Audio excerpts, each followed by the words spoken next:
Ding! It has detected that the host's life is rather ordinary. Would you like to bind to the ultimate strongman system? After binding, the host will not only become bigger and stronger, you will also earn 0.1 yuan every second. With the Mid-Autumn Festival approaching, there's a special offer of 3 smiles. Please choose whether to bind. Ding! Binding successful. Initially, 3 smiles were sent, but you, sitting on the sofa of the hotel suite, didn't care at all. Instead, you were looking at the woman lying on the bed.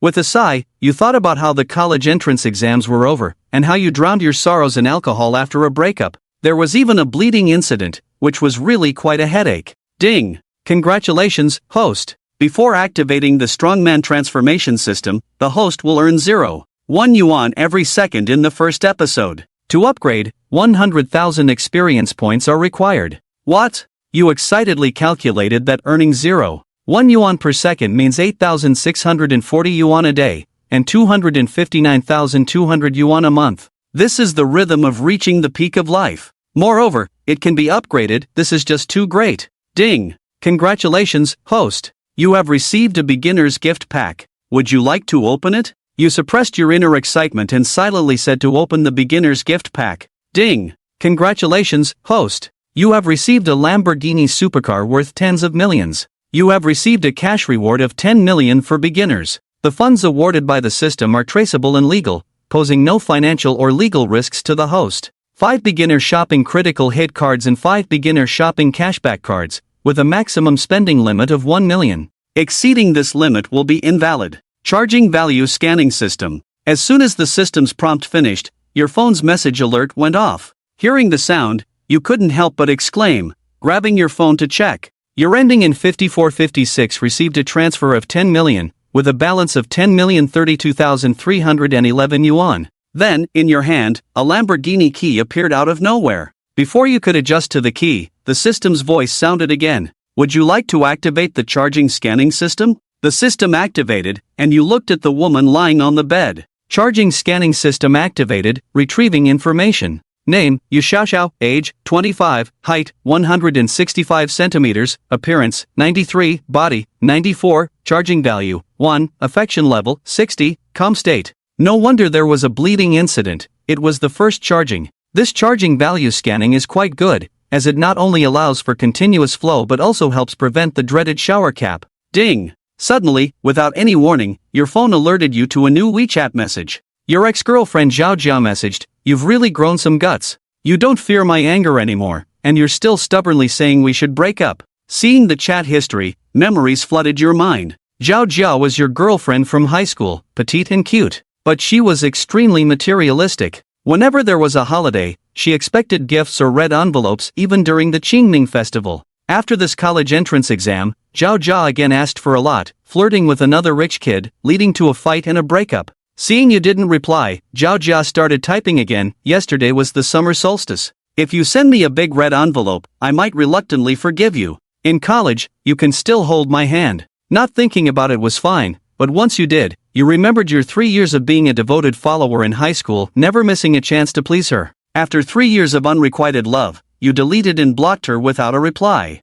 On the other end, Zhao Jia, who usually had everything under control, was stunned when she saw she had been blocked. Her big, sparkling eyes widened in disbelief. What? In the past, as soon as I made a move, you would come running. You would come running to apologize immediately. Now you dare to block me? Zhao Jia was taken aback and immediately called you. What do you mean by this? Your voice was calm, with no hint of distress. We broke up, can't you understand that? Hearing this, Zhao Jia panicked a bit. If it was really over, how would she manage her expenses in college? Reluctantly, she softened her tone. Why are we breaking up? Our personalities are different, and we like different things. How are we different? Aren't we quite compatible? You smiled slightly. I like women, you like men. Our values are different. Zhao Jia exploded in anger. What kind of excuse is that? You're just mocking me. I'll give you one more chance. Zhao Jia, I'm serious. Let's part on good terms. Fine, but don't regret this breakup.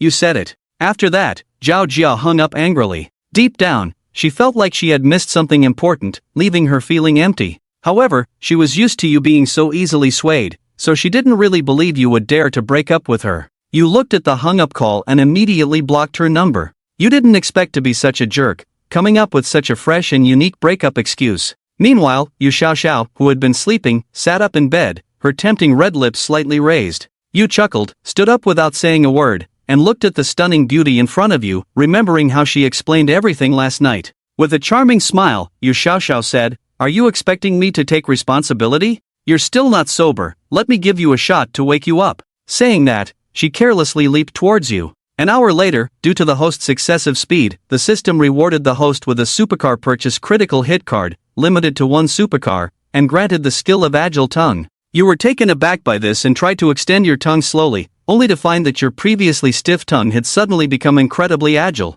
Looking at the now sleeping Yu Xiaoxiao, a smile crept onto your face, turning into a broad grin. The next morning, you woke up, rubbed your throbbing head, and found that the space beside you was already empty. The entire room was also eerily quiet. Only your phone was on the coffee table, with a thick stack of red Chinese currency and a note underneath it. You got up and looked at the note on the table, which had elegant handwriting saying, "I was very satisfied last night. This is your reward." You couldn't help but laugh. Did she think you were a gigolo? Just looking at the thickness, there must be at least 5,000 yuan. The girl was quite generous, but it's a pity she didn't leave any contact information. After quickly tidying up, you checked out of the room. Looking at the 5 beginner critical hit cards and 1 supercar cashback card in your system, you began to understand what the system meant by critical hit. Does it mean that spending will generate a critical hit? Ding! The host's consumption of the critical hit card refers to the chance of receiving a money multiplier based on a specified spending range. The maximum usage for the basic critical hit card is 1 million, with a maximum multiplier of 50 times.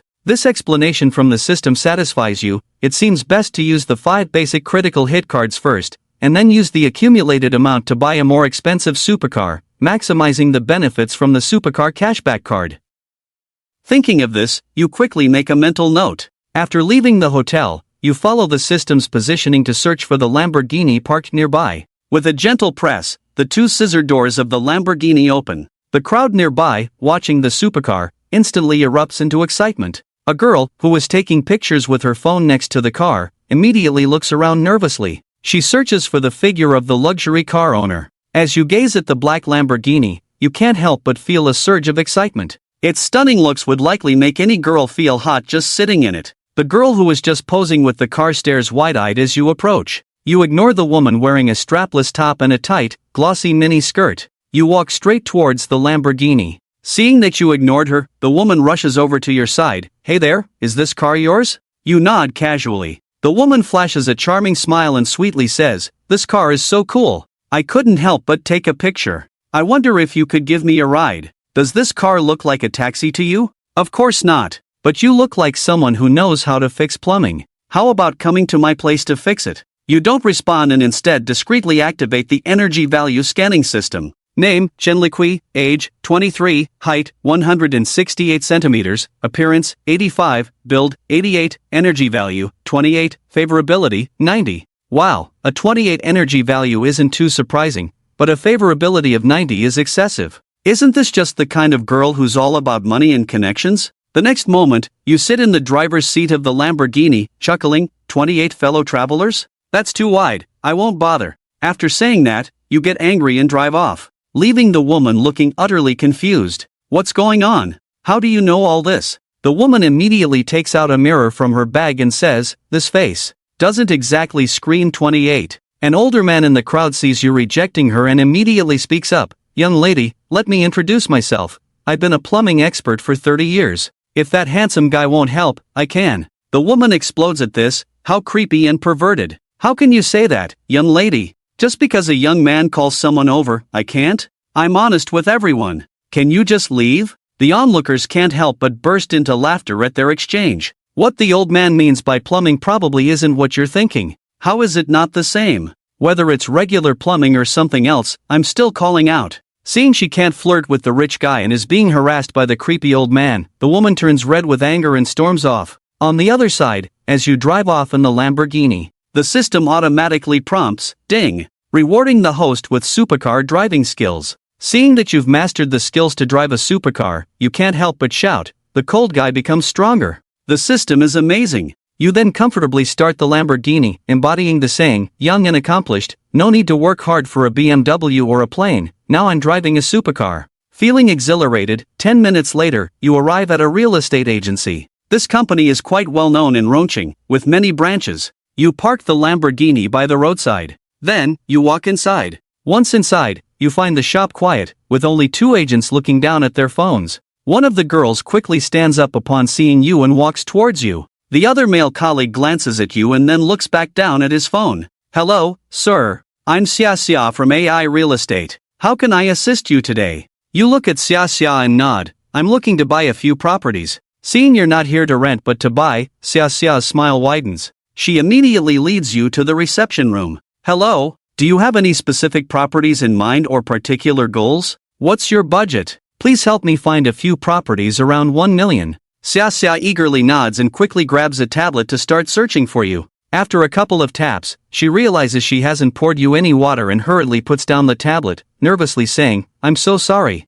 I'll go get you a glass of water. You observe Xia's flustered demeanor but show no signs of disdain. She clearly is a novice real estate agent, sincere, unpretentious, and lacking in experience. In this first interaction, while it may be challenging at the start, with a bit more patience to soothe and guide her, the subsequent process will surely go smoothly. Thinking this, you activate the friendliness scanner. Name, Xiajiqiu, age, 19, height, 163 centimeters, appearance, 90, build, 92, energy value, 0, favorability, 50. After reading it, you frown, something feels off. With rough hair and a low ponytail, heavy bangs covering her eyes, and a pair of oval black glasses, this seemingly plain girl has an appearance rating of 90? Ding! The system's beauty rating is based on the host's inner aesthetic standards. Please do not question it. You pause for a moment and glance at Xiajiqiu. Upon closer inspection, you realize she might look quite attractive with a bit of grooming. At that moment, Xiajiqiu brings over a cup of tea. Mr. Jiang, please enjoy your tea. You nod in response. Thank you, Xiajiqiu. Seeing your handsome face, she feels a bit shy. You're too kind. She picks up the tablet. Currently, the average price in Rongcheng is over 9,000 per square meter. Do you have any specific area requirements? You shake your head. Just look for areas that are easy to rent out. After hearing this, Xiajiqiu narrows down the search area and selects a few locations. Mr. John, take a look at these options. Their layouts and locations are quite good. You take the tablet from Xiajiqiu and look over the options. The properties she selected are quite practical, priced between 900,000 and just over 1 million, perfect to maximize the use of the basic critical hit card. After thinking for a moment, you say to Xiajiqiu, for these 5 properties around 1 million each, totaling 5 million, can you negotiate the price? Upon hearing you want to buy 5 properties at once, Xiajiqiu's eyes widen in shock, and she can barely contain her excitement. You mean you want to buy all 5 together? You smile and nod, yes. While there are no purchase restrictions now, put them all in my name, and I'll pay in full. Xiajiqiu's eyes widen in shock, and her breath becomes slightly hurried. Noticing the old, damaged phone in Xiajiqiu's hand, you impulsively say, quickly negotiate. If you can get each unit down to 1 million, I'll give you the extra difference. Xiajiqiu is momentarily stunned by your words. If she can negotiate each down to 1 million, it means you're willing to cover the difference. Mr. Zhang, is that really true? The difference for 5 properties is over 300,000. You'd give me that? Xiajiqiu is excited and wants it but is also puzzled. Xiajiqiu, who is extremely insecure, naturally doesn't think you could be interested in her. To her, she seems so plain and ordinary, unworthy of someone as handsome as you. I understand your doubts. I'm in a great mood today, and I just want to grant you a fortune. Before you finish speaking, Xiajiqiu's eyes well up with tears. Since arriving in the big city, she has felt the stark differences between people, and you are the first stranger to treat her so kindly. Biting her lip, Xiajiqiu gratefully says, Mr. Zhang, I'll contact the owners of these properties right away. You nod and then focus on your phone. 5 hours later, with the assistance of the store manager, the total price for the 5 properties is settled at 5 million. As you proceed to transfer the payment, you use the basic critical hit card, and a series of system prompts begin to sound. Ding! Basic critical hit card used successfully. Congratulations, host. You've received a 40x multiplier, totaling 40 million. Ding! Basic critical hit card used successfully. Congratulations, host. You've received a 10x multiplier, totaling 10 million. A series of 5 sounds chime in. Having spent 5 million, you end up with a total of 85 million. Ding! Congratulations, host, on leveling up again. At this stage, you will earn 0.8 yuan per second. To reach the next level, you need to spend 10 million. Looking at the system prompt, you feel an overwhelming excitement. In just one day, you acquire 5 properties, instantly becoming a millionaire.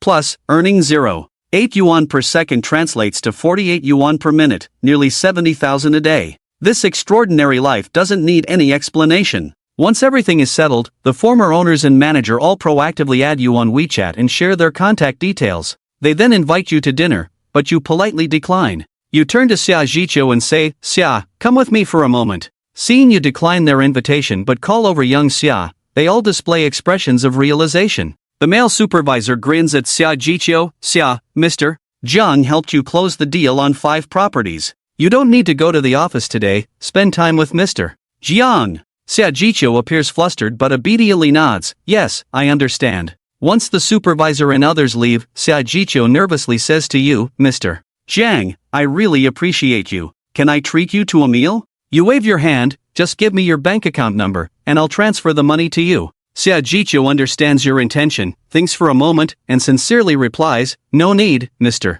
Jiang. I already have my commission, I can't accept your money." You understand Xia Jiqiu's inner conflict and remind her, life doesn't offer many opportunities. When they come, seize them, don't wait until you need money and regret. Your practical words awaken Xia Jiqiu. She understands what the supervisor meant about spending time with a client and what money entails. Determined, Xia Jiqiu bites her lip, reaches into her bag, pulls out her newly acquired bank card, and hands it to you, saying, "Meeting you is my fortune." You take Xia Jiqiu's bank card, open your mobile banking app, and quickly transfer 350,000 as the difference. "Alright, I'll take my leave. I hope you encounter more good people in Rongqing." Xia Jiqiu takes her bank card, and in just one afternoon, having come from a poor background, she now possesses 350,000, leaving her momentarily stunned. As she watches you leave, Xia Jiqiu gathers her courage and chases after you. "Mr. Zhang, can I get your contact information?" Seeing you look at her, Xia Jiqiu blushes and lowers her head. "I know a plain girl like me probably isn't worthy of adding you on WeChat, but I sincerely want to treat you to a meal. Would that be alright?" Seeing Xia Jiqiu with her head down, staring awkwardly at the ground, you can't help but smile and shake your head. You notice her favorability rating towards you has skyrocketed from 50 to 88 points. You pull out your phone, open up your QR code, and say, "Scan this. I don't have time today, but I'll treat you to a meal next time." Seeing your agreement, Xia Jiqiu immediately takes out her phone and hurriedly opens WeChat. At that moment, the system chimes in, "Ding. Due to your very reasonable spending choice this time, the system rewards the host with a clearance card. Using this card on any goddess with an appearance rating over 90 will double your joy and cashback." You look at the card and suddenly feel the system is being cheeky. This is a shocking system, but due to the pressure of money, you decide to find an opportunity to use this card wisely. However, just as you're about to leave, a blush appears on Xia Jiqiu's face, as if she's made a decision. Life doesn't offer many opportunities, and she is determined to seize this one. Half an hour later, Zhang Feng drove the car to the parking garage near his home.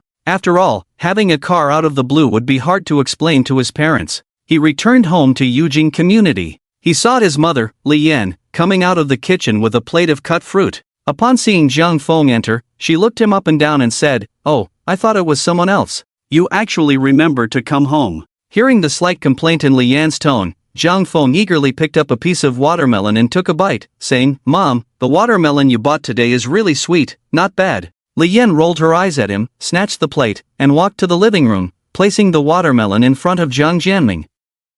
Zhang Feng followed behind, calling out, "Dad." Zhang Jianming didn't say much. After glancing at Zhang Feng, he asked, "Didn't you say you were going on a graduation trip? Have you decided where to go?" Zhang Feng didn't react much to his parents' response. Although he was the only child, they had raised him in a relatively free-range manner. This was also thanks to Zhang Feng not having done anything outrageous, so they were quite at ease with him. While eating the chilled watermelon, Zhang Feng said, "I want to go to the Magic City. After looking around, I still prefer the more prosperous areas. I want to apply to Magic City University and check out the environment first." Zhang Jianming had no objections after hearing this. "You can decide for yourself. Your mom will transfer the travel expenses to you, just handle it yourself." Li Yan shot Zhang Jianming a glare and complained, "He's just been spoiled by you." However, despite her words, she directly picked up her phone and transferred 30,000 yuan to Zhang Feng's WeChat. Seeing the notification light up, Zhang Feng graciously accepted his parents' love and smiled at them, saying, "Thank you, Mom and Dad."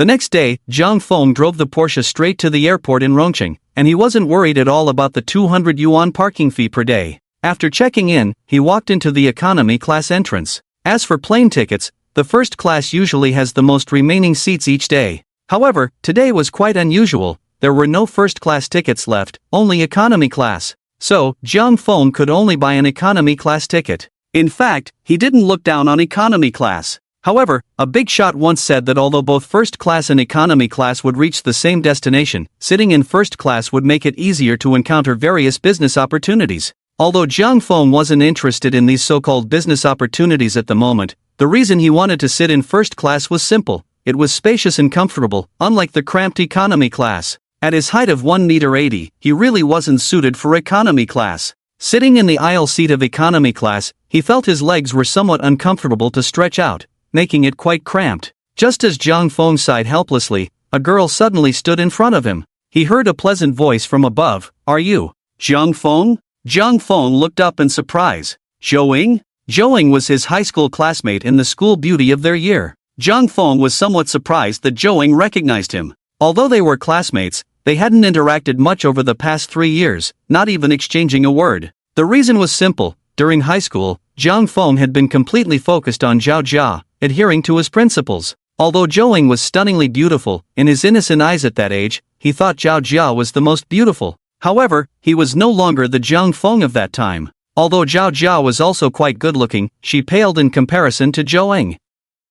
Today, Zhou wore a white crop top, paired with milk-colored pants and a simple pair of sneakers. Her outfit, though very ordinary, highlighted her tall figure and fair, long legs perfectly with the tight-fitting jeans. Coupled with her impressive bust, it created a striking visual impact. With such a precarious figure, her waist was as slender as a willow branch, delicate enough to be grasped with one hand. The exaggerated contrast of her curves was quite overwhelming, making Zhang Feng feel a bit dizzy. He couldn't help but wish to bury himself in Zhou Ying's proud embrace. Noticing Zhang Feng looking at her, Zhou slightly parted her pearly teeth and gently bit her rosy lips. This innocent demeanor, combined with her fair skin, exquisite features, and slightly curled dark brown hair, exuded a goddess-like aura. Seeing that Zhang Feng was still seated, Zhou pointed to the seat next to him and awkwardly said, "I'll sit right next to you." What a coincidence! Zhang Feng immediately raised his eyebrows and stood up to make room for Zhou. "Thank you." After sitting down, she took the initiative to speak to Zhang Feng. "I suddenly thought of going to the Magic City last night. When I bought the ticket, there was only one left. I didn't expect to sit next to you." As soon as Zhou finished speaking, a young man with a head full of hair gel walked over to them. He glanced at the seat number and then at Zhou, his eyes instantly lighting up. After all, a campus beauty of her caliber was hard to come by. In a crowd, she was definitely the most dazzling presence. The young man, somewhat excited, said to Zhou, "Excuse me, beautiful lady, may I take this seat? I'm sitting right next to you." Zhou was taken aback by his words and quickly stood up. "Thank you, it's truly an honor to sit next to such a beautiful lady." Seeing the young man say this with a lewd expression made Zhou frown in disgust. Zhang Feng, watching the scene, couldn't help but laugh. He pulled Zhou over and switched seats with her. Zhou was momentarily confused by Zhang Feng's action. Seeing Zhou looking at him, Zhang Feng chuckled and patted his thigh, saying, "What's wrong? Haven't I sat here long enough? Want to come sit up here?" Zhou immediately understood Zhang Feng's intention and blushed slightly, smiling gratefully at him. The young man, seeing that the beautiful woman had been replaced by Zhang Feng, immediately looked displeased. He frowned and said, "Bro, this seat should belong to that beauty, right? You can't just switch seats on a plane. Isn't what I said clear enough?" "There's no need to explain our business to you," Zhang Feng retorted. The young man's expression darkened even more after being confronted by Zhang Feng, but seeing that Zhang Feng and Zhou seemed to know each other, he thought for a moment and fell silent. After clearing his throat, he still stubbornly tried to chat with Zhou. "Hey, beautiful, what are you going to the Magic City for?" Seeing that the man wanted to chat with her from one seat away, Zhou frowned even deeper, but out of politeness, she still replied, "Just for work, I guess." "You're working at such a young age? It seems we're about the same age. I just graduated. My name is Qianshan, and I'm going to the Magic City for a trip." Zhou chuckled awkwardly and then looked at Zhang Feng, asking, "What about you, Zhang Feng?" "Just hanging out at home, thought I'd come out for a stroll," Zhang Feng replied. Zhou, hearing this, said enviously, "That's nice, so you're traveling." Zhang Feng hadn't spoken yet when Qianshan interjected, "I'd been to this area of the Magic City many times. If you want to have some fun, I can recommend some places for you." Or I can take you around, beautiful. Hee, no need. I'm going for work, not for tourism. Seeing Zhou reject him, Chen wasn't annoyed, he still wanted to show off his travel experience. I'm not saying this lightly, but there are many pitfalls in the Magic City. If you lack experience, it's easy to get scammed. I was like that when I first came here, but now I've gathered some experience. For example, staying in hotels is quite a big deal. Noticing that neither of them was paying attention to him, Qianxin shamelessly continued, as soon as I got off the plane, I had a hotel arranged to pick me up. It's very convenient. This hotel was arranged by my parents. So, which hotel are you staying at? I can have them give you a ride later. Otherwise, taking a taxi from the airport can be quite expensive. Seeing Qianxin flaunting the hotel with pickup service, Zhang Feng couldn't help but laugh. He understood what he meant, his suite was probably on the pricier side.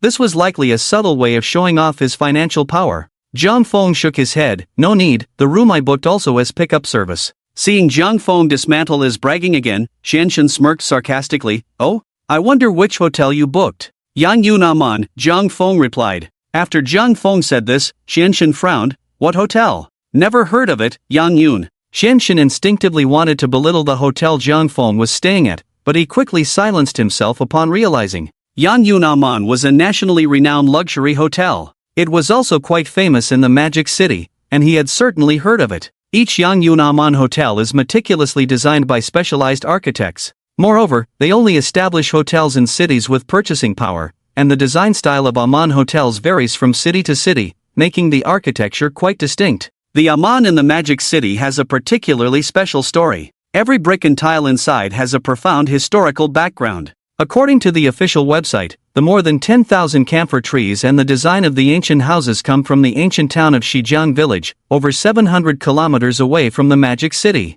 Due to geographical and social factors, as well as the construction of reservoirs, this ancient town is about to be submerged underwater. However, there are more than 50 rare ancient houses in this town, dating back to the Ming and Qing dynasties, which hold significant preservation value. After learning about this, philanthropists and businessmen in the Magic City launched a large-scale appeal, uniting to invest $3 billion to relocate all these historical relics that have existed for over 1,000 years to the Yang Yun Aman in the Magic City. This move not only preserved a large number of historical relics but also elevated the cultural and historical depth of the Aman in the Magic City. Zhou had also stayed there with her parents a few years ago, so she had some understanding of Aman. Hearing this, Zhou said to Zhang Feng, I'd been to Aman before with my parents, but we went to the Aman Hotel in Kyoto, not the one in the Magic City. It was indeed nice, and the service was great, but we didn't have pickup service when we went. Zhang Feng shrugged, this is my first time booking this hotel too, but they called me yesterday to say they have pickup service.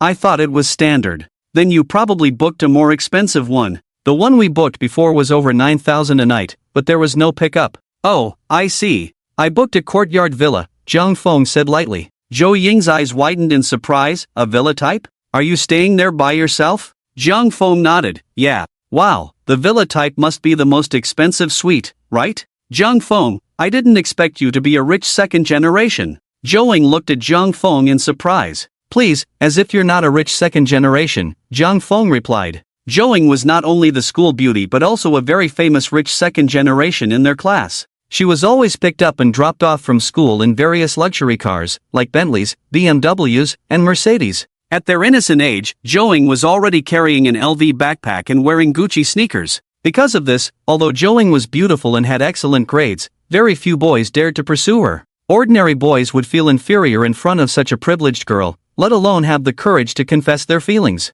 However, during their second year of high school, it was rumored that something had happened to her family, though Zhang Feng wasn't clear on the details. He only knew that no luxury cars came to pick her up for school anymore. Thinking of this, Zhang Feng felt he might have said something wrong. Moreover, Zhou Ying had just mentioned she was going to work. Could it be that her family was in such dire straits? After Zhang Feng spoke, Zhou Ying's expression momentarily faltered, but she quickly returned to normal. With a bitter smile, she said, where do I still count as a rich second generation? When my family was wealthy, my parents wouldn't even let me use the villa. Qianxin, observing Zhou Ying and Zhang Feng discussing the 8,000 yuan per night villa without a care, suddenly changed colors. Inside, he couldn't help but murmur, could these two really be rich second generations? How could they be discussing such high-end topics? And staying at the Yuyun Aman for 8,000 a night? If that were true, he would be so embarrassed. Stealing a glance at Zhang Feng, he found that neither of them noticed him, so Qianxin quickly turned his head to pretend to sleep,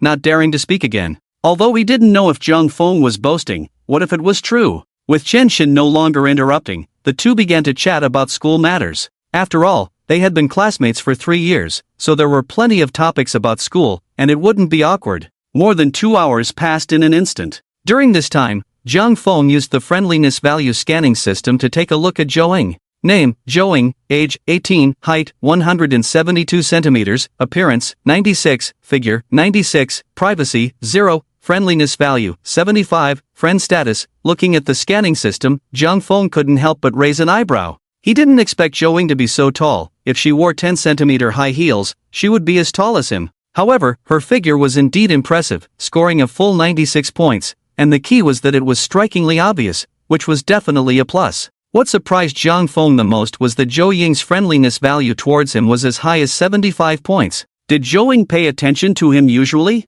It was known that ordinary classmate relationships generally only score around 65 points. Surprised, Zhang Feng was once again grateful for having the friendliness value scanning system, as it made him realize that he was quite liked by girls. Soon, the plane arrived at the airport in the Magic City. At the luggage check-in area, Zhang Feng was thoughtfully helping Zhou Ying find her suitcase. Seeing that Zhang Feng only had a small bag, Zhou Ying curiously asked, "You don't have any luggage?" Zhang Feng nodded, "Just brought a set of clothes." Zhou Ying sighed with envy, "You guys are so convenient when you travel." Just then, the pickup call from Yu Yunaman came through. After answering, a gentle female voice came from the other end, "Hello, Mr. Jiang, I am your private butler Wang Yuyan for the villa you reserved. I am waiting for you at the exit." "Okay, I'm almost out now." "All right, Mr. Jiang, no rush, we will wait for your arrival." After hanging up the phone, Zhang Feng turned to Zhou Ying and asked, "Where are you going? How about I give you a ride? I'm going to stay at my friend's house. It might not be on the way to Yang Yunaman." "That's fine, I don't have any plans today anyway, and the airport transfer doesn't cost anything." Zhou Ying thought for a moment and smiled, "Then thank you. There should be quite a few people taking taxis now, so it might be hard to get one. We're classmates, no need to be polite." Zhou Ying didn't think much of it and just felt that Zhang Feng was quite nice. After all, she knew about Zhang Feng and Zhao Jia. It was said that Zhang Feng was particularly good to Zhao Jia. Moreover, they had been in the same class for 3 years, and she had never seen Zhang Feng have any thoughts about her. If it weren't for the fact that they happened to be on the same flight, Zhou Ying felt that Zhang Feng probably wouldn't have taken the initiative to talk to her. The reason she had an impression of Zhang Feng was that he was the kind of sunny and cheerful boy in their class, tall and handsome, and good at basketball. He not only got along well with many boys but was also quite popular with the girls. At that age when feelings were budding, Zhou Ying would occasionally pay some attention to Zhang Feng. When they reached the exit, they saw someone holding a sign with Zhang Feng's name on it. Zhang Feng walked over with Zhou Ying and said, "Hello, I am Zhang Feng." Upon hearing his voice, the fair hands holding the sign lowered, revealing a delicate and petite face.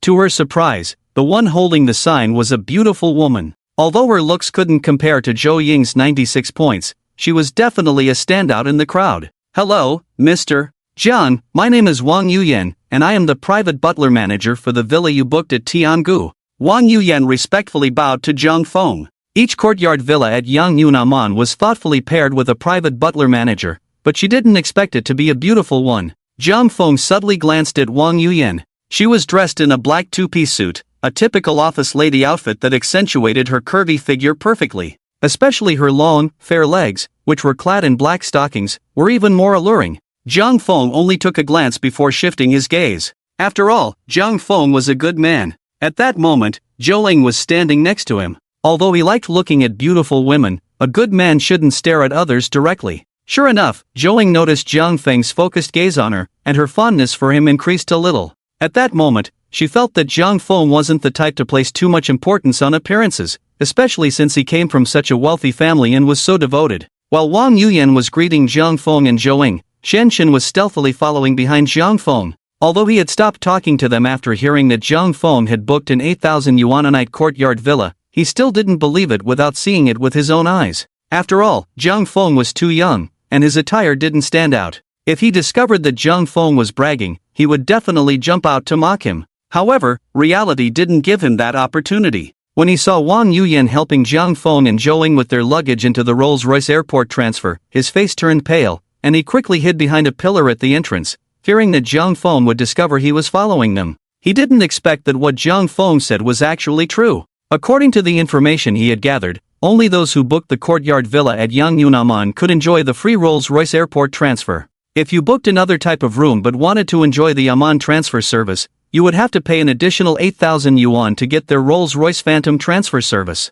Although Qianxian was scared and hid away, the reality was that Jiang Feng had long since left him behind and wouldn't care about his actions after getting off the plane. After all, he was just an inconsequential passerby. Why would anyone care what he did? At this moment, after getting into the Rolls-Royce, Jiang Feng said to Zhou Ying, "By the way, where is your friend's address?" "It's over in Pudong." "Manager Wang, please take her to Pudong." "Okay, Mr. Jiang." Wang Yuyan quickly nodded in agreement. Jiang Feng was a guest at their Ting villa, and he had booked for an entire week. The 560,000 yuan room fee naturally included pickup and drop-off. Even if Jiang Feng wanted her to run errands all day, she had to comply. After dropping Zhou Ying off at her destination, she took out her phone and said to Jiang Feng, "Thank you. Let's add each other on WeChat. I'll treat you to dinner sometime." Since Zhou Ying took the initiative to add him, Jiang Feng naturally wouldn't refuse. "Sure, you said it, you have to remember." After Zhou Ying scanned Jiang Feng's QR code, she smiled and nodded, "That's a must.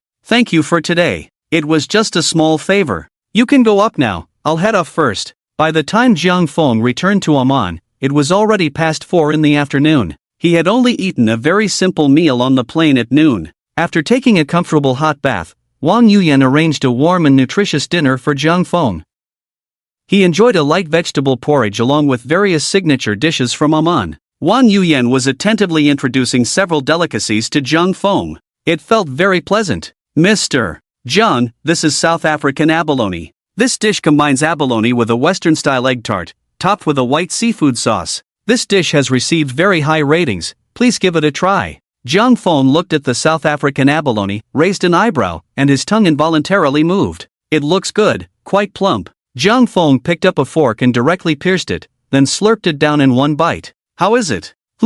Not bad, the meat is very firm, just a bit salty." "All right, Mr. Jiang, I'll adjust the seasoning next time." Seeing that Jiang Feng had eaten quite a bit, Wang Yuyan asked, "Mr. Jiang, we happen to have a cocktail party at Amman tonight. As our hotel's super VIP client, you have an invitation. The invitation is on the table, if you're interested, you can go." "What's the theme of the cocktail party?" "This event is mainly for our hotel's platinum-level clients to mingle and network. There will also be a small auction during the party, featuring some precious jewelry and similar items. We will have authoritative appraisers and notaries present to witness the auction. If you have any valuable items, as our VIP, you can also put them up for auction." After listening, Jiang Feng nodded in understanding. "Has the cocktail party started?" "It has already begun. If you want to go, I can show you the way. I'm dressed so casually, can I get in?" Jiang Feng asked, looking at his white t-shirt. Wang Yuyan nodded affirmatively, saying, "Of course. This cocktail party is only for internal VIP clients, so there are no special requirements." Jiang Feng stood up and nodded, "Then let's go." Wang Yuyan nodded and led Jiang Feng to the sightseeing car at the entrance. The area of Amman was simply too large, walking could take over 10 minutes. Soon, the sightseeing car arrived at another entrance. Several security personnel in black suits stood at the entrance of the cocktail party, while many waiters were coming in and out with trays. Wang Yuyan respectfully said to Jiang Feng, "Mr. Jiang, please this way." After speaking, Wang Yuyan held the gilded invitation and said to the security at the door, "This is our titanium card VIP from the Ting Villa, Mr. Jiang Feng." The security personnel took Wang Yuyan's invitation without even looking at it and directly bowed to Jiang Feng, extending his hand. "Good evening, Mr. Jiang, please come in." Jiang Feng nodded at Wang Yuyan, "Thank you, Manager Wang. You're too kind, I wish you a pleasant evening." Jiang Feng stepped into the courtyard of the cocktail party alone. Inside the courtyard, there were only 2 or 3 people casually walking around with red wine glasses. On both sides of the courtyard, there were long tables covered with white tablecloths filled with a buffet of food. There were a dazzling array of delicacies: king crab legs, lobster sashimi, salmon belly, steak, salad. As he walked forward, he heard the sound of the host's microphone calling out bids. Stepping into the hall of the house, he saw a huge crystal chandelier hanging in the center, its soft light illuminating the entire room. In the middle of the stage stood a female host in a red dress, energetically calling out bids for a green jade plaque. 5 million once, 5 million twice, 5 million 3 times, sold. Congratulations to this lady. Zhang Feng slowly surveyed his surroundings. Everyone was focused on the auction item on stage, so no one noticed him. After looking around, he casually found a seat towards the back and sat down. The setup of the auction was not grand. It was clearly not a serious and formal auction venue. It felt more like a small auction event wrapped in a cocktail party, but there were quite a few people raising their hands to bid, so the atmosphere was still quite nice. The next item up for auction was still a piece of expensive jewelry. After several rounds of dull bidding, Zhang Feng felt a bit bored, mainly because there was nothing he was interested in. He stood up, preparing to leave, when at that moment, a Patek Philippe enamel lady's watch was brought to the display. The female auctioneer introduced the watch. This enamel watch is a private collection of top watch collector MS. It is well known that although Patek Philippe's enamel watches are not priced high, each design is a unique piece, meaning that once the pattern is designed, only one watch is made. So, there is no need to worry about duplicates. The starting bid for today's auction of this enamel watch is 500,000, with each bid increasing by no less than 100,000. The bidding starts now. Zhang Feng was somewhat surprised by this price, not because it was cheap, but rather because it was a bit expensive. The official release price for Patek Philippe's enamel watches is only around 100,000. Moreover, Patek Philippe releases a few unique enamel watches each year, but globally, these watches are often reserved by certain super VIP customers before they even hit the shelves, leaving ordinary buyers with no chance to purchase. This suddenly made it understandable why the prices in the secondary market or at auctions would be so high. After all, rarity increases value. Just as Zhang Feng was contemplating this, the price of the enamel watch had already reached 800,000. Looking at the exquisite watch before him, Zhang Feng suddenly thought of his mother, Li Yan. This watch suited her temperament very well. Although he couldn't directly take it out to give to Li Yan at that moment, there would always be opportunities in the future. Just as the price was about to be finalized at 800,000, Zhang Feng raised his hand. After he raised his hand, the host on stage quickly reported the bid. 900,000, is there anyone else who wants to bid? 900,000 once, 900,000 twice, 900,000 3 times. Congratulations to this gentleman in seat 35 for winning the Patek Philippe enamel lady's watch. After the female host struck the gavel, people in the front row turned to glance at Zhang Feng. A watch worth over 100,000 had been flipped to such a high price. It was indeed extravagant. Soon, a new auction item was brought onto the stage. The next item up for auction is a watch provided by top watch collector MS.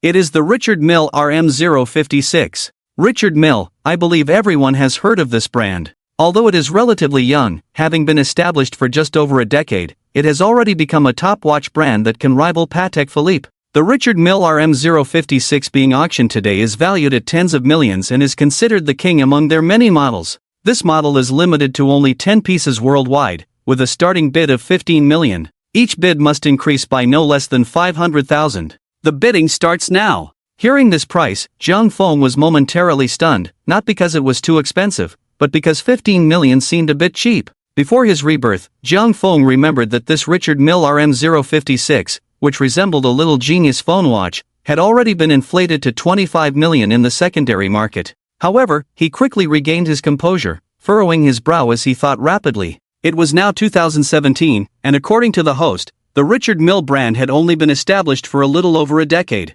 Its real recognition likely came during the explosive popularity of short videos on Douyin. That period should have been around 2018, when Richard Mille began to enter the public eye due to short videos. Zhang Feng recognized this watch because of Douyin's big data recommendation system. His father, Zhang Jianmen, had always worn various Rolex watches, which influenced Zhang Feng to pay some attention to watches. Since he started using Douyin, the big data had been recommending various luxury watches worth millions to him every day. At that time, Zhang Feng often joked that Douyin had too high an opinion of him, a poor second-generation rich kid, recommending only things he couldn't afford. However, at this moment, Zhang Feng suddenly felt grateful for Douyin's recommendation mechanism, realizing it was laying the groundwork for him after his rebirth. Before his rebirth, he could only look at pictures, but now, buying one to wear on his wrist seemed entirely possible, depending on his personal preferences. Without any hesitation, he raised his paddle. The female host noticed Zhang Feng raising his hand again and couldn't help but take a closer look at him.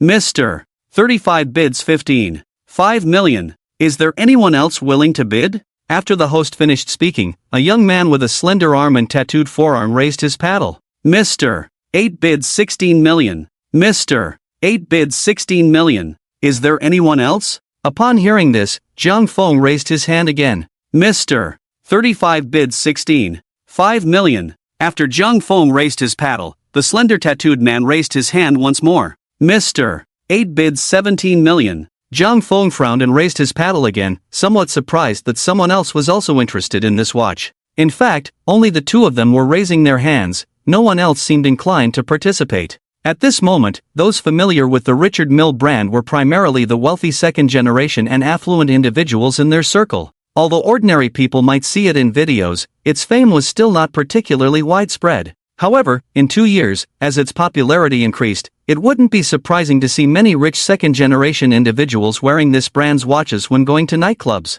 Compared to the skyrocketing prices in the future, the timing to acquire this watch now was just right. After all, this RM056 is touted as the entry ticket for billionaires, a symbol of the top wealthy second generation. Jiang Feng raised his paddle twice, increasing the bid by $1 million. Mr. 35, 18 million. After the host called out this price, the tattooed man turned pale and whispered to a boy with white hair beside him. Damn, who is this 35? So fierce. After saying that, he turned back to glance behind him. The white-haired boy, seeing that he had stopped bidding, asked with a grin, Brother Chin, not bidding anymore? What the hell, how do you talk? Who's not bidding? And I don't have that much money. The tattooed man replied irritably. Seeing the tattooed man glare at him, the white-haired boy skillfully changed the subject, continuing, Brother Chin, putting aside whether you're bidding or not, you don't have that much money? The tattooed man smacked his lips and shrugged, forget it, it's not about the money, the key is that 18 million for this watch isn't worth it.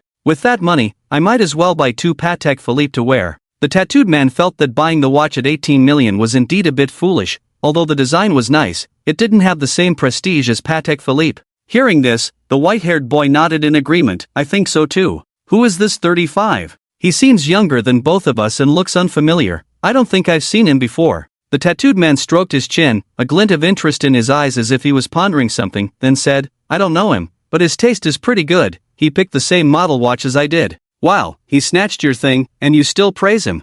I didn't expect you to be so magnanimous, Brother Chin. If he has money, that's his ability. What do I have to say? I can only praise him for being awesome, why be jealous? Wow, this is why you're Brother Chin, I admire your height. Get lost. As the two chatted enthusiastically, the Richard Mille was undoubtedly claimed by Jiang Feng. The following auction items were nothing special, all jade and emeralds, which bored Jiang Feng, so he started playing on his phone. Meanwhile, the tattooed man and the white-haired boy were also bored. After mumbling a few words, they stood up and walked over to Jiang Feng. The white-haired boy was the first to speak to Jiang Feng. Hey, man, how's it going? Jiang Feng looked up at the sound. He noticed that 2 young men had joined him. The boy who spoke to Jiang Feng had white hair and was wearing Armani clothes. His overall demeanor seemed a bit rogue. Aside from his hairstyle, the Patek Philippe on his wrist and the designer clothes he wore added a strange aura to him. With a series of financial endorsements, it was clear he was not just a simple street thug. Jiang Feng didn't recognize the boy who greeted him,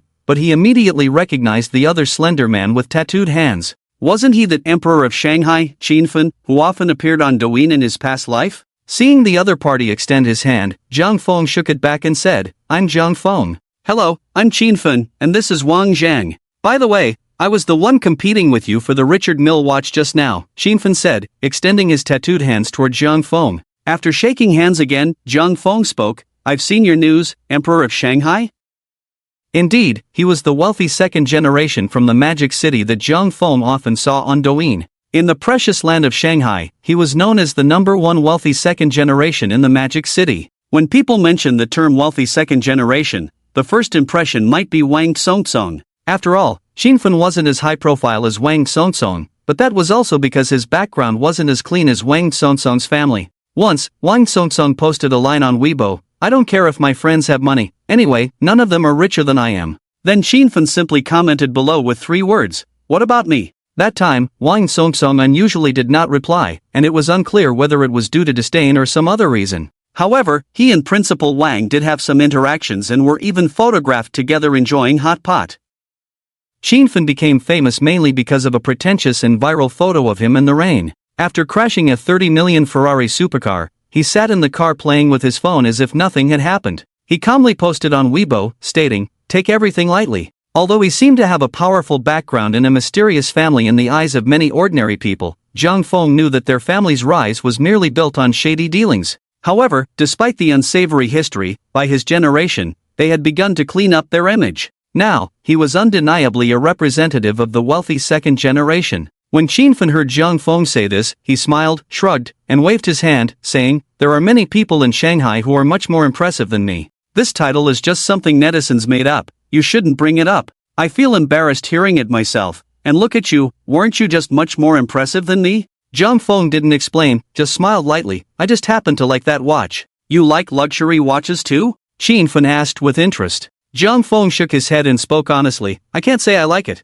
I never bought one before. This is my first time, just for the novelty." Hearing this, Wang Zhang and Qinfen exchanged glances and then discreetly sized up Zhang Feng again. Seeing that Zhang Feng indeed wasn't wearing a watch, they were even more surprised. "You bought a watch worth over 10 million for your first purchase? That's pretty impressive. To be honest, I know quite a few people in this circle in Shanghai, and you seem a bit unfamiliar. I should have met someone like you before," Wang Zhang said, looking at Zhang Feng. "I just arrived in Shanghai yesterday. No wonder. I was wondering how someone like you could be unknown to me in Qin. Turns out you're not from this circle?" After clearing up the confusion, Wang Zhang continued to ask, "Are you here to develop?" Zhang Feng shook his head. "I'm planning to study at university here, just came to take a look." Upon hearing this, both of them couldn't help but exclaim, "So you're only 18? That's a bit impressive." Both were involuntarily surprised, particularly by Zhang Feng's financial capability at such a young age. Although both of them came from decent families,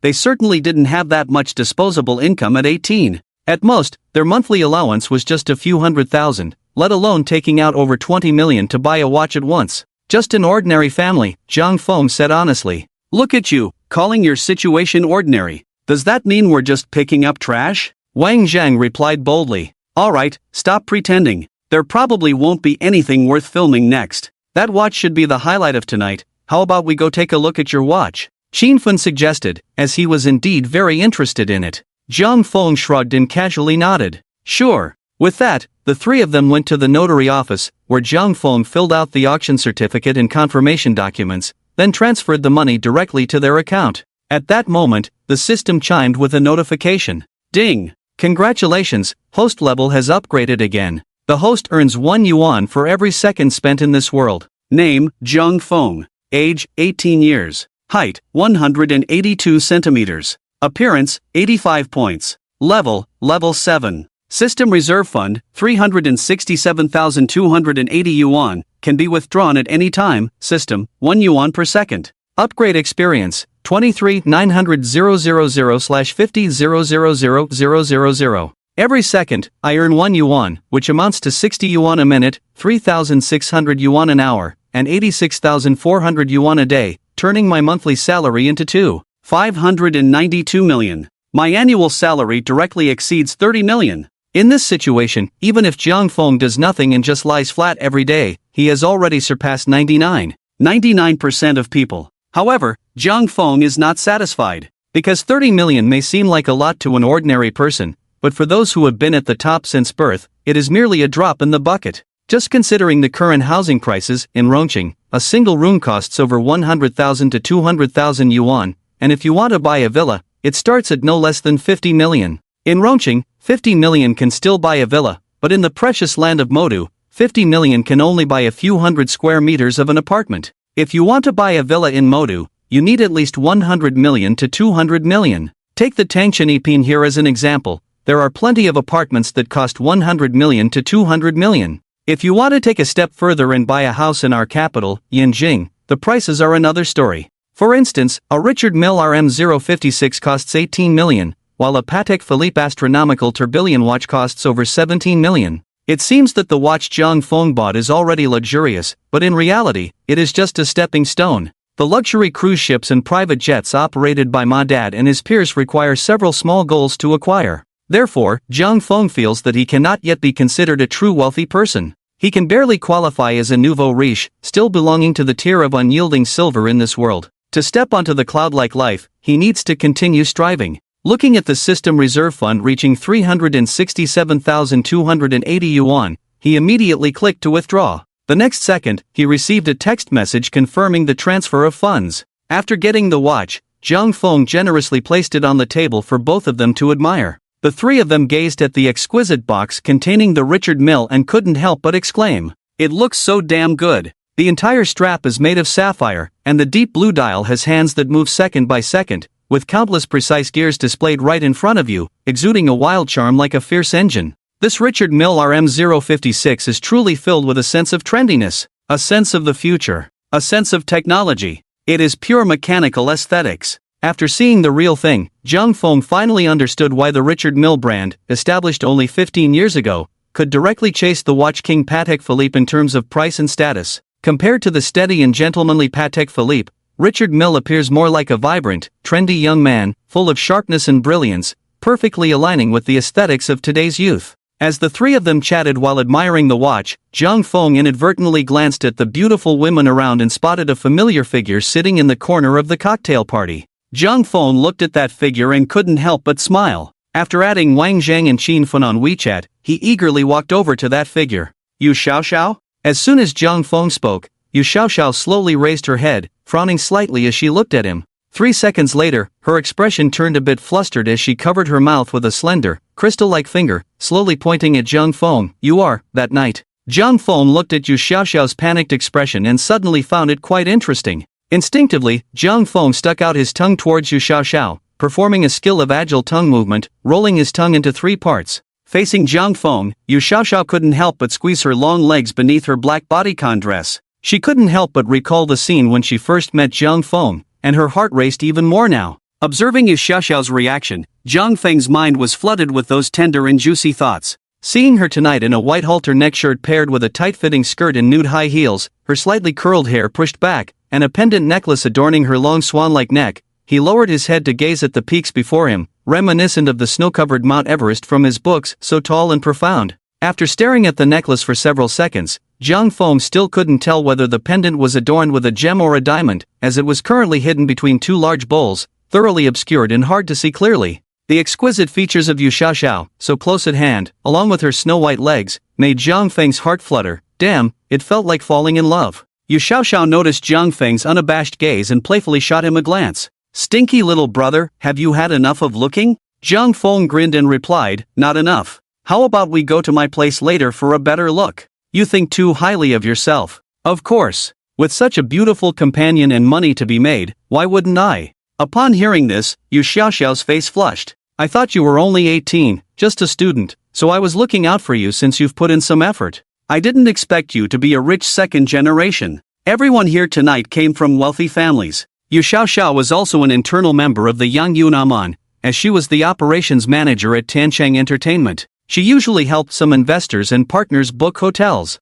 Their company often arranged for clients to stay at this upscale hotel, and after booking several times, she became a platinum member of Aman. She had come here out of boredom tonight, not expecting to run into Zhang Feng. "You think too much. I really am a student and could really use your help." Yu Xiaoxiao smiled, but out of the corner of her eye, she caught sight of the Richard Mille watch on Zhang Feng's wrist and the bag he was holding. "Is this? You were the one from room 35 earlier?" Zhang Feng nodded. "So, how about it? The party is winding down, and I've booked a courtyard villa here. Want to go have a cup of tea to sober up?"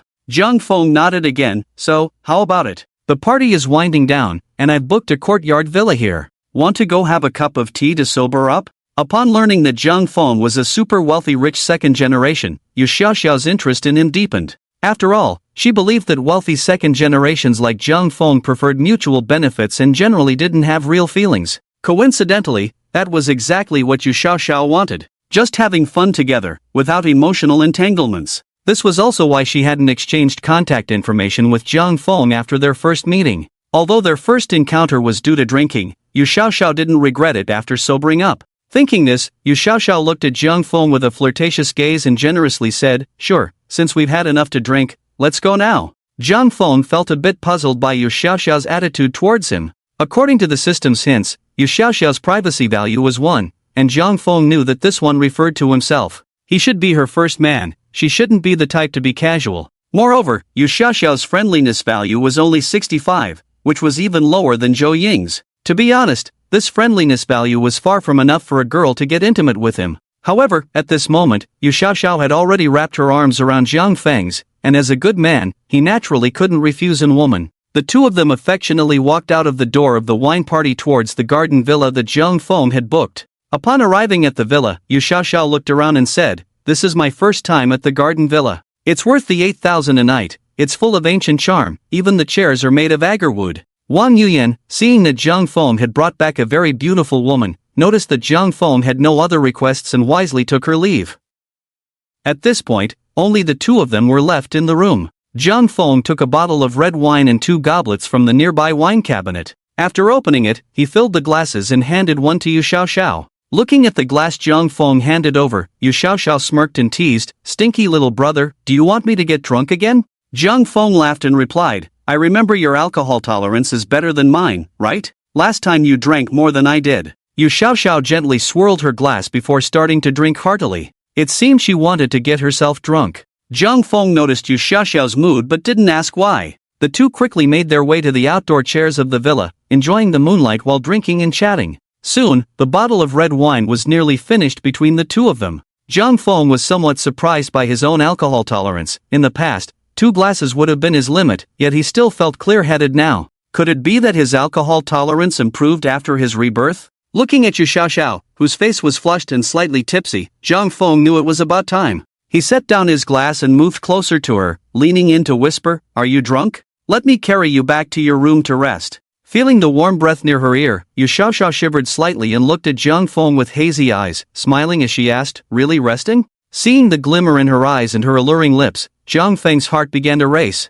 Damn, this is what it feels like to be in love. Of course, but first let me give you a shot to sober you up before resting. Just one shot? She remembered that last time she had several shots, and it took her a few days to feel better afterward. Jiang Feng smiled at her words and directly answered with action. He pressed his lips against Yu Xiaoxiao's seductive red lips, slowly beginning to invade her territory. After a few seconds, Yu Xiaoxiao gently pushed Jiang Feng's hand but suddenly stopped. After resisting for a few more seconds, she began to emit soft moans, and her hands started to climb up Jiang Feng's neck. Over an hour later, the system suddenly chimed, "Ding! Congratulations, host, you have acquired the milking skill. Mastering a variety of hand skills is an essential skill for a wealthy person. Please explore the intricacies of this skill, host." Jiang Feng wholeheartedly agreed with the system's words. With 36 million still sitting in his bank account, and now that he had the wealthy system, his money would only increase, never decrease. Money didn't matter to Jiang Feng anymore, he just wanted to have a skill at his disposal.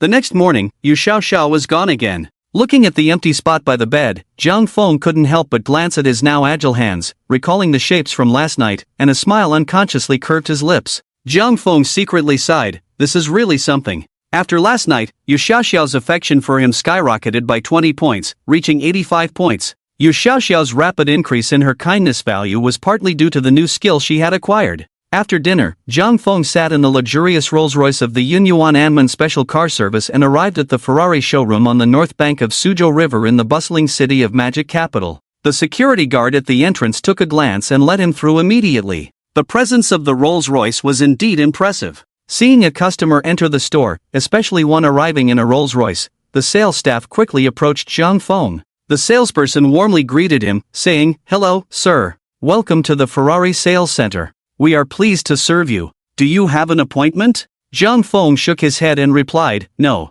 "All right, may I ask how to address you?" "Just call me Jiang." "Hello, Mr. Jiang. I am one of the sales staff here, you can call me Xiaoyun." Xiaoyun asked thoughtfully, "Do you have a specific model in mind? If not, I can take you to the lounge for some tea and introduce you to our various Ferrari models. Do you have any cars in stock? I want to see them directly." Xiaoyun paused for a moment before responding, "Yes, right this way. Let me introduce you to our Ferraris." Although Xiaoyun did not show any neglect due to Jiang Feng's overly youthful appearance, he felt a bit disappointed looking at Xiaoyun's slightly mature face.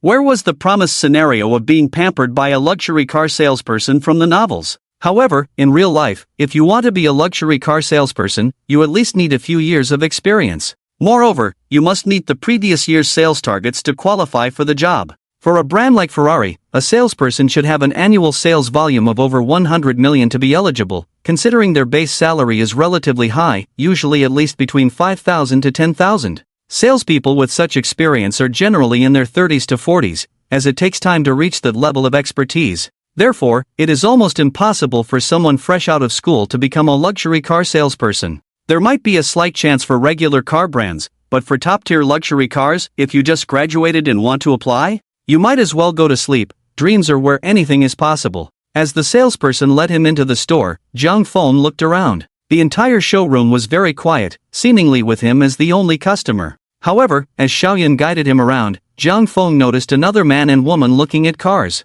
The two stood out awkwardly together. The male customer was a middle-aged man, about 170 centimeters tall, with a stout build and an oily demeanor. Zhang Feng could even see the reflection on the top of his head. In contrast, the woman beside him not only had a delicate face but also an exceptionally curvy figure. Just from her side profile, her high and undulating curves surpassed 80% of other women. At that moment, 3 salespeople were surrounding them, taking turns to explain a bright red LaFerrari to the couple. Suwon, if you think this car is good, I'll buy it. How about I take you for a spin when I pick it up? The middle-aged man said, winking at her in a greasy manner. The woman, referred to as Suwon, frowned slightly and awkwardly replied, Mr. Huang, you're too kind. Buying a car is a serious matter. You need to be sure yourself since you'll be the one driving it. My opinion isn't that important. Hey, why be so formal? When the drama is filmed, I'll pick you up from work every day. Whatever car you want, I'll bring it to you. No need, Mr. Huang. We're filming day and night, it would be too much trouble for you. Besides, that's the assistant's job. I came out today mainly to represent the company and discuss that film. Before she could finish, the greasy man interrupted her. As long as you agree, the leading role will naturally be yours. After saying that, he immediately reached out to embrace Suwon. Suwon seemed used to such situations. Her reaction was quick, and she awkwardly stepped back. Mr. Huang, I'll say it again, you're too polite. I just want to focus on acting, nothing else. While they were talking, the commotion caused by Xiaoyun bringing Zhang Feng over caught everyone's attention. When Xiaoyun walked in with a very handsome man, not only the sales staff but even Suwon couldn't help but glance at Zhang Feng a few more times. Their eyes met, and Zhang Feng suddenly felt that this exquisitely beautiful woman looked very familiar. A star? Suwon? After observing her for a moment, Zhang Feng finally remembered her identity. Suwon, one of the rising stars in the entertainment industry a few years later. Although she was still an unknown now, she was indeed very popular before Zhang Feng was reborn. He didn't expect her to be even more exquisite in person than on television. With bright peach blossom eyes and a sweet childish voice, which man wouldn't be enchanted? And what impressed people the most was her poolside photo after a bath. Known as Big Bull Bull. Her figure was truly top-notch. Anyone who saw such a woman would probably first think, strive to develop into comrades in arms. Looking at Suwon's humble demeanor, Zhang Feng knew he wasn't mistaken. This situation was indeed that of a small star, otherwise, why would she accompany a balding middle-aged man to look at cars? The 3 female salespeople standing next to Suwon all looked Zhang Feng up and down with their eyes. After being in the luxury car sales industry for a long time, one tends to develop a subconscious tendency to view people through colored lenses. Although Zhang Feng's outfit wasn't outstanding, his 85-point look still made the women present feel refreshed. Standing at 182 meters tall, with naturally messy hair and no dye or perm, his fair skin paired with a handsome, refined face. This clean and handsome young man was the type that normal women would look at twice. The middle-aged man, seeing that the women around him were all attracted to Zhang Feng, couldn't help but turn his head in annoyance to glance at him. So what if he was a bit younger and taller? There was nothing particularly special about him. His outfit was also quite ordinary. What was there to look at? After a glance, the middle-aged man secretly mocked these women for being too superficial. Can good looks fill your stomach? He had also noticed the watch Zhang Feng was wearing. It was completely transparent, and he couldn't tell what brand it was. For an old man like Huang Ming, who usually only paid attention to Rolex and Patek Philippe, he didn't recognize any of these new brand watches, so he automatically categorized Richard Mille as a low-end watch. Zhang Feng had also heard some of the conversation between Suwon and the middle-aged man. It seemed that the middle-aged man had used some leverage to get Suwon to agree to certain things. As for what those things were, everyone knew. Zhang Feng didn't give Suwon and Huang Ming another glance. Instead, he focused on exploring the series of displays in the store under Xiaoyun's introduction. It was Zhang Feng's first time at Ferrari. Xiaoyun was giving a detailed introduction about Ferrari's history and philosophy. At this moment, she stood in front of a huge wall of car molds, pointing at their most iconic Ferrari model and said, "These molds are built based on prototypes. Look, This is our most famous model, the LaFerrari. The LaFerrari is one of the three great cars alongside the McLaren P1 and the Porsche 918. This car, having lived a second life, Zhang Feng was stepping into such a high-end showroom for the first time, gazing at so many exquisite car molds and leather samples, which felt incredibly fresh to him. With Xiaoyun's introduction, Zhang Feng's attention was completely captured by the bright red LaFerrari in front of him. To be honest, isn't this supercar just a little toy that every man dreams of owning? Although supercars are not practical, Zhang Feng admitted that before he owned one, seeing them zoom past on the street did stir something in him. Even though he already owned a 918, what harm would there be in having another, especially since it was through a freebie system? The LaFerrari should be the most expensive among all their models. With his supercar voucher, he could only buy one car, and if it could be the LaFerrari, it would be worth it. Although Zhang Feng had never bought a LaFerrari, he had heard that purchasing such a car required certain conditions, but he truly didn't know what they were. Zhang Feng was not shy. After all, money gives men courage. He was no longer the boy who would blush and feel embarrassed at a few words from others. Only those who are insecure would feel humiliated and angry when caught in a mistake. At that moment, Zhang Feng was in a state of youthful achievement without insecurity. With the mindset of asking when in doubt, he directly spoke up. I heard that buying your LaFerrari requires some conditions? Seeing Zhang Feng ask this, Xiaoyun smiled with a standard smile and nodded. Yes, dear customer, since the LaFerrari is a limited model in our store, purchasing this car requires a capital verification. Only after passing the verification can you buy it. Moreover, the prerequisite for purchasing is that you must first own 5 of our Ferrari models. Only after becoming our loyal customer can you qualify to buy the LaFerrari. Hearing Xiaoyun say this, Zhang Feng let out a slight sigh of regret. So, does that mean I am not qualified to buy it? Xiaoyun was momentarily surprised to see Zhang Feng's expression of regret. The guide price for the LaFerrari is over 20 million. Over 20 million is just the price of the chassis. Adding the interior options and the import car tax, the total cost easily reaches over 50 million. And anyone who can afford a LaFerrari priced at over 50 million must have a net worth of several hundred million or more, even far exceeding that. Although she didn't think someone Zhang Feng's age could afford a LaFerrari, his expression of regret didn't seem like an act. After pondering for a few seconds, Xiaoyun spoke up. If you really want to buy this LaFerrari, it's not impossible. Zhang Feng suddenly perked up at Xiaoyun's words. Oh? How so? When the Ferrari Pista was just launched, it became a hit due to its excellent design and appearance. However, because of its overwhelming popularity and slow production, various suppliers imposed ridiculous purchasing conditions. Just like they mentioned earlier, there were membership requirements and purchase records, and even more outrageous conditions like price increases. However, as time went on and with the emergence of other well-known supercar brands, along with the implementation of environmental policies in our country, Ferrari could no longer dominate the market as before. Now, various restrictions had long been lifted, and price increases were out of the question.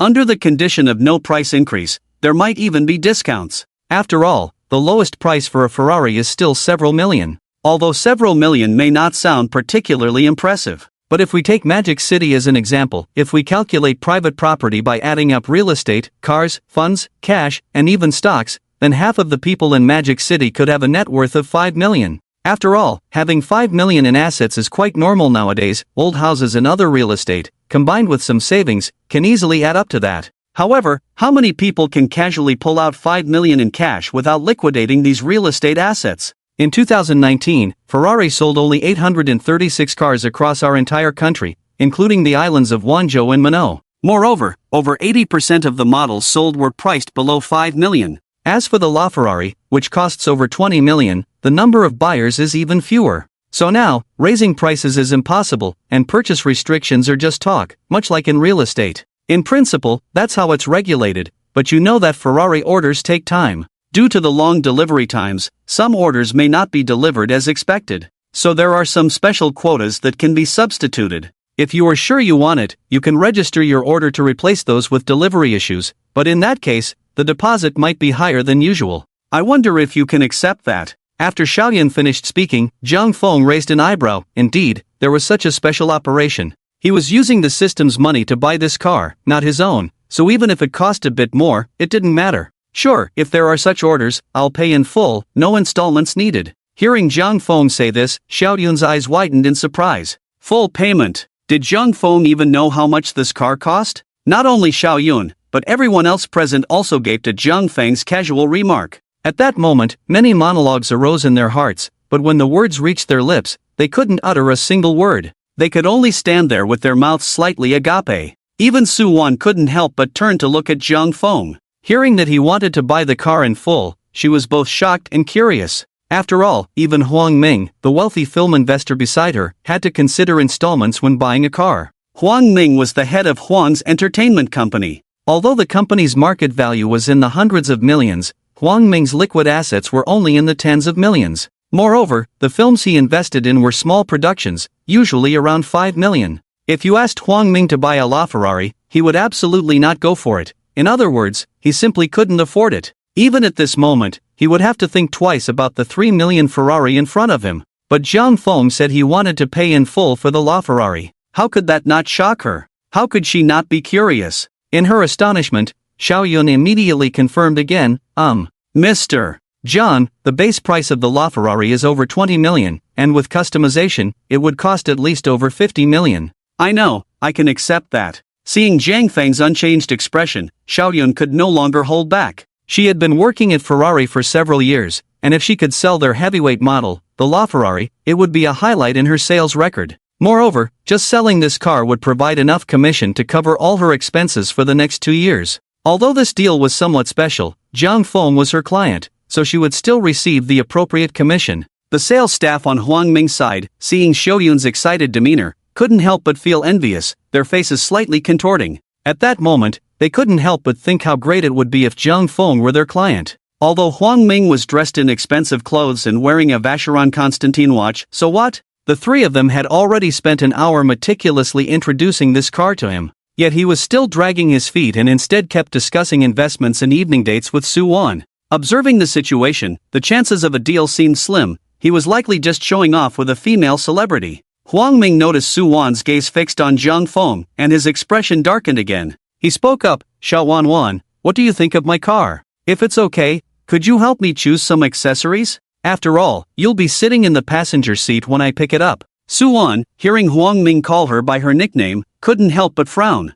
If it weren't for work, she would have turned and walked away immediately. Although this wasn't her first time meeting Huang Ming, their relationship was completely innocent. Being called like that by Huang Ming made it seem as if there was something ambiguous between them. But there was nothing she could do. Despite investing in small productions, Huang Ming was still an investor in their company. Today, he specifically requested Soo-won to accompany him, and what could she do? Boss Huang, I don't know much about cars, you decide. Besides, I'm usually busy filming and don't have time to go out. Seeing Soo-won refuse again, Huang Ming clearly began to lose his patience. He attributed his inability to win over Soo-won to the sudden appearance of Zhang Feng. Ever since Zhang Feng showed up, Soo-won's attention had been drawn to him more than once.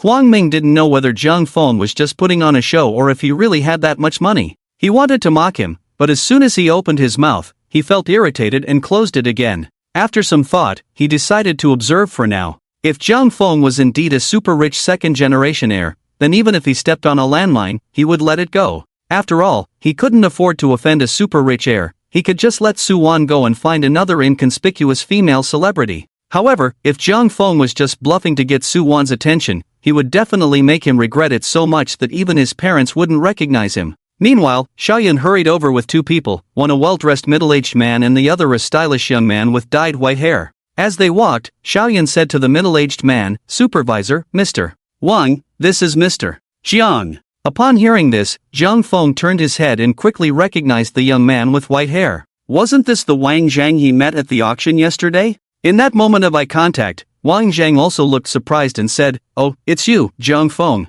I heard from old Wang that someone was going to buy a LaFerrari in cash. I didn't expect it to be you." Zhang Feng casually nodded. "Yeah, what a coincidence. I just arrived in Magic City and thought I'd buy a car for convenience." "You call this casual? A LaFerrari as a convenience car? That's quite extravagant," Wang Zhang said with a hint of envy. The male supervisor, seeing that Wang Zhang knew Zhang Feng, asked with a smile, "Is this Mr. Wang's friend?" Wang Zhang excitedly stood on his tiptoes and patted Zhang Feng's shoulder. "We just met yesterday. Brother Zhang Feng, look at the Richard Mille MR056 on his wrist. He bought it at the auction at Amman in Yuyun yesterday for 18 million. Originally, Brother Qin wanted to buy this watch, but it was snatched up by this rich guy." The people present couldn't help but gasp. This Zhang Feng was actually this wealthy. He looked to be only in his 20s. The male manager's eyes instantly lit up as he looked at Zhang Feng, and his expression became respectful and humble in an instant. Someone who could afford a watch worth over 10 million surely could also buy a LaFerrari worth over 50 million.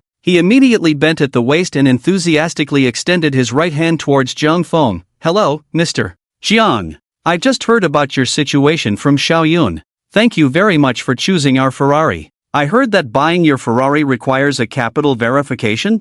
Zhang Feng asked. The male manager quickly waved his hand. That's how it is in principle. Capital verification is a procedure we always need to execute, and it's not just for you alone. Please understand. However, young Master Wang said that since you can afford a watch worth over 10 million, the LaFerrari is naturally not a problem. Originally, the LaFerrari needed to be ordered, but young Master Wang customized one with us a while ago and then asked us to help him sell it, so we can transfer this opportunity to you. Zhang Feng glanced at Wang Zhang. From the Ferrari manager's attitude towards him, it seemed that Wang Zhang was not simple either. After all, normally, purchasing a LaFerrari requires certain conditions, meaning Wang Zhang must own at least 5 Ferraris registered in his name. Zhang Feng looked at Wang Zhang curiously and asked, "Don't you want the LaFerrari you customized anymore?" Wang Zhang laughed heartily. I was initially spurred on by old Qin and impulsively ordered this LaFerrari. Just yesterday, Qin Fen, who was with me, has a LaFerrari, and it looks incredibly cool. However, the customization for the LaFerrari takes too long. It's been several months and it still isn't ready, and my enthusiasm has pretty much worn off. I just wanted to see if I could sell it and try my luck. If I couldn't, then that would be it. I didn't expect to actually wait for you. Zhang Feng nodded. How much longer until the car can be picked up? Upon hearing Zhang Feng's question, the male manager immediately replied, Mr. Zhang, it should be ready for pickup in about 2 months. Normally, a custom order would require at least a 6-month wait, but if you take over young Master Wang's car, you can pick it up in 2 months. After chatting for a while, they confirmed the deal.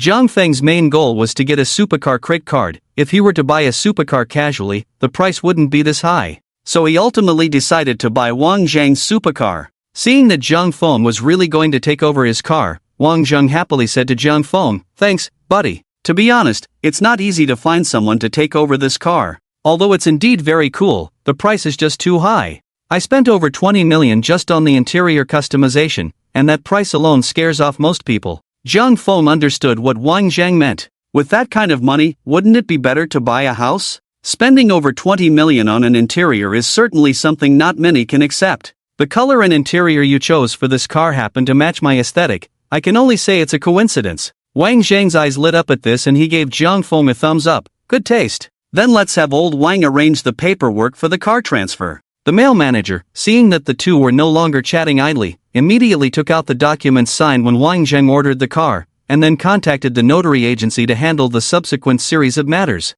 After the transfer and notarization were signed, the customized LaFerrari completely belonged to Zhang Feng. At this moment, the male manager, along with all the staff, said to Zhang Feng, "Dear Mr.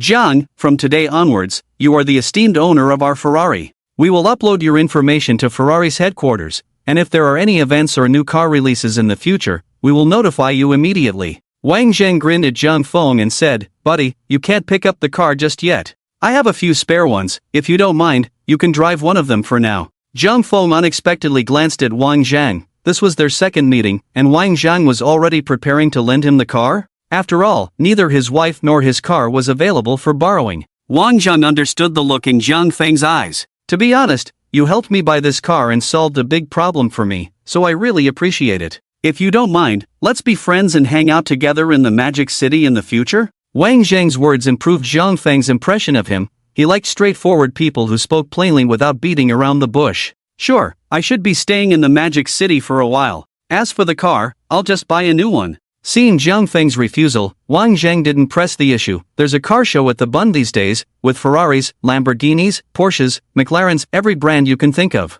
The key is that you can pick up the car right there if you find one you like. Do you want to go check it out together? Zhang Feng casually nodded at Wang Zhang's invitation. Sure, when? Meanwhile, Suwon, witnessing the scene before her, couldn't help but feel a pang of bitterness. She had to lower herself so much for a 5 million investment, while Zhang Feng had casually spent tens of millions in just 10 minutes. The stark contrast left her utterly shocked. Her lively fox-like eyes fixed intently on Zhang Feng, as if trying to see through him. Zhang Feng's wealth stood out among the rich second-generation individuals she had encountered. Even among those wealthy heirs, their monthly allowances were at most a few $100,000, with a bit more reaching over $1 million. It was common to see second-generation rich kids with fortunes in the tens of millions by their teenage years. However, she had never seen anyone like Zhang Feng, who could suddenly pull out over $50 million in savings to buy a car. Moreover, this was just the liquid cash in Jiang Cheng's mobile banking. What if you included other assets? This indicated that his net worth was definitely over $100 million.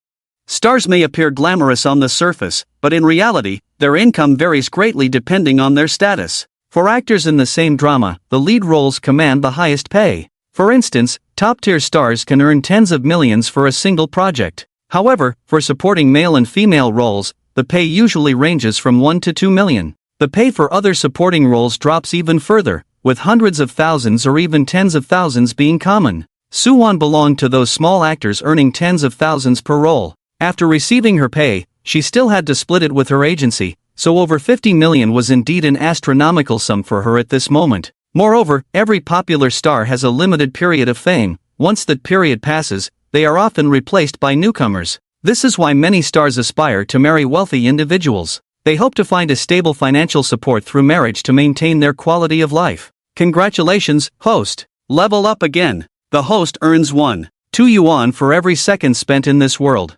Name, Zhang Feng. Age, 18. Height, 185 centimeters. Attractiveness, 90 points. Level, 8. System reserve, 86,410 yuan. Withdrawable at any time. System, 1. 2 yuan per second. Upgrade experience, 68,900/100,000,000. Earning 1, 2 yuan every second means 72 yuan a minute, 4,320 yuan an hour, and 103,680 yuan a day, turning his monthly salary into 3.11 million. His annual salary was quickly approaching 40 million. At the same time, Zhang Feng used a supercar purchase critical card. Ding! Supercar purchase critical card used successfully. Congratulations, host. You have received a triple critical hit on the basic critical card. Critical hit amount, 130 million. In an instant, Zhang Feng had gained 130 million, and he was genuinely excited, his face turning purple with joy.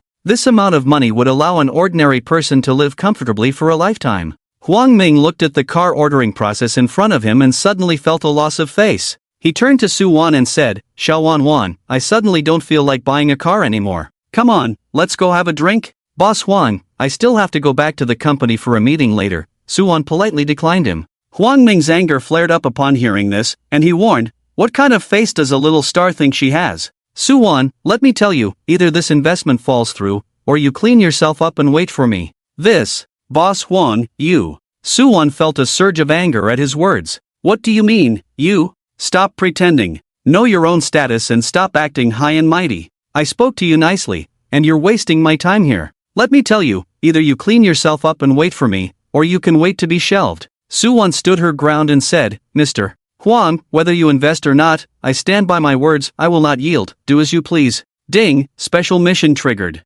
Help Su Wan out of her predicament, gain her willingness to sign a contract. A special reward will be given upon mission completion. Zhang Feng smiled at the system's notification. "Boss Huang, what a big talker. The Qing dynasty has long been gone. Miss Su, don't worry, if he doesn't invest, I will." Su Wan was surprised and widened her eyes when Zhang Feng suddenly spoke to her. Huang Ming, seeing Zhang Feng's words, dared not confront him directly. After all, he had witnessed Zhang Feng's strength and could only huff in anger before leaving. Su Wan straightened her posture, composed herself, and asked Zhang Feng, "Hello, I am Su Wan." Zhang Feng. "Mr. Zhang, is what you said about the investment true?" After asking, Su Wan felt a bit abrupt and explained, "You see, Huang Ming is an investor for our Tiancheng Entertainment Company, and if he doesn't invest, it will be hard for me to explain when I return to the company." Su Wan was just a third or fourth tier little star and had no right to choose scripts. Moreover, the company often made unreasonable demands on her. Since she had never given up her principles, she had remained in a semi-shelved state since her debut. She knew that refusing Huang Ming this time might really lead to her being completely shelved by the company. Tiancheng Entertainment? She seemed to have heard Yu Xiaoxiao mention it while they were chatting last night. She worked there. The system had already issued the mission, so Zhang Feng naturally had to complete it. After all, the system's rewards were always generous. Zhang Feng nodded, of course. Mr. Zhang, thank you very much for giving me this opportunity. I will definitely work hard to perform well, Su Wan said excitedly. She was already 19 this year, and her most notable role was a supporting character, the rest were minor roles. She worked diligently on set every day but had yet to land a breakout role. It had been several months since her last performance. Su Wan was currently in a phase of having no projects to shoot. That's why she agreed to accompany Huang Ming shopping, hoping for a chance to land a new role. However, Huang Ming had been hinting at other demands, and although Su Wan did not agree, she still wanted to seize the opportunity to play the lead. At that moment, Yu Xiaoxiao's WeChat message came through, saying she had booked a restaurant and asked Zhang Feng to join her for dinner. After reading it, Zhang Feng said to Su Wan, "Let's talk about the investment tomorrow. I have something to attend to tonight." Su Wan nodded and then proactively said, "Then Mr. Zhang, would it be convenient to add each other on WeChat?" Zhang Feng naturally did not refuse. After all, Su Wan's peach blossom eyes were indeed beautiful. When she looked at someone, they were not only lively but also radiated a captivating charm. Coupled with her 36D figure, her allure was indeed powerful. The river breeze made one want to directly activate their milking skills. After confirming the order, Zhang Feng arrived at the restaurant reserved by Yu Xiaoxiao in a Rolls-Royce. As he pushed the door open, a strong sense of Shanghai's charm rushed at him. The dark green wallpaper, the antique record player, and the retro ceiling fan created a nostalgic atmosphere, while a vintage beauty in a qipao sang songs from old Shanghai on the stage in the center. Zhang Feng nodded. It was indeed a Michelin one-star restaurant, full of ambience. Yu Xiaoxiao had not chosen an outdoor booth, she had reserved a small private room. When Zhang Feng entered the room, Yu Xiaoxiao was busy ordering dishes on her tablet. Upon seeing Zhang Feng, she stood up shyly and waved at him. "Zhang Feng, come sit over here." Yu Xiaoxiao was wearing a knee-length Chanel dress, elegant and poised, her skin as white as snow, beautiful and captivating. Zhang Feng walked over to her side, wrapped his arm around her slender, sexy waist, and whispered close to her delicate ear, "Why the change of clothes?" Teased by Zhang Feng's flirtatious gesture, Yu Xiaoxiao's face turned even redder. She playfully pushed him away and said, her cheeks flushed, "Changing clothes is normal, right?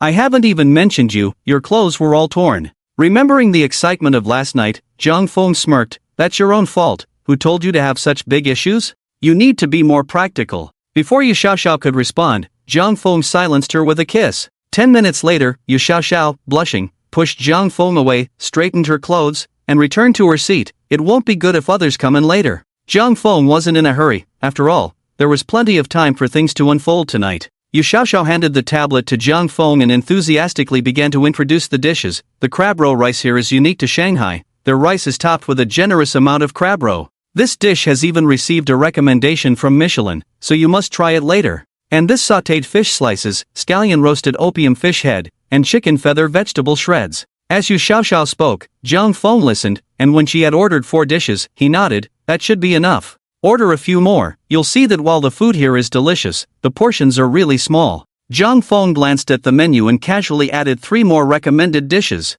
"By the way, do you know Su Wan? I think I remember you saying you were also with Tiancheng Entertainment last night." Yu Xiaoxiao looked at Zhang Feng, puzzled. "Su Wan? She's an artist from our company, what's up?"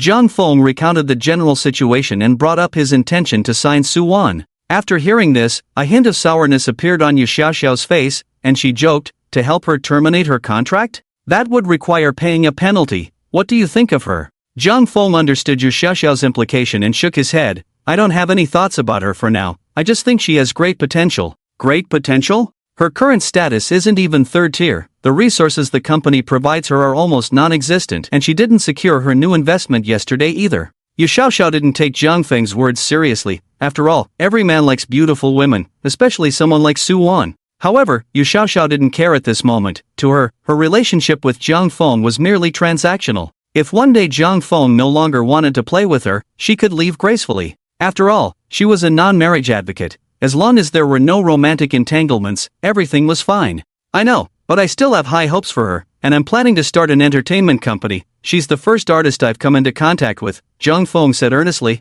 During his conversation with Yu Xiaoxiao, Zhang Feng learned that she was actually the manager of the operations department at Tiancheng Entertainment, which surprised him greatly. At just 25 years old, holding such a position was quite impressive. Although she was only a department manager, it was rare to reach this level without a strong background at that age. Yu Xiaoxiao claimed she didn't rely on connections but achieved everything through her own abilities. She had excellent grades in college and received numerous scholarships. If such a capable woman could help him manage the company, Zhang Feng could simply relax. With this thought, a sly smile crept onto his lips. Su Wan, although the company doesn't value her much right now, her qualifications are indeed impressive. If you like her, I can help you terminate her contract, he said. Hearing Yu Xiaoxiao's generous response, a strange feeling arose in Zhang Feng's heart. However, he was still more than willing to engage in something that was proactive yet required no responsibility. Then I'll trouble you. Yu Xiaoxiao nodded and said, Su Wan's contract should still be valid. If you want to sign her, the penalty for breach of contract would probably be several million.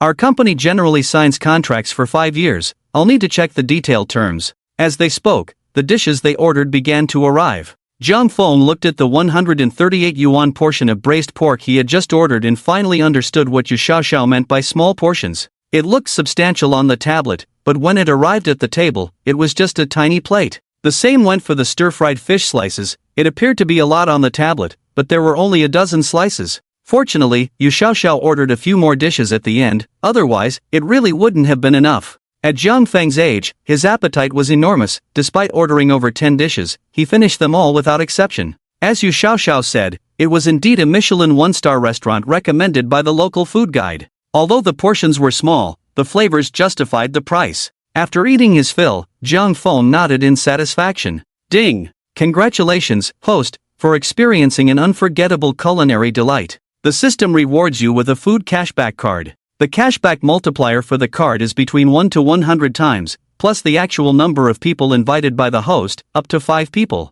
Zhang Feng opened the system prompt to read the explanation carefully. This card meant that he could invite others to dine. If he spent 10,000 yuan and the cashback was calculated at the highest multiplier of 100 times, he would receive $1 million back. Adding the number of invited guests, up to 5 people, would mean a cashback of 5 million. He didn't expect the seemingly ordinary food cashback card to be so powerful. Even if he was unlucky, he could still get back 20 or 30 times. Earning over 100,000 just for a meal was impressive. Truly, it was a dream-come-true luxury system. After the meal, Zhang Feng naturally took Yu Xiaoxiao back to Yang Yunaman. Just as they were passing through the hotel lobby, a flamboyantly dressed woman suddenly brushed past and collided with Yu Xiaoxiao. Ah! A pretentious voice rang out. Zhang Feng looked at Yu Xiaoxiao, who was holding her shoulder, and asked with concern, "Are you okay?" Yu Xiaoxiao shook her head, but her expression suddenly turned furious, her gaze fixed on the woman in front of her. "Zhang Yu? What are you doing here dressed like that?"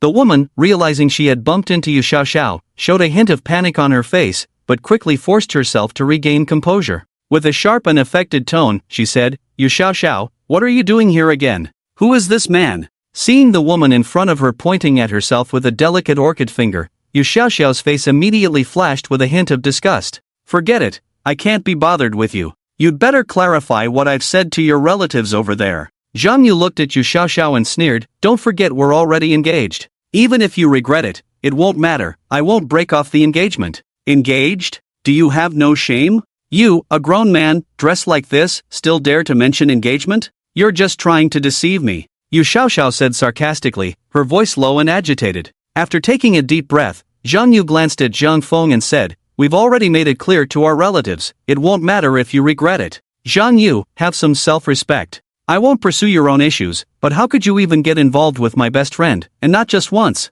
You two are simply heartless. If it weren't for my mom and them forcing me, why would I get engaged to you? Since we're engaged, we should just get married honestly," Zhang Yu insisted. Hearing this, Yu Xiaoxiao urgently broke free from Zhang Yu's grip and directly wrapped her arm around Zhang Feng's. The force of her escape was a bit too much, causing her ample curves to collide against Zhang Feng's arm. "Stop being disgusting. You don't even like me, you're just clinging to me so I can cover for you while you meet your men outside, right? I wonder how my good friend would feel if she knew you were bisexual. Why do you care so much? This was already arranged between our families, it won't matter if you regret it. You just turned around and went to a hotel with someone else. What right do you have to talk about me?" At this point, Zhang Feng finally understood the entanglement between the two. He was somewhat surprised to learn that Yu Xiaoxiao was already engaged. However, looking at Zhang Yu in front of him, Zhang Feng began to understand Yu Xiaoxiao a bit more. It turned out that this person named Zhang Yu was a man. No wonder there was a hint of a ladyboy vibe.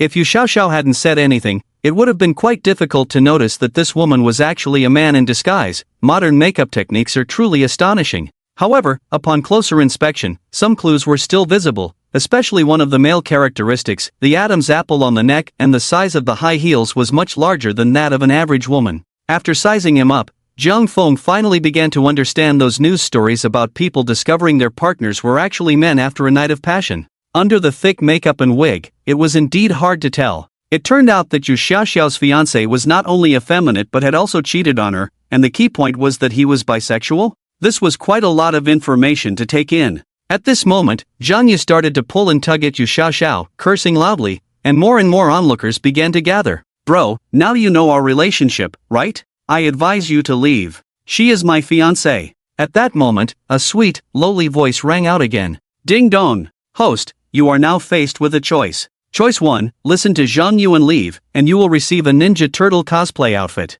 Choice 2, directly give Zhang Yu 2 hard slaps to wake him up and you will gain +5 physical attribute points. 1 misfortune card. Jiang Feng stared blankly at the sudden choices before him. He naturally dismissed the first option and passed on it. As for the second choice, it actually offered physical attribute points. Jiang Feng checked the explanation of physical attributes, which referred to strength, speed, and constitution, as well as vision and hearing, recovery ability, and resistance to damage, and most importantly, that certain ability. This system was a bit cheeky. The key was that if his physical attributes were enhanced, combined with the unclogging card reward from the house buying system, wouldn't that amplify the impact of time? After reading the introduction, Jiang Feng did not hesitate and directly chose the second option. Instantly, he felt a warm current flowing through his body, filling him with strength. Jiang Feng couldn't help but feel exhilarated. This was simply incredible. While others worked hard every day to achieve 8-pack abs and took drugs to enhance their physique, he seemed to have already made some small progress. His hearing had also improved significantly. At that moment, he could clearly hear the faint sound of water flowing from the girls' restroom not far away. Jiang Feng squeezed his powerful arm, smiled at Zhang Yu, and then swung his arms left and right. Slap! Slap!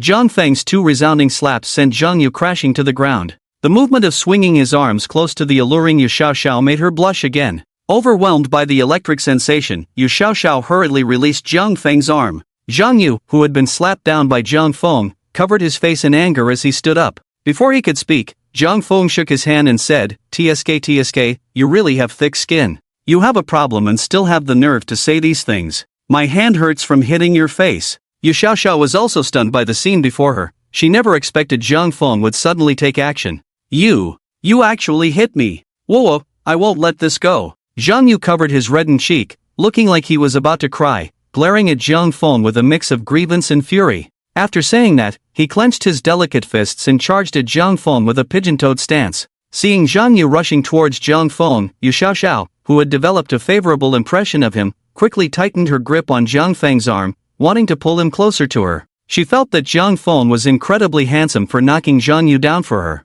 However, at the same time, Yu Xiaoxiao was also worried that Jiang Feng might get into trouble for standing up for her. Jiang Feng reacted quickly. He extended his leg and kicked Zhang Yu away. Zhang Yu, who fell to the ground again, realized he was no match for Jiang Feng and painfully clutched his chest, collapsing on the ground, too humiliated to get up. He felt an unprecedented sense of humiliation and pain. Jiang Feng's kick was heavy. Zhang Yu looked at the hotel staff who were watching without intervening and felt an uncontrollable surge of anger. He began to shout, "Where are the security guards? Someone's been hit, can't you see? What are you doing at this hotel? I'm a guest here, I've been attacked. Help!" Woo! As Zhang Yu shouted, the hotel staff began to react. Since Jiang Feng had checked into the top-tier villa costing 80,000 a night, the front desk staff had already recognized him. So they looked at the scene before them with a bit of dilemma. Zhang Yu noticed the hotel staff's perfunctory and hesitant attitude, which made him even angrier, feeling like he might spit blood. He shouted again, "What are you all standing there for? Security, hurry up and arrest him, or I will call the police. Let's not escalate this, gentlemen, it's a small matter, let's resolve it privately and not ruin the atmosphere. Yes, it's not a big deal, let's talk it out." The hotel staff looked at Zhang Yu, who was pointing at them with his delicate orchid fingers, and couldn't help but feel a bit of disdain. However, due to their professional ethics, they could only stand by and try to persuade him politely. Seeing that they didn't want to escalate the matter and even seemed to want to suppress it, Zhang Yu went crazy. You are all bullying me. Just wait, I'm going to call the police and file a complaint against you, exposing all of you. Zhang Yu wasn't foolish. After he said that, the hotel staff began to feel nervous. They knew that Zhang Yu's intention in saying this was to escalate the situation. Although none of them wanted to offend Zhang Feng, they were even less willing to lose their jobs. Yu Xiaoxiao looked at the chaotic scene in front of her, her brows furrowing in distress. She glared at Zhang Yu, took a deep breath, and quietly said to Zhang Feng, "It's fine.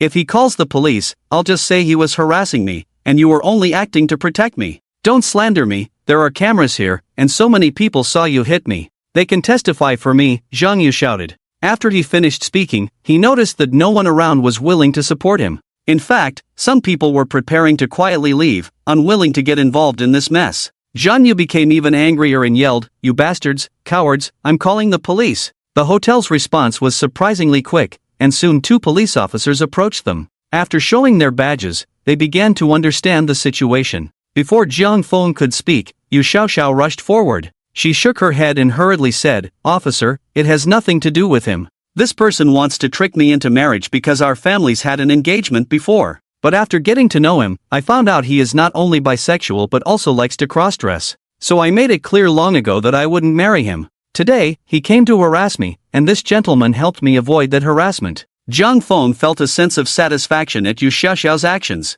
He noticed that her expressions and movements towards him were even more intimate than before. At that moment, her curves were once again pressed tightly against his arm, and she had leaned involuntarily. Zhang Feng soothingly patted her shoulder again, saying, "Don't worry. Isn't this a misunderstanding? It's just a small dispute. We can resolve it through discussion," the officer said after understanding the situation. He looked red-faced and said, "What misunderstanding? What do you mean? There are cameras here, I demand." Before he could finish, Zhang Feng directly used the misfortune card he had just received on Zhang Yu. Puff puff. Suddenly, strange sounds came from Zhang Yu. His expression turned odd as he stopped speaking. His eyes widened in panic, and his legs instinctively tightened. His buttocks slowly began to lift. His hands gradually covered his stomach. At that moment, he felt a warm current starting to uncontrollably surge through his intestines. This subtle yet embarrassing feeling reminded him of an unforgettable incident from his childhood. He was still young, just in the 3rd grade of elementary school.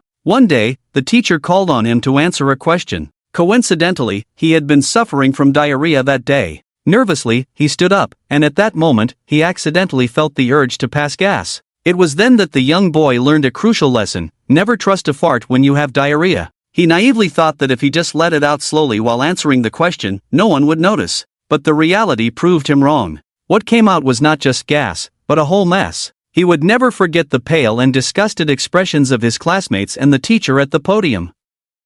And at this very moment, that long-forgotten feeling returned. Zhang Yu, with a flushed face, slowly told himself, "Never trust a fart." After muttering a few phrases, Zhang Yu began to take slow, deep breaths, trying to regain control of his body. After all, there were surveillance cameras here, and quite a few people around. He absolutely could not allow such a thing to happen to him a second time. However, things in this world do not always go as one wishes. Zhang Yu realized that the gas inside his body was increasing. Cold sweat was continuously breaking out. Suddenly, he remembered that he hadn't eaten anything at all during lunch today. He had only been having fun with his old flame in the hotel. Could it be that there was poison in his old flame stick? Was that why it suddenly caused such a huge impact on his intestines? Zhang Yu, with a pale face, asked everyone, "Excuse me, where is the restroom on the 1st floor?" He exerted great effort to slowly control his breath and uttered these few words. But no matter how much he tried to control it, it was already futile. A familiar warm flow, along with his dignity built over 20 years, began to trickle out once again. Seeing his pale face and strange movements, the police officer couldn't help but ask with concern, "Sir, what's wrong? Are you feeling unwell?" At this moment, Zhang Yu clenched his buttocks even tighter, slowly inhaling, his mouth moving as if he wanted to speak. "I'm a bit urgent." Before Zhang Yu could finish his sentence, he dared not say more. He realized that as soon as he opened his mouth, his sphincter loosened even more. What had initially been a few drops leaking out now turned into a dozen. Moreover, he could faintly feel an impending explosion. Zhang Yu knew that although he had done his utmost to control it, he could only prevent a bigger explosion. What was meant to come would still come. At this moment, he felt his pants becoming increasingly wet. The others only found his behavior a bit strange. However, Zhang Feng, who had used a bad luck card, vaguely guessed Zhang Yu's situation. The sudden appearance of such an expression indicated that something was wrong. Moreover, Zhang Yu was now too preoccupied to even shout about calling the police. Zhang Feng chuckled mischievously, walked over to Zhang Yu, and patted his shoulder hard, saying, "Brother, if you're not feeling well, just say it.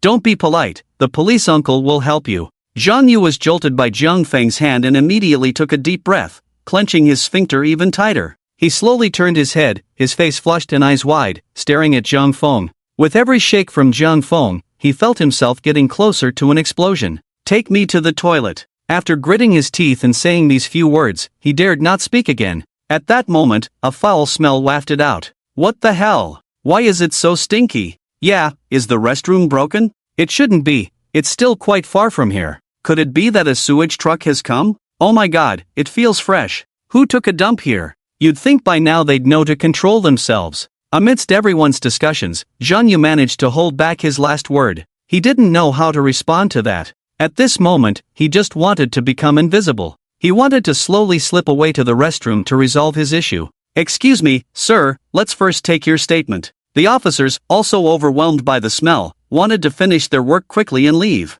The leading officer, disgusted, glanced around and suddenly remembered his apprentice beside him. This little brat only knew how to eat. He had even said he had diarrhea this morning. Could it be him? Instantly, he covered his nose and lowered his voice to scold, "You little brat. I told you not to eat all the time when you're supposed to be working, and now you've gone and crapped yourself? You tell me, how can someone in their 20s live like this, suffering from incontinence? What's the difference between you and the beasts on the roadside?" Zhang Yu's face turned even redder at the mention of beast. He had initially wanted to ask for help, but the words got stuck in his throat. He certainly didn't want to be called a beast. Being scolded like this by his own master made the overweight officer immediately unhappy. "Master, it wasn't me. Although my stomach hurts today, I'm grown up now. How could I do something only a beast would do? It wasn't me, it must have been someone else." Seeing his master look at him with disbelief, he felt his anger rise and said, "I swear, whoever shits on themselves is a damn dog. It can't be me, it must be a dog."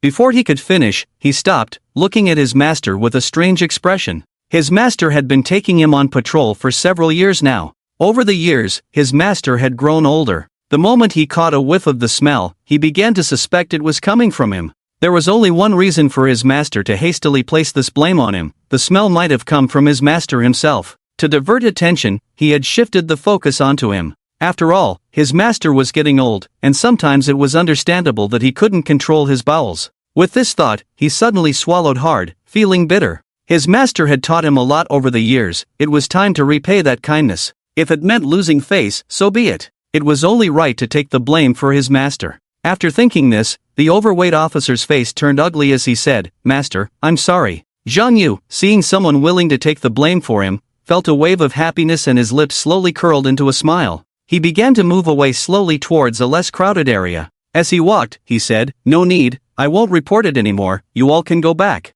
Jiang Feng, noticing this, quickly covered his nose and interjected, "No, the smell is coming from our side. It can't be." After saying this, Jiang Feng looked meaningfully at Zhang Yu, who was now proudly stepping back a couple of paces. He noticed that everyone in the hotel had their eyes fixed on him. Zhang Yu suddenly felt anxious and wanted to leave this place quickly. Just with those few steps, he could no longer hold it in. A torrent began to pour out. The people in the hotel stared in horror as a series of thunderous farts erupted from Zhang Yu. Jiang Feng, quick on his feet, pulled Yu Xiaoxiao back to a distance of 10 meters. The others were still in shock. At this moment, they all stared, petrified, as yellow liquid dripped from Zhang Yu. Equals degree smiley face. After the shock, everyone began to cover their noses and flee, starting to gag. _O angle. You. At this point, various sounds of retching filled the hotel. "Oh my god, I'm really going to die. At this age, still having diarrhea, how can someone not even control their, you know?" A group of people began to turn pale, gagging while disdainfully looking at Zhang Yu as they discussed. Zhang Yu, at this moment, could no longer care about maintaining his image, nor about calling the police. He was seen covering his writhing intestines while frantically searching for a bathroom. 20 minutes later, the scene was finally recorded. Jiang Feng and Yu Xiaoxiao had finally arrived at the Ting Villa. Back in the hotel room, Yu Xiaoxiao was exceptionally considerate towards Jiang Feng. She gently placed her delicate hand on Jiang Feng's thigh, softly rubbing it as she said, "Good little brother, let sister see if you're okay. Are you hurt?" Seeing Yu Xiaoxiao looking like a female fairy, Jiang Feng couldn't help but smirk. How could I possibly get hurt? A waist like that can't even touch me. That won't do. Even though you're really strong, it's still better for my sister to check you out, Yu Xiaoxiao said. Noticing that Zhang Feng remained unmoved, she forced a smile and said, "Do you dislike me? I know I'm not worthy of you." Seeing the disappointment in Yu Xiaoxiao's tone, Zhang Feng lost the mood to tease her. He pulled her in for a comforting embrace and said, "How could I dislike you? I was just joking." Upon hearing this, a glimmer of hope flashed in Yu Xiaoxiao's eyes, but it quickly faded again. She lowered her head and said sadly, "Are you surprised that my fiancé is actually a?" Zhang Feng nodded. "I am a bit surprised. Actually, my marriage with Zhang Yu was arranged by my grandparents when we were kids. My grandfather insisted that I marry him before he passed away. Even though I didn't like it, I chose to get engaged to him so that my grandfather could leave in peace." Yu Xiaoxiao felt relieved when she saw Zhang Feng's reaction wasn't too intense. Although this was their second meeting, she was still prepared to share this long-hidden secret with him. In her grandfather's time, promises were taken very seriously. So no matter how much she resisted, she couldn't go against her grandfather's wishes. When her grandfather was on his deathbed, he even threatened her that he wouldn't rest in peace unless she married Zhang Yu. Under the pressure from all her relatives, Yu Xiaoxiao eventually agreed to the engagement. However, after meeting him, the observant Yu Xiaoxiao discovered that Zhang Yu was actually bisexual. His home and room were filled with pink items. To keep it a secret, they signed an agreement to not interfere with each other's lives. At first, Yu Xiaoxiao accepted this arrangement gladly. Not only would it ease her grandfather's mind, but she also didn't like Zhang Yu, so it was a win-win situation. To cover up his same-sex relationships in front of their relatives and friends, Zhang Yu used Yu Xiaoxiao as a decoy, making her cooperate with his various performances. As Yu Xiaoxiao went along with it, Zhang Yu became more self-centered, until recently when she discovered he was actually bisexual because he got involved with her best friend. Unable to bear it, she decided to break off the engagement. After hearing Yu Xiaoxiao's story, Zhang Feng couldn't help but feel a sense of pity. One could only say that the world is full of surprises. He gently stroked Yu Xiaoxiao's hair to comfort her. "This really has been tough for you, encountering such absurdity." "Zhang Feng, you really don't mind? I mean, are you willing to maintain this kind of relationship with me?" Seeing Zhang Feng looking at her in surprise, Yu Xiaoxiao quickly explained, "Don't misunderstand. I'm not saying I want to be your girlfriend.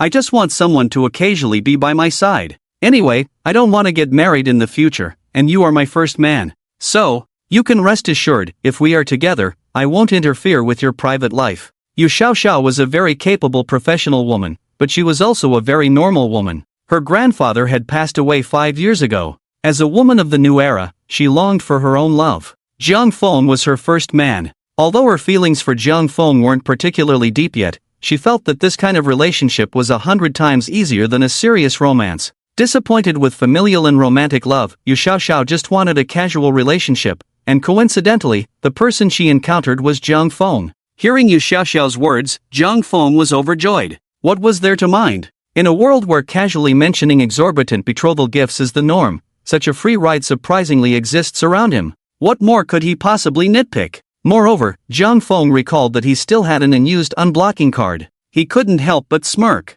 Initially, he didn't plan to use this card since he thought Yu Xiaoxiao's friendliness towards him was not very high, but now her friendliness had nearly reached 90 points. Faced with such a charming beauty, how could he not put in a few thousand efforts to live up to her trust in him? Zhang Feng affectionately wrapped his arms around Yu Xiaoxiao and whispered in her ear, "Don't worry, I'll treat you well." Hearing this, Yu Xiaoxiao joyfully kissed Zhang Feng on the cheek.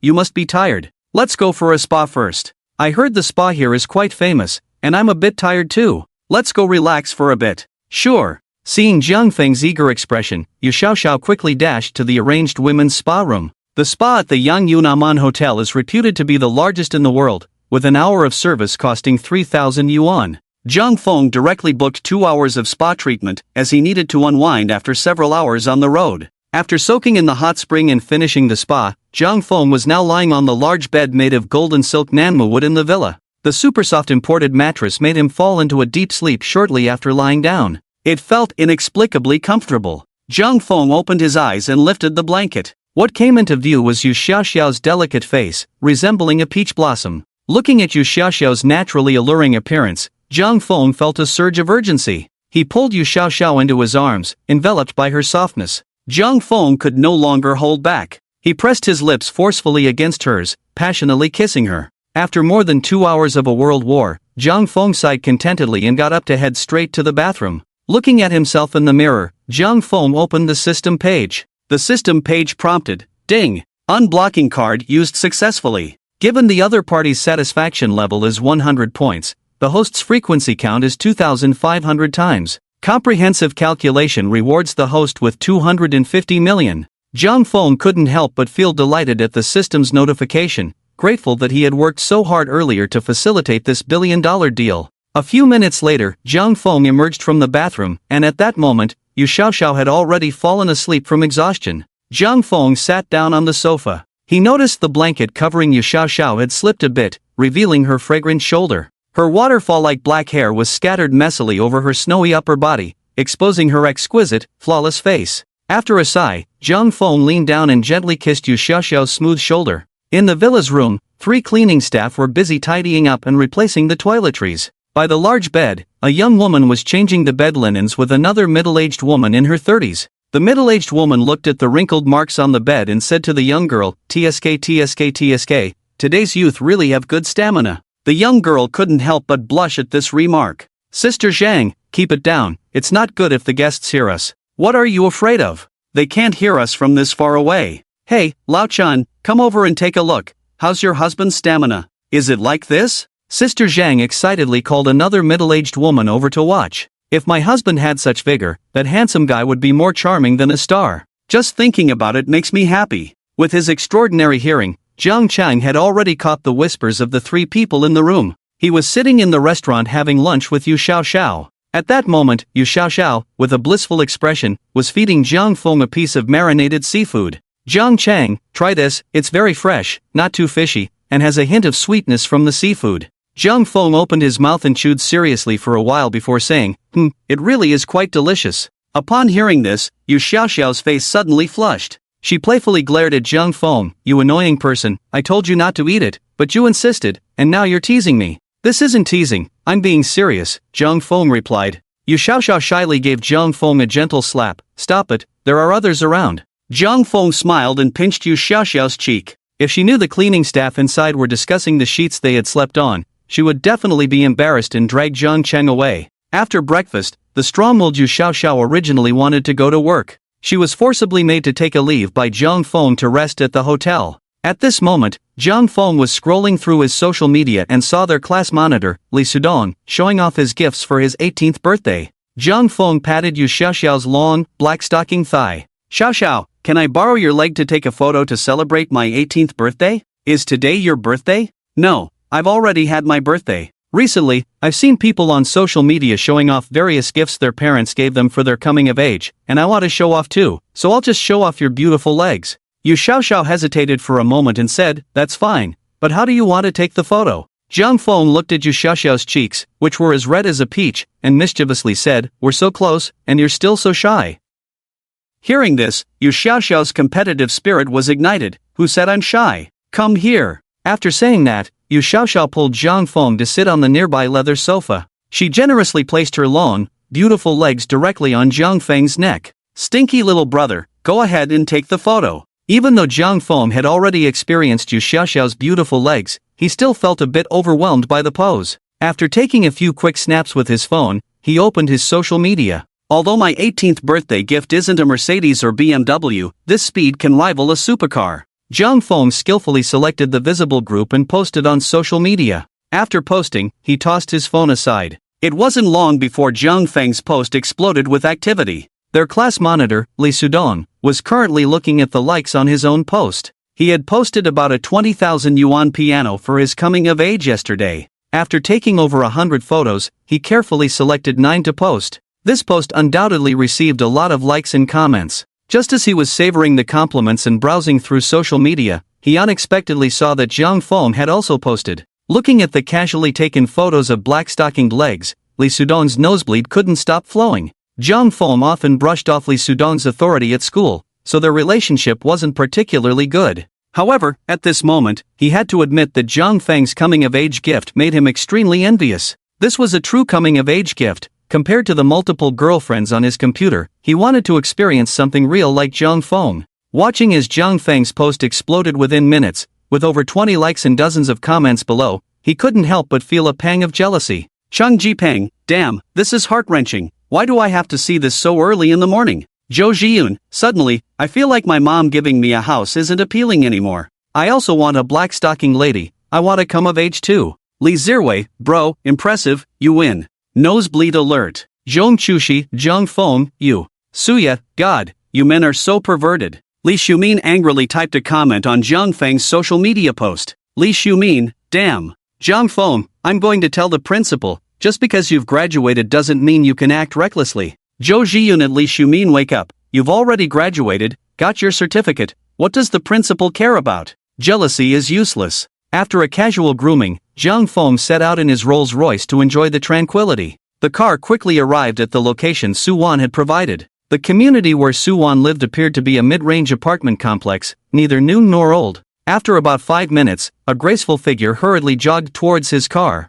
Zhang Feng focused his gaze and saw that it was Suwon. Today, she wore a light yellow thin top and a pair of black platform Martin boots, her snow-white, straight legs boldly exposed. It was still a typical Won-style outfit. Once she got into the back seat of the Rolls-Royce, Suwon took off her black baseball cap and mask. Seeing Suwon get in, the respectful driver asked, Mr. Zhang, where to now? Noticing Zhang Feng glance at her, Suwon immediately said, Driver, please take us to the Baiwa Hotel in Lujiazui. Okay, the driver replied politely. After the car started, Suwon tidied her bangs in front of her phone screen, then blinked her bright, fox-like eyes at Zhang Feng and smiled, Good afternoon, Mr. Jiang. You came down pretty quickly, but aren't you hot? The speed at which she came down indicated that Suwon must always be prepared. Suwon covered her mouth and laughed. The places we're going to are all air-conditioned and in shopping malls, and in our line of work, it's normal to wear cotton clothes in summer and formal wear in winter. You're right about that. Mr.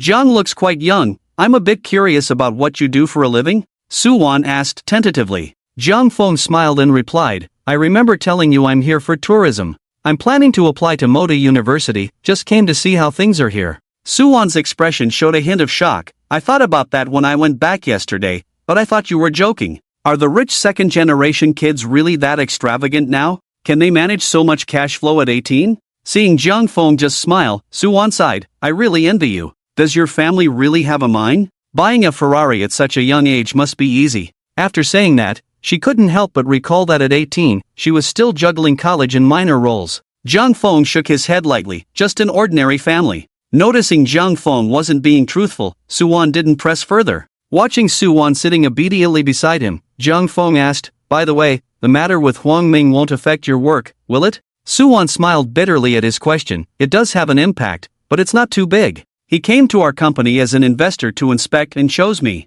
As she spoke halfway, she glanced at Zhang Feng, hesitated, and said, In our circle, I don't know if you're aware, there are certain rules. When an investor chooses you as the lead actress and funds you, it's not always unconditional, it often comes with other conditions. Zhang Feng naturally understood what Suwon meant. He wasn't really just 18. The unspoken rules, after all. The show has to be filmed, the money has to be invested, and choosing someone who is both likable and obedient, who can also have fun together, is the condition most investors look for. Unless you are a top-tier star, this play needs you to attract popularity, in which case you can bypass this rule. After all, investors rely on your fame to promote the drama. Otherwise, small stars like Suwon, who are in the third or fourth tier, are simply at the mercy of being chosen. Huang Ming proposed some conditions to me. If I accept, I will be the female lead. Of course, if I don't accept, then they will choose someone else, and the company sending me to meet Huang Ming is also implying this. So, are you planning to accept?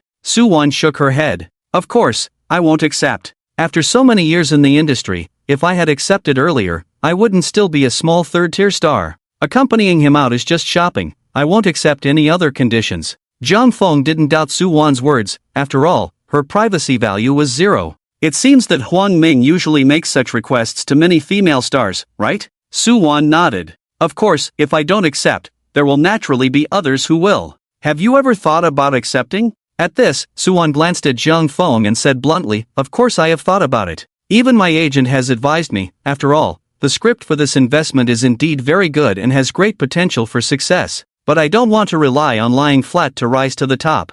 Zhang Feng didn't respond to her statement. Since she had said that, wasn't she hinting to him that she wouldn't accept his unspoken rules? However, his main purpose in investing in Suwon was certainly not for any unspoken rules, but simply as a reward. After all, he was such a superficial person. So, is your drama a big investment? Soo-won shook her head. Not really. If it were a big investment, I wouldn't be the female lead. It's just a small web drama. Web drama? Upon hearing this, Jiang Feng's mind conjured up images of poorly produced web dramas, and his interest immediately waned significantly.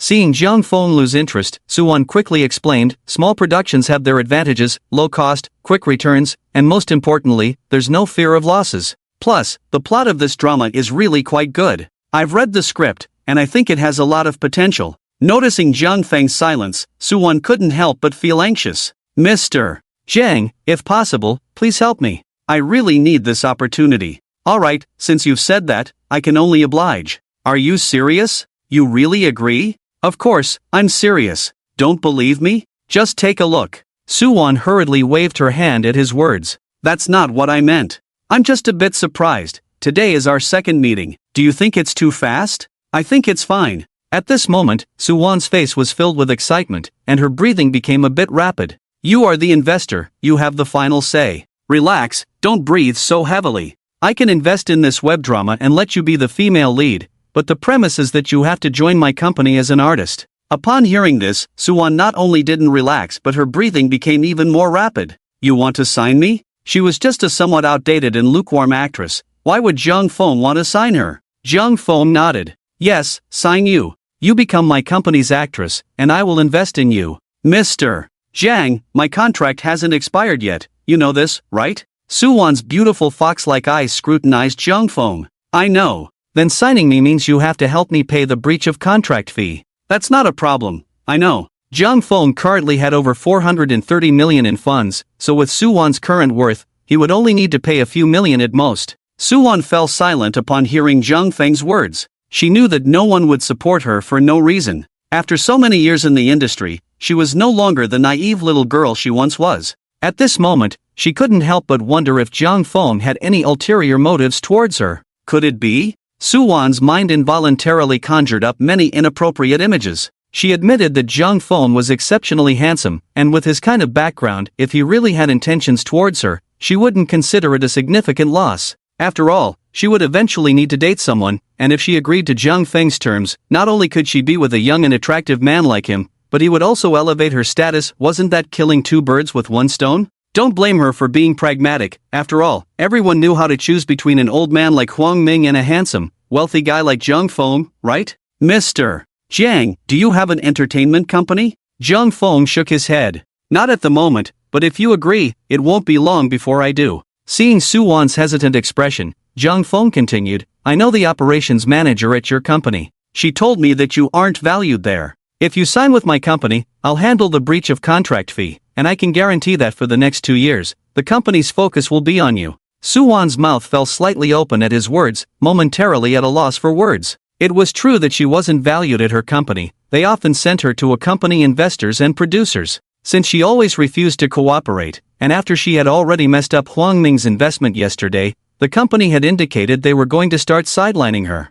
The shelf life of a star was inherently short, and if she were really sidelined, it would be difficult to achieve great success in the future. What's wrong? Are you still unwilling? Seeing Jiang Feng frown, Soo-won quickly waved her hand to express her willingness. No, I'm willing. How could she refuse such good terms? She wasn't a top star. If someone was willing to support her like this, what was there to hesitate about? Moreover, she had already witnessed Jiang Feng's capabilities yesterday. How could someone who could buy a LaFerrari outright be lacking in strength? After speaking, Soo-won bit her lower lip in a moment of indecision. May I ask if you have any special requirements for your investment? At this moment, her charming eyes were fixed intently on Jiang Feng, her face exuding an indescribable allure. Jiang Feng understood the implication behind her words but still pretended to be clueless and asked, requirements? Like the kind of requirements Huang Ming had. If I brought them up, would you agree? Hearing Jiang Feng's words, Soo-won hesitated and shook her head. Her friendliness towards him was only at 50 points, still in the realm of acquaintances. Although a forced relationship might be sweet, it wasn't necessary. It made him seem as if he had never tasted good food. Yu Xiaoxiao was no less than her, right? Don't worry, as long as you're my company's artist, I won't ask you to have any unsavory interactions with other investors, Jiang Feng said, referring to other investors, but excluding the boss. Seeing Jiang Feng's righteous demeanor, Suwon felt even more tempted. In this day and age, to have such a management company that made no demands and was willing to support her financially, what was she still hesitating for? Suwon, friendliness plus 10. Suwon's friendliness suddenly rose to 60 points, officially placing Jung Fong in the category of ordinary friends. She licked her lips and eagerly asked, "So when are you planning to sign me?" "I'll have Xiao help with this matter. You can discuss the salary and profit sharing with her." When Suwon heard Jung Fong mention Xiao, she couldn't help but raise an eyebrow. However, she tactfully did not voice any objections. "Alright then, should I start calling you Boss Jiang from now on?" Suwon said cheerfully. "Calling me boss feels too distant. How about calling me brother instead?" "Brother, how old are you?" 20, right? 20? Are you really that big?" Jung Fong nodded confidently. "Of course, don't believe me? Just take a look." "But you said you just started college, shouldn't you be around 18? "Oh, I thought you were talking about age. Then what else could it be?" Suwon said, confused. Seeing Jung Fong looking at her with a meaningful smile, Suwon, being a surfing expert, instantly understood. Her face turned as red as an apple, and she glared at Jung Fong, playfully saying, "You little rascal." Ahem. Half an hour later, the two finally arrived at the Baiwei Hotel. The place Suwon chose was located on the 87th floor of the Global Financial Center on Century Avenue, the highest point in Lujiazui. As soon as they entered, they saw the walls of the restaurant corridor adorned with various prestigious awards. Jung Fong walked while admiring the glass view outside the restaurant. It felt like being halfway up a mountain. Looking out from the 87th floor was like a sea of clouds, truly giving a sense of riding on mist. With the guidance of the waiter, they quickly arrived at the reserved private room. After Suwon sat down, she immediately handed the ordering tools to Jung Fong.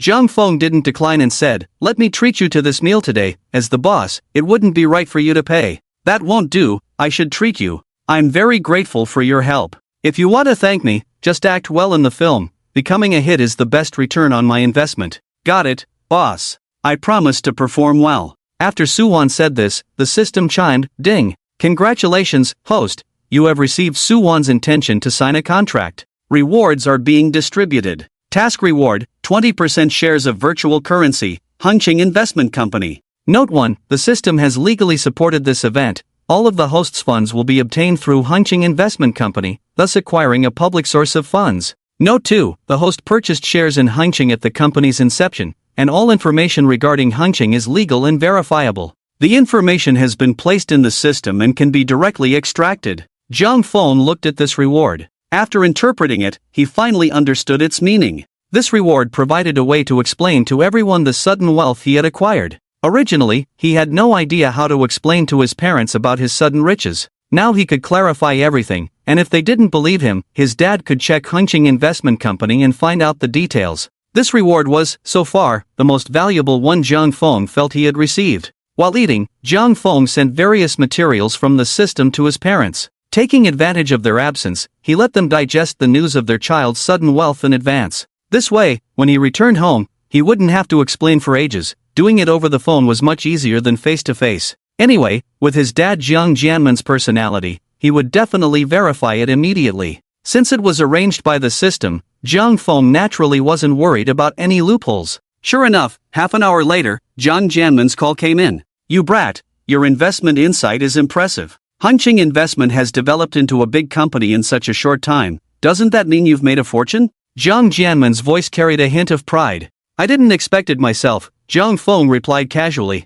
"Well, how much is the monthly share?" "Currently, it's about 600,000, Jung Fong said conservatively. Hearing this, Li Yan's surprised voice came from the other end of the line. 600,000? That means an annual income of over 7 million. Old Jiang, your son is about to surpass you. Jiang Jiancheng listened to Li Yan's teasing words and snorted coldly. That brat is just lucky. Stop being stubborn. Who was it just now that was showing off to friends about how successful their son is? Realizing that his thoughts had been exposed by Li Yan, Jiang Jianman hurriedly instructed Jung Fong a few times before quickly hanging up the phone. After hanging up, Jung Fong started chatting with his mother on WeChat. Li Yan chattered on like a flood, telling Jung Fong about Jiang Jianman's reaction just now. After reading it, Jung Fong happily replied, "By the way, do you want any gifts? I'll bring something back for you." Knowing that her son was making money, Li Yan naturally didn't hold back. "There's a Patek Philippe in the Magic City, but it seems you need to make an appointment to buy it. See if you can get one for me, something not too flashy.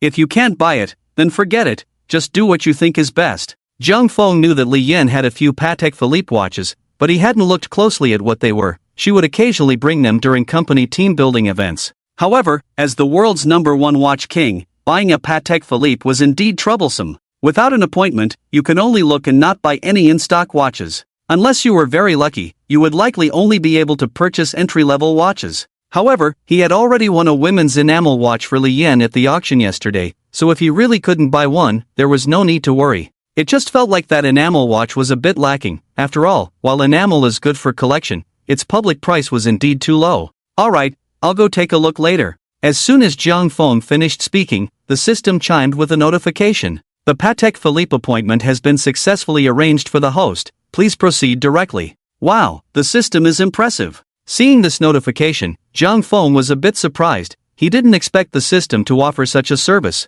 The dishes at the Hotel Suwon chose were quite good, but this time he didn't receive any rewards from the gourmet card. Perhaps it was because the flavors weren't stunning enough? Moreover, the bill was only a little over 5,000, and there was only Suwon dining alone. So Zhang Cheng didn't use the gourmet cashback card. It had been 3 days in the Magic City, and he hadn't officially gone out to explore yet. He had only brought a change of clothes when he came. Now that his wallet was full, he naturally wanted to splurge a bit. He also wanted to see if he could upgrade the system. It's still early, will you accompany me to shop around? Seeing Zhang Feng say this, Suwon naturally didn't refuse. After all, Zhang Feng was now her benefactor. Sure, benefactor, where do you want to go shopping? Suwon's tone was light and cheerful, showing that she was in a good mood. Let's go shopping. I didn't bring much when I came. 20 minutes later, the two of them arrived at the entrance of the Patek Philippe store with the help of a dedicated car service. Upon seeing that Zhang Feng had come to this place, Suwon couldn't help but feel confused.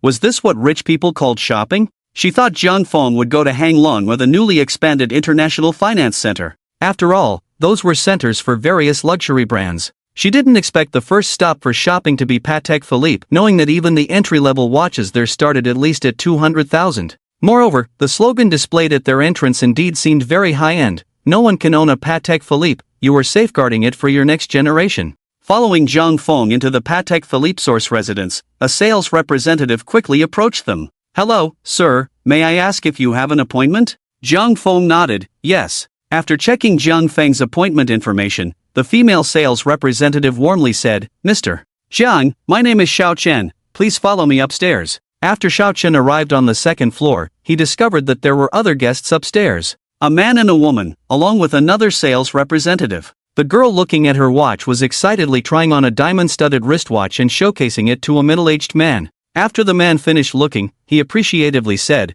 I think this watch suits you quite well. President Wang has a good eye. Noticing that there were other people coming upstairs, both of them turned to look. Their eyes met, and Suwon immediately recognized the woman. Senior Lin Ru, what a coincidence, I didn't expect to see you here. Lin Ru, seeing Suwon greet her, arrogantly nodded. Are you here to look at watches too? I'm accompanying. Suwon hesitated for a moment, as it seemed a bit too early to call Zhang Feng boss now. A friend came to look at watches. Lin Ru glanced up and down at Zhang Feng. Seeing that Zhang Feng was both young and unfamiliar, she thought that in their circle, handsome men were everywhere. A handsome face was not the most important. What could attract them was only the scent of money. Zhang Feng looked at the somewhat familiar face in front of him and activated the friendliness value scanning system. Name, Lin Ru, age, 27, height, 165 centimeters, attractiveness, 90, figure, 88, privacy, 78, friendliness value, 20, bystander status. At that moment, Zhang Feng finally remembered who she was, a second-tier female star. However, after glancing at the privacy value, Zhang Feng instantly lost interest. On the other hand, the middle-aged man beside Lin Ru looked Suwon up and down and immediately showed a glimmer of interest. Although Suwon and Lin Ru were not much different in looks and had comparable temperaments, compared to a panda, Suwon was naturally more outstanding. The middle-aged man looked at Suwon with great interest and asked Lin Ru, who is this? Brother Wang, this is the girl who played a little maid beside me in the ancient costume drama I filmed before. Her name seems to be something like Wan. Lin Ru introduced Suwon with a condescending attitude, looking quite disdainful. In her view, Suwon was not in the same league as her. She could take on a role in a drama and at least be the second female lead, and the investor's boss would bring her to buy watches. But if it were Suwon, wanting to act in a drama would mean taking on various minor roles, and to get a part, she would have to play along and even sleep around. Wang Hai took out a business card from his pocket and handed it to Su-won. "Hello, my name is Wang Hai, I specialize in film investment. If you ever need to shoot a film, you can find me." Seeing Lin Ru's high and mighty demeanor, Su-won smiled indifferently. Over the years, she had experienced too many setbacks and hardships, which had made her psychological endurance exceptionally strong. In their circle, the reality was cruel. When you were obscure, others might not even remember your name. And when you suddenly became famous, you would find many inexplicable good friends popping up. These good friends would not only cling to your popularity in various situations, but some with thicker skin would even actively at you on Weibo. After politely accepting the business card, Su-won said lightly, "Thank you, then I won't disturb you." Xiao Chen, seeing that they had finished chatting, immediately asked, "Mr. Jiang, do you have any specific goals today?" Zhang Feng shook his head. "No, just buy if I see something suitable. Both women's and men's watches are fine." "Which watches are in stock?" Hearing this, Xiao Chen pointed to the watch that Lin Ru and the others were looking at. The two guests are looking at the 7122 series, which has both rose gold and platinum versions in stock. There are also a few other models that happen to be available, but some popular starry models are not available and need to be reserved. "I'm not very familiar with that. How much is the one they are looking at?" Zhang Feng asked. The price of the 7122 series women's watch is 380,000. If you buy it now, you can basically get it at the public price. Upon hearing this price, Zhang Feng instantly lost all desire to even look. He should buy something better for his mother. A 300,000 watch really isn't considered good among Patek Philippe. He shook his head. "Check if there are any women's watches starting from $1 million. Don't bring out the cheap ones." Seeing Zhang Feng asking for watches over $1 million, Xiao Chen immediately nodded and replied, "Yes, Mr. Jiang, please wait a moment, I'll get them for you. Bring a few more, and also some men's watches." "Okay, right away." After bowing respectfully to Zhang Feng, Xiao Chen quickly left the VIP area. In contrast, the atmosphere over by Lin Ru became exceptionally awkward. Lin Ru shot a disdainful glare at the two of them, feeling very displeased. She had thought the 380,000 watch she chose was luxurious enough, but she didn't expect Zhang Feng to find it cheap. She had to negotiate with Wang Hai for a long time before he agreed to accompany her to buy it. Wang Hai, hearing Zhang Feng's words, immediately darkened his expression. Although 380,000 sounds like a small amount, for an ordinary person, it could buy a decent small car. Su-won saw Zhang Feng standing up for her against Lin Ru and couldn't help but smile, secretly delighted. Usually, Lin Ru always acted high and mighty, and just a moment ago, she had subtly insulted Su-won, calling her little maid. It was rare to be mocked like that, and Su-won felt incredibly pleased. She cleared her throat, glanced gratefully at Zhang Feng, and casually picked up a magazine from the table, pretending to read. Zhang Feng noticed that Su-won was staring blankly at a simple women's watch featured in the magazine. It was a watch with a brown crocodile leather strap and a rose gold case, looking very exquisite and elegant. The price written on it was 217,000. This price clearly indicated it was an entry-level women's watch from Patek Philippe. "Do you like this?" Seeing Zhang Feng suddenly ask her, Su-won waved her hand. "Just looking, I can't afford it anyway."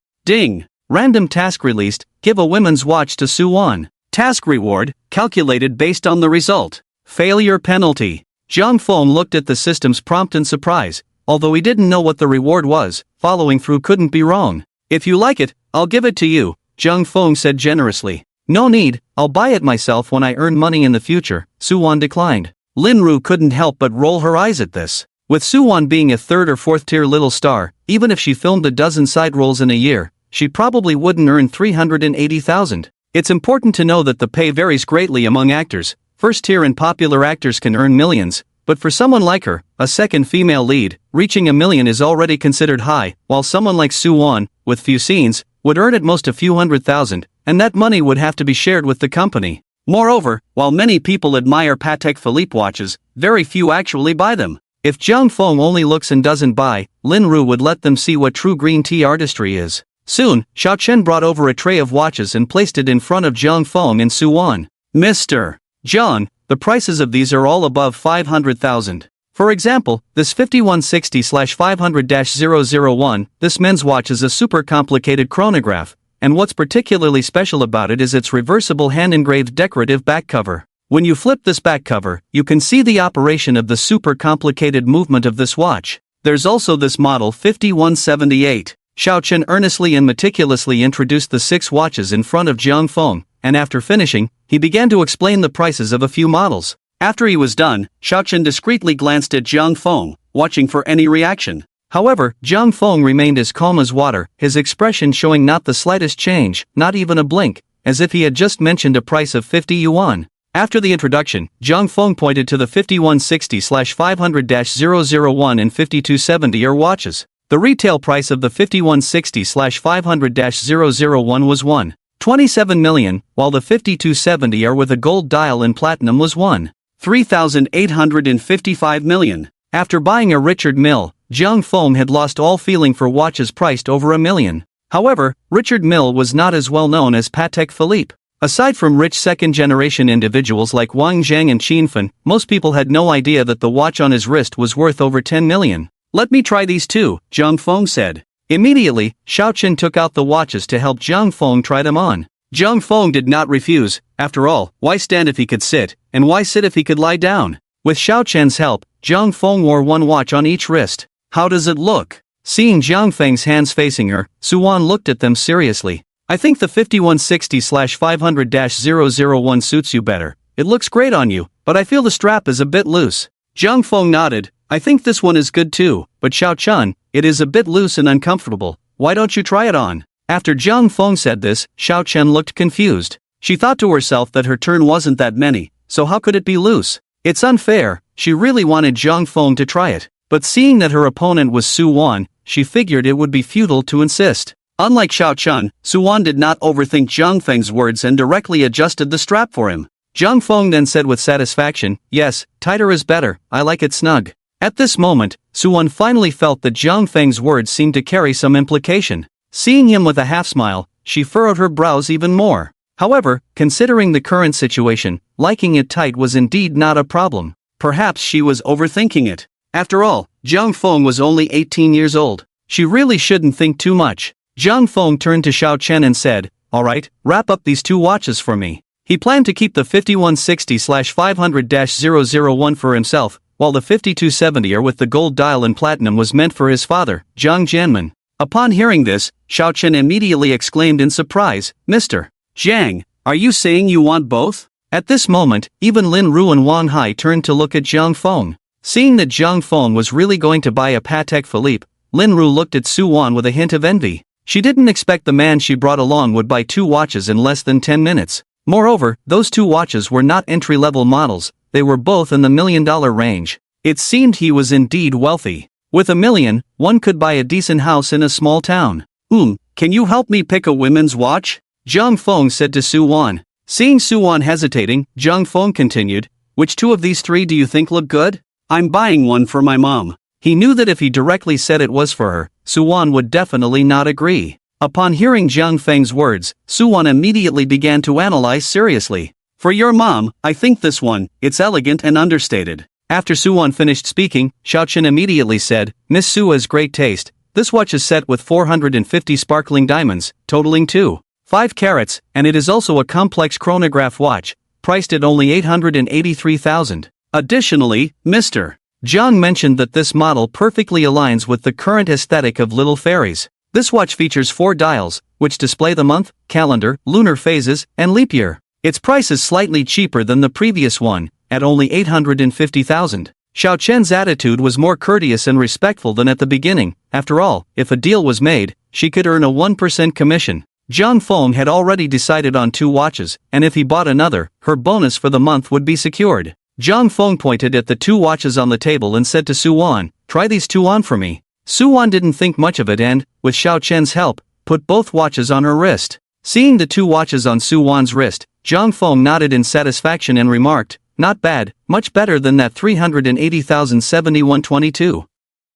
Upon hearing this, Lin Ru immediately became displeased and stood up in anger. Before she could explode, Jiang Feng had already pulled out his bank card and said to Xiaochen, "Wrap these 4 up, I'll pay by card." Xiaochen, hearing this, received the card with a beaming smile and respectfully said, "All right, Mr. Jiang, I'll process that for you right away, please wait a moment." Even if Lin Ru was furious, seeing Jiang Feng actually swipe his card, she could only sit back down in frustration. After all, who would dare offend a wealthy second generation who casually buys 4 watches worth millions? Even Wang Hai, whose face was ashen, turned his head away, pretending to be indifferent. His thoughts were similar to Lin Ru's, Why offend someone whose background was unknown, especially when that person didn't seem like an ordinary rich kid? After Xiao Chen left, Suwon prepared to take off the watch. After Jiang Feng helped her remove the watch from her left wrist, he held her right hand and continued, "You don't need to take this one off, it's a gift for you." Suwon was taken aback and quickly declined, saying, "No, this is too expensive, I can't accept it. It's just a small thing, don't overthink it. Besides, the payment should have already gone through, you can't return it now, so just wear it." Suwon still felt the gift was a bit too much and refused again. "That's not right, how about you give it to your mom or?" She had already heard the price of the watch. Over 800,000 is certainly not the same as over 80. Although this amount might be just over 80 for Jiang Feng, Suwon still didn't dare to accept it. Jiang Feng, though not fond of such displays, tried his best to persuade Suwon for the sake of the system's reward. "It wouldn't suit my mom." Seeing Suwon still trying to decline, Jiang Feng added, "It's settled then, you're about to become part of a company, so consider it a welcome gift." With the conversation reaching this point and others present, Suwon felt that continuing to refuse would seem disrespectful to Jiang Feng. She could only nod helplessly, "Then thank you, wealthy boss." Suwon, friendliness plus 15. Seeing her friendliness suddenly rise to 75 points, Jiang Feng couldn't help but exclaim that, indeed, when a woman says she doesn't want something, it often means she does. "No need to be polite," Jiang Feng said, feeling quite pleased. "Mr. Jiang, we have processed your payment. The total is 4,388,500. Here is your receipt, please keep it safe. Thank you very much for your support of Patek Philippe. We are pleased to present you with a Patek Philippe women's perfume silk scarf, 3 Patek Philippe keychains, and 6 Patek Philippe Calatrava cufflinks. We hope you like them," Xiao Chen said as she presented the gifts. Seeing that Patek Philippe had given them so many gifts, Linru felt a pang of envy and jealousy. Moreover, looking at the 850,000 yuan watch in Suwon's hand, she suddenly felt that the 380,000 yuan watch she had tried on was far less appealing. Her status was so much higher than Suwon's, yet the watch she wore was not even comparable. Reluctantly, Linru asked her sales representative, "If we purchase this watch, will there be any gifts?" She had caught a glimpse of the lady's silk scarf with the Patek Philippe logo earlier and liked it very much. The sales representative who was attending to Linru replied awkwardly, "Miss Lin, I'm afraid there are no gifts for this." After being rejected, Linru's expression darkened even more. Wang Hai, who was nearby, also looked gloomy. He had bought Patek Philippe watches several times, but they usually didn't give him gifts either. Patek Philippe watches were all very expensive, with the lowest price being over 100,000, so purchasing watches worth several hundred thousand at once was a common occurrence for these salespeople, and Patek Philippe would not offer gifts. The reason Xiao Chen had given Jiang Feng so many gifts earlier was that Jiang Feng had spent over 4 million in one go. Wang Hai had originally planned to show off with Lin Ru today and then engage in a few days and nights of extravagant spending, but after being overshadowed by Jiang Feng, he felt utterly humiliated. He said to Lin Ru with a stern face, "Forget it, let's come back another time." After saying that, he completely ignored Lin Ru and strode out of the VIP reception area, leaving her awkwardly sitting there alone. The sales representative, seeing this, anxiously asked, Miss Lin, do you still want this watch?" Watching Wang Hai leave without any grace, Lin Ru felt a surge of anger. Of course, she wanted it. Although her watch couldn't compare to Suwon's, it was still worth 380,000 yuan. Was she just going to let it go? Furious, Lin Ru took off the watch, her face flushed with anger, and coldly huffed, "Let's talk about it next time." Before leaving, she even shot a glare at Suwon. Suwon, however, was not bothered at all and even felt a bit pleased. Meanwhile, at the moment Suwon agreed to accept the watch, Jiang Feng heard the system's prompt. Ding! Task completed. Given Suwon's increasing goodwill towards the host, the task evaluation is very high. Congratulations, the host has received a specific consumption cashback reward. The host spending at Patek Philippe will randomly yield a 1 to 3 times cashback. Would the host like to receive the reward immediately? Jiang Feng nodded in satisfaction at the system. After all, it was a freebie. Getting cashback just for receiving a watch, why not? Even if he only got a one-time reward, it would still be good. Jiang Feng silently said to himself, "Draw immediately." Ding! Congratulations to the host for drawing a 3x cashback, with a total rebate amount of 13,165,500 yuan. Would you like to withdraw it to the host's bank card immediately? Winning over 10 million in cashback at once, Jiang Feng felt that the dream-come-true system was indeed impressive. Withdraw immediately. The next moment, Jiang Feng received a text message on his bank card, deducting the over 4 million he had just spent, while adding over 13 million. After leaving the Patek Philippe store, Zhang Feng instructed the driver to head towards Hanglung Plaza. In Shanghai, besides Hanglung, there was also the newly expanded International Finance Center, IFC. Both were luxury shopping centers. However, Hanglung, located on Nanjing Road, was likely to be busier. The leasing there was quite strict regarding brand control, positioning itself as high-end luxury and trendy fashion. Moreover, there were many flagship stores, boutiques, and concept stores of international brands. As an established high-end department store, the decor of Hanglung Plaza was also extremely luxurious, with very high ceilings on each floor. Almost all the stores in the mall were international top luxury flagship stores, including top international brands such as Hermes, Louis Vuitton, Cartier, Chanel, Dior, Celine, Escada, Bulgari, Fendi, Loewe, Prada, Versace, and Lanvin. Whether it's domestic big names or international first-tier brands, everything is available here. As long as you have enough money, you can buy any brand you desire. Zhang Feng is quite confident about his wealth. The exquisite and luxurious window displays of Hanglung Plaza, along with the giant advertisements of various brands, leave people breathless, stopping to admire. Of course, what truly attracts attention are the new seasonal outfits displayed in these stores. Each store has a saleswoman dressed in a black suit and white gloves standing elegantly at the entrance, showcasing the brand's charm and strength. Zhang Feng and Su Wan walked into Hanglung Plaza with confidence. As soon as they entered, the tall and beautiful Su Wan instantly became the focus of passers-by. Although she wore a mask, her long, snow-white legs and curvaceous figure made many men wish their eyes could be glued to her. Even if their female companions were pinching them in jealousy, it couldn't stop their desire to gaze at the beauty. Zhang Feng, despite his ordinary attire, remained calm under the eager gazes of the saleswomen, thanks to his financial background. The two strolled casually. Wan, what brands do you usually like to shop for? Zhang Feng imitated Huang Ming's tone while addressing Su Wan. Hearing Zhang Feng call her that, Su Wan couldn't help but roll her eyes at him. She knew he was teasing her. However, Su Wan didn't correct him. After all, Zhang Feng was her future benefactor. One must bow their head under the eaves. Zhang Feng naturally noticed Su Wan's subtle eye roll. He meant no harm, it was just a bit of idle banter. I pay more attention to the seasonal colors and styles. In our line of work, we definitely have to follow fashion trends, but I also choose styles that suit me. I'm not picky about brands. As long as the clothes have a sense of design, I'll buy them, regardless of whether they're branded or not. Personally, I don't like to wear flashy designer labels from head to toe, and I can't afford that many expensive brands, Su Wan said, shrugging her shoulders. Hearing Su Wan's straightforwardness, Zhang Feng smiled.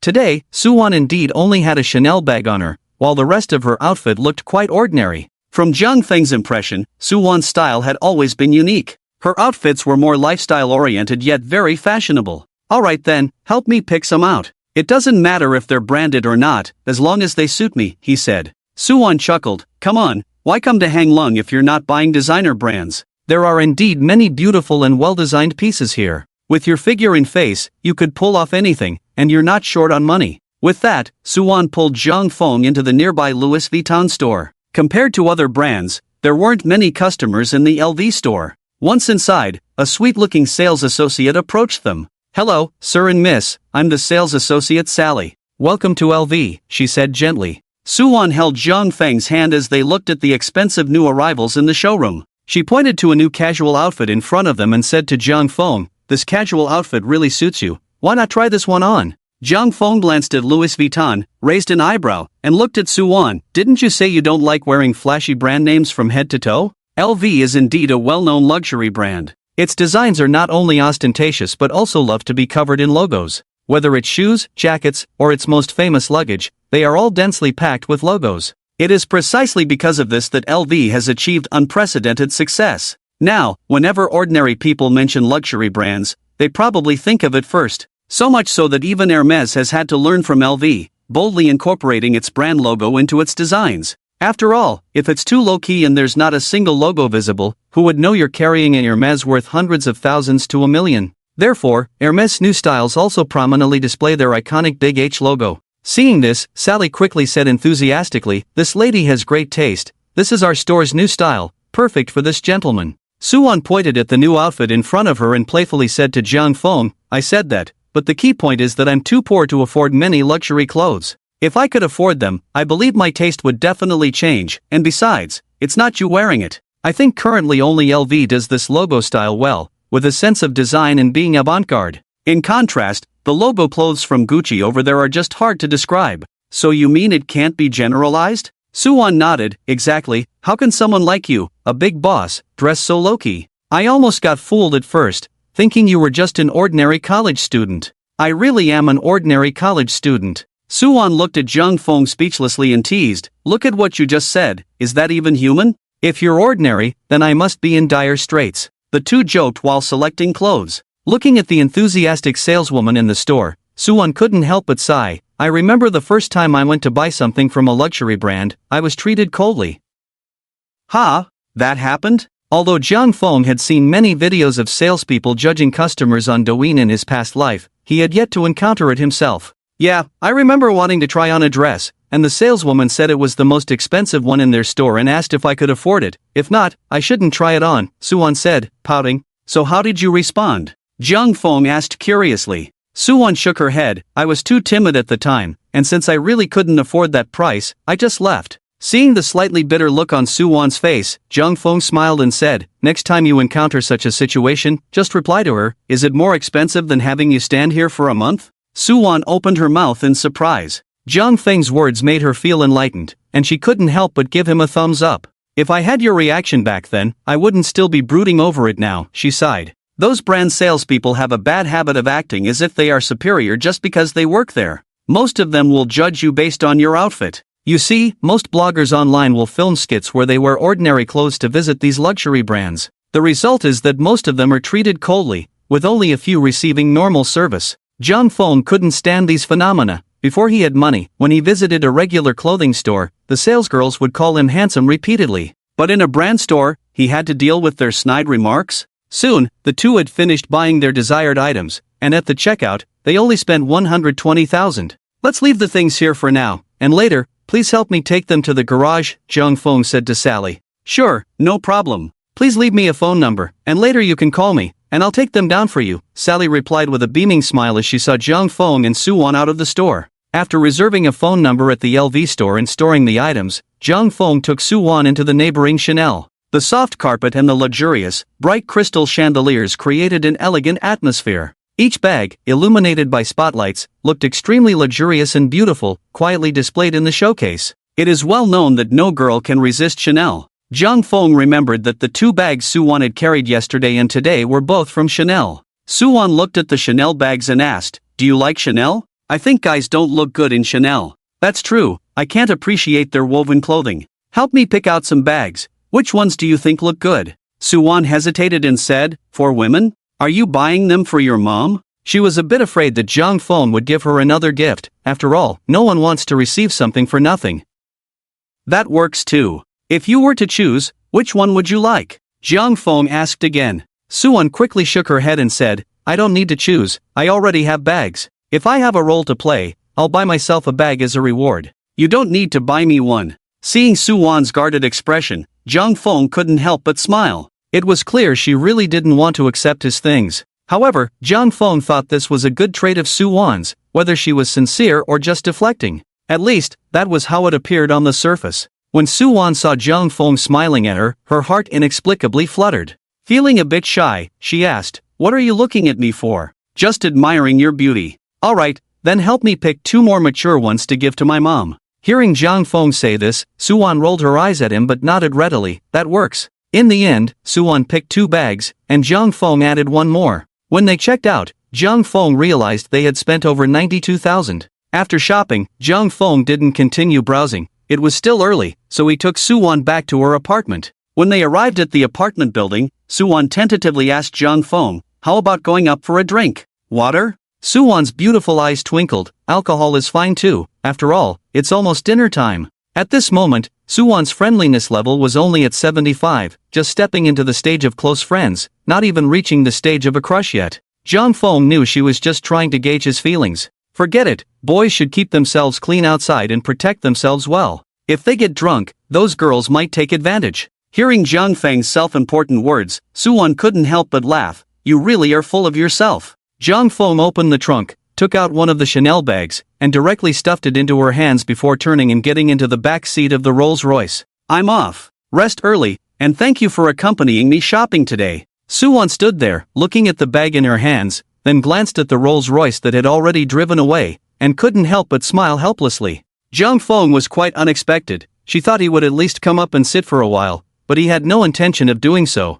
Suwon, friendliness level +5. Seeing that Suwon's friendliness level had risen to 80 points because of the gift he gave her, Zhang Feng couldn't help but smile. As the saying goes, when a woman says no, she actually means yes. When giving gifts to girls, don't ask if they want it or if they like it, just give it directly, and that's it. The friendliness score of 80 has already reached the level of a crush. With a little more effort, upgrading to an intimate relationship is just a matter of time. Once an intimate relationship is established, how far are the two of them from getting together for some fun? After all, it's not easy to meet a woman as captivating as her. If you can cherish it, then cherish it. After returning to the Aman, the private butler Wang Yuyan had already prepared a bath for Zhang Feng, even measuring the water temperature. Her long, jet-black hair cascaded down her back, and her black professional pencil skirt perfectly showcased her curvy figure. At that moment, she was smiling warmly at Zhang Feng and said, "Mr. Jiang, welcome home. The bathwater is ready for you.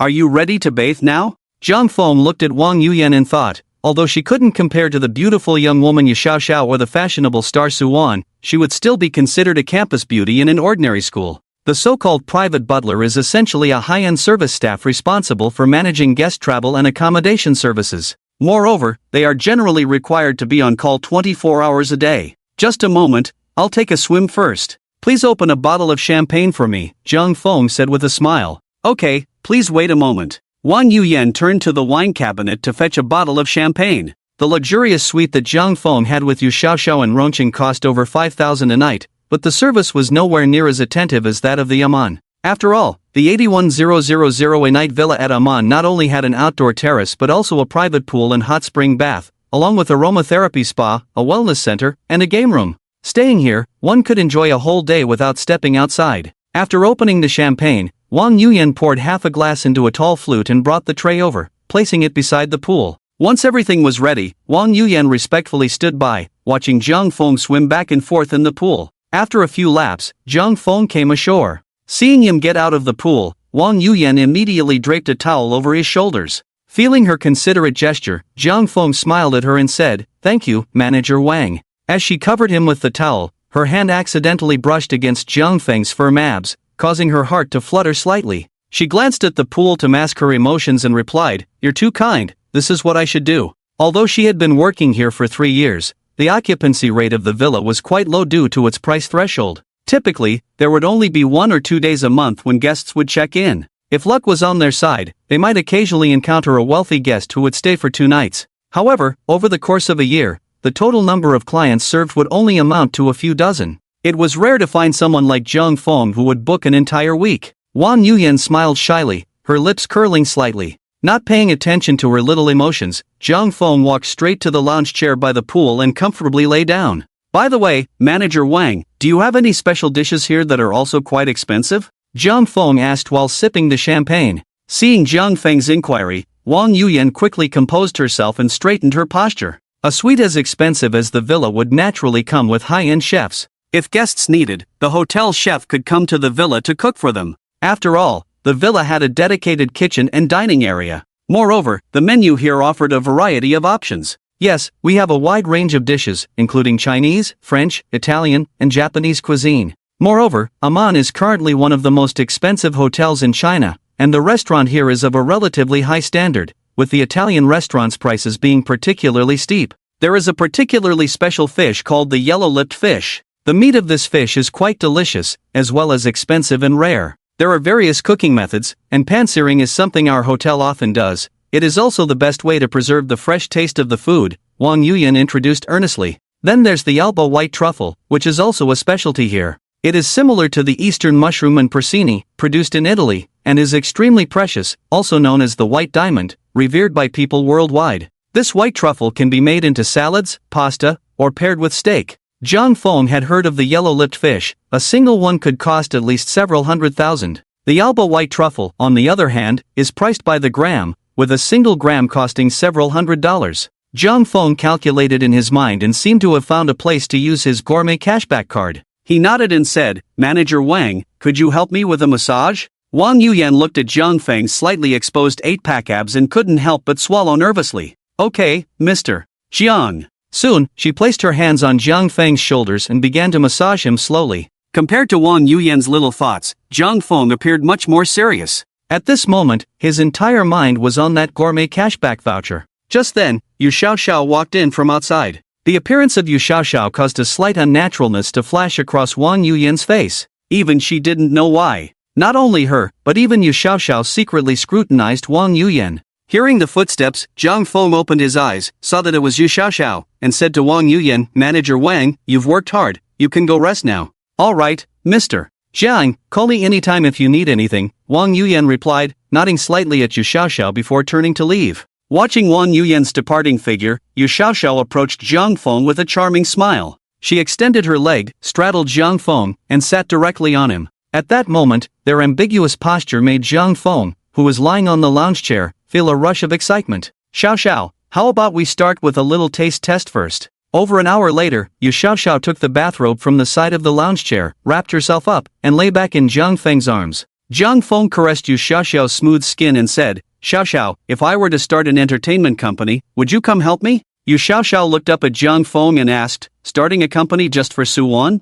Jiang Feng playfully pinched Yu Xiaoxiao's nose. "Well, but there will definitely be more than just her as an artist later on. I signed her because I wanted to see her, but the main purpose of starting the company is still to make a profit, so you don't need to think too much about it." Hearing Jiang Feng say this, Yu Xiaoxiao wrapped her arms tightly around him. "Of course, no problem. If you need me, I can help you." After several deep conversations over the past few days, Yu Xiaoxiao had already developed different feelings for Jiang Feng. Seeing Yu Xiaoxiao agree, Jiang Feng began to paint a picture of the future. "Thank you, Xiaoxiao. I've thought about it. The entertainment company will be called Starry Entertainment, and you will be in charge. As for the salary, it will be calculated at the highest industry rate, and you will have the final say on all matters of the company." Yu Xiaoxiao looked at Jiang Feng in surprise. This meant she would go from being a manager of the operations department to the general manager. One must say Jiang Feng's grand vision was quite effective. At this moment, Yu Xiaoxiao felt deeply moved.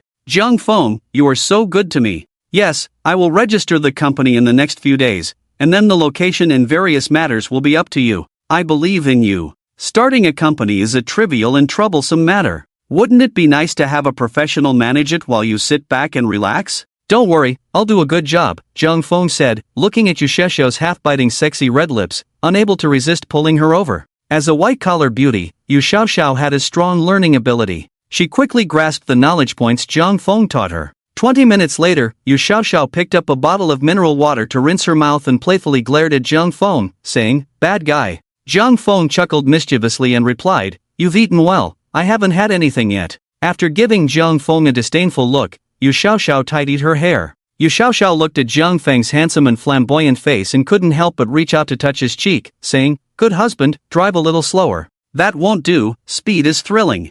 I'll take you to see Mr. Gao soon." The next day at noon, Jiang Feng received a message from Wang Zhang, saying he couldn't make it to their appointment due to a last-minute issue. Jiang Feng naturally didn't mind and drove his Rolls-Royce to the entrance of the auto show. It was around 2 in the afternoon. Looking at the crowd at the entrance, he could tell how lively this auto show was. After all, it was an international exhibition, attracting waves of people. Although not everyone could afford a car, it didn't stop them from coming to take a look and enjoy the spectacle. Whether it was luxury cars, beautiful saleswomen, or car models, it was free to look. Wang Zhang had already helped Jiang Feng secure tickets for the exhibition the night before. After showing the ticket confirmation, Jiang Feng quickly entered the venue. Looking at the promotional signs at the entrance, Jiang Feng couldn't help but sigh, as expected of the auto show in the Magic City. Just as Wang Zhang had said, globally renowned car manufacturers participated in this exhibition. Not only were there Ferraris, Lamborghinis, McLarens, and Porsches,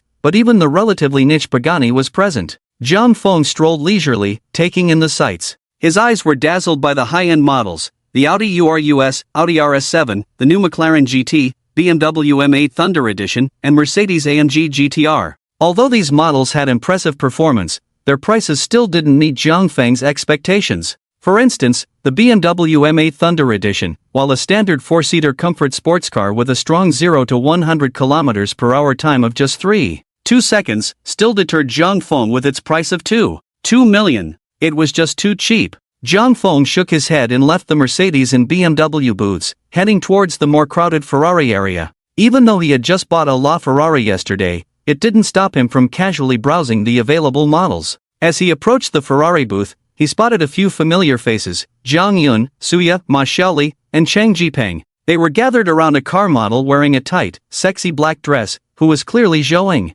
Zhang Feng didn't expect Zhou Ying's job in the Magic City would be as a Ferrari model. Zhang Feng stood still, frowning as he looked Zhou Ying up and down in confusion. The first thing that caught his eye was her long, straight, beautiful legs. She wore black high heels made of soft goat leather, perfectly complementing her legs. Moving up, he saw a simple black off-shoulder dress. The back of the dress was designed to be open, revealing about a third of her high shoulders. The tight dress wrapped around her curvy, perky backside, making it particularly enticing. With a cherubic face and a devilish figure, one couldn't help but marvel at how such a perfect person could exist. His gaze moved up to her heaving chest. So big. To be honest, Zhou Ying's outfit is quite conservative compared to other car models. However, her beauty is simply dazzling. Compared to other models who expose their backs, chests, and legs, Zhou Ying, dressed conservatively, still stands out. With her beauty, she shines among a crowd of sexy women. Yet at this moment, Zhou Ying's gaze lacks the previous pride and aloofness. In front of familiar classmates, she seems to show a hint of inferiority and timidity. As Zhang Feng approached, he heard Li Sudong say to Zhou Ying, let's go together. I'll pick you up after work? As soon as Li Sudong finished speaking, Suya beside him immediately added with a slightly sour tone, forget it, Sudong. Look at Zhou Ying now, her status is different. She's a car model, let's not disturb her. Besides, when you invited her for a graduation trip, she rejected you, right? A young lady like her wouldn't even bother with us. Why would you want to invite her along? Seeing Zhou Ying's face turn awkward, Zhang Feng spoke up, hey, what a coincidence. Am I back in Rongcheng? Why is everyone here? As Zhang Feng spoke, several people turned their heads. Zhang Feng, what are you doing here? Suya's expression changed from sharp to one of surprise. Old Jiang? I didn't hear you were coming. Zhou Jian also looked at Zhang Feng in surprise and quickly walked over, excitedly patting Zhang Feng on the shoulder. Zhou Jiyun is a close friend of Zhang Feng, and they often hang out together at school. Upon hearing this, Zhang Feng gave Li Sudong a meaningful glance. What do you mean? It sounds like you guys organized some secret activity that I don't know about? Li Sudong often intentionally leaves Zhang Feng out when organizing events. The reason is simple, wherever Zhang Feng is, he tends to overshadow certain brilliance. Seeing Zhang Feng say this, Li Sudong shrugged with a smug expression, this isn't a class activity, we've already graduated. I just invited a few classmates I'm close with for a graduation trip. What? Didn't Zhou Jiyun tell you? Hey, Li Sudong, stop trying to sow discord. Even if I told Zhang Feng, he wouldn't come along. You guys aren't that close, why would I tell him? After being retorted by Zhou Jiyun, Li Sudong's temper flared up immediately, then why did you come along? I came with Suya. What? Is the Magic City yours? Do I need your permission to be here? Zhou Jiyun shot back defiantly. Seeing Li Sudong and Zhou Jiyun arguing again, Suya covered her ears impatiently and said, why are you two starting again? Can you stop arguing?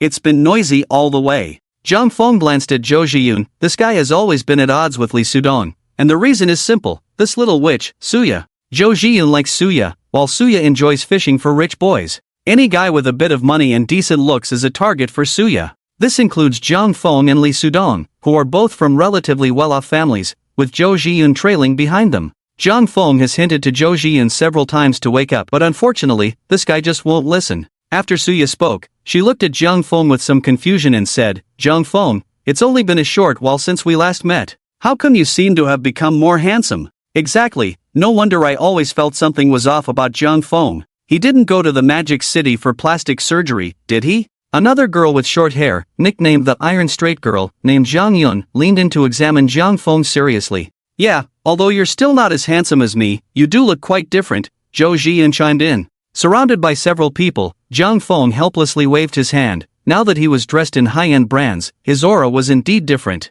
Get lost. What are you doing here? Buying a car? We can't afford a Ferrari. We just ran into an old classmate and came to catch up. Zhang Feng, are you here to see our class beauty too? She's a big model now. Look at all those guys surrounding her taking pictures. Zhou Ying is a big star now, Suya said with a sarcastic tone while looking at Zhou Ying. Zhou Ying felt a bit uncomfortable under Suya's teasing but still dutifully stood by the car. Suya, what's wrong with being a model? Zhou Ying said she's just a temporary worker, don't make it sound so bad. Lee Sudong, struck by Zhou Ying's beauty, immediately defended his goddess. Sudong, what did I say? I know Zhou Ying doesn't lack money, I'm just surprised by her appearance. Is this still the pure school beauty we remember? Look at how sexy she's dressed, she looks really good. Zhang Feng listened to Suya's somewhat White Lotus remarks and quietly activated his friendly relationship scanning system. Name, Suya, age, 19, height, 163 centimeters, attractiveness, 89, figure, 88, privacy, 30, friendliness, 90 points, intimate relationship. Name, Zhang Yun, age, 19, height, 165 centimeters, attractiveness, 85, figure, 90, privacy, 2, friendliness, 75, close friend. Looking at the scan values, Zhang Feng couldn't help but feel complicated and sympathetic towards Zhou Zhiyun. Suya's privacy value was actually 30. How many close relationships has she had? According to the system's explanation, that's definitely 30.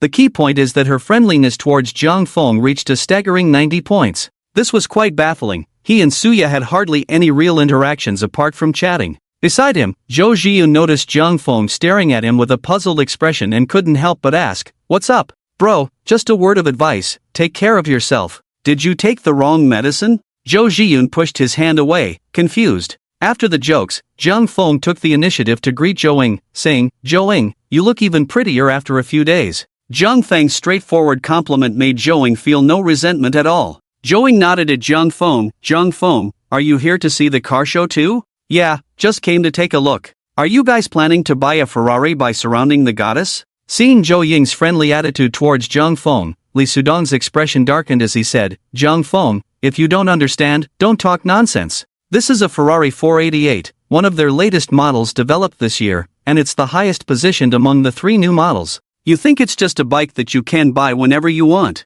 Not bad for our class monitor, I didn't expect you to know so much about Ferraris." Zhang Feng complimented Li Sudong. Li Sudong, seeing Zhang Feng not retorting, immediately continued, showcasing his knowledge. "Of course, this Ferrari 488 has a 4.9-liter V8 turbo engine with an output of over 640 horsepower. It goes from 0 to 100 in just 3 seconds. All its buttons are electronic touch controls, very futuristic. And the interior is made of very high-end materials. The total price including customization and taxes is 5 million. How about that, isn't it impressive? Indeed, not bad at all. You've done a lot of homework for someone who isn't buying a car." Zhang Feng teased. Zhou Ying saw the scene getting increasingly chaotic and glanced towards the supervisor's direction, feeling a bit awkward as she said to them, "Sorry everyone, I'm working right now, can we catch up later? It's not good to crowd around here." Seeing the goddess in a difficult position, and having just been rebuffed by Zhang Feng, Li Sudong immediately put on a show and said, "Zhou Ying, actually I came to the auto show today to see if there are any suitable cars to buy, since I'm about to go to university, and my college entrance exam results are quite ideal, 625 points.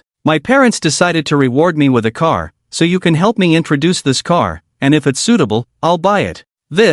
I don't really know much. If you want to understand the car's performance or something, you can ask the sales lady over there," Zhou Ying said with a somewhat awkward smile. "Isn't it the same to ask you? We're old classmates, I'm more familiar with you." Li Sudong continued to cling on. Zhang Feng scoffed and unhesitatingly exposed Li Sudong's intentions. "Li Sudong, didn't you just give a pretty detailed introduction? You can recite it, what else do you need to know? If it's suitable, just buy it. What era is it that you still want to find excuses to chat? Zhang Feng, what does it matter to you if I talk to Zhou Ying? Buying a car is a big deal. It's not just a few bucks, I need to understand it better. Why don't you just buy one directly?" "Sure, Zhou Ying, if I buy this car, do I get a car model as a gift?" Zhou Ying smiled in response. "Zhang Feng, I didn't expect you to be so humorous." "I'm serious." Seeing Zhang Feng teasing Zhou Ying, Li Sudong's expression darkened further, and he said unhappily, "Zhang Feng, can you stop showing off?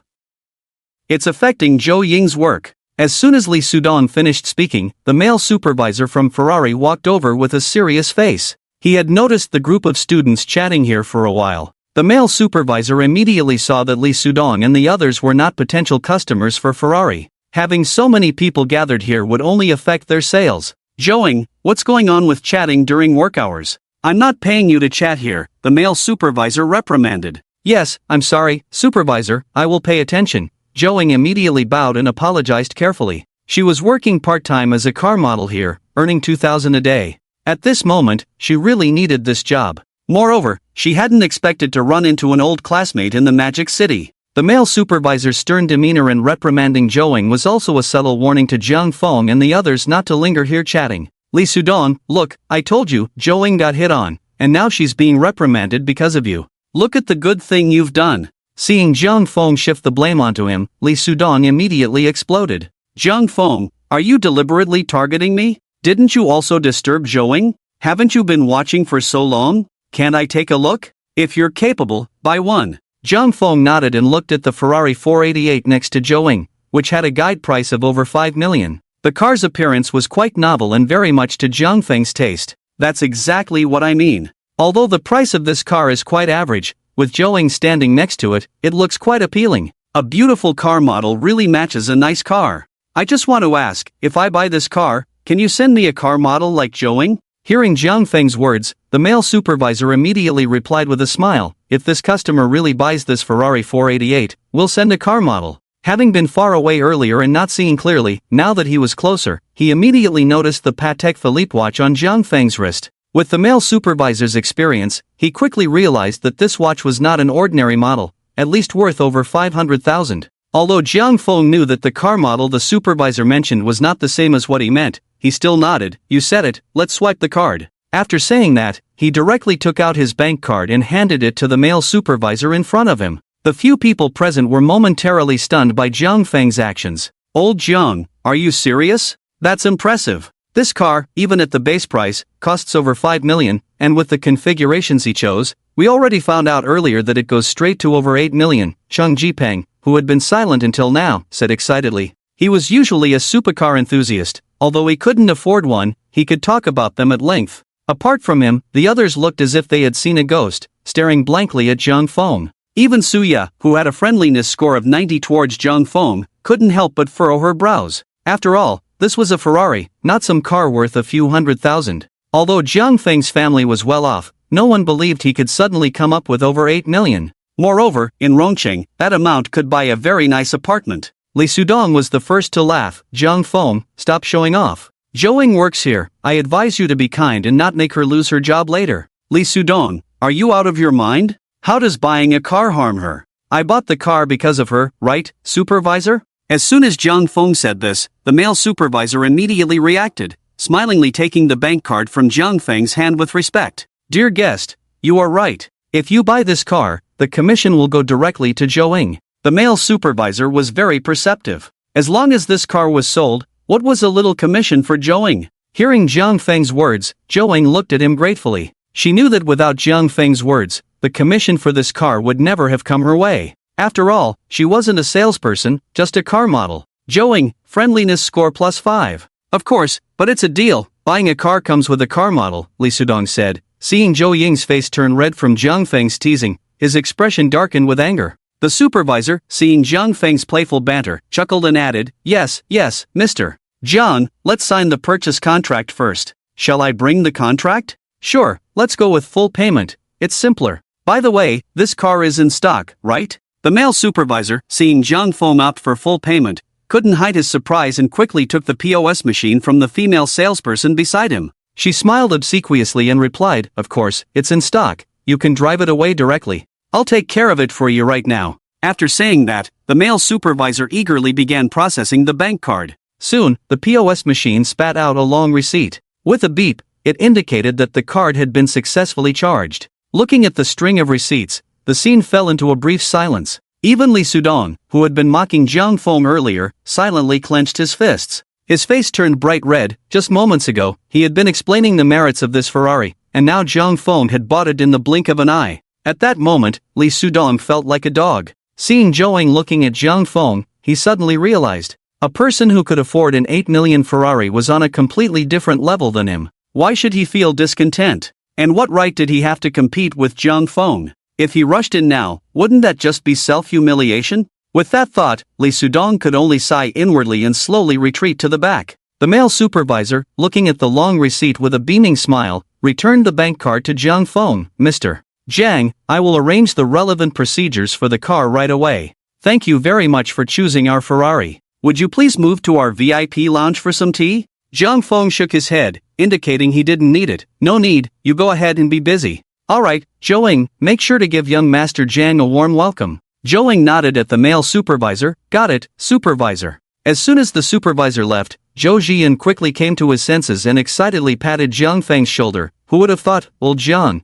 that you're actually a super rich second generation, keeping such a low profile back in school? At this moment, Suya looked at Jiang Feng with sparkling eyes, full of admiration. Yeah, Jiang Feng, I've never been in a Ferrari. You have to take me for a ride later. Everyone knew that Jiang Feng's family wasn't poor, but they never expected him to be this wealthy. Suya, friendship points +5. Zhang Yun, noticing the interaction between Jiang Feng and Zhou Ying, teased, Suya, Jiang Feng bought this car for Zhou Ying. Besides, this Ferrari only has 2 seats, there's no place for you to sit. Why wouldn't I have a place to sit? I can sit in the passenger seat. Zhou Ying has to go to work, right? And as a car model, she probably has a lot of men asking her to try out this car, Suya retorted, once again sourly mocking Zhou Ying. Seeing Suya's friendship points soar to 95, Zhang Cheng felt even more uncomfortable. He didn't respond to Suya but instead raised his chin towards Zhou Ying. Zhang Yun is right, this car looks better with Zhou Ying in it. Suya didn't expect Jiang Feng to be so straightforward about his intentions.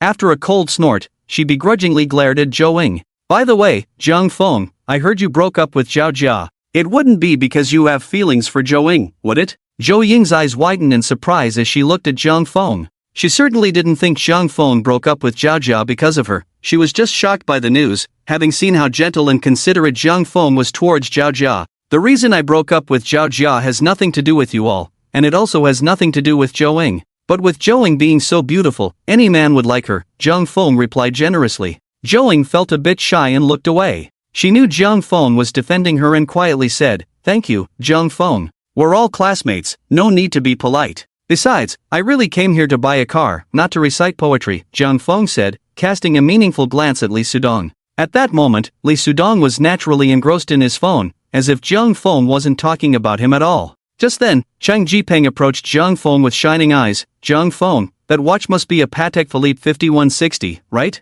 Jiang Feng nodded. Not bad, you know both cars and watches? Flattered by the compliment, Chang Jipeng excitedly continued, I saw it just now but wasn't sure. But since you bought an 8 million Ferrari, the over 1 million Patek Philippe must be real. As soon as Chang Jipeng finished speaking, everyone erupted again, especially Li Sudong, who had been flaunting his 20,000 yuan Lingens, now wishing he could find a crack in the ground to hide in. Suya's previously extinguished enthusiasm reignited. Jiang Feng, you're amazing. Over 1 million, you could buy a house with that. You're definitely the most outstanding in our class. Zhou Jian chimed in teasingly, it's a shame you used to cry poor when we asked you to treat us back in school, turns out you were just pretending. Old Jiang is actually a super rich second generation. Zhang Yun added. Jiang Feng felt wronged by Zhou Zhiyun's words. Although his family's situation was good, it didn't reach the level of a rich second generation. A monthly living expense of 4,000 yuan can only be considered superior to that of an ordinary family, but it still pales in comparison to those truly wealthy second generation heirs.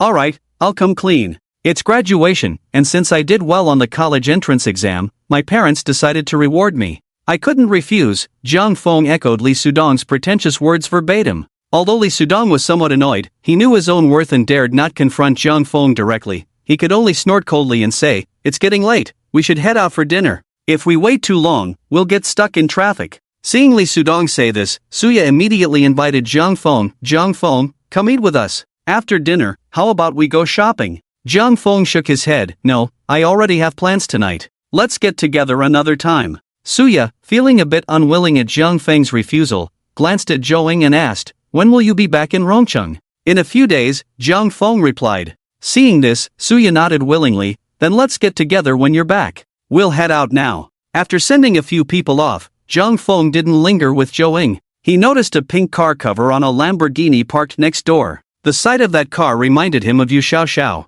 It was well known that a Ferrari exhibition would definitely have a Lamborghini nearby. Taking advantage of the time while the Ferrari 488 was processing paperwork, Jiang Feng walked over to the Lamborghini showroom. As soon as the staff saw Jiang Feng approaching, they swarmed around him. Indeed, the sales manager quickly jogged over to Jiang Feng. After all, at an exhibition, while there might be many people, true buyers were few and far between. The staff had already noticed Jiang Feng's spending at Ferrari. Dear sir, what model would you like to see? Let me introduce it to you, the sales manager said. Jiang Feng glanced at the male salesperson's name tag. It was indeed their sales manager. He pointed to the pink Lamborghini. "This pink one is nice, it suits girls." "Sir, you have a great eye. This pink Lamborghini is quite rare. It's very eye-catching when driven out. "We specifically customized this model for our female clients," the sales manager flattered, rubbing his hands together with a beaming smile. "Not only that, but its safety brake system includes lane keeping, night vision, deviation warning, and lane change assistance, among others. Plus, the multicolored ambient lights are very popular with female customers." Seeing that the sales manager was about to continue, Jiang Feng raised his hand. "All right, how much is this car?" The sales manager, excited by Jiang Feng's question, replied, "Given the high specifications of this car, the total price is 9.5 million. If you purchase this car, we will also offer you 3 years of maintenance and our Lamborghini exclusive 200,000 yuan custom car cover." "All right, let's just swipe the card," Jiang Feng said. Hearing this, the male manager was overjoyed, and within 5 minutes, the card was swiped. "Okay, I'll process that for you right away. By the way, I need a car delivery ceremony. That's not a problem, right?" Manager Nan nodded immediately and patted his chest, saying, "That's definitely not a problem. I guarantee the delivery ceremony will be done perfectly, with plenty of ceremony. Please come over here and have a seat." "No need, I'll just take a look myself." "Please handle everything quickly and help me deliver it to a place later." All right, the male manager said, then immediately turned and jogged back to get the POS machine. At that moment, a charming girl, who was live streaming and filming everywhere, noticed a large pink Lamborghini and quickly walked over. "Hello, everyone in the live stream. Look at this pink Lamborghini, this color is rare. It's full of youthful spirit. I bet no girl can resist this car, right? I wonder how the air conditioning is. How about it? Any of the top supporters interested in trying out the air conditioning in this car? Why is pink not good looking? Does a Lamborghini have to be yellow or red? If this car is given to a girl, you will definitely succeed. Look, there's a guy here just like me admiring this pink Lamborghini. He even went to sit in it. Let me interview him about his feelings." Just as the charming girl finished speaking, she was stopped by the Lamborghini customer service. "Excuse me, miss, are you here to order a car or just to look? I want to see that car. Could you please show us your proof of funds? Do I need to show proof just to look? I clearly saw that guy walk right in," the charming female streamer said, somewhat unconvinced. She knew that some luxury cars required proof of funds to view, but this was a car show. "Surely, looking around shouldn't require that?" The female staff member still smiled and refused. "I'm sorry, but that's our procedure." The reason the female staff member acted this way was that the charming streamer was not one of their potential customers, and because Jiang Feng was there, their manager had instructed them to provide good service to him. She naturally couldn't let anyone disturb Jiang Feng, especially a female streamer. At this moment, the viewers in the live stream began to send comments. "Poor little streamer, the proof of funds for a Lamborghini must be at least 7 figures. Another day of bullying for the little streamer. Look at our little streamer broadcasting at their door for so long and no one is paying attention. Streamer, hurry up and interview the big shot." The female streamer was blocked outside, and although she felt unhappy, she could only mumble a few words before turning to leave. Jiang Feng, on the other hand, had bought another Lamborghini, which Ferrari also noticed. Zhouing, who was dutifully standing by the car, couldn't help but be surprised again as she watched Jiang Feng swipe his card once more. A Lamborghini costs at least 5 to 6 million, and with the configuration, it could easily reach 10 million. Zhouing didn't expect Jiang Feng to be so wealthy. In less than half an hour, Jiang Feng had spent 20 million? Even considering her family's previous conditions, although they had many luxury cars, they couldn't splurge like Jiang Feng. Moreover, her family had gone bankrupt now. Zhouing couldn't live freely anymore. To escape debt, they often had to move. She had to start working part-time after graduating high school to earn money for college tuition. She was forced to work here. After all, the pay for being a car model was high. With only 2 months left before college, she needed to earn more living expenses. Zhouing currently had no degree and no special skills. She had only superficial appearances, and it wasn't easy for her to find a decent paying job. After spending more than 2 hours, Jiang Feng completed all the procedures. Since he was preparing to use Yu Xiaoxiao's license plate for the Lamborghini, he didn't bother with it. The male supervisor from Ferrari handed Jiang Chen the car keys and related documents, then tentatively asked Jiang Feng, "Mr. Jiang, how do you plan to handle the license plate?" The reason the male supervisor asked this was also for a purpose. Although Ferrari could help Jiang Feng obtain a license plate. However, Jiang Feng was not from Magic City and could not possess a license plate from there. But now, there were some very special license plates that could be obtained through certain special means. Just then, the Dream Come True system issued a prompt. Ding! The system randomly rewards the host with the license plate, Hue JC111. The license plate has been randomly drawn from the Vehicle Management Office, and relevant personnel are currently delivering it and assisting on-site with the processing. Zhang Feng looked at the prompt and smiled, saying, "Someone will come over to install and process the license plate later, just install it when they bring it." The male supervisor was momentarily stunned by Zhang Feng's words. After several seconds, he cautiously spoke, "This. I understand, then." Before he could finish, several uniformed personnel approached Zhang Feng, bowing respectfully and saying, "Mr. Jiang, your license plate is ready. We will assist you with the registration." "Okay, thank you. You're too kind." When the relevant personnel took out Hue JC111, the staff at Ferrari were once again petrified with shock. It was actually a local license plate from Magic City, and even more terrifying was that JC was the abbreviation of Zhang Feng's name. The male supervisor looked at Zhang Feng in disbelief. After working at Ferrari for so many years, it was the first time he had seen someone with such power. Seeing the male supervisor's pale face, Zhang Feng smiled and patted his shoulder. "Don't think too much. I just made a reservation for the license plate in advance, that's all." "A reservation in advance?" The male supervisor felt that Zhang Feng was treating him like an idiot. This was truly outrageous, wasn't it? To be able to draw such a license plate in advance and have someone deliver it directly? Although he had 1,000 complaints in his heart, he didn't dare show any doubt on his face. Yes, this is indeed Mr. Jiang, your luck is truly remarkable, even the license plate you chose is so meaningful. I really admire you." At the same time, Zhou Ying's inner monologue mirrored that of the male supervisor. Who exactly was Zhang Feng? Why did he have such great power? Zhou Ying looked at Zhang Feng with a hint of curiosity. In less than 10 minutes, the license plate was installed. Seeing that Zhang Feng was almost done with the processing, Zhou Ying proactively walked over to him. "Zhang Feng, thank you so much today. How about I treat you to a meal?" Just as Zhang Feng was about to agree, Zhou Zhiyun's call came in. "Zhang Feng, I just had a breakup. Do you have time to drink with me?" "Breakup? Where are you?" After hanging up, Zhang Feng said to Zhou Ying, "Zhou Zhiyun seems to have had a breakup and wants me to drink with him. I'll treat you to a meal tomorrow." "He had a breakup? I thought he liked Suya." Zhang Feng shook his head helplessly. "I'm not too clear on the situation, I'll go check it out first." "Okay, then I'll treat you to a meal another time." "Sure, it's a deal." Zhang Feng skillfully drove the newly acquired Ferrari 488 to the address Zhou Zhiyun sent. After more than half an hour, he parked not far from an inconspicuous hot pot restaurant by the roadside. After that, Zhang Feng walked towards the restaurant. When he arrived, he saw that Zhou Zhiyun had already ordered the food but hadn't touched his chopsticks yet. He was sitting alone in a corner, gloomily drinking a bottle of Budweiser. Seeing Zhou Zhiyun's dejected appearance, Zhang Feng walked over, patted his shoulder, and said, "What's going on? It's only 5 o'clock, and you're already drinking?" Zhou Zhiyun raised his head, took a deep breath in anger, and then began to voice his grievances. "Ever since Li Sudong left the car show, he's been provoking me with his sarcastic remarks. You know how it is, when he says something, I can't just back down. We go back and forth, but Suya, today she keeps siding with him." After saying this, Zhou Zhiyun took another sip from the bottle and continued, "I could tolerate that, but the worst part is, those two somehow ended up going to the bathroom together during dinner. I saw them exchanging glances, and the atmosphere was just off, so I thought about it and secretly followed them.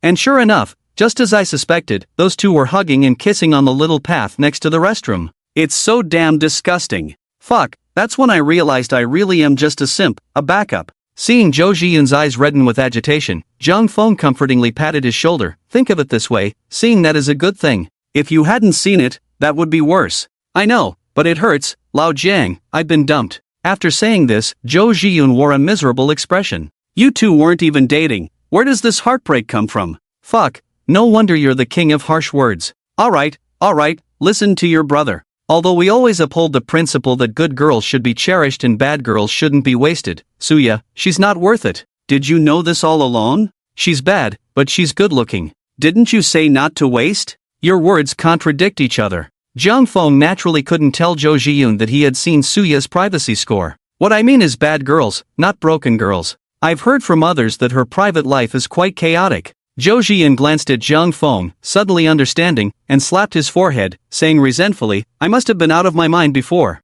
Forget it, have a drink with me, and we'll talk after." Zhou Jian drank 5 bottles of beer before he was done, while Jiang Feng hadn't drunk much. After settling the bill, Jiang Feng said to Zhou Jian, "Since you've been drinking, I can't drive you home. Should I call a cab for you? Where do you live?" "Why Nana, how much is it? I'll transfer you the money first." "After drinking like this, why are you still talking about money? Let's go." Zhou Jian looked at Jiang Feng and grinned foolishly. "Oh right, I forgot you're a rich guy. Fine, next time you get dumped, I'll treat you." "Who gets dumped? Get lost." After sending Zhou Jian off in a car, Jiang Feng ordered a designated driver on a certain platform. He then waited for the driver to accept the order and head towards his Ferrari. As he walked to the car, he saw a girl dressed lightly, leaning against the car and taking pictures with her phone. Looking at this tech-savvy woman, Jiang Feng immediately put the car keys back in his pocket and quietly waited for the designated driver to arrive. As the saying goes, what's wide is over the shoulder, and what's pinched is various whips. Jiang Feng couldn't muster a shred of interest in this kind of woman. A minute later, the girl suddenly looked up, her face full of disdain as she said to Jiang Feng, "Sorry, I don't have WeChat, you don't need to wait. This car belongs to my boyfriend, and I'm waiting for him." Jiang Feng was instantly confused. When did he have a girlfriend like that? Name, Chenli, age, 25, height, 168 centimeters, attractiveness, 85, figure, 90, privacy, 65, friendliness, 30, stranger status. After reading this, Jiang Feng chuckled lightly, then took the keys out of his pocket and directly pressed the unlock button. Seeing the suddenly lit headlights of the Ferrari, Chenli's expression changed dramatically. Her stiff face instantly transformed into a beaming smile as she said with a flattering tone, "I knew it. You look so much like my boyfriend." Chenli, friendliness plus 30. Chenli, friendliness plus 30. He, really? I don't think you look anything like my girlfriend, Jiang Feng replied. Although the girl's looks were decent thanks to technology, she had too much of an internet celebrity vibe, which Jiang Feng found unappealing. Moreover, knowing that he was the owner of a Ferrari made her friendliness soar by 60 points. Initially, her friendliness towards him was only 30 points, but now it had jumped to 90. Her mental resilience was truly professional. If a beauty with a score of 90 in looks and 0 in privacy treated him this way, Jiang Feng might have considered a spontaneous friendship. After all, in this day and age, everyone has a bit of materialism, which is understandable, but with a privacy score of only 65 and a snake-like face, Jiang Feng could only say, "I really would decline." "Handsome, you really know how to joke. You must be able to drive a Ferrari with one hand, right? If you can," Chenli said while showcasing her impressive figure to Jiang Feng. "Sorry, I can't." "If you don't understand, let me explain. For high-powered rear-wheel drive performance cars like Ferrari, anyone who claims they can drive a Ferrari with one hand doesn't actually own one," Jiang Feng replied. Chenli felt a bit awkward hearing Jiang Feng's straightforwardness but smiled and agreed, "You really know a lot, but I'm great at playing PUBG. I have over 10 ways to win chicken dinners. Would you like to play with me?" "Sorry, I only like playing Honor of Kings. That's not what I meant. How about we add each other on WeChat?" "That's not a good idea. I don't know if you really don't have WeChat, but after meeting you, I don't have it either." Seeing Jiang Feng reject her, Chenli's expression stiffened slightly, but she didn't give up because she didn't want to miss out on a Ferrari owner with such a license plate. Chenli continued, "I was just joking with you earlier. I definitely have WeChat, and I'm available anytime, no matter how late it is." Just as Jiang Feng was about to retort, a stunning girl in a white spaghetti strap dress and a light jacket jogged over to him. Her breathtaking beauty momentarily stunned Jiang Feng, and her breathless appearance reminded him of a saying, "Turbulent waves." The girl looked Jiang Feng up and down, noticing he matched the description from the ride-hailing app, a handsome guy in a white outfit standing next to a supercar. She stared at Jiang Feng and politely asked, "Hello, are you the one who called for a ride?" Jiang Feng couldn't help but feel puzzled. She looked so young. "Yes, are you the driver?" The girl smiled calmly and nodded, slightly out of breath as she said, "You." "Hello, I'm Xiao Yinin, the driver you called." Xiao Yinin had run a bit too fast and momentarily forgot to adjust her phone's camera. The live stream was now aimed directly at Jiang Feng. The viewers in the live stream began to buzz with excitement. "Wow, he's such a handsome guy, but he looks a bit familiar. Isn't this the guy from the Lamborghini earlier? Wow, turns out he's the big shot with the Ferrari. No wonder the Lamborghini staff treated him specially." Seeing Xiao Yinin's phone pointed at him, Jiang Feng frowned and walked over, extending his hand to cover the camera. "Miss, taking pictures of me this handsome requires a fee." The girl smiled awkwardly, glanced at the barrage of comments, and then pointed her phone camera elsewhere. "Sorry, handsome, I just remembered I saw you today at the Lamborghini showroom, where you were trying out a pink Aventador." Jiang Feng leaned over to look at the phone and then asked, Are you a streamer? Doing a driving service? Xiao Yining nodded and politely said, I do driving services when I have free time during the day. I'm an outdoor streamer. Can I take a picture of your car? Jiang Feng checked the time. It was only 6 in the afternoon, so he casually nodded. Seeing Jiang Feng agree, Xiao Yining beamed a bright smile and then picked up her phone to take a shot. Brothers in the livestream, I can't believe I actually encountered a Ferrari 488. I'm so excited. This car is also the top model at today's Ferrari auto show. After finishing, Xiao Yining continued based on the information she found. This car uses the same 4.9-liter V8 engine as the F8, plus 3 electric motors. The total output is 640 horsepower. It's currently Ferrari's fastest production model, going from 0 to 100 in just 3 seconds. The alluring female streamer's introduction instantly set off a barrage of comments in the livestream. That license plate isn't something an ordinary person can get, right? Haha, I'm laughing. Can someone driving a Ferrari really be an ordinary person? A license plate of privilege and assets. Let's all take a wild guess. The little streamer might end up having some indescribable encounters with a rich guy, jumping classes directly. Xiao Yining looked at the barrage and smiled helplessly, not responding to the teasing from the viewers. Being a streamer these days isn't easy, especially for someone like her who doesn't have any special skills. Compared to those female streamers who attract attention with dancing, her popularity was lacking by a significant margin. So, Xiao Yining usually had to rely on her antics to maintain the heat in her livestream, and she didn't expect to be so lucky today to meet the owner of a Ferrari. Shenli, who was beside her, noticed Jiang Feng being so kind to Xiao Yining and her face twisted with jealousy. She stubbornly said to Jiang Feng, handsome, I can also do driving services, and it's free. No need, I'm afraid free services will give me a rash. Let's go. After handing the car keys to Xiao Yining, Jiang Feng took a seat in the passenger seat.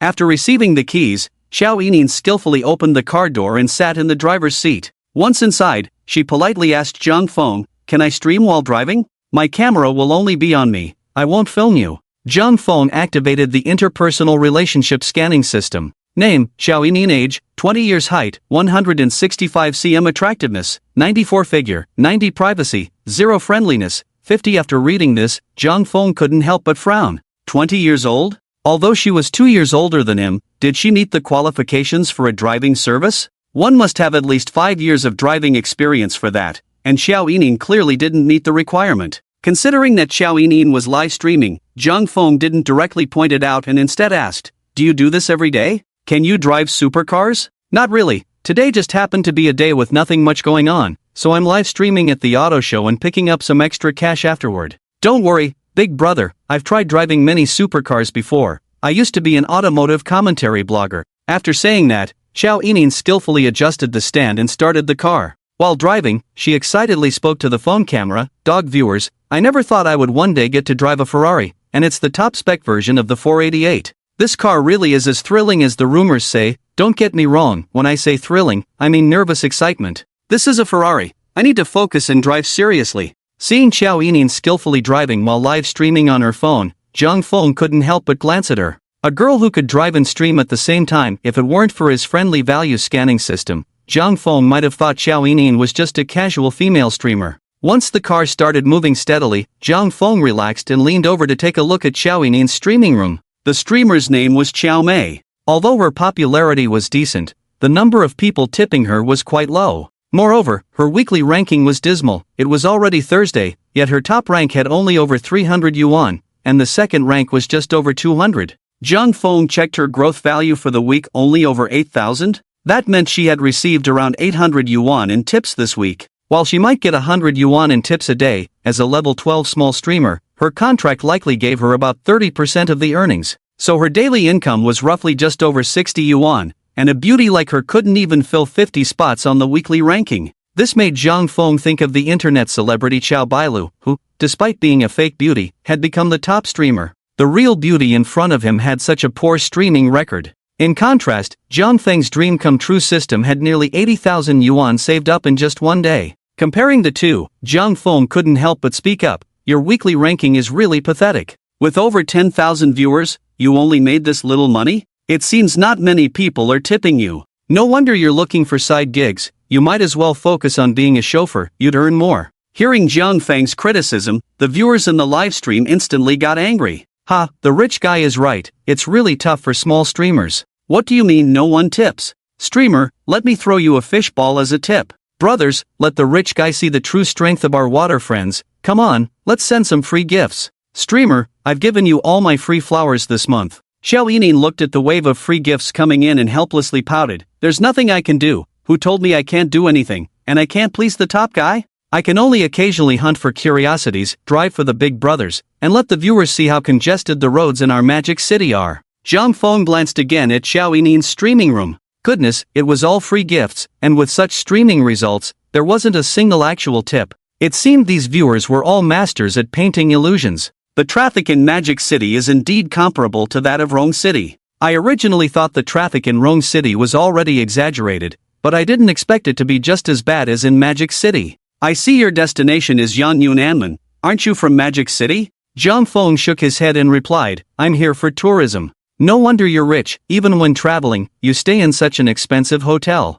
Young man, I have a question I'm very curious about. I wonder if you can answer it for me. Go ahead. Today, I saw you at the Lamborghini showroom. Why were the customer managers at Lamborghini so attentive to you? I clearly saw you go in smoothly without needing to verify funds. You just walked in, and they immediately served you tea. Why couldn't I go in and take pictures? Xiao Yining asked curiously. Streamer, don't you know Patek Philippe? Streamer, can't you see that the young man is wearing the new season's Louis Vuitton? The streamer is dumbfounded. Has the streamer's soul been taken away? That watch in the young man's hand is not an entry-level watch. It's a 5160 worth over $1 million. The alluring female streamer was currently focused on driving and didn't see the barrage of comments. Maybe I bought a car at Ferrari today, and Lamborghini saw it? Seeing Zhang Feng say this, Xiao Yining turned her head in surprise to look at him. Could it be this 488? Yes, you've already introduced this car very thoroughly. It's a brand new car, and you're the second one to drive it.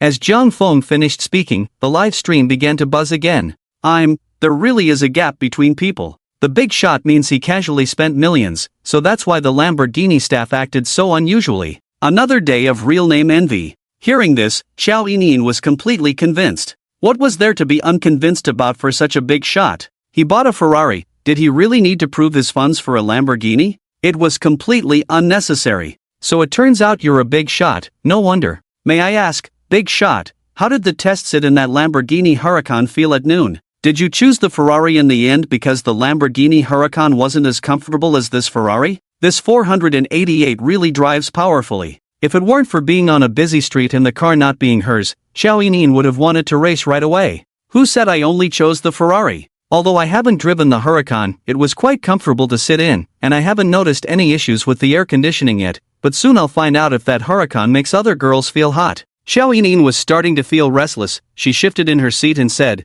Are you saying you also bought that pink Huracan? Yeah, what's the problem? After Jiang Cheng finished speaking, Xiao Yining choked a bit and said sourly, Of course there's no problem. Everyone, look, this is the difference between rich people and me. For someone like me, choosing between snail noodles and spicy hot pot takes a long time, but the big shot can order both. The reactions from the netizens in the livestream were no less than Xiao Yining's. In the parking lot of the Aman, Xiao Yining finished this round of driving. Before getting out of the car, Zhang Feng teased her, I didn't expect you, this little streamer, to drive quite well, not too fast, not too slow, just the right rhythm, very comfortable. I'll look for you next time. Zhang Feng suddenly complimented Xiao Yining on her driving, and her face visibly turned red. Although she was usually very open during her live streams, she only acted like this in front of netizens she didn't have to meet. With a handsome guy like Zhang Feng standing in front of her, joking about speed, she still felt shy. Xiao Yining directly ignored Zhang Feng's words and changed the subject, saying, Rich guy, what type of live streams do you usually like to watch?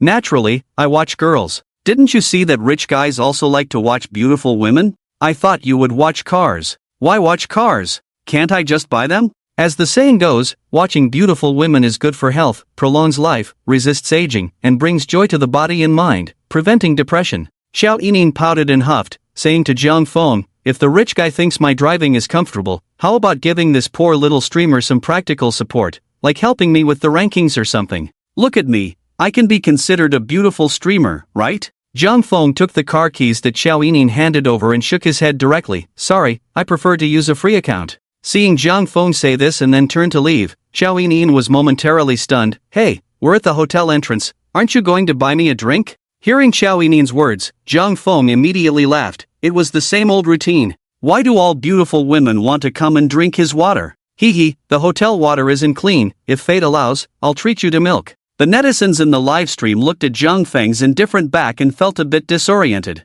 After all, just a moment ago in the car, Zhang Feng was chatting enthusiastically with Xiao Yinin, but in the blink of an eye, he turned and walked away without recognizing her. Wow, I can't believe it, is our host not attractive? The rich guy is actually a freeloader? Do I still have the right to tip the host? If even the rich are freeloading, at least I tipped $10, that hurts. Xiao Yinin was stunned for several seconds before she reacted. Where am I? What happened? Am I really that unappealing? She thought Zhang Feng would at least add her on WeChat. It's no wonder she thought that, because just a moment ago in the car, Zhang Feng's attitude towards her was quite decent, even a bit flirtatious. She didn't expect him to turn his back on her so quickly. What a scumbag. Xiao Yinin, friendliness plus 10. Zhang Feng looked at the rising friendliness value and immediately smiled. He was right, a good man's principle is to not take the initiative, not to refuse. Moreover, he had a feeling that with this little host's tempting charm, he could invite her for a 6 yuan spicy hot pot next time. At that moment, Zhang Feng received a WeChat message from Wang Zhang. He said he wanted to arrange a table at Yang Yunanmen tonight and asked Zhang Feng to grace him with his presence. Zhang Feng glanced at the message and did not refuse. If he was going to study in the Magic City in the future, necessary social activities were definitely unavoidable. To develop in this society, one cannot go it alone. As the saying goes, more friends mean more paths, although it sounds a bit harsh, it is the reality. Plus, he just happened to be at Yang Yunanmen, and he could conveniently use that unused food cashback card.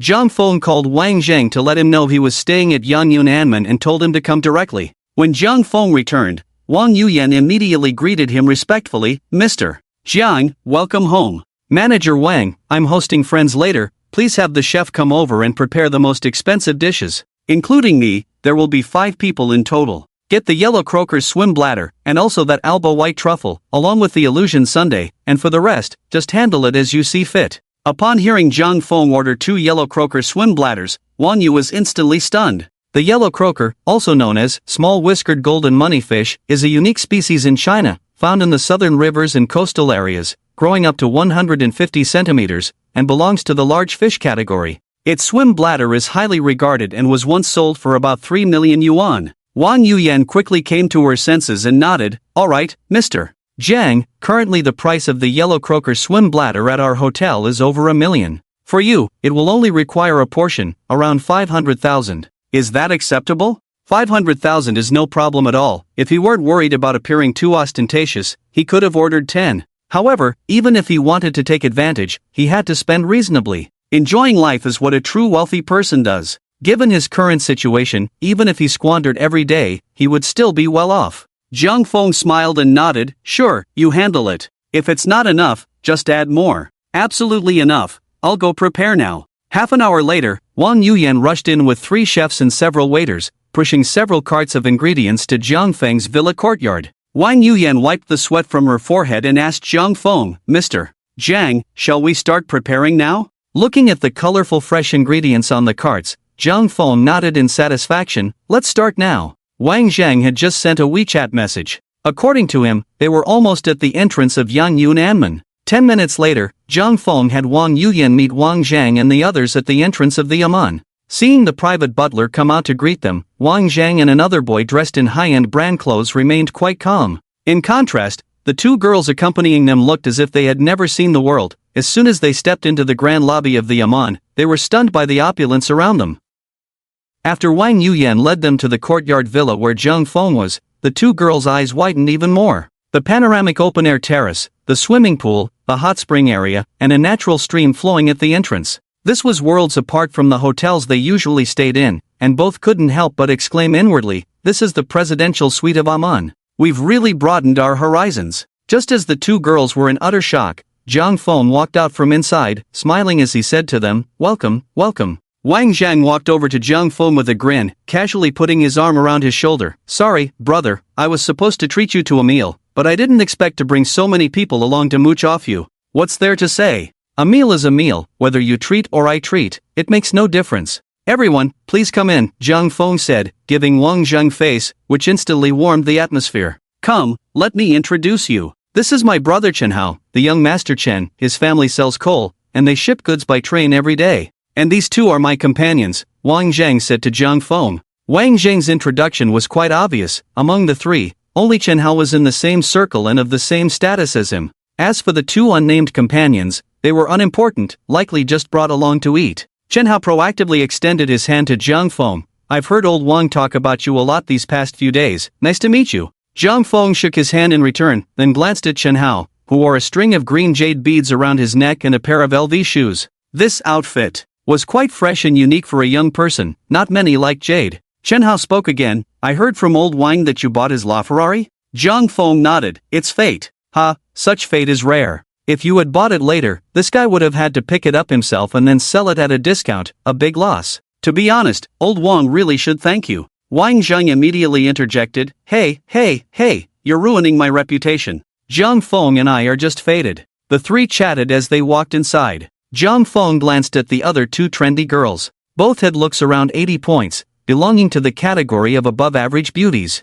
Moreover, their friendliness towards Zhang Feng reached 60 points, which is considered a normal friend level. This score is quite high for someone meeting for the first time. Once inside, Zhang Feng greeted them. I heard from manager Wang that the food here is quite special. Let's all try it together. Chen Hao nodded in agreement. The food at Aman is indeed of high quality, but I haven't tried their live cooking yet. Today, thanks to you, Zhang Go. How long have you been in Magic City? Zhang Feng waved his hand at the two. No need to call me brother. You should be older than me. Just call me by my name. Today should be the 4th day, right? Zhang Feng really couldn't stand being called brother by older men. Besides, Wang Zhang and Chen Hao were not from ordinary families. Everyone calling each other that was just a formality for the first meeting. If you pretended to be a big shot, it might ruin the friendship. Alright, let's skip the formalities, Wang Zhang chimed in. He had a straightforward personality. However, Zhang Feng quite liked this personality. Compared to someone who was deep in thought, this kind of character is much more comfortable to be around. Then Wang Zhang asked Zhang Feng, did you see any good cars at the auto show yesterday? I took a stroll and bought a Ferrari 488 and a Lamborghini Huracan. Wow, buying two at once, you must be rich. When are you planning to hit the road with those cars? Chen Hao asked after taking a sip of red wine. The Ferrari was arranged for delivery yesterday, and the Lamborghini said they would send it over today. That's pretty fast. The 488 costs over 8 million, right? Normally, it would take at least 2 days to process, but you got it in just one. After Chen Hao finished speaking, he exchanged a glance with Wang Zhang. Both of them knew that Zhang Feng wasn't short on money. After all, someone who could pay in full for a Ferrari LaFerrari wouldn't be financing these two cars, right? The two girls nearby listened to their conversation and were secretly astonished. Just then, Wang Yuyan led the staff in bringing out the dishes. Once the table was filled with food, Zhang Feng looked around and encouraged everyone to dig in. Wang Zhang gazed at the dishes for a moment and couldn't help but exclaim,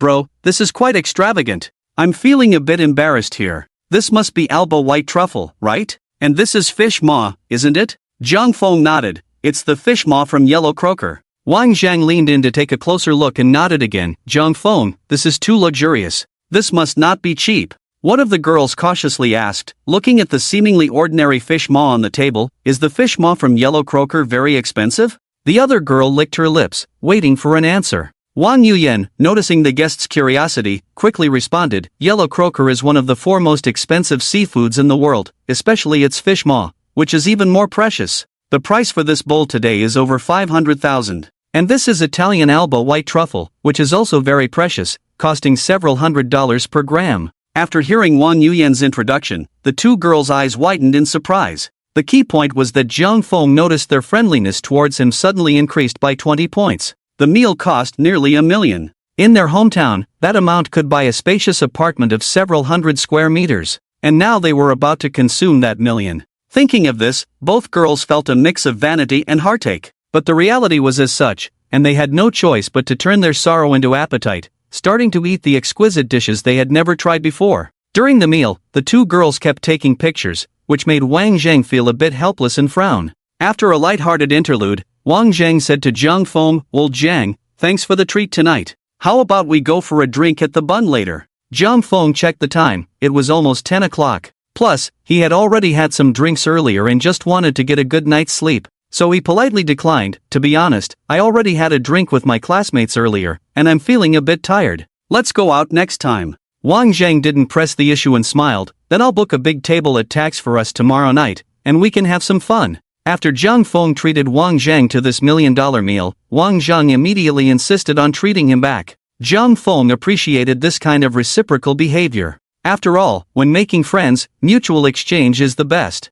This kind of attitude, which shows no desire to take advantage, is the correct way to build friendships. After sending Wang Zhang and the others off, Zhang Feng enjoyed a relaxing soak in the hot tub, then lay down on the leather sofa and started browsing on his phone. Just then, Wang Yuyan walked in with the bill for tonight's dinner. Mr. Zhang, here is the dining expense for tonight, please take a look. Zhang Feng took the bill and glanced at it. The total consumption was 1.58 million. After reading it, he took out his bank card from the wallet in the cabinet and handed it directly to Wang Yuyan. Alright, go ahead and swipe. Okay, please wait a moment. After the card was successfully swiped, Wang Yuyan stepped back, leaving the private space to Zhang Feng. Tonight, Yu Xiaoxiao did not come to find Zhang Feng. It must be said that Yu Xiaoxiao was a very understanding woman. When Zhang Feng did not look for her, she would not take the initiative to find him, nor would she check up on him. Lying in bed, he checked the payment information from earlier. Ding! Congratulations, host, for successfully using the food cashback card.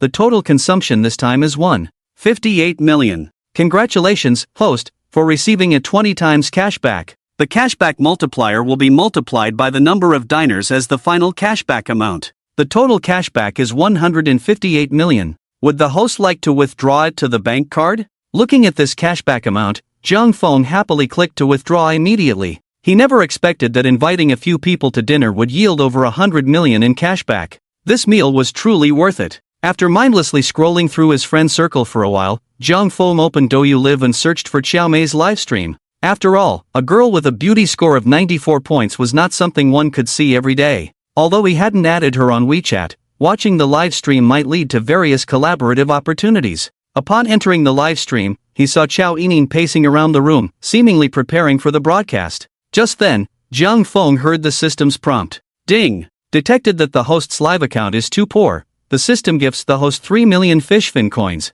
Hearing the system's prompt, Zhang Feng couldn't help but laugh. This dream-come-true rich system was truly impressive. It always found ways to give him money anytime, anywhere. Once the 3 million fishfin coins were credited, his level 10 freebie account inexplicably jumped straight to level 65. At that moment, Chao Yining was sitting in front of the table, looking somewhat dejected. From the background of the live stream, it was clear that she was in a very small bedroom. Zhang Feng casually typed and asked. Seeing a stranger with a high-level account enter her livestream, Chao Yining immediately perked up. She glanced and then said, "Welcome, brother Dinghai Shenzhen, tonight we have a guild PK task, so I won't be going out." In fact, her livestream sometimes had decent popularity, and when she went out for curiosity, there would even be a small wave of viewers. However, she lacked those big shots and wealthy top supporters who would shower her with gifts. Most of her supporters were just casual viewers. Generally, the gifts she received were free ones, with some small amounts, but hardly any large ones.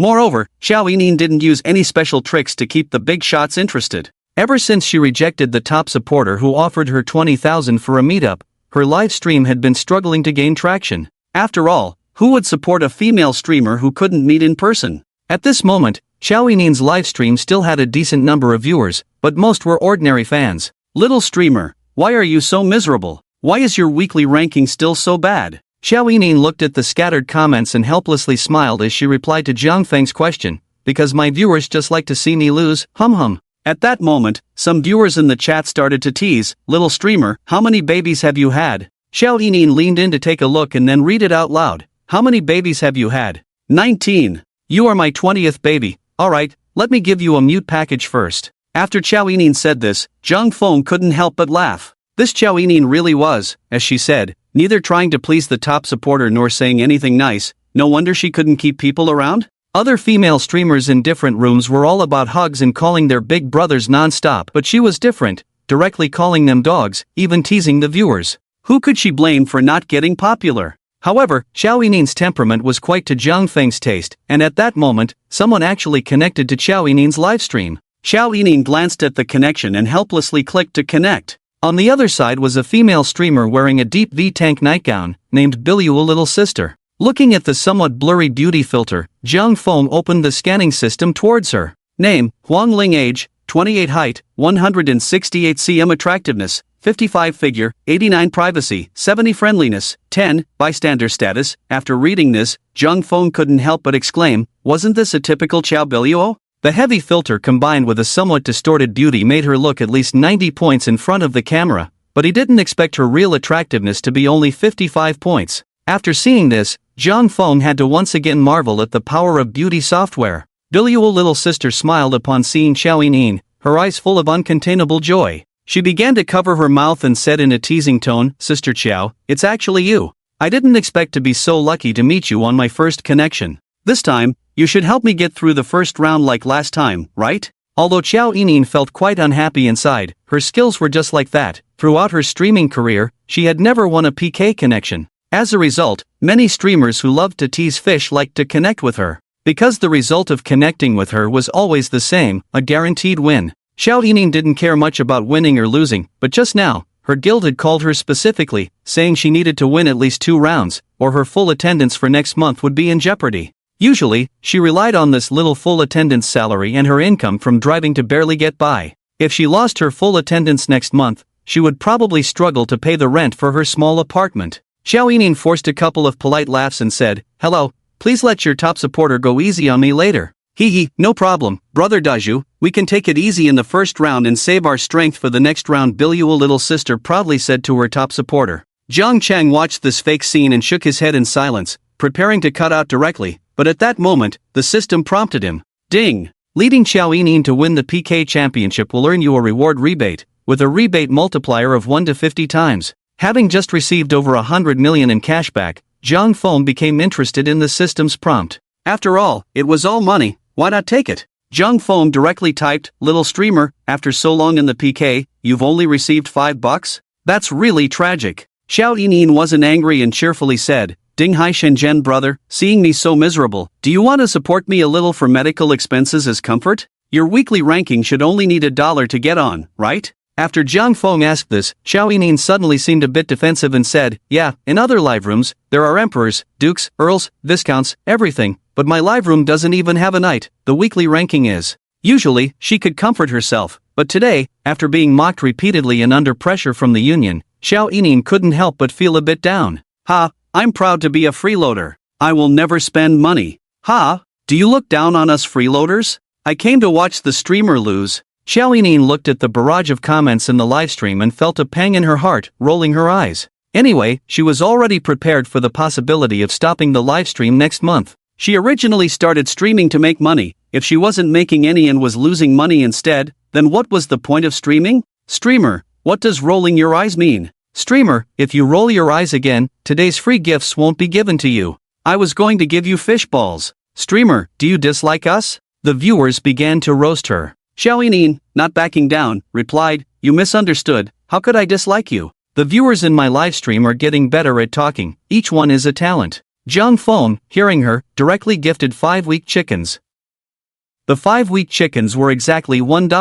Xiao Yining smiled wryly but still stood up to thank Zhang Feng, thanks to brother Ding Hai Shenzhen for the medical expenses. Even a level 65 brother became stingy in her livestream. Was she a livestream insulator? Streamer, what skills do you have? Me? Driving counts? I usually drive for others. Then if you win the guild battle, will you drive for me? Xiao Yining didn't take Zhang Feng's words to heart. She nodded, sure, brother Ding Hai Shenzhen, if you can help me win the championship, I'll drive for free. I drive steadily, you can sit back and relax. Okay, then let me see how steady your driving is tomorrow night. At this moment, there were only a few seconds left in the PK time. The opponent, by Luo Xiaomei, had already received over $300 in gifts, while Xiao Yining had only received 20. Looking at the PK bar with a sliver of health left, Zhang Feng directly chose the 3 most expensive super rockets worth 2,000 each and threw them down. After all, the Douyu coins in his backend were given by the system, equivalent to freeloading. If Xiao Yining won, he could get a 1 to 50 times cashback.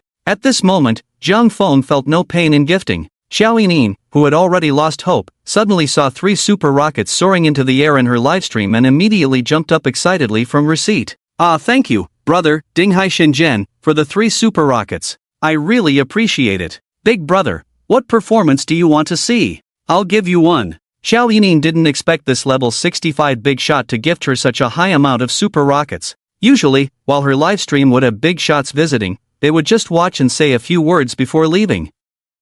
Xiao Yining had gotten used to it, so she was too lazy to ask for gifts, but she didn't expect Zhang Feng to gift her $6,000 in one go. The score suddenly changed to 6,203 versus 380. Wow, did the little streamer get lucky? Finally, a big shot has taken a liking to our little streamer. The big shot is confused, isn't freeloading better? The Bai Luo Xiaomei, who was about to win, looked at the livestream room opposite Xiao Yining, where a big shot had suddenly appeared to steal the tower. Unable to help but puff up her cheeks, she then said sourly, "Wow, Xiaomei, a big shot has come to your live stream. Hello, brother Dinghai Shenzhen, you really heard me. Sob.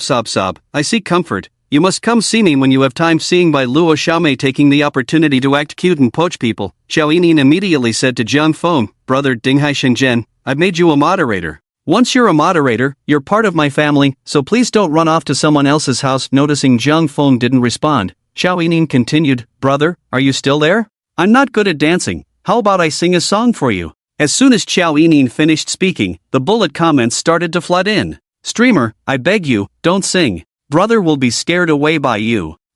Just dance instead." Watching the screen filled with complaints, Zhang Feng chuckled, "You can do as you like. Okay, brother, then I'll sing You Are My Good Brother." Good brother, how could I have such a good brother? At this moment, Xiao Yining immediately began to sing to Zhang Feng, completely disregarding any sense of modesty or pitch. After all, he had already tipped her 6,000, what modesty was left? Other female streamers only needed a tip of 0.66 yuan to get a deep squat from their brothers. She was genuinely on fire with her 3 super rockets. If Zhang Feng had asked Xiao Yining to do a deep squat at that moment, she would have undoubtedly complied. Damn, Xiao Mei can actually sing this kind of song now. Xiao Mei, something's off with you. Xiao Mei has turned into a sycophant. Xiao Yining completely ignored the barrage of comments and continued to sing excitedly. The reason for her excitement was that she had long been displeased with Bai Luo Xiaomei. In the past, whenever Bai Luo Xiaomei won, she would mock her, but this time she finally won against her. On the other side, Bai Luo Xiaomei was feeling quite frustrated.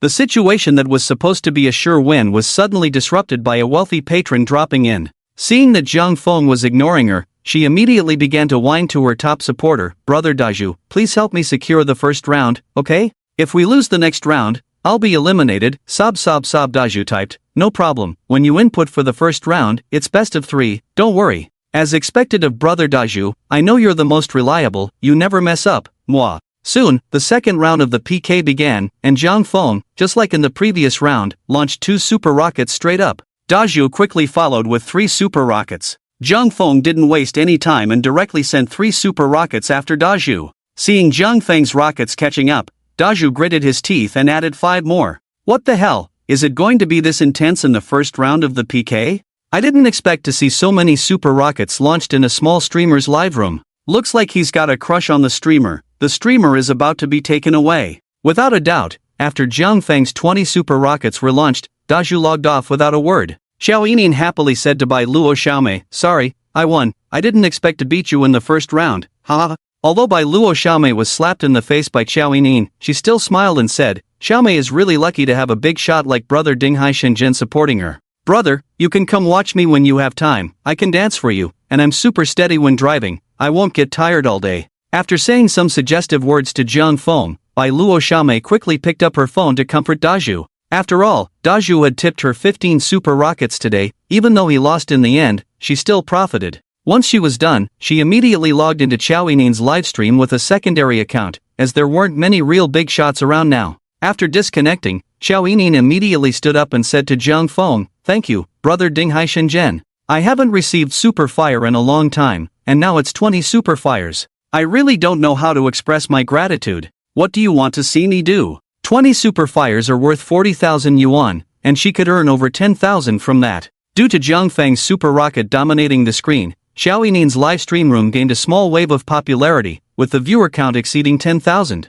"I want to see you turn off the beauty filter," Zhang Feng said. Xiao Yining's beauty score was as high as 94, and the skin smoothing and face thinning effects of the filter not only didn't add points but actually detracted from her original beauty. If Zhang Feng hadn't known her livestream was called Sister Xiao, he might have had trouble recognizing her just by watching. It was like some celebrities who look good in real life but end up looking unrecognizable in the heavily filtered livestreams of internet celebrities. "Damn, brother, you're amazing. Streamer, turn it off. let's see your real beauty. I'm just afraid that if you turn it off, the big shot will run away. This is a punishment. The big shot is just showing off. Xiao Yinyin was a bit speechless at Jiang Feng's request. How could one livestream without a beauty filter these days? However, since Jiang Feng had given her so much money, if she didn't comply, she might end up losing everything. Whoa, brother Dinghai Shenzhen, I'm afraid I might scare you, she said, but still followed Jiang Feng's request and turned off the beauty filter for the livestream. Without the skin smoothing and eye enlarging effects, Xiao Yinyin looked at herself in the camera and suddenly felt a bit insecure. Just as she was preparing to brace herself for the barrage of comments, the viewers in front of the screen suddenly became excited. Damn, she's actually this pretty. How come I never noticed this beautiful streamer before? Definitely following. The big shot made the right bet this time. Sister, please don't use the beauty filter anymore, it misrepresents you. All live streams should follow this standard to keep up. Xiao Yinyin didn't expect that not only did she not lose viewers, but she also gained a wave of fans and positive comments. Instantly in a good mood, she said to Jiang Feng, brother Dinghai Shenzhen, please support me for another round. If I win this round, I can continue streaming next month. Please, please. If it weren't for the system's cashback task, Jiang Feng wouldn't be wasting time here at all. Considering the money, Jiang Feng typed, let's get started quickly. After receiving confirmation, Xiao Yinyin happily nodded, right away. It's known that those who directly send super rockets are true big shots. Perhaps she would indeed pass the second round smoothly. Soon, the second round of connections began,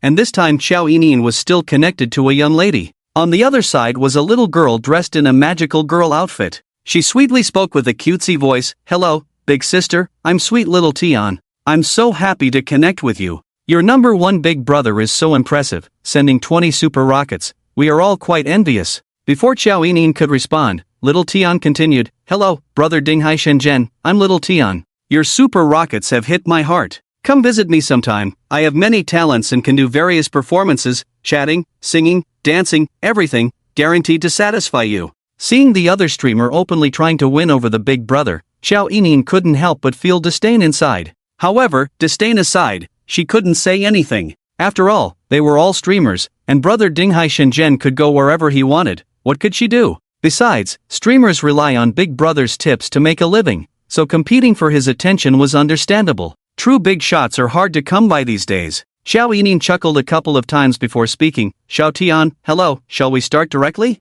Sister, shouldn't we do a performance PK first? No, I can't sing to save my life. The only performance I can manage is turning off the beauty filter as per brother Dinghaishan's request. As soon as Xiao Yinyin finished speaking, Xiao Tian was instantly caught off guard. She hadn't expected that Xiao Yinin's brother had such a request. After all, many streamers rely heavily on beauty filters to look good on camera. Now, Xiao Tian didn't dare to speak up anymore, as if she turned off the beauty filter, her looks would pale in comparison to Xiao Yinin's. She awkwardly said, alright then, let's get started. Ha, is Xiao Tian scared? The big shot is impressive, coming up with such a method. I also want to see what Xiao Tian looks like without the beauty filter. Compared to the streamer opposite, Xiao Tian's filter is a bit too much. Wow, how come I never noticed such a top-notch streamer before? Her figure and looks are both high-level. Do you think brother Dinghaishan is foolish? If he's spending money, he naturally wants something genuine. Xiao Tian looked at the barrage, her face turning stiff with anger, but she still had to force a smile and sweetly address her top supporter in the livestream, Yiji Huagij. The PK has already started,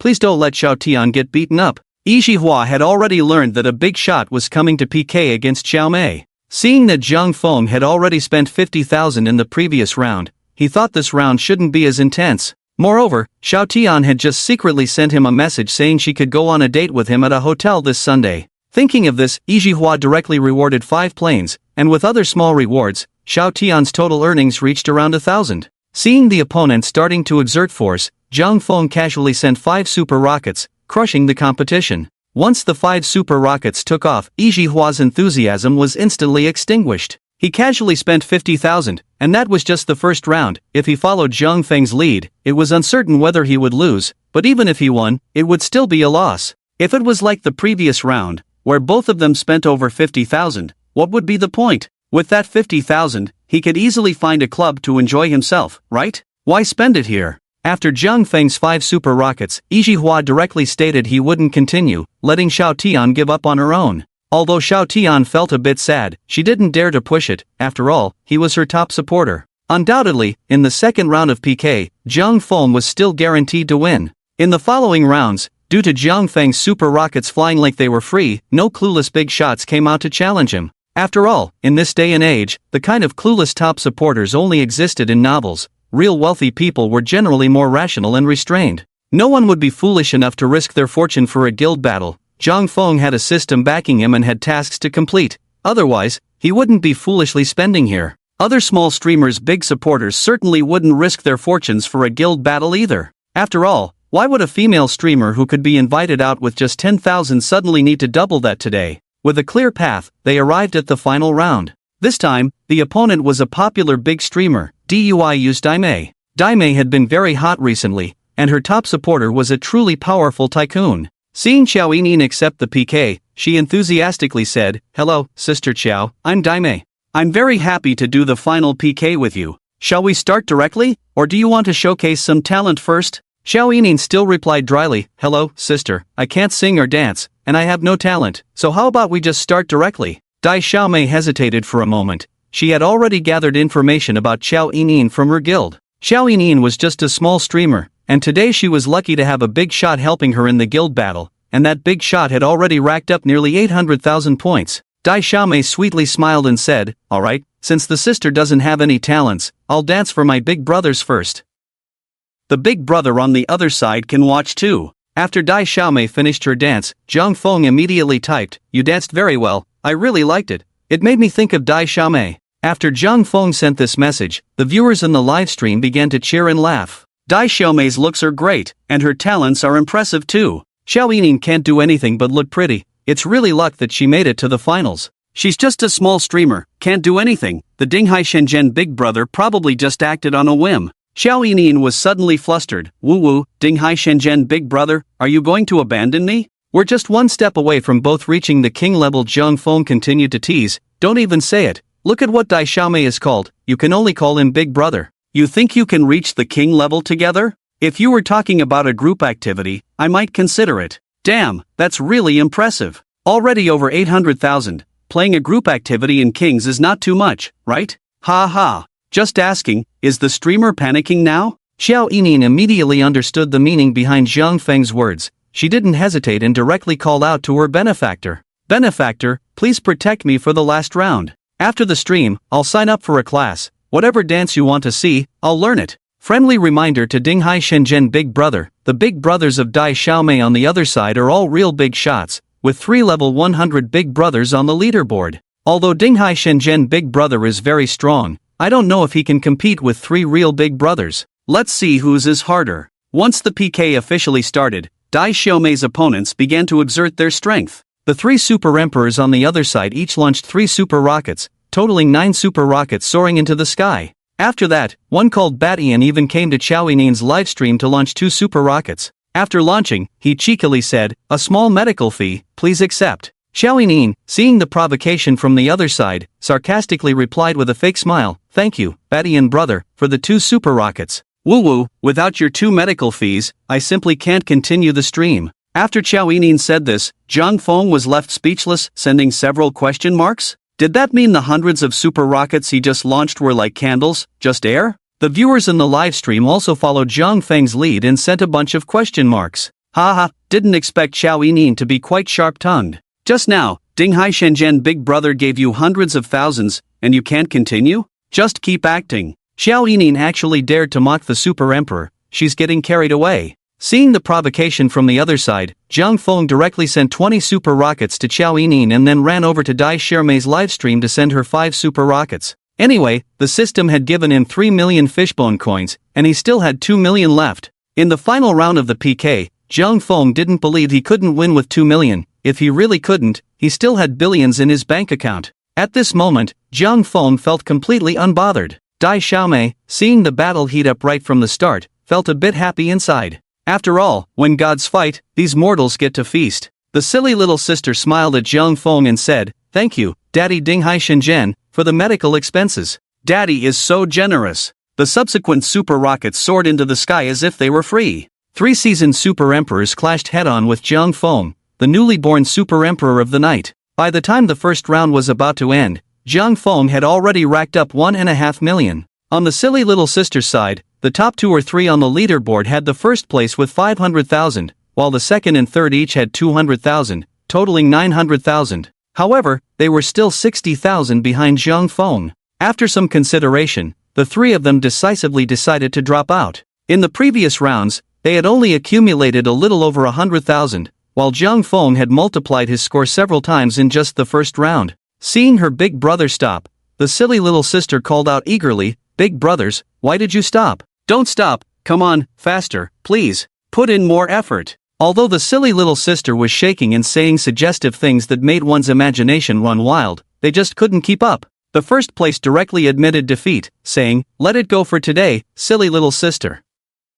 We'll talk about it next time." Without the support of the first place big brother, the silly little sister's side quickly fell to defeat. The second round was even easier. Zhang Feng won directly after just 2 super rockets. Although the silly little sister was still working hard to rally votes for herself, the result was still unsatisfactory. At the moment Xiao Yining won, she was still a bit dazed. She covered her mouth, looking at her skyrocketing popularity in the livestream, still feeling like she was dreaming. After all, just an hour ago, she was still in a phase of questioning her life, even considering ending her live streaming career. Unexpectedly, in such a short time, she had become the champion of the guild battle, gaining over 50,000 new fans, more than 1,000 of whom were the kind that made it onto the leaderboard. Finally, she was no longer surrounded by cold, lifeless zombie fans. More importantly, she received a total of 2.5 million in tips, and according to her contract, Xiao Yining would get around 700,000. Suddenly reaching the peak of her life, Xiao Yining was now in a complex emotional state.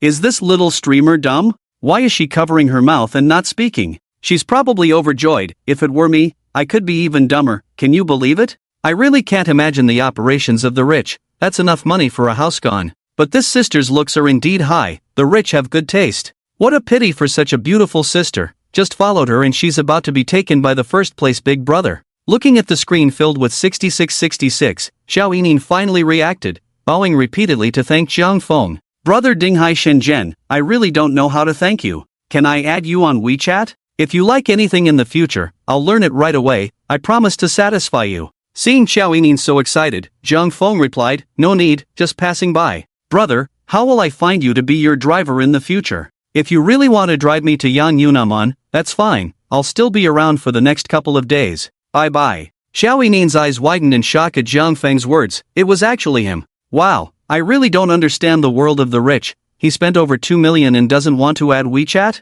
Excuse me, does the big shot still need a pendant? Could it be that the handsome guy is today's Ferrari guy? So it's the Ferrari guy. No wonder, how could there be so many rich people in this world? Xiao Yining was also shocked and asked, "Are you the Ferrari guy?" However, the entire internet was waiting for Zhang Feng's reply, but having received the system prompt, Zhang Feng had already gone offline. At this moment, not only was Xiao Yining truly puzzled, but even the viewers in the livestream began to boil with excitement. Everyone was filled with questions and increasingly curious about Zhang Feng. What kind of family could be so extravagant, casually spending over 2 million on gifts? Some netizens, finding it too unbelievable, started to suspect that this livestream was definitely a publicity stunt orchestrated by a guild to hype up Xiao Yining. But would a female streamer with no talents really have a guild spend such a large sum to promote her? The viewers began to argue again. Meanwhile, Zhang Feng had no time to pay attention to the questions online. He opened the system to take a closer look.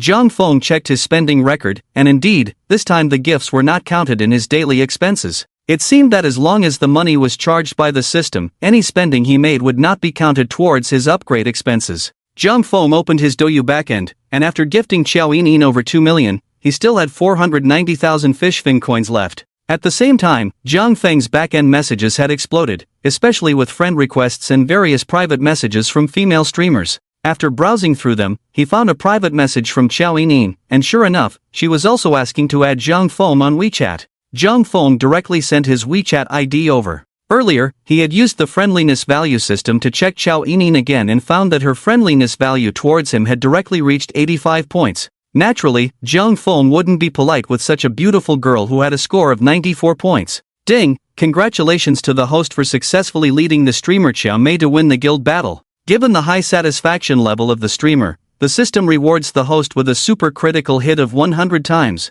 Ding! Congratulations to the host for receiving a 100 times cashback on the critical hit, totaling 230 million. Does the host wish to withdraw immediately? Zhang Feng looked at the 230 million the system provided and immediately clicked to withdraw. Although he didn't know how the system operated these critical hit amounts, he couldn't help but feel excited. He never expected to earn over 200 million in just one night. Zhang Feng suddenly felt that money was really easy to make. After showing off online and enjoying the thrill of spending money, he could still get cash back. This was truly absurd. The next day, Zhang Feng woke up naturally and saw the friend request from Xiao Yinin. He couldn't help but smile and click to accept. After all, since the beauty had taken the initiative, what reason did he have to refuse? A few minutes later, Xiao Yinin sent a private message. Brother Dinghai Shenzhen, do you need a chauffeur today? I'm on standby 24 hours a day for your summons. After sending the message, Xiao Yinin stared at the chat interface with Zhang Feng, not moving an inch.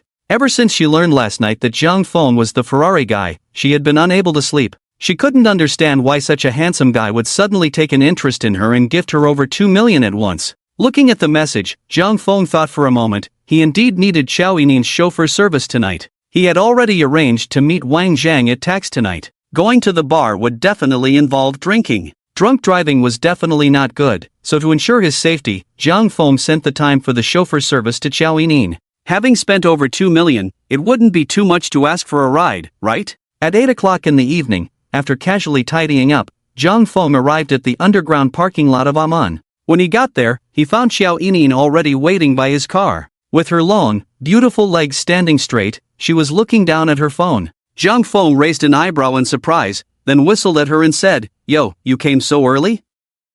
Didn't I tell you to drink first before coming to find me?" Xiao Yinin listened to the voice and quickly raised her head. Today, Zhang Feng was dressed in all black casual wear, complemented by a pair of black LV sunglasses, making him look incredibly handsome. His striking features made Xiao Yinin's eyes widen. She admitted that she was someone who appreciated good looks, and Zhang Feng was undoubtedly the most handsome and well-built guy she had ever seen. After all, thanks to the system and modifications, Zhang Feng's appearance had now reached over 90 points. Xiao Yinin's face turned slightly red as she said, "You helped me so much last night, how could I let you drive yourself?" "Of course, I'm here to be your driver." Today, Xiao Yinin was dressed like a hot girl, wearing super short hot pants and a black camisole, along with some very unique silver jewelry, clearly prepared for a night out at the club. This outfit accentuated her well-proportioned upper body perfectly. Her curvy figure, combined with her slender arms and long, slightly plump legs, made Zhang Feng's little brother unable to help but look up. Steadying his mind, Zhang Feng sat in the driver's seat and raised his head towards Xiao Yinin, saying, "Get in the car."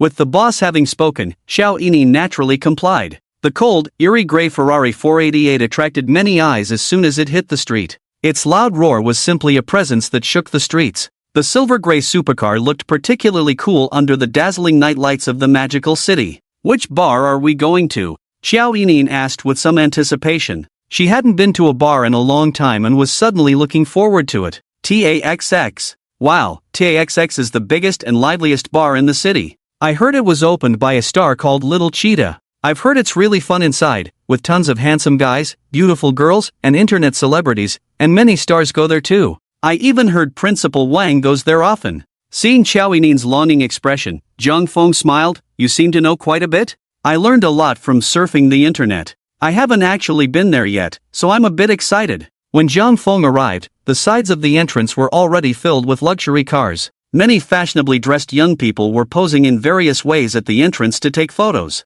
There were even several internet celebrities, both male and female, live streaming and shooting videos at the door. Zhang Feng looked at the lively and vibrant entrance of TAXX, which was also somewhat smoky and chaotic, and suddenly thought that if he could open a bar, it wouldn't be a bad idea. He could come here to help the ladies relax and do some charity work. As soon as the ladies at the entrance saw Zhang Feng get out of the Ferrari supercar, their eyes began to shine. "Who is this handsome guy? I feel like I haven't seen him here before. Look at his outfit, he's so handsome, and he's wearing a Patek Philippe on his wrist. Wow, all new LV, must be a rich second generation. Whoever he is, he's really good looking. I've never seen someone this handsome. Let's go for it." As soon as Zhang Feng got out of the car, several ladies rushed over, completely ignoring Xiao Yinin standing beside him. "Hey, handsome, I'm Hailey. Can we add each other on WeChat? Brother, I want to add you too. I'm always available. Handsome, it's your first time here, right? I can show you around, let's play some games."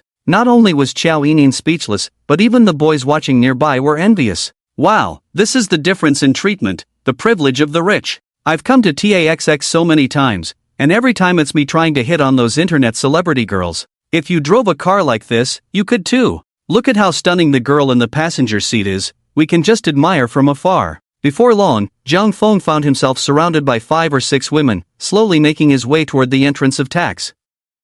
He inadvertently glanced down twice. Oh dear, little brother, I'm so sorry. I accidentally bumped into you. It's fine, not painful at all, actually quite comfortable. You're all good girls, can you let me in first? Zhang Feng said with a helpless smile. After just a few steps, he noticed that the necklines of these girls were getting lower and lower. At this rate, he feared he might lose control. Xiao Yining felt a twinge of discomfort in her heart as she saw so many women flocking toward Zhang Feng. It was impossible for her to genuinely like him in such a short time. At most, she was still a bit dazed from the money he had thrown around last night, and this kind of super-rich second-generation heir was, after all, her ideal type deep down. After glancing at Zhang Feng, Xiao Yining walked over, separated the girls, and smiled as she said, "Step aside, he's already taken, sorry." After being pushed aside by Xiao Yining, the girls all looked at her with displeasure. However, since they had come first and Zhang Feng seemed indifferent, they could only leave in frustration. Seeing them disperse, Zhang Feng focused on the astonishing softness of Xiao Yining pressed against his arm and asked with interest, "I'm taken?" Noticing Zhang Feng's gaze on her chest, Xiao Yining smiled. She knew where her advantage lay, but she didn't let it linger too long. She then released Zhang Feng's arm and continued, "Since I see you can't refuse them, I'll help you out." Zhang Feng naturally liked a woman like Xiao Yining, who was both reserved and materialistic. After all, he wasn't short on money, but he understood that to win her over quickly, he needed to employ a strategy of both holding on and letting go. Holding on meant letting her watch him play, creating a sense of crisis and jealousy. Letting go meant giving her some space. Zhang Feng smiled nonchalantly, "Thanks, but no need next time. I think they're fine as they are." After saying this, he ignored Xiao Yining's astonished expression and walked directly toward the entrance. Just as he broke through the encirclement, Wang Zhang and Chen Hao, who were waiting outside the door, quickly spotted him. "Wow, so it was you who just got surrounded," Wang Zhang said with a grin. As soon as they saw Zhang Feng, the two rushed over, glancing at the direction of the girls, and joked, "You weren't scared, were you?" "Not at all, it was great, everyone was super enthusiastic."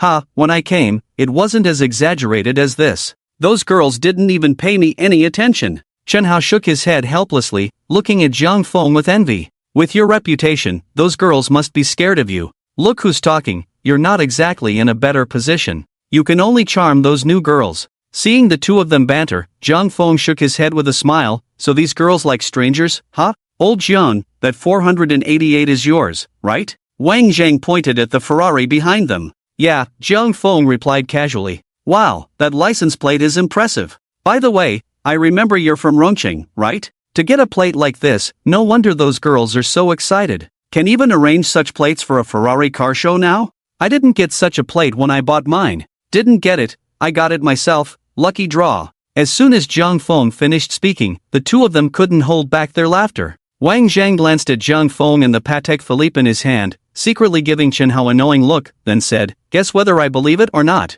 "Exactly, why pretend with us? By the way, who is this young lady?" After Chen Hao finished speaking, he deliberately changed the subject, showing interest in the girl beside Zhang Feng, Xiao Yining. Some things are better left unasked, and both of them understood this well. Which wealthy person doesn't have a few connections and networks? How could one get a license plate of this level without some connections? The reason they wanted to befriend Zhang Feng was because they recognized his strength. The same went for Zhang Feng. Wealthy people need their own network even more. "The driver I found is here to have fun, she'll drive later," Zhang Feng casually mentioned without emphasizing Xiao Yining.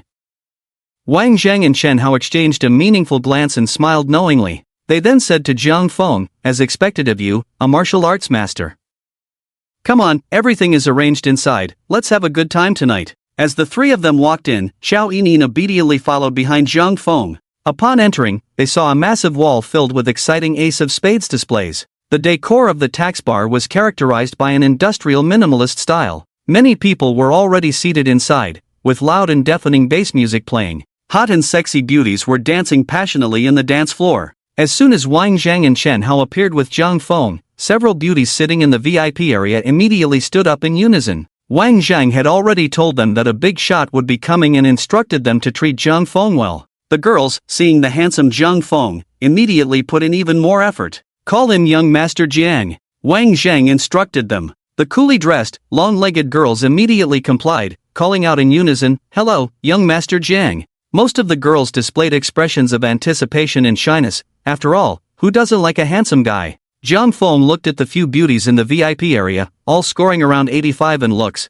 and nodded in satisfaction. He politely said to Wang Zhang and Chen Hao, "Thanks, this arrangement is perfect." The two, pleased with Jiang Feng's approval, replied cheerfully, "Of course." After Wang Zhang spoke, the bar's sales manager immediately walked over to them. "Good evening, young Master Wang, young Master Chen." Upon hearing this, Wang Zhang introduced the sales manager, "This is my brother, Jiang Feng." "Hello, young Master Jiang, I'm Xiaoli, the sales manager here." "Welcome. If you have any needs, feel free to find me, I'm here to help you at any time." Having been in the bar scene for a while, Xiaoli had some insight. From Jiang Feng's attire and the luxury watch in his hand, he could tell that Jiang Feng was on the same level as Wang Zhang and the others.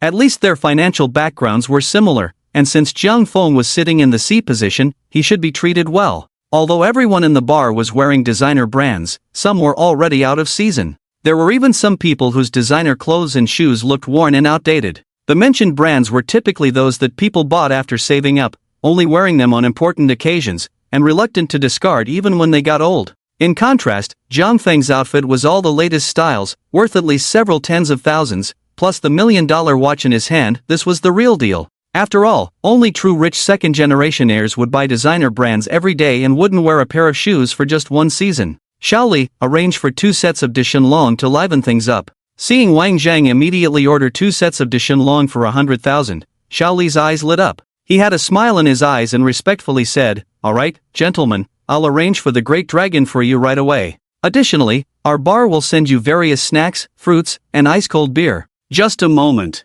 Xiao Yining looked at the consumption card on the table. She couldn't help but click her tongue in amazement. It was no wonder this was the liveliest bar in the Magic City, so expensive. Each booth had a minimum spending requirement, and the minimum for the area they were sitting in started at 10,000. If they came on a Saturday or Sunday, the minimum would start at 40,000. Even the most ordinary booth in the bar had a minimum spending of 3,000. After Xiaoli left, Xiao Yining quietly said to Jiang Feng, "Wow, the Great Dragon. I've never seen it before, only in videos." Jiang Feng generously replied, "I've never seen it either." "Thanks, Wang Ge, for being so generous." Hearing Jiang Feng say this, several girls immediately exclaimed, "Thank you, young Master Wang. The boss is so generous." Seeing Jiang Feng give him face, Wang Zhang waved his hand. He naturally wouldn't take it seriously, it was just a polite gesture. Did he not have a couple of 100,000? Wang Zhang said, "How can the Great Dragon compare to the yellow croaker you had last night? Do you know? The meal he treated me to yesterday was truly extravagant,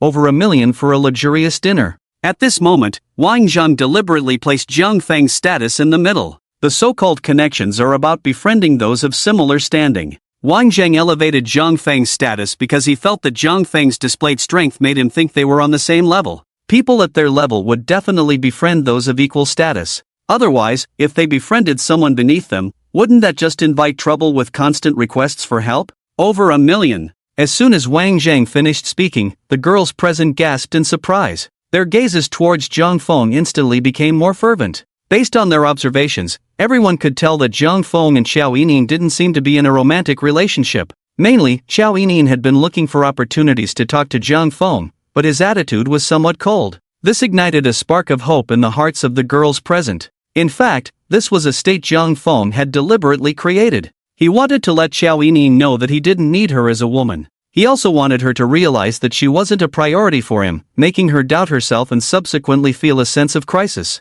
After a while, Xiaoli led in a dozen sexy bunny girls, each holding a bar table symbolizing the ace of spades above their heads. Sitting in the center, Jiang Feng felt a bit awkward amidst the screams and gazes of attention. However, seeing Wang Zhang and Chen Hao's excited expressions, Jiang Feng smiled and refrained from saying anything to dampen the mood. After all, this was the standard for showing off in a nightclub. As the saying goes, if you don't show off in a nightclub, you might as well go sing karaoke. At this moment, the bunny girls slowly swayed their bodies and placed the drinks on the table. The table was densely packed with more than 10 bottles of the colorful ace of spades. The DJ's voice of thanks and cheers filled the air. The dark environment of the nightclub, combined with the scent of money from the ace of spades, created a vibrant and dazzling scene that began to heat up the atmosphere of the nightclub. As the atmosphere got lively, some bolder girls started to move closer to Jiang Feng. One girl in a champagne-colored short skirt swayed her sexy hips, her gaze flirtatious as she walked over to Jiang Feng and sat down in the empty seat to his right. She held a wine glass in one hand while the other arm wrapped around her ample bosom.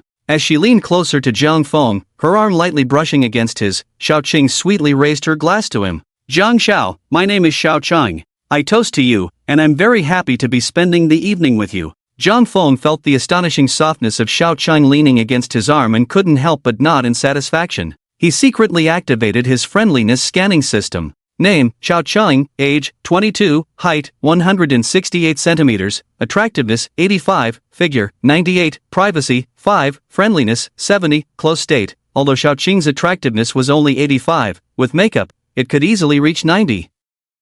A privacy score of 5 wasn't too high for someone who often frequented nightclubs. The key factor was her figure, scoring a remarkable 98. A cow-level figure, it was truly hard for any guy to resist. Jiang Feng shook his head, realizing he couldn't handle it either, as his hands were buried in the soft mass. It wasn't quite appropriate to place his hands there were more suitable places to rest them, ones that could move. Suddenly, a strikingly beautiful girl appeared, and Xiao Yinin's expression turned sour. The other girl was unabashedly leaning against Jiang Feng. Faced with this formidable competitor, Xiao Yinin felt a sense of crisis. Jiang Feng was indeed her top brother. However, he had never made any demands of her. Now, in front of her, he was being affectionate with another girl, and his expression of enjoyment left Xiao Yinin puzzled about his intentions. Logically, Jiang Feng should have been interested in her. Otherwise, what was the purpose of his series of actions? If Jiang Feng truly had no interest in her, why would he spend so much money on her? Xiao Yinin wanted to find an opportunity to get closer to Jiang Feng,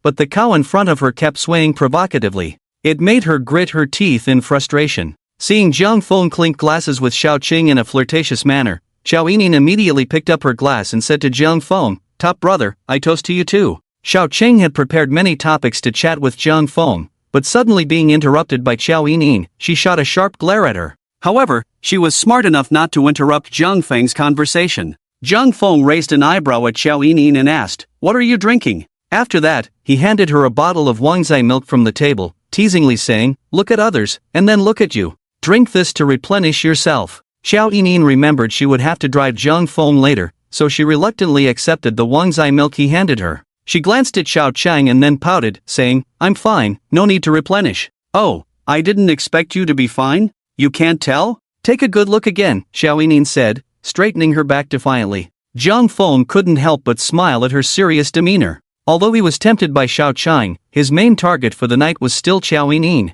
He could only regretfully let Xiao Qing go for now. Seeing Jiang Feng withdraw his arm, Xiao Qing leaned over to Xiao Yinin. Instantly bored, she stood up and joined her other friends next door to dance to the music. Jiang Feng naturally wrapped his left arm around Xiao Yinin's slender waist, leaning close to her ear and whispering, "It's really hard to tell like this. Why don't we go home tonight so I can take a good look?" At the same time, his hand began to wander, rubbing against the inner thigh of Xiao Yinin. With so many people around, Xiao Yinin's face turned red. No one had ever made such a move on her before. In her impatience, she pushed Jiang Feng away a bit flustered. "What are you saying? Do you think I'm such a casual woman?" Hearing Xiao Yinin's words, Jiang Feng's expression immediately turned cold. After spending over 2 million, she still dared to say such things to him. If she didn't want to, why did she come over tonight? And now she was pretending? Playing hard to get? Did she want Jiang Feng to coax her? He wasn't one of those backup guys or a little lapdog. If she wanted him to do that, she could forget it.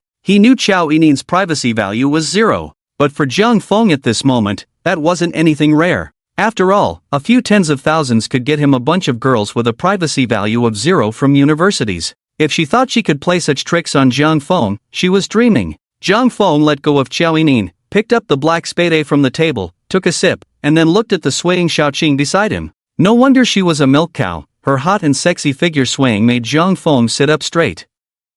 After pulling out a smile, Jiang Feng playfully slapped the peach-shaped bottoms of Xiao Qing and another girl. The two girls, suddenly having their bottoms slapped, screamed in surprise. Their faces turned red, and they even looked a bit flustered. But when they turned around and saw it was Jiang Feng, their expressions instantly changed to one of delight as they playfully said, "Jiang Xiao, you scared me." "Yeah, I thought it was someone else, turns out it was you. How come you play so well?" If it had been an ordinary man slapping their bottoms, it would have been called harassment, but if it was a high, rich, and handsome guy like Zhang Feng, it was called fun. That's right, it's reality. Zhang Feng patted the seat beside him and said to the two of them, "Stop being shy, come sit down and have a drink with me." When Xiaoqing suddenly received an invitation from Zhang Feng, she instinctively glanced at Xiao Yining beside him. Seeing Xiao Yining's pale face and troubled expression, Xiaoqing immediately understood.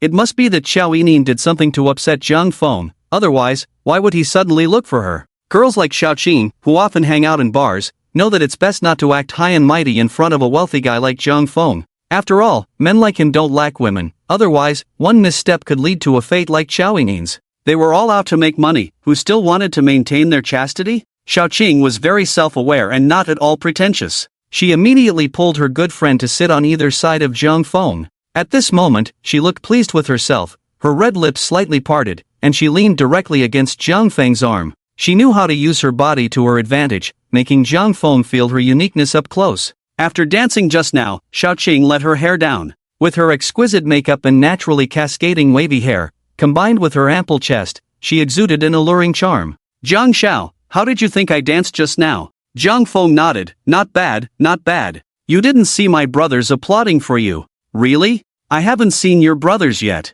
With you being so handsome, your brothers must be very impressive too." "Of course, how about I introduce you to them later? My brothers know how to show off, you should like them." "How annoying. What do you mean by showing off? I don't understand at all, so shy." "Zhang Xiao, my name is Sun Yan. You made me feel so good just now. I also want to meet your brothers, my friends are in need of a show-off brother." Another sweet-looking girl quickly chimed in, speaking to Zhang Feng in a flirtatious tone. Although her figure wasn't as explosive as Xiaoqing's, she excelled in her sweet voice, especially when she sang at night. No man could resist. Zhang Feng looked at Sun Yan's pure and lovely face, reaching out his hand, unable to resist the urge to pinch her slightly chubby cheeks. However, just as he was about to get close, he noticed that her foundation seemed a bit thick. After hesitating for a few seconds, Zhang Feng turned his large hand and naturally slapped her on the butt, producing a crisp sound. "No problem, I can show off twice at once, it's a small issue." Seeing this, Xiaoqing immediately pulled Zhang Feng's hand and playfully said, "Zhang Xiao, you can't be biased. I want you to hit me too." After saying that, the two round bowls moved closer to Zhang Feng. Another two crisp slaps followed. Zhang Feng, still not satisfied, said, "What? Can you still perform magic? Why is your butt on your chest? Hateful, I'm a bear." "Really? I don't believe it. There's no way it's that big unless I take a look." "Oh, Zhang Xiao, you're so bad. I'm the real deal, you'll know once you try." "How to try? Like this or like that?" Zhang Feng, caught between the two women, couldn't help but shake his head. Indeed, where there are women, there is war. The term plastic sisters came from this. Although other girls also wanted to get close to Zhang Feng, seeing Xiaoqing and Sun Yan, they immediately retreated. Xiaoqing and Sun Yan were the best among them, so approaching them at this moment would be self-deprecating. Thus, the other girls consciously surrounded Wang Zhang and Chen Hao to play. After all, the scene of two big shots was rare. As Zhang Feng and the two women frolicked, the atmosphere began to heat up. Sitting aside, Xiao Yining watched Zhang Feng, Xiaoqing, and Sun Yan laughing and playing, looking like a young master. Strangely, Xiao Yining didn't feel anything wrong in her heart. Although she wasn't particularly sad, a hint of frustration rose within her. "Zhang Xiao, what do you usually do?" "Not much, just passing time, living off my savings, waiting to die. Sometimes I fix the sewer." "Oh my, you even fix sewers?" "Of course. I'm best at fixing those clogged sewers, one poke and they're clear." "Ah, Zhang Xiao, you're so bad. What hobbies do you have?" "Working out? Your body is so good. You seem to have 8-pack abs." "Not really, I only have one hobby, which is socializing." "Socializing? You're so annoying, don't separate the words." Xiaoqing and Sun Yan leaned on Zhang Feng's arms, shyly laughing. "What? Did you think wrong? Aren't you all here to socialize tonight?" "Oh, so bad. We just came here to relax, didn't expect to run into you, what a coincidence." So is this relaxation serious relaxation?" "Zhang Xiao, you're so annoying. Whether it's serious or not depends on you." Wang Zhang and Chen Hao, watching Zhang Feng say this with a serious face, couldn't help but burst out laughing. Xiao Yining tried several times to find an opportunity to talk to Zhang Feng, but he gave her no chance at all, treating her as if she were invisible throughout the event. The feeling of being coldly ignored made her bite her lip tightly, instantly feeling exceptionally frustrated. She really didn't understand. All she said was that she wasn't an easy girl. What was wrong with that? Although she was not one to act casually, she would still consider it if Jiang Feng brought it up. She had already mentally prepared herself for coming here tonight. At this moment, Xiao Yining felt truly frustrated. She knew what she should do, she just didn't know how to do it. Why couldn't she be given a little time? Xiao Yining, friendliness +5. Jiang Feng noticed that Xiao Yining's friendliness score had suddenly reached 90 points, and he couldn't help but smile to himself. 90 points, didn't that mean she had already reached the threshold of ha? In the time that followed, Jiang Feng continued to ignore Xiao Yining, as if she didn't exist. This made Xiao Yining feel restless all night. At first, Jiang Feng's attitude towards Xiao Chang was not very enthusiastic. He even had his arm around her, but just because of one sentence from Xiao Yining, Jiang Feng let Xiao Chang and another girl take the spotlight. He took away all the attention that should have belonged to her, leaving Xiao Yining feeling unbalanced. The longer Jiang Feng ignored her, the more uncomfortable Xiao Yining felt, becoming increasingly anxious and conflicted. It wasn't just Xiao Yining, Xiao Qing felt the same way at first. She knew her looks weren't as good as Xiao Yining's, but after putting on makeup, she didn't think she was much worse. Especially her most proud and powerful weapon, the few pounds of white flesh on her chest. This weapon was much larger than Xiao Yining's. However, no matter how much she tried to please Jiang Feng, he remained indifferent. This was undoubtedly a blow to Xiao Qing, who had never faced setbacks before. Although she usually looked down on taking the initiative, Jiang Feng was no ordinary man. Regardless of how much money he had, his handsome face alone was enough to captivate Xiao Chang. It was hard for her to bear that such an exceptional man was ignoring her at first. Unexpectedly, Jiang Feng suddenly became interested in her. He even held her in his arms, treating her like a soft persimmon, completely reversing the situation and making Xiao Qing feel elated. The more jealous Xiao Yining became, the more satisfied Xiao Qing felt. This is the strange competitive psychology among women. As the saying goes, jealousy has been the same from ancient times to the present. Finally, the time reached 1 o'clock at midnight. When it was time to leave, Xiao Chang and Sun Yan reluctantly bid farewell to Jiang Feng. They had originally thought they could have a good time with Jiang Feng tonight, or perhaps a three-way encounter. Unexpectedly, in the end, they only added a WeChat contact, promising to meet again next time. Although Sun Yan was unwilling, she didn't dare to say much. In contrast, Xiao Qing's face twisted with anger, and after Jiang Feng left, she directly stormed off. As for Xiao Yining, she cautiously followed Jiang Feng. In fact, Jiang Feng was quite reluctant to part with Xiao Chang, but there was nothing he could do. He had a feeling that tonight, with Xiao Yining's friendliness score at 90 points, he would be able to take advantage of her. If he had to choose, Jiang Feng still preferred Xiao Yining, because overall, Xiao Yining was truly exceptional. The key was that he hadn't yet conquered her, and that made him anxious. All the way, Jiang Feng maintained a very aloof demeanor, sitting in the passenger seat playing with his phone. This left Xiao Yining unsure of how to react. She admitted that she wanted to climb up the tree that was Jiang Chang, but her rational side told her that it seemed a bit too early. They drove in silence, and when they arrived at the underground parking lot of Yanyunaman, Xiao Yining handed the car keys to Jiang Feng. After taking them, Jiang Feng walked away without looking back. Watching Jiang Feng turn to leave, Xiao Yining stomped her foot in frustration and followed him. Regarding Jiang Feng's actions today, Xiao Yining felt a bit uncertain inside. Walking ahead, Jiang Feng caught a glimpse of Xiao Yining's delicate, sexy little feet in high heels following behind him. The corners of his mouth involuntarily curled up. Just as Jiang Feng was about to enter the house, Xiao Yining could no longer hold back and hurriedly caught up to him, carefully taking his hand and resolutely saying, "It's so late, it's not safe to take a taxi. Can I stay at your place for the night?" Looking at Xiao Yining's flushed face, Jiang Feng chuckled lightly and said, "Didn't you say you're not that kind of woman?" I was just saying that. You should just take a taxi back."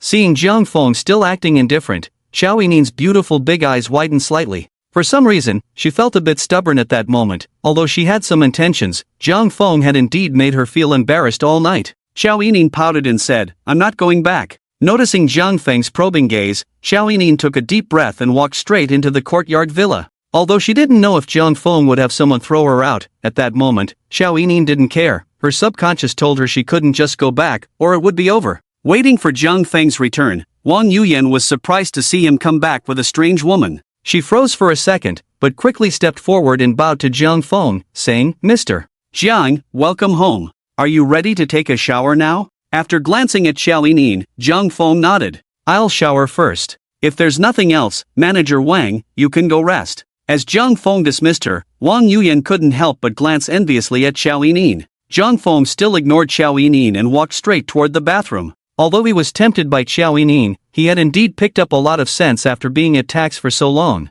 After a quick rinse, Zhang Feng still wore a cold expression as he lay on the bed scrolling through his phone. Xiao Yining, feeling helpless, glanced at Zhang Feng before quickly entering the bathroom. Standing naked in the bathroom, Xiao Yining looked at herself in the mirror, her face flushed and her eyes slightly wet. She kept encouraging herself. She didn't stay in the bathroom long. Soon, the bathroom door opened. Xiao Yining, with her hair slightly damp, cautiously leaned against the doorframe, peeking out with an innocent look at Zhang Feng lying on the bed. Zhang Feng, scrolling through his phone, caught a glimpse of Xiao Yining's delicate, sexy face and her smooth, white shoulders. He couldn't help but sigh inwardly, what a vixen. To test Xiao Yining's patience, who knows how long he had endured. Suppressing the impulse to pull Xiao Yining over to him, Zhang Feng coldly said, there are plenty of rooms here, you can choose one. Seeing Zhang Feng trying to send her away, Xiao Yining pouted, looking aggrieved, and said, your bed is so big, can't I sleep with you? Although this made Zhang Feng's heart leap with joy, his face still wore an indifferent expression.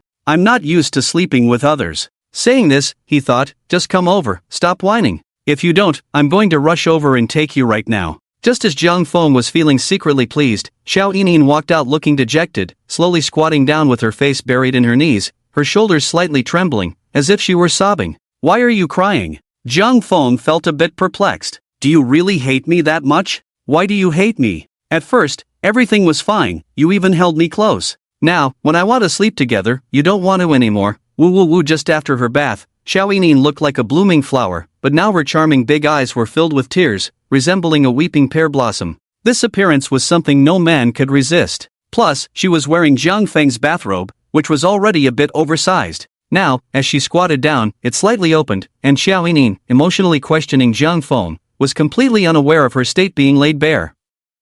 The impact made Zhang Feng want to press her down and rub against her. Sighing, Zhang Feng said somewhat urgently, come here. Hearing this, Xiao Yining froze for a second, and after a few moments, she took a deep breath, stood up, and walked to the bedside. Xiao Yining's hands clumsily touched Zhang Feng's chiseled face, as if imitating a scene, and then she took the initiative to gently kiss Zhang Feng. This action made Zhang Feng smile, now it felt stable. After kissing for a while, just as Xiao Yining was feeling anxious again, Zhang Feng finally began to respond to her. The two of them kissed, their lips and teeth intertwined. Zhang Feng turned the tables, holding the beautiful face before him, starting from her chin and kissing upward, slowly wiping away Xiao Yining's tears. After a long time, Xiao Yining let out a muffled sound. She opened her tear-filled eyes and stared at Zhang Feng, saying, Zhang Feng, I like you. Although Xiao Yining liked money, she felt she also liked Zhang Feng. After all, which girl doesn't like her boyfriend to have status and power, drive luxury cars, stay in expensive hotels, and even save her from despair in her most desperate moments? For her, Zhang Feng was her dream Prince Charming. Xiao Yining tightly wrapped her arms around Zhang Feng's waist, burying her face in his strong chest, listening to the steady beat of his heart. The next morning, Yu Xiaoxiao arrived at the company on time. She picked up her phone and sent Zhang Feng a message. Good morning, husband. After sending it, Yu Xiaoxiao set her phone aside and began to handle today's work report. Suwan, an artist of the company, also surprisingly came to Xingchen Company today. Her task was to take some promotional photos. Since their last meal together, Zhang Feng had not contacted her again. At this moment, Suwan hesitated at the door of Yu Xiaoxiao's office. After hesitating for a dozen seconds, she knocked on the door and said, Manager Yu. A quick response came from inside, come in. When she saw that the person entering was Suwan, Yu Xiaoxiao's expression showed some surprise. Manager Yu, hello, sorry to disturb you. Suwan greeted with a bright smile. Suwan, come, have a seat. Yu Xiaoxiao stood up from her work chair and walked over to the guest sofa.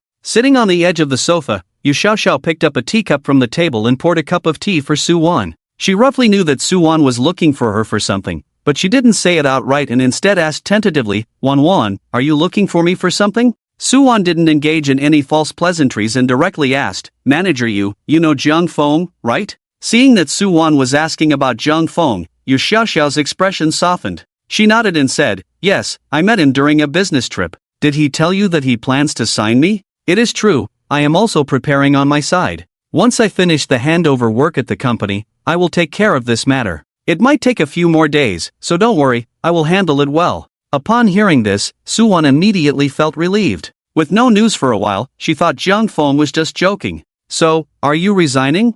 Yu Xiaoxiao nodded. I have already submitted my resignation. I will go to Zhang Feng's company to help out. The company has been registered today, and when the time comes, I will terminate your contract. You will be our first artist. But, manager you, that's a new company. You've worked hard to reach your current position, do you really trust Jung Feng that much? Yu Xiaoxiao understood Su Wan's concern and gently patted her hand, appearing like a good sister. Wan, I know what you mean, but I absolutely trust Jung Feng. You will understand in the future, he is a person worth trusting and relying on. We are all sisters, so you can just call me Sister Yu from now on. Just as Su Wan was about to speak again, an employee suddenly knocked and walked in. Manager Yu, the front desk downstairs called and said someone has sent you a surprise, and it's waiting downstairs for you to sign for it. Yu Xiaoxiao frowned slightly at this. There were many people who sent her gifts, usually flowers or necklaces, and they never required her to go downstairs to sign for them. What surprise? Who sent it? Tell them to refuse it. I don't want it. It seems to be a car. It can't be refused since the payment has already been made. After the employee finished speaking, both Yu Xiaoxiao and Su Wan gasped in surprise. What? A car? At that moment, many faces flashed through Yu Xiaoxiao's mind, finally settling on Jiang Feng's handsome face. Sister Yu, someone actually sent you a car? That's incredible. Should we go down and take a look? Su Wan said excitedly. After saying that, she suddenly frowned, a premonition washing over her. Could it be Jung Feng? Not only was Su Wan thinking this, but Yu Xiaoxiao also felt her heart racing. I'll go down to see what's going on. Seeing Yu Xiaoxiao's expression of unexpected joy, Su Wan said enviously, I want to go too. I want to go too. Soon, Su Wan and Yu Xiaoxiao took the elevator down to the lobby on the first floor. As soon as they arrived, a young man in a suit and white gloves approached Yu Xiaoxiao and said, Miss Yu, hello, there is a car that needs your signature. Yu Xiaoxiao, feeling a bit dazed, followed the staff to the company entrance. There, a car covered with a red car cover was parked, surrounded by a large crowd of onlookers. When Yu Xiaoxiao stepped out, 6 Lamborghini staff members on either side raised colorful confetti cannons and began to spray. The Lamborghini staff smiled at Yu Xiaoxiao and said, Hello, Miss Yu, please unveil it. Watching the colorful confetti fill the entrance of the company, Yu Xiaoxiao was momentarily stunned. She slowly removed the car cover, revealing a pink car, and then the Lamborghini logo appeared. Seeing such a beautiful car, Yu Xiaoxiao couldn't help but cover her mouth in surprise. Oh my god, a pink Lamborghini, it's so beautiful. I'm so jealous, Manager Yu is so lucky. I heard Manager Yu broke up with her fiancé, and now he has a new boyfriend. If only I had a boyfriend like that, I'm so jealous. Looking at the pink Lamborghini, Su Wan immediately thought of Jiang Feng's Ferrari LaFerrari. For some reason, she felt very certain that this car was a gift from Jiang Feng. Otherwise, who else could be so generous? Miss Yu, here are your car keys. Who sent this? Yu Xiaoxiao did not take the car keys immediately. Instead, she asked with some caution. It was Mr. Jung Feng. He instructed us to handle this and hopes you like it. Upon hearing Jiang Feng's name, Yu Xiaoxiao excitedly took the Lamborghini keys. The woman who always prided herself on being a strong female figure was now overwhelmed with emotion, tears beginning to flow uncontrollably. No man had ever treated her as well as Jiang Feng did. Yu Xiaoxiao, friendliness +5. Jiang Feng, hearing the system's prompt, suddenly woke up. Ding! Due to Yu Xiaoxiao's friendliness value of 99 points towards the host. Unlocking the title, Life and Death Together. The host has received a special reward package. Would the host like to open it? Jiang Feng silently thought, open. Ding! Congratulations to the host for receiving a cashback card, maximum spending amount of 5 million. Cashback multiplier 1 to 100 times. Congratulations to the host for receiving a reward card. When the hosts, Jiang Feng, hearing the system's prompt, suddenly woke up. Ding! Due to Yu Xiaoxiao's friendliness value of 99 points towards the host. Unlocking the title, Life and Death Together. The host has received a special reward package. Would the host like to open it? Jiang Feng silently thought, open. Ding! Congratulations to the host for receiving a cashback card, maximum spending amount of 5 million. Cashback multiplier 1 to 100 times. The host will receive 1/10 of the number for future generations, multiplied by the other party's satisfaction level to calculate the final cashback. Jiang Feng looked at the system's prompt and couldn't help but smile. This system really knows how to handle things. Such a reward is quite clever, and there's a crucial point. Although this reward is just one card, the system does not limit how many different genders can be used at once. This means that if Jiang Feng is paired with one female, he can still use this card. But what if one day Jiang Feng is in a duo or trio? Wouldn't the rewards double? However, if it's a multi-pairing, wouldn't there be a problem? That is, it's inevitable that some might not be taken care of properly, leading to a decrease in satisfaction. Zhang Feng stared at this card, lost in thought. Regardless of whether it's a solo or multi-pairing, this reward card can at least bring him rewards worth over 10 million. Ding! Congratulations to the host for acquiring a stable boutique investment company. The host needs to invest at least 10 million. After the investment, the system will assign a gold medal investor and an elite general manager to ensure the investment company's stable profits. Note, the investment company must achieve at least a 10% annual return. Looking at the system's prompt, Zhang Feng couldn't help but sit up in surprise. This reward is really good. He glanced towards the bathroom and then answered Yu Xiaoxiao's call. Xiao Xiao, Jiang Chang, thank you for your gift. I really like it, Yu Xiaoxiao choked out. I'm glad you like it. Why are you crying? Zhang Feng said helplessly. Zhang Feng had a bit of a soft spot for Yu Xiaoxiao, not only because she was his first woman, but also because she was very understanding and generous. Now, her friendliness value towards him had reached 99 points. An understanding and sexy woman, coupled with her unwavering feelings for him,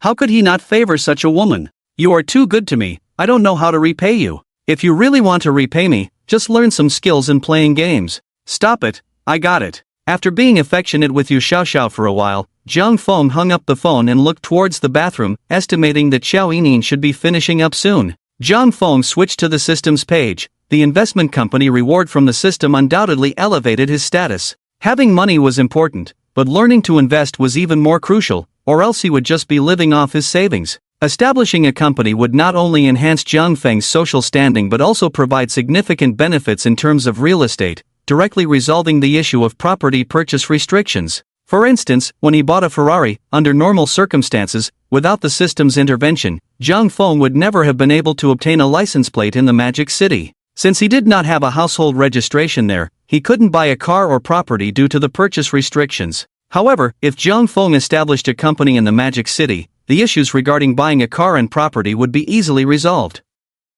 After some consideration, following the prompts from the Dream Come True system, the minimum requirement was 10 million. The annual return on investment was at least 10%. Naturally, the more money invested, the greater the returns. He glanced at his bank account balance and decided to invest 500 million directly into this investment company. After all, the more money the investment company had, the higher Zhang Feng's social status would be. When the scale of investment financing reached hundreds of billions or trillions, he would truly become a big shot in the area. Zhang Feng silently recited, "Open the investment company." Opening the investment company for the host, please provide the location, funds, and company name. Location, Magic City, funds, 500 million, company name, Xingchen Investment Company. Ding! The investment company has been established. A gold-level investor and elite management manager will contact the host within 3 days. Please pay attention to check. Congratulations, the host's level has upgraded again. The host earns 1.5 yuan for every second of existence in the world. Name, Zhang Feng. Age, 18. Height, 185 centimeters. Attractiveness, 92 points. Level 10. System Reserve Fund, 786,410 yuan. Withdrawable at any time. System, 1.5 yuan per second. Upgrade experience, 63,317,000/1 billion. Establishing the investment company with 500 million directly caused the system to jump 2 levels, reaching level 10. Now, earning 1.5 yuan every second meant 90 yuan a minute, 5,400 yuan an hour, and 129,600 yuan a day, turning his monthly salary into 3.88 million. His annual salary was approaching 46 million. A few minutes later, Xiao Yining emerged from the bathroom, wrapped in a towel, looking shyly at Zhang Feng. Did I wake you? Zhang Feng shook his head. Aren't you tired? Xiao Yining shook her head. I slept quite well last night. Although Zhang Feng's left and right hands had been placed on her sensitive areas under the pretense of helping her heal, for some reason, she had slept soundly and felt very secure.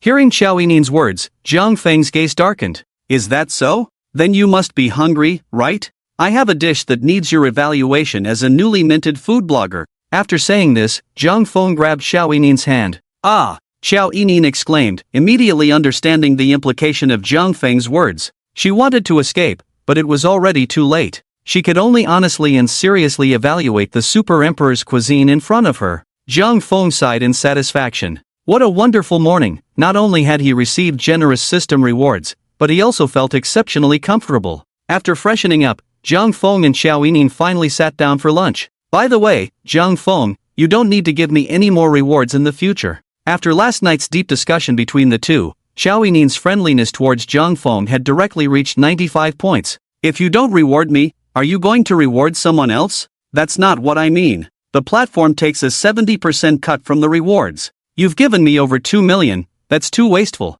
Jiang Feng didn't answer directly. Whether he rewarded Xiao Yining depended on what the system had to say. Last night, he rewarded Xiao Yining and received a cashback of over 200 million. Why would he refuse such a good deal? Jiang Feng pinched Xiao Yining's puffy cheeks and said, "How about I just transfer it directly to you?" "That's not what I mean, I just feel bad about so much money." Wang Yuyan, who was waiting nearby, couldn't help but widen her eyes at the amount of the reward. Is this what it means to be rich? Over 2 million to a female streamer? Wang Yuyan couldn't believe her ears. Although she admitted that Xiao Yining's figure and looks were indeed impressive, over 2 million was just too exaggerated. Don't think too much, it's just a small amount of money. Seeing Jiang Feng say this, Xiao Yining hesitantly asked in a low voice, "Then can I still stream in the future?"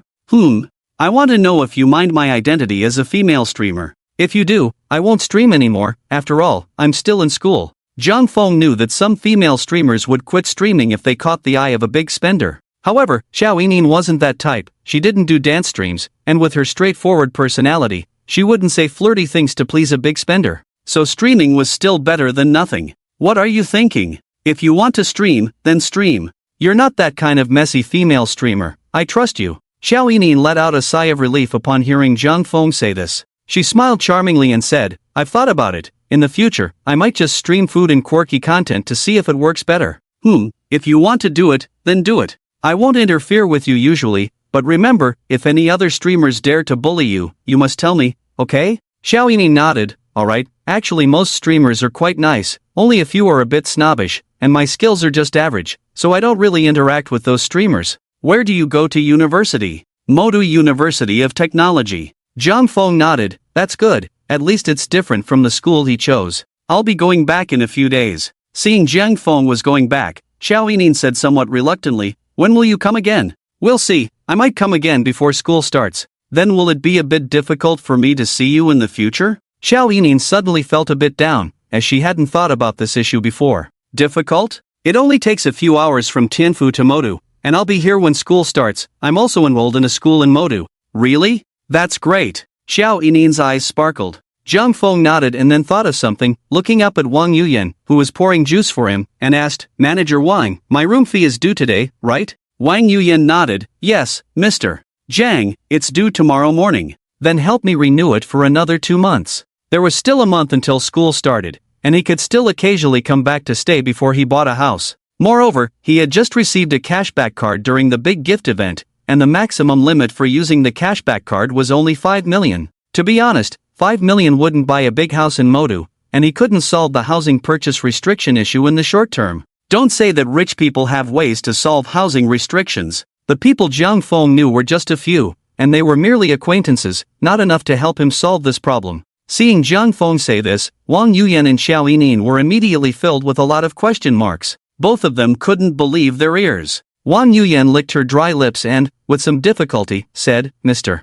Jiang, did you say 2 months? Another 2 months?" Xiao Yining beside her also nodded, looking at Jiang Feng and saying, "Yes, Jiang Feng, did you make a mistake? Aren't you going back?" Looking at their shocked expressions, Jiang Feng calmly nodded, "Yes, but that doesn't affect my room fee renewal, right?" After Jiang Feng finished speaking, Wang Yuyan and Xiao Yining were instantly speechless. It was true that it didn't affect the room fee renewal, but what normal person would operate like this? Why would someone who was leaving in a few days want to renew the room fee for another 2 months? The room fee here was 80,000 a day, not $80. Even Wang Yuyan, who held the title of Golden Housekeeper here, was greatly shocked. She couldn't help but feel her legs go weak. Normally, there were few clients who booked a villa for a week. Booking for 2 months was unprecedented. Jiang Feng was the first. Although she knew that, from a professional standpoint, she shouldn't meddle in the guests' affairs, she couldn't help but remind Jiang Feng, "Mr. Jiang, if you find it comfortable here, you can contact me directly before you come, and I will help you reserve this room, so you won't have to keep renewing the lease."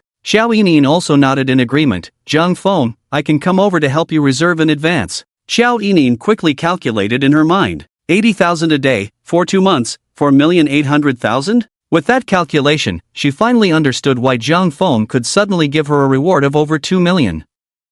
This was simply like having a money printing factory at home, or he must have a mine. Seeing them both trying to stop him from spending, Jiang Feng couldn't help but chuckle and shake his head. The maximum amount for the consumption rebate coupon was 5 million, and buying luxury goods all at once was too troublesome. But with that money to buy a house in the Magic City, he could probably only afford a down payment. 5 million in full could buy how big of a house in the Magic City? Even a few dozen square meters would be pushing it. His own bedroom was already dozens of square meters. Anyway, this coupon, no matter how it was used, was ultimately just for the rebate, so why be stingy about this little money? Moreover, he had just received this Descendants card because of Yu Xiao. As long as he found a girl with a score higher than 90, and then treated her to a meal before surpassing her, he could at least gain over 100 million. After getting that money, he could buy a big house. Wouldn't that be great? Interrupting Wang Yuyan's analysis, he helplessly said, "Manager Wang, you can't do this." Shouldn't the hotel be happy about business? If I were your boss, I would definitely be unhappy. Jiang Feng's reminder made Wang Yuyan feel a bit flustered as she said, "This. You are right, Mr. Jiang, She wanted to explain herself, but when she opened her mouth, she found it hard to come up with any reason. Jiang Feng was right. Why should she stand in Jiang Feng's shoes to save him money? The current situation clearly showed that the longer Jiang Feng stayed, the higher Wang Yuyan's commission would be. She should be happy now. Why was she trying to stop Jiang Feng? Not to mention Jiang Feng, even she couldn't understand it. Xiao Yining, seeing this, couldn't help but frown and look at Wang Yuyan. As a woman herself, she certainly knew why. It was just like when Jiang Feng rewarded her. When she didn't know that the divine needle was Jiang Feng, Xiao Yining naturally hoped that this stranger would reward her as much as possible. But once she was truly with Jiang Feng, she no longer wanted him to waste money on giving her tips. Xiao Yining felt that Wang Yuyan was in a similar situation. Excellent men are always on the minds of women. The issues that Xiao Yining could sense, Zhang Cheng certainly noticed as well, and soon he activated the friendly value scanning system for Wang Yuyan. Name, Wang Yuyan, age, 24, height, 165 centimeters, attractiveness, 90, figure, 94, privacy, 0, friendly value, 80, close state. Jiang Feng was somewhat surprised by Wang Yuyan's privacy value being 0. People tend to view hotel room managers with a certain bias, especially those managing high-end suites. The higher the class, the more opportunities for temptation arise. Moreover, Wang Yuyan's attractiveness was not low. A score of 90, while not as striking as Xiao Yining's beauty, was at least the level of a campus beauty. The key point was that her friendly value was as high as 80? Since checking in, Jiang Feng had brought 2 women back for the night. Wang Yuyan was well aware of his relationships with Yu Xiao and Xiao Yining. The sheets after their fun were even changed by Wang Yuyan herself. In such circumstances, to still have a friendly value of 80 towards him hinted at something unusual. No wonder Wang Yuyan was so intent on looking out for herself. Furthermore, in her position, a housekeeper like Wang Yuyan would earn a commission, yet she surprisingly did not want it. Jiang Feng treated Wang Yuyan as a proper housekeeper, but it turned out she had other intentions. Quite interesting. Jiang Feng collected his thoughts and feigned a casual demeanor as he said, "It's fine, just help me check in. My schedule is uncertain, and I don't know when I'll leave or come back.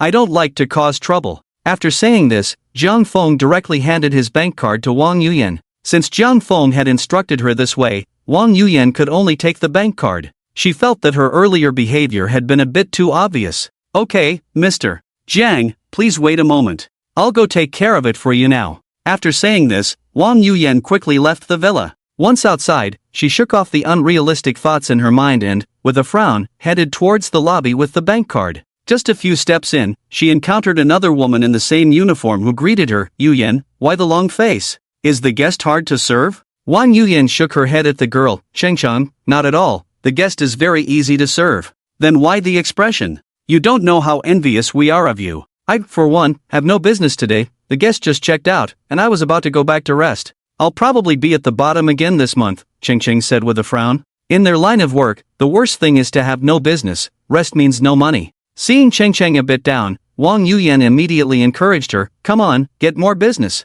"I wish. Where can I find a rich guy? I really envy you. You've already received a week's worth of orders since the start of the month. Even our manager is praising you. Big clients are rare. The basic salary for housekeepers like them is only 3,000, but the commission is very high. As long as there are guests checking in, when it's their turn to serve, their commission is 5% of the room fee." So, if Zhang Feng stays in the villa for a day, Wang Yuyan's commission for that day would be 4,000. However, the villa isn't available every day. Normally, it's only 2 or 3 times a month. Sometimes it's just 1 or 2 days. If you're lucky, it can last 5 or 6 days, but most of the time it's still empty. So being a gold medal housekeeper isn't that easy. Because of Zhang Feng, Wang Yuyan's commission this month easily reached 30,000. The month has just started. Maybe you'll get a big order tomorrow, Wang Yuyan comforted. With your good words, oh right, your guest's room fee is due today, so you can have a good rest tonight. Wang Yuyan really didn't want to discourage Cheng Chang. She could only force a bitter smile. I wish I could rest. Cheng Chang, do you think the money of the rich comes from the wind? I don't know if it comes from the wind, but it's definitely not like us, staying up for 24 hours. You don't know, my guest didn't sleep from 2 to 5 last night, and now he wants to change the sheets and open champagne. It's exhausting. Then you should hurry back to rest. Look at those dark circles under your eyes. Cheng Chang nodded. Let's go back to the dorm together and have a good sleep. Wang Yuyan hesitated and said, I thought about it, and I'm going to find the general manager because my guest said he wants to extend his stay for another 2 months. I want to see if I can apply for a discount for him. What? 2 months? Yuyan, are you serious? Cheng Cheng exclaimed, covering her mouth in shock. Wang Yuyan nodded firmly. You don't know, he doesn't stay here every day after booking the room. I told him he could skip the days he wasn't here, but the guest insisted on keeping it, so I'm really feeling the pressure. How can the difference between people be so big? 4 million could buy a villa back in my hometown, and he's using it to book a hotel for 2 months. Yuyan, are you silly?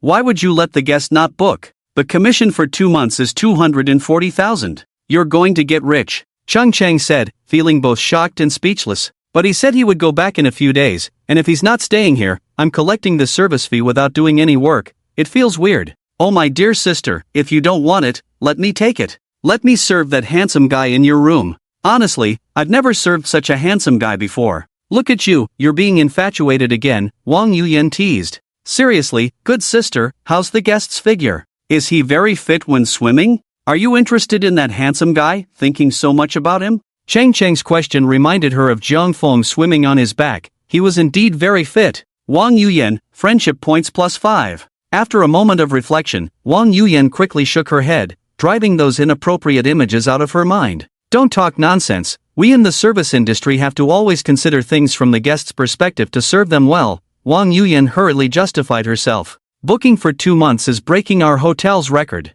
This hotel has been open for so long, and no rich person has ever done this. Could it be that the guest has taken a liking to you? Cheng Chang looked Wang Yuyan up and down, excitedly saying, to be a housekeeper at their hotel, there are strict requirements. Applicants must have good looks and figure. Moreover, they must have a bachelor's degree in hotel management, and their foreign language skills must be at least at level 6. Otherwise, they can't be private housekeepers in such a high-end hotel. An excellent and beautiful housekeeper, along with good posture, is essentially equivalent to a first-class flight attendant. Such women often encounter situations where they either get flirted with by guests or subtly receive various requests. After all, private housekeepers provide all kinds of personal services except for sleeping with the guests. And Wang Yuyan's looks are the best among all the housekeepers. So the chances of encountering such situations in daily life have increased. Wang Yuyan shook her head regretfully and denied, how is that possible? You haven't seen the women he brings back, each one more beautiful than the last.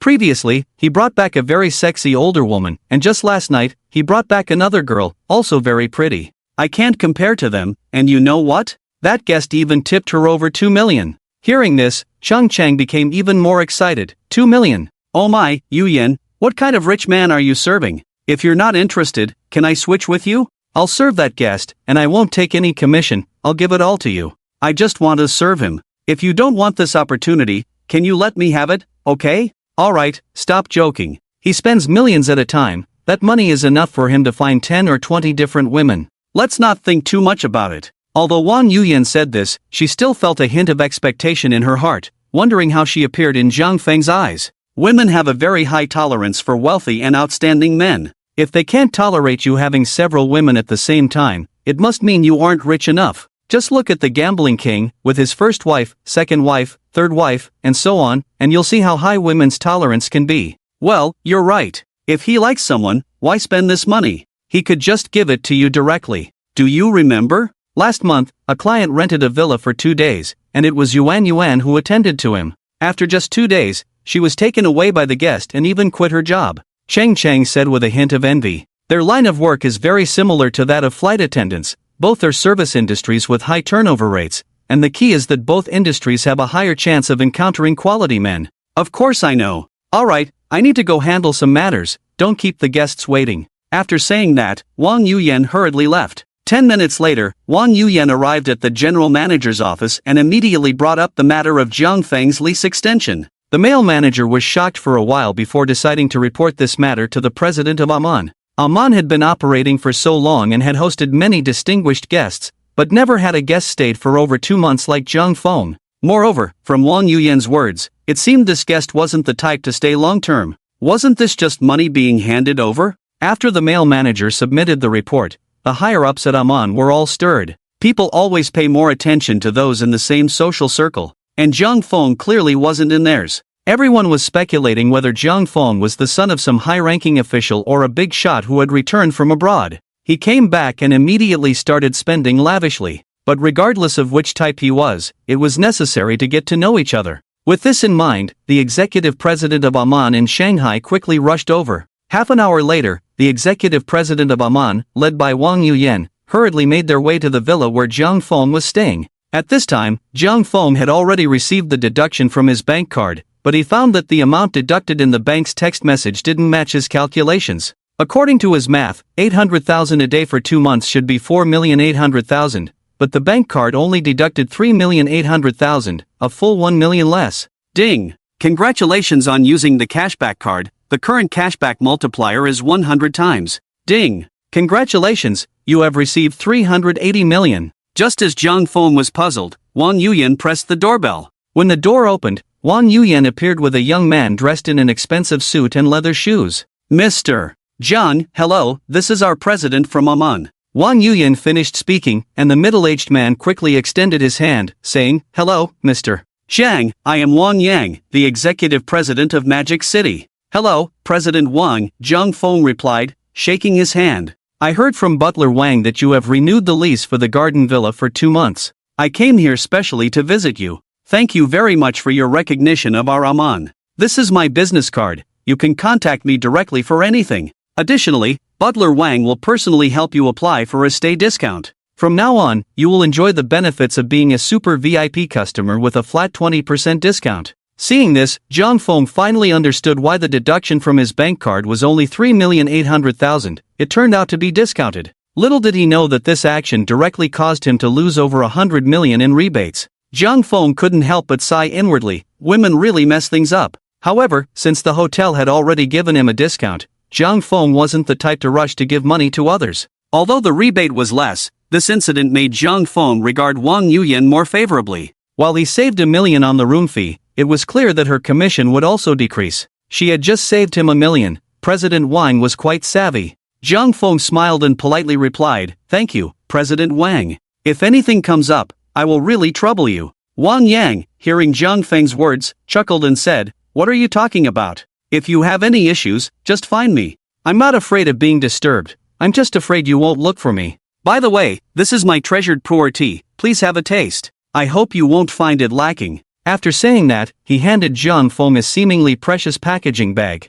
Jiang Feng accepted it without hesitation, saying, "Thank you, President Wang. Would you like to come in for a cup of tea?" No, I won't disturb you. If you don't mind, can I add you on WeChat? You can contact me anytime for anything." Jiang Feng initially thought Wang Yang was just being polite, but he unexpectedly took the initiative to suggest adding WeChat. Taking out his phone, he opened the QR code to scan, and Wang Yang immediately took out his phone to scan as well. Following that, Wang Yang said to Wang Yuyan, "Butler Wang, make sure to serve Mr. Zhang well. Any of his needs must be taken seriously." "Yes, President, I understand." Seeing that his time of disturbance was almost up, Wang Yang said to Jiang Feng, "Well, Mr. Zhang, I won't disturb you any longer. I hope you have a pleasant stay." Jiang Feng nodded, "Thank you, President Wang." After Wang Yang left, Jiang Feng spoke to Wang Yuyan, "Manager Wang, thank you for saving me so much on the room fee." Jiang Feng genuinely didn't mind Wang Yuyan's well-meaning interference. Instead, he was very satisfied with her actions.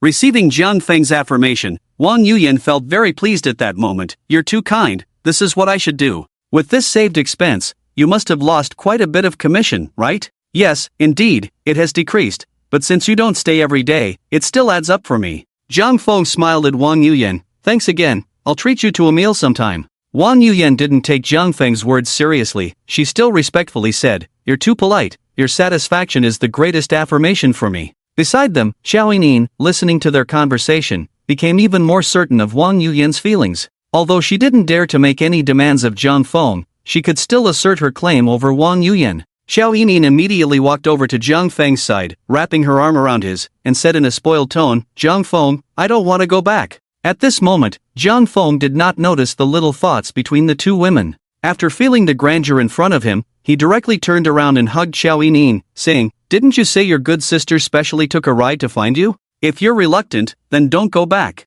Xiao Yining pouted, a bit reluctant, and said, "Sigh, I don't want to either, but we had agreed on this beforehand. She's usually busy with work, and it's not easy to arrange a meeting. Forget it, I'll go." Seeing Zhang Feng and Xiao Yining getting all cozy again, Wang Yuyan couldn't help but feel a twinge of disappointment. After nodding at Zhang Feng, Wang Yuyan consciously avoided them and walked out of the room. An hour later, Xiao Yining helplessly stood in front of the mirror, rinsing her mouth over and over again. She pinched her soft lips, vowing not to put herself in such situations out of jealousy next time. After eating so many meals in one night, she feared she would get used to it and also easily develop mouth ulcers. After dropping Xiao Yining back at her apartment, Zhang Feng headed to Yu Xiaoxiao's company. Upon arriving at the company's entrance, Zhang Feng called Yu Xiaoxiao. It wasn't long before Yu Xiaoxiao answered the phone. She seemed a bit hesitant while responding to Zhang Feng, and after a few sentences, she said she was busy and asked him to wait a moment. Just as she hung up, there seemed to be a commotion from Zhang Yu on the other end of the line.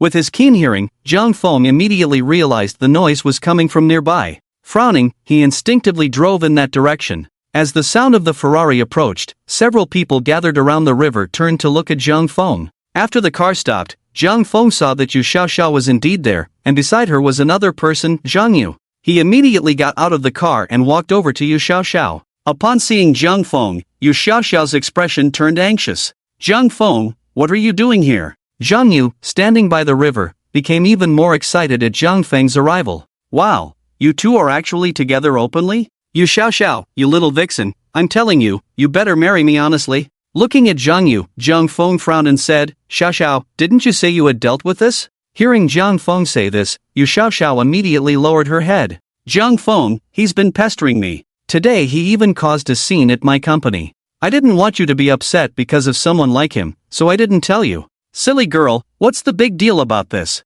Zhang Feng said, gently patting Yu Xiaoxiao's head. "Zhang Feng, don't mind him. He's just a rogue. He even wants to jump into the river. I've already called security." A few security guards in black uniforms were patiently calming the agitated Zhang Yu. "I'm a rogue? Then what are you two? You two dog men and women." Upon hearing Zhang Yu's insults, Zhang Feng's expression instantly turned cold. Sensing the chill radiating from Zhang Feng, Yu Xiaoxiao quickly grabbed his arm. "Zhang Feng, don't pay attention to this kind of person, he's just talking nonsense. Let's go. Yu Xiaoxiao, today I'm going to expose everything about you two. If you dare to leave, I'll jump in. You know I can't swim, if I die, you can't escape responsibility." After saying this, Zhang Yu dramatically threatened. The nearby security guard immediately spoke up, "Sir, please calm down. Let's talk this over." Zhang Feng chuckled softly, "You want to jump in?" As Zhang Feng approached, Zhang Yu instinctively clenched his buttocks. "What are you going to do? Don't come over."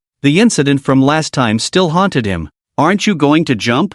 Go ahead." Seeing Zhang Feng looking at him with amusement, Zhang Yu's face turned ugly, and he gritted his teeth, saying, "You think I wouldn't dare to jump? If I jump, let's see how she explains it to my relatives and friends." "Enough with the nonsense. If you don't want to jump, do you want me to give you a hand?" After saying this, Zhang Feng directly addressed a few security guards nearby. "How about this, brothers, I'll give each of you 5 million. You four rush over and pretend to hold him back, but during the struggle, he gets so emotional that he jumps down. At that point, he drowns, and you go to save him, but in the end, you find you can't save him, and he drowns. What do you think?" Seeing Zhang Feng speak so casually, Zhang Yu couldn't help but frown, and upon further reflection, his face turned pale. Zhang Feng's intention was to directly kill him. He only wanted to threaten Yu Xiaoxiao and didn't really intend to jump into the river. Zhang Yu trembled, pointing his delicate finger at Zhang Feng. "What are you saying? This is a society governed by law. and you actually want to hire someone to kill in public? The nearby security guards listened to Jiang Feng's plan, first shocked, then intrigued. They looked at each other, none daring to speak first. Judging by Jiang Feng's outfit and the supercar he drove, it was clear he was a wealthy young master. If he could really come up with that much money, they might just do as Jiang Feng suggested. After all, an ordinary person could never earn that much in a lifetime. The leading big guy was clearly the most tempted, and he tentatively asked, "Sir, are you joking? What? Not willing? Don't worry, if something goes wrong, I'll find you the best lawyer to ensure you get cleared. If you really go in, I'll give your families an extra 5 million. How about that? If you don't believe me, I can transfer it to you now." Seeing Jiang Feng take out his phone, Zhang Yu's face turned even paler. He saw the struggle and eagerness in the eyes of those security guards. Their expressions clearly showed they were genuinely considering it. The guards' salaries barely reached 4 or 5,000. 5 million would ensure their families lived well even if they went to jail. Moreover, it was Zhang Yu who wanted to jump into the river. If something happened, as long as neither of them spoke, perhaps they really wouldn't face any consequences and could still get a large sum of money.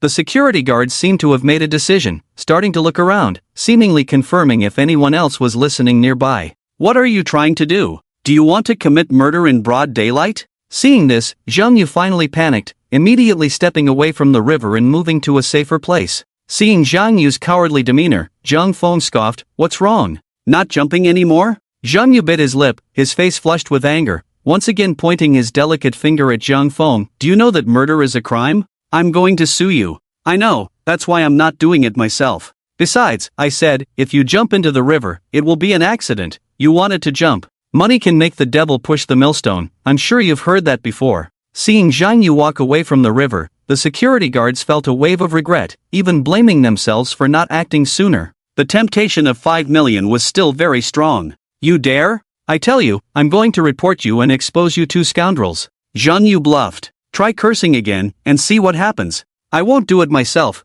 but remember, the next time you see me, you won't be able to speak." Seeing Jiang Feng look at him with the eyes of someone staring at a dead man, Zhang Yu couldn't help but shiver. "Heh, do you think I'll be scared just because you threaten me? If you have the guts, come hit me. Hitting you would be dirty, and why would I argue with a dead man?" At this moment, Jiang Feng had already made a decision in his heart. Zhang Yu could no longer exist. Hearing Jiang Feng say this, Zhang Yu immediately felt a bit intimidated. Especially the hidden, cold gleam in Jiang Feng's eyes, combined with his earlier act of tempting the security guards with money, sent a chill down his spine. Seeing the security guards eyeing him like hawks, Zhang Yu's face turned even paler. "I won't let you too." Before he could finish, Jiang Feng darkly instructed the leading security guard, "Give each of you 100,000, and beat him to a pulp." If they were to kill Zhang Yu, they might consider it, but for 100,000 just to beat someone, there was no hesitation. The four of them immediately charged at Zhang Yu, unleashing a flurry of blows, and soon he was left bruised and bloodied. Watching from the side,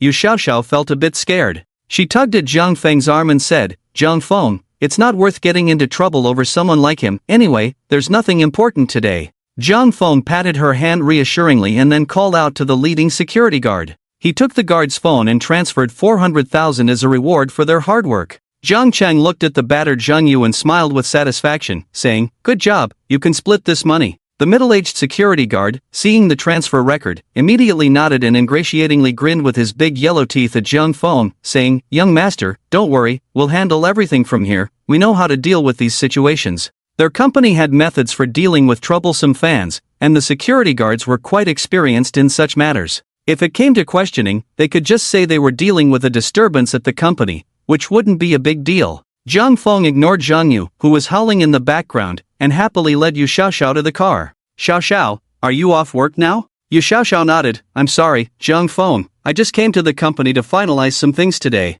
I had everything packed and was ready to leave when he showed up.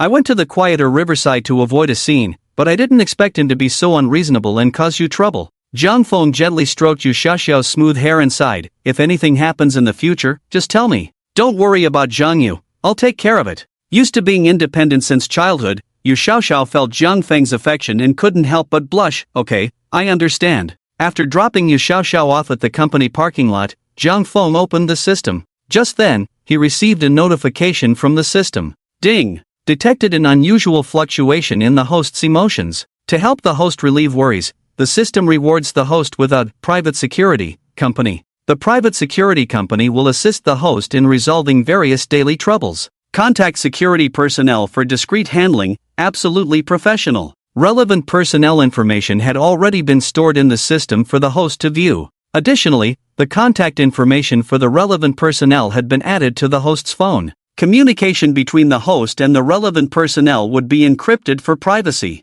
Zhang Feng looked at the system's prompt and couldn't help but smile. It seemed the system could capture his inner thoughts. Just moments ago, various plans had flashed through his mind. Meanwhile, the system promptly provided him with a security company to handle these matters. Zhang Feng browsed through the personal profiles of the security personnel. They were truly a hidden talent, and any one of them could easily deal with Zhang Yu. Not wanting to overthink it, Zhang Feng trusted that the security company provided by the system would be reliable. After reviewing, he sent the task regarding Zhang Yu and then paid it no further mind. As for how they planned to deal with Zhang Yu, Zhang Feng had no intention of asking. He only sought the final outcome. After sending the task, Yu Xiaoxiao drove up in a pink Lamborghini from behind. Two people drove towards the city center, one in front and the other behind. Zhang Feng leisurely followed Yu Xiaoxiao, both in flashy supercars, and there was no one daring enough to cut in between them. In recent days, Yu Xiaoxiao had been busy with the company's site selection. Initially, the two had some disagreements about the location.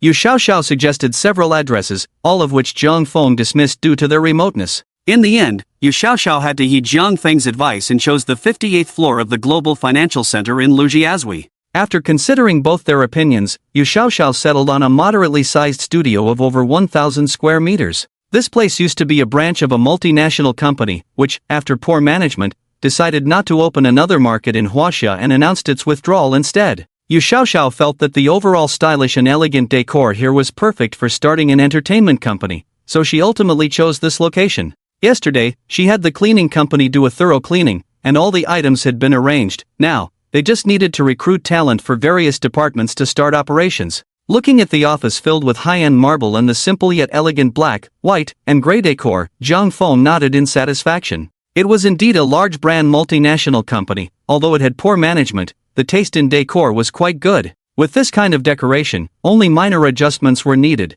and no major renovations were required. This was a bargain for Zhang Feng, the one taking over. After Yu Xiaoxiao showed Zhang Feng around, they returned to Zhang Feng's private office. President, this is your private office. Do you like it? Zhang Feng turned the single sofa next to the floor-to-ceiling window to face the window and sat down. Looking at the view of half of the magic city before him, the feeling of being on high was simply exhilarating. This was the kind of prestige Zhang Feng wanted. That's why he disagreed with Yu Xiaoxiao about setting the company in other districts. Lujiazui in the Magic City is on par with Zhujiang New Town in Yangcheng and the CBD in Yanjing, being one of the three major financial centers in Huaxia. Establishing the company in such a landmark building as the Global Financial Center was indeed prestigious. It would be beneficial for the company's future development. Zhang Feng patted his thigh and said to Yu Xiaoxiao, "Come over and sit for a bit?" Yu Xiaoxiao glanced at Zhang Feng's gesture with a playful pout, then turned around to lock the office door, followed by the sound of the blinds being pulled down.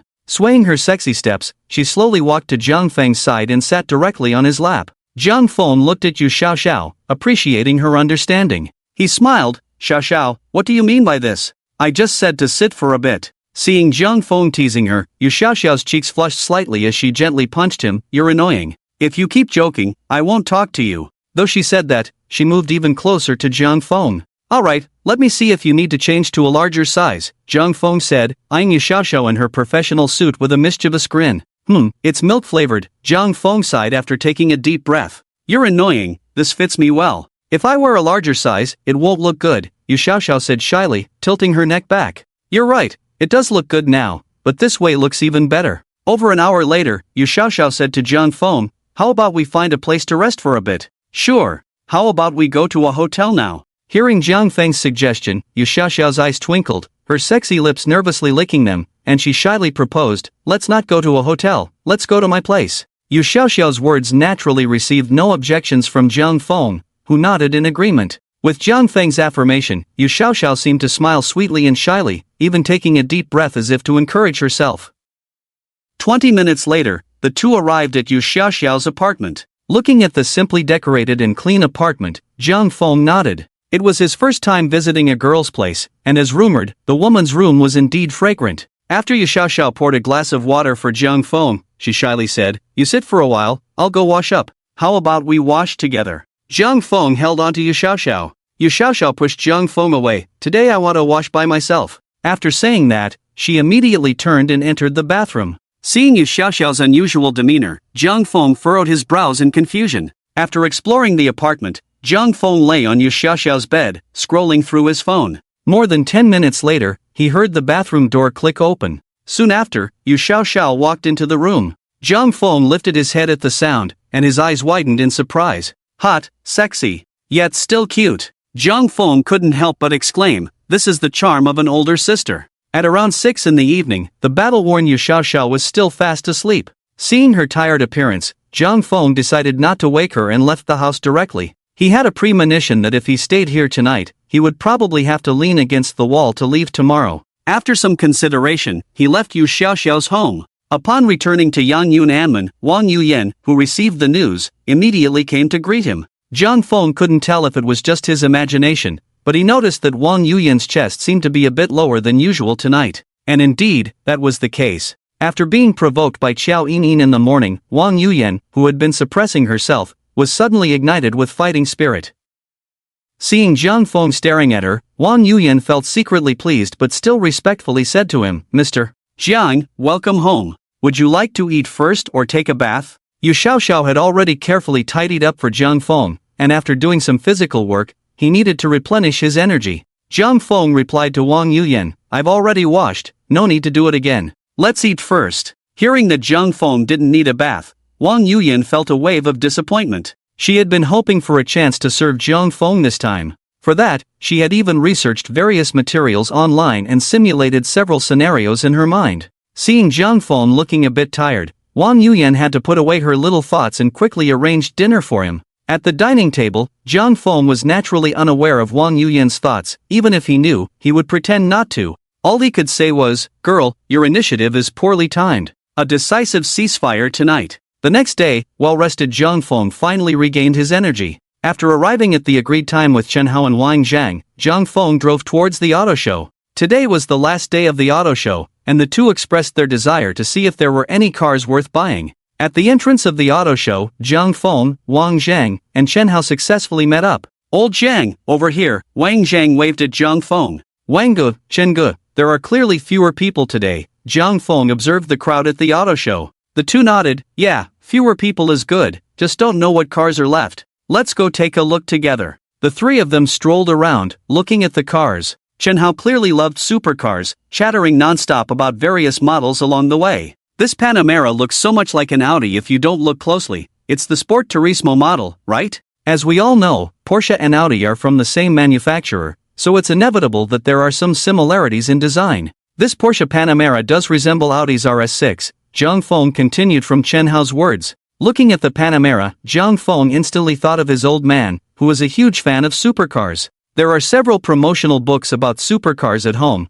and Jiang Feng has learned a bit from looking at them. However, Jiang Jianmen has never made a move. One reason is that supercars don't quite match his age. But that's not the main reason. The most important reason is that Li Yan doesn't allow him to buy one. The reason is that she fears Jiang Jianmen driving a supercar would attract too much attention. After all, a successful person like him driving a supercar would likely draw the attention of some young girls. Jiang Feng looked at the Porsche Panamera and the Porsche 911 in front of him and felt a little tempted. "What's up, brother Jiang? Are you thinking of buying a Porsche?" "Yeah, it feels pretty good." Porsche's performance is indeed impressive, and compared to other brands, the cost-performance ratio is higher. Just take their supercars under $1 million, they can easily outpace a bunch of other sports cars. After Wang Zhang finished speaking, he added, "Brother Jiang is right. Take this top-spec Cayman, for example. It only takes 4 seconds to go from 0 to 100, and the price is just over 800,000. The driving experience is way better than a Ferrari."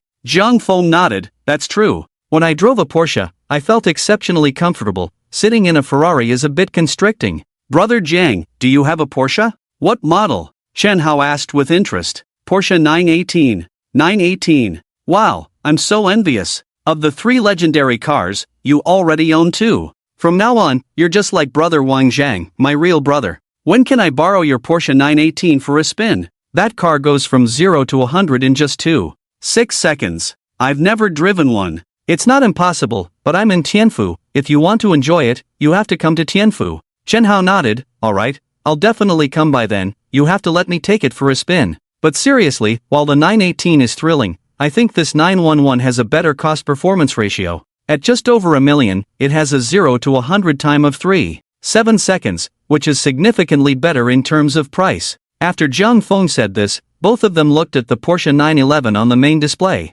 That's true, although the 911 is cheaper, it's still a blast to drive. But you guys know, a 911 over $1 million without optional features isn't available for purchase. Don't be fooled by its low price. Once you add options, the price can multiply several times, Chen Hao complained. Wang Zhang nodded in agreement. Their supercars have a lot of orders, so they don't worry about selling. This car today, looking at the options, is all top tier. The price must be around $3 million. Optional features are their specialty. My old man has also said that you can't buy a Porsche without a certain amount of optional features. The three of them studied the top spec 911 for a while. In the end, they still couldn't make a decision, mainly because the shape of the Porsche 911 is more suitable for young people and not for his old man's age. They then strolled over to the McLaren section. Although the new McLaren GT is nice, after analyzing it, they still felt that Porsche had a slightly better cost-performance ratio. After leaving the McLaren booth, they quickly arrived at the Ferrari booth. The staff at Ferrari were very sharp and immediately recognized Jiang Feng,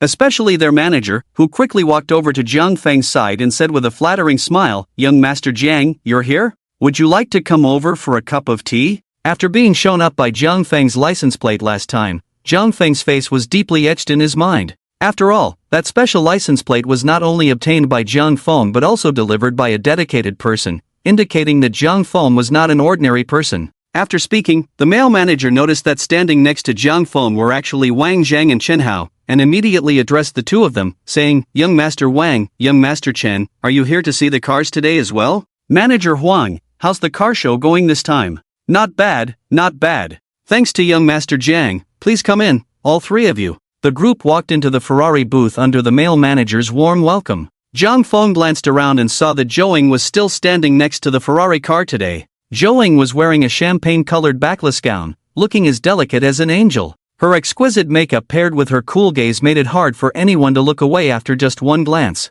At that moment, several boys were surrounding her, taking pictures with their phones. Seeing Jiang Feng looking at Zhou, Chen Hao joked, "You guys at Ferrari are impressive. You actually managed to invite such a beauty. That height and those legs are just too exaggerated." Wang Zhang nodded, feeling a bit of psychological pressure. He was the shortest among the three, only about 1.72 meters tall. Without the high heels, she must be at least 1.75 meters tall. Although her face makes it easy to fall in love at first sight, this height puts a lot of pressure on me. Chen Hao patted Wang Zhang's shoulder, saying, "Brother Wang, you are indeed a smart person, very self-aware." Suddenly feeling a bit insulted, Wang Zhang immediately retorted to Chen Hao, "Damn it, get lost." Jiang Feng watched the two of them playfully and shook his head with a smile, but as he got closer, he noticed that Zhou Ying's expression was not good. A boy in front of her was squatting down in a somewhat lewd manner, taking pictures from below. Zhou Ying's dress today had a high slit between her legs. Although she was wearing safety shorts underneath, this behavior still made her feel uncomfortable. If it weren't for work, she would have kicked that lewd boy right in the face. Zhou Ying could only helplessly turn around and change her pose. However, unexpectedly, the boy followed her direction and squatted down again to continue taking pictures. "Please don't take pictures like that," Zhou Ying said coldly. "Oh, what's a car model pretending for? If you don't want people to take pictures, don't be a car model. I just want to take pictures like this." Jiang Feng couldn't help but silently complain at the scene before him. It was outrageous and disgusting that such things still happened in this day and age. He walked over directly, kicked the boy's phone to the ground, and then stomped on it hard. With a loud bang, the phone screen shattered instantly. Judging by the extent of the damage, he would probably need to get a new phone. The boy looked at Jiang Feng's actions, and his blood rushed to his head. He knew that the photos in that phone were the result of several days of hard work, capturing various upward shots of different car models at the car show. He hadn't even had the chance to develop them and admire them on his bedside table, and now Jiang Feng had ruined it? Jiang Feng looked at the broken phone screen and casually said, "Sorry, my foot slipped." "How much is this phone? I'll compensate you." "Damn it, watch where you're walking. My photos." The boy's eyes turned red, heartbroken over the broken phone still under Jiang Feng's foot. In fact, anyone with eyes could see that Jiang Feng's actions were clearly intentional. However, most people felt that Jiang Feng's actions were quite satisfying, and no one spoke up for the boy. Zhou Ying felt her heart skip a beat at Jiang Feng's sudden appearance. Seeing Jiang Feng still stepping on his own phone, the man's face turned red as he charged at Jiang Feng, throwing a punch. At that moment, Jiang Feng deliberately took several steps back to create the illusion of being hit. He then frowned and said, "You threw the first punch. According to our country's laws, I have the right to defend myself now."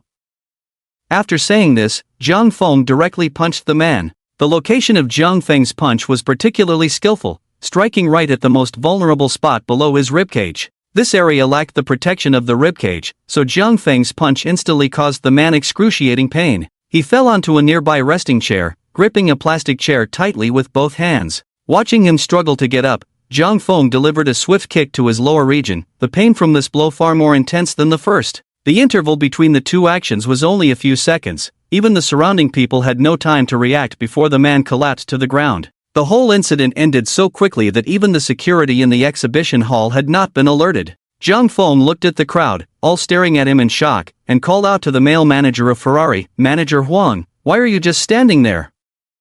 Call the police, and remember to save the surveillance footage for later." The manager immediately snapped back to reality and nodded, "Yes, yes, yes, quickly, get security over here." Wang Zhang and Chen Hao exchanged glances and walked over to Jiang Feng. "Brother Jiang, impressive skills, very cool." Jiang Feng waved his hand, "Hey, my impression of your Shanghai has suddenly dropped a few points. How can there still be people like this in this century?" Faced with this regional insult, Wang Zhang immediately protested, "Hey, don't compare us decent people with him." "Right, we're all respectable folks, not into that kind of thing," Chen Hao chimed in. The male manager from Ferrari quickly approached and said, "Mr. Jiang, I sincerely apologize for the inconvenience. This has never happened here before, it was a momentary oversight on our part." After speaking, the manager instructed the relevant personnel to disperse those surrounding Zhou Ying taking photos. Zhou Ying, who had just been showcased by Jiang Feng, finally reacted. She walked over to Jiang Feng and nodded in thanks. "Jiang Feng, thank you.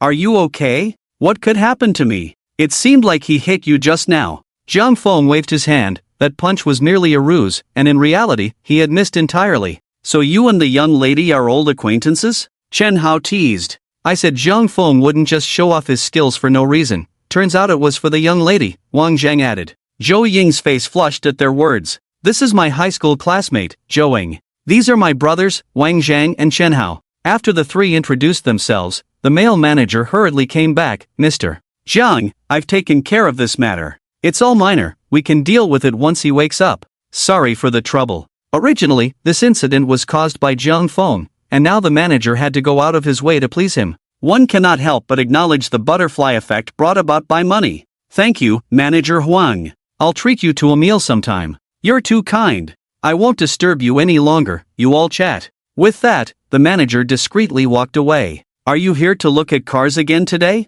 Zhou Ying asked. "Just browsing, since it's the last day. By the way, when are you going back? I still haven't treated you to a meal." "No plans yet, probably soon. Chen, brother, is treating tonight, how about we eat together?" Jiang Feng then looked at Chen Hao. "Brother Chen, is that okay?" Chen Hao made an okay gesture. "Of course, no problem. I've invited quite a few people tonight, let's all have a lively time together." After Jiang Feng treated Wang Zhang to a meal last time, today Chen Hao arranged another dinner. It must be said that these two are quite worth befriending, neither of them is the type to take advantage of others. Seeing everyone agree, Zhou Ying naturally nodded in response. After making plans, the three of them left the Ferrari booth and strolled around again. When they reached the Mercedes-Benz showroom, Jiang Feng signaled for Wang Zhang and Chen Hao to stop, as he spotted a four-door supercar. Seeing three young men dressed exceptionally well stop, a middle-aged man immediately approached them and said, "Gentlemen, may I ask what model you are interested in? Let me introduce it to you." Jiang Feng glanced at the manager's name tag. The man was named Zhang Mingfeng. Jiang Feng pointed to the black Mercedes-AMG GTR 54-door supercar in the middle. "This car seems to fit my requirements better. The best design of this AMG GTR 54-door supercar is that it can be well-controlled whether for business or leisure. It is neither frivolous nor lacking in the performance expected of a supercar." Jiang Feng thought that Li Yan should have no objections to buying this car. Moreover, it looks like a sedan but is actually a supercar, making it very suitable for Jiang Jianmen when he drives to the company. The exterior exudes a powerful aura, and the AMG design enhances the car's sporty attributes significantly. With its four-door design, it doesn't have the ostentatious feel of a Porsche 911, and it can accelerate from 0 to 100 km per hour in just 3.4 seconds, which is quite impressive. The Mercedes-Benz AMG GTR 50 you inquired about has very high performance. It competes with the Porsche Panamera and is even better than the Panamera, equipped with a 3.0T inline 6-cylinder engine and a 48V mild hybrid system, matched with Mercedes' own 9-AT transmission. The overall power level is on par with mainstream 6-cylinder engines, and its parameters are more attractive than those of competitors in the same class or price range. Zhang Mingfeng carefully introduced the car in front of Zhang Feng. Seeing Zhang Mingfeng's enthusiastic explanation, Zhang Feng quickly waved his hand. How much is this car? Since this configuration is the top of the line, the total price comes to 2 million. We will also offer. The gifts are not important. Do you provide delivery? Can you help me deliver it to Roncheng? Hearing Zhang Feng say this, Zhang Mingfeng instantly rubbed his hands together in delight. He indeed did not misjudge, just looking at the new designer clothes on the three of them, not to mention the expensive watches on their wrists, indicated that they were not short on money. One wore a Rolex with a rainbow bezel, while the other two wore Patek Philippe. It seemed that business was coming right to him. This is a nationwide delivery service,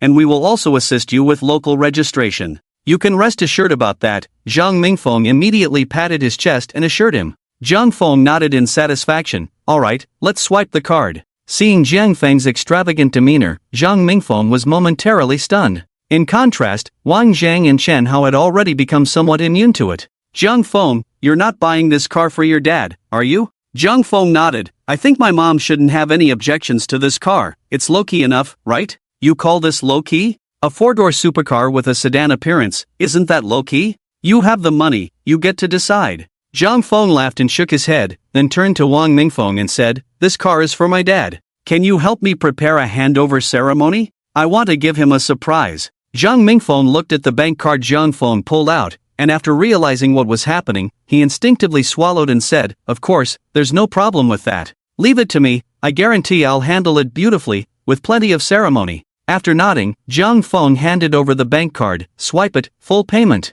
Hearing the words full payment, Zhang Mingfeng's eyes squinted into slits with a smile. As expected of a big shot wearing a $1 million watch, he didn't even need a loan for a car worth over 2 million. Zhang Mingfeng immediately took Zhang Feng's bank card and walked over to the POS machine to process the transaction, eager to finalize this deal without delay. It was known that although the auto show had many people these days, the number of buyers could be counted on one hand. Moreover, the most sold models were around 500,000. He had thought that since it was the last day, there wouldn't be any customers, but unexpectedly, a big order came in. And it was for a 2 million model. How could Zhang Mingfeng not be overjoyed? Watching Zhang Mingfeng return the payment receipt and bank card to Zhang Feng, Wang Zhang and Chen Hao exchanged glances again. As far as they knew, Zhang Feng had already bought 4 cars in just over a week. The most expensive was a Ferrari LaFerrari, which was half a small Target. The car he was currently driving was worth over 8 million. With someone like him, he truly deserved the term luxurious. Zhang Feng, I must say, I've opened my eyes. Back when I bought my first supercar, I had to beg my father for a long time before he finally bought it for me. I didn't expect you to be able to buy a supercar for your dad at your age, and it's full payment. I'm feeling a bit envious, Chen Hao said. Can we even compare to him? We can't. I'm envious too, Wang Zhang chimed in. Hey, fine, if you both say that, then I might as well prepare to lay my cards on the table, Zhang Feng joked. Alright, brother Jiang, you say it, and we'll be all ears, Chen Hao said, immediately propping himself up on the chair, ready to listen intently. Alright, there's not that much of a richest man in the world plot. By the way, what do you have arranged for me tonight? I'm a bit hungry, Zhang Feng said, helplessly changing the subject. The two didn't press further. After all, when making friends, asking too deeply could come off as a bit overbearing, so they decided to be sincere. I've booked a farmhouse feast with their specialty pig-killing dish, black pork, raised on their own farm. I guarantee the taste is exceptional, Chen Hao said. Wang Zhang nodded in agreement, saying, their top banquet is indeed the pig-killing dish, with all ingredients produced on their own farm, absolutely organic and pesticide-free. The quality and taste are quite good, and they have a great reputation in the Magic City, definitely not inferior to big hotels. Alright, if you both say so, then it must be good. I'm looking forward to it, Zhang Feng replied. Sometimes, the flavors of farmhouse feasts can be much better than the fancy, small portion dishes at big hotels. And in terms of price, it wasn't low either. Jiang Feng remembered going to a farmhouse resort with his father for business before. 10 abalones cost over 1,000, a base several hundred, and a plate of shrimp was also in the thousands. A simple meal could easily add up to over 10,000. However, these naturally farmed resorts were originally positioned for wealthy consumers, and nowadays, the emphasis on organic and natural meant one thing: expensive. After completing the procedures at the Mercedes-Benz showroom, the three split into two groups. Chen Hao and Wang Zhang went to arrange for the evening's food and drinks, while Jiang Feng returned to the Ferrari booth. Seeing Zhou Ying still standing next to the car, Jiang Feng asked, "Are you off work soon?" Zhou Ying glanced at the time and said apologetically, "There's still half an hour left." "Did you buy a car over at Mercedes?" Although Mercedes and Ferrari were over 50 meters apart,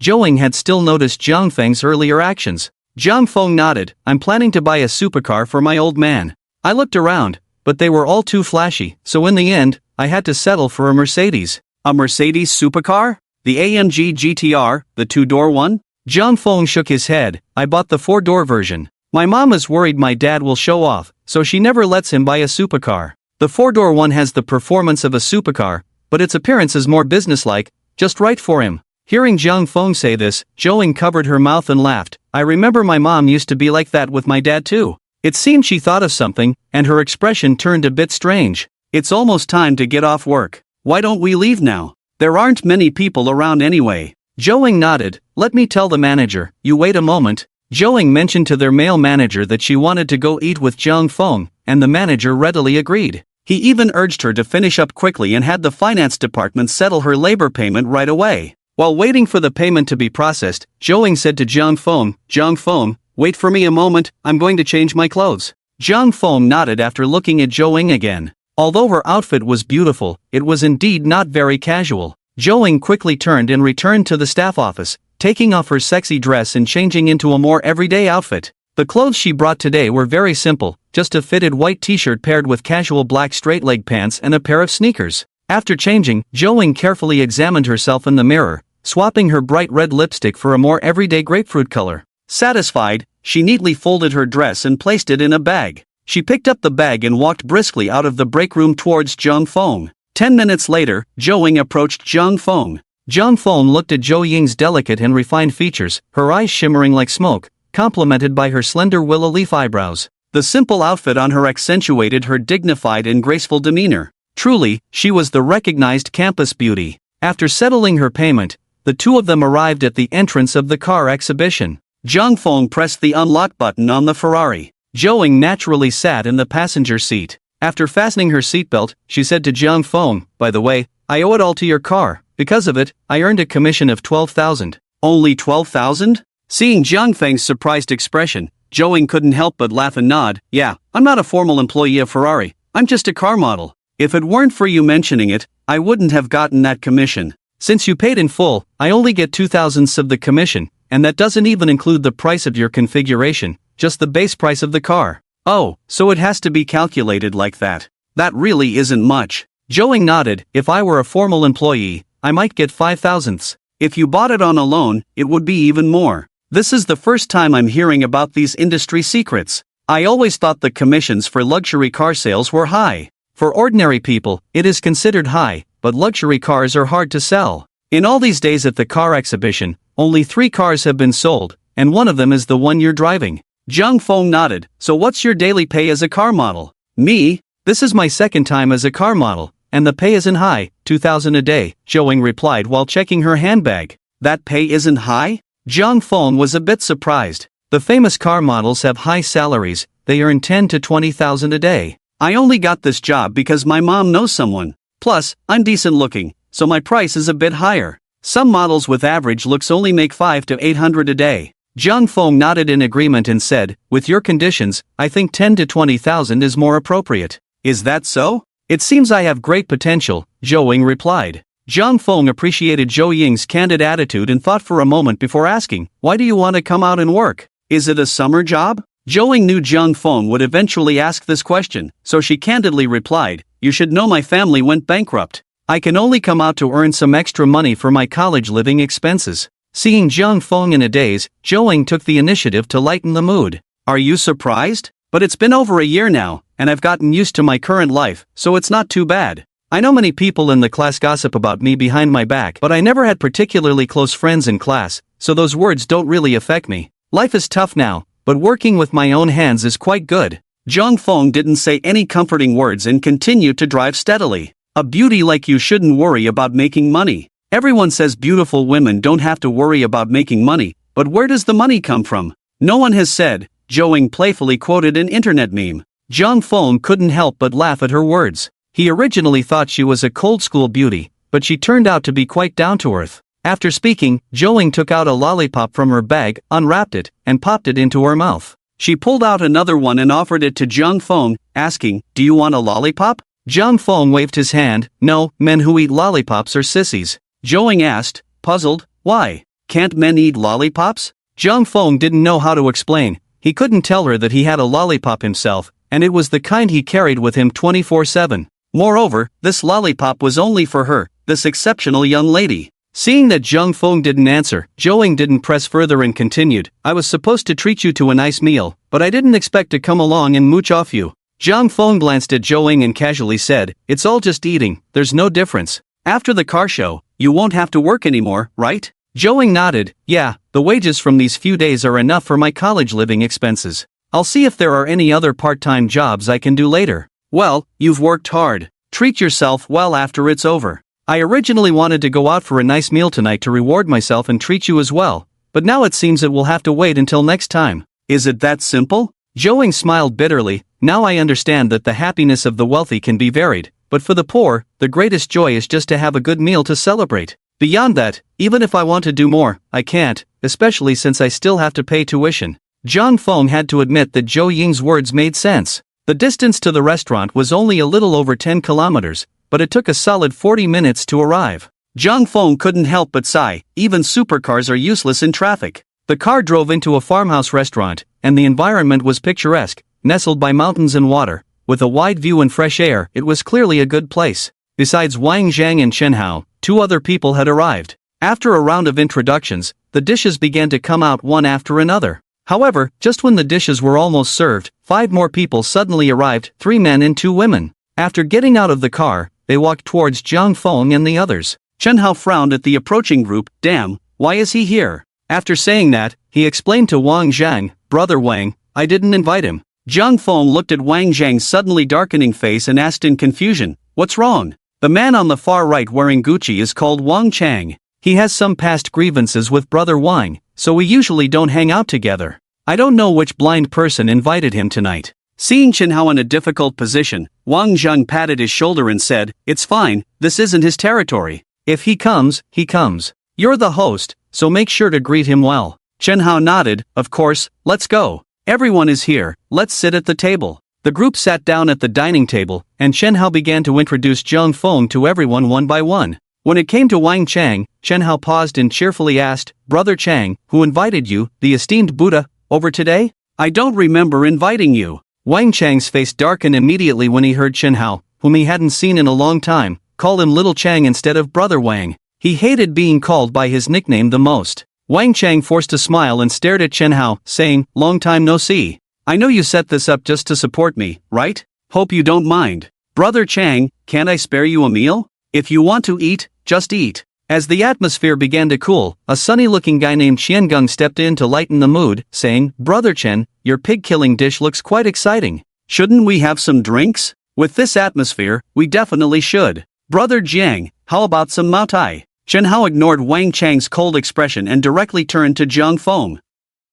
"Of course, no problem." Zhang Feng considered his drinking capacity to be quite good, at least he had never gotten drunk when going out for karaoke before. After the dishes were served, everyone enjoyed the delicious pig-killing dish, which, while tasty, left them with greasy mouths. "Here, Brother Jiang, I toast you." Chen Hao raised his glass towards Zhang Feng. "Brother Chen, you're being polite." After Zhang Feng finished his drink, Wang Zhang also raised his glass to invite Zhang Feng. "Brother Wang, let's have a drink." The guy who had spoken earlier, Qiangung, also invited Zhang Feng, saying, "Brother Jiang, I'll drink with you too. Nice to meet you. Are you all planning to gang up on me? Come on, Brother Jiang, I'll give you a set." Wang Zhang actively joined Zhang Feng's team. "Brother Wang, who doesn't know you have a good drinking capacity? Qiangung and I can definitely win against you." Chen Hao objected. Then I'll join you guys, 3 against 2. Another guy named Lin Feng joined Chen Hao's team. The atmosphere instantly heated up, with some joining in and a few quietly sitting aside to watch.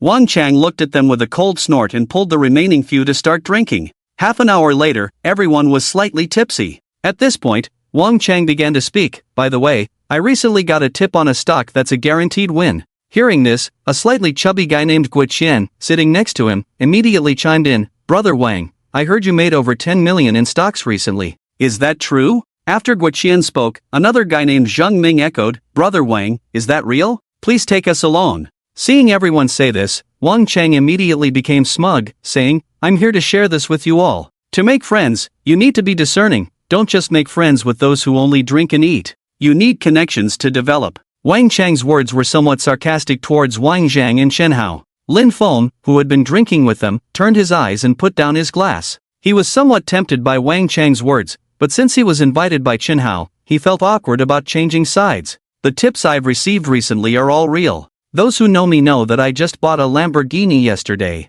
There's no way around it. When luck is on your side, things are different." "Sure, Brother Wang, no wonder I've been hearing them say you've hit it big lately. I want to change cars too, please take me along." Hearing Guo Qian fawning over Wang Chang, Chen Hao said unhappily, "This Guo Qian has gone too far, actually flattering Xiao Shang." After falling out with Wang Chang, they had all consciously chosen sides and hadn't interacted with him for a long time. Seeing Guo Qian's attitude, it seemed Wang Chang might have brought something good tonight. At this moment, Wang Zhang spoke up, "Xiao Chang, I still remember 2 years ago when you borrowed 2 million from me to pay off debts. That was when you failed in stock trading, right? People really need to learn from their mistakes." "Exactly, look at you now, just showing up uninvited to mooch food and drinks," Chen Hao added. Wang Chang's face darkened as Wang Zhang brought up his past. "You two are deliberately trying to mess with me, right? Just because you don't want to associate with me, you have to say this to keep others from joining in? Are you jealous?" Wang Zhang snorted coldly, "I called you Xiao Chang out of respect, and you really think you're something special." Seeing Wang Zhang getting a bit worked up, Zhang Feng waved his hand. "Alright, Brother Wang, today we're just here to have fun, don't let unhappy things ruin it." Wang Chang's face fell at Wang Zhang's words. He didn't dare to retaliate against Wang Zhang, so he could only vent his anger on Zhang Feng. "Who do you think you are, country bumpkin? Who gave you the right to speak here?" After saying that, Wang Chang smashed his wine glass on the ground. With a loud crash, the glass shattered everywhere, startling Zhoueng, who was beside Zhang Feng. Zhang Feng's expression turned cold as he looked at the rampaging Wang Chang. He finally understood why Wang Chang had fallen out with Chen Hao and Wang Zhang. They were all people who had received 9 years of compulsory education. Nowadays, rich second-generation heirs rarely displayed such low quality. It was also rare to see such exaggerated arrogance and disdain for others. After all, it was the new century, and most wealthy people had a high level of education. Wang Chang was still the first oddball he encountered in the Magic City. Wang Zhang immediately stood up, dissatisfied, and said to Wang Chang, "Xiao Chang, what do you mean by that?" Chen Hao coldly laughed beside him. "Are you going crazy at us?" Xian Geng also looked at Wang Chang speechlessly. "Wang Chang, I'm here for Chen Hao today, don't cause trouble." "What? Just a country bumpkin from Tianfu, and you all treat him like royalty?" "I won't indulge him." At the table today, everyone was gathered around Zhang Feng, and Wang Chang was already unhappy. "Country bumpkin?" Zhang Feng's face turned icy as he walked up to Wang Chang. Always calling him a country bumpkin, did he really think he was made of mud? Zhang Feng wouldn't initiate trouble, but he certainly wasn't afraid of it. Otherwise, what was the point of having the system he obtained? Wang Chang looked at Zhang Feng with disdain. "I'm talking about you, what's wrong? Country bumpkin." Slap. Slap. As soon as Wang Chang finished speaking, 2 crisp sounds rang out. Everyone present was stunned as they watched Zhang Feng suddenly take action. "You dare to hit me?" Wang Chang looked at Zhang Feng in disbelief. "I suggest you go see a neurologist when you have time. If you can't afford it, I'll pay for you," Zhang Feng said, slowly retracting his hand. Time and again provoking him, did they expect him to have no temper? Realizing what had happened, Wang Chang stood up, ready to fight Zhang Feng. "You damn country bumpkin, I'll fight you." At this moment, Chen Hao and Wang Zhang both stood up in a flash as they saw him about to make a move. The moment Wang Chang charged over, Zhang Feng kicked him to the ground, stepping on Wang Chang's face. "What? Is your face not hurting anymore?" Wang Chang's mouth was truly foul, and now being stepped on by Zhang Feng, he could only whimper without making a sound. Wang Zhang and Chen Hao walked over to Wang Chang and said, "Wang Chang, this mess today is your own fault for having a foul mouth. Now here's your chance, you can leave. Seeing Wang Zhang and Chen Hao say this, Zhang Feng withdrew his foot. However, in his drunken state, Wang Chang was unwilling to give Wang Zhang and Chen Hao any face. He pointed at Zhang Feng and shouted, "You wait, I won't let you off." Zhang Feng sneered, "I want to see how you won't let me off." After saying this, Zhang Feng asked Wang Zhang and Chen Hao, "What's the background of this kid?" Wang Zhang, seeing Zhang Feng ask this, looked at Wang Chang and shook his head, saying, his family has 2 listed companies in the food industry. In the past 2 years, they've been gaining a significant market share, so he's become increasingly arrogant. Is that so? Then I want to see how capable his family really is. After Zhang Feng said this, Wang Zhang instantly understood. He glanced at Chen Hao, and his expression seemed to say that Wang Chang was in for a big trouble. The others, seeing the situation, immediately fell silent. Although Wang Chang was unconvinced, he noticed that no one at the scene was on his side, so he let out a harsh remark and stormed off. Zhang Ming and Guoqian saw Wang Chang leave, and the two stood up awkwardly and said, "We've had enough to drink. I'm going to head out first." "Me too, you all enjoy. I'm leaving first. Thanks for the hospitality." Seeing their fence-sitting attitude, Chen Hao snorted coldly and waved his hand. After Wang Chang and the others left, Zhang Feng returned to the dining table and looked at the pale-faced Zhou, asking, "What's wrong? Scared?" Zhou nodded, "A little. I thought he would fight you." "That's impossible. If there's a fight, it would be me hitting him." "You, don't be too impulsive. Getting hurt wouldn't be good." After Zhou said this, Chen Hao continued, "Sorry, Zhang brother, I didn't expect such a disgusting thing to happen." "What are you talking about? It's a small matter." After the farmhouse owner cleaned up the scene, everyone lost interest and dispersed. Zhang Feng looked at Zhou. "You didn't drink tonight, you can drive, right?" Zhou nodded, "Of course, I've driven supercars before." "Right, I almost forgot you were also a rich second generation." Zhang Feng joked. "Don't worry, I'll make sure to get you to your destination safely," Zhou said confidently as she took Zhang Feng's car keys. On the way back to Amman, Zhang Feng sent a message to his security team.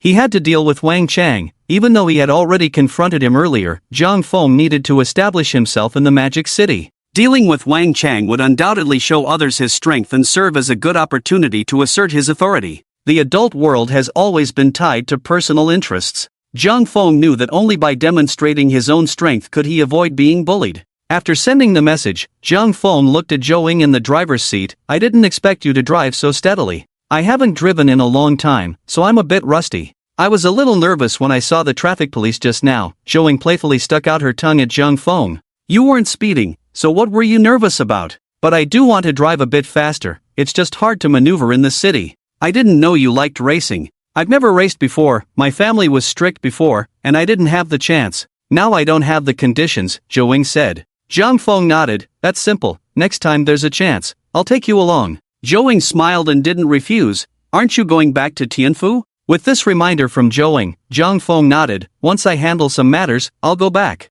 I've been out for over a week, my mom must be missing me." In reality, Li Yan hadn't urged Zhang Feng at all. During the days he was away, she didn't need to cook, and it was incredibly enjoyable for her. Zhang Feng had to deal with Zhang Yu and Wang Chang tonight. At that moment, Wang Chang, back home, was angrily searching for various connections on WeChat, preparing to secretly give Zhang Feng a taste of his own medicine. What he didn't know was that their product supply source had encountered problems that very night. The next morning, various incidents began to ferment online. Not only was the stinky foot sauerkraut exposed, but also the saliva-soaked sour bamboo shoots. Issues regarding the spoilage and expiration of raw materials for noodle products were also brought to light. Various videos began to spread wildly online. Once the raw material factory had a problem, Wang Chang's products were the first to suffer. Due to excessive complaints about food safety issues, consumers began to rally online, dissecting the problems with Wang Shi's food materials and recipes. Numerous video reviews and test results started to circulate widely.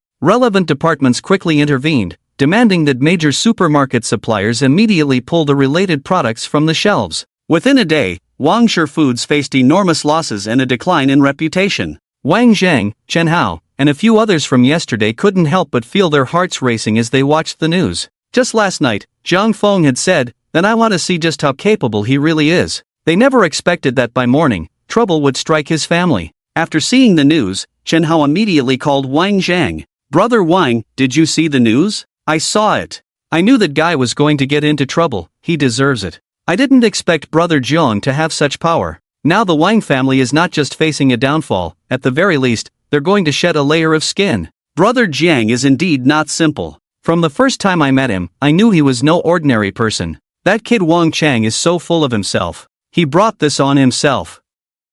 Their family worked hard to rise, and now they're falling again. One should be a bit more humble in life. Zhang Ming and Guo Qian, who had left with Wang Chang last night, naturally also saw the news. With the situation escalating so quickly, anyone with a discerning eye could tell that someone was deliberately targeting the Wang family. Meanwhile, the person involved, Wang Chang, was still waking up and hadn't checked his phone. After brushing his teeth, he went downstairs for breakfast. As soon as he reached the bottom, he saw his father, Wang Wei, frantically on the phone. Give me some time to handle this. This just happened, and I haven't had a chance to deal with it yet. Why are you in such a hurry? I already said, give me some time. Hello.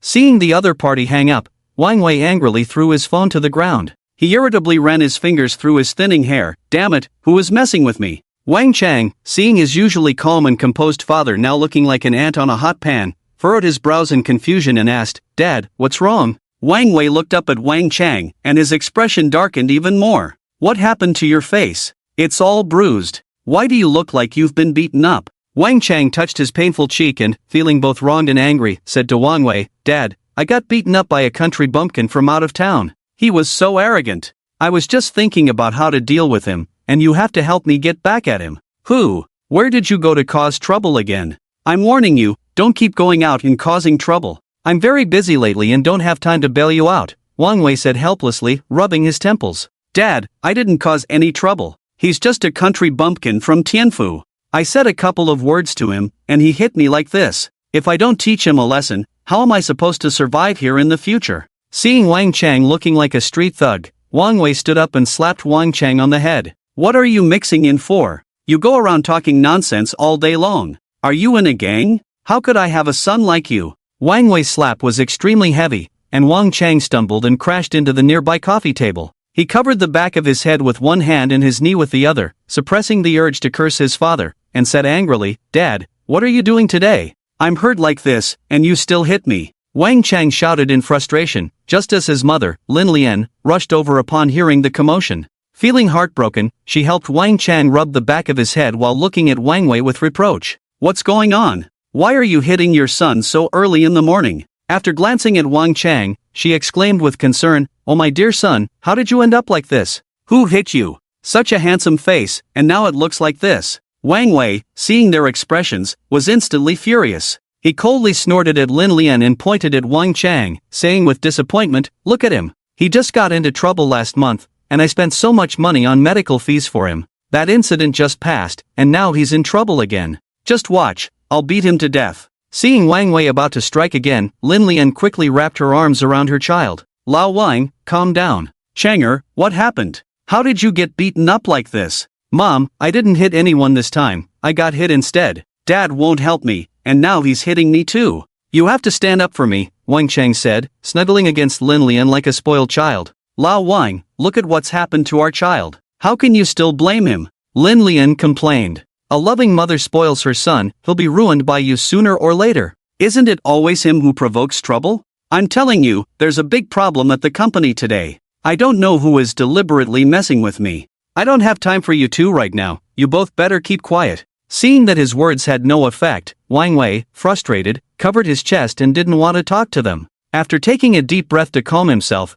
Wang Wei suddenly realized something and turned to Wang Chang. Tell me, what happened last night? Who did you offend? It wouldn't be him messing with our Wang family company, would it? You better tell me honestly. Wang Chang scoffed, Dad, how could that be? Just a country bumpkin from Tianfu, hanging out with Wang Zhang and Chen Hao. After saying that, Wang Chang carefully recalled the events of last night. He remembered Jiang Feng seemed to have said something about their family. Thinking of this, Wang Chang's heart sank. Usually, Wang Zhang and his group considered themselves the center of everything, but his attitude towards Jiang Feng seemed quite different. Could it be that Jiang Feng's identity was not ordinary? Seeing Wang Chang suddenly turn pale, Wang Wei's chest heaved with anger. Did I hit the nail on the head? It really is your fault, isn't it? I said everything was fine, and then suddenly this happened. Turns out it's because of you, this waste of a son. After saying this, Wang Wei was about to strike Wang Chang again. Lin Lian immediately stepped in front of Wang Chang. Lao Wang, are you crazy? Even if someone is messing with us, what does it matter? We can just pay to settle it, Why hit our son? Pay to settle it? This time, can money really solve the problem? You haven't seen today's news, have you? I've worked hard for 30 years, and finally captured 70% of the market share, only to lose 40% overnight. 40%! And this is just the beginning. The company's products have been taken off the shelves, and they are investigating us. All those suppliers are uniting to sue us for compensation. How much do you think we can cover? Tell me. By the end, Wang Wei was practically shouting to release the pressure building inside him.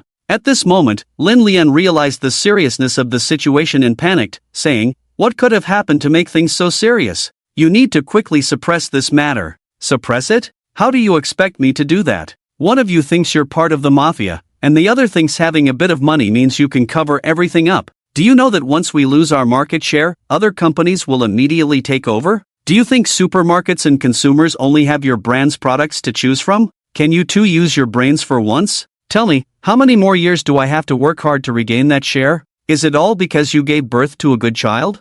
I told you to educate him properly, but you wouldn't listen. Now that such a big issue has arisen, what do you expect me to do? Lin Lian saw that Wang Wei was getting increasingly agitated and retorted, "He's your only son, it's just a bit of money. If we resolve it, what's the big deal? A bit of money? This is the first time I've realized how stupid you can be. Let me tell you, if you had divorced me yesterday, you would have gotten 500 million. Today, if you divorce me, you can only get 100 million at most. Do you understand? If we can't resolve this, we will divorce. I've had enough of both of you. Every day, you just bring me trouble." After Wang Wei completely lost his temper, Lin Lian and Wang Chang finally realized the seriousness of the situation. Wang Chang swallowed hard in fear. "Dad, what are you saying? How can it be this serious? Our family won't go bankrupt, will it?" He truly hadn't expected things to be this severe. Lin Lian, now terrified, collapsed to the ground. 500 million turned into 100 million. How can this happen? "Changer, what exactly happened? Hurry and tell me." Only then did Wang Chang, frightened, explain everything in detail. "Dad, after I came back last night, I drank a lot and was too tired to seek revenge on him. How could he have dealt with our family so quickly? I got up early this morning and checked everything but couldn't find out who was targeting us. It turns out it's from Tianfu. Who else could it be? So what should I do now? I'm not familiar with him." "You stupid fool, now you finally understand the seriousness of the situation, right? I'm telling you, I'm going to deal with this matter immediately. No matter what the other party is like, go plead with him. Otherwise, your mother and I will divorce, and you'll go with her." After saying this, Wang Wei didn't even look at Wang Chang and Lin Lian on the ground and angrily turned to leave. He had worked hard for decades, and now it was all about to be destroyed. At this moment, he felt no kinship towards Wang Chang and even thought about ending him himself. "Mom, what should I do? It can't really be him, right?" No way. Wang Chang was still unwilling to accept reality. Just last night, he had vowed not to let Jiang Feng go, and now he had to go beg him? "Changer, why don't you find out a bit more, seek his understanding? If your dad really divorces me, you'll be ruined. How can that little money be enough for us in the future? You haven't even married yet." Lin Lian began to gently persuade Wang Chang. Until now, Lin Lian still couldn't bring herself to scold Wang Chang, even though she knew it was all his fault. "No, I can't do it. It's too embarrassing. If we divorce, then let it be, I'm not going." After saying this, Wang Chang angrily shook off Lin Lian's hand and quickly walked out of the house. He drove away in his Lamborghini at high speed. Meanwhile, Jiang Feng's security company had a computer genius, codenamed the Matrix, who was still creating a buzz online. Since Jiang Feng's tasks were different, the plans made by their team were also varied. For example, Jiang Feng's requirement for Zhan Yu was to take him out. This request was quite difficult to execute domestically, especially since Zhan Yu had just been beaten up the day before and was hiding at home, so the entire plan was still in a dormant state. However, handling Wang Chang's task was not difficult. After Jiang Feng issued the task, a few people quickly formulated a plan. That night, 2 people were dispatched, instantly disrupting the operations of their company overnight. The discovery of the raw material issue dealt them a heavy blow. The effect was not only surprisingly good, but the cost was almost zero. As for Jiang Feng, he had drunk quite a bit the previous night and slept soundly until dawn. When he woke up in the morning, he frowned at the silk pajamas he was wearing. He remembered that after Zhou sent him back last night, she took a taxi home. He himself had drunk too much and collapsed into bed. How could he not remember changing his clothes? Just then, Wang Yuyan walked in, and as soon as she saw Jiang Feng, her expression became somewhat unnatural. Wang Yuyan still respectfully bowed to Jiang Feng and said, "Mr. Jiang, good morning. Breakfast is ready for you. Is vegetable and lean meat porridge okay? If you don't like it, I can arrange something else. Zhang Feng looked at Wang Yuyan's slightly low neckline and smiled, then asked, Manager Wang, the arrangement is great. After drinking, I don't feel very well, so something light is just right. By the way, did you help me change into these pajamas? Upon hearing Zhang Feng mention this, Wang Yuyan's face instantly turned even hotter. Last night, seeing Zhang Feng bring back a stunning beauty, she felt she should seize the opportunity to be more proactive. Unfortunately, as soon as Zhang Feng returned, he fell asleep. Even when Wang Yuyan helped him wipe his body and change his clothes, he was completely unaware. Left with no choice, Wang Yuyan meticulously helped Zhang Feng clean every part of his body. And seeing that Zhang Feng had no reaction, in the absence of anyone else, she took the opportunity to practice some techniques she had learned from movies. Although she practiced several times, it ultimately ended in failure. Looking back now, she felt her mouth was unusually uncomfortable. However, after last night's practice, Wang Yuyan felt she had gained a lot. Not only was she more satisfied with Zhang Feng, but she also laid a solid foundation for the next practical experience. Yes, Mr. Jiang, don't worry, I just changed your clothes, nothing else, Wang Yuyan said, waving her hand with a forced smile. Seeing Wang Yuyan's guilty expression, Zhang Feng immediately smiled, so that's how it is. I seem to have dreamt of Manager Wang last night, and what a pity, it was just a dream, what a waste of joy. Upon hearing Zhang Feng say this, Wang Yuyan's heart raced. Did Zhang Feng mean he was also looking forward to it? Seeing Wang Yuyan shyly bite her lower lip, her eyes shining as she looked at him, Zhang Feng gave a playful smile and turned to walk into the bathroom to wash up. He always remembered a good man's principle: do not take the initiative, do not refuse. Since the conversation had reached this point, it depended on how perceptive Wang Yuyan was. After brushing his teeth, Zhang Feng found that Wang Yuyan had already set up breakfast. Wang Yuyan thoughtfully brought a bowl of very light vegetable and lean meat porridge to Zhang Feng. After he finished drinking, Wang Yuyan proactively suggested, Mr. Jiang, you drank so much last night, your body must be a bit depleted. I recently learned a new set of massage techniques, how about I give you a massage? Naturally, Zhang Feng nodded in agreement. Shall we go to the bed? Wang Yuyan asked shyly, testing the waters. Of course, then I'll trouble you, Manager Wang. After saying that, Zhang Feng stretched and quickly walked into the bedroom. It seemed they were about to have some post-meal exercise. After Zhang Feng lay down, Wang Yuyan quickly took off her shoes and got onto the bed, kneeling beside him. Taking a deep breath, Wang Yuyan smiled seductively and naturally began to massage Zhang Feng's arms. Just when Zhang Feng was a bit puzzled about whether this massage was a bit too serious, Wang Yuyan suddenly changed direction, turning her back to him. The most critical thing was that Wang Yuyan was surprisingly not wearing any safety shorts under her maid uniform. Zhang Feng nodded in satisfaction. Finally, he encountered someone who wasn't wearing such an inhumane design. He didn't expect Wang Yuyan to trust him so much. Fortunately, he was a man who had weathered many storms. With his strong willpower, he managed to calm down the rising tension. Just as Zhang Feng was about to lose control, Wang Yuyan suddenly turned around and said to him, Mr. Jiang, how does it feel? Very good, full marks. Manager Wang is very professional, I feel like I can hardly take it anymore. Thank you, Mr. Jiang. Actually, this is my first time operating, and I'm very happy to receive your affirmation. Next, let me help you with your shoulders. After a while, she suddenly looked a bit troubled, and after stopping her movements, she shyly asked, Mr. Jiang, this position is a bit awkward, can I change my position? Hearing this, Zhang Feng pulled out a friendly smile. He nodded seriously, of course, feel free. At that moment, Wang Yuyan charmingly smiled and directly sat on Zhang Feng's lap, her small hands slowly starting to massage his shoulders. The calm facade he had been maintaining began to falter as his heart raced. Zhang Feng's eyes reddened as he grasped Wang Yuyan's soft little hands. Manager Wang, how about we change places? Things were proceeding in an orderly manner until Zhang Feng finally remembered that he still had a reward card for endless generations that he hadn't used. The last time Xiao Yining didn't use it was because Zhang Feng had been drinking that day, and after that, he got carried away, only remembering it when it was over.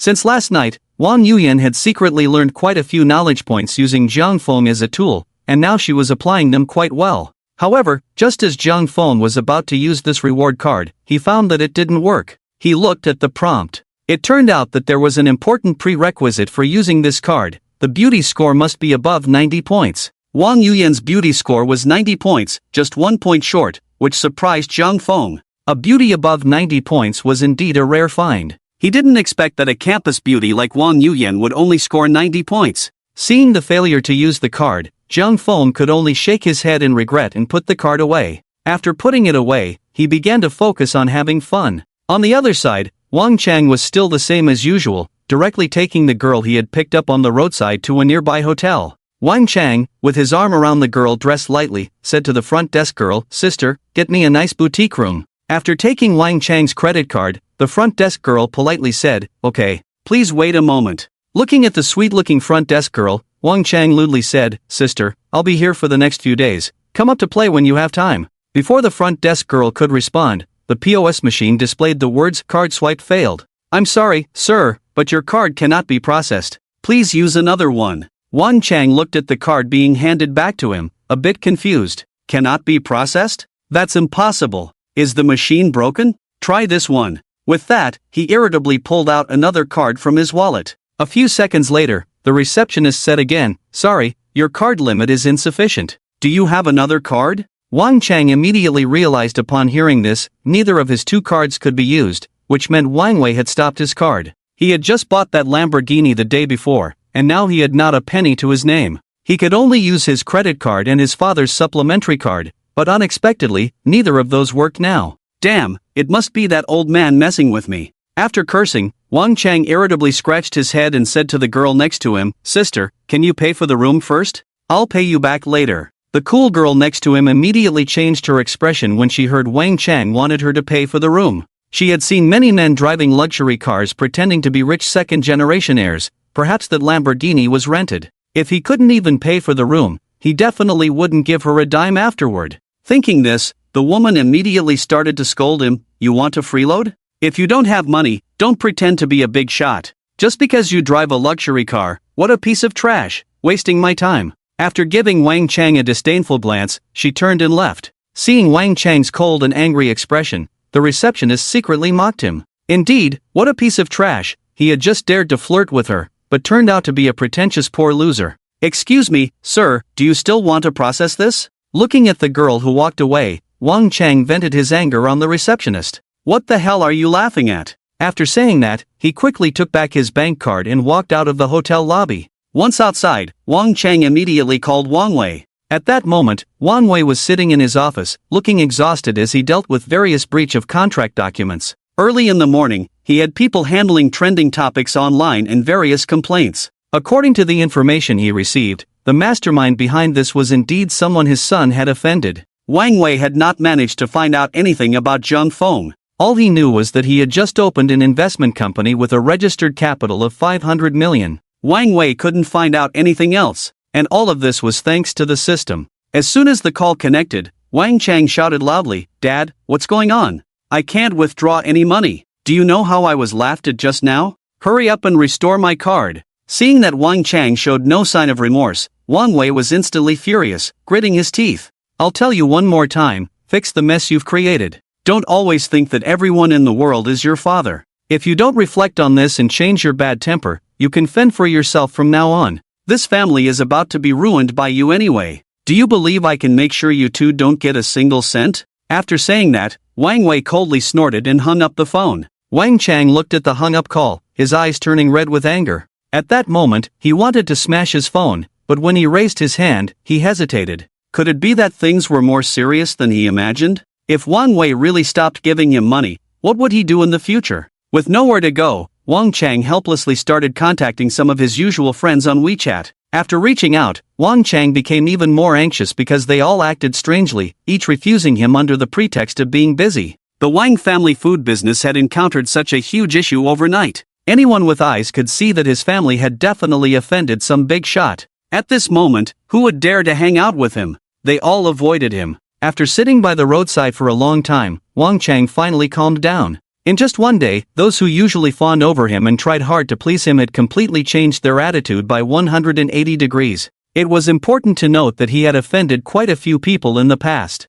If he loses this layer of identity as a rich second generation in the future, his life will surely be dark. He isn't really a fool. He has carefully studied the current crisis of the Wang family and knows that if things continue like this, their family will eventually go bankrupt. After considering it for a moment, Wang Chang immediately called Zheng He and Guo Qian, as their attitudes towards him that night were the best. Once the call connected, Wang Chang expressed his desire for Zhang He and Guoqian to contact Zhang Feng and set up a connection. He wanted to apologize to Zhang Feng. Zhang He and Guoqian already felt a deep sense of regret after learning about Wang Chang's troubles. They knew they had chosen the wrong side that night, and now Zhang Feng was using Wang Chang as an example to intimidate them. Although they hadn't yet suffered any consequences, the situation was enough to keep them on edge. At that moment, they both wanted to distance themselves and immediately disassociate from Wang Chang. Moreover, they genuinely didn't know someone like Zhang Feng well. They had only met him that night and weren't much more familiar with him than they were with Wang Chang. Both expressed that they couldn't help.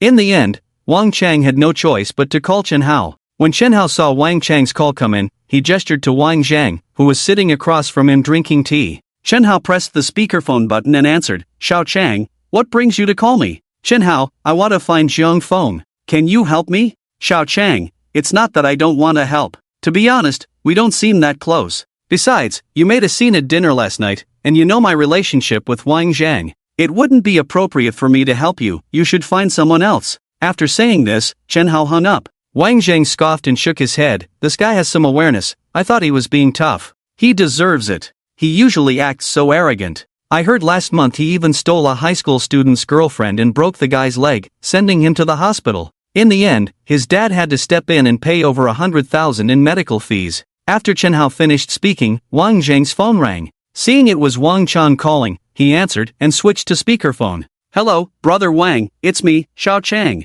On the other end, Wang Chang's voice sounded dejected. Seeing Wang Chang's submissive demeanor, Chen Hao couldn't help but cover his mouth and chuckle. "Brother Chang? How rare. You actually lowered yourself to call me? Brother Wang, I was wrong before. I now deeply realize my mistakes. Can you help me? I really have no way out." Wang Chang pleaded with a sobbing tone. No, it's my fault. Who's afraid of you, young Master Chang?" "Brother Wang, I know I was despicable before. I'm really at my wit's end. For the sake of our many years of acquaintance, can you help me?" After a long silence, Wang Zhang finally said, "I can ask around for you, but I can't guarantee anything else." Upon hearing this, Wang Chang immediately replied, "Thank you, Brother Wang." "Thank you, Brother Wang." After Wang Zhang hung up, Chen Hao frowned and asked in confusion, "Old Wang, are you really going to help him?" Wang Zhang smiled slightly. "Why would I help him? Isn't old John dealing with him? Now he's come to me on his own. How can I not give him a chance to apologize publicly?"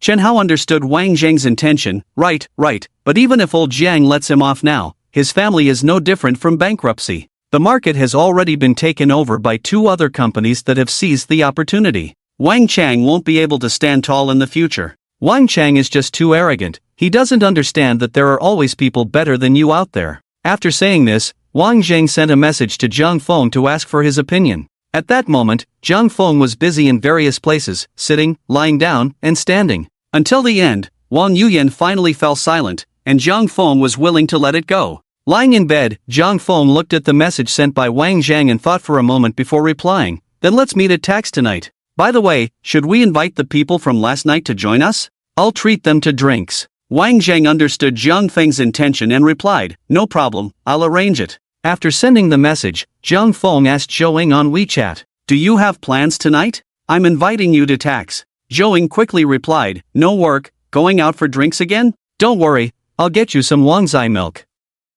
"Okay, what time?" Looking at the time, it was already past 6 in the evening. Zhang Feng replied, "I'll come pick you up now. I'll go by myself, I live quite far. What time should I arrive?" "No need, it's still early. I'll pick you up." After a while, Zhou finally sent Zhang Feng her location. Zhang Feng looked at the location. It was quite a remote place. Glancing at the exhausted Wang Yuyan, Zhang Feng gently touched her rosy face. The first time was indeed a bit rough. After giving her a tender kiss, Zhang Feng got up and walked to the bathroom. After freshening up, Zhang Feng drove to Zhou Ying's place. It took nearly 40 minutes to reach the destination. Zhang Feng saw that it was a very old community. After receiving a call, Zhou Ying quickly appeared. She was wearing a pair of transparent high-heeled sandals and a mint green fitted dress with slits. It accentuated her figure beautifully. As Zhang Feng watched Zhou Ying walk slowly towards him, he suddenly felt as if he had fallen in love. Zhou Ying was undoubtedly the most eye-catching girl Zhang Feng had ever seen.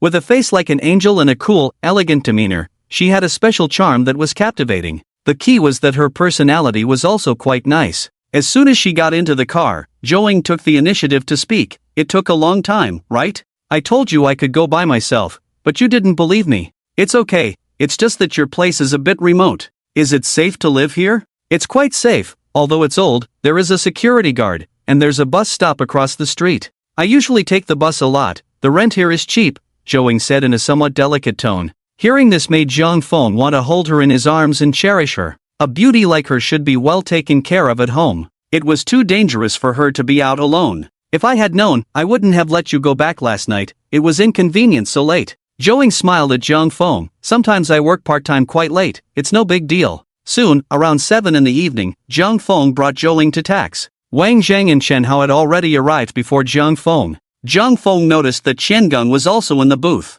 Seeing Zhang Feng bringing Joing, the three of them all greeted her warmly. Chen Geng was the first to speak. Brother Jiang. Sister-in-law, hello. Hearing Chen Geng call her that, Joing couldn't help but blush, but she just smiled and nodded without any intention of refuting. Seeing them tease, Zhang Feng chuckled. You guys are really early. Nothing much. I heard Brother Jiang was hosting tonight, so we came right over. Thanks for coming. When Zhang Feng arrived, Chen Hao immediately called Xiao Chen over. After Xiao Chen came over, he very tactfully greeted everyone in turn. Young Master Jian, Young Master Wang, Young Master Chen, Young Master Qian. What's the plan for tonight? Wang Zheng pointed at Zhang Feng. Today, Brother Jiang is in charge. Let's order 3 bottles of de Shenlong, a few bottles of foreign wine, and some snacks and fruits to look at. After finishing, Zhang Feng glanced at Joing. By the way, let's also get 10 cans of Wanzai milk. Alright, Zhang Xiao, do you need me to arrange an atmosphere team for you? At this moment, Chen Hao spoke up. Xiao Chen, you really lack insight. Zhang Gu brought his wife here tonight, and you still want to arrange an atmosphere team? Aren't you just stirring things up? Xiao Chen glanced at Joing and immediately slapped his own cheek. Oh dear, how could I be so muddled? It's my fault, I'll go arrange it right away. Please wait a moment. Seeing everyone laughing, Zhou Ying's face turned even redder. Noticing that Joing was genuinely shy, Zhang Feng nudged Chen Hao. Chen Gu, show some mercy. Alright, I understand. Soon, the others arrived, with Lin Feng getting there a few minutes earlier than Guo Qian and Zhang He. Lin Feng was fine, he hadn't done anything out of line yesterday, just observing. However, Guo Qian and Zhang He seemed a bit awkward, as they had chosen to leave with Wang Chang last night. When Wang Zhang invited them over, they didn't dare refuse, but now they felt somewhat uncomfortable, greeting everyone before quietly sitting to the side. Before long, the 3 sets of de Shenlong made a grand entrance, with bunny girls swaying their bodies in a line, and the DJ on stage excitedly shouted, 1 card for Jiang Xiao, 3 de Shenlongs, wishing the big brother a smooth journey.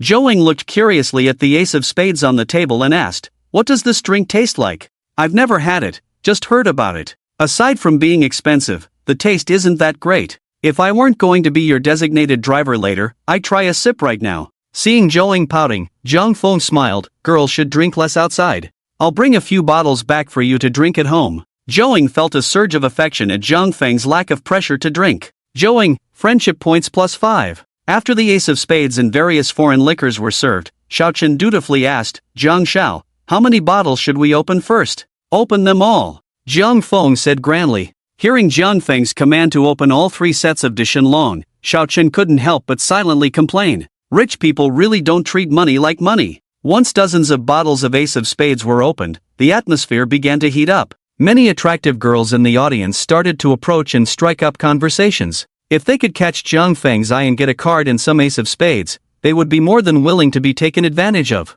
Their initial target was Zhang Feng, but upon discovering Joing beside him, they quickly shifted their focus. Wang Zhang, Chen Hao, and Shen Geng were not shy at all in the face of these girls. Soon, all 3 were chatting up several girls with scores above 80 in looks. In contrast, Lin Feng, Guo Qian, and Zhang He were not as relaxed. Aside from quietly drinking, they spent the rest of the time flattering Zhang Feng, trying hard to express their loyalty. After half an hour, Wang Chang finally arrived late. In fact, he had been there for a while but was too afraid to enter, knowing what kind of situation he would face. After a long mental preparation, he slowly walked in, looking dejected. Joing felt a bit scared at Wang Chang's appearance and leaned closer to Zhang Feng. She quietly asked Zhang Feng, why is he here too? Zhang Feng patted Zhou Ying's hand. Oh, I invited him. Ha? Joing was a bit confused by Zhang Feng's answer. Seeing that Zhang Feng had called so many people, all of whom were present last night, Wang Chang immediately understood Zhang Feng's intention. Although he was extremely angry inside, he didn't dare show it on the surface.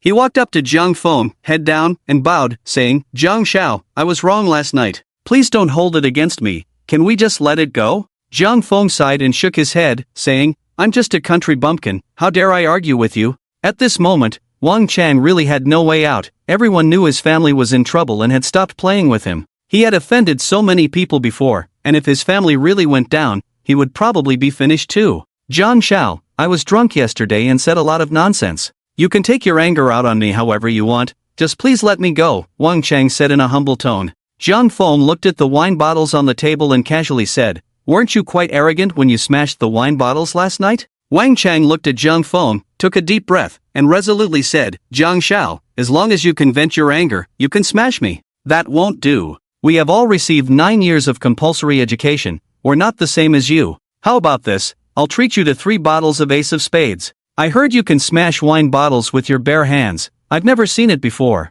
Why don't you give us a performance?" Upon hearing this, Wang Chang immediately understood. He suddenly raised his head, his eyes wide open, clearly not expecting Jiang Feng to come up with such a way to humiliate him. But at this moment, even with all his anger, he didn't dare to say a word against it. Wang Chang took a deep breath, stared fiercely at the few bottles of Ace of Spades on the table, and said to Jiang Feng, "You're right, I do have this skill, so of course, I have to perform for Jiang Xiao." "Alright, then let's have Chang Ge perform for us. Everyone, let's record a video of Wang Xiao's skill," Jiang Feng said, and everyone naturally started recording. "Come on, Chang Ge, say something." "I'll perform a segment for everyone, I hope you like it," Wang Chang said with a bitter expression. Then he gritted his teeth, picked up a bottle of Ace of Spades, closed his eyes, and smashed it directly onto his head. Gritting his teeth through the pain, he picked up the second and third bottles and smashed them onto his head. After smashing all 3, Jiang Feng led the applause. "Thank you, Wang Xiao, for the performance, it was amazing."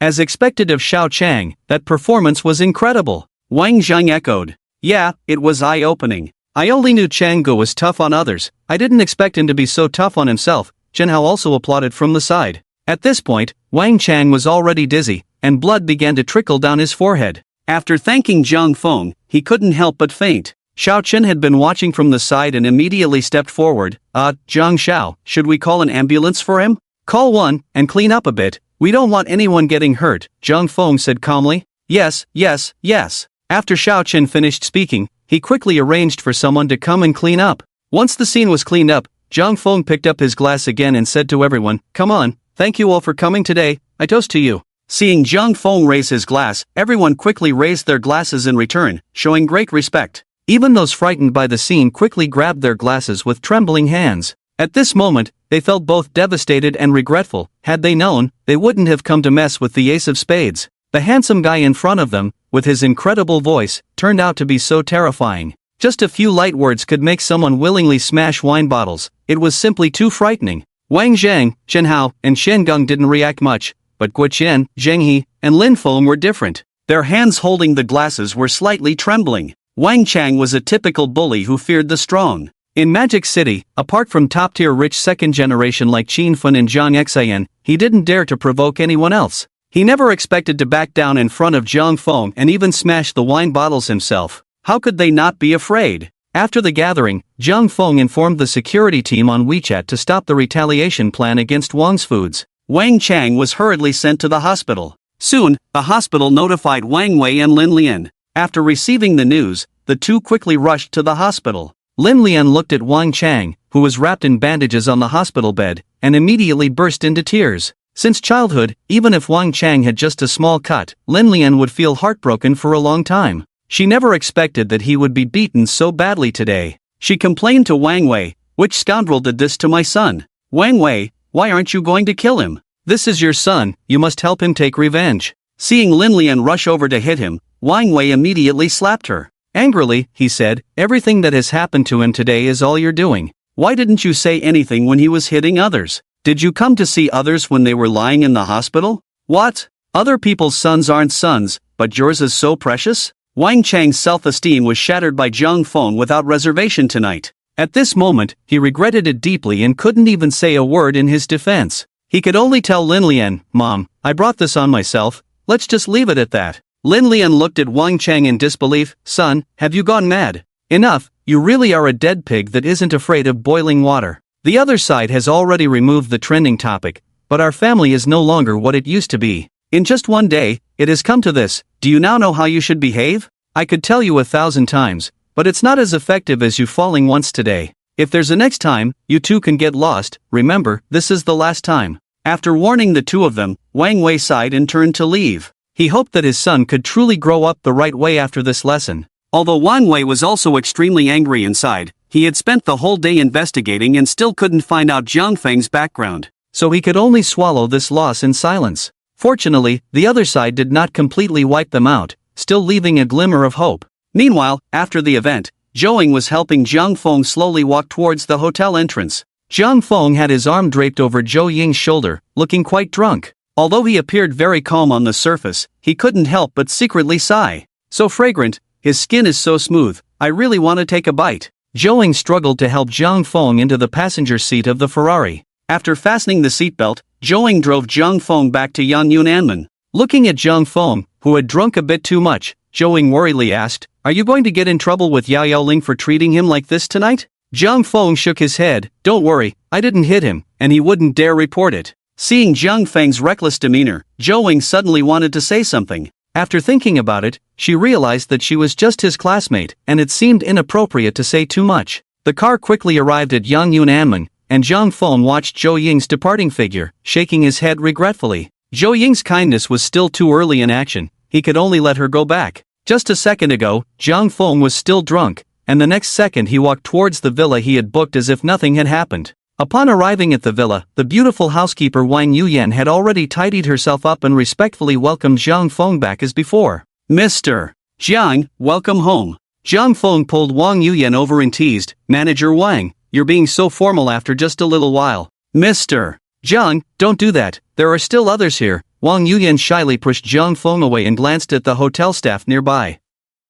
"What do you mean by don't do that? How about this, or like this?" Jiang Feng didn't care about that, and after speaking, he directly made his move. Just as Jiang Feng was getting playful again. Late at night, around 11, at the Bent's bar. Zhang Yu was wearing a pink shirt, looking all made up in a powdery white. To cover up the bruises on his face, he applied a thick layer of foundation. Even his fingers were carefully adorned with disposable pink nail covers. He swayed his hips and walked in slowly. As soon as he entered the bar, Zhang Yu went straight to his usual bar stool. He then pulled out a small mirror and a bright red lipstick from his pocket. Opening the mirror, he skillfully began to apply the lipstick. At that moment, a young handsome guy with gold-framed glasses and a refined appearance sat down next to him. After sitting down, the handsome guy ordered a blue cocktail and started playing on his phone. Zhang Yu glanced at him and felt a flutter in his heart. Such a handsome guy was sitting right next to him. However, he pretended to be calm and took a sip of his drink. This was Zhang Yu's usual routine.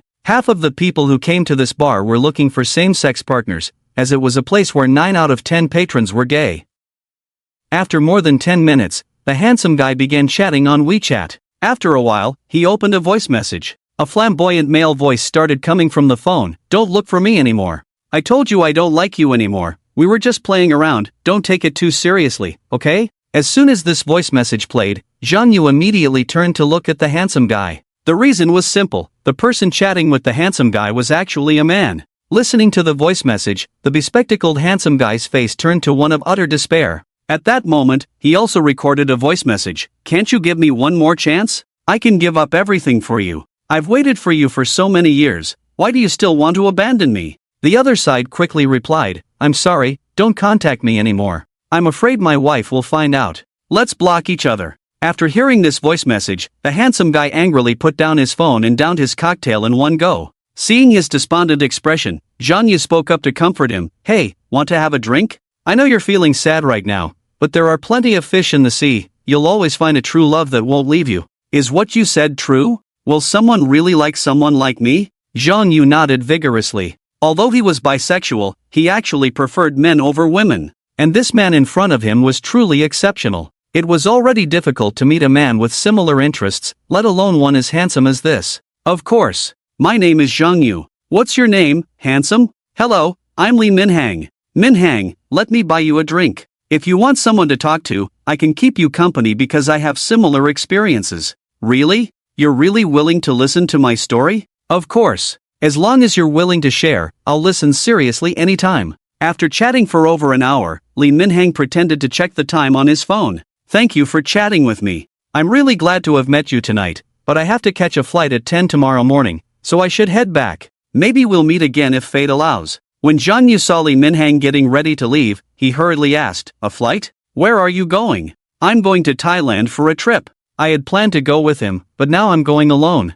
Consider it my final farewell to this relationship, Lee Min-hang said with a sentimental expression. After saying this, he deliberately looked deeply at Jeon Yu before turning to leave. Jeon Yu watched as Lee Min-hang hurriedly turned and left, quickly chasing after him. However, by that time, Lee Min-hang had already disappeared into the alley. Jeon Yu felt frustrated, he hadn't even added Lee Min-hang on WeChat yet. When Jeon Yu returned home, he felt increasingly unwilling to let go. He couldn't bear to miss such a perfect handsome guy, especially one who had just experienced a breakup. People are most vulnerable and easily conquered during a breakup. If things go well, love might just come rushing in. With this thought, Jeon Yu immediately took out his phone to check for flights to Thailand. There was only one flight to Thailand at 10 a.m. the next day, and it had to be the one. Without hesitation, Jeon Yu clicked to purchase the ticket. He then eagerly packed all the clothes he had been too afraid to wear out in his home country into his suitcase. After all, there were plenty of men like him in Thailand. Once abroad, he wouldn't have to hide himself like he did now. The next morning, Jeon Yu couldn't wait to get up. He put on a carefully selected bright red bra and his favorite pink shirt. After styling his hair, he spritzed on Chanel's cocoa perfume. Once everything was ready, he grabbed his suitcase and rushed out the door. As soon as Jeon Yu boarded the plane to Thailand, everything began to settle. Thailand had been rated as one of the most dangerous travel destinations in the world. Travel guides from various countries, including Britain and Japan, had long listed Thailand as a perilous place to visit. Moreover, there was a saying in Thailand that if a beautiful single woman wore a bikini, she deserved to be assaulted. Thailand was also very close to northern countries, where incidents of organ trafficking occurred frequently. To make matters worse, Thailand had recently enacted a new law legalizing the use of powdered substances in kidney trading. So, if you traveled to Thailand, just having a drink or a snack could expose you to white powder. And if someone traveled to Thailand alone and suddenly went missing, you can guess the outcome. Naturally, if your passport expired and you hadn't returned home, and no one could contact you, you would be classified as a missing person. Who would go looking for a missing person abroad? Jeon Yu did not add Lee Min-hang on WeChat. Everything was operated solely by Jeon Yu. This entire plan could be described as quite perfect. At this moment, Zhang Feng had also boarded the plane to Thailand. Following the route instructions, Zhang Feng arrived at the international arrivals exit. Personnel from the security company had long been waiting for him outside. As soon as Zhang Feng exited, a man in a black suit approached him. "Hello, young master, I am Wang Shang." As soon as Wang Shang spoke, the dream come true system prompted him again. Ding! New personnel's first meeting detected. The friendliness scanning system will upgrade to the character scanning system. The character scanning system will no longer be limited to female gender. Hearing the system's prompt, Zhang Feng activated the character scanning system. Name, Wang Shang, age, 28, height, 182 centimeters, weight, 75 kilograms, friendliness, 120, absolute loyalty, life and death together. Zhang Feng nodded in satisfaction at the system's character scan results. Wang Shang was the captain of the security team rewarded by the system. This was also their first meeting. "Where is he?" Zhang Feng asked. "He has already been taken out of the hotel." "I'll take you there," Wang Shang replied, and Zhang Feng nodded. Wang Shang led Zhang Feng into a black Rolls-Royce. The car drove through streets filled with Southeast Asian charm, and soon, after several twists and turns, they arrived at a dilapidated, deserted old house. When Zhang Feng entered, the only other person in the room besides Zhang Yu, who was tied to a chair, was a man and a woman. They were Lee Min-hang, Qing Zhang, and Xiao Li. Upon seeing Zhang Feng, they all immediately bowed and greeted him. Zhang Feng used the character scanning system to look at each of them, only to find that everyone's friendliness level had reached a state of absolute loyalty. "Wake him up," Zhang Feng said coldly, looking at the unconscious Zhang Yubing. "Yes," Wang Shang nodded and gestured with his chin towards the few of them. After receiving the order, Lee Min-hang walked over and splashed a basin of prepared cold water directly onto Zhang Yu's body. Zhang Yu jolted awake immediately. He shivered for a moment, shook his wet and cold hair, and struggled to open his drooping eyes. At this moment, his expression was still somewhat dazed. With a splitting headache, he realized that his hands and feet were tied to the chair. Looking at Lee Min-hang standing beside him, Zhang Yu immediately misunderstood. He excitedly said to Lee Min-hang, "So you like this kind of trick? I actually like it too, it's just too exciting, come hit me. Lee Min-hung adjusted his gold-framed glasses with his middle finger. Suppressing the urge to vomit, he calmly smiled politely and said, "Sorry, my name is Lee Min-hung. I'm 25 years old, 180 centimeters tall, and I like women." What do you mean? Zhang Yu finally realized something and immediately looked around. The unfamiliar environment instantly cleared his head. He remembered that he had gone to the hotel with Lee Min-hung right after getting off the plane. How could he be here? Who are you? After glancing at the few people in front of him, Zhang Yu's gaze finally landed on Zhang Feng. Upon seeing Zhang Feng, Zhang Yu's heart sank, and he stammered, "It's you.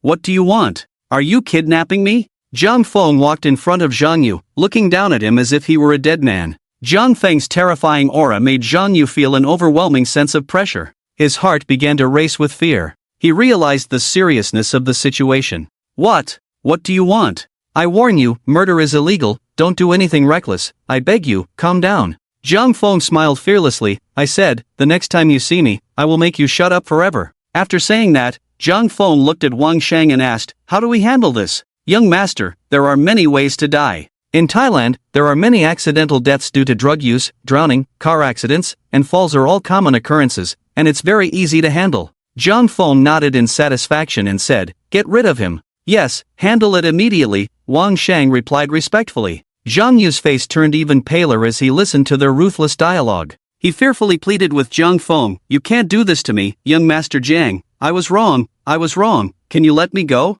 I won't bother you Xiao anymore, please let me go, I beg you." Before Zhang Yu could finish his sentence, a stinky rag was stuffed into his mouth. Zhang Feng had no interest in watching the subsequent handling. After leaving that place, Zhang Feng took Wang Shang and Chang Zhong to Hongqing Company. He hadn't come to sign the shares rewarded by the system last time, and today was just the right time to handle it. Because he had contacted them in advance, Zhang Feng had Wang Shang drive directly to the company's entrance. At this time, several bodyguards in black suits and a middle-aged man in a floral shirt holding a cigar were already standing at the entrance. The Rolls-Royce stopped at the gate, and Wang Shang opened the car door for Zhang Feng. As soon as Zhang Feng got out of the car, the middle-aged man quickly walked over and hugged Zhang Feng. He spoke in very broken Chinese, saying, "Hello, brother Zhang Feng, I've finally been waiting for you." This middle-aged man is Mario, the largest shareholder of Hongqing Company. As soon as he finished speaking, the system chimed with a prompt. Detected that the host has a language barrier, the system rewards the host with proficiency in Thai. Looking at such an intelligent system, Zhang Feng couldn't help but exclaim again, "Impressive." Zhang Feng nodded, shook Mario's hand, and spoke in fluent Thai, "Brother Mario, it's a pleasure to meet you." Upon hearing Zhang Feng speak Thai, Mario was immediately surprised. "I didn't expect brother Zhang Feng to actually speak Thai." "I understand a little. Come, I'll show you around the company, and later I'll treat you well." "Thank you, brother Mario." "You're too polite, brother Zhang Feng, we are brothers." While they were talking, Zhang Feng used the character scanning system to take a look at Mario. Name, Mario, age, 35, height, 178 centimeters, weight, 85 kilograms, friendliness, 110, close friends. After seeing the friendliness value, Zhang Feng finally felt at ease. After signing the documents for his 20% shares, Mario invited Zhang Feng to a relatively discreet high-end private club in the area. "Come on, brother Zhang Feng, everything is arranged. Tonight, I guarantee you'll have a comfortable time." "I often come to this club, not only is the food delicious, but there are also various beautiful girls for massages. The best part is, you can choose from all types, both male and female." Zhang Feng waved his hand, saying, "Brother Mario, you're too kind. Just a normal meal is fine, I'm still just a simple kid." He couldn't handle the unique offerings of Thailand. Mario laughed heartily at this, patting Zhang Feng on the shoulder. "Don't worry, you'll definitely like it later." "With you saying that, I'm looking forward to it." Mario treated Zhang Feng to a table full of authentic Thai cuisine. Although it was quite tasty, Zhang Feng felt that the food from Huaxia was more to his liking. After eating and drinking to their fill, the two went to the spa for the local specialty massages by beautiful girls. When it was almost time, Mario said to the person next to him, "Bring them in." Soon, several girls lined up and walked in. They were all bare-legged, wearing only red bathrobes. Zhang Feng glanced over, all 6 girls were very attractive. "Brother Zhang Feng, this is specially prepared for you. How about it? Feel free to choose 2 or 3, Mario said, looking at Zhang Feng with anticipation. Zhang Feng raised an eyebrow. "Brother Mario, is this the specialty here?" He shook his head. "Ordinary people can't find this kind of service, but regular clients can't afford it. This is specially prepared for you, all are 1 in a million, beautiful and clean. You can choose with confidence, and they all come here voluntarily, absolutely not forced. Zhang Feng looked at the few lively girls in front of him, and his gaze suddenly landed on a girl with black bangs. She matched his aesthetic perfectly. Zhang Feng opened the character scanning system on her. The one with the highest appearance score turned out to be her. Name, Zhang Man, age, 19, height, 165 centimeters, appearance, 90, figure, 93, privacy, 2, friendliness, 30, stranger status. All the girls had only a few points in privacy. But when going out to have fun, what else could one care about? In his previous life, he had indulged in plenty of self-care. One couldn't be wealthy and aloof, right? Just do it. Zhang Feng casually pointed at Zhang Man, just her. Seeing that she was chosen by Zhang Feng, Zhang Man cautiously looked over with a shrewd gaze. Seeing Zhang Feng looking so handsome, Zhang Man immediately breathed a sigh of relief. Her heart even raced a little. Zhang Feng, you have a good eye. Zhang Man looks quite nice. Ha, thank you, brother Mario. I'll have a good chat with her later. The women from Thailand generally had a slightly weak-colored skin tone, but Zhang Man had a fresh, dewy look like the girls back home. Standing with the others, she appeared particularly fair. Ha, little brother, your tie is just fine for chatting with the others. Besides, what else can they say at night besides calling out? You really understand, big brother, you can tell you're an experienced one. Alright then, I'll pick 2 to have some fun with. I've already booked a room for you, you can stay as long as you want, just put it on my tab. Is that really okay? I feel so embarrassed. Brothers don't say such things, it feels distant. Okay, then thank you, big brother. Seeing that Zhang Feng didn't refuse any longer, Mario happily put his arm around his shoulder. That's more like it, let's go. Soon, Zhang Feng and Zhang Man arrived at the suite on the 5th floor. At that moment, Zhang Man was looking down at the bathrobe she was wearing, standing somewhat awkwardly in front of Zhang Feng. Noticing her unease, Zhang Feng patted the spot next to him and said, sit. Yes. Zhang Man obediently sat down beside Zhang Feng. Without saying a word, Zhang Feng picked her up from the sofa and walked toward the bedroom. An hour later, Zhang Feng sat up, poured a glass of warm water, and took a sip. He noticed Zhang Man swallowing hard as she looked at the cup in his hand. Zhang Feng poured another glass and handed it to her. Thank you. Zhang Man took the water and quickly finished it. After taking the cup from her hand and placing it back, Zhang Feng walked back to the bed and pressed Zhang Man down beneath him. After more than an hour, having finished what he needed to do, Zhang Feng sat on the bed, replying to messages on his phone. Seeing Zhang Feng leaning against the bed, Zhang Man hesitated for a moment before sitting up as well. Mr. Zhang, may I ask if you are satisfied with my service? Zhang Man mustered her courage to ask. Zhang Feng was surprised that Zhang Man would ask such a question and nodded naturally, quite satisfied. Don't worry, I'll give you a tip when I leave. That's not what I mean, I don't want a tip. Zhang Man hurriedly waved her hand. No tip? What do you mean? If you are satisfied with me, could you let me follow you? I will take good care of you. Hearing this, Zhang Feng looked at her with curiosity. Why do you want to follow me? Earlier, Mario had said that those girls came here voluntarily. Zhang Feng knew that there were many women in Thailand doing this kind of work, just like in Sakura country. Wasn't it all for money? Moreover, someone like Zhang Man should have undergone strict training. Not only was she skilled in her actions, but she was also very engaged and enjoyed the process. If she truly had no choice but to sell herself, Zhang Feng would feel pity for her. However, if it was all voluntary, then there was nothing more to say, it was a mutual agreement, just a financial transaction. Just like a massage, he had heard many tragic stories of those girls in his past life. If you can let me stay by your side, I won't stay here anymore, I don't want to entertain clients.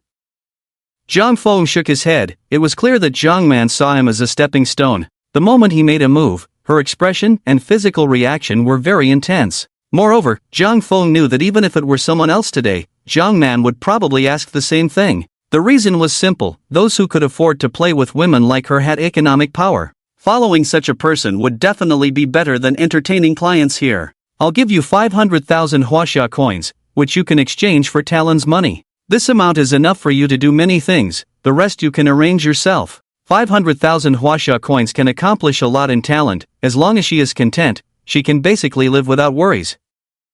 If she wants more, then Zhang Cheng can't help her. After greeting Mario, Zhang Feng left. As Zhang Feng said, after he left, Zhang Man wasn't very sad, instead, she happily jogged to her supervisor. Excitedly she asked, did a guest leave me 500,000 Huaxia coins? Yes, you really are lucky. Are you retiring? Jiang Man picked up a cigarette from the table and skillfully took a puff, saying, how could that be? I want to stay here, there's nowhere else that makes money faster than here. I haven't been to Thailand yet, take me out for a walk, Zhang Feng said to Wang Sheng. Wang Sheng hesitated for a moment and said, young master, is it a bit too much for you to leave me 500,000 Huasha coins? Thailand is not like back home, the girls here are quite open. Zhang Feng replied, they are also struggling to survive in a tight spot, making a living under pressure, it's not easy. They have to cooperate with shouts, and in the end, they are forced to swallow it down, so if I can help, I will. After a few seconds of digesting this, Wang Sheng couldn't help but silently give Zhang Feng a thumbs up. Alright, young master, at this time, if you want to take a stroll, you can go to the local night market, there are many shops and snacks with local characteristics, Wang Sheng suggested. Okay, let's go. Zhang Cheng casually walked around, the night market here was filled with all kinds of seafood and tropical fruits. There were things like raw squid and coconut shrimp. Just as Zhang Feng was about to head back to the hotel after browsing around, he suddenly heard the sound of a little girl crying, Mommy, Mommy, let go of me. Zhang Feng had excellent hearing and quickly looked around, soon spotting two men covering the mouth of a little girl about 5 years old, preparing to pull her away. Zhang Feng quickly walked over and signaled to Wang Sheng. Soon, the two of them approached and swiftly subdued the two men. Seeing that Wang Sheng and Chang Zhong had guns, the men immediately raised their hands, too scared to move. Leaving the crowded night market, they found a quieter corner, and Zhang Feng asked the little girl, what's your name? Why are you alone? My name is Annie. Thank you for saving me, big brother. I came with my mom, and just now, I wanted to try that raw squid, but there were too many people in line. I don't know what happened, I got pushed and couldn't see my mom anymore. Zhang Feng looked at the soft and cute little girl, her eyes red from crying, and picked her up. Do you know your mom's phone number? Annie nodded and gave her phone number to Zhang Feng. He called, and the other side quickly answered. Hello, is this Annie's mother? After Zhang Feng reported the location, he hung up the phone. Annie was still scared, clinging to Zhang Feng's side. She tightly grasped his pants and said in a baby voice, handsome brother, I'm a little scared. Can you hold me? I'm afraid of being taken away by bad people. Zhang Feng squatted down and patted her head, saying, don't worry, big brother is here watching over you, no one dares to take you away. Annie nodded and shyly said, brother, you're so handsome, even more handsome than my favorite movie star. Zhang Feng helplessly chuckled and shook his head, how old are you this year? You're already chasing stars at such a young age? Annie proudly nodded, of course, I'm almost 6. I liked brother Wang Jun Kai when I was 5. My mom even got his autograph for my birthday gift.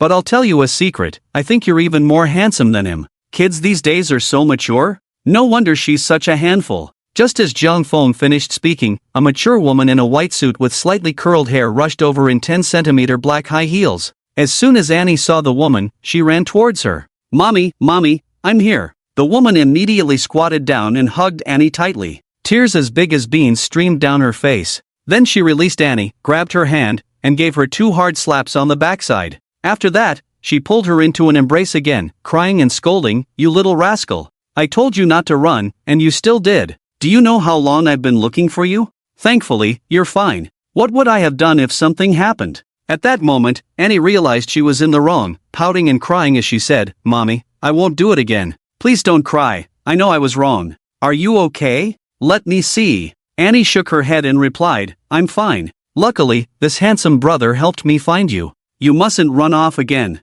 This isn't our country, it's very dangerous here. After crying for a while longer while holding Annie, the woman stood up and walked towards Zhang Feng. Hello, I'm an XIN. Thank you, sir, for calling me. I really appreciate it, an XIN said, a bit flustered and excited. Zhang Feng couldn't help but comment on the warm reunion, Miss an XIN, although this time it ended without incident, I still want to remind you to keep an eye on your child. You won't always be this lucky. If it weren't for Zhang Feng tonight, who knows what would have happened to the little one. Every time he saw news about abducted children, Zhang Feng wanted to scold those parents awake, especially those guardians who are too busy playing on their phones while out with their kids. They don't watch their children, and when something happens, they cry as if the world is ending. Isn't that just asking for it? Who can they blame but themselves? How could they not keep an eye on such a mischievous child? An XIN felt her face flush with embarrassment after being scolded by Zhang Feng. It was indeed her responsibility for not keeping an eye on Annie. She awkwardly bowed to Zhang Feng and said, you're right, it's my fault.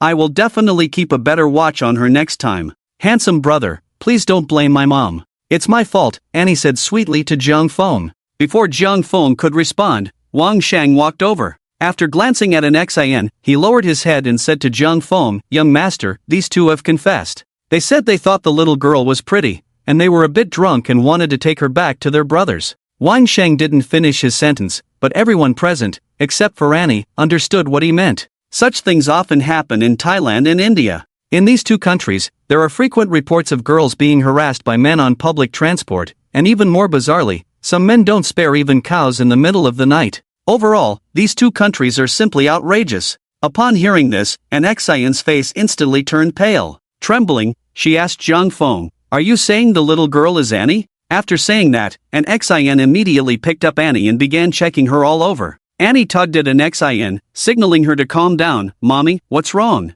I'm fine, right? This brother came to save me when they tried to take me away." An Xion was terrified at that moment. She scolded Annie again. "Do you know how dangerous it is? What if no one had saved you? If something happened to you, your mother wouldn't be able to live either." Annie wiped an Xion's tears and assured her, "Mom, it won't happen again." After hugging Annie for a while, an Xion immediately turned serious and bowed to Zhang Feng, thanking him. "Thank you for saving Annie. I thought she just got lost. I didn't expect something so terrifying to happen. If it weren't for you, the consequences would have been unimaginable." Zhang Feng nodded at an Xion, then looked at Wang Shang with a cold gaze and said in Thai, "Scum like this doesn't even spare children. Deal with him." Yes. After saying that, Wang Shang turned and left. After giving the orders, Zhang Feng looked at an Xion and Annie and asked, "Where do you live? Should I take you back?" An Xion's eyes flashed with a hint of shock before she looked at Zhang Feng with deep gratitude. "I've already called someone to come. I shouldn't have brought her out alone tonight.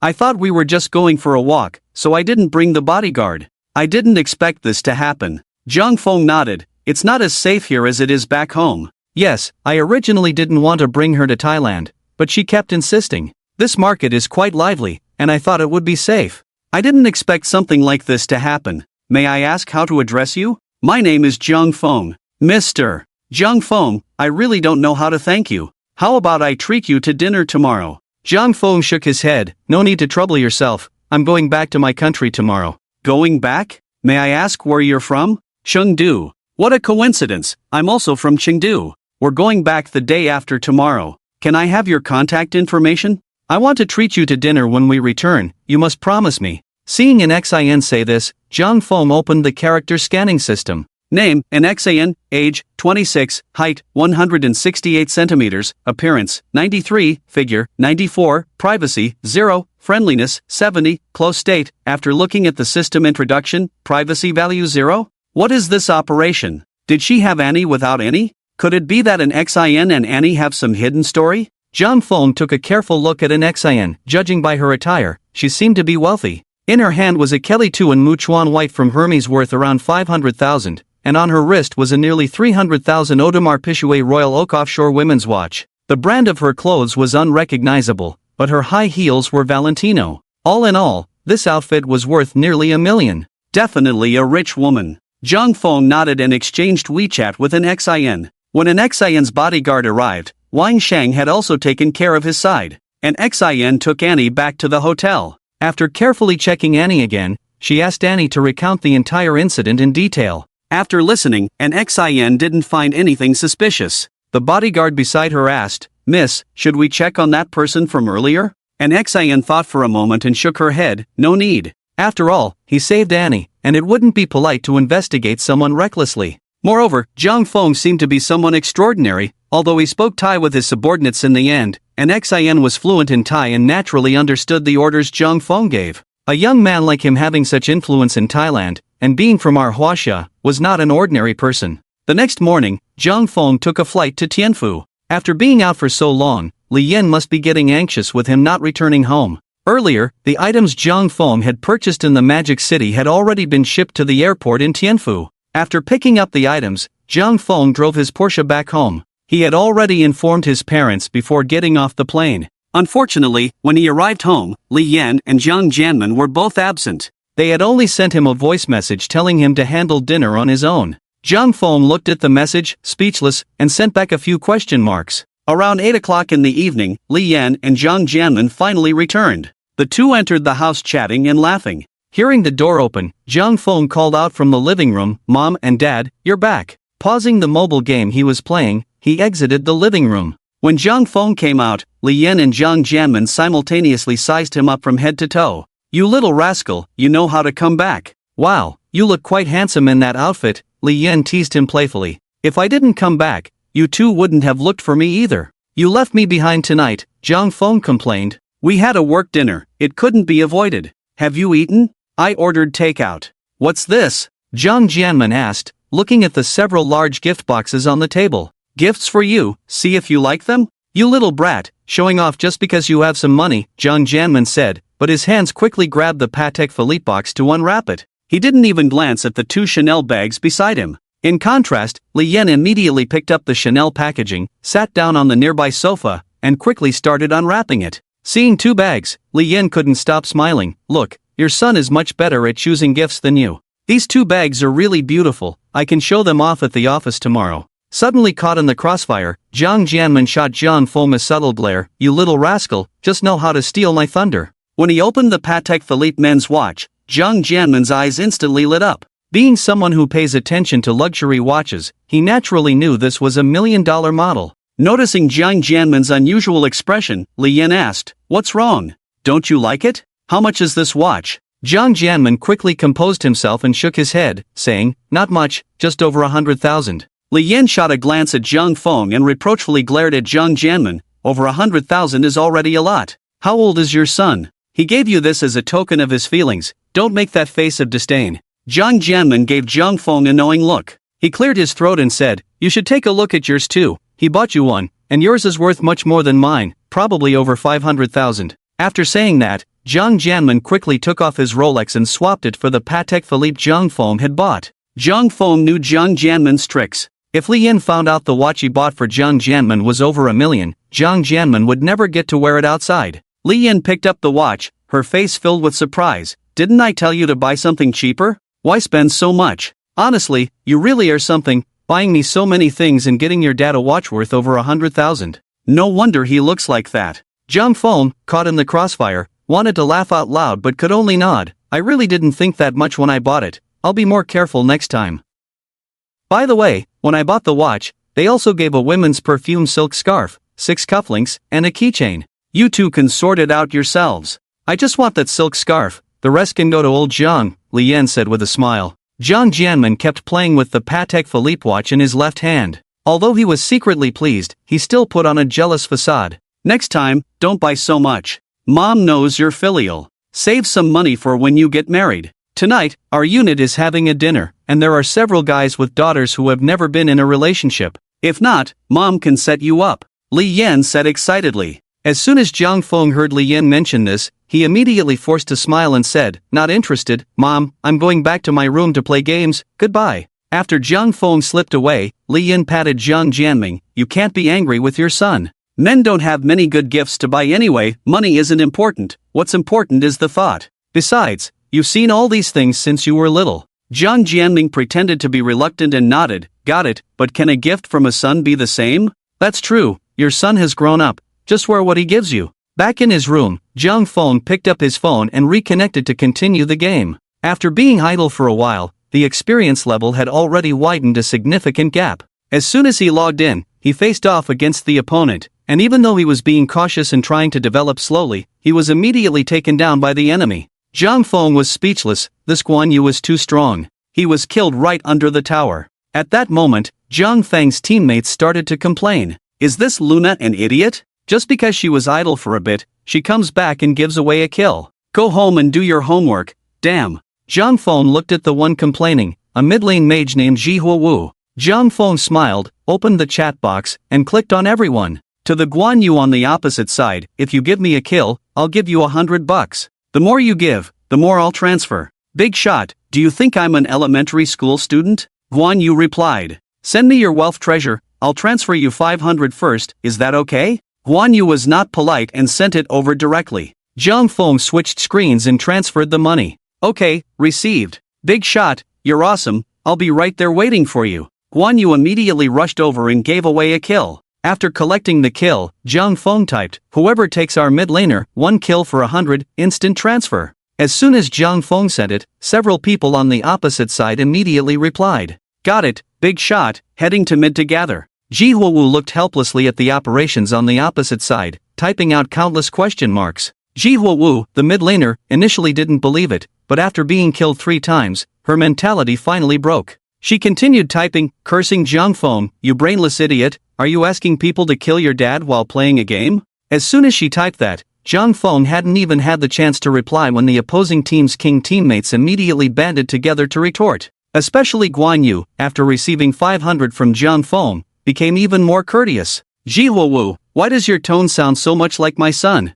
Do you really think the internet is a lawless place? Keep your mouth clean when talking about my big brother. Actually, Guan Yu didn't want to act like this, but Jiang Feng had given too much. Jiang Feng had already sent her $1,000, it felt wrong not to put in some effort. Several people took turns cursing Ji Huowu until she logged off. After she logged off, Guan Yu proactively sent a message, "Luna, do you want to duo next game? I'm a game streamer, my skills are great, I can be your jungle dog." Guan Yu was a somewhat famous game streamer, and Jiang Feng's unintentional display of wealth just now instantly livened up her streaming room, bringing in quite a bit of traffic. Moreover, she earned $1,000 from just one game, more than her entire day's share from streaming. Jiang Feng naturally had no objections, having someone act as his jungle dog was a win-win. Besides, Guan Yu's skills were indeed good. Streamer? Which platform? Douyu streamer, name is Xiao Xiao Su. Okay, let's duo next game. Alright, big boss, I'll invite you later. Undoubtedly, under the influence of his cash ability, Jiang Feng easily won.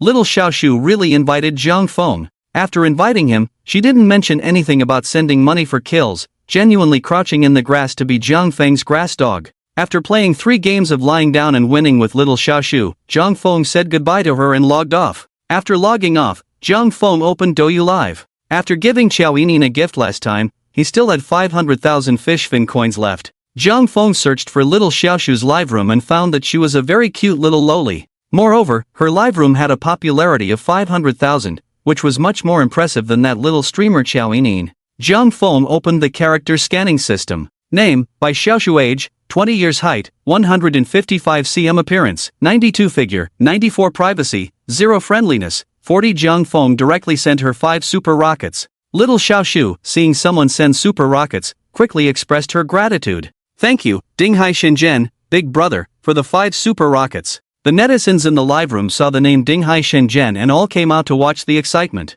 Dinghai Shenzhen, big boss hasn't appeared for a long time, and he actually came to see little Xiaoshu? Huh, not going to watch Xiao Mei? Xiao Mei probably has already been taken down. Little Xiaoshu looked at the netizens' comments and suddenly remembered who Dinghai Shenzhen was. It was that big boss who had angrily brushed 2 million not long ago. Little Xiaoshu, flattered and surprised, said, "Dinghai Shenzhen, big brother, your presence is an honor. Just say a word, and I'll give you a badge." Jiang Feng typed, "Thanks for being my grass dog, I'm logging off, bye." After saying that, Jiang Feng directly exited. Meanwhile, little Xiaoshu was in shock. She covered her mouth in disbelief. Wow, I didn't expect to match with a rich guy while playing games. So it turns out the big boss also plays Honor of Kings. Suddenly I feel like I have one more thing in common with the big boss. Netizens above, wake up, the big boss plays a game, and a kill is worth 100. The next day, after getting up, Jiang Feng looked at the empty kitchen and helplessly picked up his phone to send a message to Li Yan.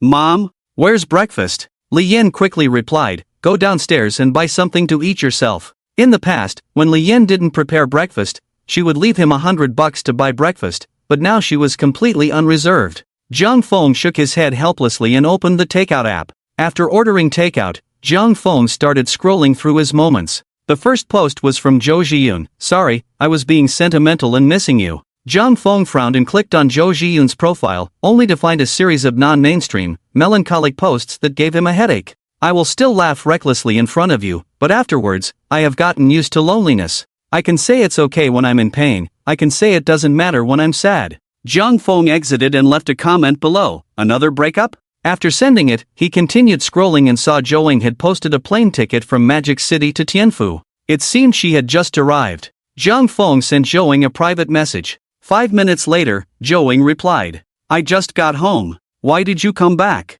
"To accompany my mom to see my dad, his Memorial Day is coming up." Jiang Feng paused for a moment at the reply. The topic became awkward, and while he was thinking about how to respond, Zhou proactively sent another message. Is Tyrant fun? I went once when I was a kid. This is also something Zhang Feng greatly appreciates about Zhou. She is not pretentious and is very considerate of others' feelings. Being with her is very relaxed, without any pressure. However, such a girl also indicates that she is very sensitive inside. She needs Zhang Feng to pull her close and cherish her properly. Not playing, going to work. I came back yesterday. How about we go together next time? So soon, just for one day? Yeah, I'm in Tianfu now. How about dinner together tonight? Zhou took a long time to reply this time. I have an appointment tonight. How about I treat you to dinner tomorrow? Sure, it's a deal. By evening, Jiang Jianmen and Li Yan had not returned home to cook again, so Zhang Feng had no choice but to drive out to eat. He drove all the way to Taikoo Li.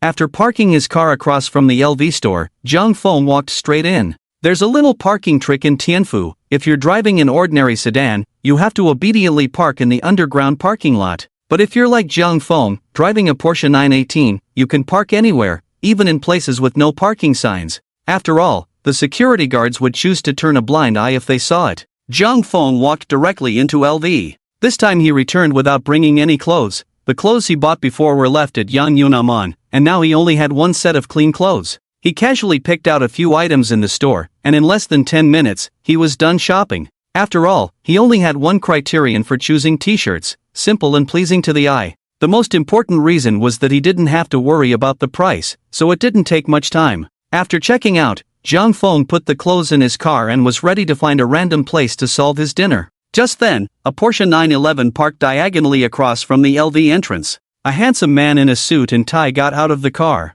He quickly jogged to the passenger side and eagerly opened the door. At that moment, a pair of long, snow-white legs extended out, and a woman in a simple white dress stepped out. The fitted dress perfectly outlined her curves. As soon as the woman appeared, nearby security guards and passers-by all fixed their gazes on her. Some male bloggers who were street shooting in Taikoo Li were so mesmerized by her that they accidentally kicked a nearby pillar, causing them to squat down and cry out in pain. Wow, so beautiful. Is she a star? Coming to Taikoo Li was definitely the right choice. Even if she's not a star, she could be an internet celebrity. Her figure is amazing. Those legs and that front curve, even I, as a woman, admire it. Although Zhang Feng didn't see her face clearly, the slightly curled hair and her exquisite figure, along with the reactions of the onlookers, clearly indicated that she was a beauty. Zhang Feng only glanced at her briefly before preparing to turn away, but at that moment, the boy suddenly knelt on one knee and said to the girl, "Zhou, will you be my girlfriend?" Hearing that name, Zhang Feng couldn't help but change his expression and turned around.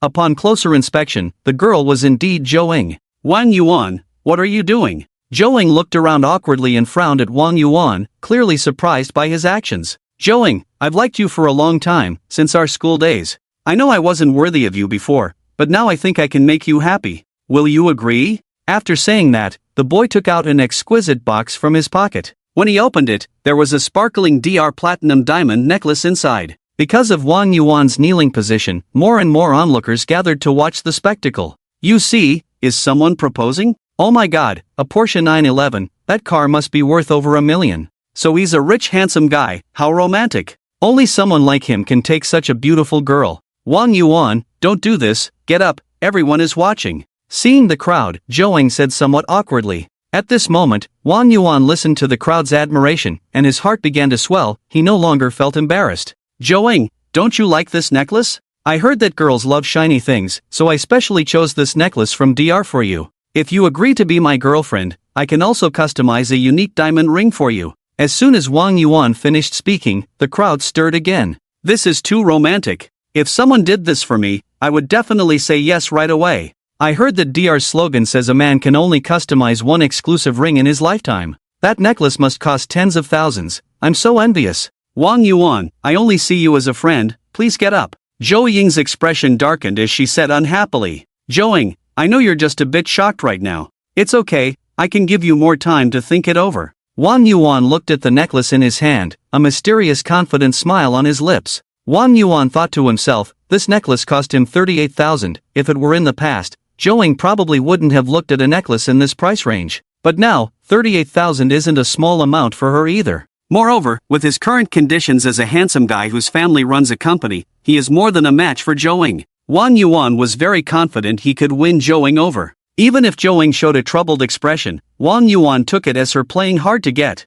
After all, it takes time for a beauty to lower herself to someone who was once beneath her. The other beautiful girls nearby looked at Wang Yuan, who appeared both refined and generous, and were immediately moved. After all, in the eyes of ordinary people, a guy driving $1 million Porsche and buying a necklace worth several tens of thousands is truly a rare find. He is practically the Prince Charming in most girls' hearts. Unfortunately, Zhou Ying was not among those girls. Zhou Ying and Wang Yuan had known each other since childhood, and their parents were also familiar with each other. That's why Zhou Ying came out with Wang Yuan today. But she never expected Wang Yuan would create such a scene in public. Wang Yuan, if you keep this up, I'm leaving. Seeing Wang Yuan still not getting up, Zhou Ying's face grew even darker. She had already hinted several times, yet Wang Yuan remained seated. It was clear he was trying to force her, wanting her to feel embarrassed to refuse him in front of everyone. Wait, Zhou Ying, I have a surprise for you that you'll definitely love. After saying this, Wang Yuan confidently clapped his hands. Immediately, several people walked out from the side. Some were holding flowers, some were holding signs, and others were carrying guitars. A girl holding a large bouquet of roses handed the flowers to Wang Yuan and then immediately raised a shining atmosphere sign. It read "Say Yes to Him" in big letters. Then, a few people began to sing a non-mainstream love song to Zhou Ying and Wang Yuan. I love you, loving you, just like a mouse loves rice. No matter how much wind and rain, I will still love you. As this nostalgic internet love song started, Zhou Ying's head was filled with black lines. Before Zhou Ying could refuse, the crowd immediately began to get into the rhythm. Among them, one woman was particularly bizarre. Oh my god, this is the most romantic way of pursuing someone I've ever seen. Handsome, if she doesn't want you, I'm willing, I don't look bad myself. The girl gazed intently at Wang Yuan. Hearing such shameless words, her boyfriend immediately became furious and said, "What are you talking about? Have you forgotten you have a boyfriend?" After her boyfriend spoke, the girl became even more agitated.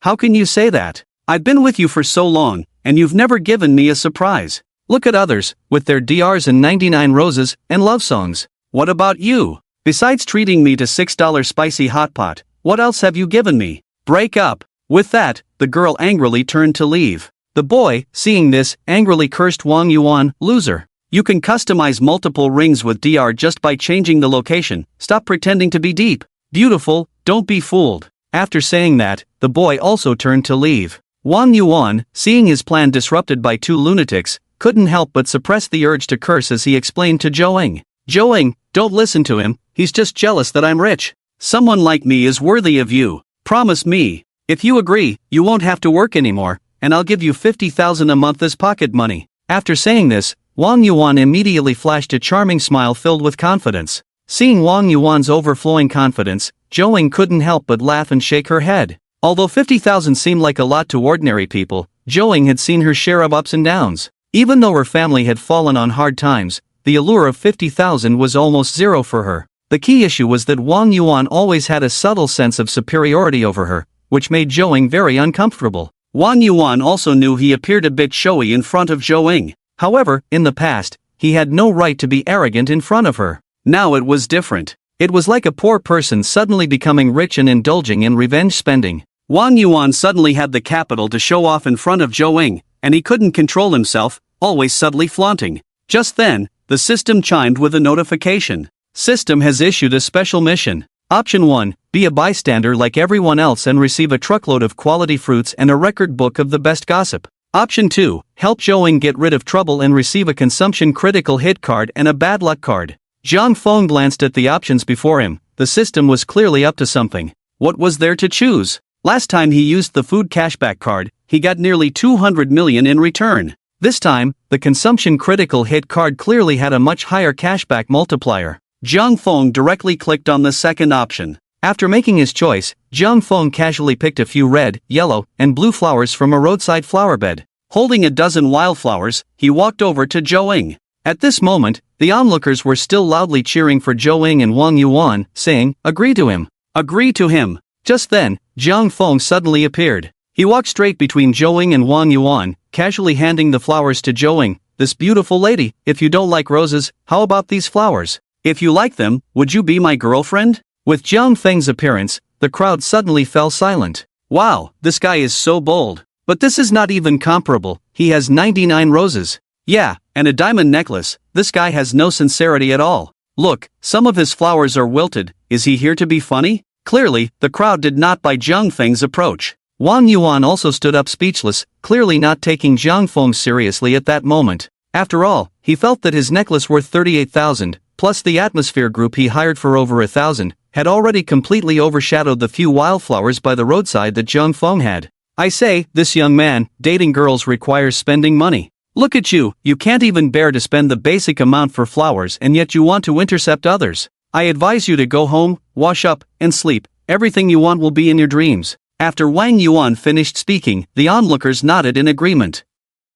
Although they did not deny that Zhang Feng was handsome, handsomeness seemed worthless in the face of money. One was extravagant and drove a luxury car, while the other was stingy, holding a few wildflowers. Comparing the two, the difference was immediately clear. Any normal person would choose Wang Yuan. Wang Yuan looked at Zhang Feng's appearance and felt not only unbothered but rather that Zhang Feng had come to assist him. At that moment, he once again approached Zhou with flowers in hand and said in a greasy manner, "Zhou, just give in to me, stop resisting." Wang Yuan, wearing a greasy expression, recited what he thought were powerful CEO quotes, feeling quite confident in himself. However, an unexpected turn of events occurred. Zhou not only did not accept him but directly took the flowers from Zhang Feng's hands. She smiled sweetly at Zhang Feng and said, "Thank you, I like these flowers." With Zhou Ying's smile, the air around them instantly became sweet. Especially the boys watching felt as if they had fallen in love. Damn! No wonder she's a goddess, she actually chose love. I finally believe in love again. So there really are people who would rather cry on a bicycle than laugh in a supercar? This girl must have a tendency for self-harm. Good eye, these were just picked over there, and the colors were specially matched, Zhang Feng said with a grin. Seeing Zhang Feng so amusing, Zhou covered her mouth and laughed, saying, "You've worked hard, I really like them." Watching the two flirt, Wang Yuan's heart shattered into pieces. What the hell? Zhou didn't appreciate anything he arranged, and Zhang Feng picking a few wildflowers was considered hard work? At that moment, Wang Yuan couldn't help but look up to the sky and howl, "No, I can't solve this problem." After howling, Wang Yuan, still not giving up, asked Zhou, "Zhou, I'll give you another chance, you must be lying to me, right?" After saying this, Wang Yuan even forced a crooked smile at Zhou. Seeing this greasy smile, Zhou couldn't help but roll her eyes internally. "Wang Yuan, thank you, but I really don't need you to give me a chance. Buddy, I'm not saying this to you, she has said it many times already. She just doesn't want to make you feel so embarrassed. Be a little more carefree, there are plenty of fish in the sea," Zhang Feng said, patting Wang Yuan on the shoulder. Wang Yuan saw Zhang Feng acting as if he was sincerely trying to enlighten him, and his face twitched. Damn, he stole his girlfriend and was still so arrogant. Buddy, let me tell you, don't come here to cause trouble. Can you leave? You can't give Zhou happiness. Upon hearing Wang Yuan's words, Zhang Feng was immediately filled with question marks. Was this person sick? How do you know I can't give her happiness? Do you know how much Zhou Ying's living expenses were a month before? 50,000. Can you afford her? Although her family is not doing well now, in my heart, she is still that beautiful young lady. As long as she is with me, I will give her 50,000 pocket money every month. Can you afford that? Can you take her in a luxury car? Buy her a necklace? Buy her 99 roses? By the end, Wang Yuan even began to loudly question Zhang Feng. Zhang Feng looked at Wang Yuan and shook his head, but did she accept those things you bought for her? He then asked Zhou, "Do you like these?" Zhou thought seriously for a moment and said, "That depends on who is giving it." "What if it's me giving it to you?" Zhang Feng asked again with great interest. "Of course I would like it," Zhou playfully nodded. Wang Yuan immediately felt like he was going to spit blood, but he still couldn't believe that a kid who just came out from the roadside could compete with him for Zhou. "I'll tell you what, how about this, I'll give you 100,000, and you leave Zhou." "Bro, are you out of your mind?" Zhang Feng burst out laughing instantly. This Wang Yuan must have watched too many domineering CEO dramas. "What are you laughing at? Don't believe me? Do you know how much this car of mine costs?" This car was something he had begged his parents for many years to buy for him, and he had just picked it up last month. Wang Yuan had to show off to everyone he met. "Wow, a Porsche 911, impressive, a luxury car." Zhang Feng teased. "Didn't expect you to have such good taste. This one with added features costs over $1 million. What about you? Do you have a car? Can you afford such an expensive car?" Wang Yuan said, his face full of pride. At that moment, the client manager from LV rushed out of the store holding a bag. As soon as she came out, she quickly looked around and, upon seeing Zhang Feng, jogged over. She respectfully bowed to Zhang Feng and said, "Sorry, mister. Jiang, the item you bought earlier was missing a belt, so I brought it to you. Jiang Feng looked at the bag in the client manager's hand and casually nodded. Oh, okay, just put it in that car over there. After saying that, Jiang Feng took out the key to the Porsche and pressed a button towards the car not far away. The sound of beep beep rang out. Everyone turned to look in the direction of the sound. Upon seeing it, they couldn't help but take a deep breath. What the hell? A Porsche 918. Damn, that car is also a Porsche. No wonder that girl agreed to him. Turns out they are all luxury car owners. It seems like a love triangle. Damn, there are so many rich people. Don't talk nonsense if you don't understand. Although they are both Porsches, one is a 911 and the other is a 918, the price difference is more than 10 times.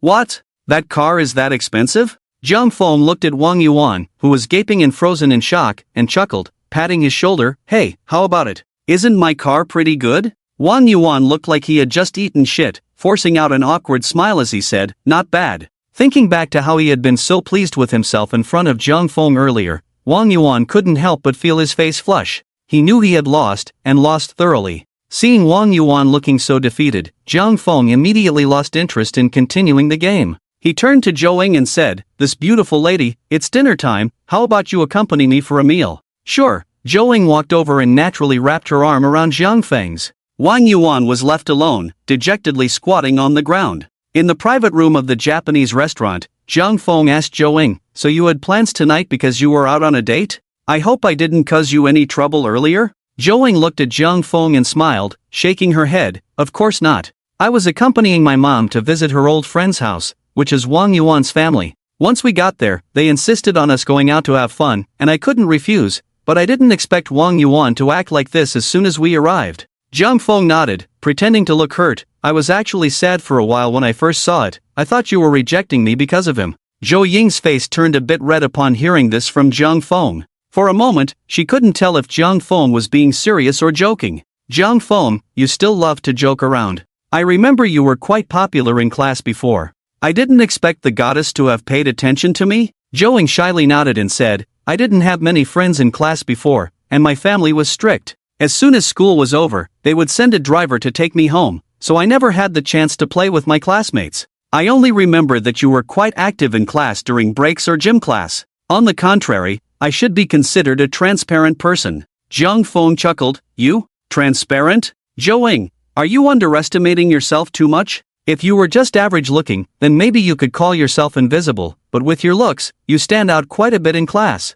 Zhou Ying shook her head in disagreement. "Although I look okay, I'm not as popular as you say, and not many people pursue me." "Didn't you never pursue me either?" "That's because everyone was young and insecure. Goddesses are only to be admired from afar, not to be touched." "Is that so? What about you?" Zhou Ying asked, her eyes wide with interest as she looked at Jiang Feng. Jiang Feng cleared his throat and said seriously, "I go to school to study, not to date. I'm different from others." After finishing their meal, the two began to stroll around Taiku Li. "I haven't been here in a long time, it's changed so much," Zhou Ying remarked. "I actually haven't come here much, to be honest, today is my first time," Jiang Feng replied. "Haven't you come here with your girlfriend?" Zhou Ying asked tentatively, knowing that Jiang Feng had a girlfriend. As soon as the words left her mouth, Jiang Feng's inner scumbag instincts awakened, and he self-deprecatingly laughed. "Actually, Zhao Jia and I usually just chat on WeChat, and we've already broken up." Jiang Feng glanced at Zhou Ying's expression towards him. He remembered that when he bought the car, he had added 5 points, and at the bar, he had added another 5 points.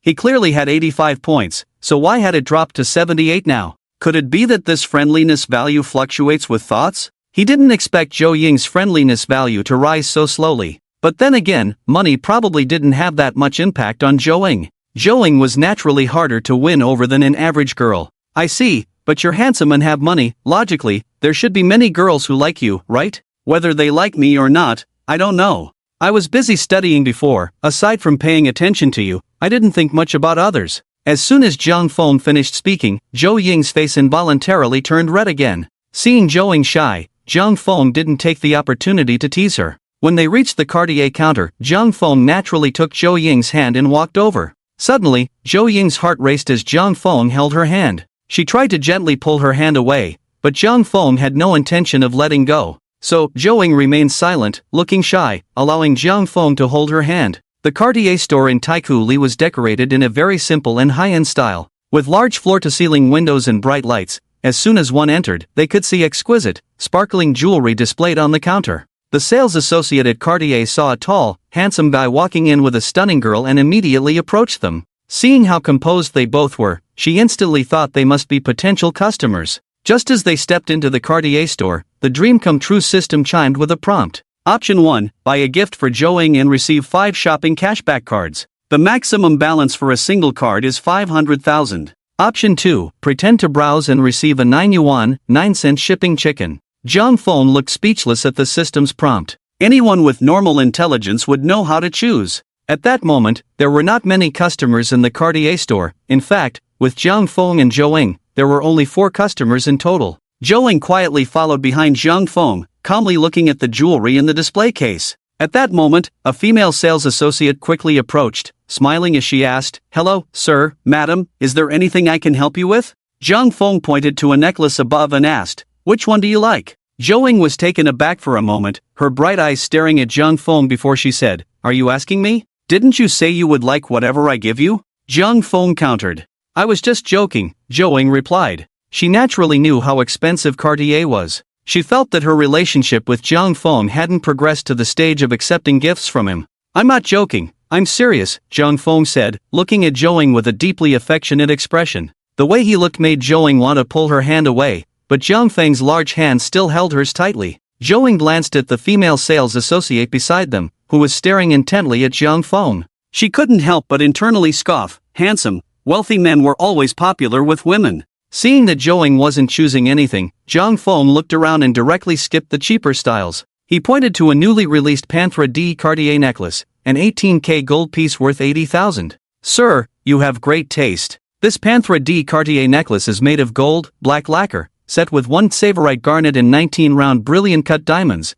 with a total weight of 0.07 carats. It's a newly released classic series, and it looks exquisite when worn," the sales associate quickly said as she took out the necklace and eagerly handed it to Zhou. Seeing this, Zhou politely accepted it and tried it on. The delicate little leopard lay quietly on Zhou Ying's beautiful collarbone. Zhang Feng couldn't help but be mesmerized, and the aggressive look in his eyes made Zhou blush. A few seconds later, Zhang Feng nodded, "It suits you very well." Looking at the exquisite necklace, Zhou couldn't find any faults and could only agree, "It really is quite beautiful." Seeing that Zhou didn't refuse, Zhang Feng continued to browse other styles in the store. After selecting several items, he felt slightly disappointed. Even their watches weren't very expensive. The best he could manage was a 230,000 women's watch, along with an 80,000 bracelet and an 8,000 pair of earrings. When it came time to pay, he barely managed to scrape together 400,000. The female sales associate, seeing Zhang Feng's cheerful demeanor while paying, felt even more envious.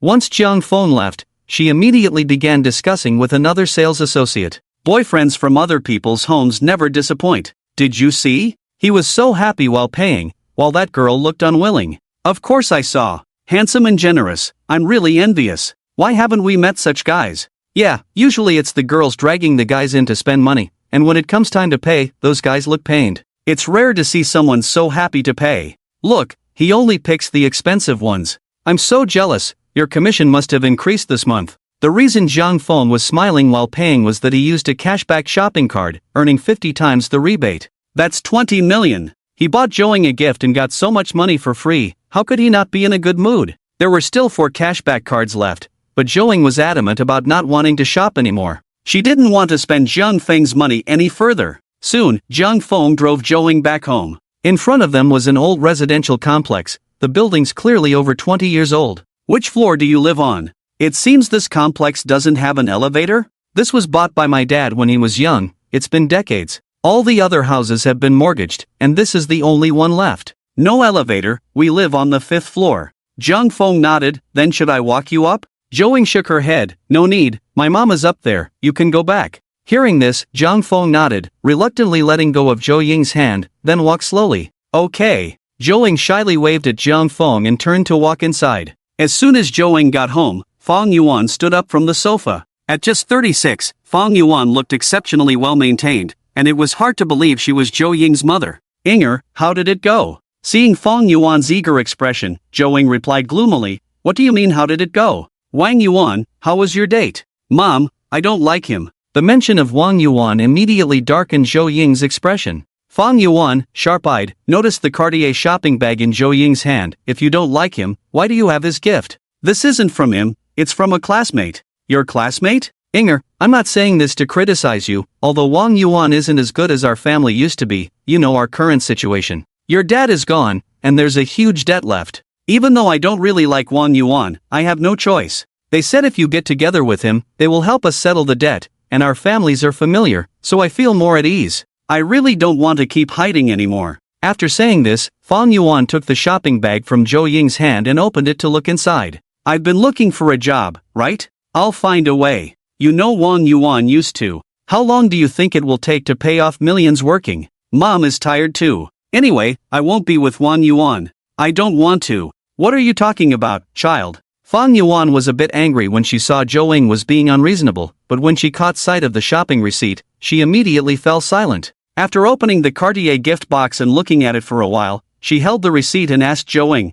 "What is your relationship with this classmate?" Zhou Ying knew what Fang Yuan meant by that question. "We're just ordinary classmates." Fang Yuan clearly didn't believe Zhou Ying's words. She looked at Zhou Ying with a probing gaze and said, "Inger, tell Mom the truth. Is your rejection of Wang Yuan because of him?" Zhou Ying shook her head and continued to deny it. "I don't like Wang Yuan because of his character, not because of anyone else." "Then what happened today with this classmate? Why did he suddenly give you these?" Fang Yuan still wasn't giving up. "We just happened to run into each other and had a meal together." "Then how did he buy you such expensive things? You two haven't already." Seeing Fang Yuan's thoughts going astray, Zhou Ying quickly denied it. "You're overthinking it. My classmate is very wealthy. These might not even be worth much to him." 40,000 isn't worth much? Fang Yuan looked at Zhou Ying in shock. Zhou Ying sighed helplessly and told Fang Yuan about meeting Zhang Feng. After listening, Fang Yuan frowned. "Inger, do you like him because he has money?" "No, we're just classmates right now. But if I were to be with him, it definitely wouldn't be because of his money. As long as I like him, it doesn't matter if he has money or not, I would still be with him." Fang Yuan looked at Zhou Ying and smiled, shaking her head in mockery. "You're still young, you don't understand anything. What use is love? Can it fill your stomach?" Mom is doing this for your own good. Our family can still manage to maintain some connections, and I just don't want you to keep suffering like this. Zhou Ying, seeing Fang Yuan starting to brainwash her again, impatiently tidied up her things and walked towards her room. Fang Yuan, noticing that Zhou Ying was ignoring her, rolled her eyes in frustration. This child is really foolish. Just like she used to be. Zhang Feng quickly arrived home and found Li Yan holding a plate of fruit while watching the news, while Zhang Jianming was on the balcony talking on the phone. However, judging by his furrowed brows, it was clear that the conversation was not going smoothly. Zhang Feng sat down next to Li Yan, took the fruit she handed him, and while eating, asked, "Dad, what's going on?" "It's about the amusement park project.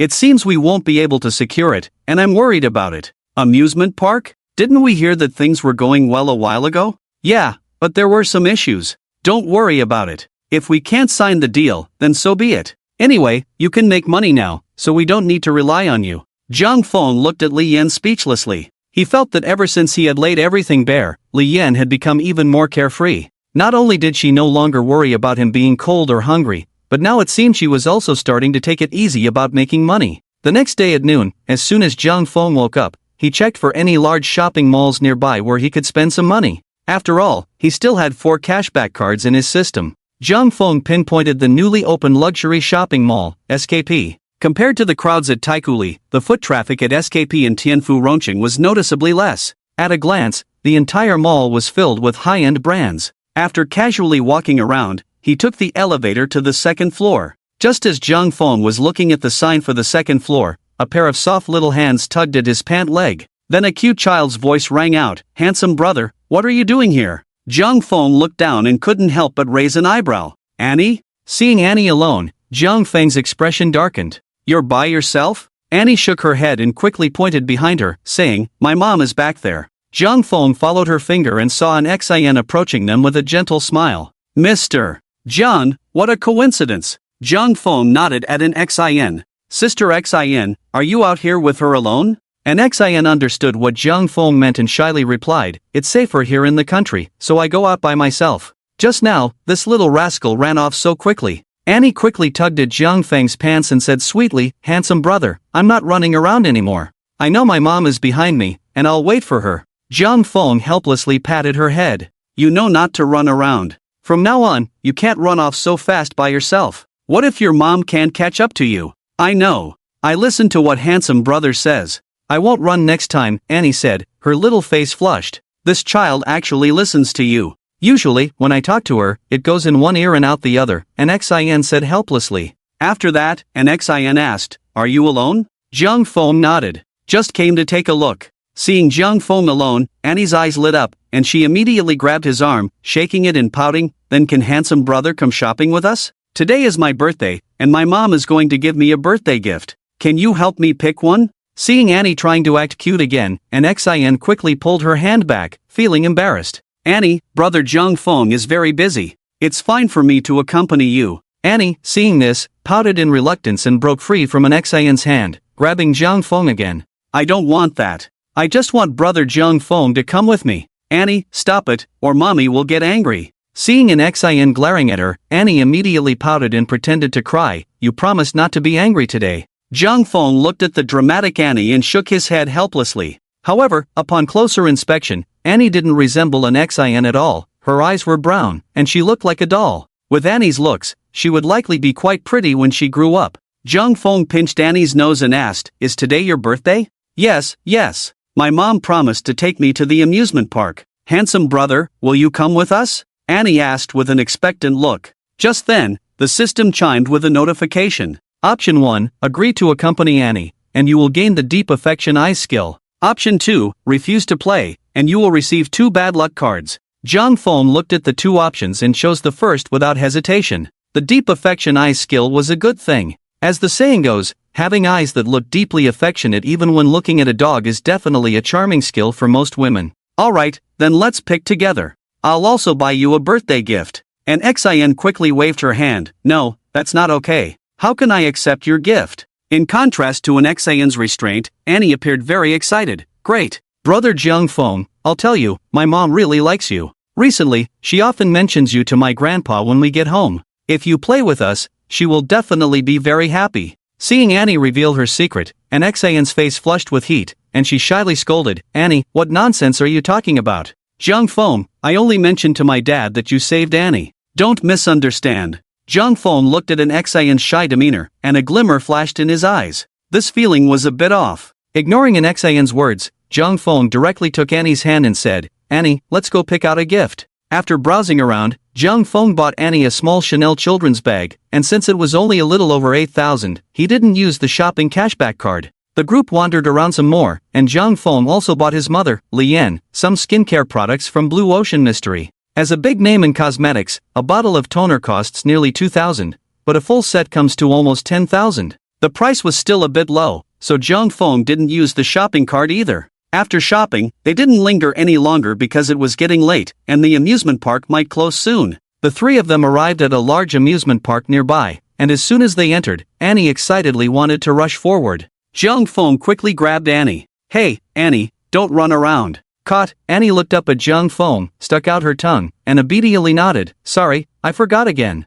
Can I hold your hand, handsome brother? After holding Jiang Feng's hand, Annie immediately took Xin's hand with her other. Great, let's go. In the evening amusement park, the neon lights began to glow, and the warm yellow lights created a more atmospheric vibe than during the day. The 3 of them walked hand in hand, creating a warm feeling. Annie wore a happy smile, glancing at Jiang Feng and then at Xin, as if they truly felt like a family. She occasionally acted cute, asking to buy various snacks in the amusement park. The combination of a handsome guy, a beautiful girl, and a cute child attracted quite a few admiring glances along the way. Wow, are they a family? They look so happy. Their family is super good looking, the guy is so handsome, and the girl is so beautiful. Seeing this makes me want to have kids, but my husband has to be this handsome first. The envious glances and whispered conversations from passers-by were not lost on Xin. She blushed and stole a glance at Jiang Feng, then looked at Annie, who was playfully nestled in Jiang Feng's arms. At that moment, she felt that if the 3 of them were truly a family, it wouldn't be such a bad thing.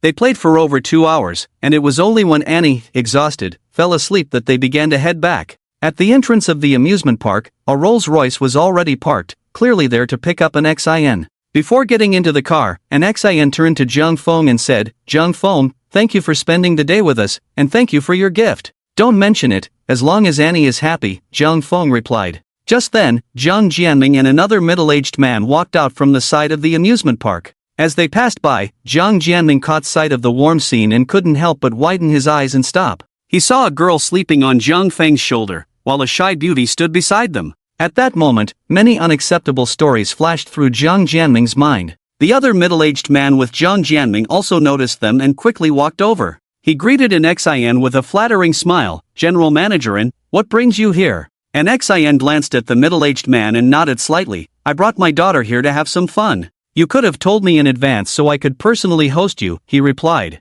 Jiang Feng finally noticed Jiang Jianming and asked, "Dad, what are you doing here?" Jiang Jianming responded somewhat dryly, "I came to discuss a project." "What about you?" "I came to have fun with them." Jiang Jianming couldn't discern Jiang Feng's intentions and could only frown and nod. Seeing Jiang Feng call Jiang Jianming dad, an Xin immediately smiled and nodded at Jiang Jianming. "Hello, uncle, it's nice to meet you. I'm an Xin, I've often heard Jiang Feng mention you. I'll bring Annie to visit you another day." An Xin clearly hadn't expected that Jiang Feng hadn't told Jiang Jianming about them. What she said could easily lead to misunderstandings, and Jiang Jianming was indeed feeling that way. His heart skipped a beat, but with so many people around, he didn't say anything, just nodded. After clearing his throat, he asked Jiang Feng, "Are you coming home for dinner tonight?" After receiving a positive response, Jiang Jianming finally felt relieved. That evening, Jiang Feng was still online, playing games with Xiao Xiaosu in the grass. As soon as Jiang Jianming got home, he pulled Li Yan into the room for a long chat. After a while, Li Yan walked out of the room with a heavy expression. After thinking for a moment, she knocked on Jiang Feng's door and walked into his room. Seeing Li Yan enter, Jiang Feng looked at her in confusion. "Mom, what's wrong?" Li Yan asked awkwardly. "Well, you know, our group of sisters often chat. Recently, since you all have turned 18, it's time for young people to start dating. I've seen several girls who look quite nice, let me show you." With that, Li Yan took out her phone and opened WeChat to show Jiang Feng the photos. Jiang Feng waved his hand in exasperation. "Mom, no need. Who does blind dates these days? I don't need it." After being rejected, Li Yan's heart sank a little. "Why not? Do you have a girlfriend?" Of course, he had girlfriends, and many of them. But it wasn't the right time to be honest with Li Yan about that. Jiang Feng could only say, "This matter is a bit complicated right now. I'll tell you later." Jiang Jianmen, who was outside the door, could no longer hold back upon hearing this. He walked in, furrowing his brows as he looked at Jiang Feng and said, "There are some things I've been thinking about all night. I didn't want to say anything, but I feel it's necessary to talk to you." "What is it?" "You tonight. With that girl. Doesn't she have a child?" "You mean an Xin? So what if she has a child?" Seeing Jiang Feng's indifferent expression, Jiang Jianmen and Li Yan exchanged a heavy glance. "I know you young people are more open-minded, but as someone who's been through it, if you really get together, there will be a lot of trouble in the future. And you wouldn't have suddenly become rich because of her, would you?" Jiang Feng finally understood what they meant. They couldn't possibly think he was being supported by an Xin. "Dad, Mom, it's not what you think." Just as Jiang Feng was about to explain, his phone buzzed with a notification that someone had sent him a transfer message. While he was hanging his game character under the spring, Jiang Feng curiously clicked to check the message. Upon opening it, he found that an Xin had transferred him 10,000 yuan. At that moment, not only Jiang Feng saw it, but Li Yan and Jiang Jianmen beside him also noticed. They say there are three most embarrassing things for a teenager. First, being caught by parents while doing a slow-motion left-hand right-hand move. Second, being overheard by a female classmate when you say a certain female teacher has a big butt. And third, being discovered by someone familiar while writing such embarrassing novels. Although Jiang Feng didn't fall into any of these three categories, he still felt a bit awkward. Seeing Li Yan and Jiang Jianmen looking at him with complex expressions, Jiang Feng helplessly recounted what had happened in Thailand. After listening, Jiang Jianmen and Li Yan finally felt relieved. "It's all your dad's fault. You scared me. I thought I was going to be a grandmother." After finishing the amusement park project, Jiang Jianmen and Li Yan went on a business trip, leaving Jiang Feng alone at home. Bored, he casually picked up his phone and started scrolling. A few minutes later, Jiang Feng looked at today's trending topics and couldn't help but curse. "Damn!" Jiang Feng clicked on the trending topic and watched the video, his face instantly darkening, his furrowed brows hiding in uncontrollable anger. #famous actress Lin Ru is dedicated to her role, slapping her junior Suwon without mercy. #Suwon NG multiple times, her face swollen like a pig's head. Lin Ru claims to push Suwon, not using position to fake hits for the sake of filming effects. In the video, Lin Ru, playing the concubine, repeatedly slapped her maid Su-won, and each time she did it directly without any assistance from positioning. A simple scene of slapping took over 10 takes to complete due to Lin Ru's repeated mistakes. Watching these clips, an endless rage suddenly surged within Jiang Feng. The comments below the video were even more astonishing. Lin Ru is really my goddess, so dedicated. Sister is really working hard, getting hit over 10 times must hurt a lot. Filming has to be real, using positioning is too fake, of course, it has to be real hits. An 18th tier little star shouldn't come out to ride on Lin Ru's popularity. Lin Ru was the one he had encountered last time when she bought a Patek Philippe. Her behavior clearly showed that she was taking revenge for being slapped in the face by Jiang Feng last time, using the excuse of filming to settle scores. Jiang Feng directly picked up his phone and sent the trending topic to Wang Sheng, explaining the result he wanted. He was determined to make Lin Ru fall from grace. Jiang Feng remembered that yesterday, Su-won had reported to him that she was shooting a magazine business in Tianfu these days. Jiang Feng opened WeChat and directly sent a voice message to Su-won. Half an hour later, Jiang Feng parked the car downstairs at the Yihang Hotel. Su-won quickly appeared, her outfit today still consisting of a duckbill cap and the standard mask. However, she unusually did not show off her long legs today, instead wearing white casual pants paired with a short crop top. When Su-won saw Jiang Feng driving a Porsche 918, she couldn't help but exclaim, "Wow! As expected of my boss, is this a Porsche 918? So cool!" Su-won happily jogged to the passenger side and opened the door. Jiang Feng turned his head to look at the position of Su-won's seatbelt. It fit perfectly and looked very nice. Su-won felt Jiang Feng's gaze, tugged at her seatbelt, and shot him a playful glance, her tone crisp as if she were teasing him. "Boss, why are you looking at me? It's really hot sitting in this car." Damn, how could such a simple sentence make one feel so heated all over? Su-won truly deserved the title of a seductive vixen. Hot. How about I help you take it off? After Jiang Feng said this, Su-won couldn't help but feel shy and flustered, her ears turning red. "Boss, drive." Su-won shot Jiang Feng a shy glance. Jiang Feng shook his head helplessly, he had witnessed the power of a voice to elicit such reactions. Jiang Feng noticed that Su-won seemed completely unaffected by the rumors online. Since Su-won didn't intend to speak about it, Jiang Feng also didn't plan to ask. "What do you want to eat?" Jiang Feng countered. "Hot pot? This time it's a good choice. The hot pot in Tianfu is authentic, I haven't had it in a long time." Su-won remembered Jiang Feng's reaction the last time she mentioned hot pot, and now she smiled charmingly,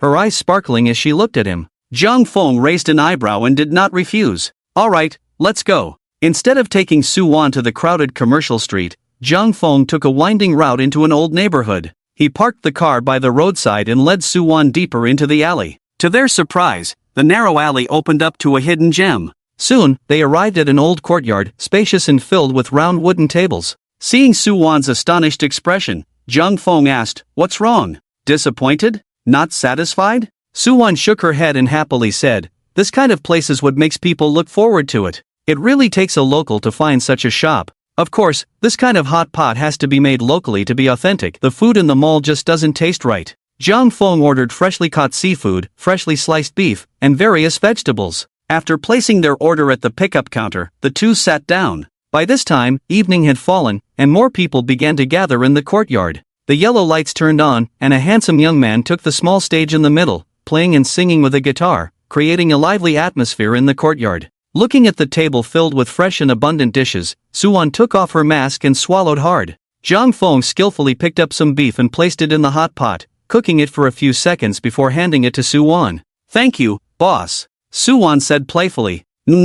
Delicious, this is the taste." Jiang Feng smiled and shook his head, watching Su-won's slightly puffy cheeks. Halfway through their meal, perhaps due to the lively atmosphere or the melancholic song being played, Su-won unexpectedly suggested having some drinks. After 2 bottles of beer, Jiang Feng had just started to warm up, but to his surprise, Su-won was already a bit tipsy. She was drinking while humming along to the music in the shop. After singing for a while, Su-won began to lean on the table and sob. "Why are you crying? Why am I so useless?" Woo woo woo, Su-won said while crying, and after finishing, she took a sip of the beer in her hand. Jiang Feng looked at Su-won, who was both crying and laughing, and couldn't help but shake his head with a smile. "How are you useless? I can't even fight back, isn't that useless? They're still cursing me online. Is that all? What's the big deal? Next time someone hits you, just hit back." Su-won forced a bitter smile and shook her head. "Sister Xiao Xiao has already called me, saying they are doing online public relations." Jiang Feng didn't ask much about the company's matters but frowned and asked,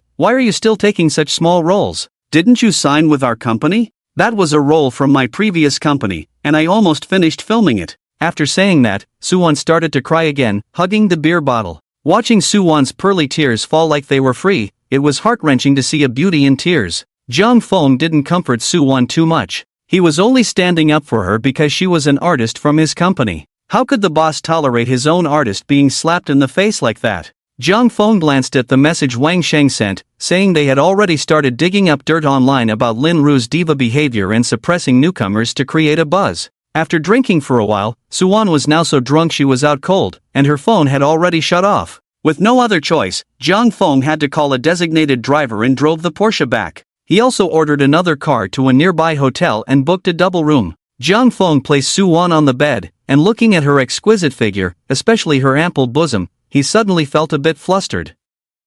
Not daring to look too closely, after all, taking advantage of someone in a vulnerable state would surely be unpleasant. The key was that there might not be another chance. It was better to take it slow, one time wouldn't make a difference. Jung Fong silently brainwashed himself several times before reluctantly turning to leave. After taking a deep breath, he stepped out, quickly took a shower, and went straight to bed. Sleeping would prevent him from overthinking. Soon, Jung Fong fell asleep. In the middle of the night, he was awakened by a series of faint sounds, followed by the sound of a gentle stream of water. It seemed she was in need, splashing around. After a while, he heard the sound of her showering. After contemplating the Tao Te Ching for a while, he didn't hear any more noise, so he guessed Suwon had gone back to sleep. Just as Jung Fong was about to drift off again, he suddenly felt someone enter the bedroom. He saw Suwon, dazed, lift the covers and directly snuggle up to him. A captivating fragrance wafted into Jung Feng's nose. The most troublesome part was that Suwon seemed oblivious, pressing her body against him.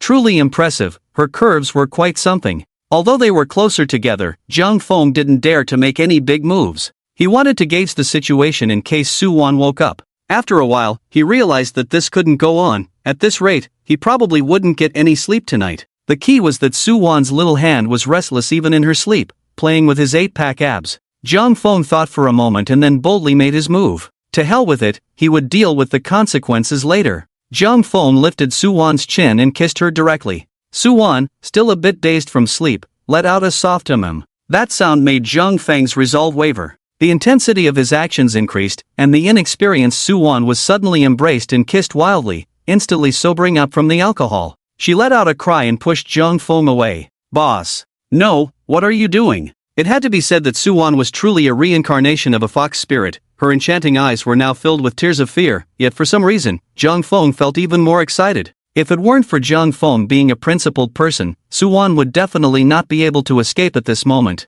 Jung Fong pretended to have a headache, covering his head and mumbling in a daze, "Suwon, why are you in my room?" Suwon saw Jung Fong looking around with an innocent expression, and she was equally bewildered. She remembered that after waking up, she had gone to take a shower and then walked back to her room. Could it be that she really walked into the wrong room? Shaking her slightly aching head, Suwon swallowed hard as she looked at Jung Feng's 8-pack abs, surprised at how fit he was. Noticing that Jung Fong was also staring at her intently, Suwon quickly adjusted her strap top. During their earlier entanglement, Jung Fong had already seen her completely. Trying to cover up now would only make it more obvious. Suwon didn't know how to face this situation. Jung Cheng looked at Suwon and took the initiative to say, "It seems that living in the same room with you is too dangerous. I almost lost my innocence just now." Hearing Jung Cheng say this, Suwon was instantly speechless. This was taking advantage and then acting innocent. Seeing Suwon staring at him wide-eyed, Jung Cheng shamelessly said, "How about we go to sleep? I'm too tired after drinking." After Jung Feng's reminder, Suwon reacted quickly, grabbing the neckline of her strap dress to cover her flushed cheeks, then quickly got up and ran out with her bare legs. After returning to her room, Suwon recalled the earlier events and felt a bit hot all over. She had never had such close physical contact with a boy before. Looking at the red marks on her body, Suwon muttered softly, "Was I that hungry?" Pouting, she touched the reddened areas on her body. Feeling a bit ashamed, she recalled her feelings from earlier. At first, she had even enjoyed it a little, but when she realized how much Jung Fong had taken advantage of her, she felt utterly embarrassed. Suwon pulled up the blanket to cover her face. This was her first time being intimate with a man. They were just one step away from crossing the final line. Jung Fong, that rascal. Suwon slowly savored the events from earlier and eventually dozed off in a daze. The next morning, when she got up, Suwon spent a long time mentally preparing herself before slowly making her way out of the room, only to find that upon seeing Jiang Feng, her face immediately turned crimson. It was all Jiang Feng's fault. She hadn't slept well last night and had even been dreaming. The key was that those dreams were quite embarrassing. In contrast to Suwon's shyness, Jiang Feng appeared as calm as ever, casually scrolling through his phone while eating the breakfast the hotel had prepared for them. He opened his scarf and browsed today's trending topics. Sure enough, today's hot search was still about Lin Ru. However, compared to yesterday, today's trending topics about her were all negative. Hashtag Lin Ru walks out of a hotel late at night. Hashtag Lin Ru asks fans to buy her an expensive handbag. Hashtag Lin Ru throws a tantrum on set, refusing to get off the nanny van. Hashtag after reading, Jiang Feng handed his phone to Suwon. Suwon took the phone with a puzzled expression and quickly her face showed a range of emotions. After reading, Suwon couldn't help but feel relieved and sweetly asked Jiang Feng, "Boss, this isn't your doing, is it? How could so much dirt come out overnight? Of course, do you really think our Xingqian entertainment is nobody? Hitting you is like hitting my own face." Hearing Jiang Feng's domineering words, Suwon felt warm inside. She had never received such treatment at her previous company. Even if she was mistreated, she had to endure it silently. But now, Jiang Feng not only helped her terminate her contract but also stood up for her. Jiang Feng had done her a favor, and Suwon didn't know how to repay him. Suwon, friendship points +5. Suddenly, the incident from last night where Jiang Feng took advantage of her seemed less unacceptable to Suwon. She secretly resolved to make a comeback, to bring glory to Xingqian Company, and to earn money for Jiang Feng, so that his kindness towards her would not be in vain. Suwon looked at Jiang Feng with gratitude and said, "Thank you, boss. I will definitely do my best in acting." Jiang Feng nodded, "Don't thank me too early, the good show has just begun. These scandals shouldn't be enough to ruin her directly, we need to intensify our efforts a bit more." Suwon's eyes widened at Jiang Feng's words. She had long witnessed Jiang Feng's financial power and knew that these capitalists had their ways. As long as they wanted to, crushing a female star would be an easy task. Despite the glamorous appearance of stars, with millions of fans adoring them, what did that matter? The real figures at the top of this circle were the capital daddies. Have you ever seen a star dare to challenge a capital daddy? Those stars who fell from grace or were hidden away either brought it upon themselves or offended some big shot. When the daddies support you and give you work, your value rises. But if they turn against you, not only will you struggle to land a role, but you can forget about appearing on variety shows as well. Over time, your worth will plummet. Although Suwon was a small star, she did not sympathize with Lin Ru, who, as a senior in the entertainment industry, used her power to bully the weak and settle personal scores, leading to her current situation. However, as a fellow artist, Suwon understood that without a capital daddy like Jiang Feng backing her, she too would be just another piece of chaff in this circle, easily cut down. Thinking of this made her somewhat emotional. Jiang Feng noticed the sorrowful expression on Suwon's face and asked in confusion, "I'm targeting Lin Ru, why do you look like I've targeted you?" "Boss, you can't say that. I really don't want to be involved with you. How can you refuse so eagerly when you've never been involved with me?" Seeing Jiang Feng suddenly flirtatious, Suwon's face immediately turned red. With her charming eyes, she couldn't help but roll them at Jiang Feng. "Boss, I'm really curious how you managed to be so rogue yet remain unfazed." Jiang Feng chuckled, "What else can I do? Just have thick skin." At that moment, in the conference room of Tianwang Entertainment Company in Magic City, a slightly overweight middle-aged man was staring at the report on the screen with a gloomy expression. He was Kai Song, the president of Tianwang Entertainment. Lin Ru was sitting below, anxious and silent. Her manager was frowning, anxiously scrolling through Weibo data. Originally, Lin Ru had over 20 million fans, but in just half a day, she had lost several million. The comments in the section were even more unbearable. Even fans who praised her dedication yesterday were now cursing her for being vicious, playing the diva, and disrespecting others. Some longtime fans even came forward with evidence that Lin Ru had hinted at fans giving her expensive gifts during holidays. Watching Lin Ru's team remain silent, the middle-aged man finally spoke impatiently. "Are you all mute? You usually have a lot to say. Why is no one here to explain what's going on today?" Lin Ru looked at the middle-aged man with tearful eyes and spoke pitifully, "President Kai, I don't know who is slandering me. Everything was fine yesterday. I don't know which wretched person bought trending topics to attack me. Yes, I've been with Lin Ru, we've been filming recently, and nothing happened. This sudden incident must be the work of some competitor. What happened yesterday? Why did you go after that supporting role? Was it because of her?" Kai Song asked coldly. "President Kai, how could that be? She was just a minor character, a small artist from Guanghai Entertainment, still playing supporting roles after a few years in the industry. It couldn't possibly be her. Besides, I was just filming normally, and yesterday's news wasn't that bad. Although there were some negative comments, overall it was still good. This incident not only generated high traffic but also served as promotion for my new drama. Hearing Lin Ru say this, President Kai didn't respond. The more traffic a star had, the more valuable they became. Having topics to discuss was good, because sometimes being infamous was still a form of fame. It was certainly better than having no buzz or traffic at all. I've already spent money to buy other trending topics. Let's see if we can suppress your trending topic later. You need to be more careful in the future. Upon hearing Kai Song say this, Lin Ru felt a wave of relief and replied with a flattering tone, "Thank you, President Kai, I understand." Just as both of them relaxed, Kai Song's assistant hurried in and bowed to him, saying, "President Kai, the information we've gathered indicates that it's the CEO of the newly opened Xingchen Entertainment Company." Xingchen Entertainment? Why would he target Lin Ru? Kai Song thought for 2 seconds before looking at Lin Ru. He shouted at her in anger, "The CEO of Xingchen? What is your relationship with him?" Kai Song knew that Lin Ru sometimes got involved with other CEOs. This wasn't a secret in the industry, he himself had supported female stars, so it wasn't a big deal.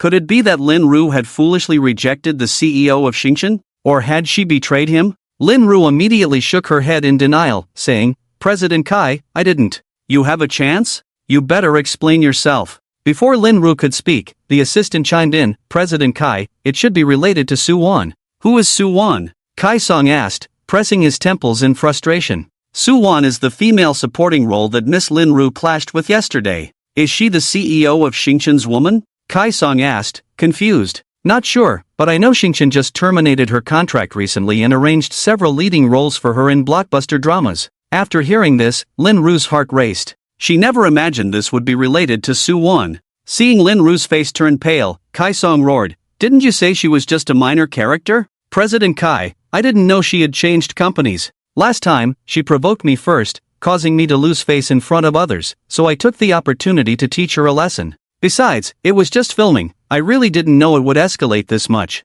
Lin Ru was panicking inside, realizing how quickly her dark secrets could be unearthed. Although it wouldn't lead to her immediate downfall, the impact was still significant. In this industry, anyone who wanted to rise up was likely not clean. Therefore, most stars had to spend money periodically to buy peace, and what they bought was naturally these dark secrets. "President Kai, what should we do? You have to help me." Seeing Lin Ru crying with snot and tears, Kai Song felt extremely annoyed. Unfortunately, there were only a few stars in their company that made money, and Lin Ru was one of them. Moreover, she had many endorsements. If she fell from grace, the cancellation fees alone would cost over 100 million. Kai Song took a deep breath. "You spread the word that our Tianwang Entertainment will protect her. Xingchen better be careful, otherwise, we are not to be trifled with." "Okay, I understand. I'll take care of it right now." With that, the assistant rushed out of the conference room. Seeing Kai Song protect her, Lin Ru felt a wave of relief and immediately thanked him with a nod and a bow.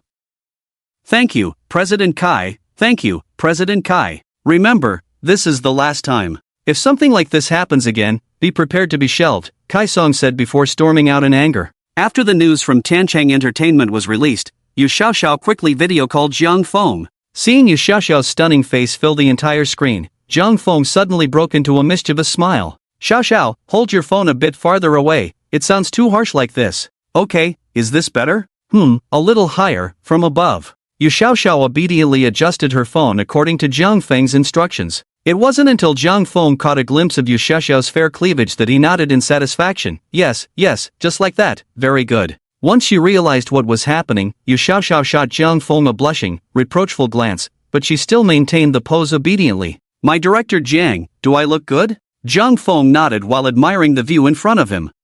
It would look even better if I could see your lower half too. You're so annoying, I won't talk about that anymore, let's discuss something serious." "Aren't we discussing something serious? I think you're the most serious. You always tease me." Tianwang Entertainment sent a notice to protect Lin Ru. "Should we continue?" "Why not continue? If we let Lin Ru fade away, where will that leave our Xingchen's reputation? This new company is the perfect time to set an example." Yu Xiaoxiao couldn't help but feel a bit sour. Director Jiang really knows how to care for people. "Do I? Aren't you the one who knows best?" "What? Do you want me to care for you?" "Of course I do, a day apart feels like 3 autumns." Alright, when I get back, I'll make it 10 days without interruption. Upon hearing this, Yu Xiaoxiao couldn't help but cover her mouth and giggle. I'll wait for you. The entertainment business was something she had just entered. The more high-profile the entry, the better. Lacking connections, one must rely on strength. Stars have no say in front of capital. With enough money, what can't be done? Zhang Feng wanted everyone in this circle to remember the name Xingchen Entertainment and Zhang Feng. This is called shaking the mountain to scare the tiger. That night, the hard clash between Xingchen Entertainment and Tiancheng Entertainment began to spread from 1 to 10, and from 10 to 100. At this moment, all the big stars with millions of fans in this circle were trembling. Meanwhile, all the paparazzi lurking in the shadows were filled with excitement. The various bosses in the film and television industry were all inquiring about Zhang Feng's background. But no matter what, everyone remembered the same name overnight. That name was Zhang Feng. Just then, in the Tax X bar in Magic City, at a table, several men were sitting there drinking. Suddenly, a chubby man named Jiang Xian, dressed in floral attire, excitedly looked at the messages on his phone and said, "Does anyone know that actress Lin Ru? Why are you talking about her? It seems like she's been trending these days. My uncle says she's just a flirtatious little thing," replied Dawei beside him. "I have a group that mentioned a piece of news. The boss of Xingchen Entertainment is after her. If anyone has a way to get to her, there's a reward." Hearing Jiang Xian say this, Jinfen, who was scrolling through his phone in the middle, looked up at him. "Xingchen Entertainment? Never heard of it. Whose company is that?" Jiang Xian immediately shared the gossip he had. "As far as I know, it's a new company, and the boss is named Zhang Feng. He's said to be very young." "What? Zhang Feng?" Upon hearing this name, Wang Zhang beside Jinfen finally spoke up, looking a bit stunned. "What? Do you know him?" Jinfen turned to Wang Zhang and asked. Wang Zhang nodded. "Brother Qin, don't you remember? Before you went abroad, you added his WeChat. He was the one who competed with you for a bid at the auction. Recently, I've been hanging out with him a lot. I forgot to tell you, he bought my LaFerrari in full, but I hadn't heard he started a company. It can't be a namesake, right?" After Wang Zhang finished speaking, several people widened their eyes. "Which LaFerrari did you order? Full payment? You're kidding me, right?" Jiang Xian asked curiously. "I remember, after I paid, I went abroad." "By the way, what does his family do?" Jinfen asked with interest. Wang Zhang shook his head. "Not sure, I checked before but didn't find anything special. His family runs a construction company, but he really did buy my LaFerrari outright, and the day before yesterday at the auction, he spent over 20 million just on watches. The next day, he spent over 50 million on my car. He looked completely unfazed. He shouldn't be an ordinary person. To have that much cash flow at 18, I couldn't even reach his pocket change at that age." Hearing Wang Zhang say this, the expressions of those present became even more vivid. They all stared at Wang Zhang in disbelief. 18? That much cash flow? Spending over 70 million in 2 days? Not even investing in a company or assets, just buying cars and watches? How bad could a family with such conditions be? Just like Wang Songson, whose dad gave 500 million to a startup fund. Who would believe that someone like him comes from a family that just runs a construction company? Among those present, only Jinfen, Jiang Xian, and Wang Zhang had reached their small cash flow goals, but they were all nearly 30. "Let me ask, is he the one running Xingchen Entertainment?" After saying this, Wang Zhang picked up his phone and sent a message to Zhang Feng. Zhang Feng replied affirmatively and said he could help if Wang Zhang had any news. After seeing Zhang Feng's reply, Wang Zhang felt a pang of jealousy. "It really is him," Wang Zhang sighed and shook his head. Jiang Xian suppressed his excitement and shock, asking with a curious expression, "Why target Lin Ru? Is she his ex-girlfriend?" Wang Zhang shook his head. "I asked, it's not. He was just provoked by his newly signed artist, just to vent." Hearing this explanation, the others looked dumbfounded again, and after a brief pause, they struggled to ask, "Then is the artist his girlfriend?" Wang Zhang shook his head. "No, he said they are just friends, and she's a newly signed artist." "That's really impressive." "If I were Lin Ru, I would just hammer myself to death and go for the bounty, directly retire. Anyway, she should be on her way out," Dewey joked. "If she stops being a star, wouldn't she just become a minor socialite? Would she be willing?" Wang Zhang scoffed. "That's true. These days, all the dirt on her is trending. She should be finished unless she can turn this black red into a comeback, but looking at the online sentiment, it seems more like a boycott." "Hey, Zhang Feng really has guts. He went head-to-head with Tianwang Entertainment as soon as he entered the scene." Jinfen shook his head and continued. "Yeah, Lin Ru is a big deal for Tianwang Entertainment. If Tianwang Entertainment wants to protect Lin Ru this time, they'll probably have to spend a lot on PR. Is it worth it to spend so much money to protect a second-tier female star?" This guy is quite a character, interesting. We should invite him out to hang sometime, Xianfen suggested. Wang Zhang nodded. He went home a few days ago, but he's in college here, we can all meet then. On the other side, after receiving the notification, Tianwang Entertainment held an all-night meeting to discuss their response strategy. At this moment, Lin Ru sat at the side, her face pale and tears streaming down like they were free. If she had looked like this in the past, the other men in the meeting room would have been heartbroken. But now, since the whole situation arose because of her, the shareholders and executives looked at her tearful face with growing annoyance. Crying, crying, crying, what's there to cry about? Where was this crying when you were hitting others? What a bad luck, a little fame goes to your head. Now you tell us how to handle this? You've messed up, but the company can still promote a second Lin Ru. However, how will you salvage the damage to the company's reputation? You say. At this moment, everyone at Tianwang Entertainment pointed their fingers at her. The current situation of Tianwang Entertainment was as disgusting as swallowing a rotten fly. It was neither something you could keep down nor spit out. Lin Ru cried pitifully, I really didn't know it would turn out like this. I went to beg him, I knelt down to ask for his forgiveness. Otherwise, I would kneel to Su Wan. You all have to protect me. Lin Ru knew all too well that she had too many dark secrets. If they all came to light, her acting career would be over, and more importantly, how would she face people in the future? She, who had once reached great heights, was unwilling to fall from grace. Helplessness and fear wrapped around Lin Ru, causing her psychological defenses to completely collapse. Of course, you have to kneel to him. With things turned out this way, do you think it can end well? Do you know how much the company has spent today just to buy trending searches? You only earn over 10 million for the company in a year, and now this money has just been squandered away. Seeing everyone attacking Lin Ru again, Zhang Song impatiently spoke up, enough. What's the use of talking nonsense? Does anyone have a way to contact the CEO of Xingshan? Arrange a meeting to see if there's any room for negotiation. Zhang Song didn't even glance at Lin Ru, directly issuing orders. The next day at noon, Li Yan and Zhang Jianmen finally returned. Zhang Jianmen, with a happy face, said to Zhang Feng, we managed to secure that amusement park project thanks to your friend in XIN. Tell me, what gift do you want? Dad will buy it for you. Wow, so generous? Li Yan nodded. I went with your dad to sign the contract and also inspected the entire project. This project will yield at least 50 million in profit. Plus, we're negotiating another project recently, which has a good chance of being secured. Old Zhang should buy you a gift. Zhang Feng, not being polite, thought for a moment and said, alright, I want to buy a Richard Mille watch. A watch? I really don't understand why you men like these ridiculously expensive watches, Li Yan said, shaking her head in disdain. Zhang Jianmen nodded in agreement. Alright, you can choose which model you want, and I'll reimburse you. Thank you, Dad, Zhang Feng said with a grin. Let's go, I've booked a restaurant. The three of us will go out to eat. Zhang Feng remembered that the Mercedes-Benz dealership had just called him yesterday to say that the AMG GTR 54-door supercar he bought for Zhang Jianmen had already arrived at the dealership in Tianfu,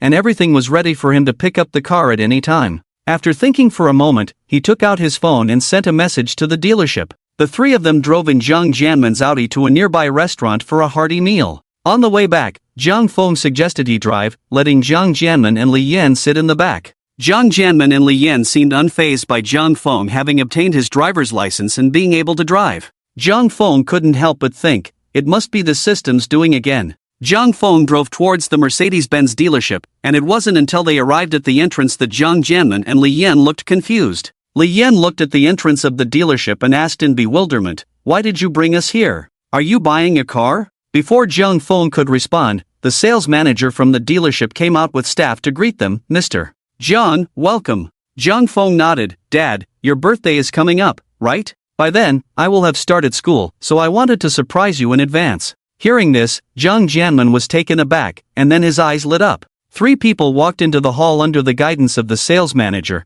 and in the middle of the hall stood a car covered with a car cover. Next to the car were balloons and various flowers. The sales manager respectfully said to Zhang Jianming, Mr. Zhang, please unveil it. Zhang Jianming glanced at Li Yan and Zhang Feng before stepping forward to slowly pull off the car cover. At the moment Zhang Jianming unveiled it, the staff of the forest shop simultaneously set off fireworks. Zhang Jianming, a car enthusiast, immediately recognized that the car in front of him was the four-door supercar. It had the functionality of a compact car but was equipped like a supercar. Li Yan looked at Zhang Jianming, who was almost in tears, and immediately said to Zhang Feng, you little rascal, only remembering your dad and buying him such an expensive car. Zhang Feng smiled helplessly. Mom, you don't usually drive. That's true, but I don't care, this time I'm feeling jealous. Li Yan pretended to sulk to lighten the atmosphere. Jiang Jianming also wiped away his tears and nodded at Zhang Feng with satisfaction. This car is nice, how did you know I liked it? I had no choice, I wanted to buy you a Porsche, but I was afraid. Zhang Feng glanced at Li Yan. Under Li Yan's warning gaze, he changed his words. I was afraid it would be too ostentatious. When I saw this car at the auto show in Magic City, I thought it suited you, so I bought it decisively. This supercar is great, I heard it only takes 3.4 seconds to go from 0 to 100. Tomorrow, let's find a place to take it for a spin, father and son. Jiang Jianming patted Zhang Feng on the shoulder. Zhang Feng thought about how excited Jiang Jianming was to see this car. He wondered what his reaction would be if he knew he had a Porsche 918. However, Zhang Feng decided to keep it to himself for now, at least until after the school break. After all, he had only recently started investing, and buying a Porsche 918, which costs nearly 20 million, was indeed a bit extravagant. Li Yan wanted to say something, but seeing the warm scene between the father and son, she held her tongue. After the three took a photo with the new car, Jiang Jianming drove the new car with Li Yan in front, while Zhang Feng leisurely followed behind in his Audi. The next morning, Zhang Feng contacted the manager of the Mercedes 4S store to help him arrange for a transport company to deliver his Porsche 918 to the Yuyun Aman in Magic City. After all, school was starting soon. Then, Zhang Feng took a taxi to Tianfu Airport to meet Zhou. After chatting privately with Zhou yesterday and learning that she was returning to Magic City, Zhang Feng thought to go with her. After they met at the airport, Zhang Feng cheerfully walked up and pretended to naturally take her hand. Clearly, Zhou still seemed a bit flustered at Zhang Feng's second hand-holding. She instinctively tried to pull away, but when she found she couldn't, she shyly looked around. The combination of handsome guy and beautiful girl naturally attracted the attention of many passers-by. These gazes made Zhou Ying's cheeks even hotter. Zhou Ying's friendliness towards Zhang Feng had already reached 88 points, and they were already in a state that resembled lovers, just a step away from intimacy. In a good mood, Zhang Feng held Zhou Ying's hand and walked toward the boarding entrance. Today, Zhou Ying was not dressed in her usual mature and sexy dress. Instead, she wore a loose white jacket over a fitted short tank top that slightly revealed her delicate belly button, paired with a white pleated skirt. She looked youthful and vibrant. Why the sudden trip to Magic City? Zhou Ying asked shyly, trying to find a topic. Because I can't bear to part with you, I want to go with you. Seeing Zhang Feng's affectionate expression, Zhou Ying rolled her eyes at him. She didn't believe that. Are you going on another trip? Zhang Feng shook his head. I have some work to handle, and I'll also buy some things while I'm there. Zhang Feng was preparing to arrange the Richard Mille watch that Jiang Jianming was going to reimburse him for, along with the consumption critical hit card he had received as a system reward a couple of days ago. It would be even better if he could also arrange for the unused Descendants reward card for Zhou Ying this time. Zhou Ying looked at Zhang Feng, who was smiling at her with a somewhat mischievous expression, and her heart suddenly raced. Blushing, she asked, "Why are you looking at me like that?" "Because you're beautiful." "Alright, let's hurry up and go." Seeing Zhang Feng continuously flirting with her, Zhou Ying found it hard to resist. She quickly changed the subject and pulled Zhang Feng forward at a brisk pace. This time, Zhang Feng had bought a top-class business class ticket, mainly so he could sit next to Zhou Ying. What Zhang Feng didn't expect was that the flight attendant in business class was quite attractive, especially her ample bosom, which was definitely on the heavier side. However, with Zhou Ying sitting next to him, Zhang Feng could only keep his gaze fixed and seriously ordered a glass of milk. Before long, the plane began to accelerate down the runway. Just as the plane was gaining speed and preparing for takeoff, Zhou Ying suddenly gripped the armrests tightly, her eyes shut, looking very frightened. Zhang Feng furrowed his brows and held Zhou Ying's hand, asking with concern, "What's wrong?" Zhou Ying shook her head, her face a bit pale. "It's nothing, just an old problem. I've been like this since I was a child when flying. It occasionally flares up. I'll be fine in a bit, just a little scared." Seeing Zhou Ying's helpless expression, Zhang Feng felt a pang of sympathy. He pulled Zhou Ying close to rest her head on his shoulder, while one hand gently stroked her hair, signaling her not to be afraid. Suddenly, this intimate gesture made Zhou Ying's heart race wildly, and the tense atmosphere made her forget her fear. Zhou Ying swallowed hard, lifted her head to look at Zhang Feng, and gratefully said, "Thank you, Zhang Feng, I'm okay now." Just that innocent and shy expression made Zhang Feng unable to contain himself. He pulled Zhou Ying closer and pressed his lips against her glossy ones, gently sucking on her mouth. Zhou Ying, kissed for the first time, felt her mind go blank. After a long while, she finally felt a bit breathless. Unable to control herself, she let out a soft and tried to push Zhang Feng away, but unexpectedly, he took the opportunity to deepen the kiss, exploring her mouth. How could Zhou, a novice, withstand Jiang Feng's seasoned advances? Before long, she melted into a puddle of soft clay in Jiang Feng's embrace, gasping for air. Now free, Zhou shyly glanced around, her eyes darting. Seeing that no one had noticed their actions, she immediately playfully hit Jiang Feng lightly. Covering her mouth in embarrassment, she dared not meet his gaze and could only protest softly, "You are so annoying. What if someone sees us? We're on a plane." Jiang Feng, savoring the lingering sensation on his lips, chuckled mischievously, "So what if they see? Kissing on a plane isn't illegal." "I'm not talking to you anymore. I want to sleep. I'm feeling a bit dizzy." Zhou, not daring to look Jiang Feng in the eye, quickly found an excuse to avoid him. Watching Zhou Ying's shy demeanor, Jiang Feng chuckled and stopped teasing her. "All right, then you can sleep on my shoulder." Seeing Jiang Feng's irresistible expression, Zhou Ying could only nod slowly and gently lean against his shoulder. After the plane landed, Zhou Ying insisted that Jiang Feng not see her off.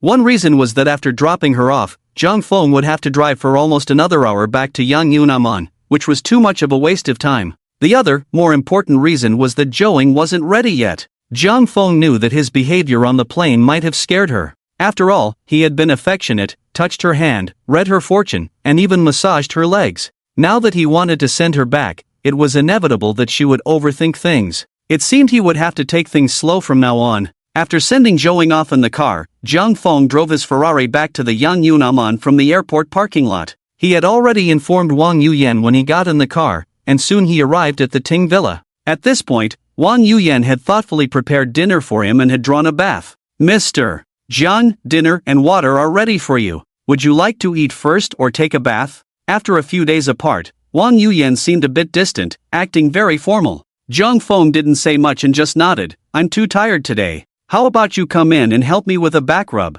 Manager Wang?" Seeing Jiang Feng's dark eyes fixed on her, the implication was clear. She couldn't help but feel a bit hopeful. Last time, Jiang Feng had hurriedly left the Magic City, giving her only 100,000 yuan and saying nothing else. After that, he hadn't contacted her proactively. It was all Wang Yuyan who had sent him messages to check in. Jiang Feng's reactions left her feeling uncertain. Now, hearing him say this, hope reignited in her heart. Although she knew Jiang Feng wasn't a devoted man and could be considered a scumbag, she was willing to sink into his charm. Even a brief moment of affection was sweet to her. An hour later, Wang Yuyan emerged from the bathroom, wrapped in a large white towel. Her bare, smooth legs trembled slightly as she stepped out. Seeing Wang Yuyan about to leave the room to find clothes, Jiang Feng, now dressed in a bathrobe, stepped out and pulled her back again. "Manager Wang, why are you in such a hurry? The night is still long, you can get dressed tomorrow." "Mr. Jiang, why don't you eat first? You must be tired after such a long flight,"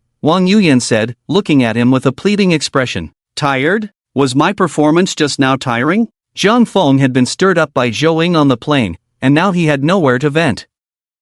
"That's not what I meant." Wang Yuyan saw a deep, dangerous signal in Jiang Feng's eyes. She felt she might have said the wrong thing. He wouldn't punish her, would he? Instinctively, she covered her butt, which was marked with handprints. "Mr. Jiang, I was wrong, Before Wang Yuyan could finish her sentence, Jiang Feng silenced her with a kiss. The next morning, Wang Yuyan was late for the first time. When she checked the time, it was already past 1 in the afternoon, and she was startled into a hurried scramble to put on her uniform. After disappearing for so long, how would she explain herself to the other staff at the Ting Villa? Seeing Wang Yuyan's flustered expression, Jiang Feng found it amusing and pulled her into his embrace. "Why are you in such a rush? Your client is right here, just sleep a little longer." "I can't. I need to get up and arrange lunch for you." Wang Yuyan quickly placed her hands between them. Jiang Feng wouldn't let her have her way. He lifted her hands high. "We can eat later, just stay with me a little longer." With that, he ignored her protests and pressed his cheek against hers.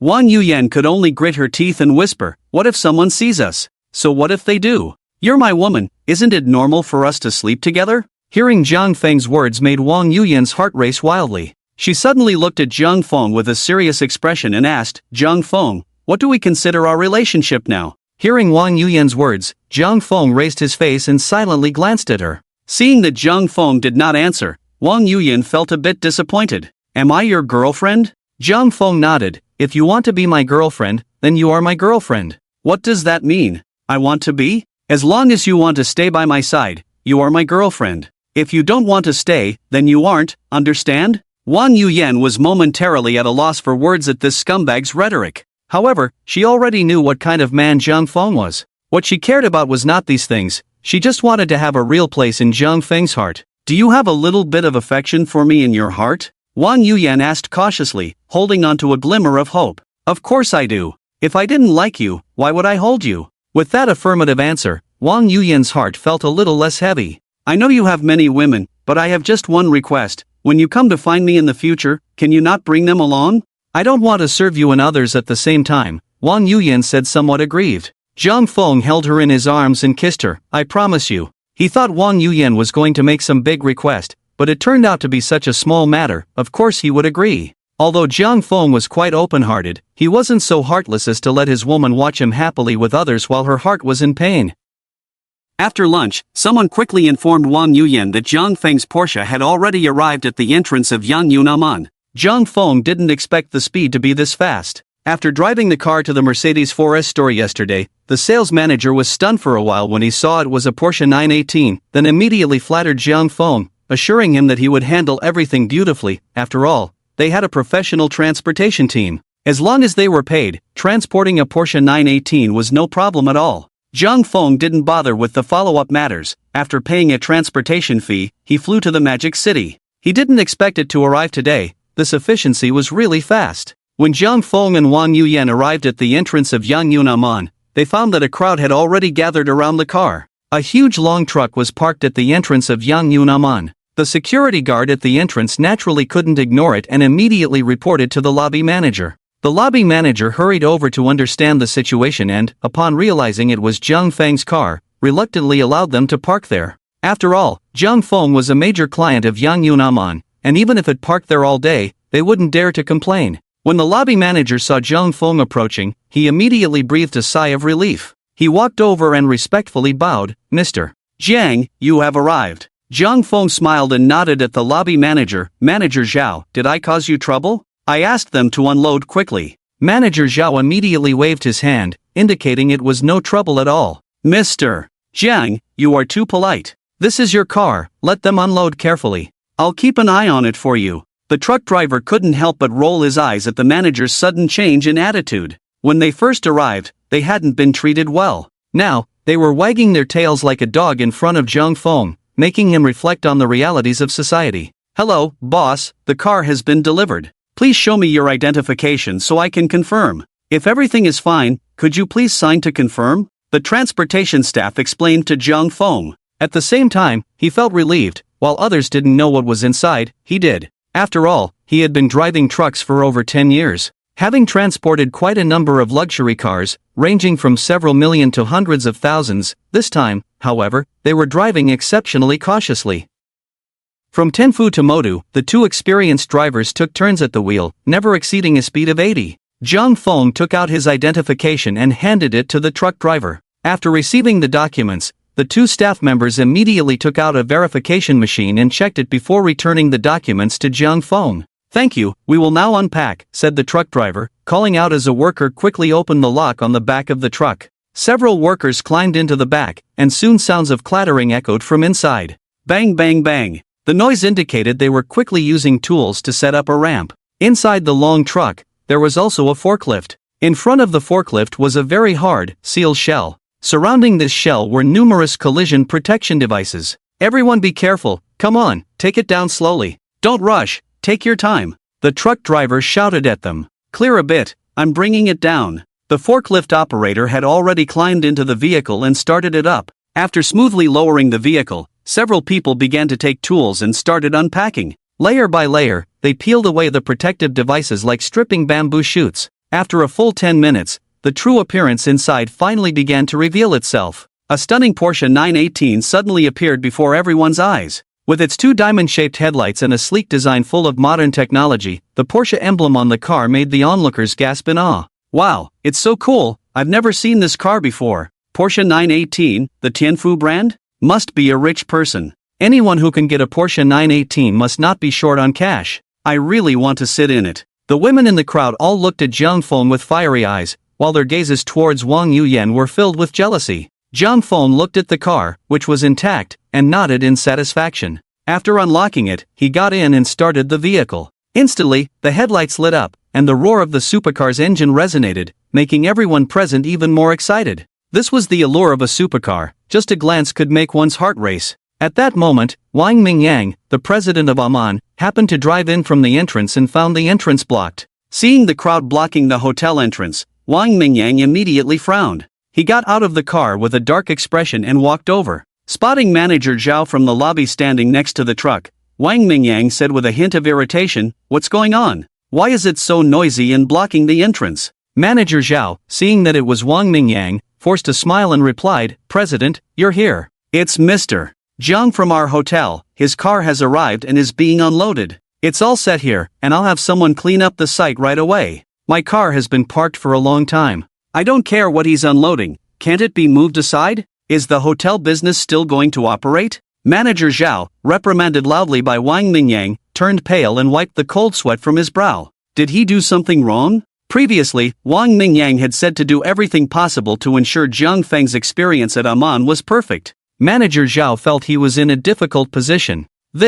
President, I understand. I'll ask the guest to move the car right away. Manager Zhao quickly walked over to the Porsche and knocked on Zhang Feng's car door. The door lowered, and seeing Manager Zhao's somewhat awkward expression, Zhang Feng asked in confusion, "What's wrong?" "Mr. Zhang, it's like this." The moment Zhang Feng rolled down the window, Wang Mingyang's eyes widened in shock. At this moment, his heart was shouting, "That damn idiot Manager Zhao didn't even tell me it's Zhang Feng inside." This was their hotel's god of wealth. What was wrong with blocking the entrance? Before Manager Zhao could finish his words, Wang Mingyang rushed over and pushed him aside. The angry expression he had just moments ago was now replaced with a sheepish smile. "Mr. Zhang, so it's you. I was just wondering who had such a big presence to get a Porsche 918. Zhang Feng looked at the two of them, somewhat bewildered. "Hello, President Wang." The most confused was the innocent Manager Zhao, who had been inexplicably scolded by Wang Mingyang. He still couldn't wrap his head around it. He had clearly mentioned Mr. Zhang, and Wang Mingyang had seemed indifferent. The onlooking staff watched as their president treated Zhang Feng so politely, and their expressions changed. They silently committed Zhang Feng's appearance to memory, reminding themselves to be more respectful when encountering Mr. Zhang in the future. Wang Mingyang glanced at Zhang Feng's Porsche 918, his eyes flickering for a moment, and with a beaming smile, he asked, "I wonder where Mr. Zhang got this Porsche 918? My useless son loves this kind of car and has been pestering me to buy a top-tier supercar. I bought it at the 4S store in Tianfu," Zhang Feng casually replied. He couldn't exactly say it was a reward from the system, could he? Upon hearing this, Wang Mingyang's expression became interesting. A regular Porsche was easy to buy, but a 918 like this was not something one could get without some connections. He felt Zhang Feng wasn't being entirely truthful and could only smile and say politely, "Mr. Zhang must be getting used to living here, right? If you need any help, just let me know, don't hesitate." Zhang Feng looked at his Porsche and thought for a moment. He actually did have a need. The license plate for this car was from Tianfu, which was inconvenient in the Magic City. My license plate is from Tianfu. I want a license plate from the Magic City. I don't want a regular one. I wonder if President Wang has any special channels for license plates? With a flashy license plate like a Ferrari, Zhang Feng naturally didn't want an ordinary one. Wang Mingyang looked at the 5/8 on Zhang Feng's Porsche license plate and instantly understood what Zhang Feng meant. He thought for a moment and nodded immediately. "We actually do have that. Previously, when we held an auction for Yang Yun Anman, a license plate was bought by a client I have a good relationship with. I'll ask her if she can transfer it." Zhang Feng's eyes lit up with surprise at Wang Mingyang's words. A license plate that could be auctioned off must be something special. Great, thank you, President Wang. Wang Mingyang didn't take it too seriously, not to mention Zhang Feng's current car with the plate Chuan A. 88,888. He had seen Zhang Feng's Ferrari before, which had a Magic City license plate A. JC111. Such a license plate was not something one could get without some connections, especially with that name abbreviation. Now, being able to help Zhang Feng with such a small favor made Wang Mingyang happy. "You're too polite. It's a small matter. I'll contact her right away." That evening, Zhang Feng received a call from Wang Mingyang. Seeing Wang Mingyang's polite and cheerful demeanor, Zhang Feng naturally responded with a smile, "Sure, thank you, President Wang. Just send me the address, and I'll head over now. The address isn't far, it's at Rongjia Restaurant, No. 3 Bund. I'll send you the location." Wang Mingyang arranged everything thoughtfully, not casually placing the address at Yan Yun Anman. After finishing the call, Zhang Feng headed straight to the Bund according to the address Wang Mingyang provided. As soon as Zhang Feng arrived at the entrance of Rongjia restaurant, he saw Wang Mingyang's driver waiting for him downstairs. After respectfully bringing Zhang Feng to the private room, Wang Mingyang immediately stood up and invited Zhang Feng to sit in the middle of the table. Mr. Zhang, I didn't expect you to arrive so quickly. It's nothing much, just in time for dinner. Your meal is really timely. I had to rush over, Zhang Feng replied politely. Ha, thank you for your kindness, Mr. Jiang. The other party will arrive soon, Wang Mingyang said, pouring a cup of tea for Zhang Feng. Before the tea was finished, a sound of tap tap tap approached. Following the sound, Zhang Feng looked over and was greeted by a pair of long, straight, fair legs in sky-high heels, clad in a black professional outfit that accentuated her impressive upper body. Her long black hair cascaded down her back, exuding an aura of a strong, elegant woman. Zhang Feng couldn't help but exclaim inwardly, directly activating the character scanning system on her.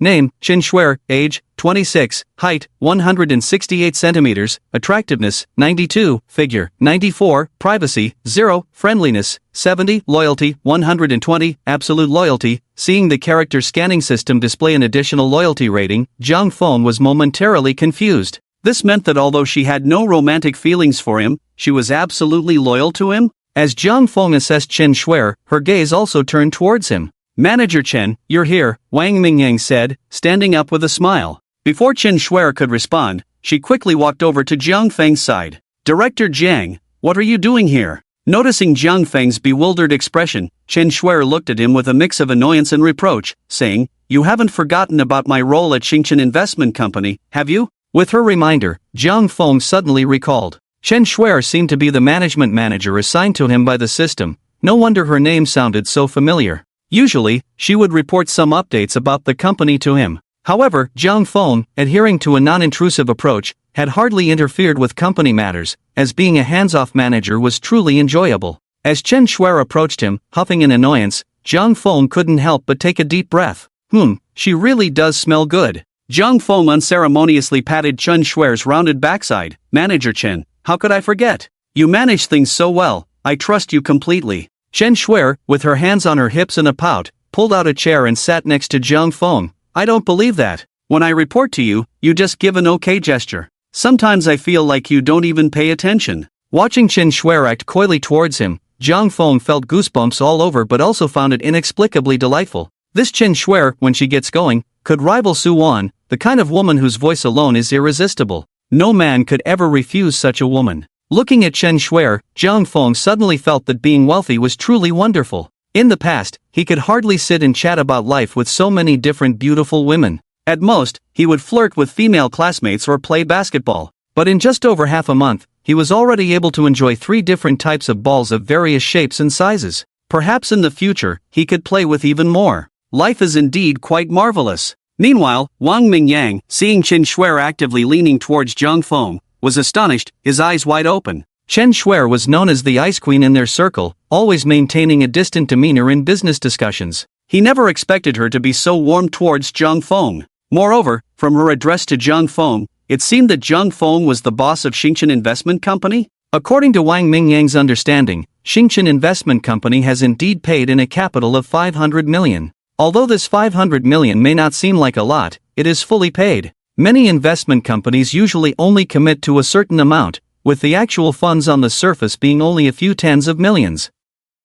However, Xingchen Investment Company has a solid 500 million in liquid assets in its account. This has led to Xingchen Investment Company attracting many entrepreneurs and financing companies from various sectors right from the start, and even several major directors from entertainment companies have come knocking for investment. As a result, the reputation of Xingchen Investment Company spread rapidly across various circles. Chen Shuer, in particular, is a well-known elite manager in the industry. She obtained a financial management certificate from a top foreign school at the age of 18, and has won countless awards in various professional fields. She began her career at 19, showcasing her talents, and is considered a genius girl in the investment world. Many multinational corporations are eager to offer high salaries to poach her. Unexpectedly, just recently, Chen Shuer directly switched to the newly established Xingchen Investment Company as a manager. This left people in the industry astonished. Zhang Feng had already reviewed Chen Shuer's profile, and he knew that her coming to his company was naturally a gift from the system.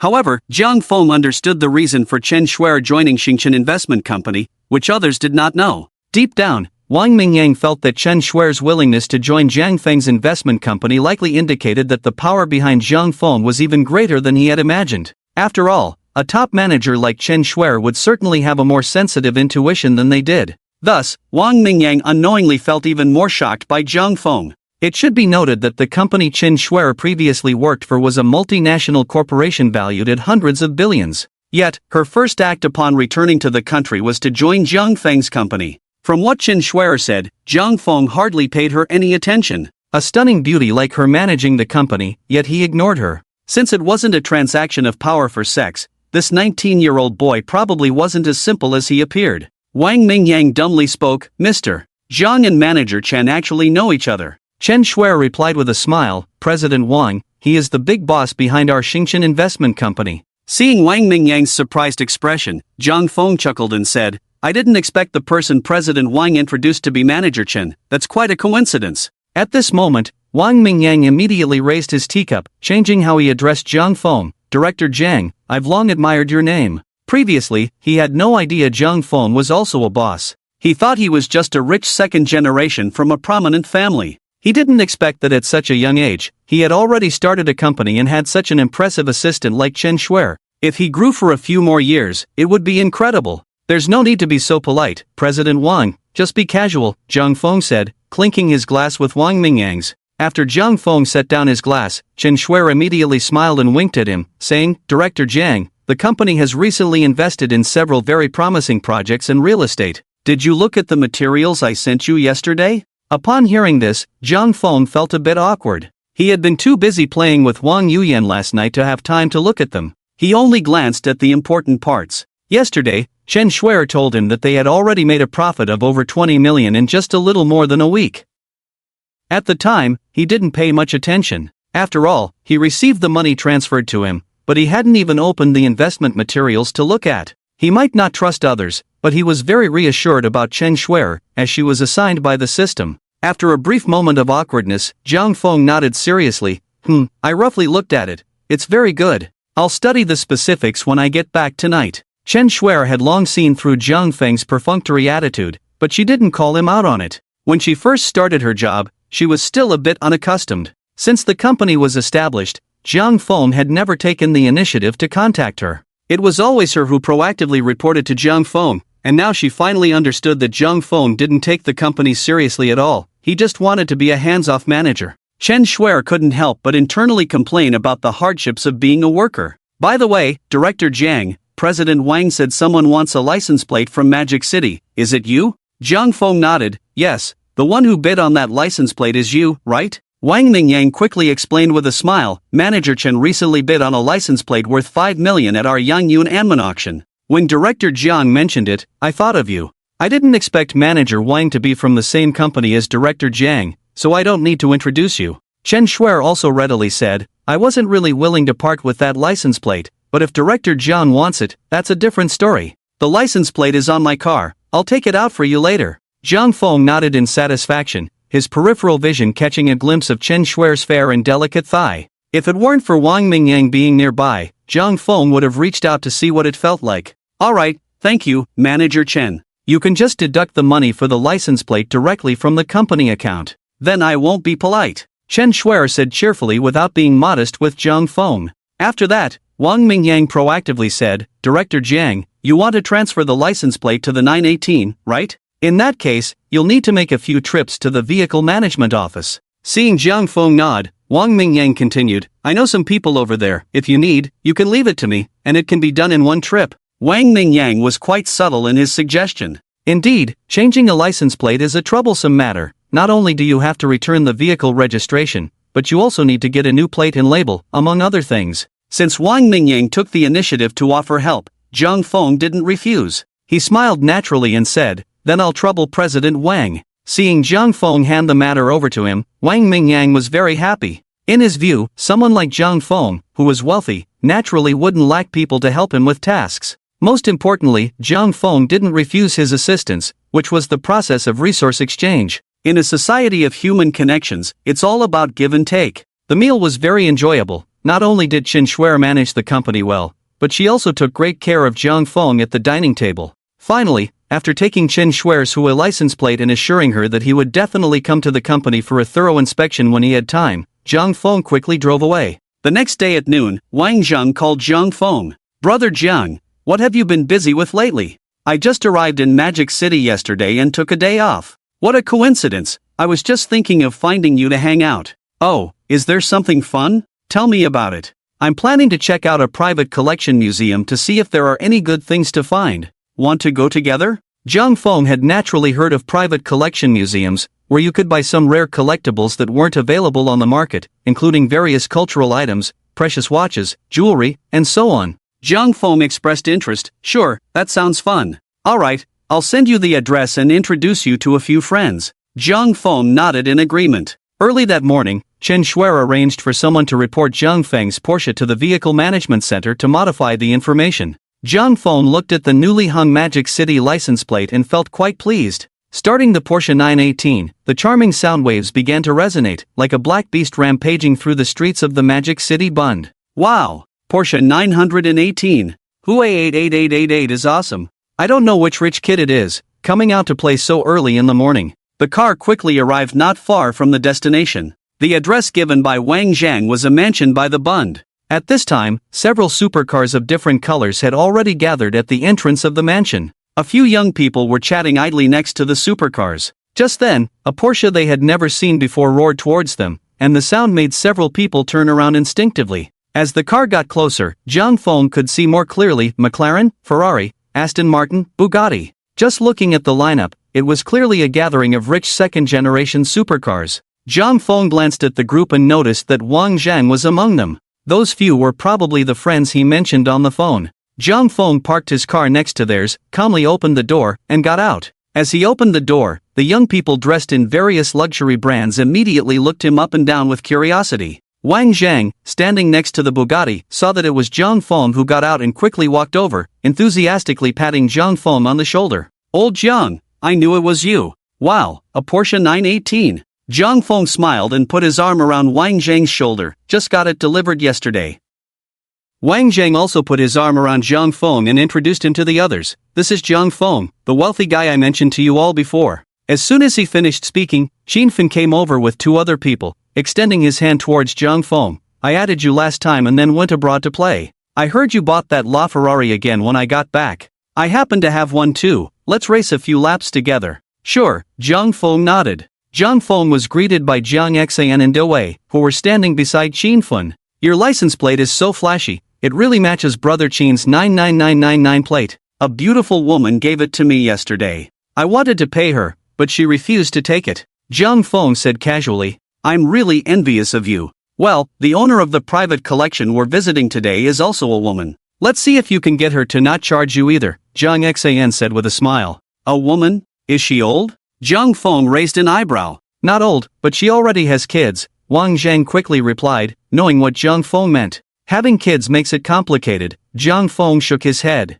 "Wow, so you're actually a martial arts master," Jiang Xian continued. Jiang Feng noticed that the group didn't have the airs of rich second-generation kids. His first impression was quite good. "You can't just say that. I've always hoped for a rich woman to see through my bravado. The doctor said my teeth aren't good, so I should eat something soft." "With your conditions, you still want to eat soft food?" "Spare the other guys," Jiang Xian laughed heartily. They had already heard from Wang Zhang about Jiang Feng's family situation, and this was their first outing, so they were just looking to get to know him. At 18, he was already worth over 100 million, had two top-tier supercars, and ran an entertainment company. This was quite rare in the rich second-generation circle. His family background must be extraordinary. "What does your family do?" "When I was 18, I was still driving my dad's supercar. He wouldn't even buy me a 911, Jiang Xian asked, looking at Jiang Feng's Porsche 918 with envy. "Just an ordinary family, nothing to compare with you guys." Hearing Jiang Feng say this, Wang Zhang couldn't help but laugh and cry at the same time. "Jiang Feng, if you were still from an ordinary family, wouldn't I be reduced to picking up trash?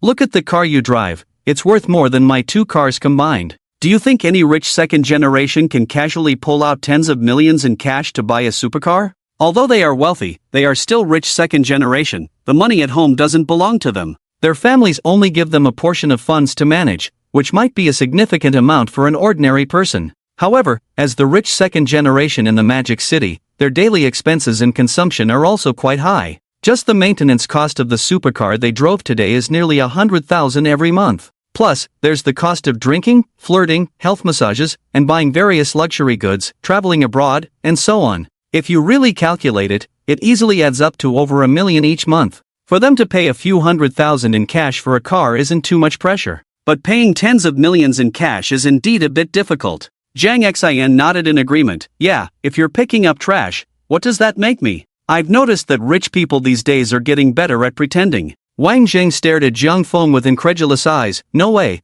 you're not one of those characters from novels, the legendary god of war returning to the city, commanding 1 million soldiers to come at his call, are you? Yes, exactly that kind of god of war, where 1 million soldiers come, and each one gives a slap, cursing about how annoying you are, Zhang Feng replied with a smile. Everyone burst into laughter at Zhang Feng's joke. Alright, you're quite funny. One of you is about to be taken care of by a rich woman, and the other has become a trash picker. I see you two are just good at pretending to be miserable. Same old rule, whoever spends the most tonight treats, Xin Fen said enthusiastically. Zhang Feng shook his head helplessly. He was speaking the truth, but no one believed him. I wonder if there are any special models this time, Wang Zheng said, rubbing his hands in anticipation. A group of people chatted as they walked inside. Zhang Feng, the owner of this private collection museum, is a top professional private watch collector in the country. There are many exquisite watches inside that are hard to find outside. Whenever I have the chance, I come to take a look. But the owner doesn't always stay in the Magic City, she just happens to be here these days.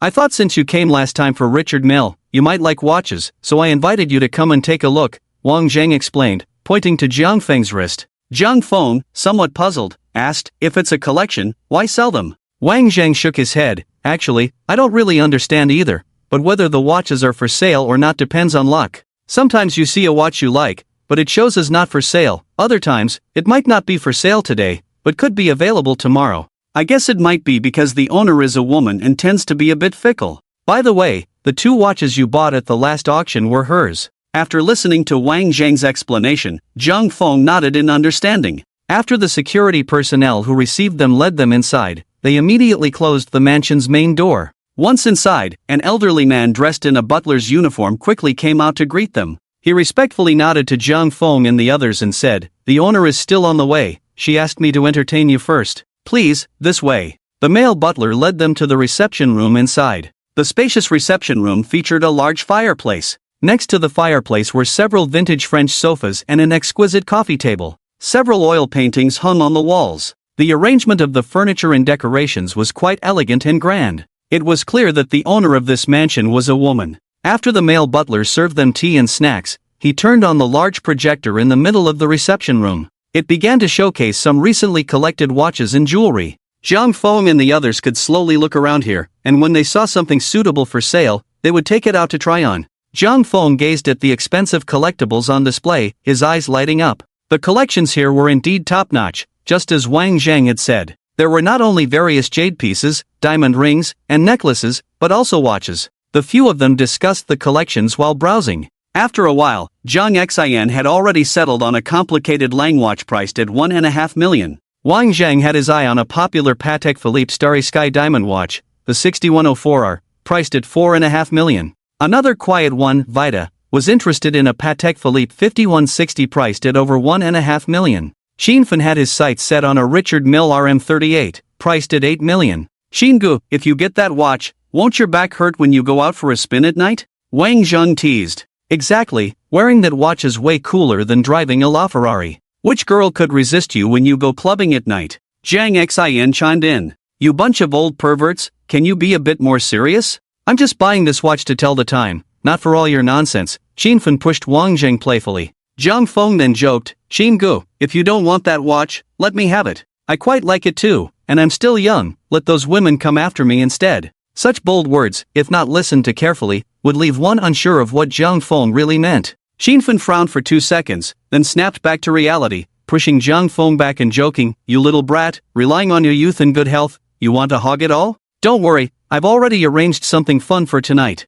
Seeing Zhang Feng not making a move, Xinfen asked, didn't you find anything you liked? I did, but it seems like the Patek Philippe 5374 with minute repeater isn't for sale. I think it's pretty good. If it were for sale, that would be great. Upon hearing Zhang Feng eyeing a watch worth over 10 million, the others exchanged glances. It wasn't that they doubted Zhang Feng could afford it, they just felt it was a bit too impressive, as if he had endless money to spend. After all this time, turns out you're eyeing an even fancier watch. I suspect your family runs a printing press, huh? Qin Fen asked curiously. Exactly, Lao Jiang, you already look so extraordinary. If you wear that watch, will there be any chance left for us when we go out to pick up girls? Wang Zheng continued to tease. Not necessarily, although I'm known as Zhao Zilong of Changshan, there are so many girls, maybe some of them would like your style too. Do you think I believe that? You're just trying to fool me. But the ones you're interested in aren't for sale right now, so you probably won't get them. After Wang Zheng said this, the male butler nearby also looked at Zhang Feng in surprise,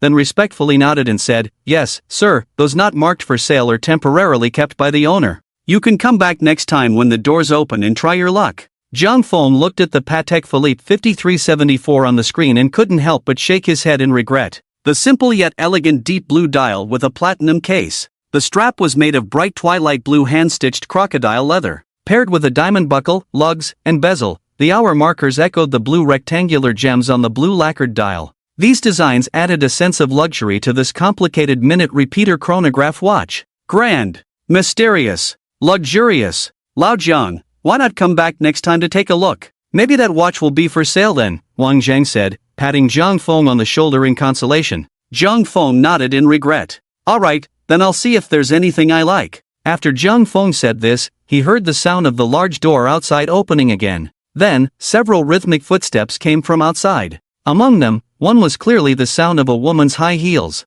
The footsteps were neither hurried nor slow, each step taken with a certain rhythm. This sound must be the female host they had mentioned. Listening to the noise, several people stopped talking and looked towards the door of the reception room. Soon, a pair of snow-white beautiful legs stepped in from outside. The first thing that caught the eye was a pair of black stiletto heels from Jimmy Choo. Looking up from below, a pair of fair and slender legs were clad in a black professional dress. Her long, sleek black hair was styled into an elegant French ponytail, and she wore diamond studs the size of pigeon eggs on her small earlobes. The whole person exuded a strong presence. Zhang Feng looked at this familiar face and couldn't help but raise his eyebrows in surprise. It was her. As soon as the woman entered, everyone immediately greeted her warmly. Sister Xin, nice to see you again. Sister Xin, you look even more beautiful. And Xin smiled gracefully and said apologetically, sorry, I got stuck in traffic. The traffic in Magic City is just as congested as in Rong City. I'm late, have you all found what you like?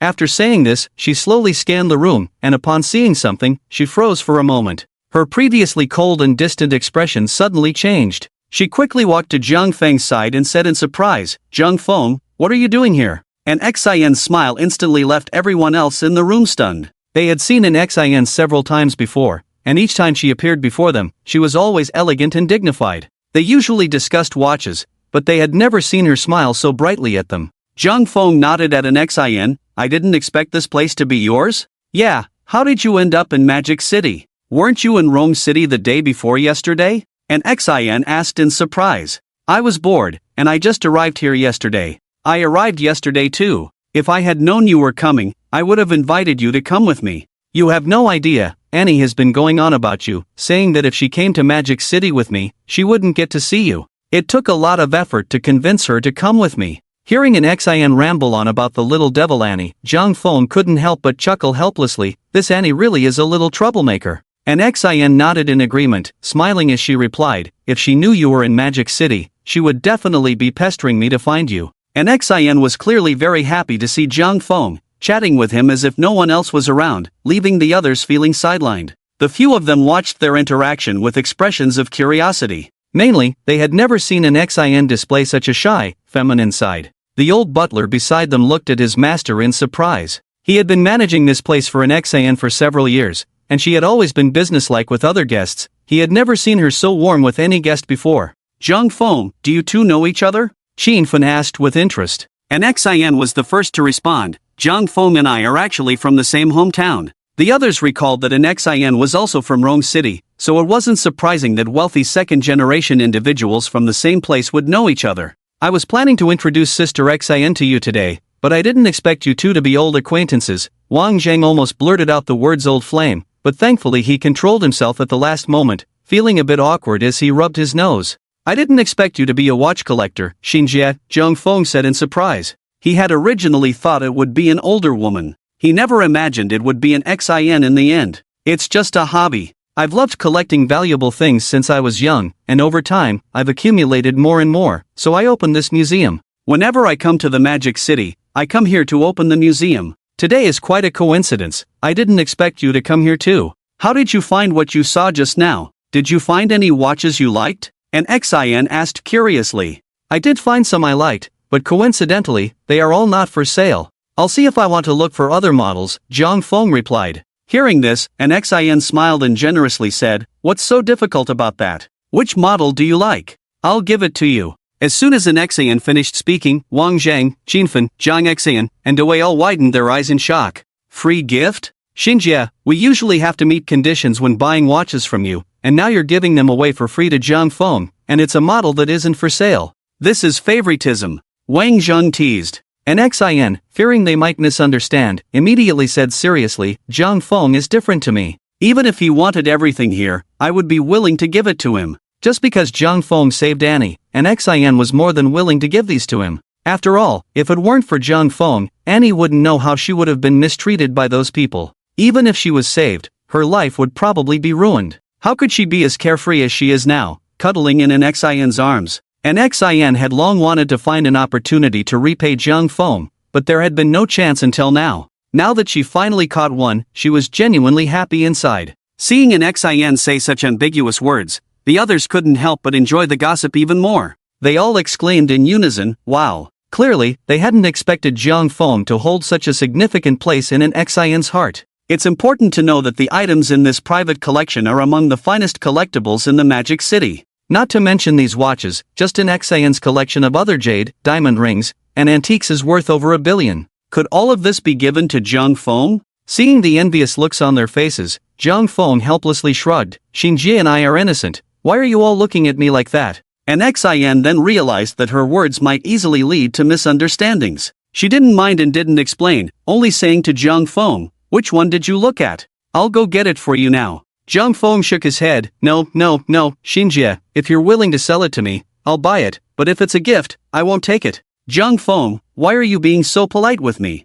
But I can't just take yours for free, Xinjie. Given our relationship, let's just go by market price. Seeing Zhang Feng's firm stance, an Xin couldn't help but frown. Since Zhang Feng didn't want to take it for free, it wouldn't be good to force it on him. An Xin could only think that in the future, if Zhang Feng needed her help, she would definitely do her best. Alright, then I'll go get it. After speaking, an Xin seemed to think of something and said to Zhang Feng, I have some other collections, do you want to take a look together? Zhang Feng nodded with interest, of course. Seeing an Xin invite Zhang Feng, Qinfen and Wang Zhang's eyes immediately lit up. For enthusiasts of luxury watches like them, this was a rare opportunity. Usually, they could only look at the collections on the large screen here, and only those that caught their eye could be taken out. Just the thought of being able to visit something that few people had access to made them a bit restless. Sister Xin, can we go see it together? Zhang Xin couldn't help but ask. He knew that asking this might offend some of the collector's taboos.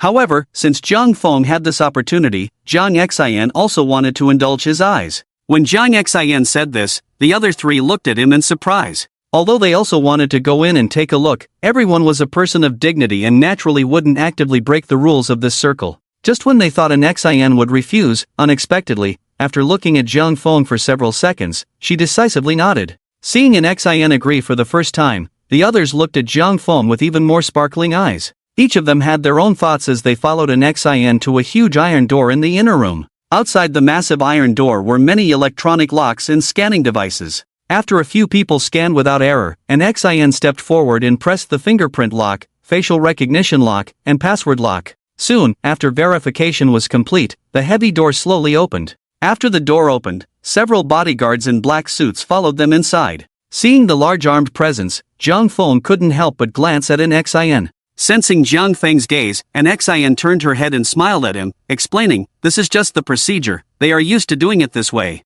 Watching an Xin sway her waist as she walked ahead, Zhang Feng couldn't help but marvel at her figure. It was indeed impressive. Perhaps when something is truly impressive, it is also easy to appreciate. "This is safe, quite good," Zhang Feng said lightly. After Zhang Feng said this, an Xin recalled the scene when she saw Zhang Feng in Thailand. If her bodyguards were placed in front of Zhang Feng's influence in Thailand, they might be insignificant. At this moment, an Xin still didn't understand why Zhang Feng was so low-key in the country. In fact, after returning to the country, she had secretly looked up some information, but the available data was scarce. She only knew that Zhang Feng was a shareholder of the Hongqing Company in Thailand, which had influence in both the black and white markets there. As they walked into the basement, the dim corridor became bright. The large basement was divided into several rooms. An Xin led them into one of the halls. As the lights turned on, the dim room instantly brightened. Looking around, there were several rows of enormous glass display cases.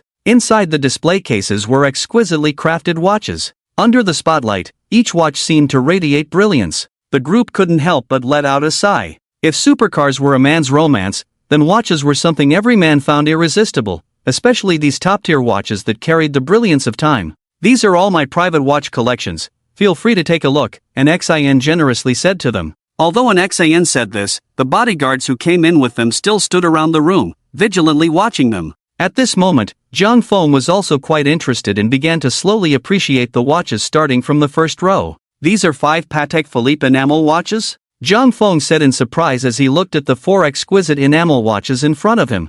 I didn't expect Sister Xin to have so many here. Qin Fen also said with a look of surprise. Although the Patek Philippe enamel watches are not particularly expensive, they are unique. Every year, Patek Philippe releases dozens of new enamel models, but each style is produced in only one piece. This uniqueness makes them priceless in the market. Moreover, these enamel watches are usually claimed by collectors even before they are displayed. The world is so vast that once they are released, they are quickly snatched up. Even if you have money, you can't buy them. There are so many Nautilus watches here. Boss Xin, you truly are a top-tier watch collector. This is the Rolex worn by the male lead in the Hollywood movie 007, right? It's super cool. And this is the Audemars Piguet Royal Oak Offshore T3 chronograph that Schwarzenegger wore in the movie Terminator 3. This Patek Philippe Astronomical Tourbillon 6002G is worth over 20 million now, right? Just like the 5364 you chose, it's also a complicated minute repeater watch. Impressive. The group couldn't help but express their admiration as they toured.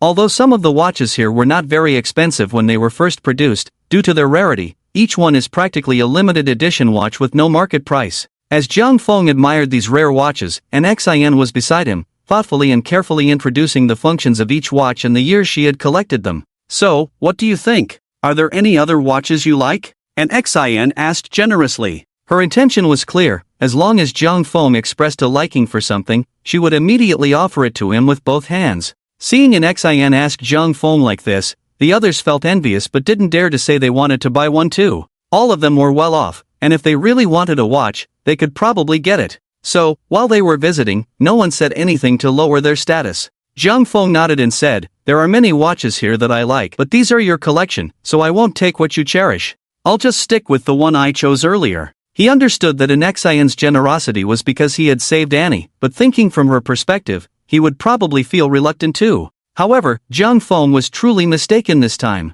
An Xin's offer to give Zhang Feng a watch was sincere. She knew Zhang Feng wasn't short on money, but since he didn't accept, she didn't press the issue, especially since there were more people around, making it inconvenient to discuss. But she had already decided to find an opportunity to give Zhang Feng a gift on his birthday or some holiday next time. After a long visit, the group reluctantly returned to the reception hall they had been in earlier. "Thanks to you, Brother Jiang, I've really learned a lot today." Wang Zheng patted Zhang Feng on the shoulder and said. Zhang Feng teased him, "Come on, I don't know how much you've learned. If you want to learn, go find a pretty girl."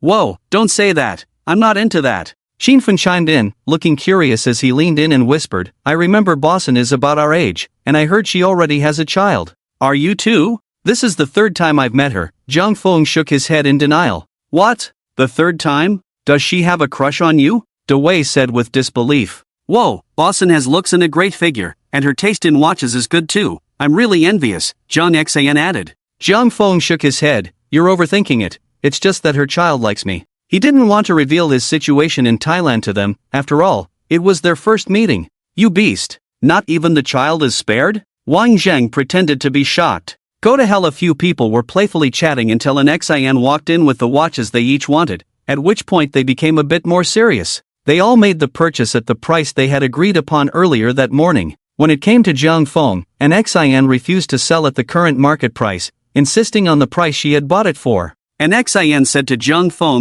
Feng, listen to me. This Patek Philippe 5374 was purchased by me back in 2016, and the price at that time was relatively low, at 18 million. So, if you insist on the current market price, I definitely won't agree. Let's meet halfway. You can buy with peace of mind, and I can sell with peace of mind. After some debate, they finally reached a compromise, and the Patek Philippe 5374 was sold for 23 million. Jiang Feng had just acquired a rare, top-tier watch worth tens of millions at such a low price, and the others nearby expressed some envy. The current market price for the Patek Philippe 5374 had already soared to 30 million. Once the price was settled, an Xin said to them, as per our usual practice, if one day you want to sell these watches, you should consider selling them to me first under the same conditions. The others nodded in agreement, no problem. After that, they signed a priority transfer contract and completed the bank transfer. Once everything was settled, Jiang Feng pointed to his Patek Philippe 5374. After buying these two watches, Jiang Feng suddenly felt that the $1 million watch on his wrist was no longer appealing. Sister Xin, can you help me put it on? An Xin smiled slightly and nodded, no problem, come here, I'll help you with this. Okay. An Xin carefully opened the Patek Philippe strap and placed it on the table. It's ready, you can put it on now. After putting it on, she thoughtfully adjusted it for him. Thank you, sisterin, having you do it makes it feel different, both comfortable and snug. The others present, except for an Xin, didn't notice anything unusual, but the others furrowed their brows at their conversation. It seemed a bit off, but they couldn't quite put their finger on it. They could only silently give Jiang Feng a thumbs up. Impressive. Really impressive. After the group completed the bank transfer, they left the mansion. As we said earlier, whoever spends the most treats. So, brothers, what's the plan next? Jiang Feng said happily, looking at his new watch. He still had 4 cashback cards left to use and was wondering where to spend them. The others, seeing Jiang Feng's enthusiasm, didn't hesitate to agree, as their spending levels were such that a few $100,000 was nothing to them. Right, we usually do this after buying watches here, although most of the time it's Brother Qin treating. Ha, Wang Zhang said, rubbing his hands together. Alright, I'm not familiar with this city, so you guys point the way. Jiang Feng nodded nonchalantly. I have a friend who just opened a bathing and vacation club. I've been there once, the environment is top-notch, and the service is excellent. How about we go there? Qin Fen suggested. Bathing and vacation club? Is that place legit? Jiang Xin asked with anticipation. Who goes to a legit place? Qin Fen raised an eyebrow and smirked. As soon as he said that, everyone got excited. Jiang Feng rubbed his waist and said, now that you mention it, I suddenly feel a bit tired in my waist and urgently need a massage to revive myself. His comment made everyone laugh, and it seemed that everyone present really liked his personality. Me too, I was a bit tired from sitting earlier, like Jiang Feng, I urgently need a massage to revive myself. I'm different, I just want to soak in a bath, but preferably one where I can soak with a lady. Seeing the crowd getting rowdy, Qin Fen laughed and scolded, a bunch of old perverts, stop pretending. Let's go, I'll lead the way, you all follow. Wang Zhang knew that Qin Fen was acknowledging Jiang Feng's presence. If today's meeting had been unpleasant, he wouldn't have taken Jiang Feng to the next venue. After all, in this circle, even a rich second generation like him wouldn't play with someone just because they had a bit of money. The premise for playing together was not only that the other party had some strength but also that their temperaments matched. If Jiang Feng made him uncomfortable today, no matter how rich Jiang Feng was, Qin Fen wouldn't pay him any mind. Although his family wasn't exactly respectable, they certainly had a lot of money that couldn't be shown in public. Buzz, as night fell, the Bund in the Magic City began to swell with crowds. The lights and neon started to shine, and various beautiful women and handsome men, along with supercars and luxury vehicles, began to appear. At this moment, the low rumble of 5 supercars lined up in a row attracted the attention of countless admirers. Wow, Huey 99999, isn't that young Master Qin's license plate? Wow, another one, Huey 88888? Porsche 918? Which young master is this? Feeling jealous, the goddesses are going to be swept away by them. After about 15 minutes of driving, the traffic finally thinned out, and just then, Qin Fen's car turned into a straight small road. After driving a few hundred meters, a few large traditional Chinese buildings came into view.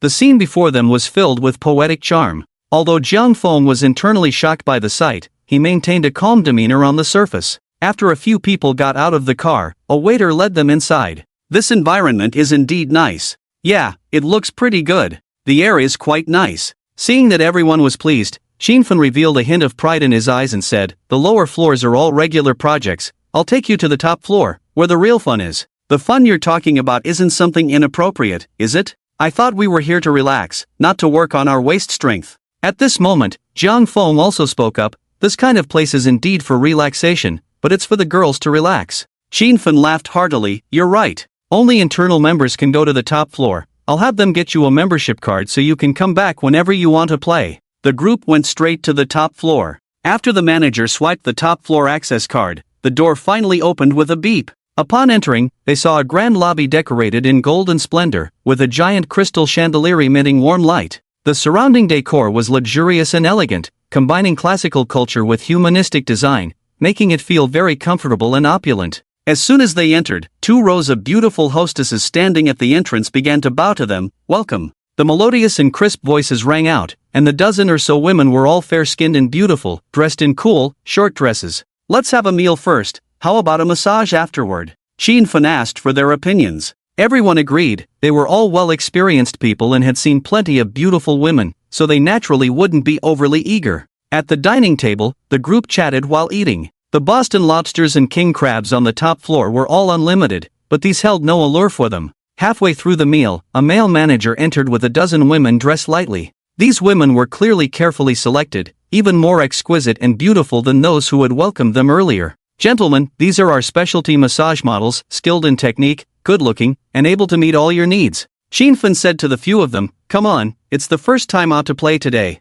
You pick one to eat together, and later they can give you massages. Don't be fooled by their looks, their massage techniques are quite professional." "I haven't had a massage in a while, trying a proper one wouldn't be bad," Jiang Feng replied in agreement. Looking at the scene before him, Jiang Feng recalled his experience with Tyrant, but he thought it best not to be too picky while out having fun. Moreover, such things were quite normal in wealthy circles, nothing to be surprised about. Jiang Feng opened the human-machine relationship scanning system to take a look. Among the 8 girls, 2 had a privacy value of 0, while the others were around 5. The numbers were quite decent. Jiang Feng glanced at the 2 with a privacy value of 0 and chose a girl who looked quite pure and had a somewhat two-dimensional appearance. Although both had a privacy value of 0, the other one was a bit too thin, almost flat. Compared to unhealthy thinness, Jiang Feng preferred girls with some flesh on them. Name, Xiaomeng, age, 20, height, 162 centimeters, appearance, 90, figure, 94, privacy, 0, friendliness, 55, stranger status. Jiang Feng pointed at Xiaomeng and said, "Let's go with her." Upon being chosen, Xiaomeng's nervous expression turned from pale to flushed as she looked at Jiang Feng. The male manager, seeing Xiaomeng still standing there, couldn't help but turn cold, saying sternly, "Xiaomeng, what are you dawdling for? Hurry up and go over, remember to serve young Master Jiang well." Hearing the male manager reprimand her, Xiaomeng shivered and quickly nodded, "Yes, manager." The others present showed no extra expressions, as if they were used to such situations. In this line of work, there are always newcomers, and it was clear that Xiaomeng's actions were not those of a seasoned worker. Moreover, only Jiang Feng could see that Xiaomeng had a privacy value of 0. After making his choice, it was Qinfun's turn to select, followed by Wang Zhang, and then Jiang Xan and Dewei. Jiang Feng observed the selection order and realized that this group was clearly centered around Qinfun, and the reason Qinfun let him choose first was merely to give Jiang Feng face since it was his first time out to play. To put it bluntly, in this circle, gaining respect relies heavily on one's own strength. Although they were all second-generation rich kids, there were still distinctions among them, weren't there? The 4 girls who weren't chosen looked at the 4 who sat down at the dining table with envy, especially since among them was not only a local prince but also a remarkably young and handsome guy. They could tell that everyone was being very polite to the young handsome man. Spending a pleasant evening with such a handsome guy was certainly better than with the others. Watching Xiaomeng shyly sit next to Jiang Feng, the other women could only turn away in disappointment and follow the male manager out. The few left behind couldn't help but feel excited, flattering, and obediently sitting aside, serving them dishes. Before entering, they had already heard the male manager introduce their backgrounds. These few were well-known second-generation rich kids in the city. If they served them well, generous tips were guaranteed, and if they were lucky enough to get close to them, they might even retire from it. Jiang Feng watched as Xiaomeng, looking a bit nervous, served him a dish before sitting awkwardly beside him, her demeanor clearly inexperienced compared to the other women in the room. Jiang Feng spoke to her, "You should eat too, feel free, don't be nervous." Upon hearing this, Xiao Meng glanced at Zhang Feng, quickly adjusted her breathing, and, mimicking the others, smiled sweetly at him. Thank you, young Master Jiang. After saying that, she casually picked up a peach in front of her. Just then, Zhang Feng's phone rang, and the caller ID showed Xiao Yinin. Zhang Feng picked up the phone, and Xiao Yinin's cheerful voice came through. Hello, Zhang Feng, you're back. She had just seen Zhang Feng post a location in Shanghai on social media and immediately contacted him. Yeah, did you miss me? Of course. You haven't contacted me in a long time. How about I come over tonight? Xiao Yinin's tone was a bit sulky at that moment. Zhang Feng glanced at Xiao Meng beside him and shook his head to refuse. Let's do it tomorrow. I have a social engagement tonight. You can wash up and wait for me at home tomorrow. Hearing this, Xiao Yinin naturally agreed obediently. The others watched Zhang Feng making a phone call in front of them, exchanging glances, and after he hung up, they began to tease him. Brother Jiang, your girlfriend is checking up on you. Who would have thought Brother Jiang would be off the market at such a young age? Before Zhang Feng could respond to their teasing, Yu Xiaoxiao's call came in. Hello, Xiao Xiao. Honey, who are you on the phone with? I've called several times and couldn't get through. I was just on the phone with a client. A client? How did it go? It went well. I need to go out with her again tomorrow night to continue the discussion, Zhang Feng said candidly. That's good. Did you miss me? Of course I did. When are you coming to see me tomorrow morning? You wash up and I'll come to the office to find you. Manhwa. After hearing Zhang Feng finish another call without a hint of embarrassment, everyone was left speechless. This guy was definitely a scumbag. Not only a scumbag but also a master of time management. One event tonight, one at the office tomorrow, and another one tomorrow night. They couldn't help but feel a bit indignant. Damn it. Young people have good stamina, and he's handsome enough to pull this off. Instantly, they all felt a bit off balance. Zhang Feng sensed the discontented looks from the others and innocently asked, Why are you all looking at me like that? Turning to see Xiao Meng's conflicted expression, he helplessly shook his head. I say, girl, can you stop touching it? After you touch the top of this peach and then the bottom, the fuzz is all flattened. Look, the skin is breaking, and the juice is coming out. Xiao Meng looked at the peach she had touched, which was a bit peeling, and awkwardly picked it up, imagining it was Zhang Feng, and took a big bite. Oh, that's quite fierce. Don't do that later. Seeing Zhang Feng tease her, Xiao Meng's face turned red, and she shyly nibbled at the peach. This is much better. The others were directly amused by Zhang Feng. Xin Fan laughed heartily. Don't think just because you're young and fit you can be so frivolous. Young people should take good care of themselves. When you reach my age, you'll understand. Wang Zhang chimed in. Exactly, having so many girlfriends, how are the other single dogs supposed to live? Zhang Xian added, You must be the legendary master of time management, right? Zhang Feng shrugged nonchalantly. As long as I type fast, what's wrong with having multiple partners? If typing is too tiring, I can send voice messages. It's not like I can't handle it. Looking at Zhang Feng's carefree demeanor, the others felt a wave of envy. Compared to you, I suddenly feel a bit conservative. Back when I was 18, I wasn't as fickle as you. Looking at her and the few of them, Zhang Feng responded, Your words just reminded me that while we are young, men must cherish their strength and must be like a billiard ball or a golf ball. The others were baffled by Zhang Feng's sudden remarks. Wang Zhang picked up his glass, took a sip, and frowned, saying, What balls? I can't picture a scene with billiard balls and golf balls. Right, and what about ping pong balls? Da Wei laughed as well. Hey, you guys just don't get it, right? Ping pong balls are fine, they're a bit yellow, but they're useless. They just bounce around with no place to go. What's the point? But billiard balls are different. You can hit them with a cue and they can go into many dark pockets. But golf balls, well, they're just a last resort. You hit them around and they can only go into one hole. Hearing Zhang Feng's insights about various balls, the group suddenly had an epiphany. Ha ha ha. Everyone laughed in unison. You old rascal. They all had to admit Zhang Feng's cleverness. Wang Zheng cheerfully raised his glass. Come on, everyone, let's have a drink together. Today is too joyful.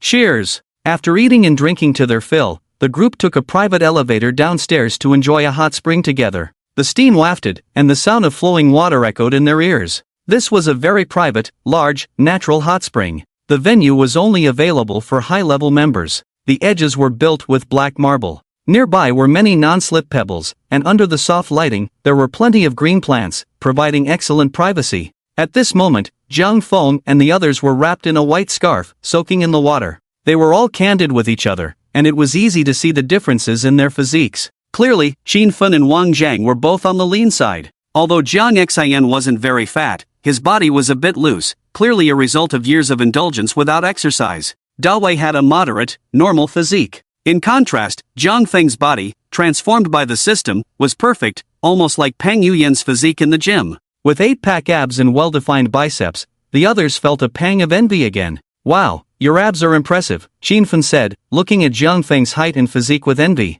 Ah, back in the day when I was 18, I was like that too, playing basketball and chasing girls, known as the 8-pack prince. Seeing Jiang Xian seriously talking nonsense, Wang Zhang bluntly said, bullshit, do you think I don't know you? You were even fatter back then. Damn, I messed up, and you're still here. Forget it, don't compare with the young ones. One day, we'll all end up like this. Dawei laughed heartily. Zhang Feng chuckled, that's impossible, these abs are destined to be on me. Even if I didn't want them, the system probably wouldn't agree. The women had all changed into cool bikinis. The sight of a few of them with long legs walking towards them was very pleasing. Once they arrived, they all consciously walked to their respective sugar daddies. Qinfen and Wang Zhang's partners were kneeling by the hot spring, attentively giving them massages. Meanwhile, Zhang Xian and Dawei's partners were soaking in the hot spring, eagerly massaging their feet. Xia Meng shyly asked, Zhang Xiao, would you like me to give you a massage too? Zhang Feng looked at Xia Meng, who was wearing a light green bikini.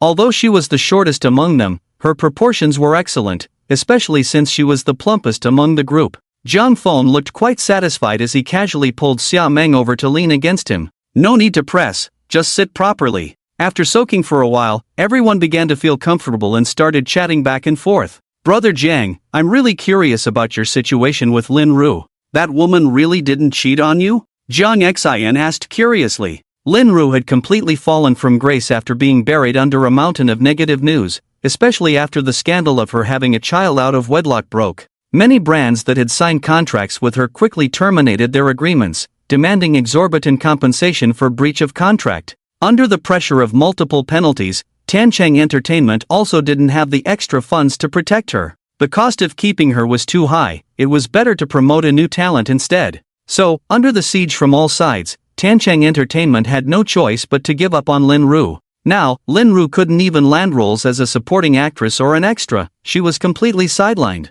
Zhang Feng smiled silently, I really wasn't cheated on. Everyone asks me this question when they see me, and I've never even met her. You haven't even met her, yet you're willing to spend so much money on her. You really are generous, Dewey said, somewhat impressed. I think it's worth it. Zhang Feng replied casually, though he hadn't actually spent much, it was all the work of the security team. In this regard, he is quite similar to you, Wang Zhang pointed at Qinfen and said. Similar, but also a bit different. I'm not as ruthless as he is, I like your personality, Qinfen said generously. As they chatted about Lin Ru, the women attending to them were shocked to hear these words. They naturally knew about Lin Ru's situation, her news had been everywhere online recently. They didn't expect that the one pulling the strings behind the scenes was Zhang Feng. The women, already attracted to Zhang Feng's impressive physique, felt their hearts race even more upon learning this. Although they were all diligently attending to them, they often stole glances at Zhang Feng's 8-pack abs. To be honest, the chances of encountering such customers were almost zero. Those who came here were either rich second-generation heirs or middle-aged men with some money, and these people were typically not the type to work out, so their physiques were usually quite ordinary.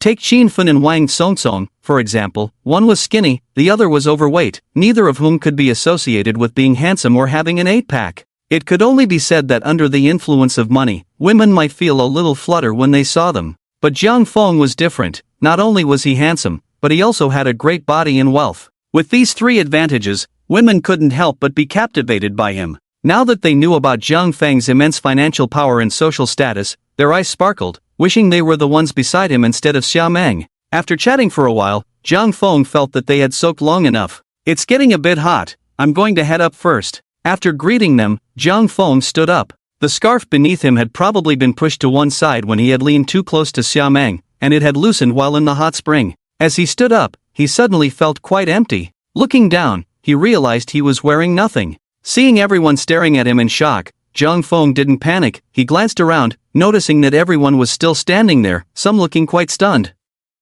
After all, this wasn't something to be ashamed of. Seeing the varied expressions on their faces, especially the looks of shock on the few guys, Zhang Feng even felt a bit pleased. Zhang Feng calmly looked at Xia Meng, who was dumbfounded and blushing so much she could bleed, and with a mischievous smile said, "Have you seen enough? There will be plenty of opportunities for you to look later. Hurry and give me back my towel." Xiaomeng then realized that her bottom was sitting on Zhang Feng's bath towel, and she immediately stood up, quickly handing the towel back to him. Zhang Feng, being watched by a few people, still felt little discomfort. After all, having this kind of attention was quite impressive. Looking at the various expressions on everyone's faces, Zhang Feng grinned as he slowly wrapped the towel around himself, then turned to embrace Xiaomeng and walked away, leaving a group of people in disarray in the hot spring. After Zhang Feng left, they couldn't help but lower their heads to look at the water below. Qin Fan gritted his teeth and said helplessly, "Damn, that guy must be a donkey, right?" Wang Zhang also complained in disbelief, "I'm never coming with him again, it's humiliating."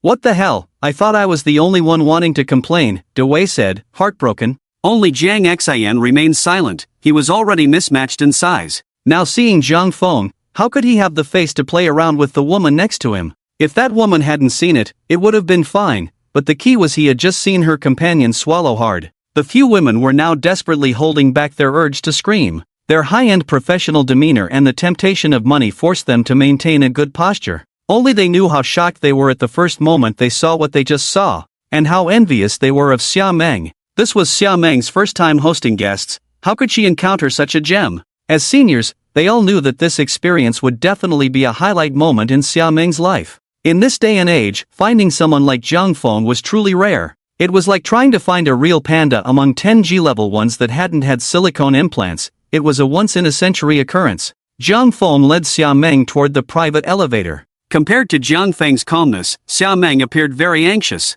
She knew what it meant to go up with Zhang Feng now. Ever since she decided to come here, she had secretly done some homework. The things she usually saw pixelated on the computer, she had just witnessed with her own eyes. Was Zhang Feng a donkey? Would he really not take her life? At this moment, Xiaomeng felt not only panic but also some regret. Why did Zhang Feng choose her out of so many people? She still had a sick grandmother to take care of. What if something happened to her? Why didn't those two skinny men choose her instead? Maybe if they were skinny, it would be more normal. Although she admitted that Zhang Feng was indeed the most handsome and richest man she had ever seen, for the sake of her own life, Xiaomeng truly felt that her luck was terrible. Despite her mind racing with wild thoughts, the elevator quickly reached the top floor. As soon as they entered the room, Xiaomeng's heart began to race uncontrollably. Seeing her like this, Zhang Feng just smiled gently. "Let's take a shower first." After all, a group of people had just soaked in the bath, and Zhang Feng was still not quite used to it. Okay,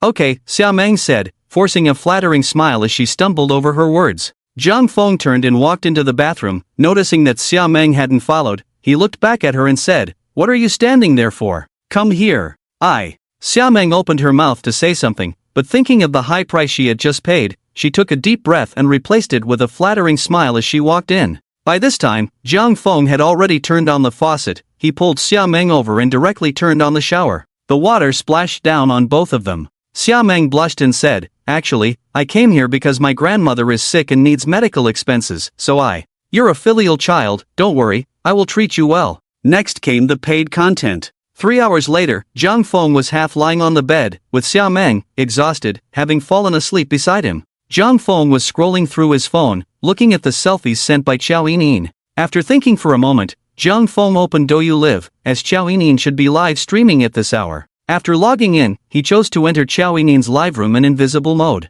It had been a while since he last watched her stream, and he was surprised to see that Qiao Yinyin was playing a game, specifically the Honor of Kings, which Zhang Feng usually played. As soon as he entered, he saw her being instantly killed under the tower. After Qiao Yinyin died, the bullet comments exploded. "Xiaomei is too bad, dying under her own tower, I give up. Bad with your level, even elementary school students are better than you." Hey, looking at Xiaomei's expression, it seems like she's about to break down. Clearly, Qiao Yinyin was also provoked by the comments, and she pouted, looking proud as she said, "I won't break down, are you angry, are you angry? As long as I'm not angry, the one who's angry is someone else. Ha ha ha." Zhang Feng watched her interact with the netizens, feeling amused as he glanced at her stats, 0/5/0, and couldn't help but laugh. He didn't expect Qiao Yinyin to have such a good attitude. "Wow, your mid laner is starting to roast you. Why don't you play support instead? Seriously, just stop playing, it's giving me a headache. Is it because the Sea God has been playing games with other female streamers lately, so Xiaomei is jealous and practicing hard?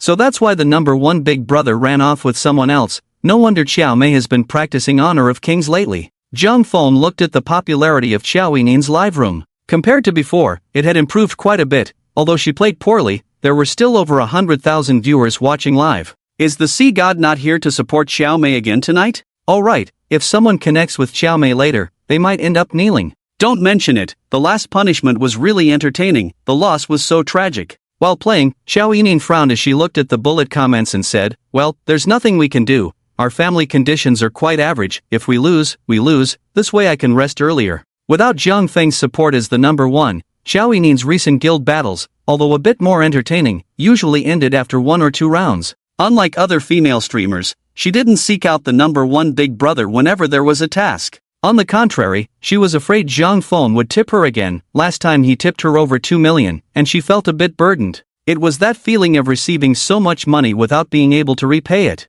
Moreover, her live room had already attracted quite a few wealthy viewers. Usually, her food commentary streams and game streams received quite a bit of tipping. Although sometimes she was roasted by these netizens and got flamed by her teammates when she lost, and there were times she cried from the frustration, she felt she was improving day by day. And while netizens would roast her, many also enjoyed bantering with her. The tips had increased significantly compared to before. As long as she could maintain her living expenses and rent, Xiao Yining felt very satisfied. So she didn't want Zhang Feng to be a fool and spend money on her. Xiao Mei knows her own level, just lying flat, huh? Probably the sea god went off with someone else. Yeah, the sea god has only come once and never returned again? Probably scared away by Xiao Mei's gaming skills. Ha ha, with her level, even the sea god would be led astray. Now, the types of live streaming activities on major platforms are countless, and more than half of the time is spent in competitions, glorified as winning various titles, but it's just a money trap. After watching for a while, Zhang Feng put down his phone and walked into the bathroom for a shower.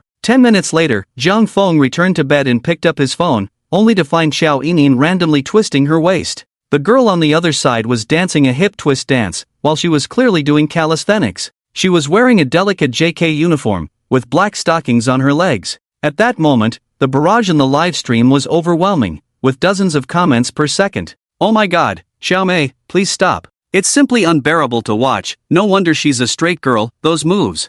I'm not that kind of person, I want to get off. Streamer, please stop, can't I just give you a tip? Don't lose the next round, or you'll have to dance again. Oh my god, whose wife is this? Hurry and take her home. Although Xiao Mei's dancing is terrible, her figure is really top-notch. Who told her to dance when she loses? Brothers, hurry up. Let her stop. Even the aunties in the square dance better than her. At Dinghai Shenzhen, come out and manage this. The barrage was a mix of teasing and various confessions. Although some viewers found the live stream painful to watch, Xiao Yining didn't care and continued to dance hard. You guys are always shouting for me to dance, and now that I'm dancing, you're criticizing me? You traitors! Xiao Yining thought angrily, her little cat-like temper flaring up. I'll dance, what can you do about it? I just want to see if you're angry or not. Zhang Feng glanced at the situation and understood that Xiao Yining was currently in a PK with another female streamer. The content of the PK was twisting the waist, and whoever lost would have to face a punishment. The girl on the other side, seeing that Xiao Yining was struggling, couldn't help but feel happy. 3 minutes had passed, and Xiao Yining's livestream had only earned 500 yuan, while she had already made 2,000. She knew that Xiao Yining couldn't dance, which was why she set up this dance PK rule. At that moment, the girl named Tian Tian was charmingly twisting her waist and said to Xiao Yining with schadenfreude, Miss Xiao, you're not doing well today, huh? Faced with the mockery, Xiao Yining could only helplessly reply, sigh, our old perverts just want to see me lose. Ah, then I must thank Miss Xiao in advance. With you here, I don't even need to face a punishment. How about it, isn't my twist a bit more skilled? After saying that, Tian Tian twisted even harder. The live streaming industry is not much cleaner than the entertainment circle. Where there are rivers and lakes, there is competition. The one who receives more tips has a louder voice. Tian Tian was flaunting herself at that moment, especially since Xiao Yining had recently become a rising star on Douyu. Dinghai Shenzhen had tipped her over 2 million at once, helping her win the title of Douyu's number one. However, after that, Dinghai Shenzhen never returned to Xiao Yining's livestream, leading many to suspect that it might have been the guild that tipped Xiao Yining, aiming to elevate her as the new Douyu queen, as he was just a guild account. But looking at the recent live stream PKs, Xiao Yining not only failed to capitalize on the heat given by Dinghai Shenzhen, but instead continued to struggle as usual. This also led to the fact that whenever a female streamer won against her, they would feel a sense of confidence, as everyone wanted the kind of popularity that Xiao Yining had. Why should such great popularity be given to a streamer who couldn't do anything? Although Tian Tian was just a small streamer, she, like other female streamers, was crazily jealous of Xiao Yining, so every time they connected, she couldn't help but mock her a bit. Seeing Xiao Yining's indifferent expression, Tian Tian pretended to ask sweetly, "Miss Xiao, why hasn't your big brother on the leaderboard supported you?" Xiao Yining understood what Tian Tian meant. Recently, anyone who connected with her would ask why Haishan hadn't shown up. At first, everyone was polite to her. After all, she had a powerful big brother on the leaderboard. But after so many rounds of guild wars, Zhang Feng had not appeared to support Xiao Yining. As the doubts grew louder, these people began to intentionally belittle her. I didn't tell him. Haishan is usually quite busy. Is it that you didn't say it, or you had no place to say it, or even if you did say it, it wouldn't matter? Tian Tian asked, pretending to be casual. What do you mean by that? Xiao Yining frowned and asked. I heard you met Haishan. He's a handsome guy who drives a Ferrari? Seeing Xiao Yining's displeasure, Tian Tian remained unfazed. Isn't that something everyone knows? Xiao Yining retorted. Oh, Miss Xiao, no need to get angry. I'm just kindly reminding you. Look, he hasn't come to see you for so long. Either he's lying to you, or he's just renting a car to show off, or it's all an act. You understand what I mean, right? Xiao Yining couldn't stand Tian Tian slandering Zhang Feng. Usually, she could brush off the mockery, but when it came to Zhang Feng, Xiao Yining couldn't agree. She immediately flared up. Have you met him to talk nonsense? Let me tell you, the internet is not a lawless place. You can't just say whatever you want. Seeing Xiao Yining speak so harshly, Tian Tian dropped the pretense. Instead of saying so much, why not let him come out and support you? Don't end up crying later when my family's top player beats you. Zhang Feng originally didn't plan to intervene. After all, the level of internet tycoons was a bit low. However, since they were being so provocative, he couldn't hold back. Looking at his account, he found he had no fish fin coins left, so Zhang Feng opened the recharge center and directly topped up 1 million. Just right, he also had a consumption crit card and 4 cashback cards. The maximum limit for a single card is 500,000. Zhang Feng didn't plan to use the consumption crit card since it had no balance limit. In the end, he used 2 cashback cards. Ding! Cashback card used successfully. Congratulations to the host for receiving a 50x cashback. Cashback amount, 25 million. Ding! Cashback card used successfully. Congratulations to the host for receiving a 100x cashback. 50 million. Zhang Feng looked at the system prompt, feeling quite pleased. Spending 1 million earned him 75 million. After the recharge was successful, Zhang Feng directly went online, and Super Rockets simultaneously launched. User Ding Heishensen Gift Streamer Chiame 10 Super Rockets User Ding Heishensen Gift Streamer Chiame 10 Super Rockets User Ding Heishensen Gift Streamer Chiame 10 Super Rockets User Ding Heishensen Gift Streamer Chiame 10 Super Rockets User Ding Heishensen Gift Streamer Chiame 10 Super Rockets. Zhang Feng directly launched 50 Super Rockets, and just like that, 100,000 was gone. The score changed to 100,500 versus 3,000. Xiao Yining looked at the suddenly soaring screen full of super rockets and couldn't help but cover her mouth in surprise. To her, Zhang Feng's action felt like a Prince Charming descending from the sky with a shower of meteorites. Although she felt a bit pained by Zhang Feng's generous gifts, what girl wouldn't like the romance of her man standing up for her? At that moment, Xiao Yining's heart fluttered. If Zhang Feng were in front of her now, she would definitely not be able to resist hugging him and showering him with kisses. Xiang! Haishan, why are you here? Didn't I tell you not to give me gifts? Zhang Feng typed, no more renting supercars today, I sold the supercar to give you gifts. Wow!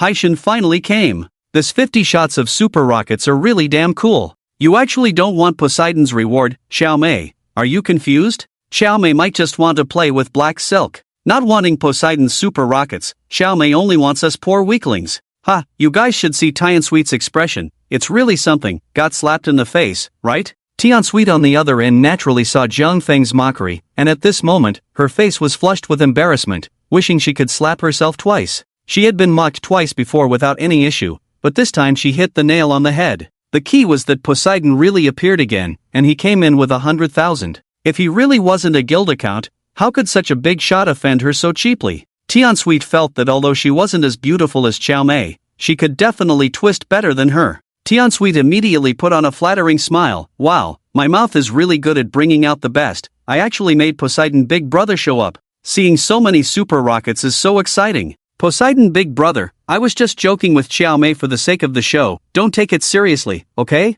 If you have time, come to my live stream. I can twist for you to see. I'm really good at it. Tian Sweet's expression changed very quickly, and she said in a very flattering manner, The movements of her waist twisted even harder, and she even did a few times squats. Jung Fong continued typing, "Alright, if you can win this round, how about I go to your live stream next round?" Ha ha ha, you're killing me. Poseidon is really humorous, directly throwing 50 super rockets at her face to make her keep up. Tian Sweet is in trouble this time. How will she deal with it? Poseidon descended from the heavens. Tian Sweet wants him to go to her live stream, but she can't make it happen. Xiao Mei is definitely stable today. Tian Sweet saw that she had hit a wall today, her face suddenly alternating between green and red, but she quickly regained her composure. After all, those who can survive in the live streaming industry are all sharp and have low bottom lines. Tian Sweet at this moment acted as if nothing had happened and continued to flatter. It's not that serious, Poseidon brother is here, what do I have to do? I'll punish myself this round.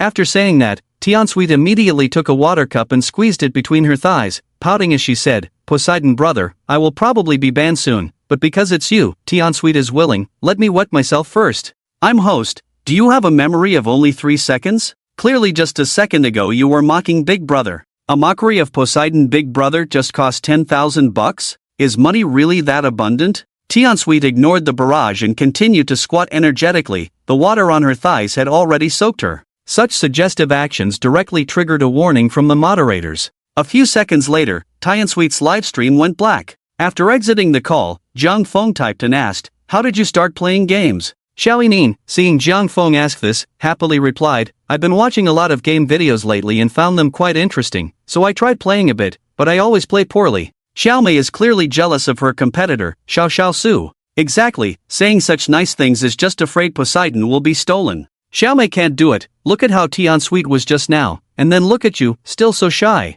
Xiao Yining angrily looked at the barrage, "Humph, you bunch of traitors with leaks, you clearly love watching me play games, and now you say this." After that, Xiao Yining asked Zhang Feng again, "Do you want to play games together? Does Xiao Mei have some misunderstanding about herself? Who likes watching you play games? We only like to see beautiful girls get sprayed by elementary school students?" Damn, that comment from upstairs is a bit suggestive. When Xiao Mei plays games, she's like a rampaging dog, venting her frustrations. The netizens in the live stream room were teasing Xiao Mei without holding back. Angered, Xiao Mei puffed up and bantered back with them. However, while the viewers enjoyed teasing Xiao Mei, and she retaliated without reservation, everyone knew it was all in good fun. After all, Xiao Mei had always had this personality. She wasn't the type to curry favor with the big shots to get ahead. As everyone joked around, the live stream room was quite lively. Plus, with Xiao Mei's goddess-level exquisite looks, the viewers were very forgiving of her. Zhang Feng found the unending barrage of comments in the live stream quite amusing.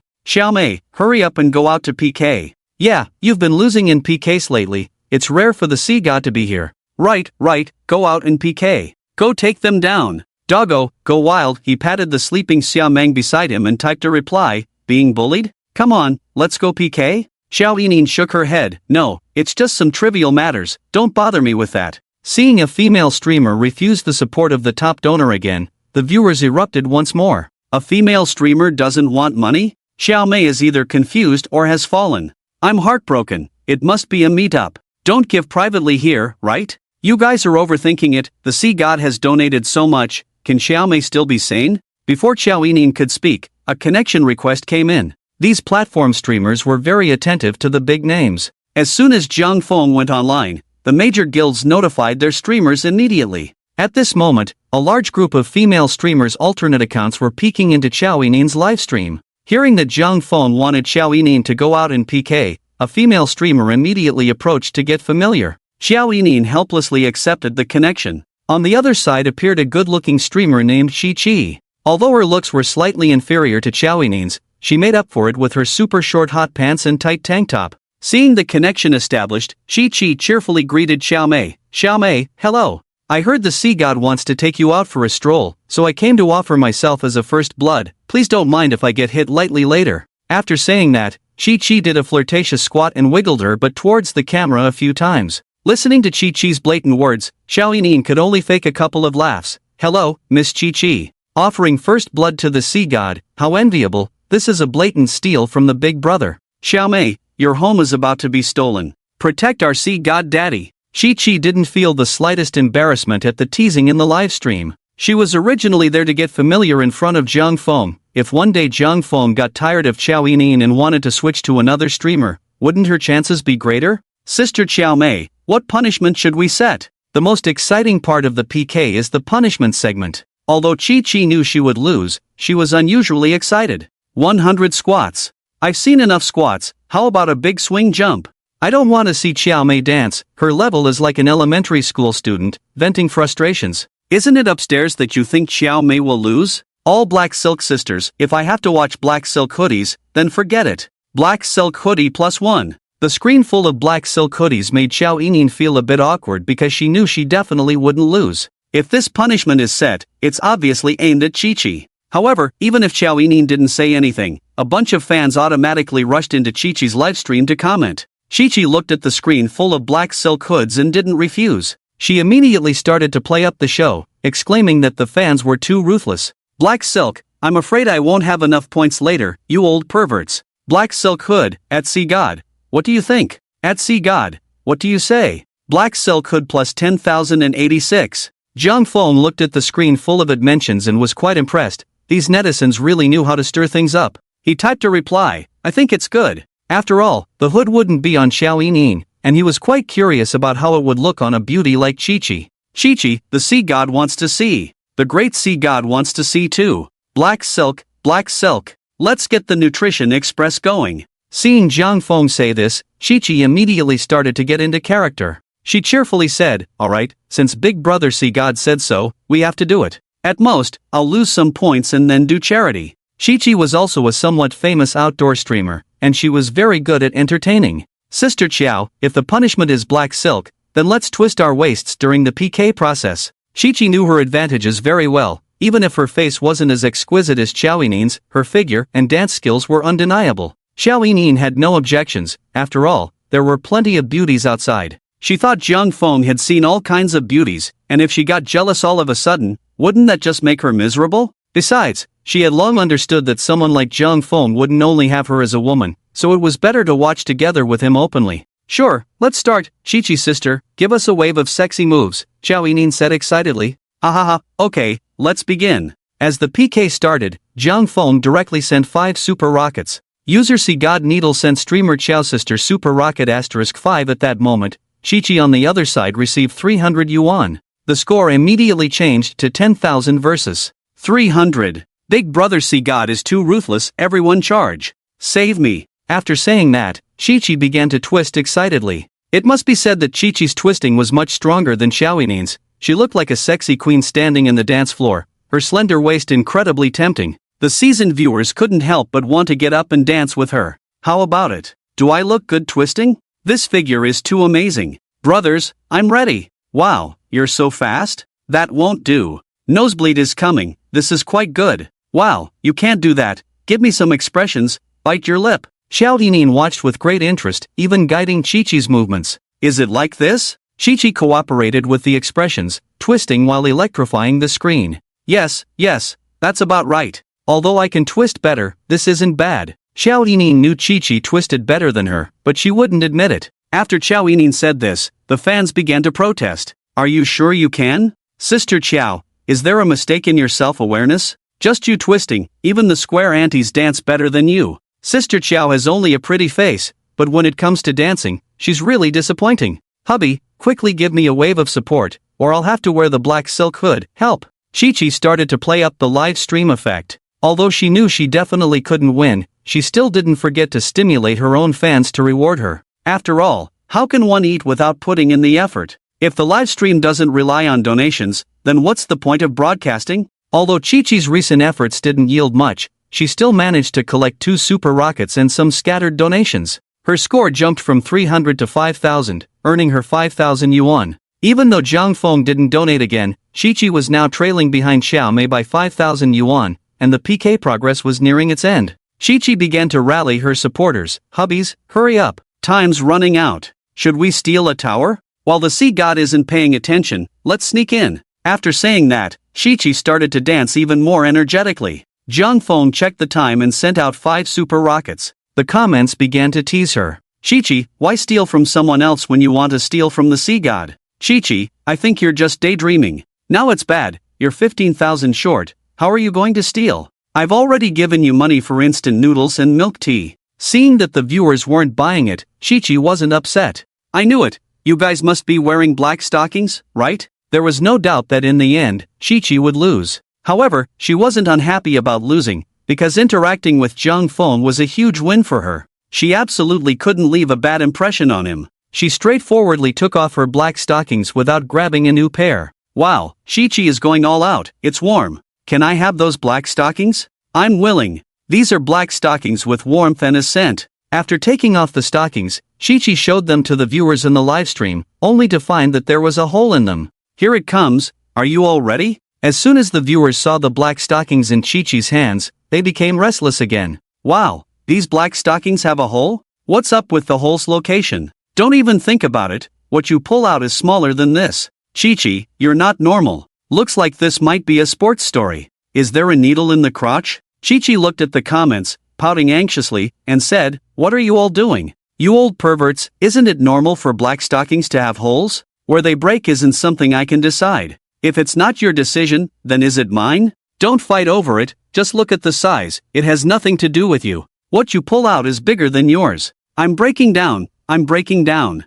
Chi-Chi ignored the exploding comments and said to the screen with a wry smile, "The punishment is starting. I'm going to put this on my head, watch closely." After saying that, Chi-Chi simply put the torn black stockings on her head. In an instant, her delicate and playful cheeks were tightly wrapped in the stockings, distorting her features. It looked both ridiculous and funny. The viewers were stunned to see Chi-Chi going all out. Wow, it's a face swap. Black stocking monster, don't come near me. I'm just a 200-pound baby, can you not scare me? Chi-Chi is really going for it. So awesome. I don't even know what to say. Seeing Chi-Chi's determination, Xiao Yinin immediately entered Chi-Chi's livestream and sent 2 rockets. User Xiaomei gifted streamer Chi-Chi a super rocket *1. User Xiaomei gifted streamer Chi-Chi a super rocket *1. After Xiaomei sent her gifts, Jiang Feng quickly followed into Chi-Chi's livestream and sent 5 super rockets directly. User Dinghai Shenzhen gifts streamer Chi-Chi 5 super rockets. User Dinghai Shenzhen gifts streamer Chi-Chi 5 super rockets. In addition, some of Chi-Chi's old fans, seeing her work so hard, immediately sent her a wave of gifts.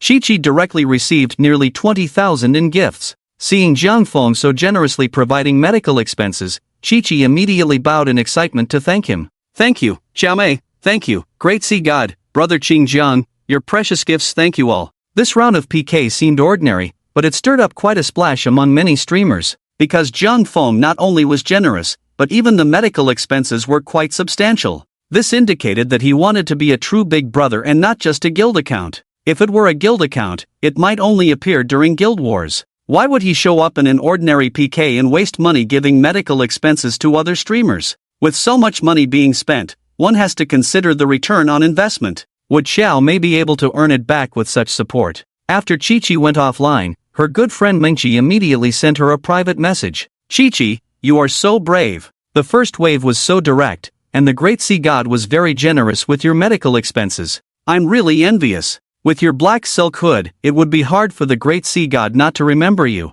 Did you send him a private message? Chi-Chi replied with a smile, "Of course, I'm not stupid. I asked to add him on WeChat, but he hasn't replied yet. I don't know what's going on. I'm really envious. Look at how he gifts Xiaomei like it's nothing." Xiaomei only has her face, but I can twist my body. If I could catch the Great Sea God, I feel like making millions a year wouldn't be a dream. And now, whenever the Great Sea God appears, it's all about traffic. All the traffic on the entire streaming platform is with Xiaomei. I should ask to connect too. Hurry up, don't let other streamers beat you to it. In just a short while, another dance streamer had already actively connected with Xiaomei. This streamer, named Little Star, was from the dance section. Any man who had watched her stream would basically be fired up. Her specialty was giving a heart gesture on her chest when you sent gifts. At the same time, the heart would have a little protruding dot in the middle, very vivid and specific. Xiaomei looked at the barrage and hesitated, saying, "Maybe we shouldn't connect." Jiang Feng casually typed, "Go ahead, it's boring anyway, just watch the stream.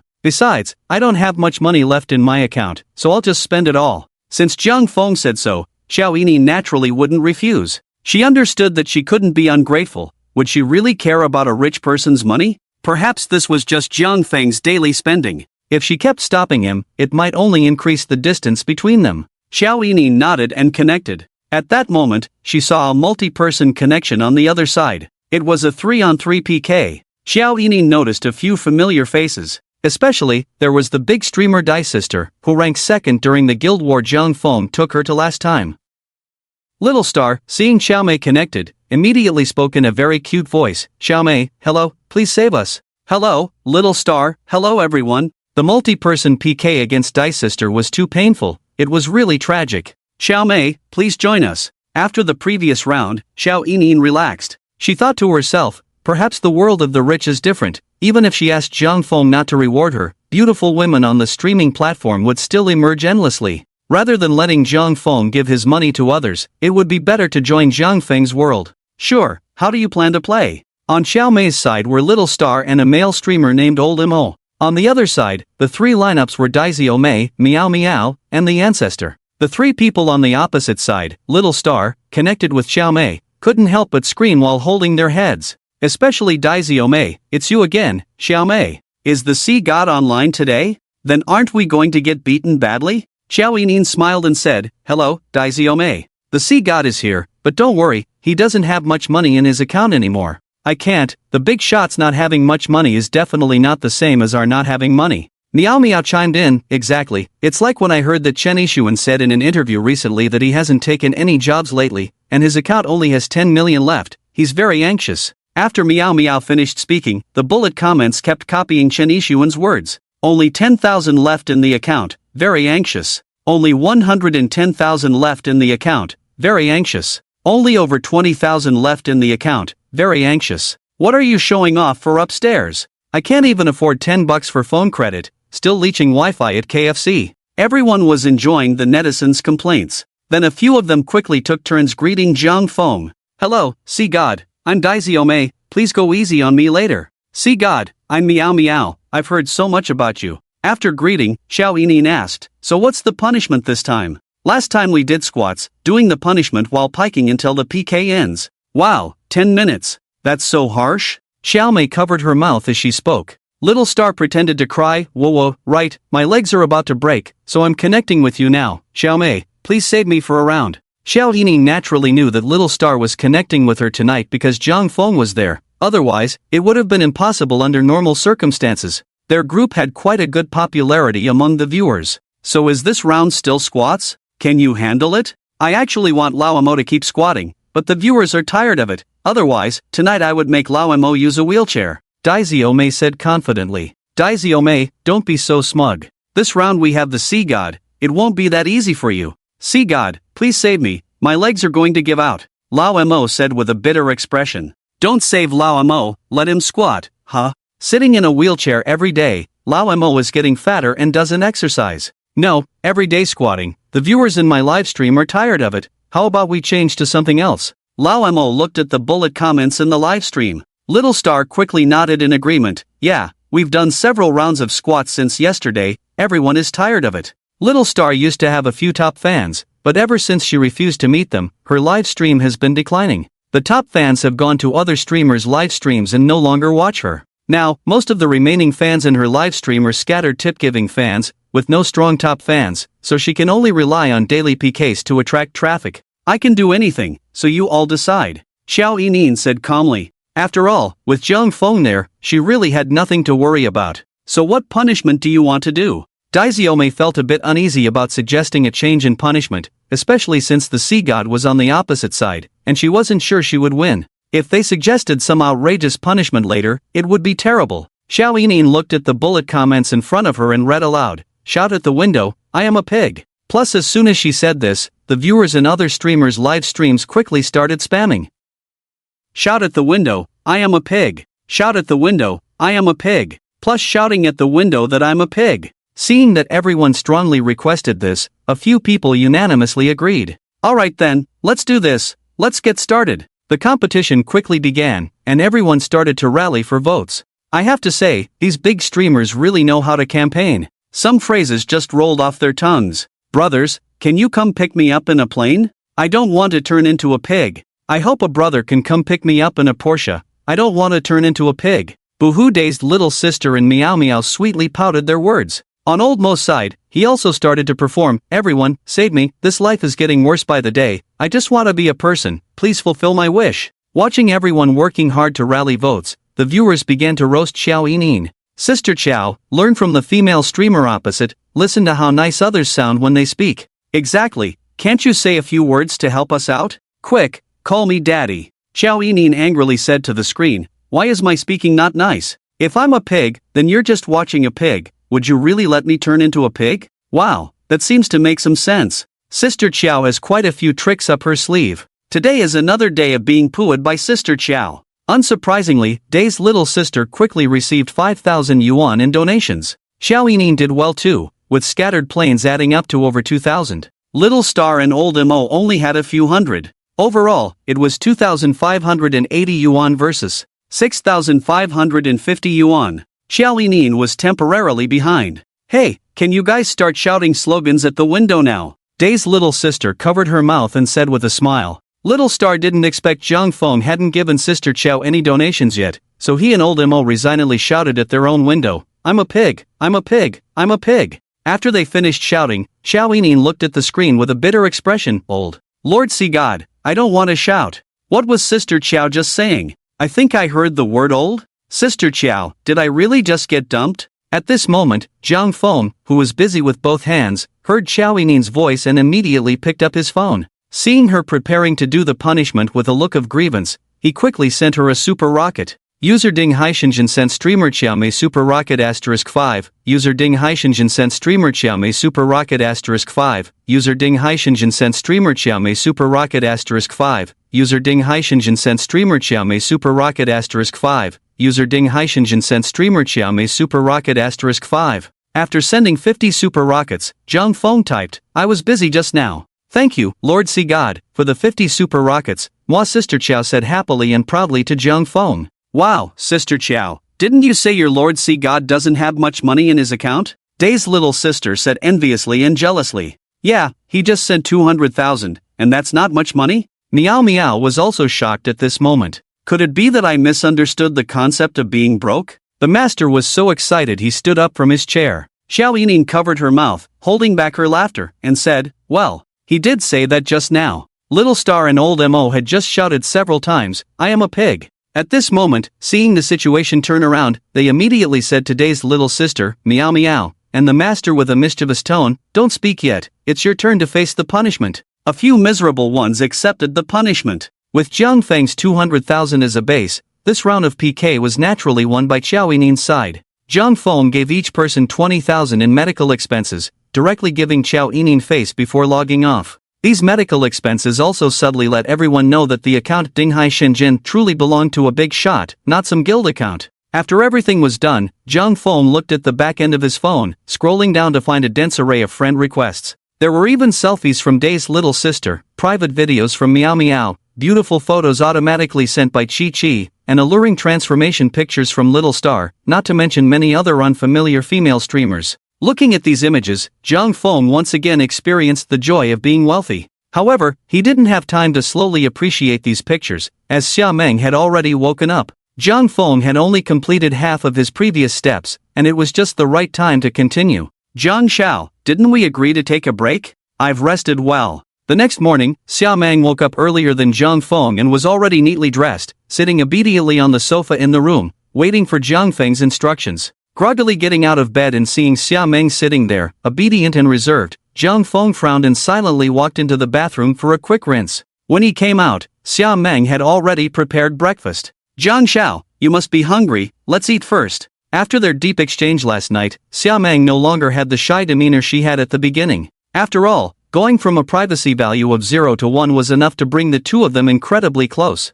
Zhang Feng nodded and said to her, shall we sit down and eat together? Thank you, Jiang Xiao, Xia Meng said playfully, pouting her lips. As Xia Meng ate, she stole glances at Zhang Feng. Being the lowly type, her actions appeared very cute. Is the food on my plate more delicious? Xia Meng shook her head, took a breath, and mustered the courage to say, Jiang Xiao, are you satisfied with my performance? Zhang Feng nodded, of course, I am satisfied. Then do you not want to know anything about me? Seeing Jiang Feng's lack of expression, Xia Meng immediately forced a bitter smile. Zhang Feng understood what Xia Meng meant, her actions were indeed perfect, but if he had to understand every perfect person, he felt he would be quite busy in the future. Moreover, Xia Meng should have come here willingly. Seeing Zhang Feng looking at her without much expression, Xia Meng's heart raced even more.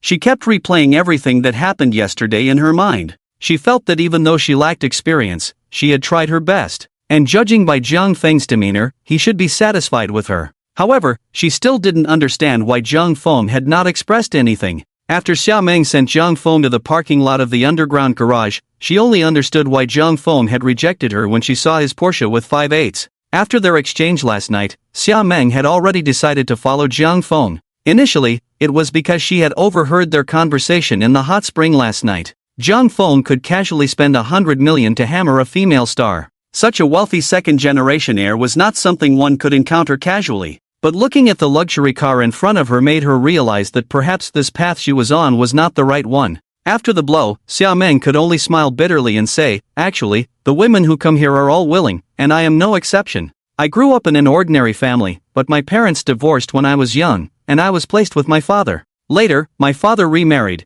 and I lived with my grandparents. In recent years, my grandfather has passed away, leaving just my grandmother and me to rely on each other. I am already 20 this year. Because my father didn't want me to go to college back then, I don't have a good job. I understand that if I continue living like this, the best outcome would be to marry an ordinary man and start a life where I count every meal. And my family background might even be looked down upon by my in-laws, so after much consideration, I thought that rather than live that kind of life, it would be better to find a wealthy man. At least he could give me the life I want. But the environment around me really doesn't provide the conditions to meet a man like you, which is why I chose to come here." Jiang Feng remembered that in his previous life, when he went for a massage, one of the female masseuses who helped him had a tragic story as well. She felt particularly miserable at the time, looking quite innocent, having lost both parents and relying on her own hands to earn a living. However, when Jiang Feng went back next time, her story had changed to her parents' divorce, and she was forced to work to pay off debts. Jiang Feng didn't know whether what Xiao Meng said was true or not. Jiang Feng smiled and said, "Even if it wasn't me last night, it would have been someone else. What if they didn't want to either? If that's the case, then I can only leave with the high payment for my first time. Tens of thousands of yuan is worth it. I know you might think I'm too materialistic, but I really don't want to live that kind of poor life anymore. I'm scared. Although I'm not the prettiest, I do have cleanliness on my side. I understand that for women like me, the most precious thing left is our bodies, so I've never been in a relationship. If you think I'm still okay, could you take me in for a while and let me stay with you? I will be understanding." This naked confession made the corners of Jiang Feng's mouth slowly rise. Jiang Feng had to admit that Xiao Meng was quite right, being with such an understanding woman really posed no problem. If it were the old Jiang Feng, he might have nodded in agreement, but not every woman with a privacy value of 0 would he want to treat well. However, it also depended on the circumstances in which they met. If he encountered her again and she could maintain a special value of 1, then Jiang Feng would consider keeping her by his side. Jiang Feng took out several stacks of cash from the passenger seat of the car. "I like women like you who are understanding. Here, take this 100,000 yuan, I have something to attend to and will leave first." Xiao Meng knew that Jiang Feng was rejecting her at this moment. Although she felt frustrated inside, she also knew she had no other options. A rich second generation like Jiang Feng was not someone she could entangle with. Looking at the thick stacks of cash, Xiao Meng reached out to take them. After all, she had come here for the money in the first place. It was just that Jiang Feng's handsomeness and the power he inadvertently revealed made her have thoughts she shouldn't have. "Thank you, young Master Jiang." Looking at Xiao Meng, whose eyes were slightly red as she gazed at him, Jiang Feng pretended not to hear and drove away directly. He had promised Xiao Xiao last night that he would go find her, so now Jiang Feng drove towards the bustling Lujiazui. It was just past 10 in the morning, and avoiding the morning rush hour, the drive was relatively smooth. Half an hour later, he arrived at the bottom of the global financial center. After parking the car, Jiang Feng walked towards the elevator. When he reached the elevator, he found a long-legged beauty standing next to it, wearing a mask and sunglasses. She glanced at Jiang Feng, then coughed lightly before turning her head away.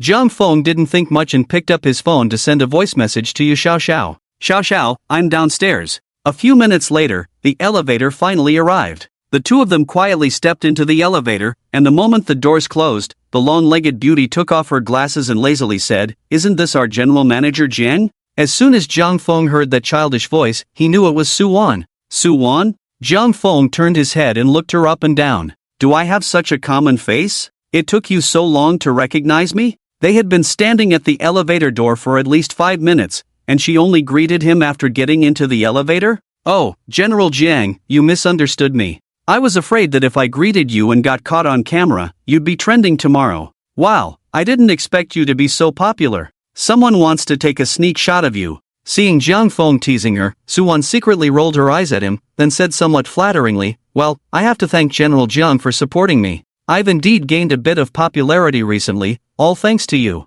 At least you have some self-awareness." Although Suwon internally complained that Jiang Feng was not polite at all, she still wore a silly grin on her face. After all, Jiang Feng was her benefactor. "General Jiang, it's the first time I've seen you come to the company. It seems it takes Sister Xiaoxiao to bring you out, otherwise, we wouldn't get to see you." She didn't know what Jiang Feng's intentions towards her were. If he had some ulterior motives, he usually didn't actively contact Suwon. But if he wasn't interested in her, why would he put so much effort into supporting her? It was hard for Suwon to understand. Women are inherently rebellious. The more you treat them this way, the more they want to get close to you, figure you out, or even conquer you. So when Jiang Feng came to find Yu Xiaoxiao in front of her, Suwon unexpectedly felt a hint of jealousy that shouldn't have existed. "Be more confident. If it were you, you could do it too. If you want me to find you, I can come to you as well," Jiang Feng joked. Suwon giggled at Jiang Feng's teasing. She covered her mouth and shyly glanced at him. "General Jiang, sometimes I really doubt you're only 19?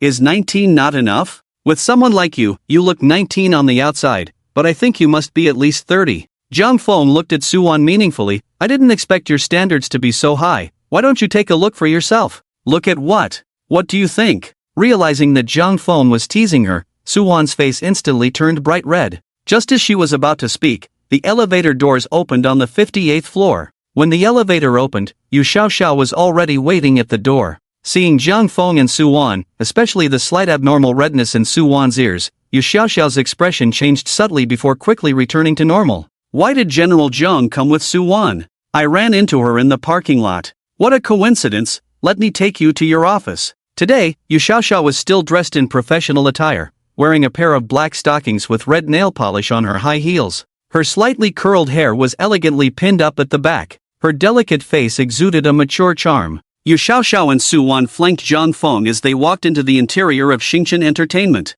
Seeing the three incredibly good-looking people, the office staff immediately fell silent. "Who is the guy that manager you brought? So handsome, could he be a newly signed male artist?" "If he really is our company's artist, that would be amazing. I'd have to chase stars up close every day." As they walked further away, some female employees began to discuss excitedly. "Xiaoxiao, the company looks good. You've worked hard," Jiang Feng said while looking around and nodding. "Mr. Jiang, you're being too polite. Let me take you to your office." "There are still some contracts and documents we need to discuss properly," Yu Xiaoxiao said with a smile as she looked at Jiang Feng. Jiang Feng raised an eyebrow. "You're right. I haven't been here for so long. There should be quite a bit of material to discuss. Let's get to it." Suwon, noticing that the two had matters to discuss, tactfully said, "Mr. Jiang, Sister Xiaoxiao, I won't disturb you any longer. I have a meeting to attend." "All right, then you go ahead," Yu Xiaoxiao replied with a smile and a nod towards Suwon. Watching Yu Xiaoxiao and Suwon standing together, chatting and laughing, Jiang Feng felt that the scene was quite pleasing to the eye.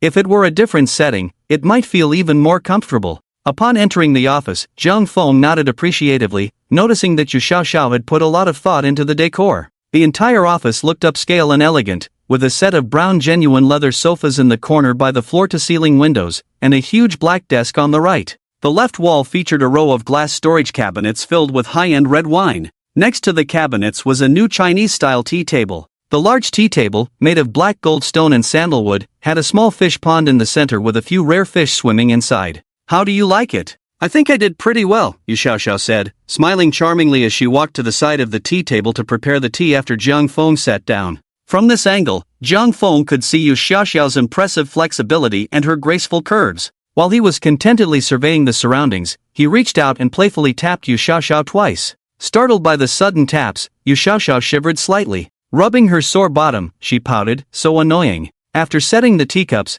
she took out a jar of de hong pao from the glass cabinet and began to wash the cups and brew the tea with the steaming hot water. Once the tea was ready, she personally served it to Jiang Feng, saying, "Try this tea." As Yu Xiaoxiao delicately handed over the tea with her slender fingers, Jiang Feng took a slow sip and couldn't help but exclaim, "Good tea, but young people still prefer milk tea." "Milk tea? We have it downstairs." "Just tell me which kind you want, and I'll have someone go buy it," Yu Xiaoxiao said thoughtfully. "There's no need to go through all that trouble, isn't there some right here?" After saying this, Jiang Feng pulled Yu Xiaoxiao closer. At that moment, Suwon had finished trying on her clothes and, stepping out of the design department's office, couldn't help but glance at the closed president's office. It had been over an hour, and Yu Xiaoxiao still hadn't come out. Suwon stood there, frowning in confusion as she looked at the tightly shut door. Meanwhile, Yu Xiaoxiao, fearing someone might notice something amiss, had already tidied herself up and stepped out of the office first. Seeing Yu Xiaoxiao open the door, Suwon walked over. Sister Xiaoxiao, did you finalize everything? At this moment, the blush on Yu Xiaoxiao's face had not completely faded, and she was still immersed in the earlier scene. When she noticed Suwon speaking to her, Yu Xiaoxiao instinctively tucked a strand of hair behind her ear and replied dryly, yeah, it's about done. I'll go get some more documents. Noticing a hint of panic in Yu Xiaoxiao's eyes, Suwon discreetly observed her again. Sister Xiaoxiao, it seems like your lipstick has smudged. As Suwon stared at her lips, Yu Xiaoxiao's face turned even more unnatural as she said, oh, I just had tea with Mr. Jiang. This brand of lipstick really doesn't hold up well. Hearing this, Suwon let out a sigh of relief. Ah, what brand is it? I want to avoid it. I forgot. It was a gift from someone, Yu Xiaoxiao replied evasively. Hey, Sister Xiaoxiao, what are you eating in there? You have something white at the corner of your mouth. After saying this, Suwon raised her hand to wipe it off for Yu Xiaoxiao. Just as she was about to get close to the corner of her mouth, Yu Xiaoxiao quickly licked it and hurriedly covered her mouth with her hand. Oh dear, look at me being so careless, it's really embarrassing. I'll go touch up my makeup in the office first. With that, Yu Xiaoxiao quickly turned and left. Watching Yu Xiaoxiao's unusual behavior, Suwon couldn't help but glance towards the office. Her intuition told her that the two of them must have been doing something inside. After thinking this, Suwon walked over and knocked on the door. Soon, Zhang Feng's voice came from inside. Come in. After receiving Zhang Feng's response, Suwon walked in. At this moment, Zhang Feng, half reclining on the sofa, looked refreshed, even sporting a hint of satisfaction on his face. What brings you here? Do you need something from me? Seeing that Zhang Feng's attire was normal, Suwon couldn't help but smile slightly. In a cheerful mood, she said, nothing much. I just haven't had a chance to see the inside yet. Mr. Jiang, do you mind if I take a look around? Make yourself at home. After saying this, Zhang Feng got up, stretched his limbs, and walked over to the tea table to brew some tea. Suwon walked slowly with a sexy catwalk, casually looking at the decorations in the office. Wow, this decor, you even have a bedroom here. This bed is really big, rich people know how to enjoy themselves. Jealous? How about I accompany you to sleep here and experience it? Suwon knew that every time she spoke with Zhang Feng, she was at a disadvantage, but she had gotten used to it. This topic was tricky to engage with, so she simply kept quiet and strolled around. Seeing Zhang Feng twisting his neck, Suwon's eyes flickered. She walked to the back of Zhang Feng's chair, placed her hands gently on his shoulders, and began to massage with a bit of pressure. Suwon's hands were slender and long, and the massage on Zhang Feng's shoulders felt pleasantly tingly. To put it simply, it was incredibly satisfying.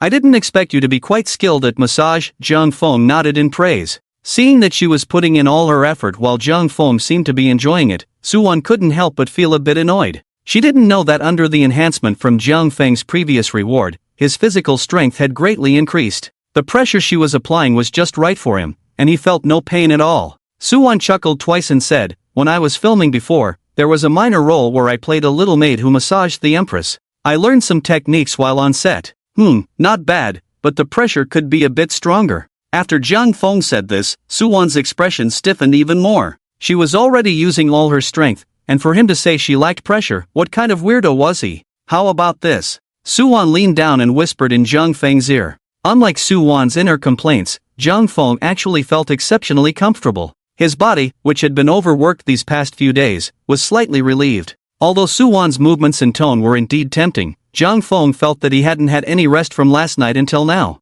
If it were any other time, these actions might have stirred his interest, but at this moment, he just wanted to rest well. This level of teasing held no appeal for him at all. Seeing that Zhang Feng showed no extra reactions, not even teasing her back, Suwon suddenly felt bored and obediently continued to massage. Just as Zhang Feng was about to doze off, Yu Xiaoxiao appeared at the door with a few documents. Seeing Suwon massaging Zhang Feng's shoulders, Yu Xiaoxiao stood at the door, smiling, and deliberately raised her voice, ensuring that those inside and outside could vaguely hear their conversation. President Jiang, it's not time to rest yet. You've only just come to the company after a long time, and there are many documents that we need to discuss properly. Sister Xiaoxiao, you really are too dedicated. President Jiang, you have no idea, Sister Xiaoxiao is a workaholic. She handles everything in the company personally. It's really hard work, Suwon said sincerely. Seeing Yu Xiaoxiao's half-smiling expression, Zhang Feng said seriously, what Suwon said is true. It seems I need to reward manager Yu properly. This is what I should do. If you really want to reward me, just come to the company to handle matters in the future. Suwon noticed that Yu Xiaoxiao had placed the documents on the table, looking very much like she was handling official business, and suddenly felt that perhaps her own perspective was too narrow. After all, Zhang Feng had given her so many resources without ever making any excessive demands, and even when she had deliberately teased him earlier, he remained completely unfazed. How could such an upright man possibly do anything inappropriate in the office? Suwon scolded herself while tactfully leaving. Is this pressure okay?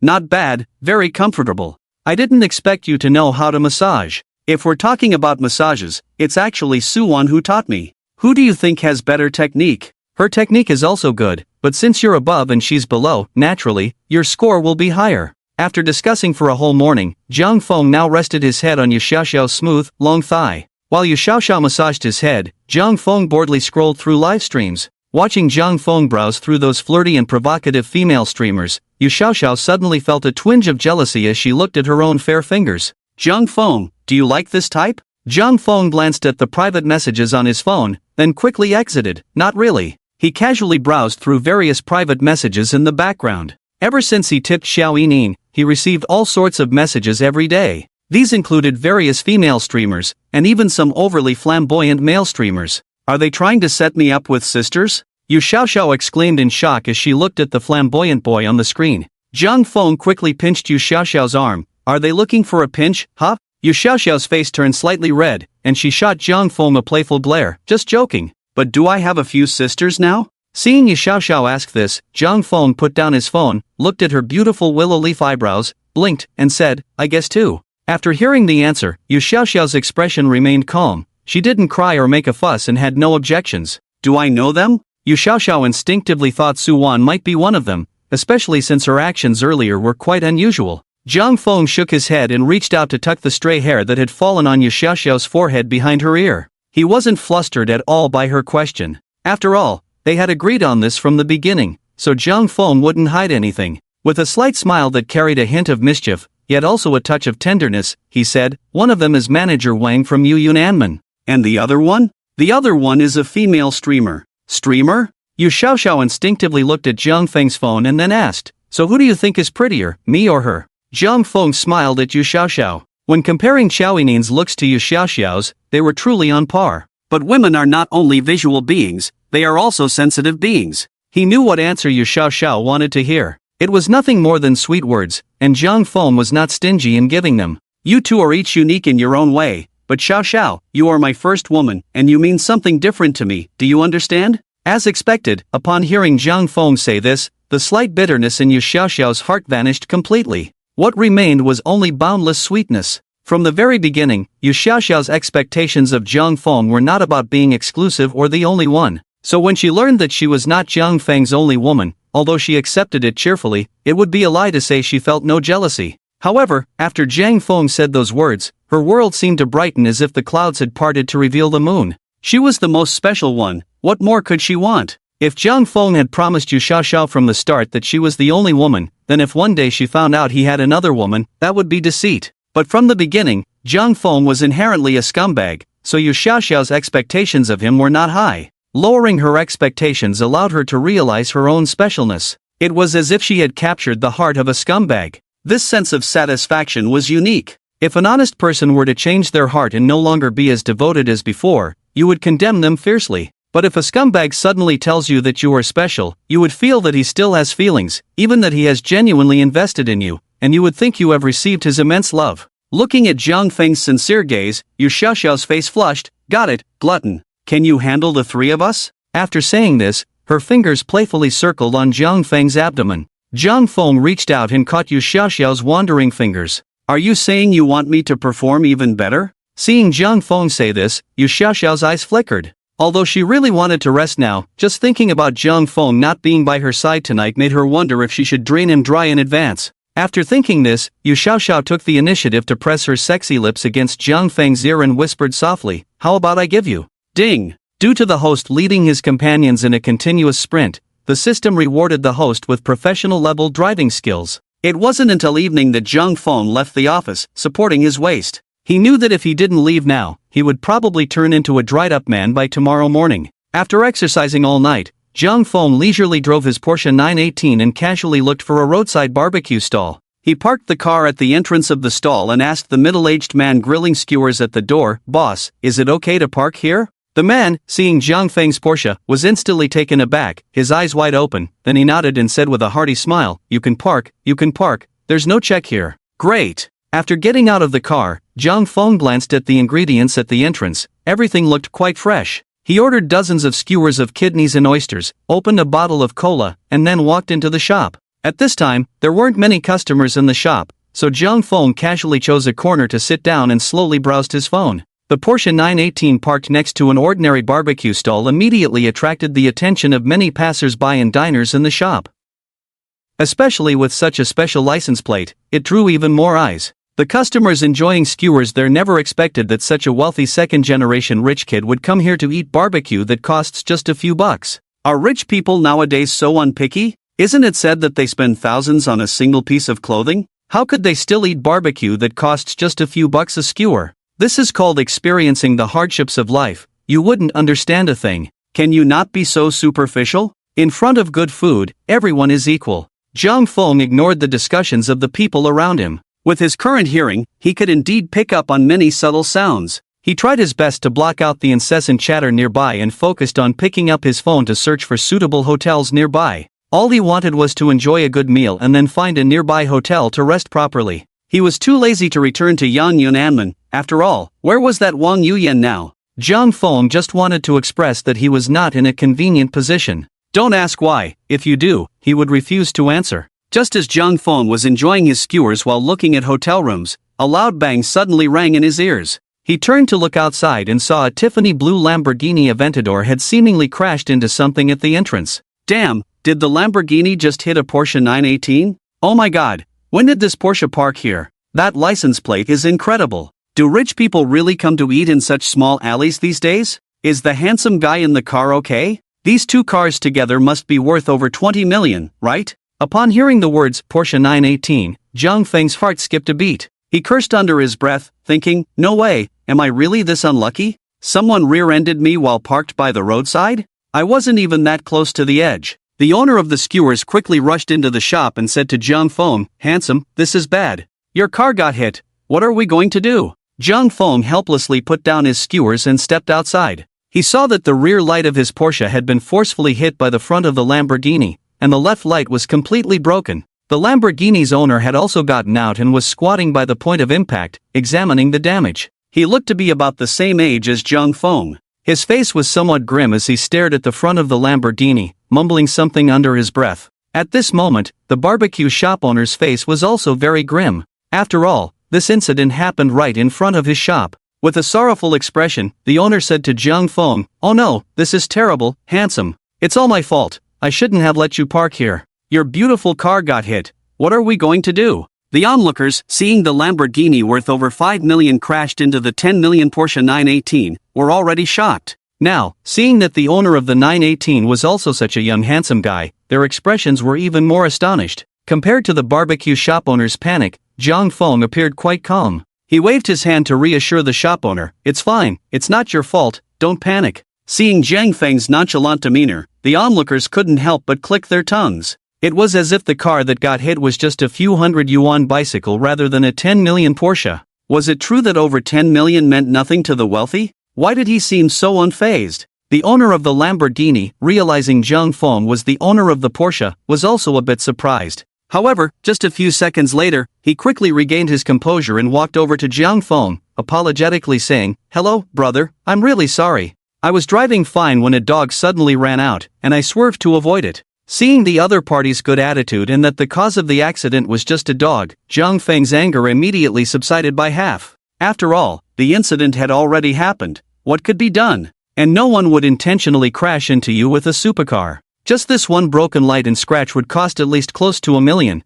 but thankfully, this guy looked like he wasn't short on cash. Let's put it this way, during normal driving, if we encounter a cat or dog, we might instinctively swerve or slam on the brakes. However, if we come across a stray dog on the highway, we absolutely cannot swerve, we can only drive straight past it. Otherwise, if you brake suddenly or change lanes abruptly, it's not just a minor scrape anymore. If things go wrong, that could be your last time on the road. Zhang Feng couldn't help but feel a bit powerless to complain. Sigh, at this moment, I really don't know whether to say you have bad luck or I have bad luck. Seeing Zhang Feng's reaction was minimal, the young man in the Lamborghini let out a sigh of relief. After all, a car crash is neither too big nor too small. As long as no one is hurt, it's just a matter of paying for repairs. But repairs take time. If the person you encounter has a gentle temperament, that's fine. But if you run into someone with a short temper, that's troublesome. While relaxing, he couldn't help but regard Zhang Feng with a bit more respect. Because even wealthy people feel a bit pained when their beloved car gets hit.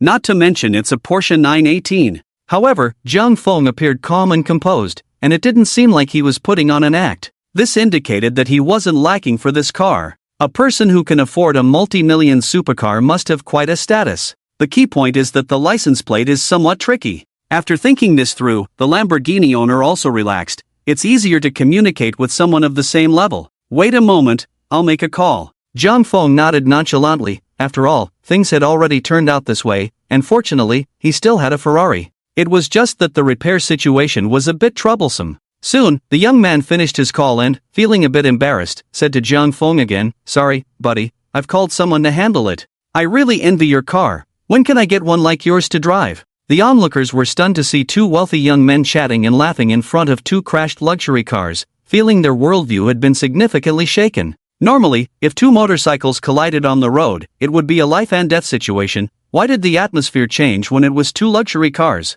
Seeing someone start to take photos, Zhang Feng said to the Lamborghini owner, "How about we go inside and grab something to eat first?" "Sure, let's go. I don't want to end up in the news, otherwise, my dad would definitely kill me." Zhang Feng turned to the stunned barbecue shop owner and said, "Boss, grill me a few more skewers." Seeing the two of them chatting and laughing as they walked in, the male owner of the barbecue shop scratched his head in confusion and couldn't help but exclaim, "The mindset of today's young people is really good." "Wrong, boss, it's the mindset of wealthy people that's really good. They can afford to be so carefree." "Exactly, try it with an ordinary car. If my old car got hit by a Lamborghini, regardless of whether the insurance covers it or not, I'd have to charge him double for lost work and transportation costs. What can I do? After all, I'm a poor man. Buddy, let me introduce myself, I'm Chi Yuan." Saying this, he extended his hand towards Zhang Feng. Zhang Feng shook his hand in return. Zhang Feng. Although the two met under such circumstances for the first time, they were of similar ages and didn't feel any awkwardness. Chi Yuan looked at the Richard Mille watch on Zhang Feng's wrist, and his eyebrows involuntarily raised. The price of that watch was not much different from the Porsche 918 he drove. Chi Yuan instantly understood why Zhang Feng's reaction was so calm when his car was hit. It seemed Zhang Feng's status was not ordinary. Chi Yuan picked up a can of cola from the table, opened it, and said to Zhang Feng, "Here, Brother Chang, let me toast you with a drink. Although we met under these circumstances, it's still an honor to meet you." Chi Yuan felt that Zhang Feng's identity was not ordinary, and Zhang Feng naturally noticed that Chi Yuan was also not an average person. Just by looking at his nonchalant demeanor after the car crash, it was clear that he was not flustered at all, even appearing quite accustomed to the situation. It should be noted that this was a supercar, not some vehicle worth a few $100,000. "I shouldn't be drinking, but now that it's happened, how about 2 bottles of cold beer?" Zhang Feng asked Chi Yuan. "Ha, Brother Zhang, your mindset is truly something I can learn from. Not to mention anything else, from now on, you're my brother. The barbecue here is quite good, although the decor is average, the owner grills it to perfection." "I didn't expect you to come here to eat too. It's my first time here, I just happened to see it and came in." "You're not from around here, are you?" Chi Yuan asked while eating a skewer. Zhang Feng shook his head. "I'm from Rongcheng." "I thought I hadn't seen your car before, no wonder. This car just arrived the day before yesterday." Hearing this, Chi Yuan awkwardly touched his nose and smiled sheepishly. I really apologize. Don't worry, I promise to fix it so that it looks as good as new." Just as they were chatting, a young man of medium build got out of a Rolls-Royce Phantom at the entrance, immediately drawing a crowd. He glanced at the 2 supercars at the door, shook his head in disbelief, and walked into the shop. Upon seeing Chi Yuan, the man spoke without any courtesy. "Chi Yuan, I really admire you. The road is so wide, and you still managed to crash. I told you, you really can't drive." Zhang Feng lifted his head at the sound and was instantly met with a familiar face. Wasn't this the famous internet celebrity, Principal Wang? Chi Yuan stood up immediately upon seeing Principal Wang, wearing a helpless expression as he said, "I'm the one who's speechless here. You know my situation, I finally borrowed my cousin's car to enjoy a bit, and just after hitting the road, a dog suddenly ran out of nowhere.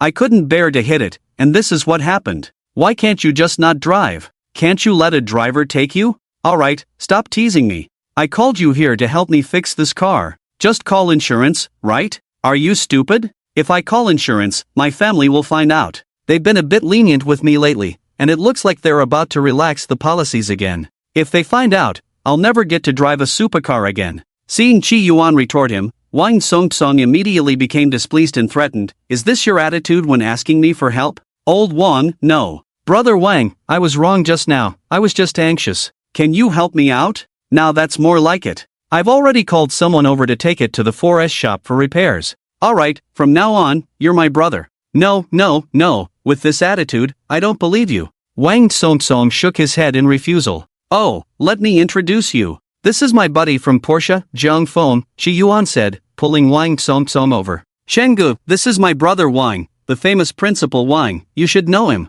From their conversation, Jiang Feng could tell that Chi Yuan and Principal Wang were quite familiar with each other. He nodded and said to Wang Songsong, "Principal Wang, I've heard a lot about you." As the son of the richest man, Wang Songsong began to make a high-profile appearance on major social media platforms after returning to the country. He was not afraid of offending people and often acted as a disciplinary committee member in the entertainment industry. He knew the inside scoop on many big scandals in the entertainment world. Over the past few years, he had exposed several major scandals. Later, he acquired the CCM team and renamed it IG. He then jokingly referred to himself as the principal of the firing school, and thus netizens began to call him Principal Wang. Wang Songsong glanced at Jiang Feng. He had seen the Porsche 918 when he came in, and now noticing the Richard Mille on Jiang Feng's wrist, his expression subtly changed. A car worth over 10 million, along with a luxury watch. Interesting. After exchanging a glance with Chi Yuan, Principal Wang extended his hand towards Jiang Feng, saying, "Just call me Xiao Song, no need for formalities."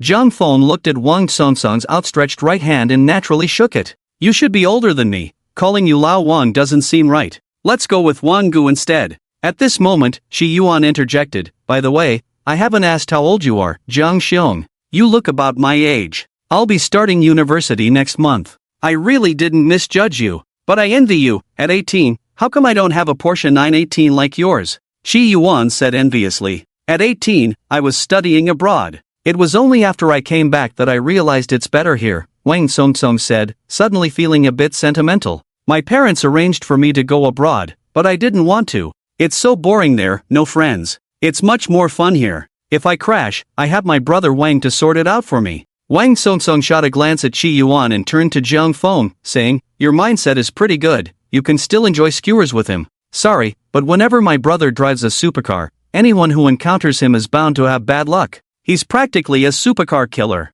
Jiang Feng waved his hand dismissively. "It's a small matter, as long as no one got hurt, why not sit down and eat a bit?" "Sure, I only drank half of the wine before rushing over." "I'm really hungry now," Wang Songsong said as he sat down. He then turned to Chi Yuan, "So you crashed someone's car and now you're treating them to this?" Chi Yuan, unfazed, proudly replied, "You guessed wrong, this is my brother Chung treating me." "Damn, I know you have thick skin, but I didn't expect it to be this thick. How can you still have the nerve to mooch off food in this situation?" Wang Songsong retorted without holding back, then unceremoniously grabbed some barbecue from the table. Chi Yuan knew that Wang Songsong sitting down to eat was also a way to indirectly get to know Jiang Feng, so he chuckled and said, "You wouldn't understand, Chenggu is my real brother. I wasn't prepared tonight, but tomorrow I'll definitely arrange a big celebration for our acquaintance."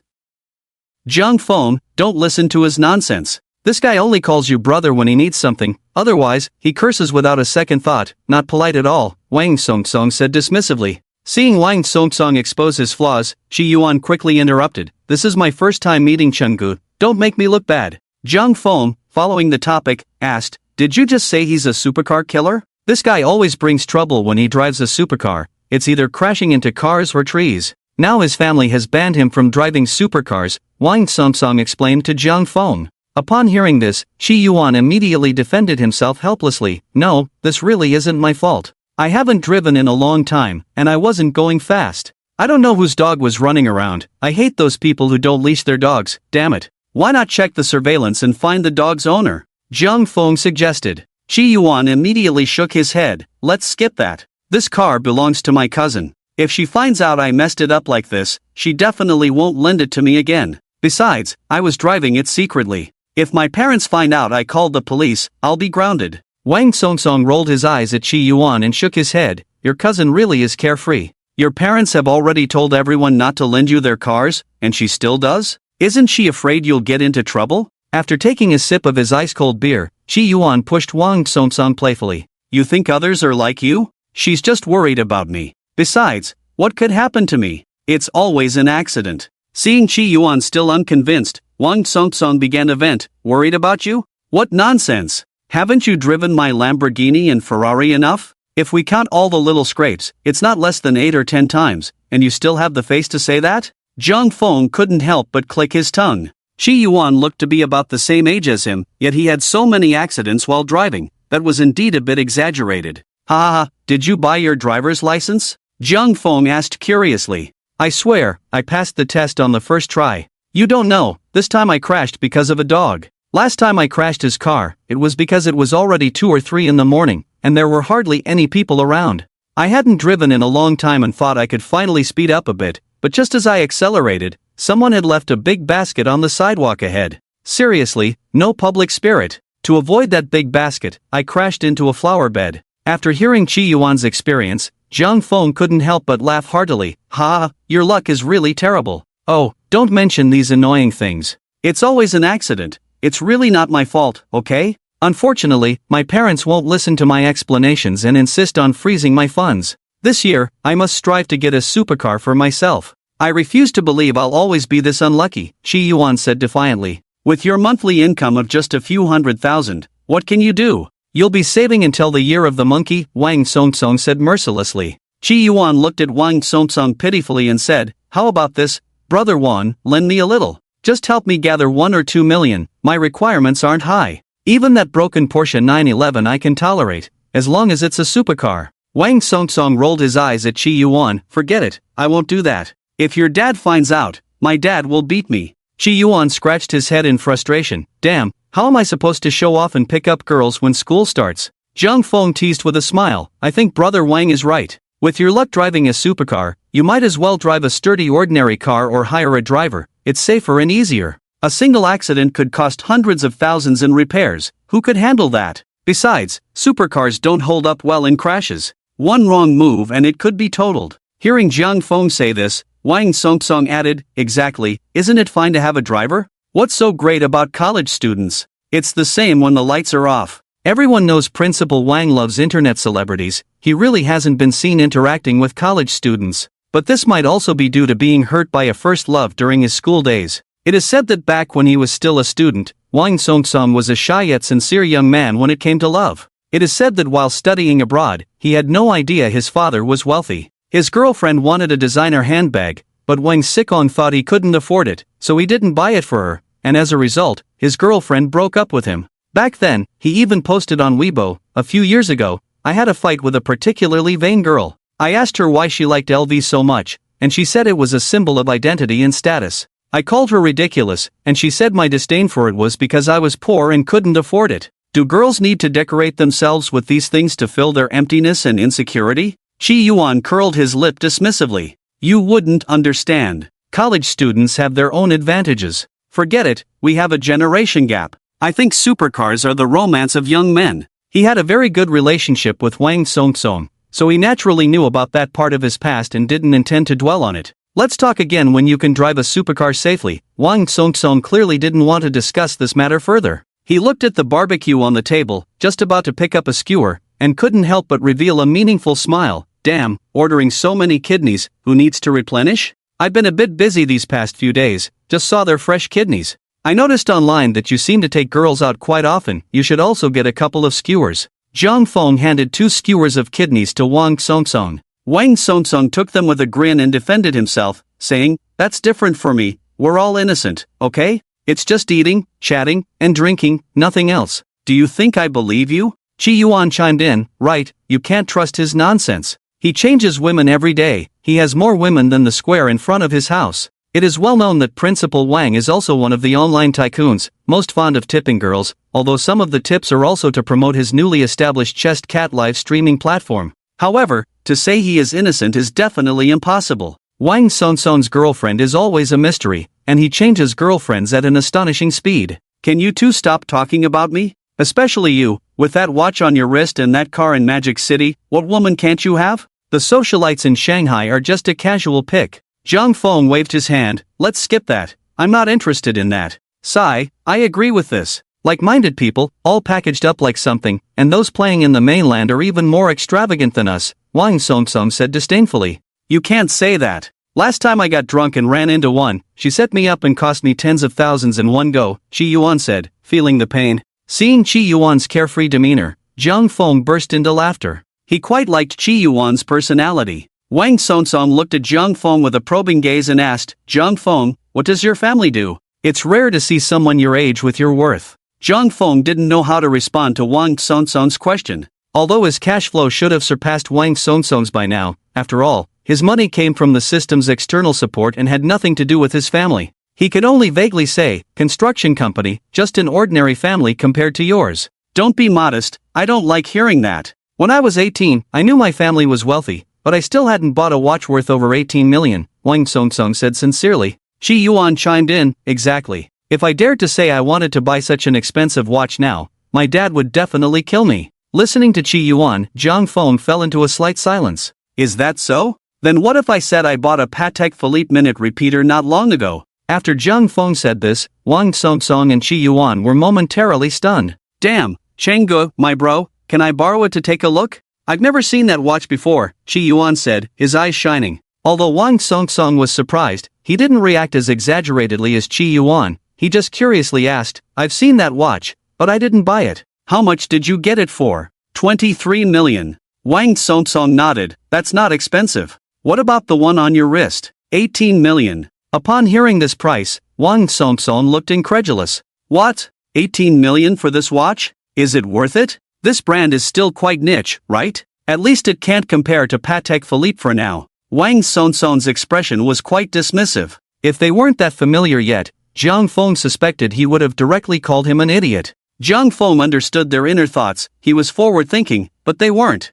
However, there was no need to explain to them, they probably wouldn't believe it anyway. It may seem worthless now, but in 2 years, you won't be able to get this watch at this price, and this watch really catches my eye. I think it's quite worth it, Zhang Feng shrugged and said. Seeing Zhang Feng's confident demeanor, Chi Yuan was immediately intrigued. How do you know this watch will be popular? Could it be that Chenggu knows some insider information? It's not exactly insider information, but I just know that in 2 years, its price should be about the same as my Patek Philippe, Zhang Feng teased. Wang Sonsong's eyes flickered at Zhang Feng's words. He had looked at this brand before but didn't buy it, after all, it was a new brand. Wang Sonsong couldn't help but wonder if he was out of the loop.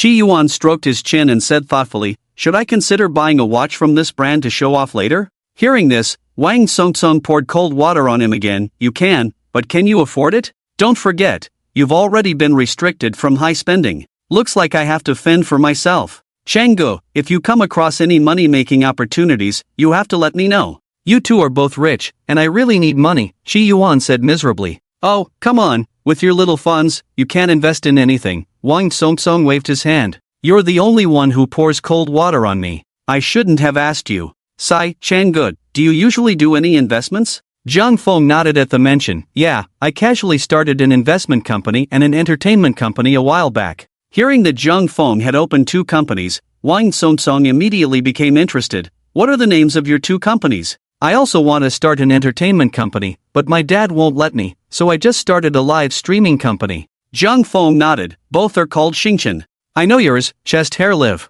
Last year, Wang Sonsong registered Chest Hair Live with a capital of 20 million and signed many internet celebrities, and this year he pulled off many flashy operations to advertise his live streaming company. However, Zhang Feng remembered that Chest Hair Live announced its closure just a few years later. In the past 2 years, he had also hired many celebrities to promote his live streaming company. He even personally started streaming on Panda, and all the members of his IG team were also streaming on the Panda platform.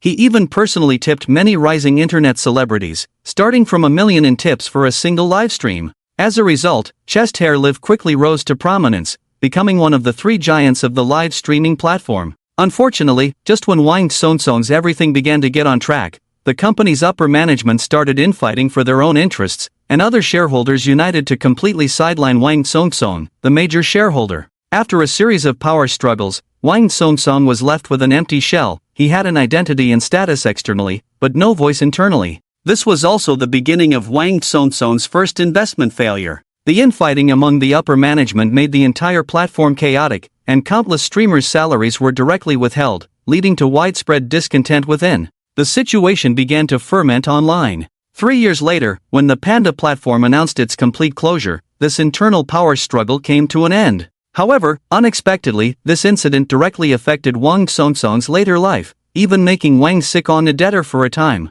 Due to investors uniting to sue Wang Songsong for compensation, the court ultimately ruled that Wang Songsong would bear a staggering loss of $2 billion. As a result, he was twice restricted from high spending by the court. However, that is a story for another time. This is the year for Wang Songsong to showcase his talents. Wang Songsong nodded, yes, the live streaming industry is quite good right now, and it aligns with my interests, low investment and high returns. Zhang Feng nodded in agreement. The live streaming industry is indeed thriving, but your company is a joint stock company, right? Choosing a good partner is crucial for a joint stock company. Wang Songsong did not catch the implication in Zhang Feng's words and nodded. We've been raising funds and are preparing for Series F financing next year. By then, the market value is expected to reach $2.4 billion. Zhang Feng looked at Wang Songsong, who was beaming with pride, and smiled without saying anything. The live streaming business was on a roll, and there was no way he would be able to stop him from moving forward. Moreover, Zhang Feng had no intention of getting involved in this matter.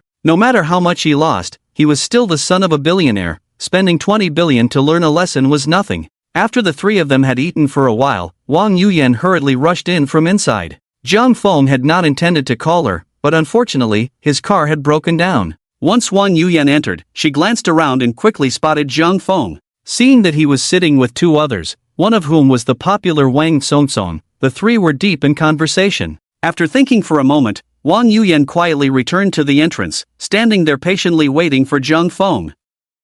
When the three of them had nearly finished eating, Shi Yuan turned to Zhang Feng and said, Changgu, I'm opening a table for you at the Monster Bar tomorrow. Come and have some fun, it's my apology. I'll get your car fixed as soon as possible, don't worry, it will be restored to its original state. Zhang Feng nodded nonchalantly. By the way, where do you live? I'll give you a ride back, Wang Songsong said to Zhang Feng. Zhang Feng waved his hand, I just called for the hotel's pickup. Alright then, let's hang out again tomorrow. After the three of them finished speaking, Shi Yuan stood up, and when he saw Shi Yuan heading to settle the bill, Zhang Feng stood up to stop him. Hey, no need, I'll take care of it. No way, that's too embarrassing, I'll handle it, Shi Yuan insisted on paying. What's embarrassing about it? Aren't you the one arranging it for tomorrow? Zhang Feng replied. Seeing Zhang Feng say this, Shi Yuan readily nodded. They were all people who didn't care about a little money, who paid the bill was merely a matter of face. After settling the bill, the three of them walked towards the entrance. At the door, Wang Yuyan saw Zhang Feng come out and immediately walked over, respectfully bowing to him. Hello, Mr.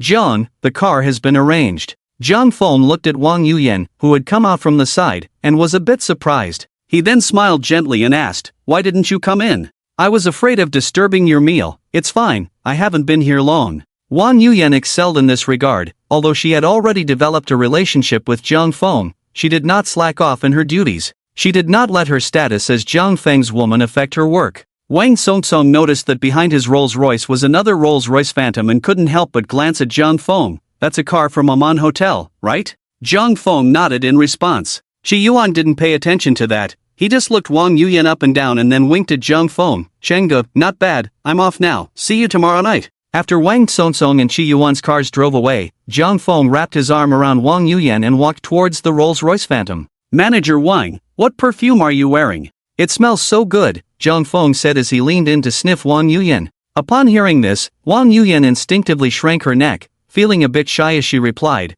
I just bought YSL perfume recently, it's called Black Opium. I heard it's addictive, but I don't know if that's true. Really? What if I get addicted? Then that's even better, that's the effect I want. Wang Yuyan whispered into Zhang Feng's ear as she leaned closer. After hearing this, Zhang Feng's lips curled into a slight smile, and his right hand began to slowly slide into the slightly open collar of Wang Yuyan's white shirt. Feeling a chill, Wang Yuyan immediately grabbed Zhang Feng and softly said, "Don't do that, someone might see us." Her face flushed a deep red as she secretly glanced at the driver in front, clearly feeling shy. Alright, so if no one is watching, does that mean anything goes? Wang Yuyan didn't directly respond but gently nodded. Zhang Feng chuckled and withdrew his hand, but it changed direction, heading towards the leather seat. The next day, after getting up, Zhang Feng felt a bit regretful, mainly because his dark circles had worsened. Fortunately, he was still young, and thanks to the system's enhancement of his physique, even after 3 days of continuous work, his combat ability could still be maintained for over an hour. If it were an ordinary man, he would have probably been done for by now. Zhang Feng enjoyed Wang Yuyan's breakfast feed without any burden while replying to Zhou Ying's messages on his phone. Wang Yuyan was very understanding, keeping her gaze above Zhang Feng's mouth the entire time, showing no intention of peeking. Zhang Feng, are you awake? I've been awake for a while. Are you busy today? I don't have to work today, do you have time? Zhou Ying replied. You tell me what it is first, and then I'll decide if I have time, Zhang Feng replied playfully. I want to invite you to lunch. Okay, I'll come pick you up now. After being affectionate with Wang Yuyan for a while, Zhang Feng left the Yanyun Anman and drove to Zhou Ying's place, where he found her already waiting downstairs. Zhang Feng thought it was great that Zhou Ying always arrived early and never made him wait. Today, she wore a tiny spaghetti strap top, with the Cartier necklace Zhang Feng had given her around her long neck, and loose light-colored jeans, making her look both casual and hot. Zhang Feng couldn't help but roll down the car window and whistle at her, then said in a teasing tone, "Inger, get in the car." Hearing Zhang Feng call her so affectionately, Zhou Ying didn't verbally refuse, but her little face turned red unconsciously. Once in the car, Zhou Ying asked sweetly, "Where are we going to eat? How about we go to the nearby Hang Lung Plaza? There are quite a few good places to eat there." "Sure," Zhou Ying replied. Soon, the car stopped at Hang Lung Plaza, and after parking, the two began to stroll casually. Looking at the various brand stores, Zhou Ying proactively said to Zhang Feng, "How about we skip the shopping and go eat instead? It's about time, and I'm already hungry." Zhang Feng immediately saw through Zhou Ying's thoughts. Her saying she wasn't hungry was clearly a way to avoid spending his money. Although he knew Zhou Ying might be sincere, he still had 2 shopping cashback cards he hadn't used. After looking around, Zhang Feng thought the brand that suited Zhou Ying's temperament best was Chanel. He pulled Zhou Ying into the Chanel store and asked, "Do you see anything you like?" Zhou Ying shook her head. She had owned some before and naturally knew Chanel's prices. Plus, the last time they met Wang Yuan, Zhang Feng had already bought her such expensive jewelry. She felt that their current situation was just beginning to stabilize, and it wasn't good to have Zhang Feng buy things every time they went out. Zhou Ying joked, "Forget it. I've noticed my nearsightedness has been getting worse lately. I can't even see the balance when I open my wealth app." Upon hearing this, Zhang Feng immediately laughed. "How about we check out an eyewear store?" Never mind, I can't solve any of this with money." This playful remark instantly lightened the atmosphere between the two. "How come I never noticed you were so interesting before? What a pity." You didn't talk to me at all during our 3 years in high school." Zhang Feng awkwardly touched his nose and pointed to a camellia-patterned bag in front of him. "Why don't you try this one?" Zhou Ying glanced at the sales assistant who had been accompanying them. Not wanting to refuse Zhang Feng, she picked it up and tried it on. "It suits you very well, try this one too." Hearing Zhang Feng say that, Zhou Ying's expression wavered a bit. "This one looks pretty good too, let's try this one." I have to say, Zhang Feng really liked Zhou Ying's looks. She could be both sexy and pure, with a strong versatility. "How about looking for some clothes you like?" "No need, I can't wear those on a daily basis. There's no occasion for it." Seeing Zhou Ying's refusal, Zhang Feng shook his head in disagreement. He wanted to use the shopping cashback card, which had a maximum amount of 500,000. A Chanel bag only cost over 20,000, so it was hardly necessary. However, Zhou Ying insisted that she didn't need it, and in the end, Zhang Feng had no choice but to buy 2 bags for a total of 55,800 yuan. Naturally, he didn't use the shopping cashback card for this price. After buying the bags, Zhou Ying was unwilling to shop any longer and directly pulled Zhang Feng to have lunch. They arrived at a well-known hot pot restaurant nearby. Guided by the waiter, they went up to the dining area on the 2nd floor. The combination of handsome guys and beautiful girls immediately attracted the attention of other customers in the dining area. Unfortunately, as soon as they reached the 2nd floor, Zhang Feng's sharp eyes spotted a beautiful woman sitting at a table on the left, and that woman was clearly Chao Yining. At that moment, Chao Yining also looked up when she heard the waiter loudly announcing, "Welcome." Upon seeing Jiang Feng holding hands with a strange woman, her eyes widened in panic. Jiang Feng's expression showed a moment of shock, but he quickly composed himself. Not only Jiang Feng, but Xiao Yining's reaction was even more pronounced. She pouted and immediately turned her face away, pretending not to see him. Xiao Yining's actions were so obvious that Zhou Ying became curious and asked Jiang Feng, "Do you know her?" After a brief pause, Jiang Feng nodded. "I know her, she's a streamer." Since they had run into each other, Jiang Feng didn't hide it. From Xiao Yining's actions, he knew she wouldn't confront him, and their relationship had always been clearly defined from the start. Although Xiao Yining had imagined this scenario in her mind, when it actually happened, she still felt a pang of sadness. While it was true that she initially sought Jiang Feng for his money, after being intimate for so long, it was impossible to say she felt nothing. The first time was special, regardless of the reasons behind it. She had originally thought Jiang Feng should have feelings for her too. To her surprise, it turned out to be just a transaction. However, seeing Jiang Feng's expression, Xiao Yining felt a bit cowardly and didn't dare to confront him directly. She knew that if this mutually willing transaction turned sour, the consequences would be dire. As Jiang Feng walked toward her, Xiao Yining's heart screamed 100 refusals. "What are you doing here for lunch?" Jiang Feng raised an eyebrow and asked Xiao Yining. "Oh, hi, what a coincidence, you're here for lunch too. Are you live streaming?" Jiang Feng leaned in to take a look. Upon seeing the screen filled with numerous comments, it was clear that Xiao Yining's popularity was on the rise. Unlike Jiang Feng's calm demeanor, Xiao Yining was still in a state of panic inside.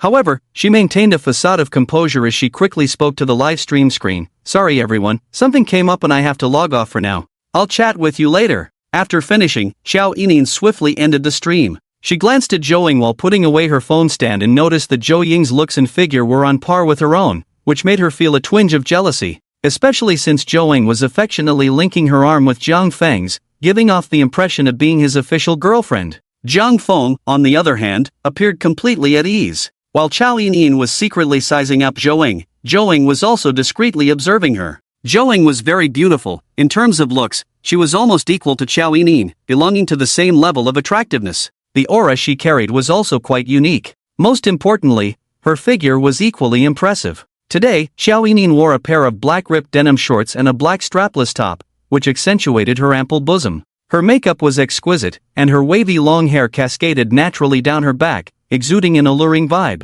Zhou Ying vaguely sensed that Xiao Yining's gaze towards Jiang Feng was unusual, but this thought was fleeting. After all, Jiang Feng's expression had remained calm and unflustered throughout. Xiao Yining smiled and extended her hand towards Zhou Ying. "Hello, I'm Xiao Yining, a friend of Jiang Feng." Seeing Xiao Yining's open demeanor, Zhou Ying instantly felt she had overthought things. She extended her hand and shook Xiao Yining's hand generously. "Hello, nice to meet you, I'm Zhou Ying." Watching the two of them shake hands, Jiang Feng couldn't help but raise an eyebrow slightly. It seemed Xiao Yining had managed to keep her composure. "You guys are here to eat, why don't we eat together?" "I'm all alone?" Seeing Xiao Yining's warm invitation to the two of them, Zhou Ying glanced at Jiang Feng, and noticing he didn't refuse, it seemed to imply consent, so she smiled and nodded. Xiao Yining also noticed Jiang Feng's tacit approval and immediately walked over to Zhou Ying, naturally linking her arm with Zhou Ying's. She said affectionately, "Eating alone is boring, let's eat together. I rarely meet such beautiful ladies like you, Zhou Ying. Will you keep me company?" Zhou Ying felt a bit at a loss when Xiao Yining asked her like that.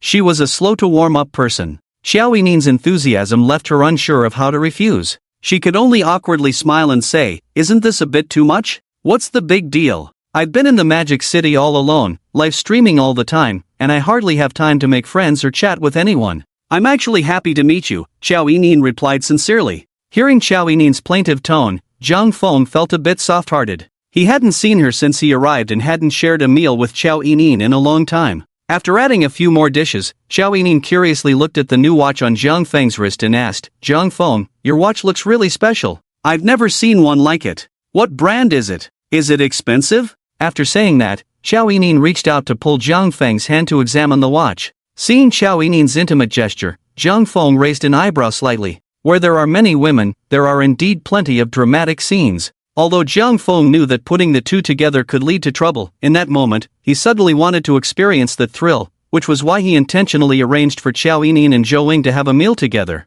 At that moment, Jiang Feng couldn't help but think how nice it would be to have both of them in bed together. "It's not expensive, the new watch from Little Genius, only 1,500 yuan. Jiang Feng subtly withdrew his hand from Xiao Yining's. After receiving the signal, Xiao Yining also stopped touching Zhang Feng, knowing when to hold back. Little genius watch, I don't believe it, Xiao Yining pouted. At this moment, Zhou also took a careful look at Zhang Feng's watch. I've really never seen this watch before, but judging by the material, it should be quite pricey. Seeing that he couldn't fool them, Zhang Feng simply said, this is a relatively new brand, Richard Mille. After saying that, he didn't elaborate further. He didn't feel the need to show off his wealth in front of his woman. Xiao Yining, upon hearing Zhang Feng, immediately took out her phone to check. After a quick search, she was taken aback. This model of watch cost several million. She knew Zhang Feng couldn't possibly wear a watch worth just over 1,000. He had actually been teasing her earlier. With this thought, a smile crept onto Xiao Yining's lips as she very kindly served Zhou some food.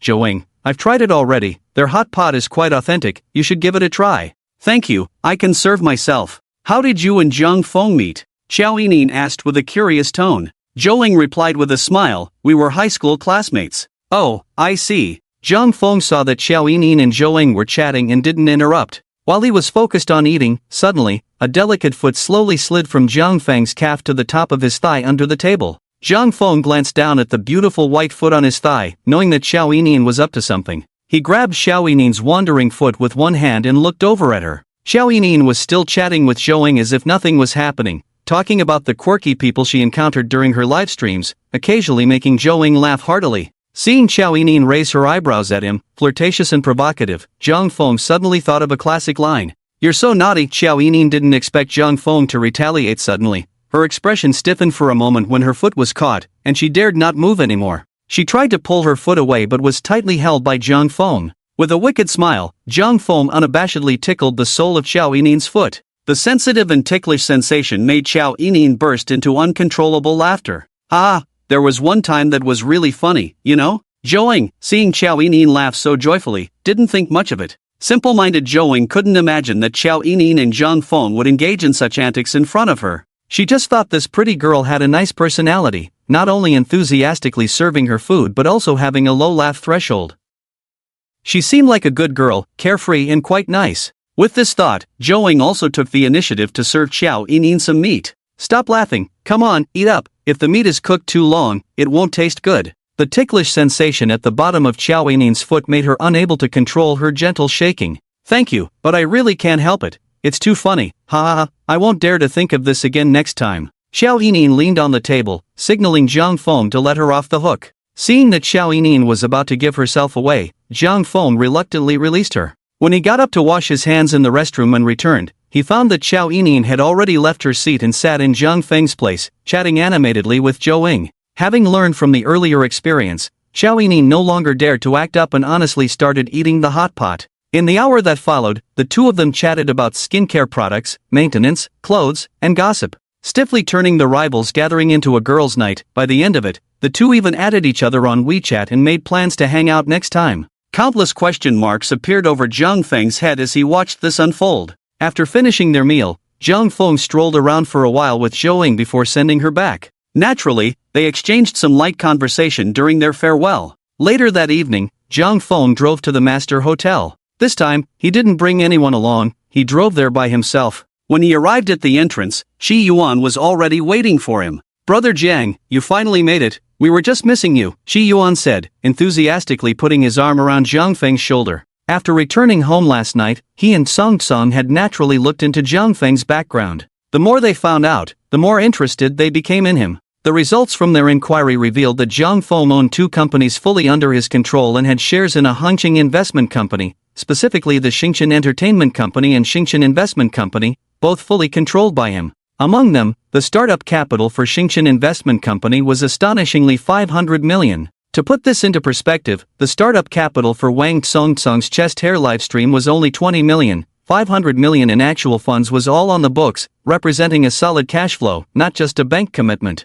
This clearly illustrated how terrifying Zhang Feng's cash flow was. Who would put in 500 million in actual funds to start a company? Generally, people would commit to a certain amount and then apply for loans from banks when needed. This was the approach taken by the Dewan Group owned by Wang Tsong. While still holding on to Zhang Feng, Shi Yuan happily said, Changgun, brother Wang is here tonight too. It's going to be lively inside, and there are plenty of girls, all kinds of internet celebrities to choose from. Oh, sounds pretty good. Of course. Brother Wang made a special effort to come early tonight. Usually, he drags his feet when invited. The Master Bar was also a hotspot in the Magic City. Not only did many celebrities frequent it, but Wang Song often brought girls here to have fun. Zhang Feng casually surveyed the surroundings, showing little reaction to Qi Yuan's words, his expression remaining unchanged. Qi Yuan continued to chat enthusiastically with Zhang Feng. After passing through a long corridor, the deafening electronic music hit them, and the view opened up. Inside, the venue was vast, with large booths arranged in a circular pattern, with Area 1 being the most central and prime location.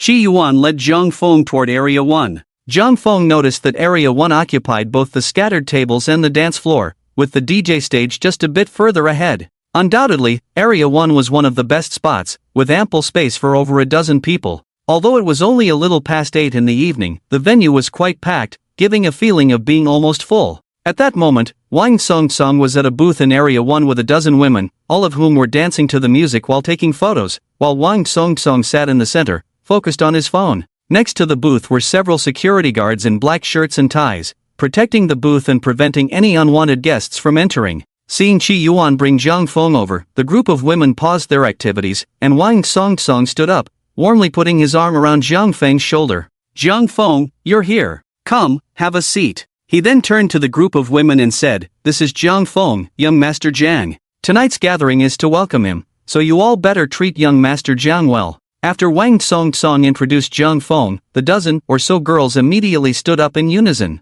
"Hello, young Master Jiang. Young Master Jiang is so handsome. Let's dance together later." Seeing how much Wang Song seemed to value Zhang Feng, the group of girls immediately greeted Zhang Feng with cheerful smiles. Although the dozen or so girls appeared to casually greet Zhang Feng, they were secretly sizing him up, trying to figure out what kind of background this Jiang Shao had. After all, Wang Song usually brought more women when going out and rarely hung out with male friends. Moreover, he even gave up his seat for Zhang Feng to sit in the center, which further indicated that Zhang Feng's background must be quite extraordinary. Given Wang Song's free-spirited nature, he didn't often do such things. The girls' secret observations of Zhang Feng only confirmed their suspicions. Their sharp eyes noticed that Zhang Feng was wearing a Patek Philippe minute repeater worth over 20 million. Besides designer bags and clothes, these women were most concerned about men's luxury cars and watches, especially the world-renowned Patek Philippe. After all, if you can't even recognize such watches and cars, how can you navigate social circles? How can you climb up to the rich second generation? Furthermore, with Zhang Feng sitting between Wang Song and Qi Yuan, he already looked quite handsome, and now his attractiveness seemed to have increased even more. The sight made the group of girls a bit smitten. While Wang Song and Qi Yuan attracted the opposite sex through their financial status, Zhang Feng not only had wealth but also high looks, which clearly added to his appeal. Zhang Feng politely nodded to the beautiful ladies. As a social media celebrity, Wang Song usually attracted quite a bit of attention whenever he appeared. Today, with Zhang Feng's presence, the spotlight was even more intense, especially with 3 men surrounded by over a dozen beautiful women. These beauties were fair-skinned, stunning, and long-legged, and several were major internet celebrities with over 1 million followers. Just being associated with these beauties would make an ordinary man boast for a while, not to mention so many of them, and each one looked like a devoted admirer, making the other guys even more envious. The few beauties next to Zhang Feng appeared quite excited, their bodies naturally swaying gently to the rhythm of the music in the bar. Their casual and relaxed demeanor clearly indicated that they were regulars in nightclubs like this. Damn, the revenge for the father is a matter of life and death. Damn it, it's really a drought for the thirsty and a flood for the flooded. Can you handle so many girls? Truly worthy of Principal Wang, every time the scene is impressive. Who is that person in the center? He looks a bit like a star. Do you think he could be a star? Stars are nothing in front of the principal, how could he sit in the center? The others at the nearby tables whispered among themselves. After Zhang Feng arrived, Wang Song waved for the sales guy to come over. He said to Zhang Feng and Qi Yuan, "Let me arrange things today?" Qi Yuan shook his head. "I'll take care of it today to apologize for the trouble I caused Zhang brother yesterday." "You can forget it. Aren't you still planning to buy the 911? That's a different matter. Even if I don't buy it, I should still arrange things well for Zhang brother." Zhang Feng waved his hand. Hey, no need. It's all small stuff. I can handle it." "No way. You two can't compete with me tonight," Qi Yuan said firmly. This gathering was originally proposed by Qi Yuan, and seeing him say this, Wang Song and Zhang Feng didn't argue anymore. The sales guy naturally recognized Wang Song and Qi Yuan. At this moment, he squatted beside the three of them, holding an iPad, and respectfully asked, "Bro, what should we order?" "No need to look, just bring me 5 sets of the Golden Dragon set." Golden Dragon set, 10 Black Spada Golden versions, priced at 88,888 yuan. 5 sets mean 50 Black Spada. The price has directly reached nearly 500,000. Seeing Chi Yuan being so generous, Wang Songsong smiled and teased, "It's rare to see you so generous this time. The last time you were this generous was a year ago." Chi Yuan pushed Wang Songsong, "Big brother, can I compare with you? This is all the money I have left. I'll be poor for a while again." In fact, it wasn't just Wang Songsong who was a bit surprised, the girls present also felt somewhat taken aback.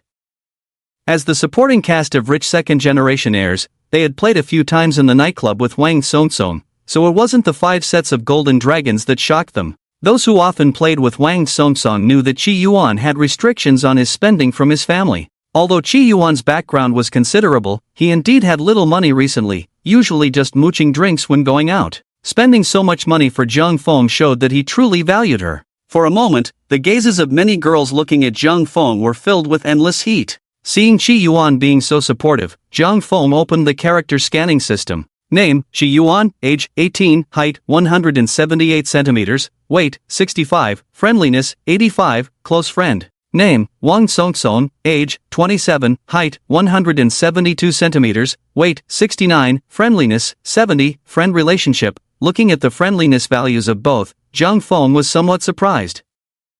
Zhang Feng patted Chi Yuan's shoulder, "Brother, thank you. Hey, why say that? We must have fun tonight." After saying that, Chi Yuan turned to the sales guy and said, "Snacks, fruit platters, soft drinks, confetti cannons, fake money, you decide. Oh, and put my brother Zhang's name on it." The sales guy, seeing Chi Yuan say this, immediately nodded and bowed, saying, all right, brother Yuan, please wait a moment, I'll arrange it right away." After that, the sales guy hurriedly left with a walkie-talkie. A few minutes later, different DJ sounds began to come from the DJ stage ahead. The frenzied electronic music filled the entire bar, and just as the music reached its climax, the nightclub lights began to flash frequently. The sound of ZZZZ came over, and the bar's smoke columns began to spray, with countless confetti falling from the sky. "Oh, thank you to the big brother at Zone 1 for ordering 5 sets of Golden Dragons. Let's cheer for young Master Jiang." Amid the DJ's loud shout on stage, under the rain of confetti, dozens of nightclub staff holding large white glowing letters spelling Zhang began to walk around the venue. Following them were a dozen beautiful women dressed as bunny girls, each holding a Black Spada bottle, starting to walk towards Zone 1. Bottles of golden Black Spada sparkled in the dark environment of the nightclub. Watching such a high-profile scene, the whole place began to boil. Although Zhang Feng felt a bit awkward seeing his surname being paraded around, he didn't refuse, looking quite excited and enjoying the moment. When going out to have fun, the atmosphere is the most important. Wow, how many bottles of Black Spada is that? Count them quickly, no wonder it's Principal Wang's party. But who is young Master Jiang? I've never seen him before. Today was worth it. Seeing this spectacle is just amazing. Maybe he's another invisible rich second generation. Let's look him up on Baidu. In an instant, everyone's attention in the bar was drawn to the long line. Everyone took out their phones to record videos. Under the gaze of all the patrons in the bar, the fiery dragon holding the golden ace of spades began to circle around the VIP area, led by the glowing character Jiang. In an instant, Zhang Feng, seated in the center of the VIP area, became the focal point of the entire nightclub. Feeling the envious and jealous glances from so many people, the girl sitting in the VIP area became even more elated. As Zhang Feng observed the vibrant atmosphere of the nightclub, he finally understood why so many rich second-generation heirs loved to hang out in places like this. It was undeniably exhilarating. Especially the feeling of being the center of attention, surrounded by a haze of luxury, was truly delightful. The popular saying online was indeed true: if you don't sit in the VIP area at a nightclub, it's like wearing fine clothes while walking in the dark. If you don't show off at a nightclub, you might as well go sing karaoke. Bottles of golden ace of spades began to be placed on the enormous table, which was already piled high with nearly 30 bottles of ace of spades, while the others were set aside in the liquor cabinet. After arranging everything, the staff brought up a few more bottles of foreign liquor, along with a dozen fruit platters and snacks. There were also several boxes of firecrackers and fake dollars, and even dozens of party poppers. "Come on, let's open all the bottles on the table," Chi Yuan said excitedly. "Sure thing, bro," the sales guy replied, immediately signaling the waitstaff to start opening the bottles. One by one, the golden bottles of ace of spades were uncorked, and the atmosphere became even more heated. Shi Yuan picked up a bottle of Ace of Spades and said to Wang Song and Jiang Feng, "Brother Jiang, Brother Wang, let's toast and have a great time." Jiang Feng and Wang Song also picked up their bottles, and the three clinked them together. "Cheers to a good time." After saying that, the three took a sip and began to sway together to the music. The taste of the Ace of Spades was slightly tart, with hints of floral and fruity aromas, a far cry from ordinary champagne. After finishing their drinks, the group of girls also started to grab the Ace of Spades and drink, snapping photos as they went. After all, a bottle of Ace of Spades costs nearly 9,000 yuan. If they didn't show off now, when would they? Some of the more carefree girls began to stand up, sensually twisting their youthful bodies to the electronic beats of the music. The more composed ones started to gather in small groups to shoot videos. With 50 bottles of golden Ace of Spades on the table, it was a rare occasion, and not to indulge would be a disservice to the blessings of heaven. At this moment, everyone's desires began to be unleashed, showcasing the allure of the nightclub. "Young Master Jiang, I'm Jenny, and I'd like to toast you." A blonde, blue-eyed foreign girl walked gracefully towards Jiang Feng, holding a champagne glass in one hand and draping the other over her exaggerated curves. She leaned close to Jiang Feng's arm, looking at him with a tempting and charming gaze, while also teasing his patience. After all, as a man, it was hard to resist the allure of a milk cow. Jiang Feng smiled, lifting his glass to gently clink with hers. "Jenny, your Mandarin is quite good." "I can't tell you're a foreigner," Jiang Feng said, somewhat surprised. "Yes, for me, Mandarin is my mother tongue. My mother is Chinese, and I really love China, but unfortunately, I don't have a Chinese household registration yet. I need to work in China for 10 years before I can apply for a permanent residency card." Listening to Jenny, Jiang Feng smiled lightly. "What do you do for work?" "I'm currently a model," Jenny replied. "A model? With your qualifications, you should be an internet celebrity." "An internet celebrity?" After taking a sip of Ace of Spades, Jiang Feng nodded slightly. "Do you think I would be liked as an internet celebrity?" "The aesthetic standards of us foreigners differ quite a bit from those in China. I'm not sure what type of internet celebrity I would be suited for." "Makeup blogger or fitness blogger?" Jenny said, leaning closer to Jiang Feng. "Although some people in the U.S. do have millions of followers on YouTube, they are just a rare few." At least Jenny was not one of those few. Jiang Feng pinched her rounded cheek and shook his head. "The upcoming era of internet celebrities will be particularly different. Let me tell you this, on the new promotional platforms, you can just shoot videos casually documenting your daily life. By leveraging your foreign identity and mastering a bit of the traffic wealth code, you'll soon have a great chance to soar." "Shooting videos, is it really as simple as you say? I still don't get it. I occasionally shoot vlogs, but to be honest, I don't have many followers. I can't make a living from this, and my daily life isn't that interesting," Jenny replied, still looking puzzled. Jiang Feng shook his head. He knew that Jenny wouldn't understand what he was saying right now. After all, the current monetization for internet celebrities relies either on live streaming platforms or on posting ads on Weibo, or opening a Taobao store to attract fans to shop. If your traffic isn't high, advertisers won't come to you, and the threshold for monetization is quite high. However, Jiang Feng didn't say this outright. He casually remarked, "What matters isn't the daily life. The current onlookers are also quite bored."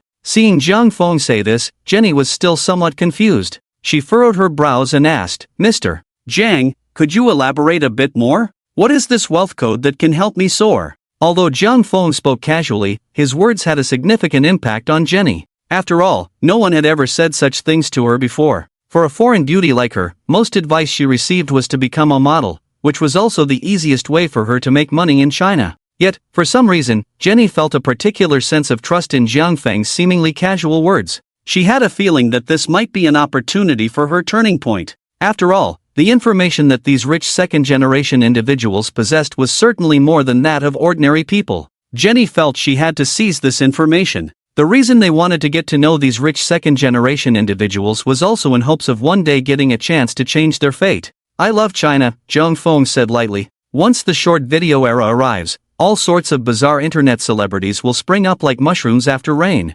Among them, the type that Jiang Feng despised the most was the kind he just mentioned, the foreign-faced internet celebrities. No matter the skin color, white, black, or brown, whether you are a rich beauty or a homeless person, or even an illegal immigrant, as long as you shoot a video and say, "I love China," you can instantly gain countless followers and become an internet celebrity. Various live streams and ad rewards will flood in. This also shows how low the threshold for internet celebrities in China has become after the short video era. It also indicates how broad the audience of onlookers is. After all, China is a country with a population of over a billion. Zhang Feng glanced at the fair-skinned, beautiful, long-legged female internet celebrities surrounding them. These beauties at least had some skills to attract others. Among them, some were dance streamers, while others were singing streamers. At the very least, some might be eating streamers or gaming streamers. However, after the short video era, even elderly people on the street dancing against each other can instantly become internet celebrities. Or they might shoot various eye-catching, lowbrow skits, like family gossip or mother-in-law and daughter-in-law conflicts. As long as you are willing to lower your pride and sell a sob story, you can still become an internet celebrity. So, in the era of traffic, whoever can attract attention becomes the winner. That is the true era of internet celebrities, where many can earn millions overnight by starting live streams after gaining followers. To the extent that internet celebrities have directly surpassed star endorsements, many stars have personally jumped into live streaming sales, and the reason is simple: the money in the internet celebrity era is just too easy to earn. One night can earn as much as half a year's salary for many stars. Jenny asked in confusion, "Is this the wealth code of Huagua? I stayed here just because I like Huagua. Is there anything special about it?" Zhang Feng only smiled silently at Jenny. He didn't know if Jenny was being sincere, but at this point, he felt he had said enough. Whether Jenny could monetize the traffic code Zhang Feng provided depended on her own fortune. He didn't want to say much more. Wang Songsong, seeing Zhang Feng's response, leaned in curiously and asked loudly, "Brother Jiang, do you also see potential in internet celebrities?" Due to the loud electronic music at the venue, the two couldn't communicate unless they were close together. So Wang Songsong directly leaned into Zhang Feng's ear. Upon hearing the question, Zhang Feng merely smirked disdainfully but then nodded after a moment's thought. Although Zhang Feng looked down on many bottomless, vulgar internet celebrities, he couldn't deny that being an internet celebrity was indeed profitable in this era. Wang Songsong hadn't fully caught what Zhang Feng said earlier. He only vaguely heard something about the wealth code of being an internet celebrity and soaring to success. He wrapped his arm around Zhang Feng's shoulder again and leaned in to ask loudly, "You don't want to get into the internet celebrity industry, do you?" In the past 2 years, Wang Songsong had been heavily involved in the internet celebrity industry himself. Although he seemed to be just a rich guy who only played around with internet celebrities, in reality, he was also creating hype and generating topics while having fun. Using Principal Wang's name, he helped these beautiful internet celebrities quickly enter the public eye. Many internet celebrities, who were usually not well known, could gain countless followers overnight after associating with Principal Wang. However, many of these internet celebrities were actually signed under their company. So you understand why he dines with internet celebrities every day. While part of the reason is indeed some form of exchange, more importantly, it's about building a career. Thus, the world of the wealthy seems simple, but there are many intricacies that ordinary people cannot see or understand. So when it comes to online news, it's best to just enjoy the gossip and not take it too seriously. For second-generation rich kids like him, life is not just about indulgence and entertainment. It's far from what people online say about only knowing how to play with internet celebrities every day. When encountering people of a certain caliber, Wang Songsong actually prefers to discuss careers rather than just chatting and partying. His willingness to meet Zhang Feng today is also because of this. After he found out about Zhang Feng's 2 companies, he became very interested in him. Spending time with Zhang Feng today was definitely not just about going to a bar to party. Zhang Feng casually wrapped his arm around Wang Songsong and said loudly in his ear, "I'm not interested in the internet celebrity industry, but I am interested in the internet celebrity economy."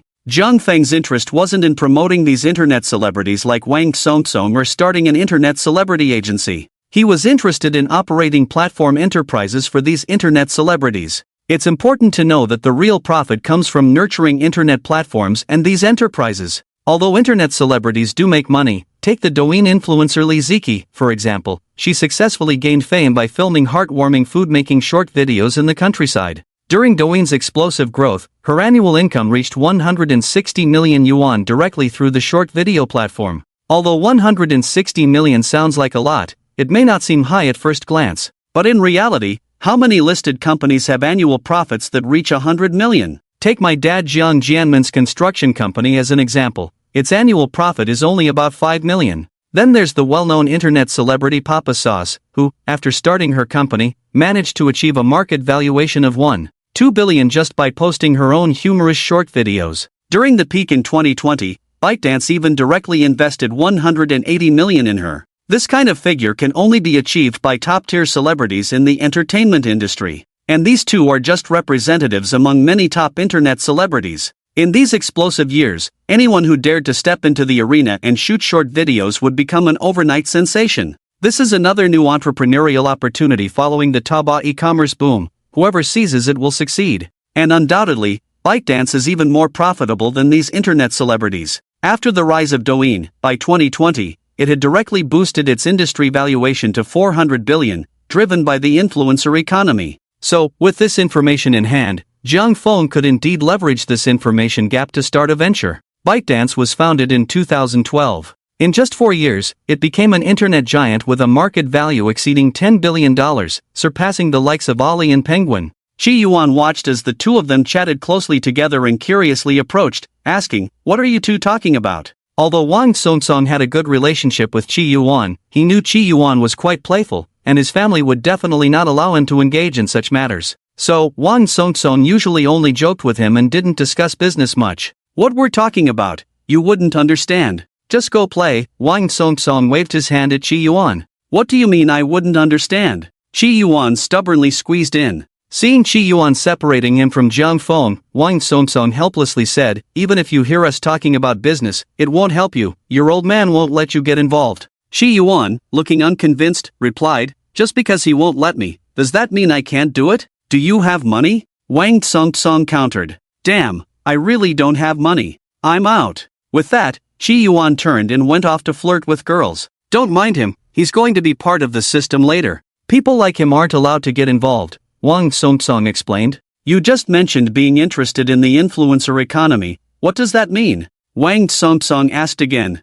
After a few seconds of silence, Jiang Feng replied, "The current influencer market is too fragmented, like various small processing workshops that can't be integrated at all. If we could gather influencers into a circle for collective development like in the entertainment industry, just think about how much market value that could create." Wang Songsong listened to Jiang Feng's grand vision and fell silent for several seconds. "So you mean you want to create an influencer company?" Wang Songsong was somewhat confused. He had already been running an influencer company himself, and while it was profitable, it wasn't exactly a rare industry. Jiang Feng shook his head. "I'm not interested in MCN agencies. Running one of those only nets a few tens of millions in profit a year, which is meaningless." Wang Songsong looked at Jiang Feng. "Wow, you still look down on a few tens of millions?" Now, apart from their real estate business and the influencer economy, Wang Songsong couldn't think of anything else worth investing in. His chest hair live stream had been running for several years, and to be honest, it still wasn't profitable. There was some popularity, but even today,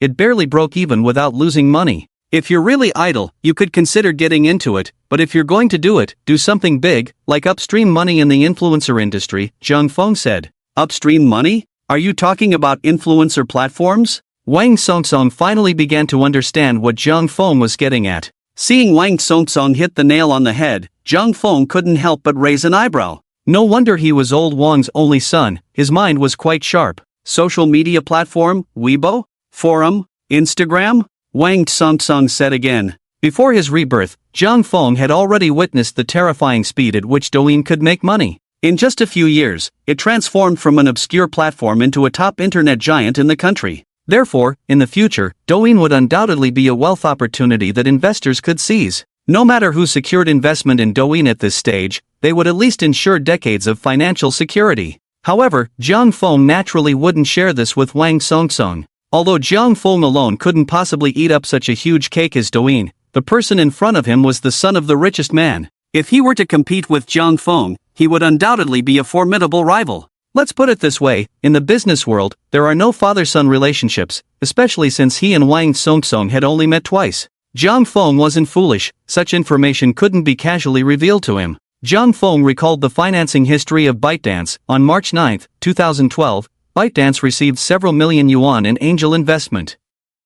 On July 1, 2012, ByteDance secured $1 million in Series F financing from Manhwa Venture Capital. On September 1, 2013, ByteDance obtained $10 million in Series B financing from DST and 360. On June 1, 2014, ByteDance raised $100 million in Series C financing from Red Capital, New Weibo, and Weixin Capital, at which point the company's valuation reached $500 million. ByteDance would initiate its fourth round of Series D investment in December 2016. At that time, ByteDance would exchange 9% of its shares for $1 billion in external financing. After this round of financing, ByteDance's market valuation would directly reach $11 billion. The next round of financing came in 2017, where they secured $2 billion, bringing the company's valuation to $222 billion. This financing in 2017 was the next opportunity Jiang Feng could seize. By the time of Jiang Feng's rebirth in 2023,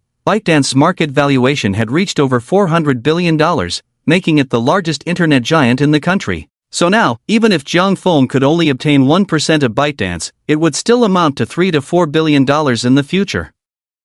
It was simply terrifying. Although Jiang Feng now had a system, he certainly wouldn't miss out on such a money-making opportunity. There were still a few months until ByteDance's next financing round. This information couldn't be known by others. In 2017, the short video platform was still in a blooming phase, with various platforms like Kuaishou and others emerging. At this time, although Douyin had not yet monopolized the market as it would in a few years, it had already begun to stand out, showing signs of surpassing other short video platforms. Although Jiang Feng couldn't currently come up with $2 billion, he still had a card called Generations Without Return that he hadn't used. When the host's descendants are devoured by a girl with a beauty score above 90, the host will receive 1/10 of the number of descendants, multiplied by the other party's satisfaction level, to calculate the final cashback. It should be noted that a male typically produces at least 2 to 6 milliliters of descendants, with 20 million descendants per milliliter. If he took the time to recuperate and gather his strength, he could at least produce around 100 million. 1/10 would be 10 million, multiplied by a 100% satisfaction level, and the cashback could be at least $1 billion. After using this card, Jiang Feng would still need to find ways to make money from other sources. With this in mind, Jiang Feng could only smile and say, "That's about the gist of it. After all, the platform is the main focus." But now the platform capital is already saturated. Even if there's more money, it's hard to get in. Just look at the most powerful Weibo and Tencent. They no longer need investment. If they were to create a new platform, it would probably be quite difficult. After all, this is a different game from running a live streaming platform. You can't do anything in the internet space without at least a few billion, Wang Songsong replied. Yeah, so now we can only look for new platforms and new opportunities, Jiang Feng said, trying to smooth things over. Seeing Jiang Feng was being evasive, Wang Songsong's eyes flickered as he wanted to ask more, but at that moment, Qi Yuan came over again. I say, you two, there are so many girls here, and you're huddled together whispering? Come on, let's drink, Qi Yuan said loudly. Seeing this, Jiang Feng took the opportunity to put his arm around Qi Yuan. Alright, enough of this troublesome talk. Let's go, brother Wan, let's drink. Wang Songsong frowned in dissatisfaction at the interruption. Although he didn't know if Jiang Feng was just talking casually or if he really had some investment opportunities, he analyzed that the market was as it was, and he had already done all the investments he could think of. Could it be that Jiang Feng was better than him? Looking at Jiang Feng's back, Wang Songsong felt he must be overthinking it. Shaking his head, he wrapped his arm around the girl next to him and started moving to the music. Jiang Feng, meanwhile, held onto Qi Yuan and began dancing to the music as well. Jenny, seeing that Jiang Feng had finished talking with Wang Songsong, immediately walked over to him. Young Master Jiang, thank you for your guidance just now. Although she didn't fully understand Jiang Feng's meaning, it didn't stop her from trying to strike up a conversation. After all, Wang Songsong had already chosen his partner, and Jiang Feng was her second target for the night. Seeing Jenny approach again, Jiang Feng pulled her in close. In the nightclub atmosphere, the two began to dance closely together. Feeling the G-level panda against his chest,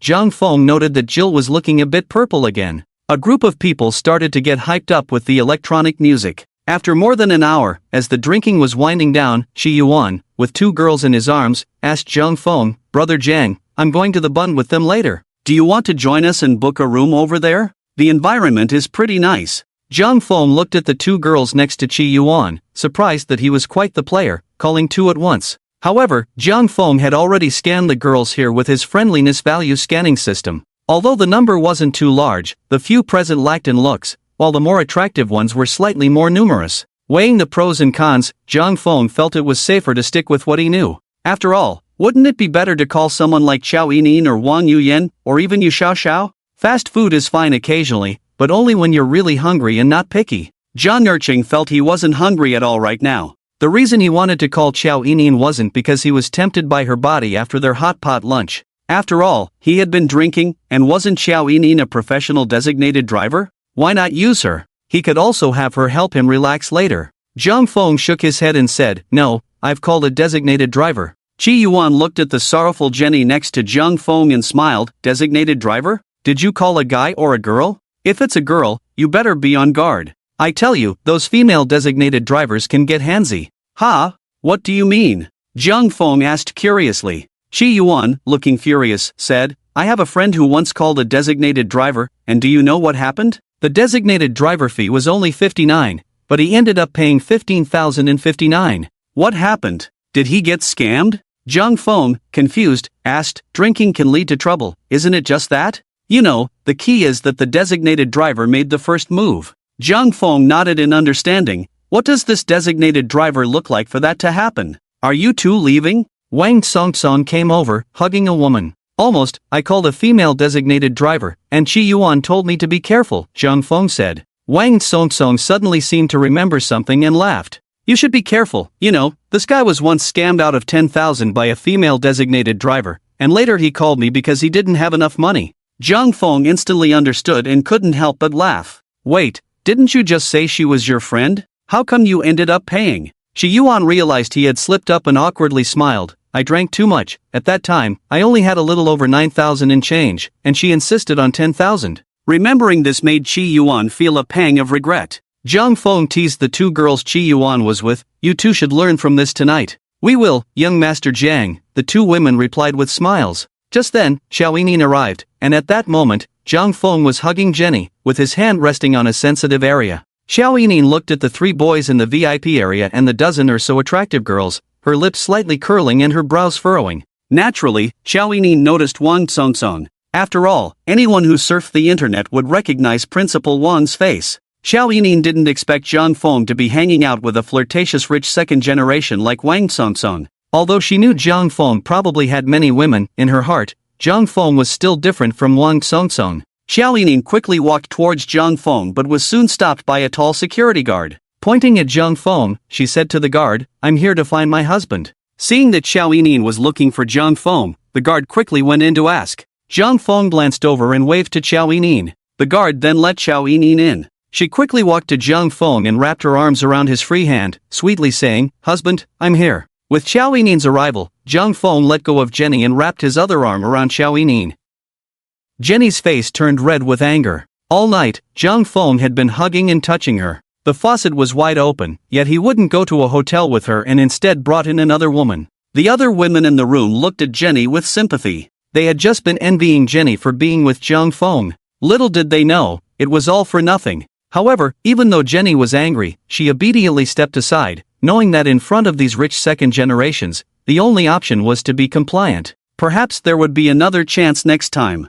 Chi Yuan and Wang Songsong looked at the stunning Xiao Yining and immediately teased Zhang Feng. "Brother Zhang Feng, which platform did you find this designated driver on?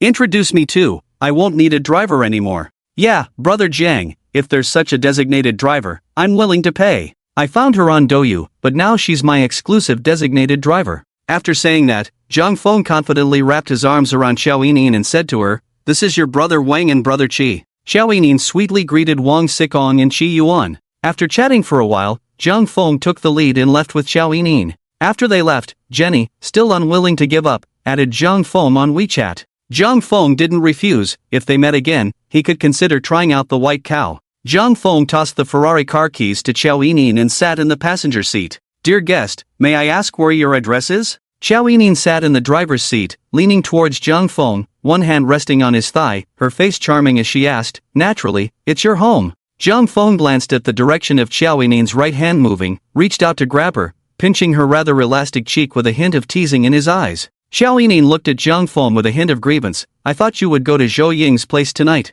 If you don't want me to, I can go somewhere else." Seeing Zhang Feng's suddenly cold tone, she immediately put on a compliant face and said, "Hubby, I was just joking, don't be angry." During lunch, Xiao Yining's actions could still be considered playful. But throwing a little tantrum now? Such tendencies should have been nipped in the bud at the first sign. Since you made this choice from the beginning, just do your part. If you regret it and don't want it anymore, you can leave any time, right now. Hearing Zhang Feng say this, Xiao Yining couldn't help but show a look of disappointment. "I've never regretted it, I just realized I'd developed feelings for you, so I'm a bit greedy, hoping you can be a little nicer to me." Xiao Yining said, feeling wronged. Jiang Feng smiled lightly, I'm not good enough to you. Xiao Yining recalled the 2 times Jiang Feng had rewarded her. Once a person experiences money and temptation, it's hard to walk away. You're good to me, but I'm afraid you'll quickly get tired of me and forget me. As long as you behave, I naturally won't forget you. Then will you like me? Of course, as long as you're my woman, I like you.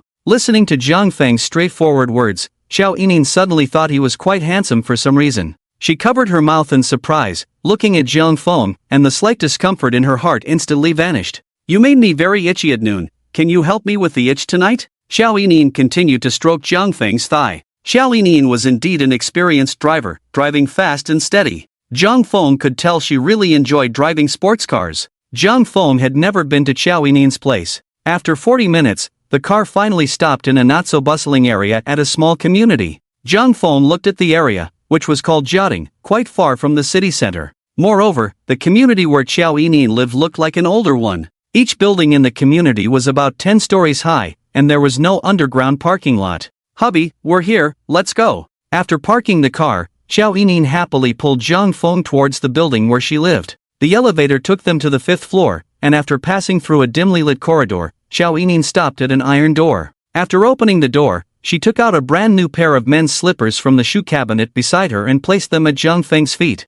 I bought these a few days ago while shopping at the supermarket, worried that one day you'd come and have no shoes to wear. I also got you pajamas and a set of clothes, all washed clean. Seeing Xiao Yining's eager expression for praise, Jiang Feng affectionately patted her head, and after changing, he walked inside. Compared to Yu Xiaoxiao's single apartment, the place Xiao Yining rented seemed a bit shabby. It was estimated to be only about 20 square meters, a small studio, and the house had only one independent bathroom, with no basic kitchen. Upon entering, one could see a large pink bed, and opposite it was a computer, indicating that Xiao Yining usually live-streamed here. Next to the computer was a dressing table, and aside from that, there was a small wardrobe and a very tiny mini fridge. Seeing Jiang Feng's surprised expression, Xiao Yining shyly scratched her head. Do you think it's too small and you're not used to it? How about we go to a nearby hotel? Jiang Feng shook his head. Although the room Xiao Yining rented was not as big as his bedroom at home, it was quite clean and had a faint, delicate fragrance of a young girl.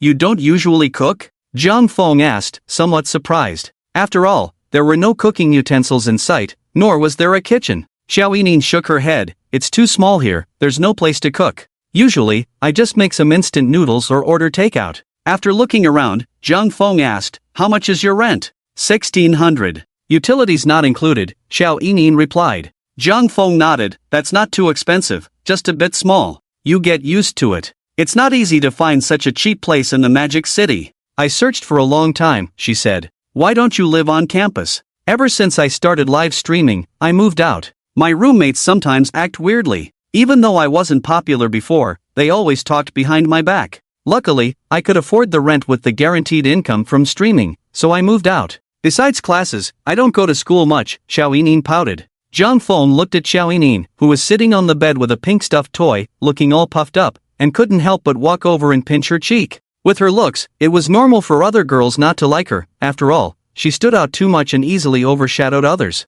Jiang Feng walked to the edge of the bed and pulled the toy from Xiao Yining's arms, grabbing her fair hands. Help me untie this. Hearing Jiang Feng say that, Xiao Yining's curled eyelashes blinked nervously a couple of times, and she immediately started to work on it. The next day, the morning sunlight streamed in through the window. Jiang Feng looked at the golden sunlight in the room, rubbed his eyes, and gently turned over. Turning his head, he found that Xiao Yining, who had just been tightly closing her eyes, was now blinking her bright eyes at him. Xiao Yining had excellent skin, even without makeup. Her skin remained smooth, delicate, and radiant. Weren't you saying you were tired last night? How come you're awake so soon? Jiang Feng turned to touch her smooth, dark, and silky hair. Are you hungry? I can go buy you breakfast, Xiao Yining said, her voice a bit hoarse. Jiang Feng shook his head. No need to trouble yourself, let's go out to eat together. Seeing Jiang Feng say this, Xiao Yining obediently leaned against his chest, rubbing against him tightly. What's wrong? Not tired anymore? No, don't get me wrong, I just want to hug you, nothing more. Hearing this, Jiang Feng chuckled. You should move, find a neighborhood closer to your school, with a better environment, complete facilities, and more space. You don't have to worry about the rent, just pick whatever you like. Xiao Yining obediently replied, okay, knowing that she wasn't alone anymore. If Jiang Feng occasionally came over, it would indeed be inconvenient, and he wasn't used to living here. Got it, I'll go look for a place tomorrow. Later I'll take you to buy some things. Zhang Feng had already seen that Xiao Yinin's wardrobe was simpler than his as a guy. Shouldn't girls usually have a closet full of clothes? Xiao Yinin shook her head. No need, I don't need much. You've already given me a lot. Actually, I just want you to keep a little bit of your heart here with me. Zhang Feng smiled lightly. As long as it's what you want, I can give you a house and a car. As for love, of course, I can give you that too. Didn't I already give you a lot last night? It's just that I might be a bit more affectionate. My ideal is to conquer the stars and the sea. I hope you can understand. Xiao Yinin saw Zhang Feng seriously saying the most despicable things, and she cast him a resentful glance. Pa, scumbag. Yet, despite her words, her body honestly wrapped around Zhang Feng. As long as you don't mind me, I won't leave you. Xiao Yinin had indeed fallen for Zhang Feng. After all, a handsome and wealthy man appearing by your side is hard for any woman to resist. Moreover, he had a good physique and charm. If it were a greasy old man saying the same thing, no matter how rich he was, Xiao Yinin would absolutely never agree to be with him. The Ferrari drove towards Hanglung Plaza. After the two finished their meal, Zhang Feng said to Xiao Yinin, choose, buy whatever you want. Xiao Yinin looked at the luxury goods filling the mall and felt a bit lost. She had only seen so many big brands in videos before. Now, faced with the task of buying, she didn't know where to start. She shook her head at Zhang Feng. I've never bought these before, and I don't understand. Why don't you help me pick? Zhang Feng nodded at Xiao Yinin's confused expression and led her to the nearby La Met Cosmetics counter. Calmly, he said to the sales assistant, help her pick a skincare set, and choose another one suitable for middle-aged women. Seeing Zhang Feng wanting to buy 2 sets right away, the sales assistant immediately responded enthusiastically, okay, please wait a moment. Miss, please follow me, and I'll introduce you. Ultimately, the sales assistant recommended their most popular Blue Sea Mystery Luxury Hydration set for Xiao Yinin, which cost a total of 12,500 yuan, and for her mother, Li Yan, she recommended the Gold Luxury Anti-Aging set, which cost 1,680 yuan. Xiao Yinin had never bought such expensive skincare products before. Usually, she used affordable products that cost 1 or 200 yuan. The cheapest cream from the Blue Sea Mystery was already 980 yuan, and the most ridiculous part was that it was only 50 milliliters. After swiping the card, Zhang Feng took Xiao Yinin to the nearby LV store. After browsing around, both Zhang Feng and Xiao Yinin agreed that LV's summer women's clothing was truly ugly, with various dense logos and solid color splicing, leaving them with no desire to even try anything on. It was the kind of thing that discouraged them at first glance. In the end, they only bought a few pieces of men's clothing and 2 women's bags. Since the total was still only tens of thousands of yuan, Zhang Feng did not use the cashback card. Finally, Zhang Feng took Xiao Yinin to the most suitable store for women, Chanel. The sales assistant at Chanel recognized Zhang Feng at a glance. After all, he had just brought Zhou there yesterday. The combination of a handsome guy and a beautiful girl was indeed memorable. Today, Zhang Feng surprisingly brought another girl with him. Although the 2 girls looked different, they shared one similarity. Both were intimately linked to Zhang Feng's arm. Seeing the equally attractive Xiao Yinin, the sales assistant couldn't help but think to herself, 666. However, she only politely attended to Zhang Feng and refrained from saying anything inappropriate. Noticing that Zhang Feng was buying more than yesterday, the sales assistant's smile never left her face. She sincerely wished that Zhang Feng could attract more beautiful girls, as having a new girlfriend would drive their consumption. After a thorough shopping spree, the final bill finally exceeded 480,000 yuan, and Zhang Feng finally used the cashback card. Ding! Cashback card used successfully. Congratulations to the host for receiving 100 times cashback. Cashback amount, 48 million. After shopping, Zhang Feng left an address for the delivery service. After all, the supercar only had 2 seats, so you know how it is. After they finished shopping, the two stood in line at a milk tea shop outside the plaza. Xiao Yinin sweetly held Zhang Feng's hand and asked, honey, which cup do you want to drink?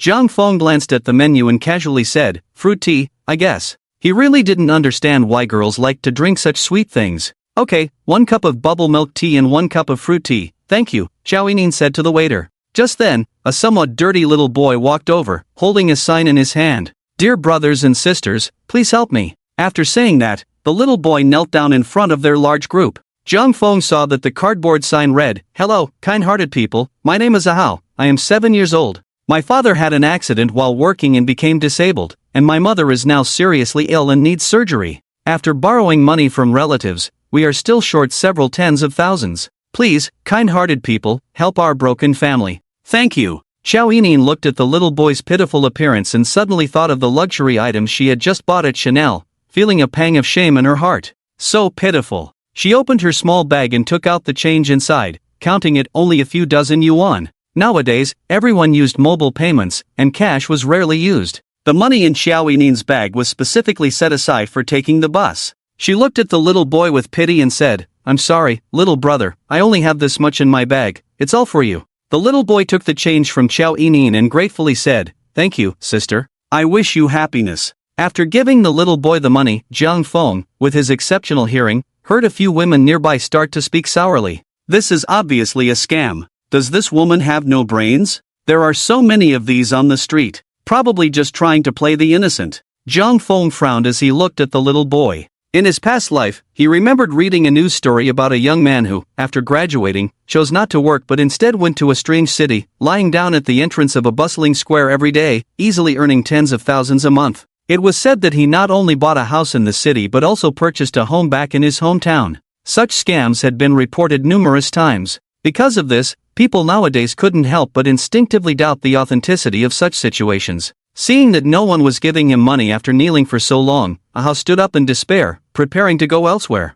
Just as he looked at Zhang Feng saw the clarity in his eyes. That gaze stirred a flicker of compassion in Zhang Feng's heart. It was a completely different look from that of a seasoned con artist. "Wait!" Zhang Feng called out to the little boy. After saying that, he pulled out a wallet from his pants pocket and stuffed a dozen red bills into the boy's hands. The little boy, seeing that he had suddenly received such a large sum of money, excitedly knelt down before Zhang Feng. "Thank you, brother. Thank you, brother. I wish you a long life." Just then, a sound from the system chimed. The host is kind to others and shows compassion. The system rewards the host with the skill of emotional perception. Through this skill, the system can sense the honesty and hypocrisy in others' words. Zhang Feng was taken aback by the system's prompt. The emotional perception skill was an incredible ability. The most amazing aspect of the friendliness value scan was that it could reveal privacy and friendliness values. However, this emotional perception skill could avoid many assumptions. Being able to discern truth from falsehood was almost like mind reading, wasn't it? Zhang Feng used the emotional perception skill to take a look at the little boy. He clearly saw that the boy's gratitude was genuine, and his inner pain was real. So this matter was indeed true. The river breeze lifted the little boy. "Ahao, how much more do you need for your mother's surgery?" The little boy lowered his head and said dejectedly, "We still need 28,000. My dad and I are begging in different places, but not many people are donating." Hearing this, Zhang Feng felt even more disdain for those fake beggars who feigned illness and poverty. It was because of their existence that the public's heart was hurt, leading people to instinctively think of beggars as scams and no longer willing to show compassion. Damn, is this handsome guy crazy? Yeah, why give so much money to a scammer? This guy is confused. Is it really that easy to make money as a scammer now? Don't you think this handsome guy looks familiar? Isn't this the guy I saw this morning on Weibo, the one dancing with Principal Wen?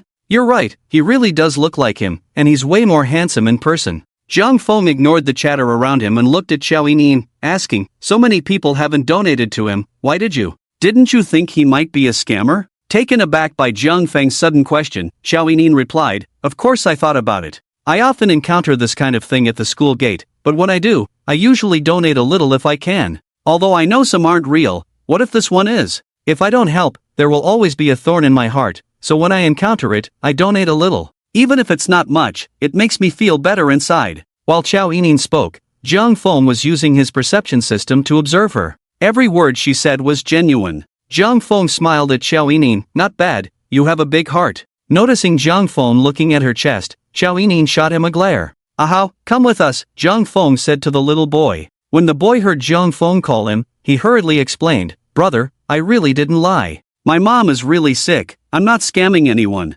"I know you're not scamming, don't be afraid, just come with me." Ignoring the comments from others, Zhang Feng took Ahao to a nearby bank counter and withdrew 100,000 yuan to give to him. "This money is for your mother's surgery, and the rest can be used to improve your family's life." Zhang Feng gave him extra money because surgery didn't mean recovery. Generally, there would be other treatment costs. His father was disabled and couldn't work, so this 100,000 should just about solve their family's predicament until his mother could work again.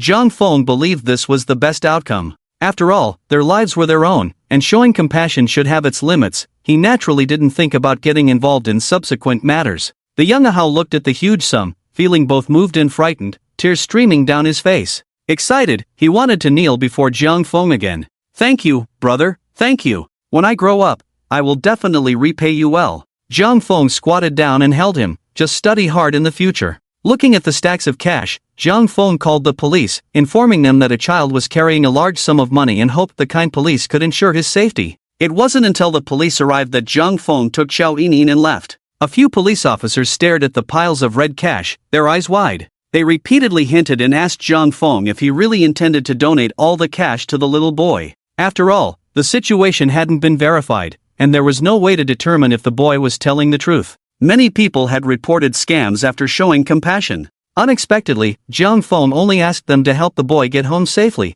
and he didn't need to know anything else. There was no need for any proof. Even when the little boy asked for his contact information, Jiang Feng didn't provide it. Parting ways like this was the best outcome for everyone. Absolutely no need to think about repaying or asking Jiang Feng for donations again. Just then, the system chimed with a notification. Due to the host successfully saving a young soul disillusioned with the world, restoring his hope for life, the host is rewarded with the skill of danger perception. The host also receives a stock information card for the U.S. market. Jiang Feng looked at the system's rewards, somewhat surprised. This danger perception skill was far superior to the previous perception skill. The heart perception skill could sense the various thoughts of others, but this danger perception skill had a much broader scope of prevention. For example, while walking, Jiang Feng could suddenly foresee an object falling from above, or while driving, he could suddenly sense danger. More importantly, when Jiang Feng was coming and going, if he sensed a risk, he could dodge in time, saving the life of Erjuzi.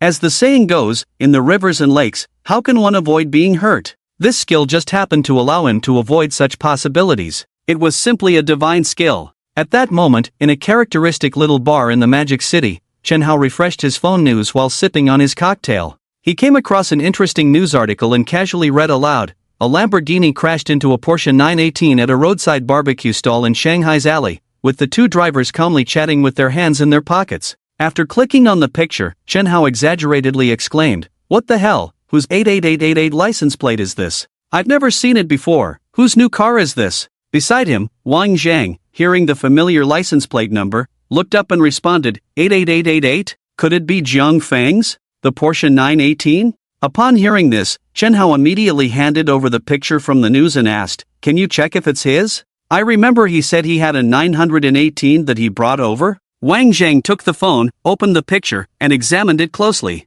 Although the news photo didn't capture the front, the profile of the person standing next to the car definitely looked like Jiang Feng. Wang Zhang nodded affirmatively. "Yeah, he came to the Magic City again while you were out playing. We were hanging out together the day before yesterday, you know? We went to Sister N's place, and he bought a watch worth over 20 million. Chen Hao's eyes widened in surprise, curiosity written all over his face. "Which one? A Patek Philippe Sky Moon Tourbillon or something?" "It's the 5374 with minute repeater," Wang Zhang replied. "I'm so envious. When will I ever own a watch like that?" Chen Hao said, drooling. Wang Zhang shook his head. "I really haven't figured out their background. Logically, their construction company shouldn't provide him with enough spare cash to buy these things, but look, he pays in full every time. Some people we know have net assets of only 1 or 200 million. No, let's not even talk about them. Neither of us can do what he does." Chen Hao nodded. "I also think he's not simple. Let's not worry about it for now. Maybe some backgrounds aren't obvious." Wang Zhang agreed, nodding. "And did you see last night's Weibo? Wang Songsong was hanging out with him too? They looked pretty familiar in the video." "I saw it, it was trending on Weibo. He was driving that car when he bought the watch the day before yesterday, and now it's been crashed in just one day. I'll ask him about it." Chen Hao sighed. "That's really bad luck. I'll ask too, and see if he wants to hang out." Jiang Feng looked at the messages they sent and replied, "Thanks for the invite. I'm about to pick up the Porsche 918. I'll treat you both to dinner tomorrow." In the Ferrari, Xiao Yining said somewhat dejectedly, "I used to always hope to become a wealthy person, but now that I am one, I suddenly feel uneasy." "Why?" "Just now, when I saw that little boy looking so pitiful, I suddenly felt that buying so many things was quite extravagant." Jiang Feng smiled faintly. "That's just how the rules of this world are. I remember when we hadn't moved yet, my father was making a little money from his business and bought me a pair of shoes that cost several hundred yuan. The neighbor's child wanted a pair too and told her mother, But her mother looked at her disdainfully and said, "Why buy shoes that cost several hundred yuan? What's the difference between shoes that cost dozens and those that cost thousands? They'll wear out anyway, their family is just showing off." Later, we became wealthier and moved. One time, I passed by the old neighborhood and played with him, and I saw him wearing the brand of shoes I used to wear. I asked him, "Didn't your mom say shoes that cost several hundred yuan were too extravagant?" He told me, "Our family has been making money recently, so my mom naturally bought them for me. Before, we couldn't afford them, so she said that." So, all that talk about moral conscience and frugality is just false. The truth is about purchasing power. When you can't afford something, you'll find excuses to criticize those who can spend more than you, to highlight your own uniqueness. When you can't afford it, you might say there's no difference between driving a car worth over 100,000 and one worth several million. Both can get you to the destination. But when one day you suddenly become wealthy, I believe most people will first buy the things they once couldn't afford. You live according to how much you have. There's no need to feel burdened. Xiao Yining listened to Zhang Feng's words and suddenly realized. It was indeed true. Perhaps some girls would secretly say she was materialistic or a green tea type when they saw her sitting in Zhang Feng's Ferrari, but when they had the same opportunity, they would seize it immediately.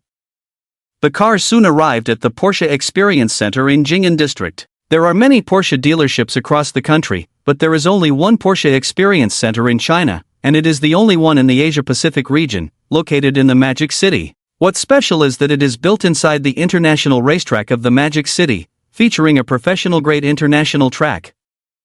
Every year, world-class racing teams are invited to compete there. When Zhang Feng and Xiao Yining arrived, two staff members in suits were already waiting at the entrance. "Hello, are you Mr. Jian?" the staff asked respectfully. Zhang Feng nodded at them. "The Porsche Experience Center welcomes your arrival. Young Master Wang and Young Master Qi are already waiting for you inside." Zhang Feng nodded and took Xiao Yining inside, where he saw Wang Songsong and Qi Yuan sitting on the sofa in the tea area on the right, along with a few people he didn't recognize. They were chatting while scrolling through their phones. When Qi Yuan saw Zhang Feng come in, he stood up and waved, saying, "Brother Zhang, you're here, this way." Earlier, Qi Yuan had sent him a message saying he was organizing people to come to the Porsche Experience Center for a few laps and asked if he wanted to join.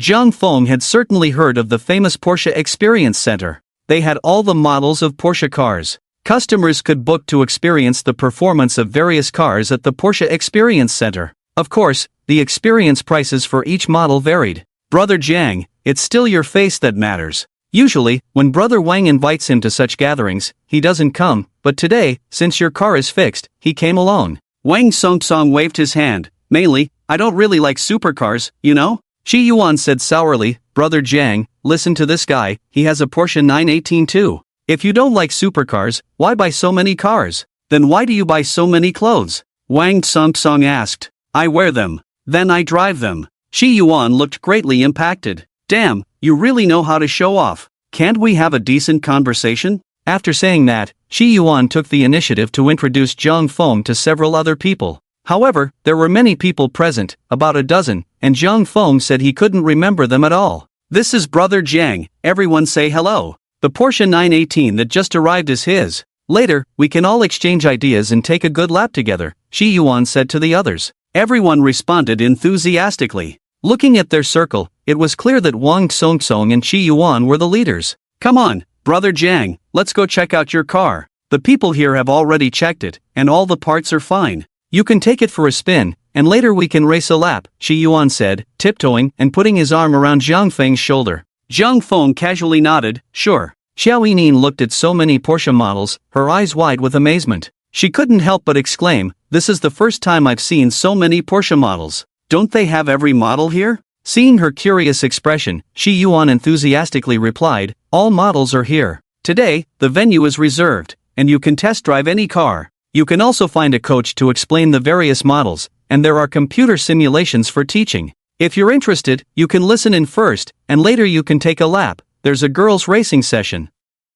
Xiao Yining noticed that Qi Yuan didn't answer directly and looked understandingly at Zhang Feng. "If you want, you can take a lap later." Zhang Feng knew that Xiao Yining loved driving. The first time he met her, she was explaining supercars. And when she drove for Zhang Chang, it was clear that Xiao Yining was passionate about driving. Hearing Zhang Feng say this, Xiao Yining immediately nodded happily. The track opens at 5, but you can experience other areas first. You can choose a car to take a warm-up lap and get familiar with it, Chi Yuan said politely to Xiao Yining. Since Zhang Feng had brought Xiao Yining twice, Chi Yuan chose not to ignore her. After all, warmly welcoming Xiao Yining was also indirectly giving Zhang Feng face. At this time, others began to visit and select models under the staff's introduction. The Porsche Experience Center's experience process included Pamela's simulated rock climbing, crossing wooden bridges, simulated ice surface turns and drifts, emergency braking, and avoiding water columns. There was also the star model Porsche 911's launch 100-meter sprint and slalom course, along with track experiences for 3 models, etc.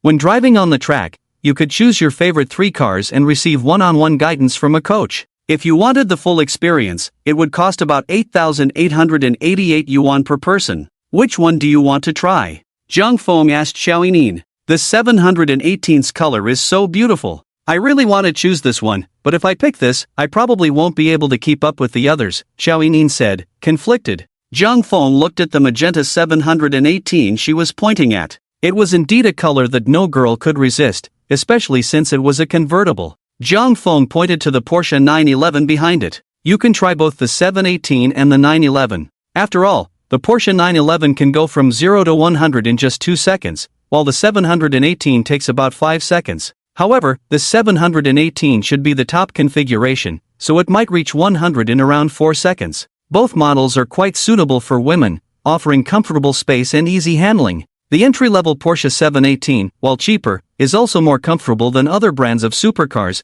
but compared to the top version of the 911, it still falls a bit short. Of course, this comparison is based on track performance. If you just drive it casually on the road, the Porsche 718 is still very appealing, especially since the base price is just over 500,000. Moreover, it is a mid-engine sports car, which makes it very agile. The driving experience of the 911 and the 718 is completely different, but to be honest, the 718 is more suitable for women. Xiao Yining glanced at the direction Zhang Feng was pointing and nodded. Then I'll try the 911. After looking around, Zhang Feng waved to find a female instructor to take Xiao Yining for a test drive. Zhang Feng did not follow the others to experience the test drives of those supercars. After all, his driving skills were professional grade, and he didn't need any practice. After casually walking around, he sat down with Chi Yuan and Wang Songsong to have tea.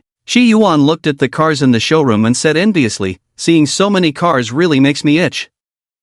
When can I own a Porsche 918? If not, a 718 would be fine too. You really don't have a car? Zhang Feng asked, somewhat puzzled. Although he had heard Wang Songsong complain about Chi Yuan's strict family, he didn't look like someone who lacked money at all. Chi Yuan said a bit embarrassed, I really don't. Don't look at me like this, I'm using my dad's secondary card. Ever since I crashed twice, he won't let me buy a supercar. Honestly, the little I've saved isn't even enough for a 911, I can only afford a 718. Zhang Feng nodded. Although the entry-level Porsche supercar is priced low, its cost-performance ratio is still quite good among supercars. Hearing Zhang Feng say this, Chi Yuan immediately replied excitedly, I think so too. After all, everyone can see Porsche's humility in the supercar world. The official data is generally more conservative than the actual driving experience. If I really can't buy a 911, I'll just accept my fate and get a 718. But I just calculated here that even though the base price of an entry-level 718 is only around 500,000 to 600,000, once you add the configurations, it surprisingly costs over $1 million. So while I can barely afford it, I'd still have to take out a loan. It's tough for me. Zhang Feng had no intention of mocking him. No money? Then go make some. Sigh, how do I do that? I wanted to before, tried stock trading a few times, but with the ups and downs, I don't really understand it, so I just gave up. With your inconsistent effort, you're not suited for stock trading, Wang Songsong said. Don't tease me, be careful I tell your dad on you. He's busy, he doesn't have time to care about me. At that moment, Zhang Feng remembered he had received a reward for a single U.S. stock trend earlier that morning. Stock trading is actually not bad, it brings in money quickly. Do you also trade stocks? Chi Yuan asked Zhang Feng. As soon as Chi Yuan finished speaking, the system chimed with a notification. As the saying goes, all the hustle and bustle is for profit, inviting friends to participate in the single U.S. stock trend will reward the host with 5 shopping cashback cards, maximum limit of 2 million. Zhang Feng looked at the system's prompt. Although the system's reward this time doesn't seem enticing, he understands the system's intention. The important thing is not the reward, but helping Jiang Feng build connections. Because whether it's Qi Yuan, Wang Songson, Wang Zhang, or Qinhao, Qinfen, these people initially befriended Jiang Feng because of his strength, and their primary goal in forming these connections is naturally to expand their networks. Conversely, Jiang Feng is the same, befriending these rich second-generation individuals to establish his own network. Don't be fooled by how these rich kids go out drinking and partying, each of them comes from various industries. When something really happens, you won't be left in the dark, there will always be someone to guide you and make connections for you. If Jiang Feng can help them make money through this stock tip, he can not only build his network but also showcase his abilities in front of them. Jiang Feng shook his head. I don't usually play this, but I have an insider tip that can yield over 25% in short-term operations. After Jiang Feng said this, Wang Songson stopped scrolling on her phone, placed it on the table, and looked at Jiang Feng with a frown, somewhat disbelieving. Insider tip, 25%, is it really that high? After all, when it comes to the stock market, if you say 3 or 4 points, she might believe it, but such a high return sounds unreliable. Qi Yuan hesitated and said, Brother Jiang, where did you hear this news? Is it reliable? My usual stock trading yield is already considered high at 4%. I really appreciate your arrangements last night and today. As a return, I can assure you, there's almost no risk, Jiang Feng said confidently. Which stock is it? Wang Songson still asked with a skeptical attitude. Jiang Feng smiled and shook his head. I can't tell you the specifics, but if you two are interested, you can let my Xingchen investment company handle it. I can only tell you both, rest assured, it's a sure win. After Jiang Feng finished speaking, Wang Songson put her finger to her mouth, looking thoughtful. Qi Yuan appeared more generous. After all, compared to Wang Songson, Qi Yuan had a higher friendliness towards Jiang Feng. He scratched his head and said shyly, since Brother Jiang says so, I will definitely invest, but I only have 700,000. Is that too little? Seeing Qi Yuan's financial situation, Jiang Feng felt a bit helpless to tease him. It's a bit small, but if you invest, arranging a 718 should still be fine. Hearing Jiang Feng say this, Qi Yuan excitedly rubbed his hands. Then Brother Jiang, how much are you planning to invest? Jiang Feng picked up his phone to take a look. Let me see, I'll invest all of it. After saying this, Jiang Feng casually placed his mobile banking app on the table. Wang Songson and Qi Yuan exchanged glances, their eyes widening in surprise. Brother Jiang, did you rob a bank? Do you have this much cash flow? Qi Yuan looked at him in disbelief. Wang Songson also exclaimed in shock, everyone says I'm the son of a rich tycoon, I think you are. Although Jiang Feng didn't particularly like showing off, sometimes flexing can elevate your status in social interactions. However, showing off should only be done in front of those in your own social class. Try showing off in front of your poor relatives or friends from different social strata. If you accidentally flaunt it, there are only two outcomes, either they will ask to borrow money from you, or they will be envious, or they will seek your help and support. In any case, you will become their financial benefactor and a vine for them to climb up. So, showing off also depends on the audience and social class. Don't exaggerate. Think about it, if you want, you can transfer the money to Xingchen Investment Company. If you don't want to, that's fine too. Just don't let this kind of thing affect our friendship. I just casually mentioned it. As expected, Wang Songson, who had doubts about the 25% return Jiang Feng mentioned, instantly changed his attitude after Jiang Feng showed off his muscles. He thought for a moment and said, then I'll invest 100 million. Seeing that Wang Songson was going to invest 100 million, Jiang Feng remained very calm, showing no expression. After all, 100 million no longer stirred any waves for Jiang Feng. His balance had already reached 1.4 billion. Now, aside from certain situations, the impact of 100 million could no longer excite him like it did at the beginning. On the other hand, Qi Yuan was not as calm as Jiang Feng. He suddenly stood up.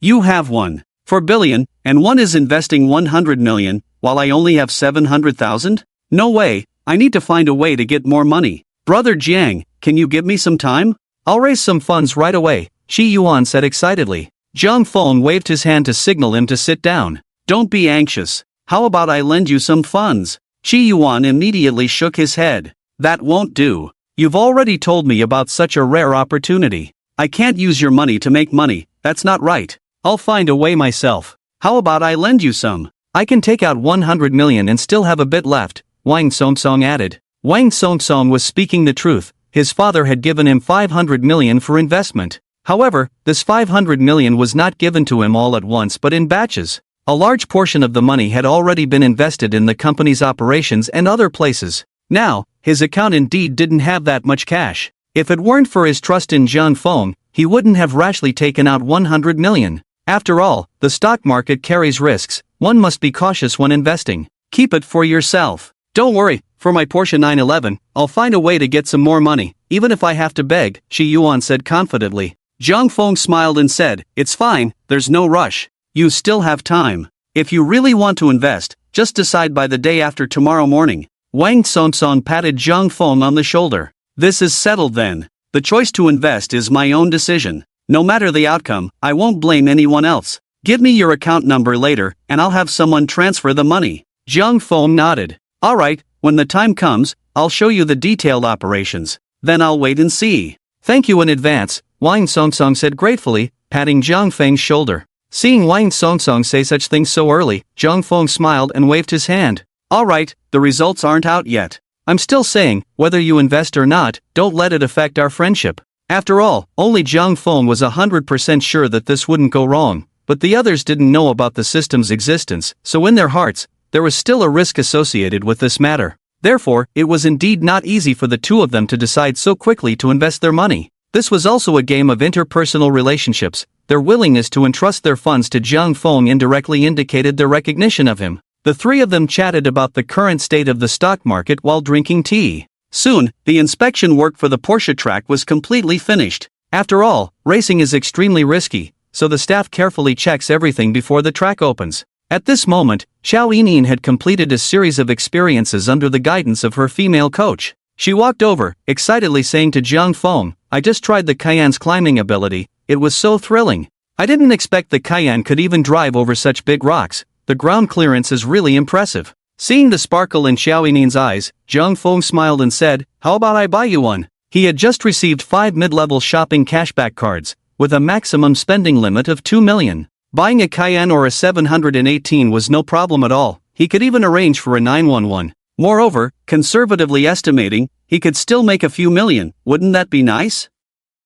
After Zhang Feng spoke, Xiao Yining was a bit tempted, but she quickly shook her head in refusal. No need, if I want to buy one, I can buy it myself. The money you gave me as a tip is enough to buy one. I'll think about it, if I do buy, it would be a 718. The entry-level 718 is over 500,000. And with some configurations, it might be possible to get it under $1 million, but I'll take a look first. The 718 is okay, but the convertible version is not practical. You should buy a 911 or a Panamera, these two models are more suitable for girls, Zhang Cheng suggested. Xiao Yining hesitated and said, I just mentioned it, I'll think about it. After all, cars are too expensive. I'll think it over, taking a taxi is still quite convenient for now. Zhang Feng knew that Xiao Yining was definitely reluctant to buy. Just looking at the furnishings in her rental apartment made it clear she wasn't a girl who spent money extravagantly. After the staff arrived, Shi Yuan stood up to greet everyone. The track is ready, everyone get ready to head over there and familiarize yourselves a bit.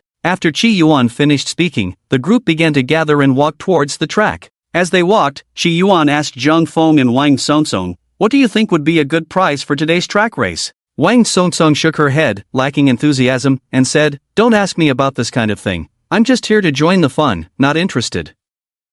Chi Yuan rolled his eyes and then looked at Zhang Feng, asking, Brother Zhang, do you have any good suggestions? What do you usually bet on? Zhang Feng countered. He knew that racing usually involved bets, which Chi Yuan referred to as the prize. Although it wasn't underground gambling, racing was all about the atmosphere. Having a little prize made it more exciting, and Zhang Feng understood that. In the end, it's just money. Before each race, everyone has to put in 10,000 as the prize for the winner, otherwise, the last place has to treat everyone tonight, Chi Yuan replied. Suddenly, Zhang Feng had a flash of inspiration. He thought of the scene from earlier that day when he donated to a Hao. Zhang Feng proposed, how about we add a condition to your bets? Let everyone put in their 10,000 as chips, and the winner's name will be used as a charity to donate to a nearby welfare home or to establish a private charity to help those in need in society. What do you think? After Zhang Feng finished speaking, Wang Songsong and Xiao Yining couldn't help but turn to look at him. That's a good idea, Zhang Feng.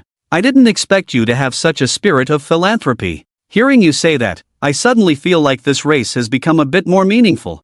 I wasn't planning to participate in this boring race, but now that you mention it, I feel embarrassed not to run a lap, Wang Songsong said to Zhang Feng. Seeing Zhang Feng propose such a constructive idea, Chi Yuan immediately gave him a thumbs up. Brother Jiang, your idea is truly brilliant. I suddenly feel a surge of excitement. Normally, activities like ours that burn money are often criticized as being unproductive, but with your packaging, it seems to have become something grand. This way, not only can we enjoy the racing we love, but we can also contribute to society, which is indeed wonderful. Zhang Feng, this idea is simply fantastic, Xiao Yining exclaimed sincerely as she looked at Zhang Feng. What do you mean by packaging? I'm genuinely making a suggestion, okay? Zhang Feng replied, speechless. Realizing he had misspoken, Shi Yuan quickly laughed and smoothed things over, saying, right, you're right. It was my mistake. Regardless of anything else, being able to do charity and help those in need makes it a meaningful competition. After arriving at the racetrack, Shi Yuan shared Zhang Feng's proposal, and everyone naturally had no objections.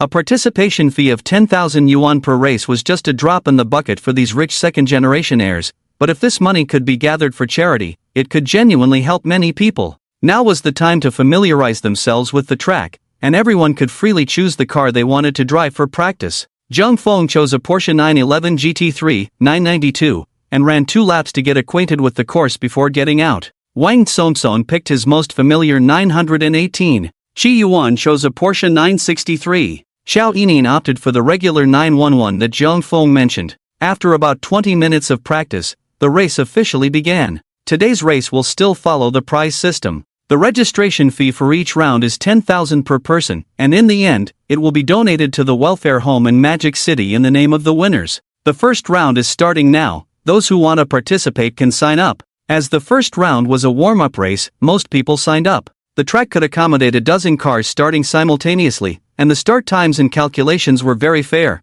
as each car had different start times. After all, the acceleration times of the 911 and 918 are not the same. Thus, the overall fairness was maintained. Since the first lap was just for fun, Zhang Feng didn't push hard and casually completed a lap before getting out. Unexpectedly, the winner turned out to be a girl with twin ponytails and rose-colored hair. She was dressed in a cosplay anime outfit, with a striking upper body. Her eyes were lively and a bit fiery, giving off a slight violent lowly vibe. In the second lap, Shi Yuan excitedly said to Zhang Feng, Brother Zhang, how about we both take the 918 for a lap? Sure, Zhang Feng had no objections. He hadn't even begun to show off his professional driving skills in front of others yet. Zhang Feng had already observed that Qi Yuan's driving skills were quite good, comparable to that of the girl who had just won first place. At least both of them could manage to drift through the corners. Don't think that just because you can drive, you can drift. Drifting through corners is not something an average novice can master.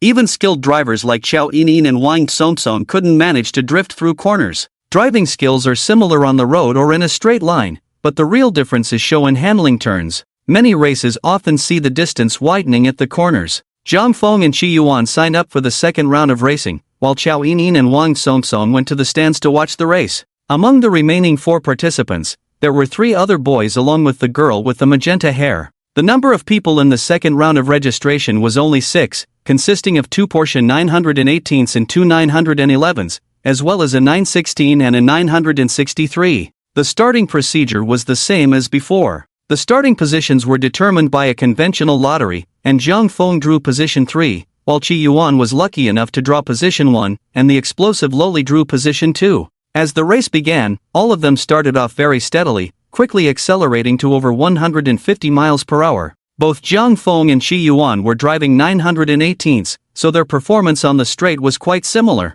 The 1,200-meter-long straight track was quickly covered in the face of the terrifying acceleration capabilities of the Porsche supercars, and they soon reached the first corner. As they approached the first major turn, both maintained a similar distance, chasing each other closely, and Zhang Feng was somewhat surprised to see the 963 driven by the explosive Loli keeping pace with them. It was evident that her driving skills were quite impressive as well. However, Zhang Feng was not anxious at this moment, as he had yet to unleash his professional driving skills. He glanced ahead and saw that the next section was a series of continuous turns, where he could likely create some distance. Holding his breath, just as they were about to enter the turn, he pressed both the brake and accelerator simultaneously and then sharply turned the steering wheel. In the next moment, Zhang Feng's Porsche 918 began to drift rapidly along the spiral curve, looking extremely cool. Witnessing this, not only Qi Yuan and the explosive Loli, who were trailing behind, but even the other spectators on the track were instantly filled with expressions of astonishment.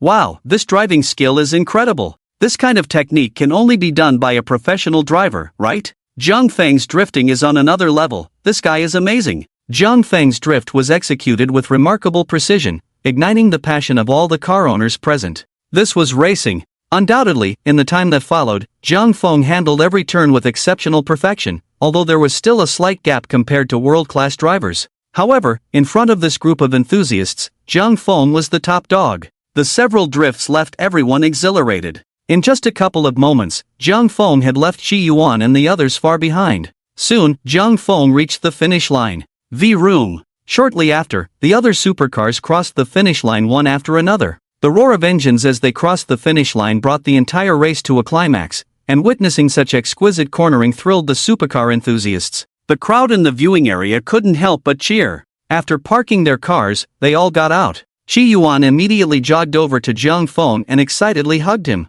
Awesome, brother Jiang. I didn't expect your driving skills to be this incredible, you're simply my idol. Qi Yuan showed no signs of disappointment from losing the race, instead, he was quite thrilled. He never expected to meet someone with such superb driving skills, and he got along well with Zhang Feng. The other four who had fallen behind also walked over to Zhang Feng, smiling and offering their congratulations. Among them, the girl with the magenta hair was the first to extend her hand toward Zhang Feng, looking him up and down. Hello, my name is Han Anning. Your driving skills are really impressive, let's be friends. Zhang Feng looked at Han Anning, whose voice was crisp and whose hands were fair, as she extended her small hand for a brief handshake. Zhang Feng. Although he wasn't particularly fond of her rose-red hair, her features were quite delicate. With that handshake, Zhang Feng couldn't help but raise an eyebrow. He hadn't expected her petite hand to feel so smooth, without a hint of callus. Such a silky little hand was surprisingly powerful behind the wheel. Not only was her technique exceptional, but her rhythm and control were also very precise. However, her hands were indeed a bit small. If she were to drive in Zhangchang, he guessed it would take both of her hands to manage. Seeing Zhang Feng lost in thought while looking at her hands, Han Anning couldn't help but smile to herself. Are you a hand enthusiast, handsome? I'm very steady when I drive, and I have plenty of poses. How about we add each other on WeChat and exchange some driving skills? As soon as she finished speaking, the expressions of the other boys beside her changed instantly, their gazes toward Zhang Feng tinged with hostility. Zhang Feng looked at Han Anning, who was acting like a queen, and smirked, shaking his head. Maybe next time we can have a deeper exchange, but I brought my girlfriend today, so let's skip adding WeChat. With that, Zhang Feng walked toward Xiao Yining. Zhang Feng was now someone with the ability to sense feelings, and he could clearly see Han Anning's little thoughts. The boys following her were obviously her admirers, and Zhang Feng had no interest in such a queen, nor in being caught in someone else's net. After Zhang Feng rejected Han Anning, Qi Yuan, who was walking alongside him, expressed his surprise. Brother Jiang, you really are a good man who passes through a sea of flowers without touching a petal. I didn't expect you to be so loyal to your sister-in-law. Upon hearing Qi Yuan call Xiao Yining's sister-in-law, Zhang Feng immediately pushed him, flustered. You can't just call her that, especially in front of them. If you really do, you'll have several sisters-in-law. What do you mean by that? Qi Yuan looked at Zhang Feng with wide eyes. They're all girlfriends, don't call them randomly, got it? Zhang Feng said straightforwardly. After pondering Zhang Feng's words, Qi Yuan suddenly realized, I just scolded myself a bit, turns out you and brother Wang are the same type. Han Anning is a big beauty in our circle, a little princess, usually quite proud. Since that's the case, why did you refuse to add her on WeChat? Zhang Feng was too lazy to explain to Qi Yuan and casually made up a reason. She's not my type. After Zhang Feng turned to leave, the smile on Han Anning's face instantly froze. However, she quickly raised a meaningful smile toward Zhang Feng's back. What was the point of those eager admirers behind her? On the contrary, she liked men like Zhang Feng who were hard to catch. The few men behind her watched Han Anning gaze at Zhang Feng, their expressions slightly displeased. Anning, stop looking. That Zhang Feng drives so well only because he's in a 918. If you had that car, you'd definitely drive better than him. Exactly, Anning, the difference is largely due to the car, another boy chimed in. The group murmured, somewhat unconvinced. Have you all said enough? Why don't you buy a 918 like him? Besides, is Qi Yuan's skill worse than mine? He still gets left behind. If you guys drove, could you even drift around corners? Acknowledging others' excellence is a basic element for getting ahead in this society, otherwise, the road of life will only get narrower. Han Anning finished speaking and turned away in anger. She had never felt anything for these sycophants, and seeing their narrow-mindedness only annoyed her further.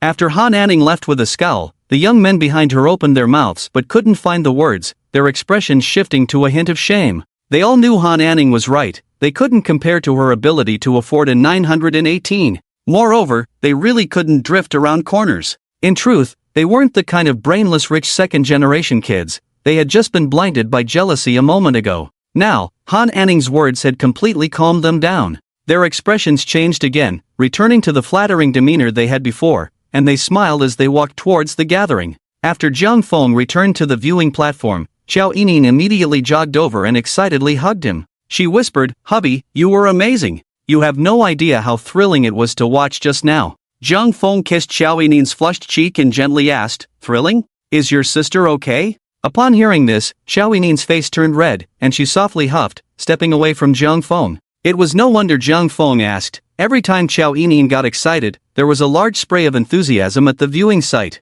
She was the type of girl who was like a carbonated drink. Just like cola and Sprite, all it took was a good shake and then popping the cap for an explosion. Jiang Feng had never seen such a scene before in his life. Because of this, he had always been very patient with Xiao Yining, as this kind of fun was something no man would refuse. At that moment, Wang Songsong also reached out to high-five Jiang Feng, saying, "Not bad at all. Too bad I don't like racing. By the way, do you play games?" "Games? Is it that one where you live stream cursing at people? The one with Lin Xin, your mother, F*******?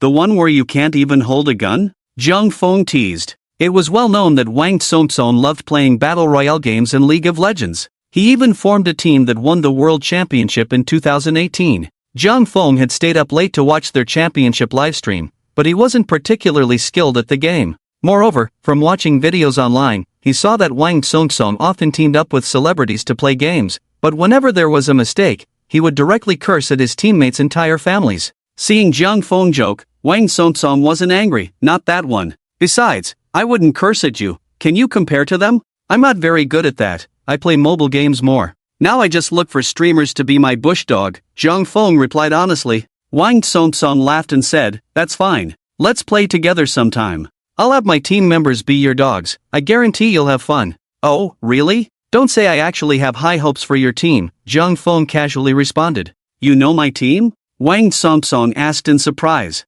Jiang Feng nodded, "I know a bit. Although I'm not great at games, I still pay attention to some news." Seeing that Jiang Feng shared the same interest, Wang Songsong excitedly said, "What do you think about me forming this team?" "Actually, the external opinions have been mixed. Although I don't really care, it seems like we've hit a bottleneck. The talent in our country is quite average, and it's hard to recruit well-known players from abroad." Everyone knew that in 2016, the IG team's League of Legends division made it to the playoffs in the LPL Spring Split, but they were eliminated in the quarterfinals by the Snake team with a score of 0-3. In the 2016 LPL Summer Split, the IG team kept changing their bottom lane players and ultimately struggled to make it to the playoffs again. In the first round of the playoffs, they were eliminated in the top 8 with a 0-3 defeat to the IM team. At the 2016 National Esports Championship, the IG team won the championship by defeating the LGD team 2 o'clock. This result seemed decent, but they were still far from becoming world champions. Seeing Wang Xikong talk to him about his troubles, Jiang Feng placed a hand on his shoulder and said, "I recommend 2 people for you to try." "Who?" Wang Xikong asked with curiosity. "One is a top laner from Korea called The Shy, and the other is a jungler named Ning. You should look them up." Before his rebirth, the reason IG could stand out in the finals was not solely due to the strength of their team. The key was that many of the players were newcomers, creating a contrast in strategy with the cautious veteran world players. Many opportunities for teamfights that were not suitable for aggression were decisively taken by IG. This caught their opponents off guard, leading to the spectacular championship win in 2018. Anyway, Jiang Feng was not interested in this small investment, so he simply did Wang Xikong a favor. Whether Wang Xikong would actually seek them out was not important. After all, even if he didn't mention it, these two would eventually be recruited by the IG team. By 2018, he would know that it was he who pointed him to this clear path. "These two are really strong? I think I know them." Jiang Feng nodded, "You can give it a try. I can only say that they could be the key to IG's success, comparable to your mid laner." Wang Xikong nodded, "Alright, I'll have someone look for them when I get back." "Thanks. No need to be polite. I'll wish you good luck in winning the World Championship in 2018 in advance." 2018? What do you mean? Are you saying I can win the World Championship in 2018? Seeing Wang Xikong's expression of disbelief, Jiang Feng put his arm around his shoulder, "Just trust me on this. As long as you find these two and work hard, the world championship will eventually be yours. Wang Xikong looked at Jiang Feng's gesture and suddenly felt an inexplicable sense of familiarity. Wasn't this just how he motivated his subordinates at the company? The key was that the other party was Jiang Feng, someone he hadn't fully investigated yet. If it were anyone else treating him this way, he would have already cursed them out. Don't think that just because he argued with everyone online, he would do the same to Jiang Feng and Qi Yuan. The difference was significant. Wang Xikong said helplessly, all right, I'll listen to you, brother Jiang. Jiang Feng waved his hand, no, we have such a big age difference, don't call me old. TCH. In the following matches, Jiang Feng did not participate again, he had already showcased his skills, and there was no need to show off again. Maintaining a sense of mystery was still necessary. Next is the women's race. Do you want to sign up? Jiang Feng asked Xiao Yinin. I want to, but I feel like I would just be there to make up the numbers. That girl is too strong. Xiao Yinin pointed at Han Anning. If you lose, it doesn't matter. The important thing is the experience, so go ahead and sign up. Jiang Feng could tell that Xiao Yinin really enjoyed racing. Can you sit in the passenger seat with me? I'm afraid I might get a bit nervous, Xiao Yinin said playfully. Sure, but there are conditions for sitting in the passenger seat. Got it. Can I kneel tonight? Xiao Yinin said softly. After Xiao Yinin signed up, Jiang Feng sat in the passenger seat, guiding her on how to drive while also ensuring her safety. After all, this was Xiao Yinin's first real racing experience. During the first lap, they were just casually driving together, and the speed was not fast. Seeing that Xiao Yinin was also participating, Han Anning couldn't help but smile confidently. Even if Jiang Feng was sitting in her car, it was still Xiao Yinin who truly controlled the steering wheel. Just now, Jiang Feng had rejected her because of Xiao Yinin, and she was determined to win this first place. Xiao Yinin felt a bit perplexed when she saw Han Anning looking at her provocatively. She thought to herself that she didn't seem to have any conflict with Han Anning just now. Xiao Yinin focused her gaze on Han Anning, noticing that her attention had shifted to Jiang Feng.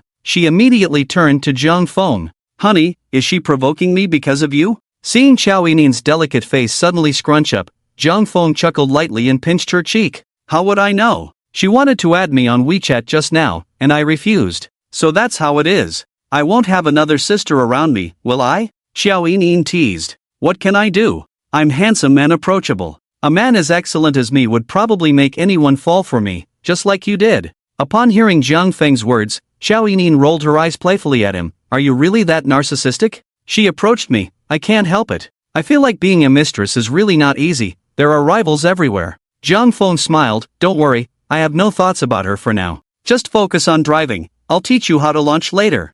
I don't have what you have, how can I launch? Seeing Xiao Yinin's suggestive tone, Jiang Feng firmly pinched the part of the seatbelt that was sticking out. I'm talking about the car's launch. Where did your mind go? Don't do that. What if someone sees? After saying that, Xiao Yinin shyly and proudly glanced at Han Anning, who was stuck in the adjacent lane. Jiang Feng looked at Han Anning without any reservations. When you start, first press the brake with your left foot all the way down, make sure to press it down, then start pressing the gas with your right foot. After that, just pull the RPM up to the red line zone. Seeing Jiang Feng teach her seriously, Xiao Yinin straightened her expression. Okay, I got it. I'll give it a try. This time, Xiao Yinin drew the third starting position, which was fairly decent as long as she operated well without mistakes. She still had a chance to win. Han Anning, on the other hand, drew the fourth starting position, which was quite average. Soon, the race was about to begin. As Xiao Yinin pressed the brake, Jiang Feng repeated his earlier instructions once more. It must be said that Xiao Yinin had a great talent for driving. Following Jiang Feng's words, her launch was perfect. A powerful push from behind surged through her, and Xiao Yinin quickly surpassed the second starting position. After the launch, on the straight track, Xiao Yinin stepped on the gas fiercely, and her speed shot up to over 180. In terms of performance, the Porsche 911 and 918 weren't that different. The 911 performed exceptionally well on the track as well. Jiang Feng looked at Xiao Yinin, whose gaze was resolute as she looked ahead, and became even more certain that Xiao Yinin was also a racing fanatic. How could an ordinary girl accelerate to 180 without batting an eye? When it came time to turn, Jiang Feng intended to remind Xiao Yinin to slow down. After all, at that speed, if she didn't drift, it could lead to disaster. However, before Jiang Feng could speak, Xiao Yinin proactively reduced her speed to around 70, completing the turn with a passing grade. After the first turn, Han Anning had already started to catch up, as her experience was much richer than Xiao Yinin's. Seeing Han Anning closely pursuing from behind, Xiao Yinin pressed the gas even harder. At this moment, Jiang Feng did not distract Xiao Yinin's focus. After all, they were currently driving at super high speeds, and focus was crucial. A moment's inattention could lead to a spin-out. Jiang Feng expressed that he hadn't enjoyed it enough yet. With the experience of the first sharp turn, Xiao Yinin became even bolder on the next 2 consecutive turns, speeding through at 80 miles per hour. This kind of maneuver was already quite extraordinary. Although she was slightly inferior to Qi Yuan and Han Anning, one must not forget that she was still a novice. Having such courage and skill was already quite rare. With a bit more practice over time, she could easily surpass the two of them. In the end, Xiao Yinin still lost to Han Anning. After the car stopped, Xiao Yinin got out of the driver's seat and quickly jogged over to Jiang Feng, excitedly hugging him. Wow, that was so thrilling. Even though I lost, it was so much fun. Jiang Feng felt the impact of Xiao Yinin's chest and nodded in satisfaction. You did well. I didn't expect you to have such potential. It's a pity I still lost, Xiao Yinin said, a bit dejected. At that moment, Han Anning also got out of the car, removing her helmet to reveal a hunting smile as she walked towards Jiang Feng. Her expression seemed to convey a sense of determination to win him over. Jiang Feng activated his relationship scanner. Name, Han Anning, age, 19, height, 165 centimeters, attractiveness, 92, figure, 93, privacy, 0, friendliness, 65, friend status. Han Anning extended her hand towards Xiao Yinin and said, "Congratulations, you got second place." Xiao Yinin, not to be outdone, replied, "Actually, this is my first time racing. I'm quite happy to be just a few seconds behind you." Han Anning's expression stiffened for a moment at Xiao Yinin's words, but she quickly smiled and said, "I was just driving casually earlier. If I had known you were this strong, I would have gone all out. But as long as I want something, I've never missed." Seeing her friendliness score, Jiang Feng knew that Han Anning didn't genuinely like him. Her feelings were more about wanting to conquer him.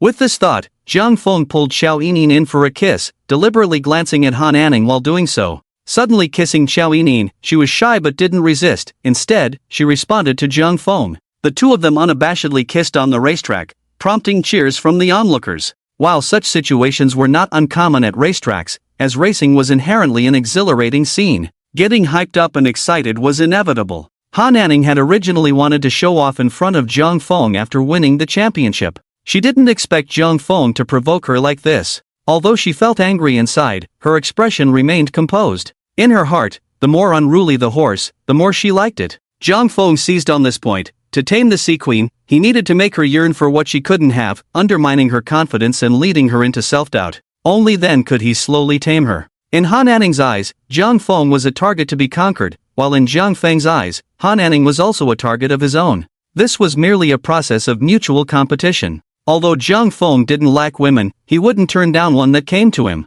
After kissing Xiao Yinin, Jiang Feng wrapped his arm around her and leisurely walked back to the stands. "Brother Jiang, you truly are a martial arts master," Qi Yuan teased, giving Jiang Feng a thumbs up. Wang Songson looked at Jiang Feng with a hint of camaraderie in his eyes. The group accompanying Jiang Feng couldn't help but scrutinize him more closely due to his high-profile actions and the attitudes of Wang Songson and Qi Yuan towards him. After all, the criteria for friendship in their circle were more demanding and pragmatic than those of ordinary people, typically only associating with peers of the same status. People became friends either through mutual benefits or shared interests, and their interests were not something ordinary people could afford. Seeing Xiao Yinin still chattering excitedly about her experience driving a Porsche 911, Jiang Feng asked, "How about I really buy you one? Let me check if I can order it directly." After all, he had so many cashback cards. Buying anything didn't make much difference to Jiang Feng. The end result was always about the cashback. Xiao Yinin waved her hand. "No, really, I don't need it. I can't use it.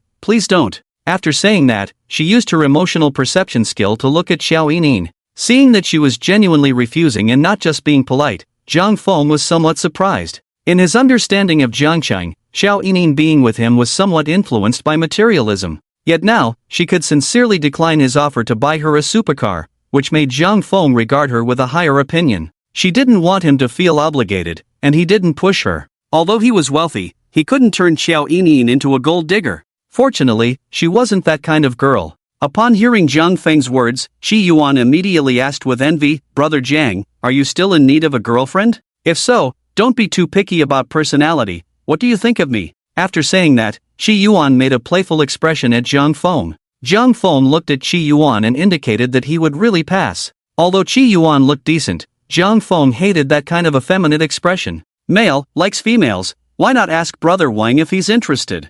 Zhang Feng teased with a grin.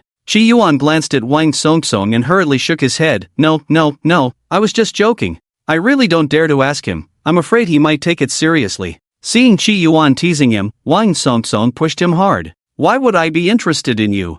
I don't have that kind of preference, okay? Tell me why you can't be interested in me. I have a nose and eyes. What am I lacking? You lack not only those 2 points but also the ability to produce water. In the following time, Zhang Feng didn't participate in any more matches. When the competition ended, Chi Yuan asked the two of them, Brother Jiang, Brother Wan, the event is over. How about we gather at Jiangnan restaurant tonight? Wang Songsong turned to Zhang Feng and asked, are you going? Zhang Feng thought for a moment and decided to give Chi Yuan this favor since he initiated the event. Sure, I'm a bit hungry anyway, so let's go. Seeing Zhang Feng was going, Wang Songsong nodded and said, okay, let's go together. Xiao Yining noticed they had plans for the night and, with a quick glance at Zhang Feng, pulled his hand and said, Zhang Feng, I might not be able to make it. I have a live streaming event to attend tonight. I signed up for it earlier. Xiao Yining said this because she was afraid Zhang Feng would take her out and it wouldn't be enjoyable. After all, if they went out drinking and dancing like before, it would take away a lot of the fun for her. Moreover, at gatherings of these rich second-generation kids, no one else brought their partners, so it wouldn't be good for Zhang Feng to be the only one to do so. Zhang Feng understood Xiao Yining's meaning and nodded in satisfaction. He didn't expect his woman to be so considerate, it was truly rare. He nodded and said, then you arrange your own plans tonight, you can drive the Ferrari back first. After saying that, Zhang Feng handed the keys of the Ferrari to Xiao Yining. Alright, then have fun. After saying this, Xiao Yining kissed Zhang Feng's cheek. Once Xiao Yining left, Chi Yuan called out to Zhang Feng and Wang Songsong, let's go. A group of them drove a dozen luxury supercars, making their way to the Jiangnan restaurant that Chi Yuan mentioned. Along the way, they naturally attracted quite a few gazes. Seriously, do these rich second-generation kids only know how to play with these things? Exactly, is this all they care about? Supercars are really loud. I think they must have more interests. They probably feel that just showing off their property deeds isn't enough to be impressive. Complaining about others being noisy? Are you okay? Soon, they arrived at the Jiangnan restaurant, a large establishment with a beautifully designed environment. The dining area on the first floor featured many uniquely shaped rockeries. The dining area was even more distinct, designed in the shape of a flatboat, with the sound of flowing water adding a refreshing touch. The green trees and blue bricks created a unique ambience. After being seated, Han Anning took the initiative to move closer to Zhang Feng and naturally sat down beside him. Seeing Han Anning intentionally lean towards him, Zhang Feng did not show any extra expression, remaining indifferent. After a quick glance, he turned his gaze elsewhere. Not caring about Zhang Feng's coldness, Han Anning picked up her phone and began to browse. Dishes quickly began to arrive at the table, clearly pre-ordered. Various exquisite dishes accompanied by a dozen bottles of prestigious Mutai liquor. Everyone was in high spirits, raising their glasses for a toast. Come on, Brother Jiang, Brother Wan, let's have a drink together, Chi Yuan said, raising his glass towards the two of them. Cheers! After clinking glasses with them, Zhang Feng downed his drink boldly. By the way, do you have any recommendations for houses in the Magic City? Zhang Feng asked them while eating. For houses, just ask Brother Wang, his family is in real estate, Chi Yuan replied. Are you looking to buy a house? Wang Songsong asked. Zhang Feng nodded, explaining a bit, yeah, but I don't have a local household registration. The Magic City is different from Rongqing, after all, they are two different tiers of cities. The purchase restrictions in Rongqing are practically non-existent, with supply far exceeding demand, and they are always seeking buyers. However, the purchase restrictions in the Magic City are very real. Houses here practically sell themselves, with prices soaring to nearly 100,000 per square meter. But Chi Yuan's words made Zhang Feng suddenly realize. Wang Songsong, the son of a real estate mogul, was right in front of him. Although Wanda doesn't primarily deal in houses or villas, they have plenty of shopping malls and office buildings. The residential complexes associated with Wanda are quite ordinary, which Zhang Feng doesn't find appealing. He certainly wouldn't have the opportunity to buy their shopping malls. However, if he could buy one of their office buildings, wouldn't the price be comparable to that of a villa? The high price would mean a higher return on investment, right? As for living in a villa, Zhang Feng wasn't in a hurry. School was about to start, and even if he didn't stay on campus, he could rent a nearby apartment. He could always get a villa later. As long as he had the money, why worry about not having a place to live? The key was that the current prices for villas were incredibly low, probably only 1 or 200 million at most. He should first use that consumption reward card. Then he could use that money to invest in the American stocks rewarded by the system. What type do you want to buy? Wang Tsungsong asked again. Anything is fine, just something a bit more expensive with a good environment, Jiang Feng replied casually. Wang Tsungsong nodded. Then how about a villa? They all knew Jiang Feng's financial capacity and were aware that he could definitely afford it. The villa is fine, but it always feels like the price is too low. I was thinking that an office building might also work, but I don't know if I can buy it. Hearing Jiang Feng say this, Wang Tsungsong looked a bit surprised. Is it that extravagant? If it's an office building, my family has a few plazas here in the Magic City. If you want to buy, of course, it's no problem, but I don't know if you have any requirements regarding the location. Recently, Wanda's internal group has been tightening funds, and to consolidate capital, their office buildings are naturally for sale in addition to being rented out. As long as the price is right, anything can be negotiated. Jiang Feng nodded. He didn't have high requirements for the location, as long as it wasn't particularly bad. The main thing now was to first secure the amount for the critical hit card. As for how to arrange the office building after buying it, that could be discussed later. Can the money in my bank card buy your office building? Jiang Feng asked. He wasn't sure about the price of the office building, whether 1.4 billion could buy it was hard to say. All the money in your bank card? Wang Tsungsong asked. Seeing Jiang Feng nod affirmatively, Wang Tsungsong couldn't help but look Jiang Cheng up and down. Are you sure you want to use so much money to buy an office building? It can be bought, but I don't know if you have any requirements for the location. 1.4 billion probably requires a loan. The price of a building should be around 5 to 6 billion. Jiang Feng understood Wang Tsungsong's words, although he only had 1.4 billion, didn't he have the critical hit card? Just pay the down payment first, and then pay the remaining amount after using the card. That's fine, as long as the location isn't too remote. As long as you can handle it, I'll go buy it tomorrow. Seeing Jiang Feng speak so casually, Han Anning, who was already shocked, finally couldn't help but cough. She finally understood what it felt like to be choked by water. Jiang Feng actually has money? Wang Tsungsong must be joking, right? Not only Han Anning, but the murmurs of conversation around them had gradually faded with the discussion between Wang Tsungsong and Jiang Feng. Those who could sit here were not ordinary people. Each of these rich second-generation heirs was sharp.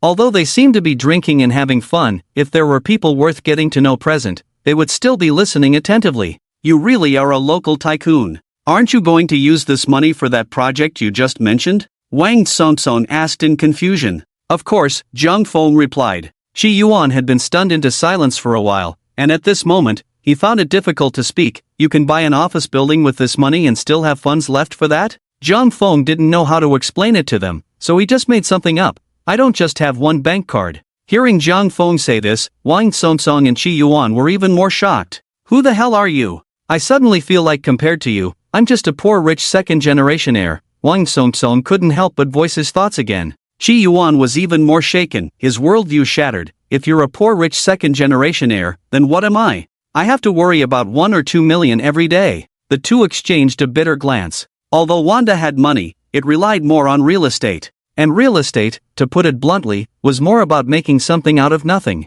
It all depended on Wanda's reputation to get initial approvals, and after the approvals, they would take loans from the bank. Once part of the loan funds came through, they would use those loans to start the first phase of construction. Often, many real estate projects would start selling before construction even began. A property building along with a model would start selling. After most of the first phase houses were sold, they would use those funds and the influx of people to apply for a second loan from the bank. After the loan came through, they would then build the second phase of commercial housing, and so on. So, many people often bought a house, paid the down payment, and when they started paying the mortgage, their house still wasn't built. And in some even more outrageous cases, when you had paid the mortgage for 2 or 3 years, your house still wasn't built. This is why it's said that real estate is a game of empty hands. This is also the reason why Wang Tsungsong was so shocked by Jiang Feng. Their family's assets are indeed substantial, but most of them are real estate like Wanda Group. There isn't much in actual cash. Because whenever there is funding, it must be invested in industry or returned to the bank.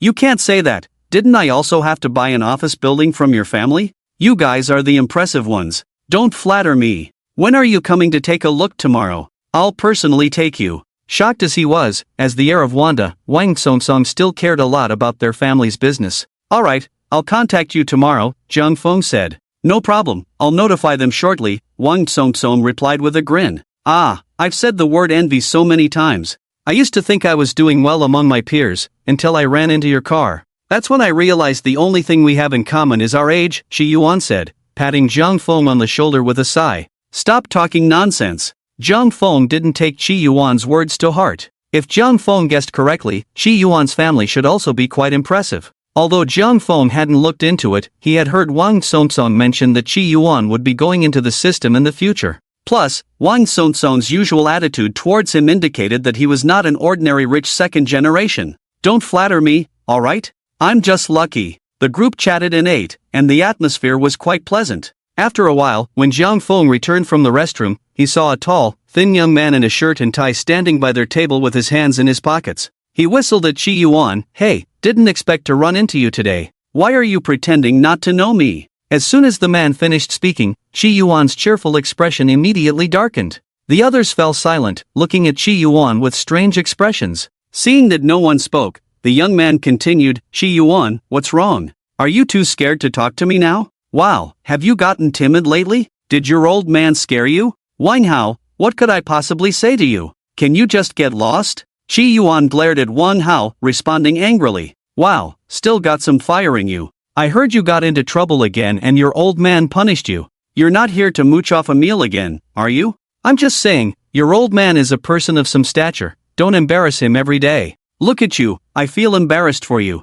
Wang Hao said smugly. Damn you, why do you care so much? Why don't you manage your parents' mess instead of coming here to stir up trouble and talk nonsense? After Shi Yuan finished, Wang Hao shrugged even more provocatively. Haven't you seen me dress like this for work? I'm not like you, I'm busy every day now. Look at your other relatives, many of them are doing much better than you. You're just sitting around waiting to die, living off your family's wealth, and you don't feel ashamed. Shi Yuan, I'm not saying this to offend you, but don't always rely on your family's little influence. People should rely on themselves, don't drain your old man's blood dry. Otherwise, when the time comes, you won't even have your original capital left. Wang Hao's words were no longer just sarcasm, he even dragged his family into it. Furious, Shi Yuan stood up. Wang Hao, damn you, clean up your mouth. Acting all high and mighty while working in that corner, what would you be without your family? Usually, Shi Yuan could tolerate Wang Hao's taunts, but when it came to his family, he couldn't hold back. Although he usually rebelled against his family's words,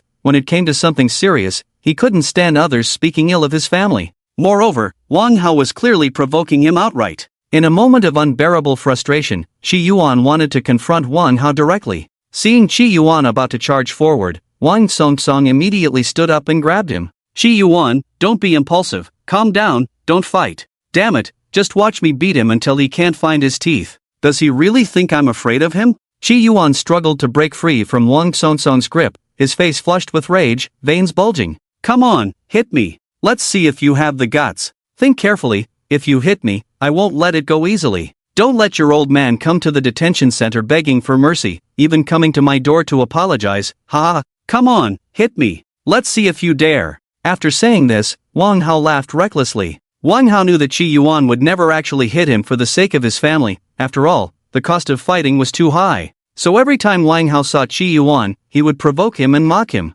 Ironically, Shi Yuan would always be furious but powerless. Seeing Shi Yuan in this state, Wang Hao felt a surge of satisfaction. Fuck your mother, you stupid piece of trash, get lost, Shi Yuan retorted, losing his temper again. It really wasn't worth it for his family to suffer so much because of such a lowlife. He knew that Wang Hao always deliberately provoked him, but he just had that fiery temper. He couldn't help but stand up and curse back at him. Unfortunately, when it came to sarcasm, he was no match for Wang Hao. Shi Yuan, you're still so uncivilized, always using such foul language. Aren't you afraid of embarrassing your family? Aren't you going to college? You should learn how to speak politely at school, Wang Hao said. This made Shi Yuan laugh, he had finally calmed down. He no longer struggled against Wang Songsong's hold and smiled at Wang Hao, saying, fuck your mother, fuck your mother, fuck your dad, fuck your uncle, what are you going to do about it? Hit me, fuck your mother. Shi Yuan was awakened by Wang Hao's words and began to counterattack with crude insults. Zhang Feng, looking confused, walked over and returned to his seat. He looked at Shi Yuan and Wang Songsong and asked, what's going on?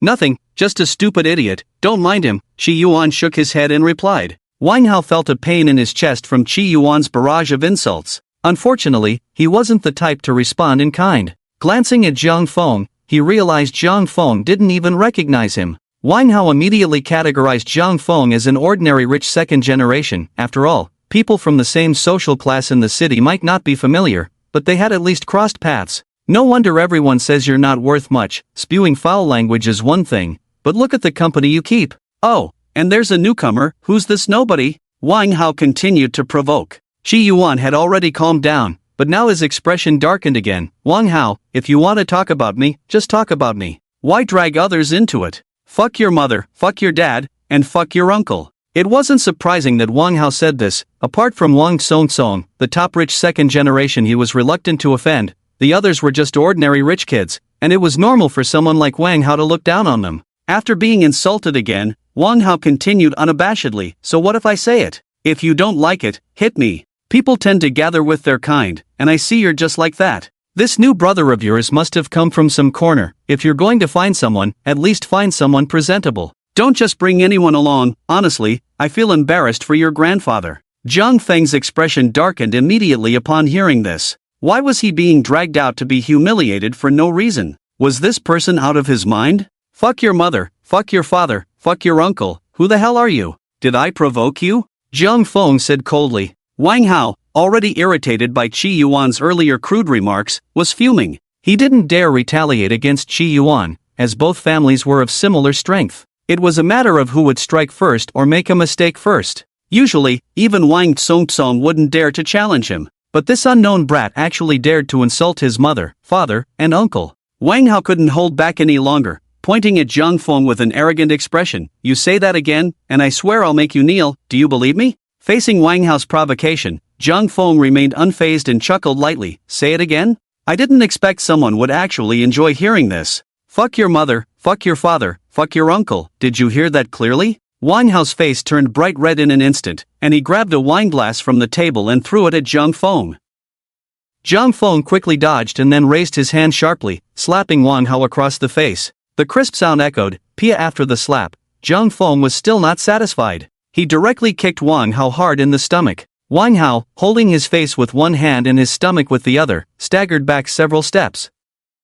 The people present were instantly dumbfounded. Wang Hao's family had a background in the Magic City. Everyone knew he had a feud with Qi Yuan. Whenever they gathered for drinks, they would occasionally mock Wang Hao. But every time, they all managed to hold their tongues. After all, when gods fight, what can the sons of ordinary listed company bosses do? They couldn't just go up and curse back. No matter how rich they were, they had to swallow their anger in front of those entrenched in the system. Although these rich second-generation kids acted arrogantly in front of ordinary people, they wouldn't easily provoke someone with a real background. After all, doing business often involved dealing with certain institutions. If you offended someone, they could find an excuse to make your life miserable. You would be utterly powerless. Wang Hao, who had just been slapped, was now a bit dazed. He incredulously held his painfully throbbing stomach. Before he prepared to deal with Zhang Feng, he had imagined various scenarios. But he never considered that he would be beaten up by Zhang Feng. In an instant, Wang Hao's anger reached its peak, an endless rage burning in his chest.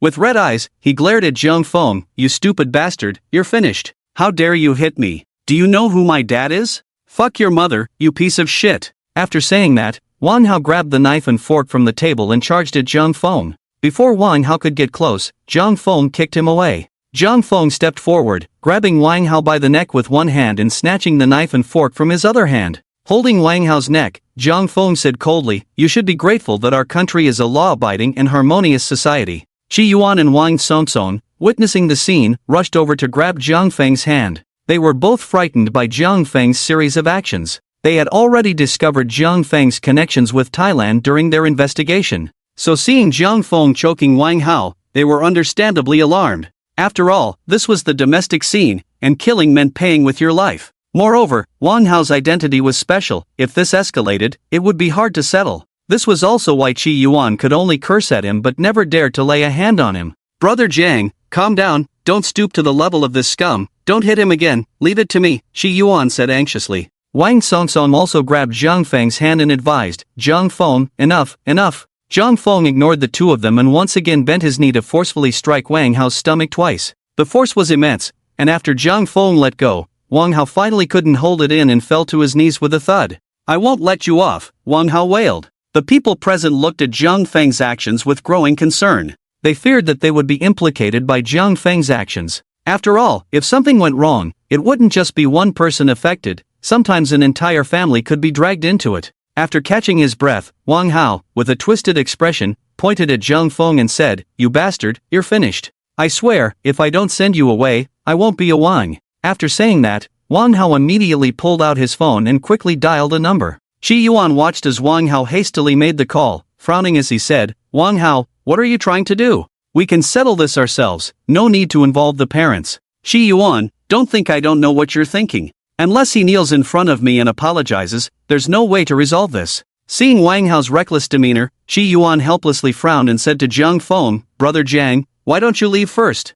Wang Hao's father has a position in the Magic City, this matter won't be easy to settle. You go first, and I'll think of a way." Wang Hao, embarrassed by Jiang Feng in front of so many people, was unwilling to agree to Qi Yuan's suggestion. After finishing the call for help, Wang Hao shouted at Jiang Feng again, "You motherfucker, you can't leave. Today, if I don't kill you and then your mother, I'm not human. I will make sure you go down today. Once you're in, let's see how you die." "Wang Hao, are you crazy? You were the one who started it. If you hadn't run your mouth, would this have happened?" Qi Yuan shouted angrily, pointing at Wang Hao. Although he had wanted to hit Wang Hao for a long time, seeing Jiang Feng hit him just now was indeed satisfying. But now that things had escalated, it was indeed difficult to handle. Jiang Feng was invited by him, and now this incident had occurred out of the blue. Although Qi Yuan didn't say it, he felt some blame towards Jiang Feng in his heart. Seeing Wang Hao insult him again, Jiang Feng forcefully broke free from Qi Yuan and Wang Sonsong's arms. Furious, he walked up to Wang Hao, grabbed his hair with one hand, and began to slap his face with the other. "I'll teach you to watch your mouth." The sound of slaps echoed, one slap after another. The onlookers were instantly shocked. Even Qi Yuan and Wang Songsong, who were used to big scenes, looked petrified. What was happening?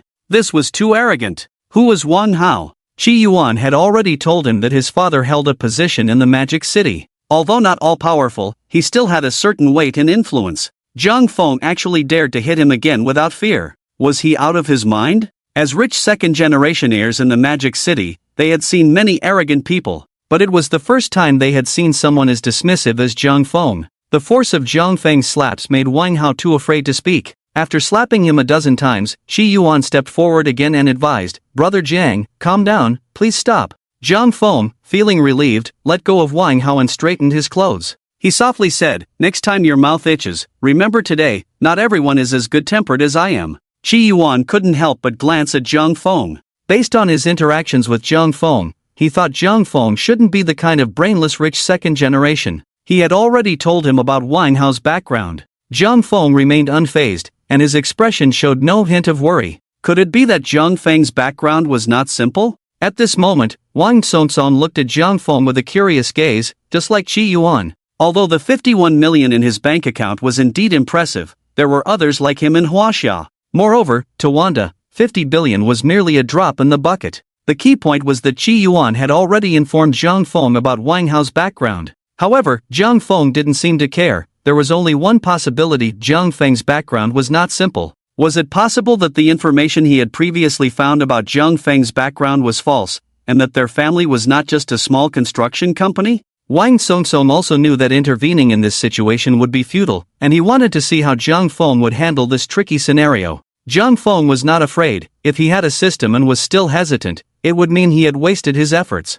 Just then, the system chimed. Due to the host's decisive action, in line with the style of a wealthy individual, the host is rewarded with a privilege card for showing off. Wang Hao had been slapped repeatedly, and not only was his face swollen, but his ears were also ringing. Being humiliated in front of so many people made him feel unbearably ashamed. Throughout his life, he had only bullied others and had never been bullied like this. Even Qi Yuan, who was of the same status, did not intimidate him. Now he was being slapped in public. He gritted his teeth, enduring the pain as he fixed his gaze on Jiang Feng. Although he didn't dare to curse, he secretly plotted revenge, wishing he could kill Jiang Feng right then and there. Wang Hao gritted his teeth and said, "Do you know what the consequences of hitting me are? Do you know who I am?" Qi Yuan frowned and looked at Wang Hao, saying, "Wang Hao, you started this. Let's just let it go today. If you don't provoke me, I won't bother you either. How about that?" "Qi Yuan, what nonsense are you talking? I'm being beaten like this, and you want me to let it go? If I let it go today, how will I survive in Moto in the future? It's not you getting slapped, right?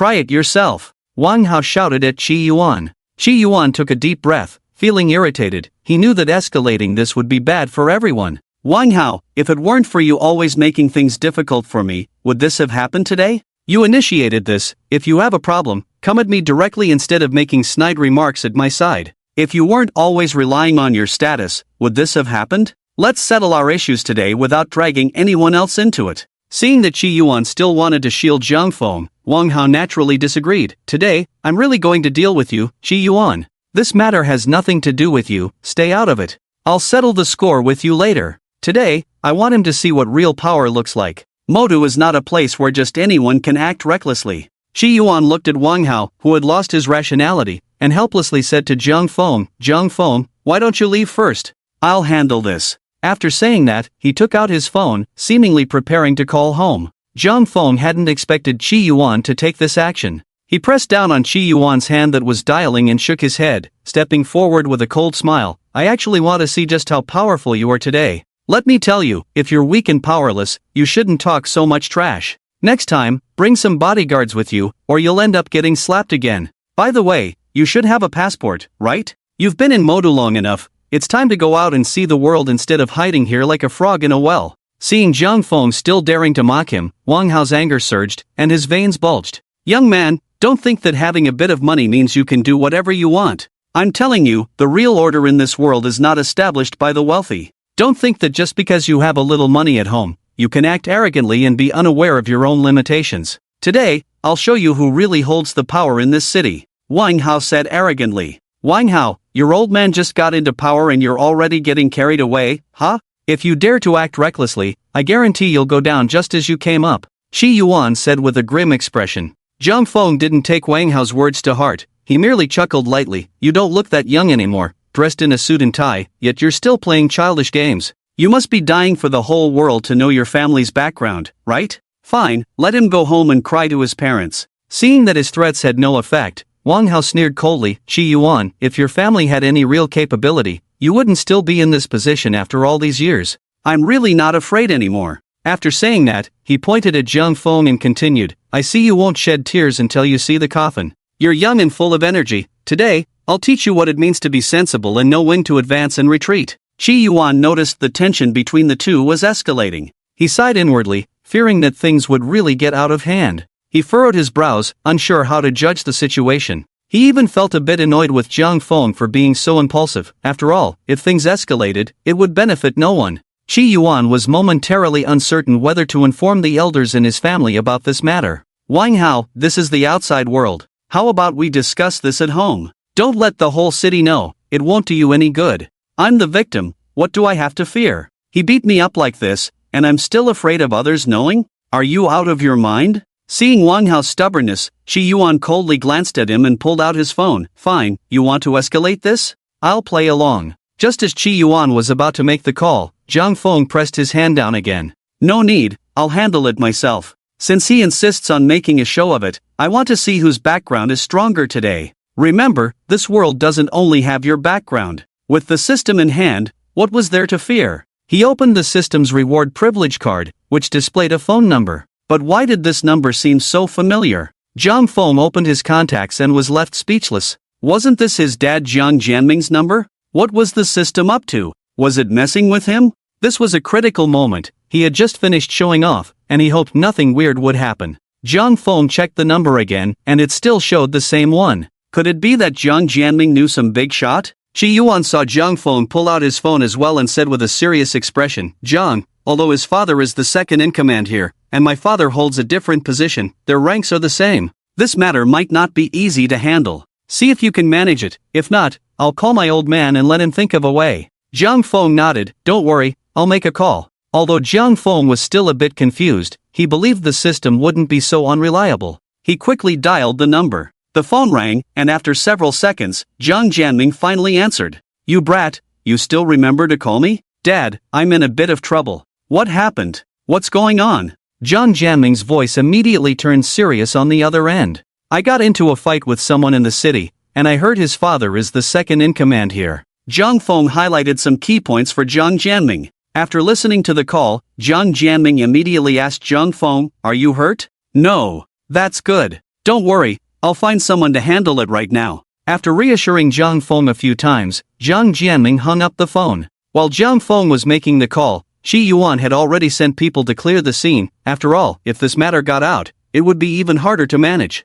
The owner here also knew Qi Yuan and Wang Songsong, so he was naturally very cooperative when such an incident occurred. Soon, the onlookers were dispersed. After a while, hurried footsteps approached them quickly. When the nearby police officer arrived, he immediately asked, "Who used violence here?" The leading officer asked with great authority. Qi Yuan glanced at the officers and said, "It's just a small matter, a misunderstanding, you can go back." Seeing Qi Yuan turn to look at him, the leading officer suddenly seemed a bit awkward and said, Young Master Qi, you're here too?"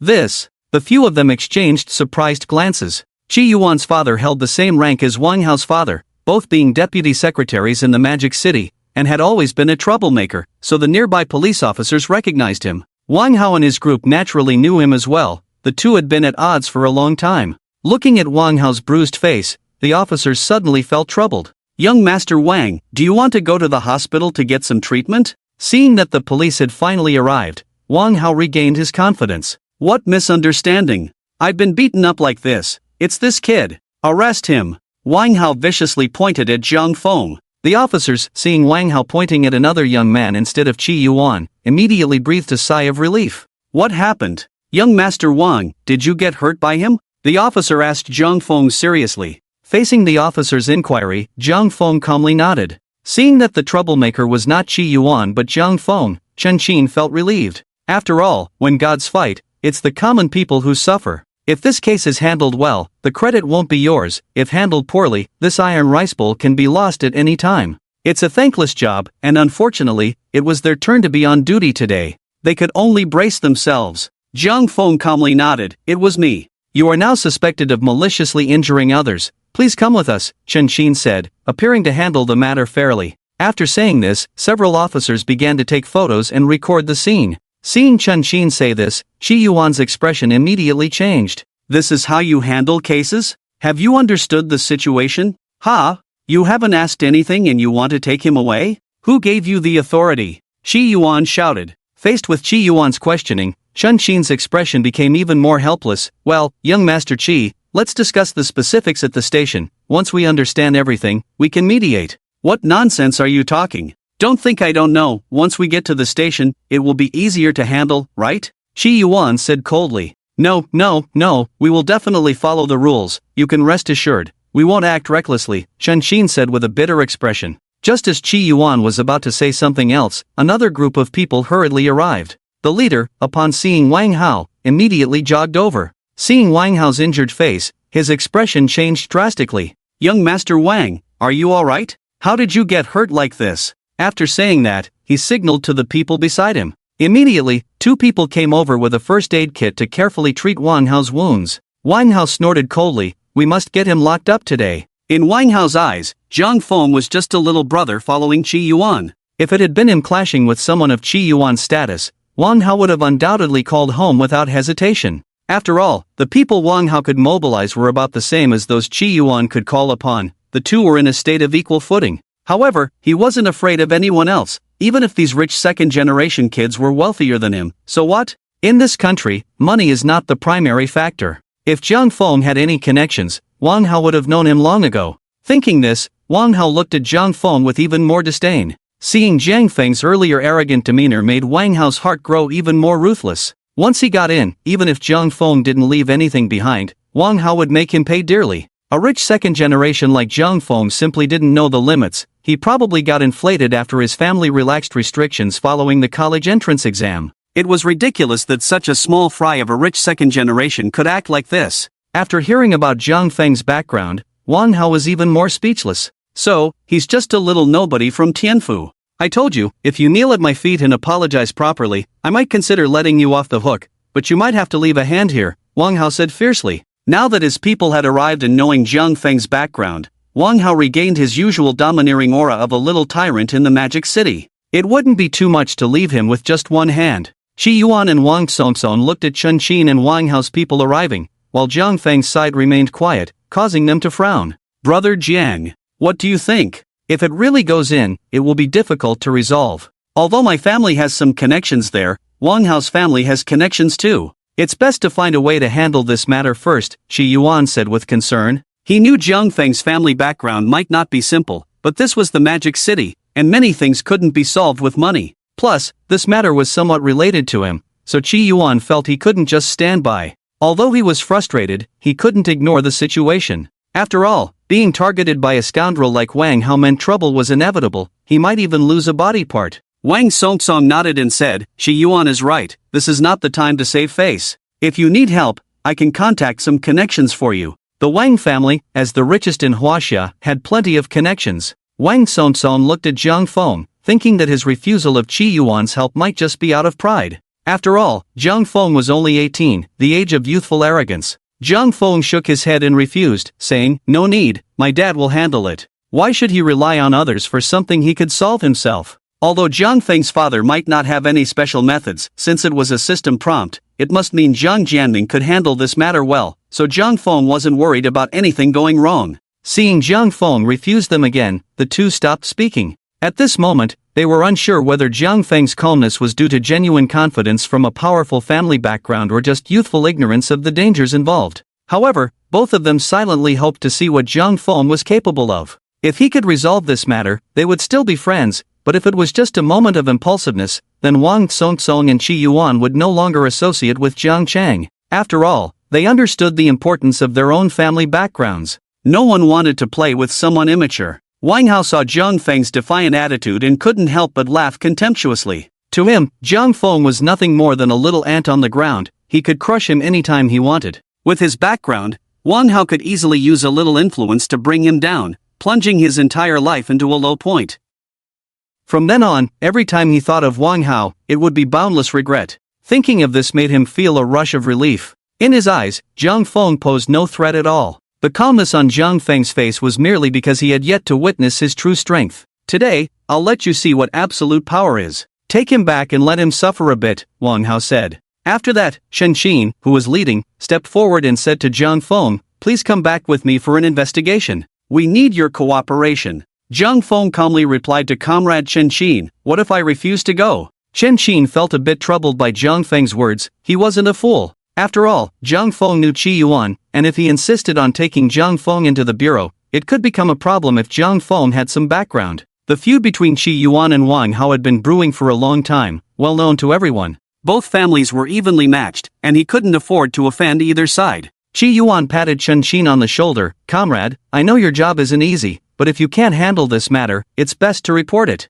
Don't handle it privately. If something goes wrong, you won't be able to take responsibility. Receiving Qi Yuan's sharp gaze, Shen Xin awkwardly smiled. He then repeated meaningless words, young Master Qi, don't worry, we will act according to the rules. He really didn't want to be involved in this police task. After all, he was just a small figure, following orders from above. He was also unwilling to meddle in the trivial matters between rich second-generation heirs and the powerful. If things went well, he wouldn't get any credit. If they went poorly, he would take the blame. After thinking this through, Shen Xin could only say to Wang Hao and Qi Yuan, young Master Wang, young Master Qi, how about we all go to the bureau to discuss this? Wang Hao immediately objected, damn it, your captain is the one who told you to do this. Why should I go to the bureau with you? Screw that. Can't you see I'm injured? I need to go to the hospital for an injury assessment. If I don't make this bastard suffer in prison, I won't be Wang anymore. Wang Hao, do you really think this is a game at your house? Qi Yuan shouted again.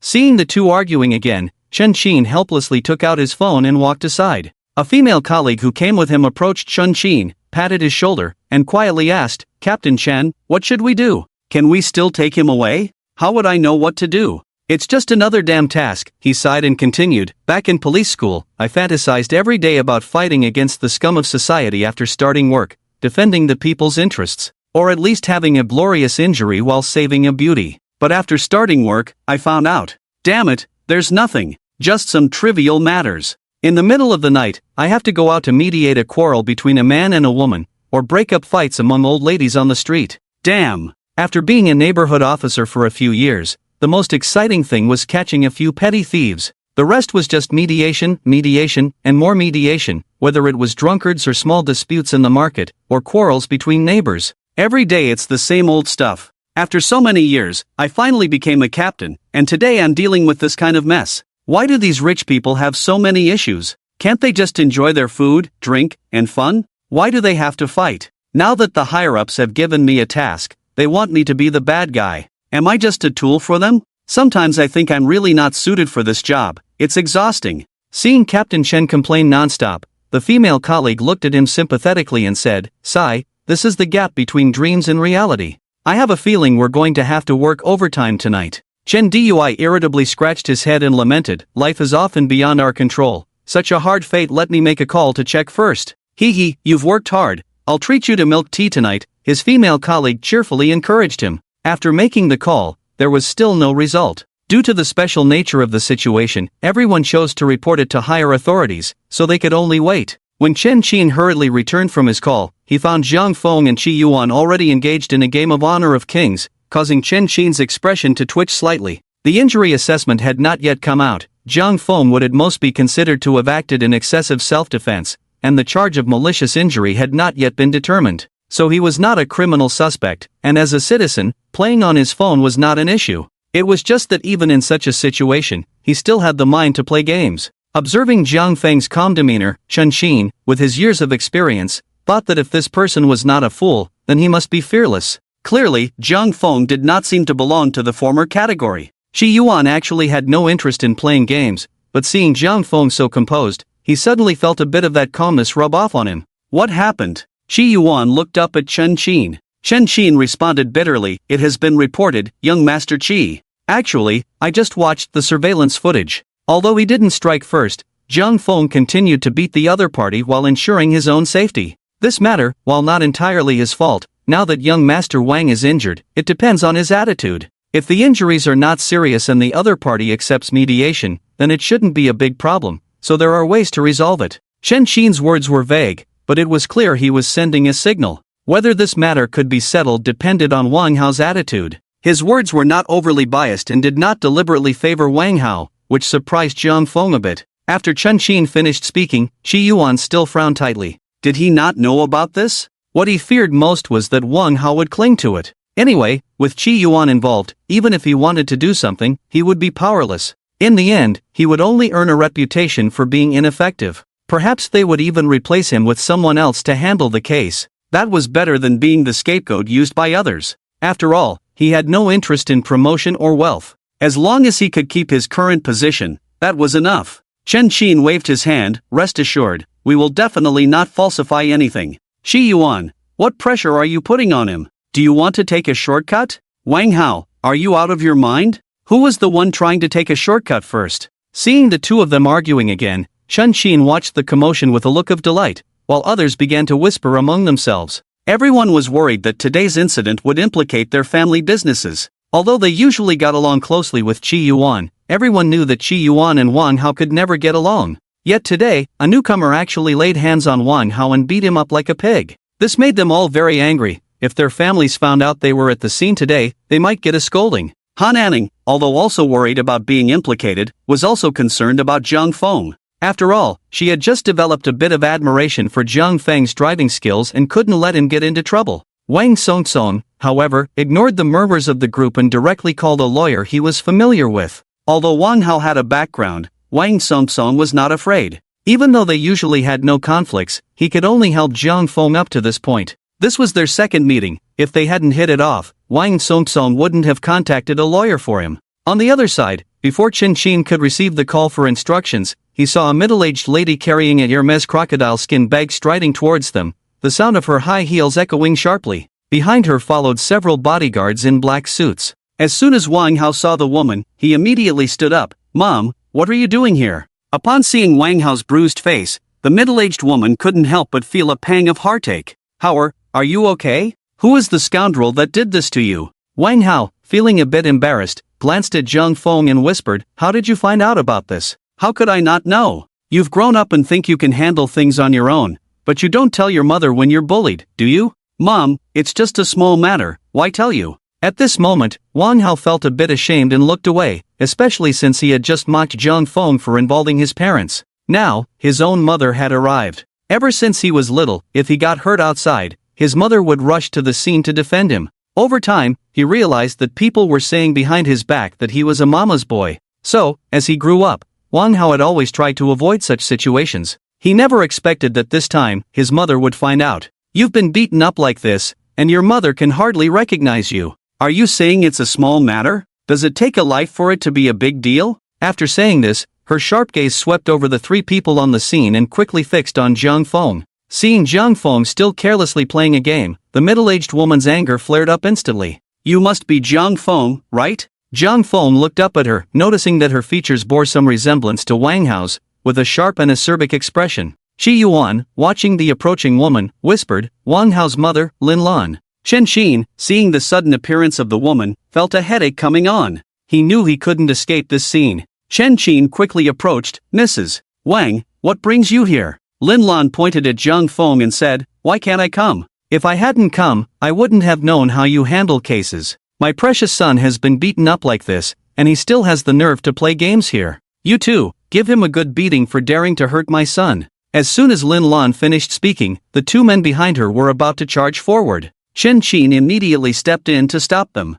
Shi Yuan stood up and shouted, "What do you want to do? These are all police officers. She family brat, get out of my way. I'll settle the score with you later, but for today, I'll let you off," Lin Lan said fiercely. Jiang Feng looked at the middle-aged woman's arrogant demeanor, which was strikingly similar to Wang Hao's, and couldn't help but chuckle. Not a family, not entering the same door. "Do you really think the whole of Magic City belongs to you?" Lin Lan sneered. "Magic City may not belong to us, but dealing with an outsider like you is more than enough." "Oh, today, I want to see how you plan to deal with me," Jiang Feng replied, still looking nonchalant. Chen Xin quickly stepped forward to calm her down. "Mrs. Wang, please stay calm. It's not appropriate to resort to violence." Lin Lan frowned at Jiang Feng's fearless demeanor. She didn't really intend to lay hands on Jiang Feng. After all, she understood the gravity of the situation. Resorting to open violence would only give others a handle against her, while there were plenty of ways to deal with Jiang Feng discreetly. She had only wanted to scare him a little.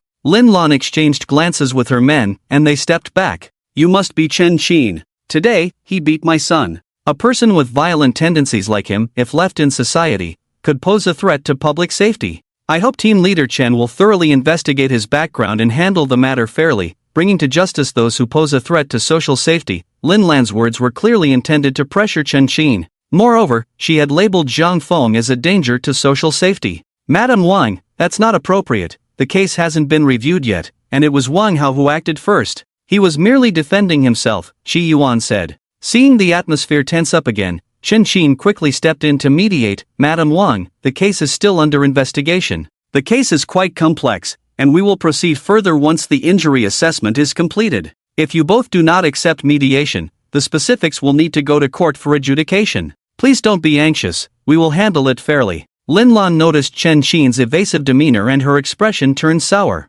"What a fair handling. I will be here today to see how your police station handles this. However, Team Leader Chen, let me make it clear, if you are unable to handle this case, I can have someone else take over. As for you." Lin Lan did not finish her sentence, but the implication was clear. If Chen Xin could manage this matter well, he could remain as the captain of the precinct. But if he failed, Lin Lan could easily replace him. This blatant intimidation and pressure showcased her authoritative demeanor perfectly. Watching Lin Lan exert her influence with such finesse, Shi Yuan was about to confront her. Just then, a series of piercing police sirens blared. After getting out of their cars, dozens of officers directly sealed off the entire restaurant. "Director Kai, why did you come personally?" Chen Xin hurried over to ask. Lin Lan, who was maintaining her composure, turned to look at the newcomers and immediately wore a smug smile. "Director Kai, I appreciate you coming in person." Kai Ming smiled back at Lin Lan, saying, "It's my responsibility when something like this happens within my jurisdiction.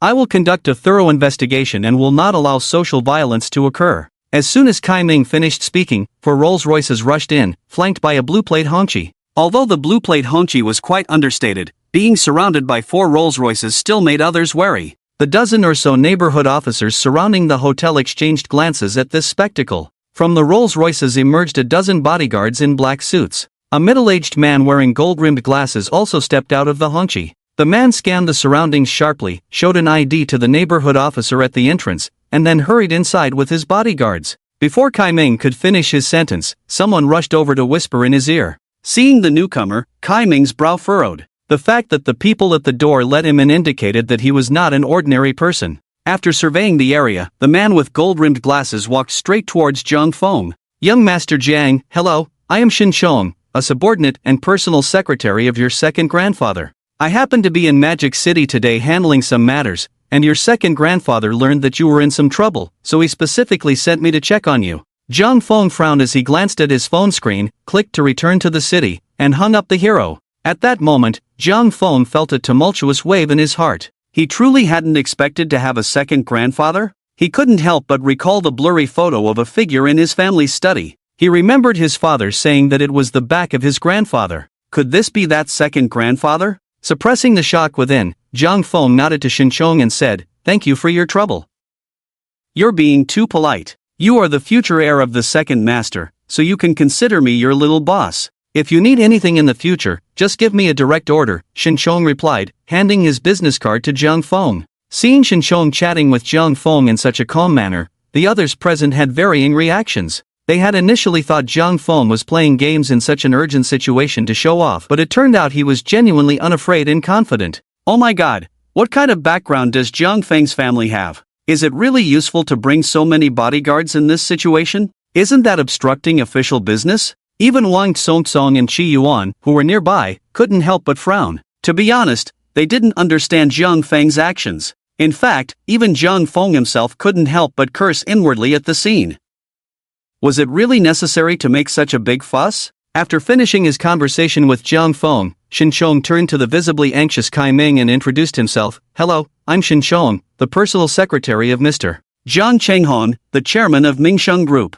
Mr. Jiang Feng is our chairman's grandson. Our chairman takes today's incident very seriously, but since he is in Kyoto today, I will represent him to handle this matter." Lin Lan, who had been feeling triumphant, suddenly changed her expression. Although Kai Ming and Lin Lan didn't know Shinchong, everyone knew Jiang Chenghong of Mingsheng Group. They both operated within the same circles, and the name Jiang Chenghong was well known. While the rich second-generation attendees had heard of Mingsheng Group, they weren't very familiar with Jiang Chenghong himself. They only knew that the group primarily dealt with energy. In this country, anyone involved with energy was generally not ordinary. Some of the rich second-generation members discreetly began to check their phones. Upon entering the name Jiang Chenghong, a wealth of information appeared. Jiang Chenghong, founder of Mingsheng Group, founder of Mingsheng Investment, founder of Mingsheng Food Company, founder of Mingsheng Charity Foundation, chairman of the Kyoto United Chamber of Commerce. Mingsheng Group was founded in 1942, headquartered in Kyoto.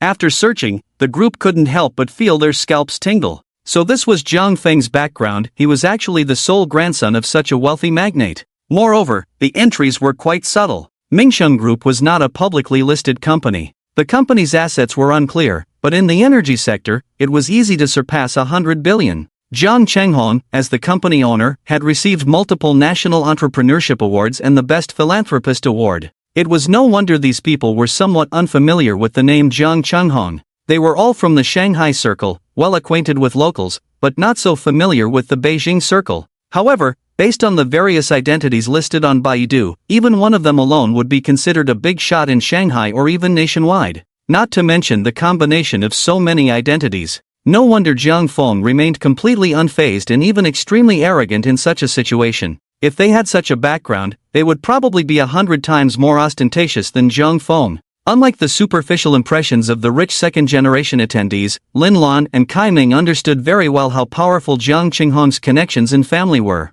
Having reached their level, they had heard of some special insider information. Although they didn't know who Jiang Chenghong was backed by, he could attend national-level ceremonies, which was quite unusual for a businessman. Lin Lan's face turned pale, and she looked at Wang Hao with a troubled expression. Wang Chang, standing nearby, couldn't help but furrow his brows as he watched Lin Lan's expression. He wanted to directly ask her what was wrong, but felt too embarrassed to speak up with so many people around. In fact, Wang Hao had heard of the Mingsheng Group, but he was completely unaware of Jiang Chenghong's background. Just a moment ago, Lin Lan had been feeling pleased that Kai had personally come to handle the situation, but the next second, she was stunned by Jiang Feng's identity. Although their family was somewhat prominent in the Magic City, they were not qualified to challenge these people in the capital circle. Qi Yuan and Wang Song, who were nearby, felt a sudden panic when they saw Kai seal off the scene. They never expected the situation to change so drastically.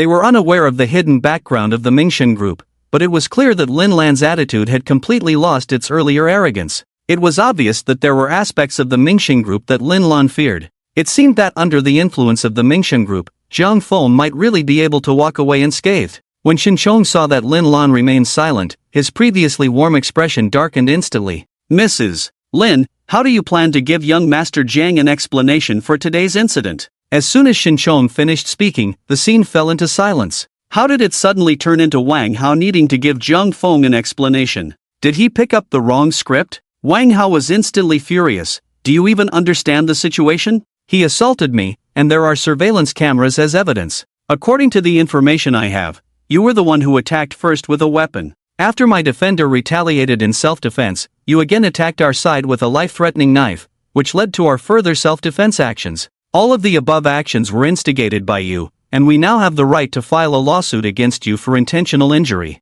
What nonsense is this? The victim has become the perpetrator? Just look at what injuries he has. Wang Hao shouted, pointing at Jiang Feng. To his surprise, as soon as he finished speaking, Lin Lan immediately scolded him, "Shut up, you ungrateful child." Wang Hao was stunned by Lin Lan's outburst. However, he was not a fool. Usually, Lin Lan was very indulgent towards him. Even the slightest grievance would make her feel heartbroken for a long time, and she had never scolded him like this in front of outsiders. This could only mean that Jiang Feng might have a background he couldn't fathom, a background that even his family couldn't afford to offend. That was why Lin Lan was acting this way. Thinking of this, Wang Hao's face turned pale. Although he was still very unhappy inside, he didn't dare to speak up again. He was used to being arrogant in front of this group of people, and if he were to fall into Jiang Feng's hands, his status in the Magic City would not plummet, but he would at least become a topic of gossip. Lin Lan's heart was in turmoil at this moment, and she could only force out a smile that was uglier than crying as she said to Xinqiang,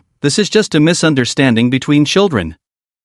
We haven't disciplined our child well, and I will definitely restrain him properly when we get home." Xinqiang did not respond to Lin Lan. Instead, he turned to Kai, who was silently pretending to be deaf and mute beside him, and said, "You are Kai, right? I didn't expect that your district would be so short-staffed that even a simple conflict case would require your personal involvement." Although Kai, who was caught up in this for no reason, secretly cursed Lin Lan and Wang Hao, his expression remained calm. After all, he hadn't had the chance to do anything yet, and there was still room for maneuver. Although his position as the head of the Magic City was vastly different from that of heads in smaller places, it was important to note that the Magic City was a direct-controlled municipality. Even if he was just the head of a district, he was still at the departmental level, and besides, he hadn't participated in the matter at all.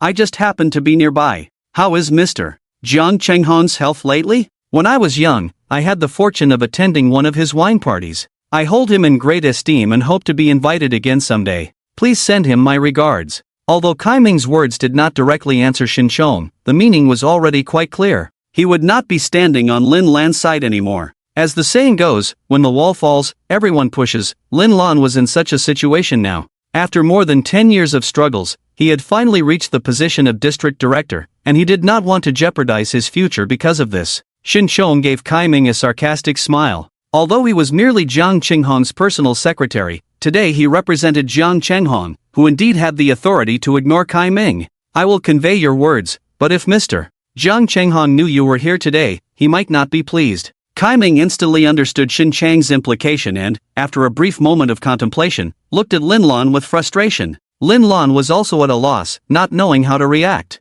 Kai Ming could only manage a wry smile. "You misunderstand, I will handle this matter fairly. I just happened to be nearby and came over. As for the details, I haven't had the chance to understand what exactly happened." Just then, Lin Lan's phone suddenly rang. She pulled out her phone from her bag, and upon seeing the caller ID, her anxiety heightened. The caller was Du Wei, the top leader of Modu, her husband's direct superior. Lin Lan steadied herself and answered the call, cautiously asking, "Secretary Du, is there something you would like to instruct me on?" "Instruct? I wouldn't dare. It seems that Modu is now under your family's control." Lin Lan's heart sank, and her face turned pale as she said, "Secretary Du, what do you mean by that? Who could possibly surpass you?" "Lin Lan, since you are in the system, do not engage in actions that are detrimental to the people. Remember, do not do anything that undermines unity, otherwise, if something goes wrong, I won't be able to protect you." Du Wei spoke gently, yet Lin Lan was already drenched in cold sweat after hearing his words.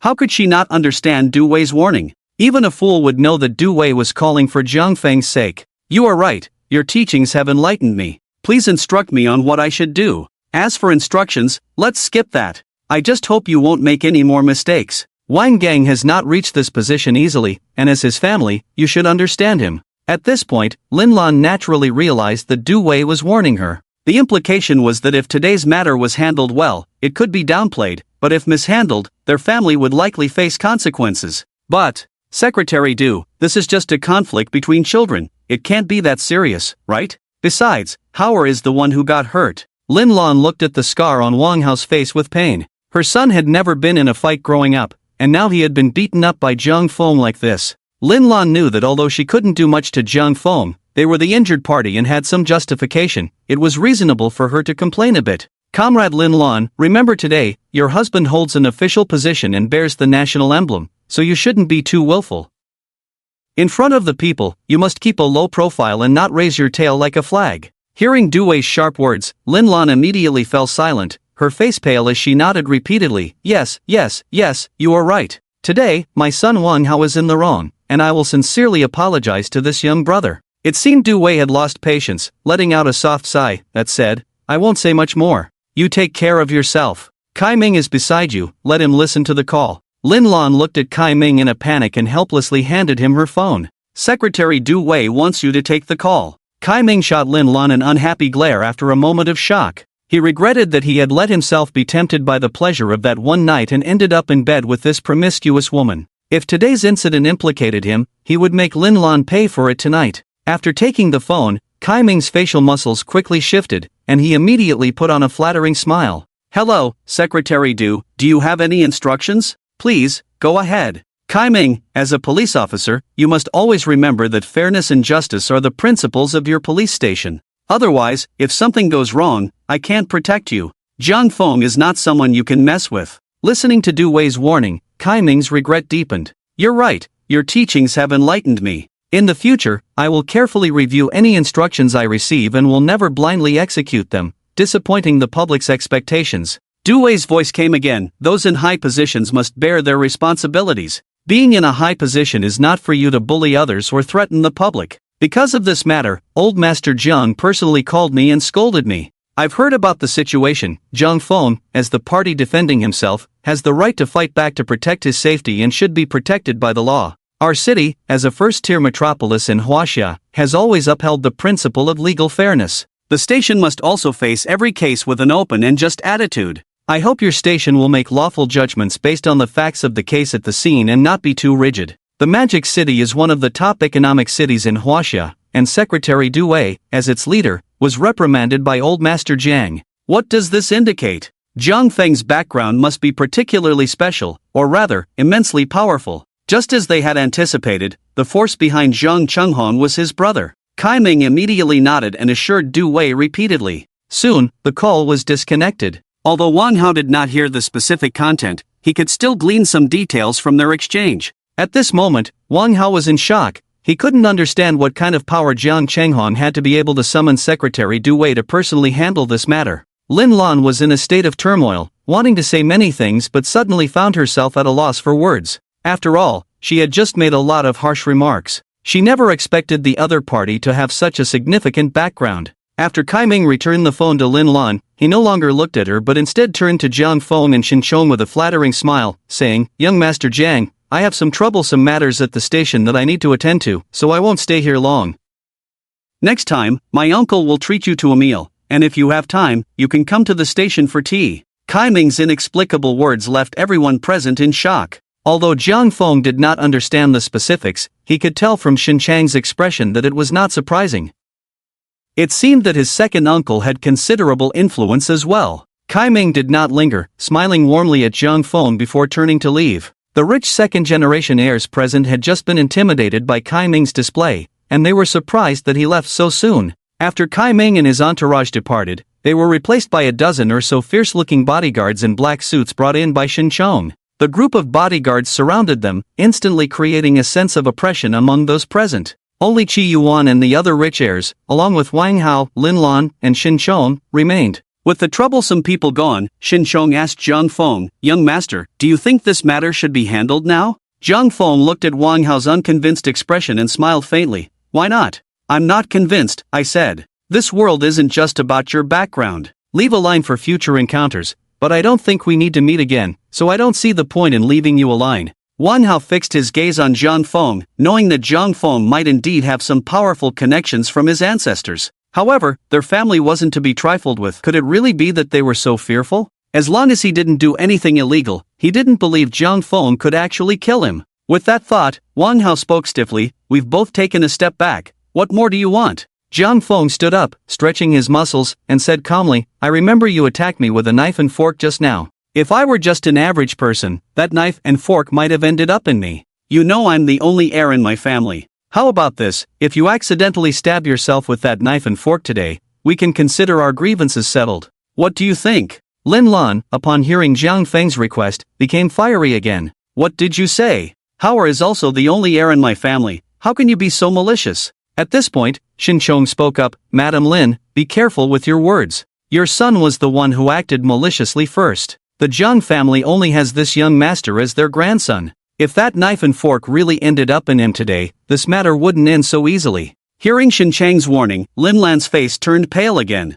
Meanwhile, Wang Hao seemed to have lost his rationality, looking as if he wanted to fight Zhang Feng to the death. Do you know who my dad is? My dad is Wang Gang. Do you really think we're afraid of you? Everyone was in the same system. Wang Hao didn't believe Zhang Feng would dare to torture him privately. As soon as Wang Hao finished speaking, Lin Lan immediately stopped him, anxiously covering his mouth. Don't say that. Secretary Du Wei has already called. Do you want your father to fall? Lin Lan's words instantly extinguished Wang Hao's arrogance. Zhang Feng didn't get angry, he merely raised the corners of his mouth slightly. He leisurely sat back down, playing with his phone, while his gaze remained fixed on Wang Hao. This relaxed demeanor made everyone around him think twice. People always admire the strong, although Zhang Feng looked no different from his usual relaxed self. To those with ulterior motives, it appeared as the relaxed confidence of someone in a superior position. Seeing that Wang Hao had calmed down, Lin Lan immediately pulled him to apologize to Zhang Feng. Young Master Jiang, today Hao was in the wrong.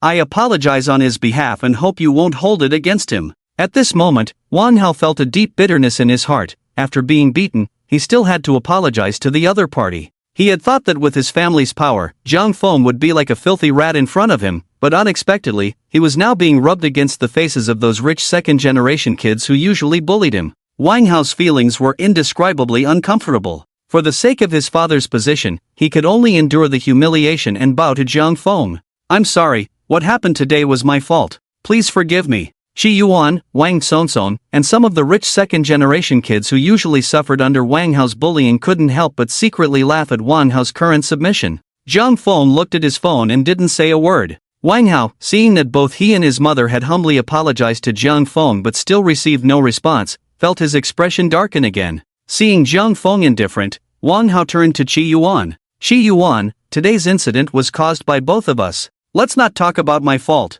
You also set me up. In the end, you used him as a pawn, knowing he had a background, yet you still set me up. Let's just forget about this today. I promise that from now on, if I see you, I'll just walk around you. As long as you're around, I won't show up again. Is that enough? Shi Yuan looked at Wang Hao, somewhat speechless. Wang Hao, is there something wrong with your brain? What do you mean by saying I'm using Changgu as a pawn? You can't control your own foul mouth. What does that have to do with me? Don't act like a mad dog, dragging everyone down with you. Seeing that Shi Yuan couldn't get through to him, Wang Hao went crazy again, shouting at Zhang Feng, what do you want? Just give me a straightforward answer. Watching Wang Hao lose his composure, Zhang Feng smiled slightly and slowly spoke, I still stand by what I said earlier. If you can do it, then our issues will be resolved. That's impossible. I've already apologized where I needed to, don't push your luck. Wang Hao glared at Zhang Feng with a pale face. Zhang Feng wanted him to stab himself, how could he possibly do that? After Zhang Feng finished speaking, not only Wang Hao but even Shi Yuan and the others frowned slightly.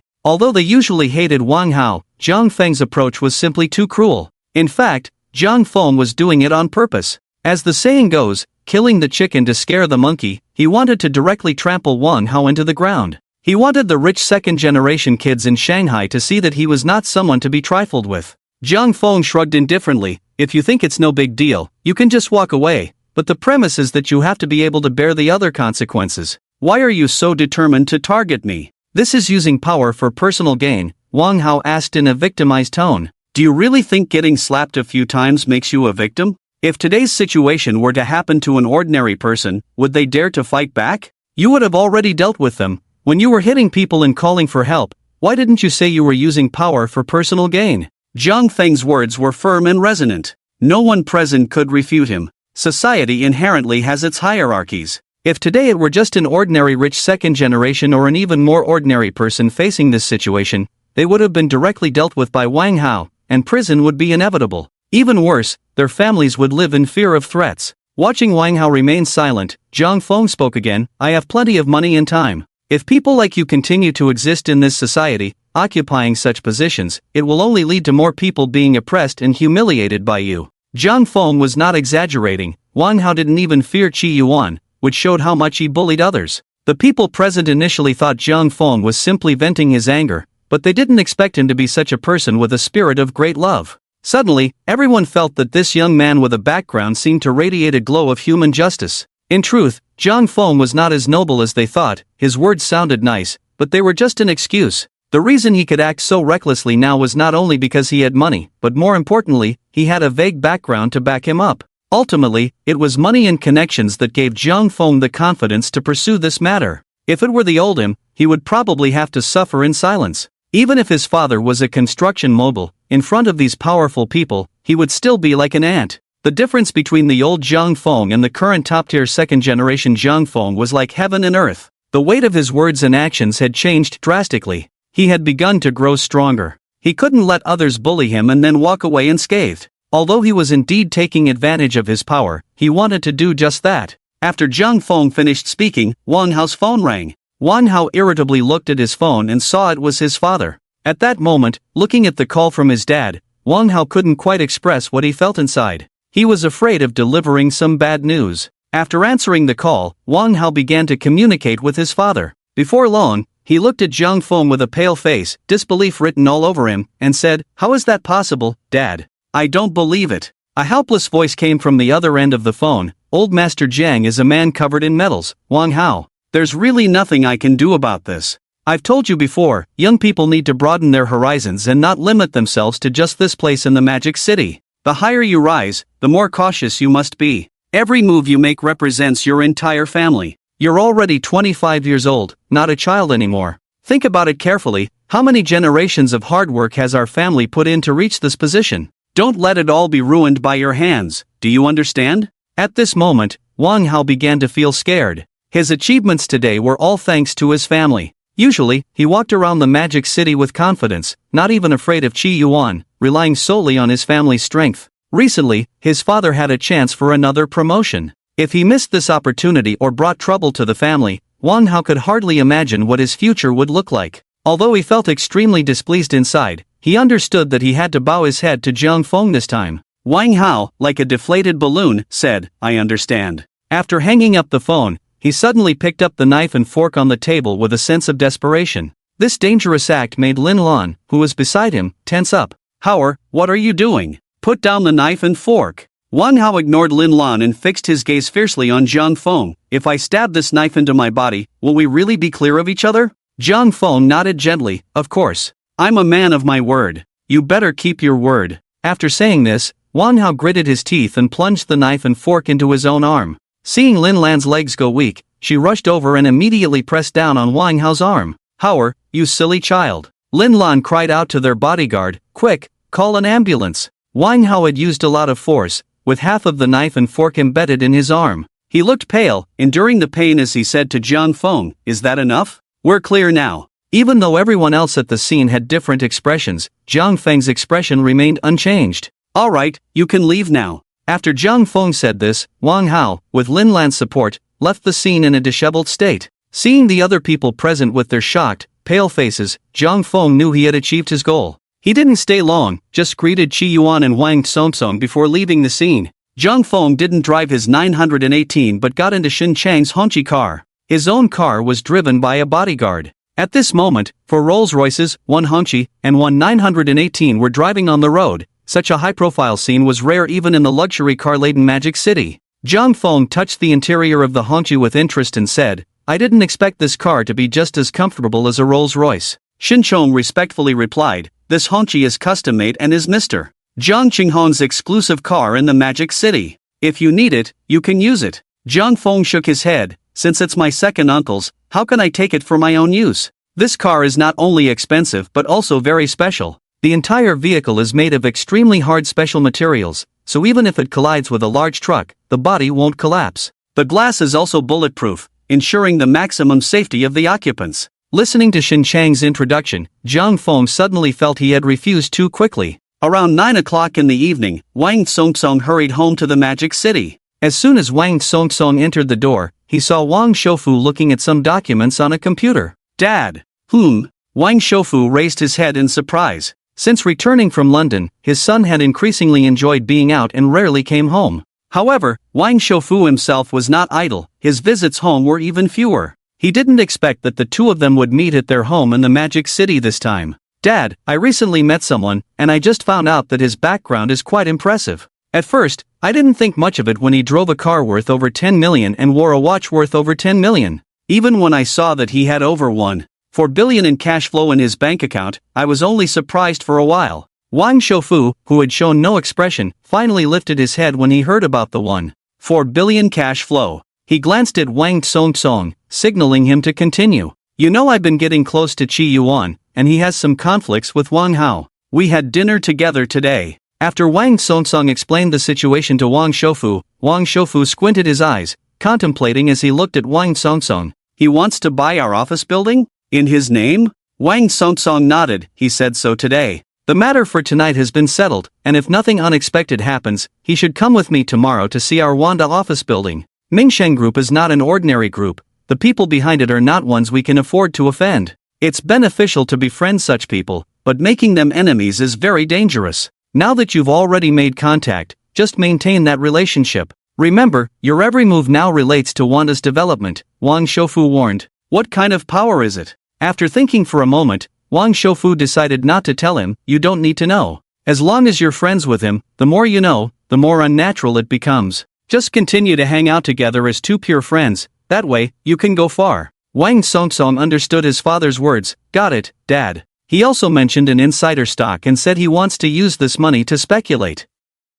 "I told him I would invest 100 million with him." Wang Shoufu nodded slightly and said casually, "Then go ahead. I'll give you another 300 million, you can follow him and test the waters, see how it goes. Don't be too stingy." Wang Songsong looked at Wang Shoufu in astonishment. When he started his business, he was only given 500 million, and now he was being given 300 million to speculate in stocks. "Dad, are you serious? What? You don't want it?" "Of course I want it, but aren't you afraid of losing money?" Wang Shoufu lightly nodded. Wanda has reached a bottleneck now. Apart from real estate, which is still barely holding on, other businesses are all in a state of loss. To break through this bottleneck, we need to find a new direction. So what exactly is this new direction? Wang Songsong asked. Wang Shoufu shot him a glance. "I don't know, we are still exploring." Then, he spoke earnestly to Wang Songsong. "Currently, the country is in a period of transition, and the market is changing rapidly. You're not a kid anymore. One day, you will need to take my place.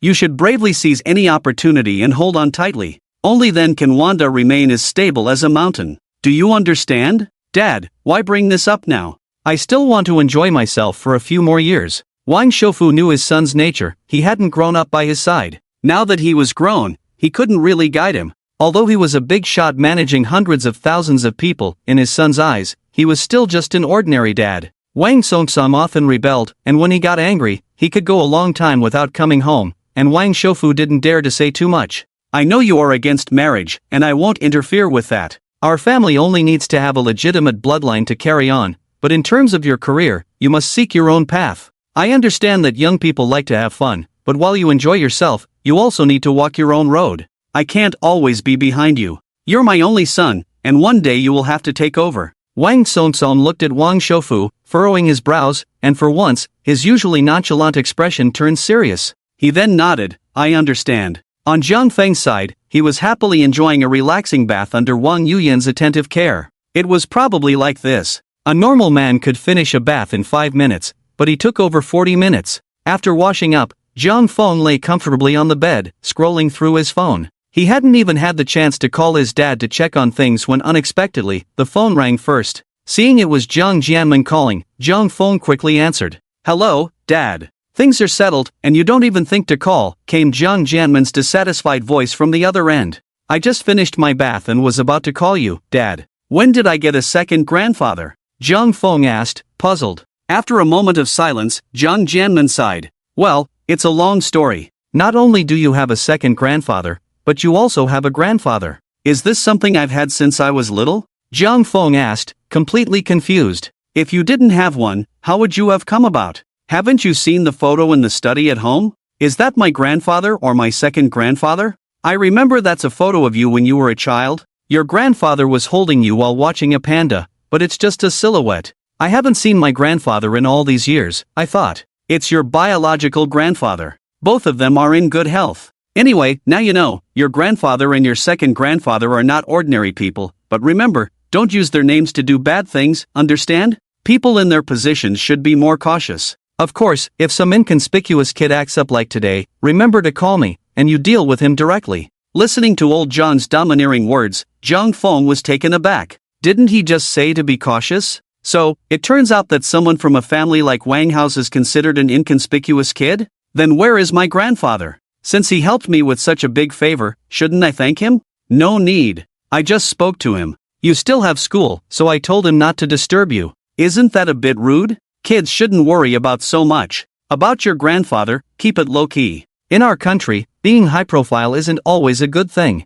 Also, don't tell your mom. If she finds out you've been bullied, she'll probably fly over to see you overnight. Is it really that exaggerated? I'm fine. Alright, I won't interfere with anything else. Just be safe outside. If anything happens, call me. A little place like Magic City, your dad can still handle it. Isn't that what my second grandfather is for? You little rascal, how do you think you came about without me? Your second grandfather only gives you a little benefit, and you want to undermine me, huh? I'm not talking to you anymore. Remember, don't say anything recklessly. After Jiang Jianmen finished speaking, he hurriedly hung up the phone. Wang Yuyan, who had stopped her movements, saw that Jiang Feng had finished his call. Jiang Feng gently touched her smooth hair, his gaze thoughtful as he looked at the hung-up phone. It seemed his dad was a man with a story. However, that story probably wasn't a pleasant one. The next morning, Wang Songsong couldn't wait to dial Jiang Feng's number. The moment the call connected, Wang Songsong's cheerful voice came through. "Jiang Feng, are you awake?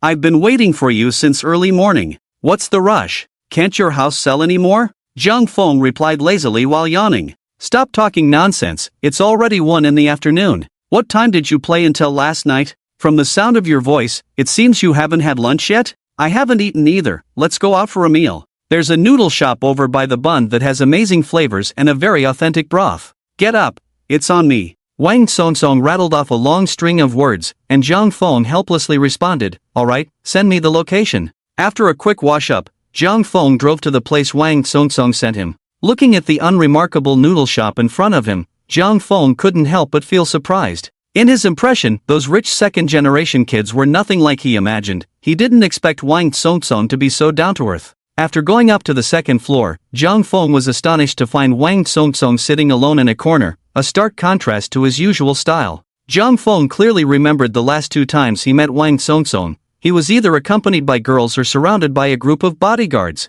After casually sitting down, Jiang Feng asked in surprise, "Why didn't you bring bodyguards today? It's just noodles, why bring bodyguards?" "That day I went to the nightclub was unavoidable, there were too many people. You know, as soon as I step out, someone is always pointing their phone at my face to take pictures. It's really annoying, so I brought bodyguards," Wang Songsong quickly explained. After all, he had learned about Jiang Feng's extraordinary background last night, and he didn't want Jiang Feng to think he was putting on airs. Once he finished speaking, Wang Songsong quickly picked up his phone, scanned the QR code for ordering on the table, and enthusiastically asked, "Take a look at what noodles you want. I'm a regular here, and those few options up there are quite good." Jiang Feng glanced at the menu. There were only 7 or 8 types of noodles, nothing special. He casually pointed to a signature beef noodle. "Let's go with this one." Wang Songsong nodded and clicked to place the order on his phone. After finishing, he said, "I couldn't sleep well after yesterday's incident. I didn't expect your background to be so significant. Are you that timid?" Jiang Feng retorted. "Of course. I've been replaying all the moments we've spent together these past few days in my mind. Luckily, my feelings for you are." Seeing Wang Songsong exaggerate, Zhang Feng immediately waved his hand. Stop, stop, stop. Don't say it so ambiguously, I'm not into that. Besides, your looks aren't my type. You should go find Shi Yuan instead. Forget him. Don't mention him. He's probably trembling right now. Luckily, you didn't get into any trouble, otherwise, if his family found out, he would definitely be in big trouble. Don't exaggerate. Who told you to have such a background? This incident affected you because of him, and anyone would be shocked to suddenly find out. If you had said something earlier, we could have been a bit more prepared. Zhang Feng shook his head helplessly. I don't care about a person's money or background when making friends. None of them are richer than me. Why should I even mention that? Although Wang Tsongtsong couldn't refute him, he frowned at the words. That sounds oddly familiar. Zhang Feng certainly wouldn't tell him that this pretentious line came from his own famous saying. Alright, Lao Wang, what exactly do you want to say? Hearing Wang Tsongtsong's indirect hints, Zhang Feng asked straightforwardly. Nothing much, it's just that someone with such a significant background suddenly appeared around me, and I'm a bit unaccustomed to it. I heard Qi Yuan say that the group who went racing together is now out there bragging about knowing the person who brought down Wang Hao. You're quite famous in our circle now. Zhang Feng shrugged his shoulders and said, Sigh, I still prefer the way you used to be, so unruly. Wang Tsongtsong immediately laughed. Alright then, I won't pretend anymore. That guy Wang Hao deserves it. I've never liked him. Although he usually doesn't bother me, he always has to show off to whoever he catches every day. Just looking at him makes me want to slap him, but my dad won't let me go against him. Zhang Feng spread his hands and sighed. I never intended to mess with him, he brought it upon himself. Besides, I wanted to keep a low profile, but my strength doesn't allow it. Do you hear yourself? You have no idea how jealous I was after I learned about your family situation. I couldn't sleep all night. Although Wang Tsongtsong's manner of speaking was not much different from yesterday, his tone and expression were clearly not as relaxed as before. It's important to know that Wang Tsongtsong is known for being straightforward and confrontational with ordinary people. However, his straightforwardness is limited to those of a lower status. In front of those who surpass him, Wang Tsongtsong's emotional intelligence is quite high. After all, these rich second-generation kids are not just about drinking and enjoying life, as the rumors suggest. People from families like his have been studying abroad since childhood, experiencing various significant occasions and meeting people with backgrounds. How could they really have low emotional intelligence? If he seems to have low emotional intelligence towards you, it only means you are insignificant in his eyes. Just like now, his words are full of flattery towards Zhang Feng. Although Wang Tsongtsong is the son of a wealthy tycoon, everyone knows that this so-called tycoon is merely a figurehead. In such a vast country as Huaxia, there are hidden talents everywhere. The real dragons are concealed in the shadows. Just like Zhang Feng, the son of a construction company boss, who has a staggering $1.4 billion in his bank account. Behind what seems like an ordinary family lies a terrifying background. So, in front of Zhang Feng, he doesn't dare to act arrogantly. Today, he also drove out alone, without his usual driver and bodyguards. The two chatted casually while slurping their noodles. They finished 2 bowls in less than 10 minutes. As they walked out, Wang Tsongtsong pressed the button for the pink Cullinan parked next to Zhang Feng's car. Wow, your car is really flashy. I can't believe it. You wouldn't say your underwear is this color too, would you? Zhang Feng glanced at Wang Tsongtsong thoughtfully. You don't understand, this is called girl-chasing color. Most girls get excited when they see my car, Wang Tsongtsong said proudly. Zhang Feng stroked his chin. Do you still need to rely on your car? With your national husband face, girls would get excited just seeing you. Wang Tsongtsong waved his hand. But that's just what netizens say. If others knew about your existence, they would really get excited. Zhang Feng patted Wang Tsongtsong on the shoulder. You're the best at pretending. Let's go. Alright then, I'll lead the way. The Rolls-Royce Cullinan, along with the Porsche 918, headed towards the Wanda Plaza in the Magic City. Wanda Plaza in the Magic City is one of the most important projects in the Wanda product line. Its location is in the city's commercial subcenter Wojiachang. Wojiachang is situated in the central area of Yangpu District. Its location is excellent, bordered by Songhu Road to the east, Handan Road to the south, Jingtong Road to the north, and Guobin Road to the west, connecting to the sunken square of Wojiachang. This area has a mature and favorable commercial atmosphere and consumer market, making it very suitable as an office area. After getting out of the car, 2 middle-aged men in suits, accompanied by several bodyguards, came out to greet them. Young Master Wang, young Master Jiang, you have arrived. After Wang Tsongtsong nodded, he carefully introduced Zhang Feng to the place. I've picked the best location for you, with the most foot traffic. In our East District, there are 3 buildings, while most of the good ones in the South District seem to have already been sold. The central district is not for sale as it's being used as a hotel. You can buy a single floor or multiple floors. What do you think of the location? If it doesn't work, I can take you to look in other districts. Listening to Wang Songsong's introduction, Zhang Feng was somewhat surprised. Rumor had it that Wang Songsong was very familiar with his family's business, but as expected, rumors are just that unreliable. Zhang Feng pointed to the middle building in the East District. Has that one been sold? As part of his future business plans, Zhang Feng definitely needed to have his own commercial headquarters building. Wang Songsong turned to the two middle-aged men. Has that building been sold? The leading middle-aged man, Zhang Lin, immediately replied, the one in the East District hasn't been sold yet.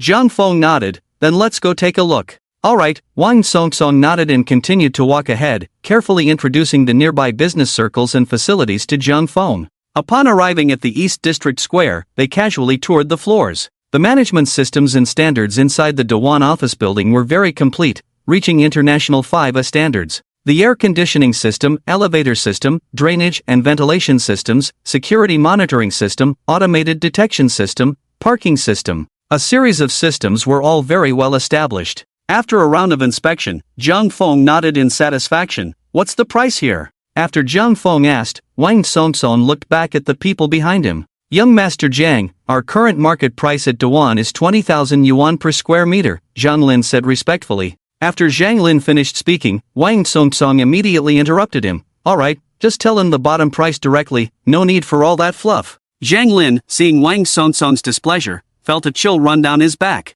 After swallowing hard, he thought for a moment and said to Zhang Feng, Young Master Zhang, the market price is indeed this amount, but our internal lowest price is 18,000. If you want to buy, it will naturally be calculated at the internal price. Wang Songsong continued, 18,000 is indeed our internal price, but today, according to what I say, just quoted as 16,000. Upon hearing this, Zhang Lin's expression froze for a second. Well, what you said is possible, but I need to report to headquarters. No need, I can just tell my dad. Wang Songsong waved his hand. Everyone had heard of the high-profile and somewhat chaotic ways of this young master in their company. Zhang Lin could only nod with a bitter smile. Although Zhang Lin wanted to follow the rules, after all, if something went wrong, he would be the one to take the blame. However, with Wang Songsong present, he didn't dare to contradict him or lose face. Wow, the market price and internal price differ by 4,000? No wonder real estate is known for exploiting the common people. This price difference is practically blood-sucking. But to be honest, this price isn't considered expensive for this location in the Magic City.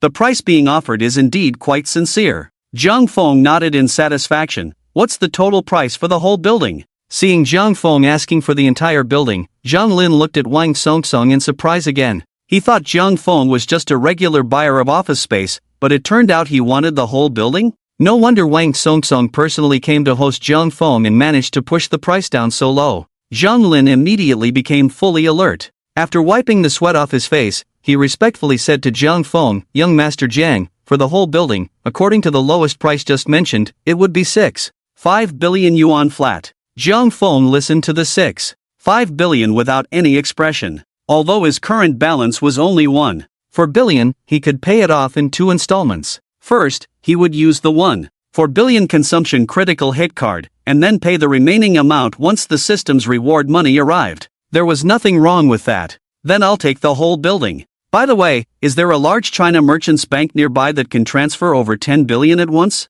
Zhang Feng asked. Although the system could easily transfer over 10 billion in cash directly to Zhang Feng's bank card, in reality, it was impossible for him to transfer such a large sum directly. He still had to go to the bank to handle it. It definitely couldn't be done through mobile banking. Wang Songsong nodded and said, yes, let's take the contract with us to avoid running back and forth. Alright, let's handle it all at once. Seeing that the matter was settled, Wang Songsong happily rubbed his palms together and said, okay. Selling a 6.5 billion office building at once not only made Wang Songsong's face bloom with joy, but the few people present were also shocked, their eyes wide open in surprise. They were all veteran employees of Dewan, and Zhang Lin was responsible for sales in this area. He never expected to achieve 6.5 billion in performance in less than an hour. Usually, he would be thrilled to celebrate with champagne if he sold 1 or 2 units in a month. Now, he had sold an entire building? Zhang Lin couldn't help but cover his excited heart, breathing quickly, afraid he might faint from the excitement.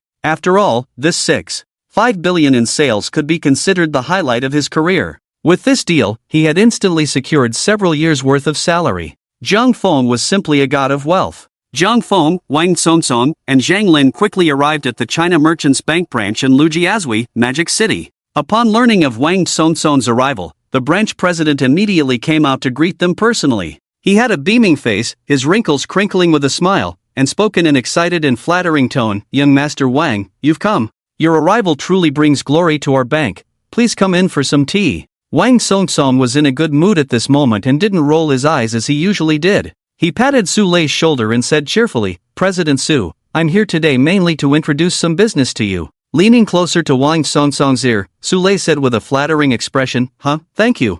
I haven't completed the tasks assigned this quarter, and I've been worried about it. You've really relieved my urgent need." Listening to Su Lei's flattery, Wang Songsong enjoyed it, but he didn't get carried away. Instead, he solemnly introduced Zhang Feng to Su Lei. "This is my good brother Zhang Feng. He's an even more impressive client than I am." Seeing Wang Songsong's serious introduction of Zhang Feng, Su Lei's eyes flashed with a hint of light. Wang Songsong usually acted like a spoiled rich kid, and others were nothing in his eyes. But at this moment, Su Lei clearly felt a hint of respect from Wang Songsong towards Zhang Feng. Whether it was his illusion or not, someone who could be personally brought by Wang Songsong was certainly not an ordinary person. As a savvy socialite, he immediately walked over and extended his hand to Zhang Feng, warmly saying, "Young Master Zhang, hello. Thank you for choosing our China Merchants Bank. I will do my utmost to serve you." Zhang Feng nodded lightly and shook his hand. "President Su, you're too polite. Let's go in and get this done quickly." At this moment, Zhang Feng was very eager to know what the multiplier of his critical hit was this time.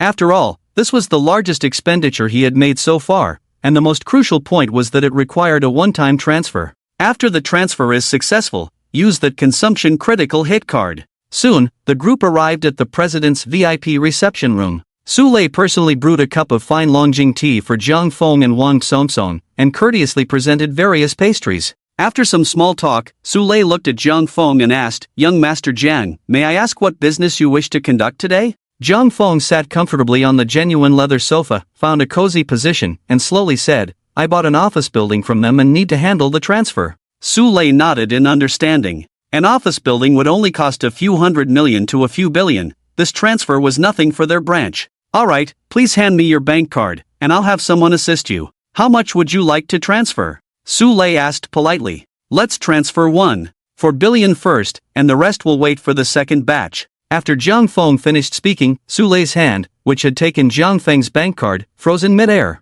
After a few seconds of pause, Su Lei trembled slightly and incredulously asked, "Young Master Zhang, did you say 1.4 billion? I must have misheard, right? Is there a problem?" Zhang Feng frowned and asked. "A bank this large shouldn't be unable to transfer 1.4 billion, right? If that were the case, how could he use this consumption critical hit card? Even if it were just 100 million less, the difference from the critical hit would be significantly reduced, okay? So it was essential to transfer 1.4 billion in one go." Seeing Zhang Feng's displeasure, Su Lei swallowed hard and glanced at Zhang Feng's bank card. This bank card looked like an ordinary savings card. Moreover, it was clearly not from their branch. If it were, Su Lei would have personally attended to such a major client long ago. How could he not recognize Zhang Feng? Zhang Feng mentioned transferring out 1.4 billion first, which implied that this bank card had more than 1.4 billion? Su Lei looked at the bank card in front of him with envy. He really didn't know which branch was so lucky to attract a major client like Zhang Feng. In fact, Zhang Feng had indeed received invitations from bank presidents, but he had always declined. Su Lei found it difficult to speak at this moment. Mr. Zhang, such a large transfer might not be completed in one go."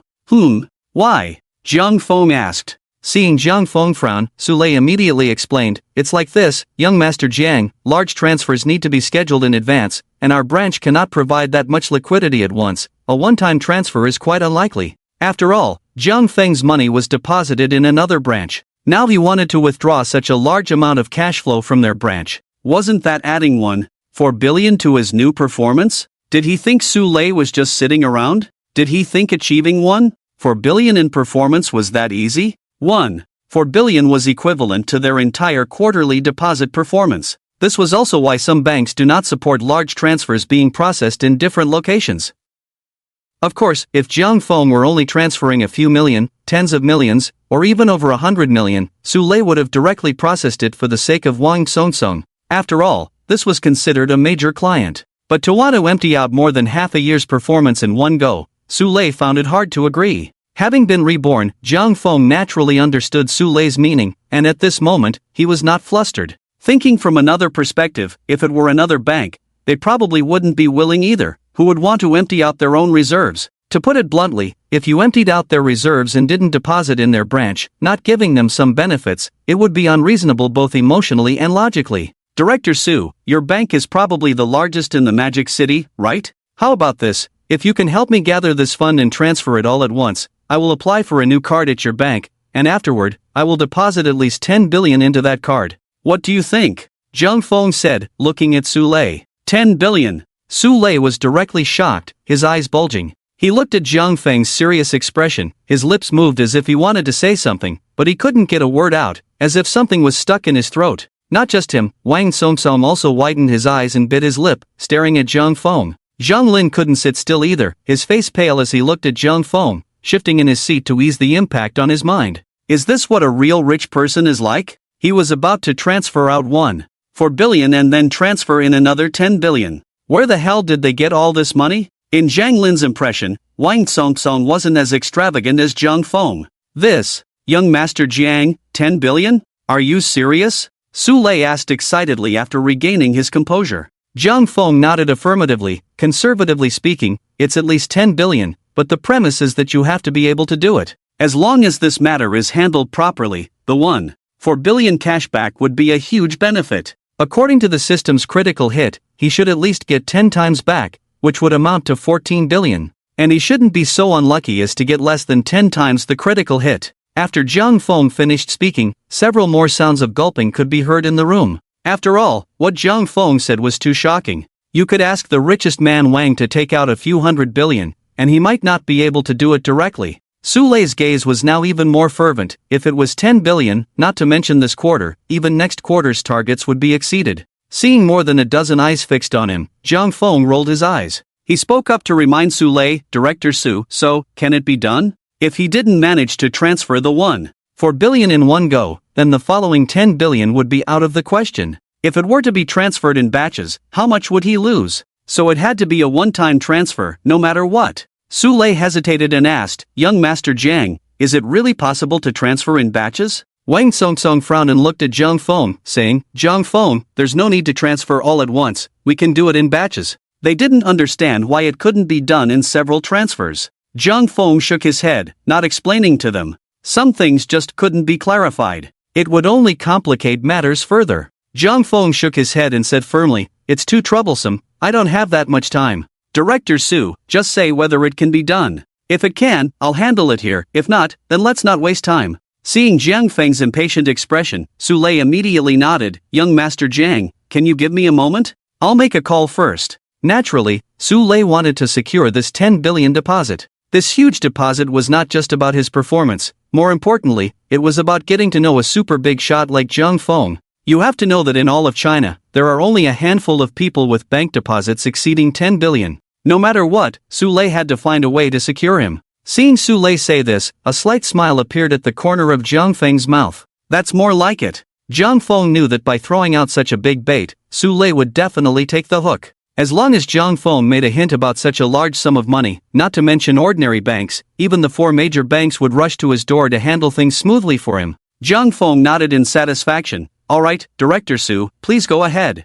With that, Sule immediately stood up and respectfully said to Jiang Feng and Wang Songsong, please wait a moment, I will be right back. With such a large remittance, Sule should report it to headquarters. After saying this, he hurriedly left the reception room and quickly dialed the request phone number for headquarters. After Sule left, Wang Songsong couldn't help but lean towards Jiang Feng, his face full of envy as he said, Jiang Feng, you must be incredibly rich, spending over 1.4 billion and still having over 10 billion left? You have no idea how envious I am of you right now. What does your family do? Jiang Feng glanced at Wang Songsong and shook his head with a smile. It's so strange to hear the word envy come out of your mouth. Does the son of the richest man need to envy others? Can we skip those 4 words? What's so strange about it? Honestly, from childhood to now, I've never had this much money in my account. When I was in school, even though I didn't know my dad was so wealthy, my allowance was still enough. I really thought my family only had a bit of money. Later, after returning to the country, I found out that my family seemed quite wealthy.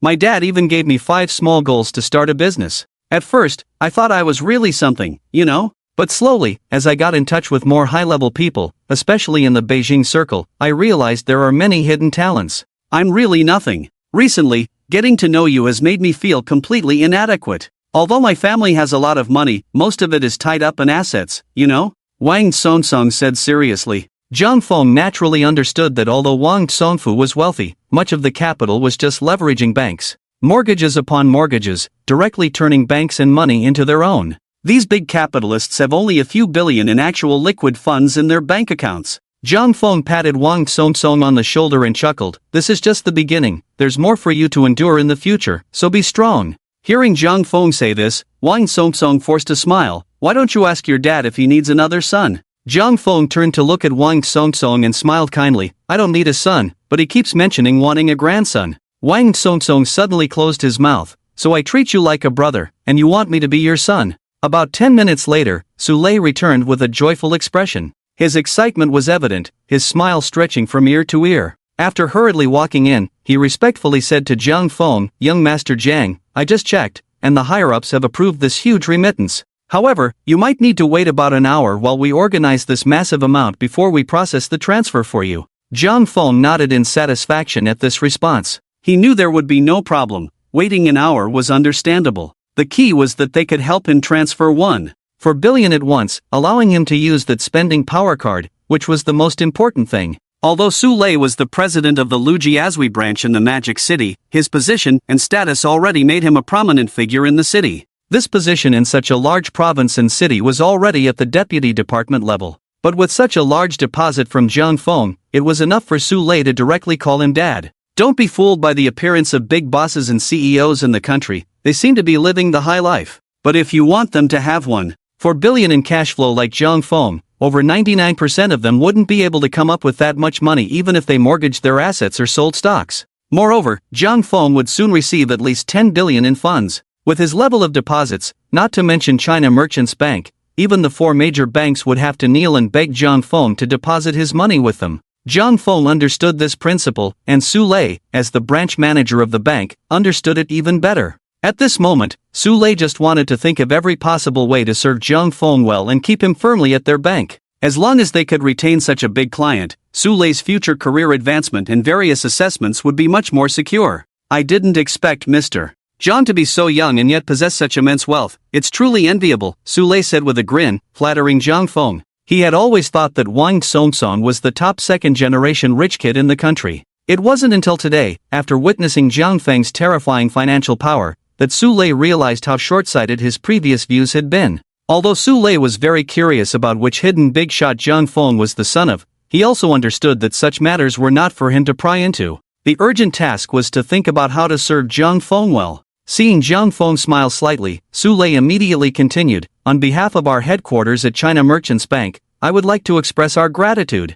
Thank you very much for choosing us, and I hope you can enjoy the best service at our bank in the future. I will do my utmost to serve all your needs." "Thank you, President Su," Zhang Feng replied with a smile, nodding at Su Lei's sincere tone. "While we have this opportunity, let me arrange for you to have our bank's highest-level Black Gold Centurion card. With our Black Gold Centurion card, we can customize exclusive special privileges for you, making your future living arrangements more convenient." Zhang Feng had naturally heard of the Black Gold Centurion card. Only the bank's ultra-high-level private banking clients could apply for this card. The standard for private banking clients at China Merchants Bank required that their assets not fall below 5 million for 3 consecutive months. For general private banking clients, the asset requirement was 10 million for 3 consecutive months. Ultra-high-end private banking clients needed to meet a threshold of 50 million for 3 consecutive months. Clearly, Zhang Feng's bank deposits had long exceeded these amounts. Zhang Feng casually nodded, "Sure." After completing the application, he could also link this new card to the system. Moreover, during his previous life, Zhang Feng had often seen many special service channels related to high-end private banking at China Merchants Bank on social media. Compared to foreign countries where money is paramount, China still has some differences in its national conditions. In this country, living freely and comfortably is not solely about having money. Without channels and connections, having money is still not enough. Although Jiang Feng's family background should not be simple, everything was still shrouded in mystery. Therefore, if he wanted to obtain a convenient customized lifestyle now, having this card would be quite beneficial. For example, regarding hotel bookings, holders of the Black Gold Centurion card could enjoy privileges such as Hilton Diamond, IHG Intercontinental Platinum, Carlson Gold Card, SPG Gold Card, and more, as well as 4 stays at high-end selected hotels throughout the year. There were also VIP services at airports. As long as one held this China Merchants Bank Centurion Black Gold Card, they could enjoy lounge services globally, along with a PP card. Most importantly, there were various privileges at high-end private clubs.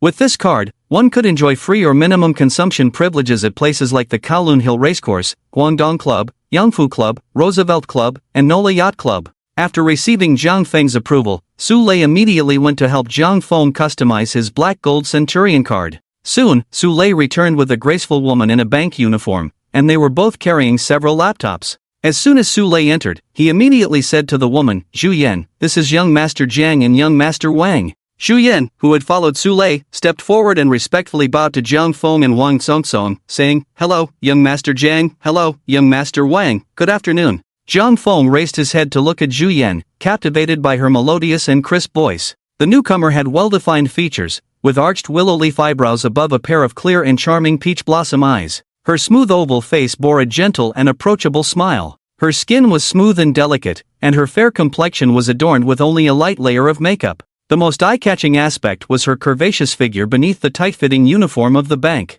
The fitted attire made her entire figure appear incredibly sexy. However, the gold-rimmed glasses perched on her cheeks lent Zhu Yan an air of dignity and elegance. Looking at Zhu Yan's appearance, Jiang Feng suddenly felt as if he had fallen in love again. Damn, how could there be so many beautiful women in the Magic City? Are there beauties everywhere? Jiang Feng couldn't help but wonder if this was another hidden feature of the system. To ensure he could indulge in the unspoken rules everywhere, the system had really put in some effort. Su Lei, observing the way Jiang Feng and Wang Songsong looked at Zhu Yan, flashed a glimmer of satisfaction and shrewdness in his eyes. He quickly said to Jiang Feng, "Young Master Jiang, this is our bank's capable employee Zhu Yan. She is also my niece. From today on, Zhu Yan will serve as your exclusive personal assistant. You can approach her for any needs or business matters. With her by your side to help you handle things, I feel more at ease." Jiang Feng immediately understood Su Lei's words. This couldn't be the legendary beauty trap used to retain important clients, could it?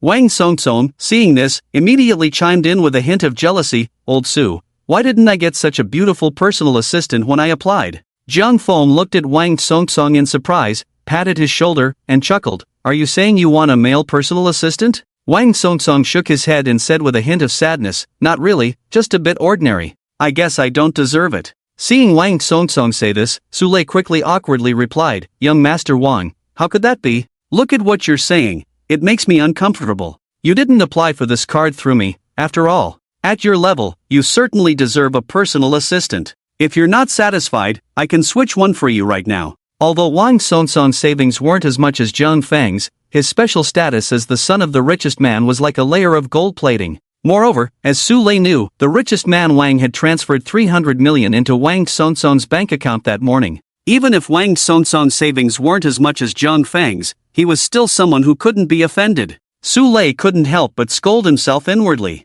Under the impact of Jiang Feng's massive funds, he admitted that he had indeed overlooked Wang Songsong just now. Of course, Wang Songsong wasn't really angry. After all, the person sitting next to him was Jiang Feng, not someone else. What he had just said was merely to elevate Jiang Feng and lighten the atmosphere. At this moment, he was eager to befriend Jiang Feng, so how could he truly be jealous? He smiled and teased, "Forget it, 30 years on the East Bank, 30 years on the West Bank. Let's talk again after I make money with you. By then, President Su will know my prowess."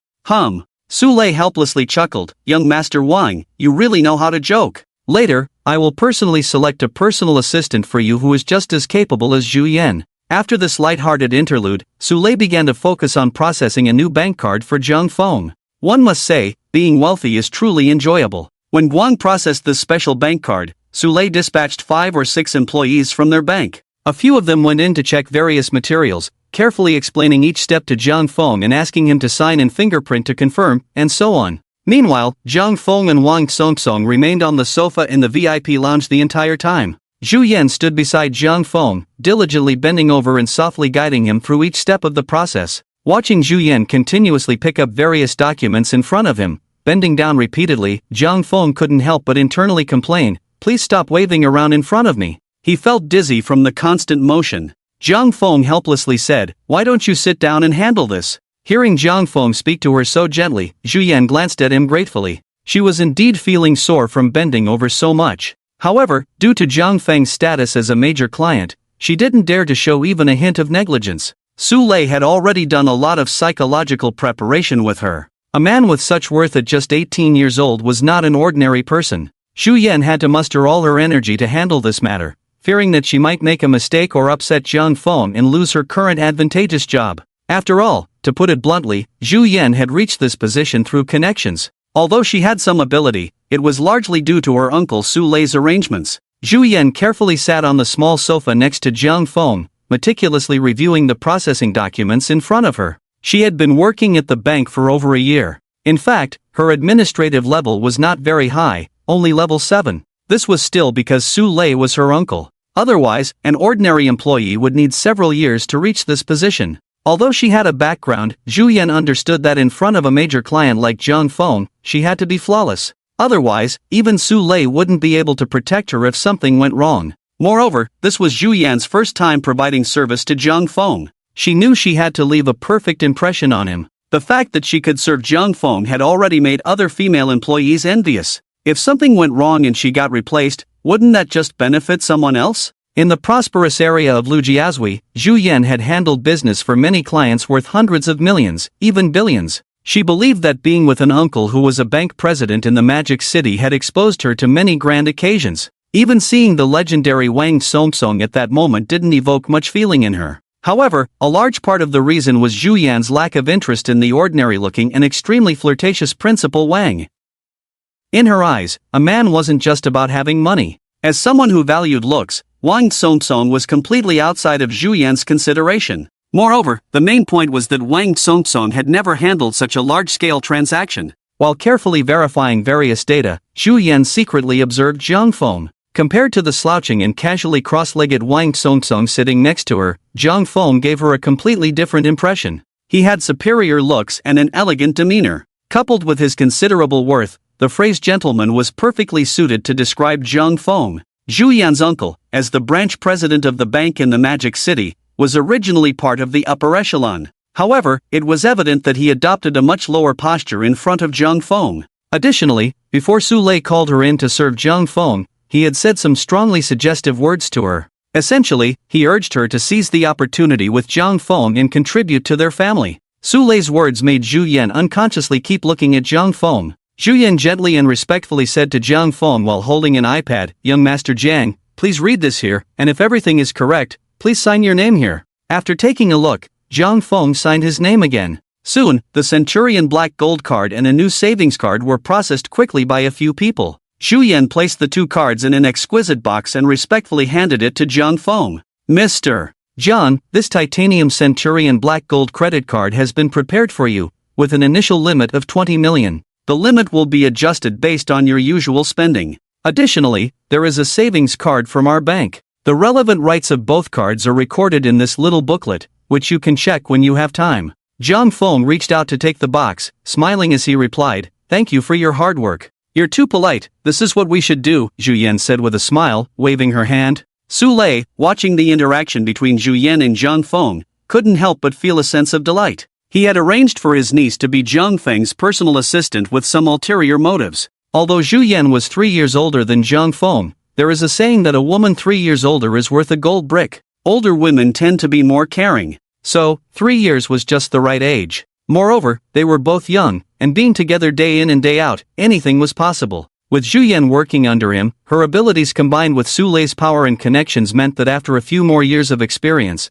the position of vice president would be hers. At her age, reaching her current position was something many ordinary people could only look up to. It wasn't just due to family connections. Zhu Yan had excelled academically since childhood, skipping grades, and directly advancing to her current position after graduation, all thanks to Su Lei's arrangements. If she could establish a unique connection with Zhang Feng, it would undoubtedly be a new boost for their families. Looking at the two exquisite bank cards in front of him, Zhang Feng's expression remained unchanged, showing no significant reaction. A credit card with a limit of over 20 million held no allure for him now. However, such a card was also a symbol of status, or to put it bluntly, a show-off card. It was the kind of card that immediately indicated you were wealthy. Zhang Feng picked up the savings card, opened the system page, and linked the new bank card. By the way, what are we eating today? Wang Songsong asked Zhang Feng while watching a beautiful live streamer. Just as he finished speaking, messages from Wang Zhang and Chen Hao came through on WeChat. Wang Zhang, old Zhang, are you free tonight to have dinner? That kid Chen Hao has been nagging about wanting to get together with you. Chen Hao, brother Zhang, how about we gather for a meal at the Peace Hotel tonight? Wang Zhang and Chen Hao were the first friends Zhang Feng made after arriving in the city, and they often invited him out. Zhang Feng had a good impression of both of them. Plus, he had already told them yesterday that they would get together next time, and since they were proactively inviting him again today, it wouldn't be polite to refuse. Zhang Feng looked at his phone and said to Wang Songsong, I have plans with someone else tonight, why don't you come along and join the fun? Who is it? Do I know them? Wang Songsong asked curiously. Zhang Feng shrugged and replied, how would you know if you don't know me? There are two people, one is called Wang Zhang, and the other is Chen Hao. Wang Songsong frowned and thought for a moment, Wang Zhang, I have some impression of him. Isn't he the one who often hangs out with Qin Feng? Zhang Feng nodded, yes, that's him. Zhang Feng wasn't surprised that Wang Songsong knew Qin Feng and Wang Zhang. After all, the circle was that small, they all belonged to the second-generation rich category. Even if they weren't very familiar, there would definitely be some interactions. Just those two? Wang Songsong asked next. Maybe, let me ask again? Wang Songsong waved his hand, forget it, no need to trouble yourself, I'll go too. Normally, Wang Songsong would likely not attend such gatherings. His personality was such that he wouldn't join these kinds of events unless necessary. In his mind, wouldn't it be more enjoyable to hang out with a few female internet celebrities? Not only could they go shopping together, but they could also trend on social media.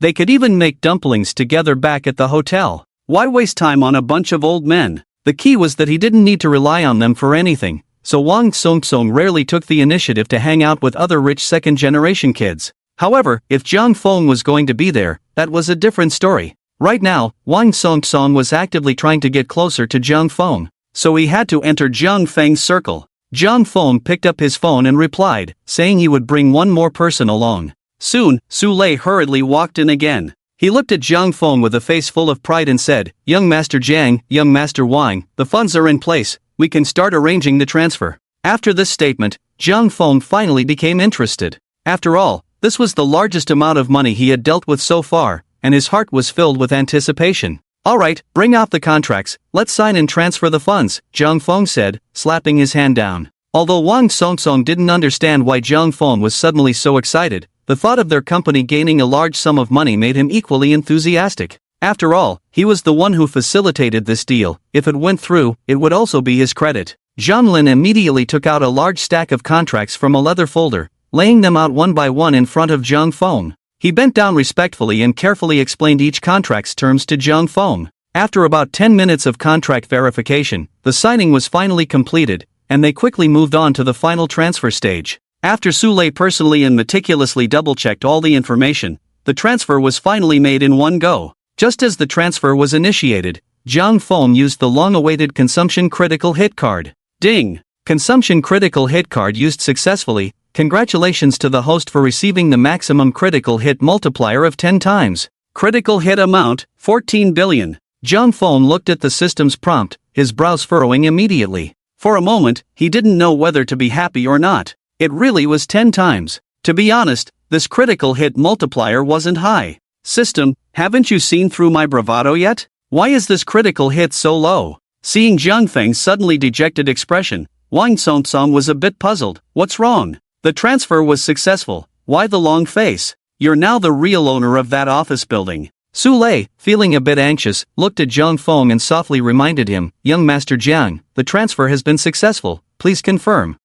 I see, Zhang Feng replied lightly, looking at the text message on his phone. Su Lei saw Zhang Feng frowning at his phone and quickly organized his thoughts in his mind. He wanted to remind Zhang Feng about the 100 billion deposit he had promised earlier. After all, Su Lei had already informed the headquarters, if Zhang Feng only transferred the funds without making a deposit, he wouldn't know how to explain it to the higher-ups. After feeling down for no more than 3 seconds, Zhang Feng sighed and shook his head. What was he feeling down about? Although the critical hit multiplier was indeed unreasonable, as long as the system was there, was he still afraid of not having money? Congratulations, the host's level has upgraded again. The host earns 2 yuan for every second spent in the world. Name, Zhang Feng. Age, 18 years. Height, 185 centimeters. Appearance, 93 points. Level 12. System reserve funds, 1,886,410 yuan, can be withdrawn at any time. System, 2 yuan per second.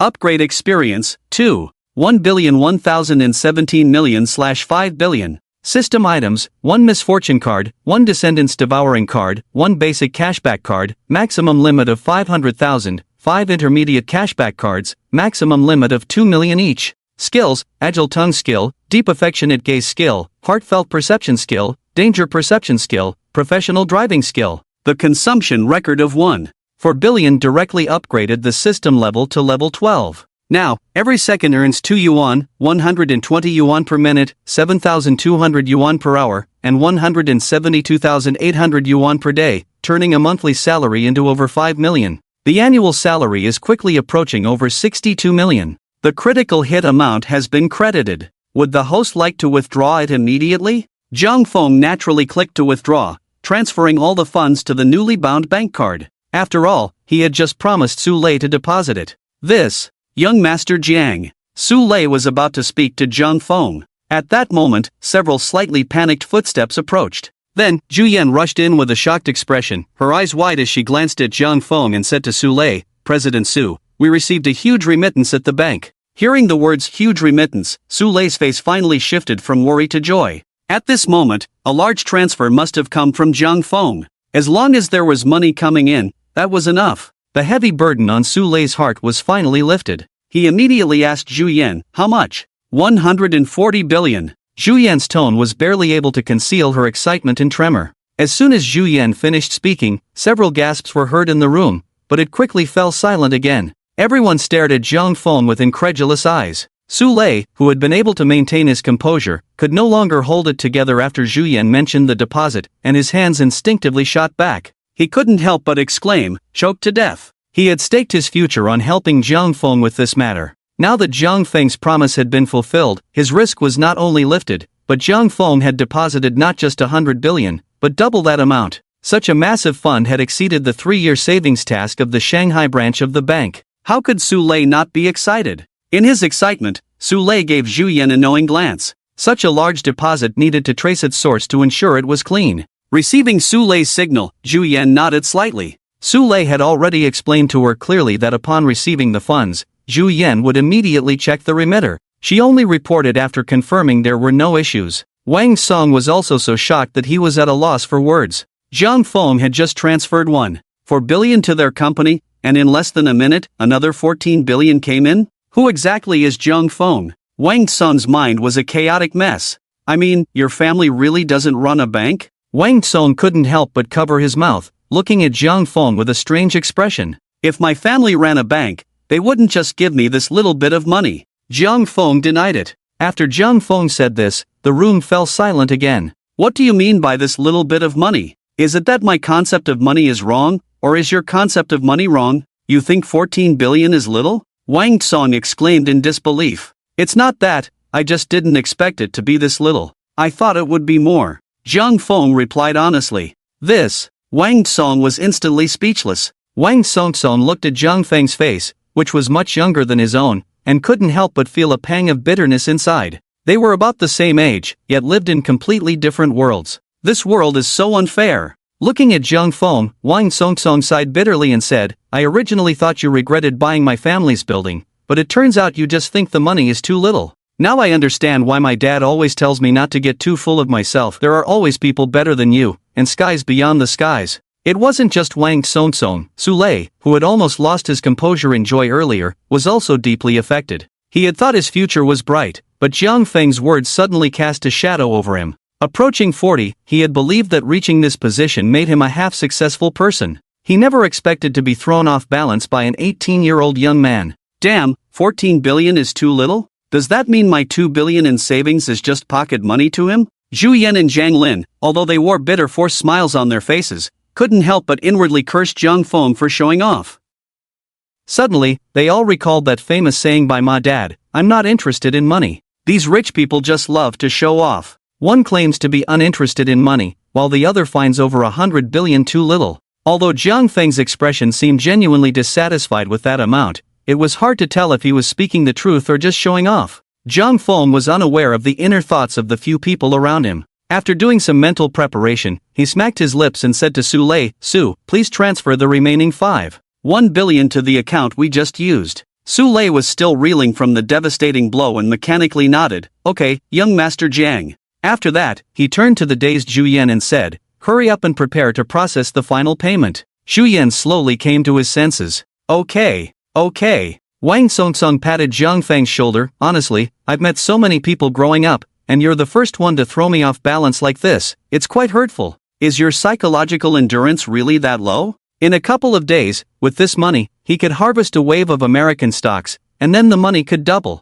Zhang Feng had been worried about acquiring shares in Douyin, but now that issue had been resolved directly. Seeing Zhang Feng say this, Wang Songsong managed to perk up a bit. "What about that stock you mentioned? Don't forget about me. I've already told my dad, even though this money is indeed trivial to you." Wang Songsong touched his nose, revealing a rare youthful shyness. "Don't worry, we'll talk about this during dinner. These two are the first friends I made in the Magic City. If there's a chance to make money, I'll bring them along." Zhang Feng patted his shoulder. Wang Songsong admired Zhang Feng's loyalty and couldn't help but give him a thumbs up. Just after the final payment was transferred, the system prompted again. "Congratulations, host, your level has upgraded again. The host earns 3 yuan for every second spent in the world." Name, Zhang Feng. Age, 18. Height, 185 centimeters. Attractiveness, 93 points. Level 13. System Reserve Fund, 1,886,410 yuan, can be withdrawn at any time. System, 3 yuan per second. Upgrade experience, 7,201,017,000/10 billion. System items, 1 bad luck card, 1 generational devouring card, 1 basic cashback card, maximum limit of 500,000, 5 intermediate cashback cards, maximum limit of 2 million each. Skills, agile tongue skill, deep affectionate gaze skill, heartfelt perception skill, danger perception skill, professional driving skill.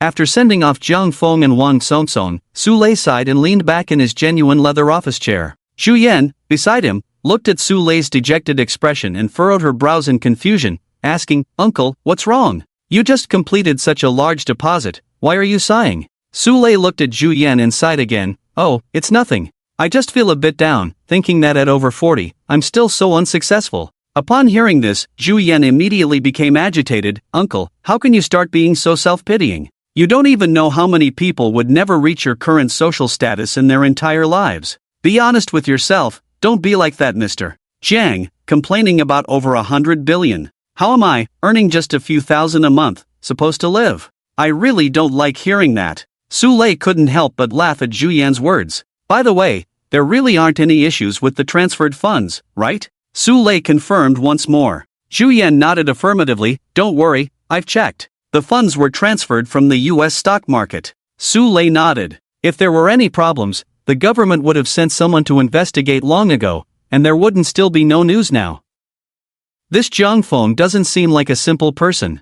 I need to think of a way to keep him with our bank for the long term," Su Lei said, then looked at Zhu Yan. "You will be his personal assistant from now on, so make sure to do your best to meet all his requests. Don't let Uncle's good intentions go to waste. I have my own motives for making you his personal assistant. As the saying goes, the one who is closest to the water gets the moon first. At your age, you should be at the stage of dating, if it's suitable." Before Su Lei could finish, Zhu Yan blushed and interrupted him. "Uncle, please stop. I know what you mean." Su Lei smiled. "As long as you understand. A client like Zhang Feng is rare in all of China. You and I are both lucky. As long as we keep such a big client firmly in our hands, in a few years, who knows, this position of uncle's might just be yours." As night fell, the lights of the Bund began to illuminate, and Zhang Feng and Wang Songsong drove to the Peace Hotel in the magical city. Located by the Huangpu River, the Peace Hotel has a rich and colorful history. This iconic landmark has always been a social center on the Bund and a gathering place for celebrities from all walks of life.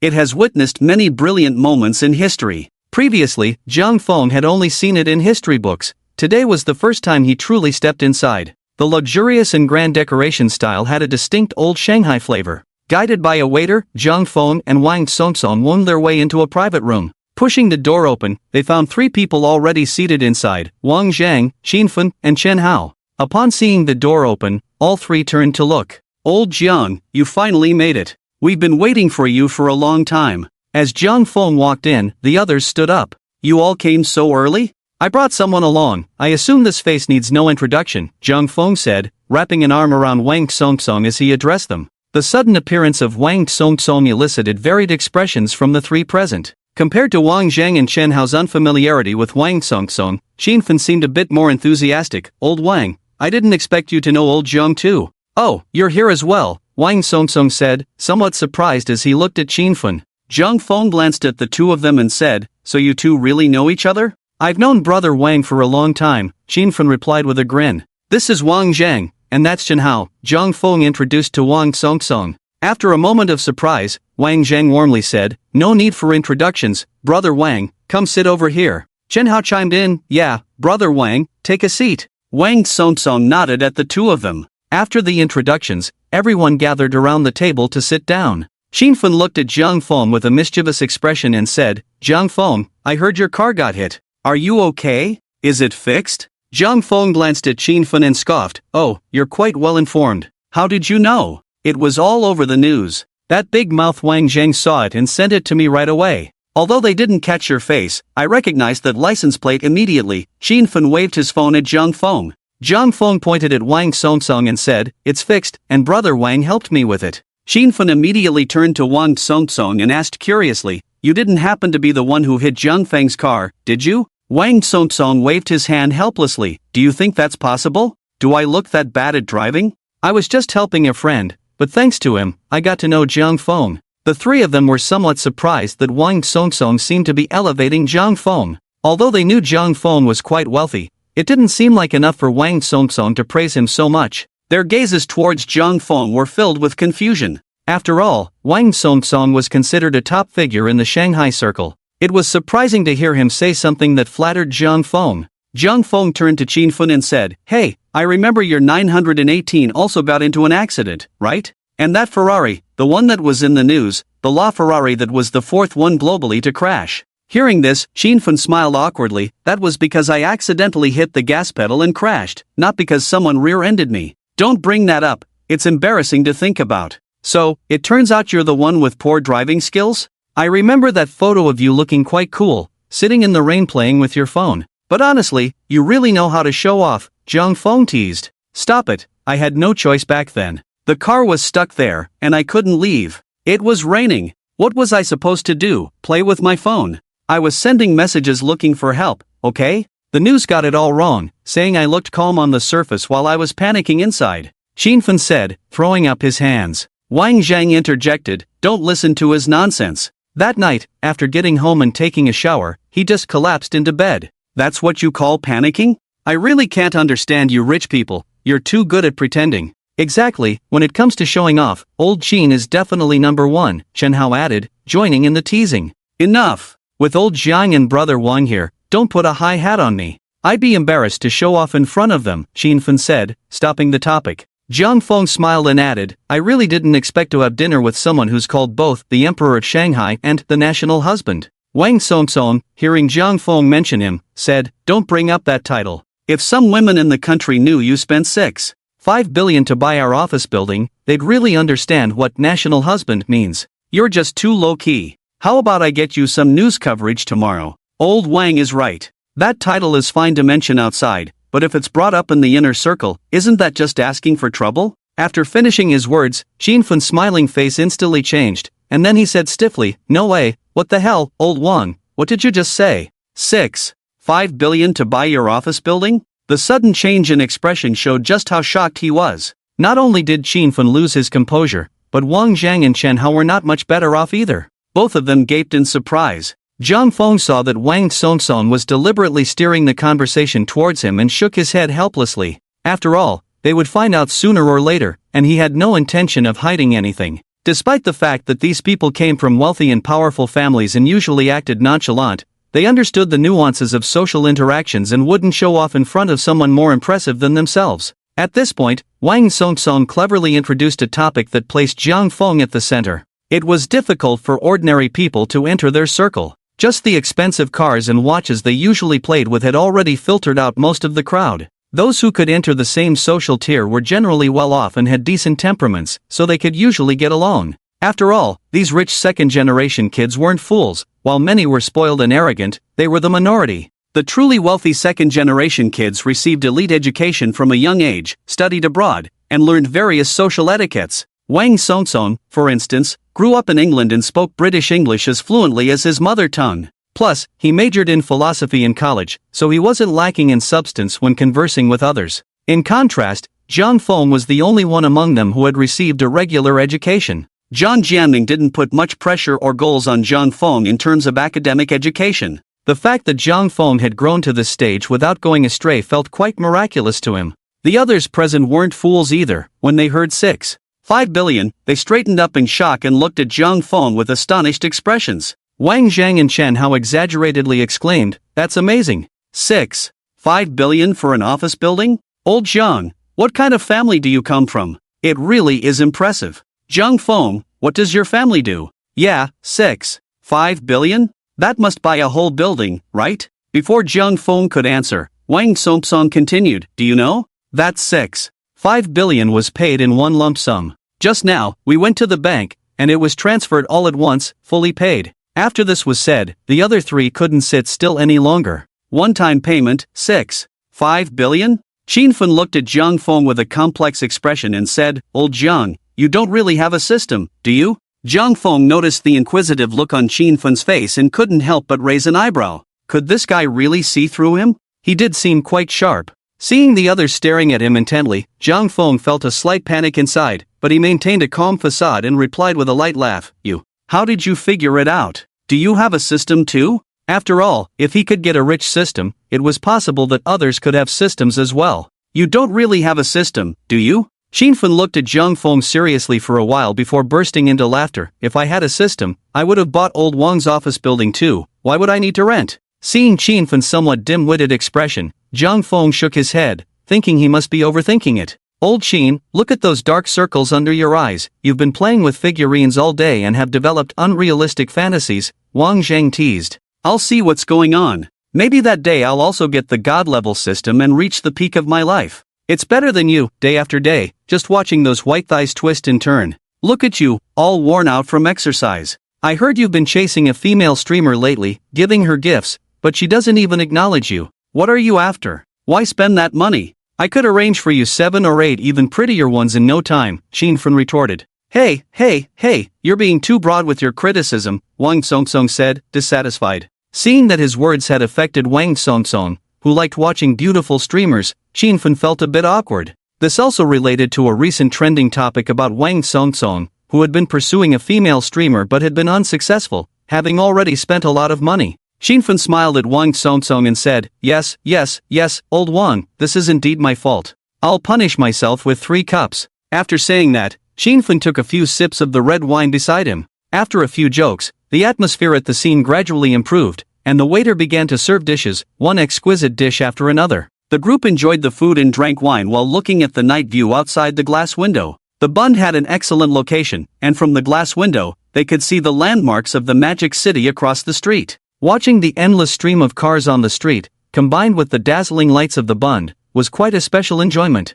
Chen Hao's eyes flickered as he looked at Jiang Feng and tentatively asked, "Old Jiang, with such a big move, buying the whole building, what investment are you planning?" After Chen Hao spoke, Wang Zhang also chimed in, "Yeah, old Jiang, if there are any good projects, can you take your brothers along? Although my funds are limited, I wouldn't mind picking up scraps behind you. Count me in too, I want to pick up scraps," Qin Fen said eagerly. Jiang Feng smiled at the few of them, holding a glass of red wine, leaning back in his chair, and looking at the scenery outside. Naturally, he wouldn't disclose news about financing like Douyin to them. Although they didn't have much capital, they were still potential competitors. However, it was completely fine for everyone to join in on a one-time opportunity to make money in the U.S. stock market. Even though Jiang Feng no longer needed to rely on their connections, friends are friends, after all, he could always make more money, so sharing a bit with them was no big deal. I do have a short-term money-making tip. I found out about an insider U.S. stock with a pretty high return. If you're interested, you can follow along. It's good for pocket money, Zhang Feng said casually. Wang Zheng frowned slightly upon hearing this. His family had connections in the securities sector and was quite skeptical about insider stocks. After all, in this day and age, anyone who mentions insider is either a scammer or bound to fail. Insider U.S. stock? Old Zheng, who told you about it? Is it reliable? Wang Zheng asked hesitantly. Xinfen and Chen Hao instinctively looked at Wang Zheng, noticing his strange expression, and they hesitated as well. I can't say who told me, but I'll leave the news here tonight. If you want to get in, you can. If you have doubts, that's fine too. It's just for fun anyway, so don't let this affect our friendship, Zhang Feng stated officially again. Xinfen's eyes shifted slightly to Wang Songsong, seeing him looking rather nonchalant. Curiously, he asked, Old Wang, you seem to have known about this already, right? Wang Songsong nodded somewhat smugly. I found out yesterday. The three of them noticed that Wang Songsong didn't seem to have much of an issue with this matter, and they felt a bit shaken inside. Xinfen then tentatively said, You look so pleased. We had already arranged to meet old Zhang yesterday. I heard he had an appointment, and it turns out it was with you. Wang Songsong didn't mention what happened yesterday. After all, Zhang Feng was still here, and he wasn't sure if Zhang Feng intended to tell them about it. Wang Songsong simply smiled and said, This shows that heaven is rewarding me with food. Xinfen was somewhat surprised by Wang Songsong's trust in Zhang Feng. You just keep bragging. Who doesn't know you have good luck? So how much are you planning to invest? After Xinfen asked this, Wang Zhang and Chen Hao both stared at Wang Songsong intently. Seeing that Xinfen brought it up, Wang Songsong excitedly turned to Zhang Feng and said, Speaking of this, I haven't told you yet. Didn't I say I wanted to invest 100 million yesterday? Then after you handled that matter last night, I went home. Just as Wang Songsong was speaking to Zhang Feng, Xinfen interrupted him, 100 million? Old Wang, you want to invest 100 million? Is that for real? Seeing Xinfen's wide-eyed expression, Wang Songsong rolled his eyes at him. Can you stop acting like you've never seen the world? I haven't finished my sentence yet. After saying that, he ignored Xinfen and continued to Zhang Feng. When I went home last night and told my dad, he gave me 300 million, telling me to work well with you, saying 100 million is too petty. Zhang Feng looked at Wang Songsong in surprise, not expecting this matter to have caught the attention of the richest man in Huaxia. The expressions of the other three could only be described as dumbfounded. Who is Wang Songsong? His family is already the richest in Huaxia, and now he is speaking to Zhang Feng with such humility. Moreover, he is preparing to work hard with Zhang Feng? Although they didn't know why the richest man was so optimistic about Zhang Feng, it was well known that he had given Wang Songsong 500 million in startup funds. They didn't expect that now, to invest in stocks with Zhang Feng, he had given an additional 300 million. If even the richest man is optimistic about this, it means the risk must be very low. Otherwise, with the cautious nature of the richest man, how could he suddenly take out several hundred million for Wang Songsong to invest in stocks? Zhang Feng smiled and patted Wang Songsong's shoulder. Alright, by then, making a small target is still possible. Hearing Zhang Feng say this, Wang Songsong laughed heartily. A small target is already our annual profit. If I had more money, I would want to invest a bit more. With the investment increasing from 100 million to 400 million, Xinfen, Wang Zhang, and Chen Hao couldn't sit still anymore. A small target, old Zhang, can the returns be that high? Wang Zhang suddenly became restless. For now, that's the case. The specific operation time will determine it, but the minimum return is at least 25%. As soon as Zhang Feng finished speaking, the three of them exclaimed in unison, Wow, wow, wow. Xinfen was now completely unable to sit still. He loved this kind of short-term investment the most. Although the risks were high, the returns were also high. Seeing Wang Songsong's deep trust in Zhang Feng, Xinfen felt he couldn't miss this money-making opportunity. Wait a minute, I need to call my dad and ask him to give me some money, Xinfen said excitedly. Wang Zhang and Chen Hao immediately nodded in agreement. Although I definitely don't have several hundred million, gathering a small target is still very hopeful. You're right. If it doesn't work out, I'll secretly sell some coal from my family to make some money. Chen Hao rubbed his hands together excitedly. Although at first, the few of them had concerns, with the richest man personally getting involved, what was there to hesitate about? Seeing that everyone was eager to get started, Zhang Feng waved his hand at them. Calm down, calm down. Think it over tonight, and discuss it again once you've made a clear decision. What to consider? You two are already on board. What else do I need to hesitate about? Don't leave me behind, Xinfen said. Yeah, Lao Jiang, as long as it's what you said, I'm definitely on board, no need to think about it," Wang Zhang said, following like a sycophant. He wouldn't admit that he had indeed been quite skeptical about the authenticity of this matter at first. Chen Hao quickly added, "Right, I don't have any thoughts, I'll just follow you guys, definitely safe." "Ah, I can't wait, I'm going out to make a call first." After saying that, Xin stood up and hurriedly walked out. "Hey, wait for me, I'm going too." Seeing that Xin and Wang Zhang had both gone out, Zhang Feng unexpectedly glanced at Chen Hao. Chen Hao understood Zhang Feng's meaning and awkwardly scratched his head. "I don't need to, I sent a message to my dad, saying that brother Wang invested 400 million with you. He said he could give me 100 million, plus my own pocket money. I estimate I can gather about 200 million. Zhang Feng looked at Chen Hao with some surprise. The son of a coal boss was indeed wealthy. Just then, a little head peeked in from the door of their private room, looking around as if searching for something. Seeing only 3 men in the room, the round little head initially looked disappointed and was about to turn away. However, upon closer inspection, she noticed a particularly handsome profile inside, and that little head couldn't help but turn back to steal a few glances. After a few looks, her eyes suddenly widened in surprise. She pushed the door open and jogged over to Zhang Feng. "Zhang Feng Gij." Zhang Feng, who was eating, suddenly felt something soft and fluffy plop onto his thigh. Looking down, he saw a pair of big, watery eyes sparkling and blinking at him. Once Zhang Feng recognized the person suddenly perched on his leg, he couldn't help but exclaim in surprise, "Annie? What are you doing here? Wow, it's really you, Zhang Feng Gij, how come you're here too?" Seeing Annie excitedly hugging his lower body, Zhang Feng immediately pried her hands off. Grabbing Annie's hands in his palms, Zhang Feng looked at her seriously and said, "Annie, you can't just hug boys like that, okay?" Seeing Zhang Feng's serious face, Annie pouted and frowned. "Why?" Zhang Feng replied earnestly, "Because not all men are good people. You, as a girl, need to learn to protect yourself." Annie gazed at Zhang Feng, still a bit confused. "But you're Zhang Feng Gij, isn't that okay? You're a good person, you saved me." Just as Zhang Feng was about to speak, Annie immediately sweetly tugged at his arm and said, "Alright, Zhang Feng Gij, I understand. I know who the good and bad people are, I get it, you don't need to say anymore." Looking at Annie's expression, Zhang Feng couldn't help but shake his head in speechlessness. She was indeed a child who knew how to read the room and act cute. "What are you doing here? Where's your mom?" Zhang Feng asked with a frown. Every time he saw Annie, he had a bad premonition. Upon hearing Zhang Feng's question, Annie's eyes flickered with a hint of guilt. "My mom. She's eating in the private room." Seeing Annie's uncertain gaze, Zhang Feng immediately darkened his expression. This look was the standard for a mischievous child caught in the act. Observing the affectionate interaction between Zhang Feng and Annie, Wang Tsongtsong curiously asked, "Zhang Feng, whose child is this? She's quite cute." "Annie, she wouldn't be Xinjia's child, would she?" Chen Hao asked, looking at Annie. "Yes, she's her child. Her mom is a watch collector, named an Xin," Zhang Feng replied to Wang Tsongtsong. "Oh, it's her. I didn't realize she had a child," Wang Tsongtsong said in surprise. Seeing Wang Tsongtsong and Chen Hao discussing an Xin, Annie couldn't help but pout in dissatisfaction.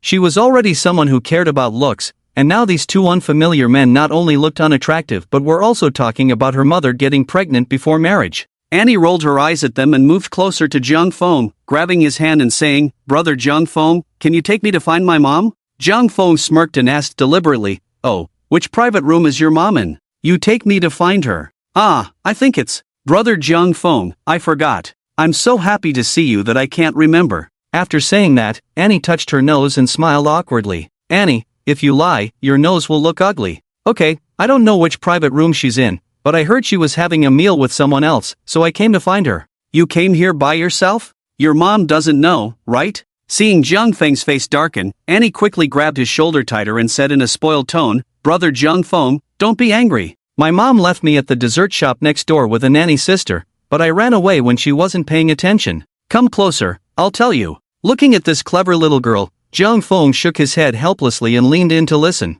Annie whispered in his ear, "I heard my mom is here on a blind date, so I sneaked over to find her." Zhang Feng couldn't help but twitch his mouth at Annie's words. No wonder she's a little rascal. It's truly miraculous that this child can grow up safely. You don't even know which private room your mom is in, and you just snuck in by yourself. How did the staff at the door let you in? Zhang Feng asked curiously. Hearing this, Annie replied proudly, "My mom often brings me here to eat, and some of the security guards at the door know me. I'm very familiar with the service staff at the entrance too. They often praise me for being cute. I just told them not to worry about me, that I know the way and where my mom is." Seeing Annie's smug expression, Zhang Feng speechlessly pinched her small nose, still acting proud. Do you believe I'll tell your mom later? Annie wrinkled her nose, seemingly enjoying Zhang Feng's affection. Not catching the reproach in his words, Annie eagerly boasted, Don't worry, brother Zhang Feng, I have a tracking device on me. My mom will definitely find out soon and call me. I'm not running around, there's no danger here.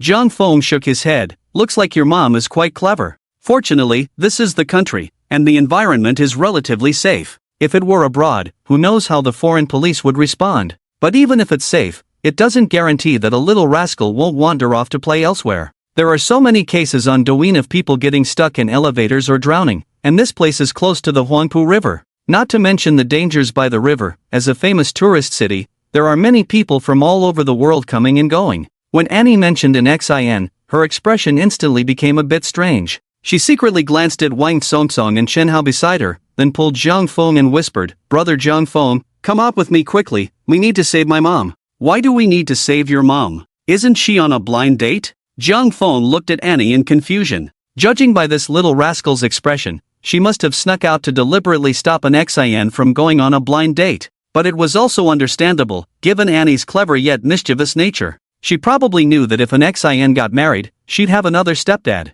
But I don't like that man, he doesn't look as good as you, Annie said angrily. Then tell your mom to find someone good-looking. With your mom's condition, what kind of man can't she find? Annie rolled her eyes and said to Zhang Feng, No, I don't want my mom to have a boyfriend unless that boyfriend is brother Zhang Feng. Hearing this, Zhang Feng couldn't help but smile slightly. Well, she has quite the discerning eye. It seems I treat you like a little brat, but you want me to be your dad? How about we call your mom? We can ask her where she is. Upon hearing Zhang Feng's suggestion, Annie immediately nodded happily. Okay, brother Zhang Feng, you hurry and call. Zhang Feng helplessly pinched Annie and picked up his phone to make a voice call to an Xin. As expected, after answering the call, an Xin's tone changed dramatically, indicating that she would come to find Zhang Feng right away. After hanging up, Xin Fin and Wang Zhang walked in with grinning faces. Old Zhang, let me tell you. Before Xin Fin could finish his sentence, he noticed a little girl in a cute princess dress had appeared in the private room. Upon seeing Annie, both Xin Fin and Wang Zhang immediately approached.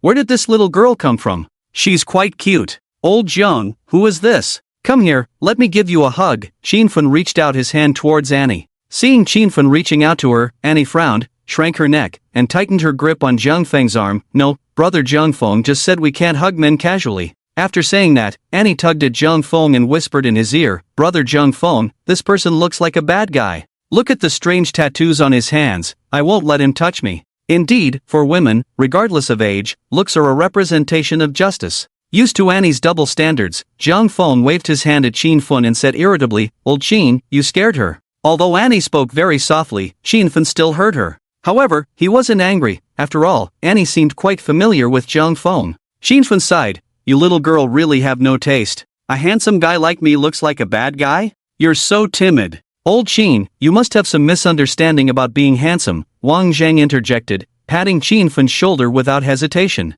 Before he could finish, Wang Songsong, who was watching the fun, chimed in, Look at what you've done to your hands. If someone didn't know better, they'd think you were a child trafficker. It's strange that the kid isn't scared of you. Chen Hao also joined in, Brother Qin, just let it go. Don't you remember the last time a little girl was so scared by you that she ran to find her mom? Xin Fin shot a glance at Chen Hao. Stop talking nonsense. She smeared snacks on the emblem of my Rolls Royce, and I just asked her to clean it off. Who knew she would run around crying that a strange uncle wanted her to blow it dry? I don't know what's wrong with kids these days, their thoughts are so twisted. After Qin Fin finished speaking, everyone laughed. Alright, this is Sister N's child, don't say these things in front of the kid, or you'll teach her bad habits, Zhang Feng said. After Zhang Feng spoke, Wang Zhang and Qin Fin became even more curious. Sister N, is that an Xin? Wow, I knew she had a child, but I didn't expect her to be this big. Old Zhang, don't say it, but she does look a bit like you when standing next to you, Wang Zhang said with a grin.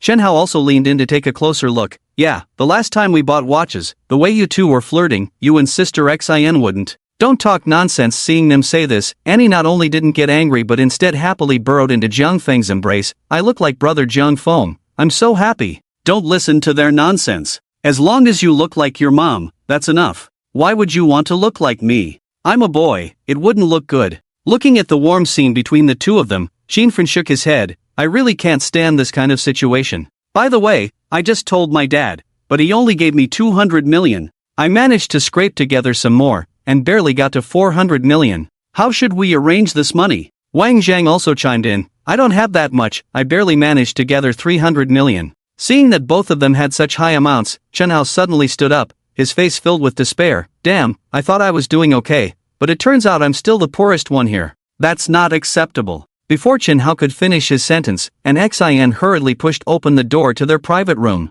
Behind her was a man wearing gold-rimmed glasses, dressed in a black suit, looking quite refined. When an Ni saw an Xin rush in with a flustered expression, she immediately jumped off Jiang Feng and ran towards an Xin. Mom, I finally found you. As she spoke, an Ni hugged an Xin's thigh. An Xin initially wanted to scold an Ni, but upon seeing the room full of people, she froze for a moment. Recognizing a few familiar faces, an Xin's expression softened considerably. She politely greeted everyone and then gave Jiang Feng a somewhat guilty smile. Every time an Ni sneaked away, she just happened to run into Jiang Feng, which was lucky for an Xin, but also unfortunate. The good part was that an Ni was safe when she met Jiang Feng. The bad part was that as an Ni's guardian, an Xin's impression in Jiang Feng's eyes must have diminished even more. An Xin awkwardly smiled at Jiang Feng and said, I'm sorry, Jiang Feng, I've troubled you again. Always considering herself a single strong woman, she revealed a rare hint of shyness in front of Jiang Feng. Jiang Feng smiled, it's not a trouble, I can only say that an Ni is quite lucky.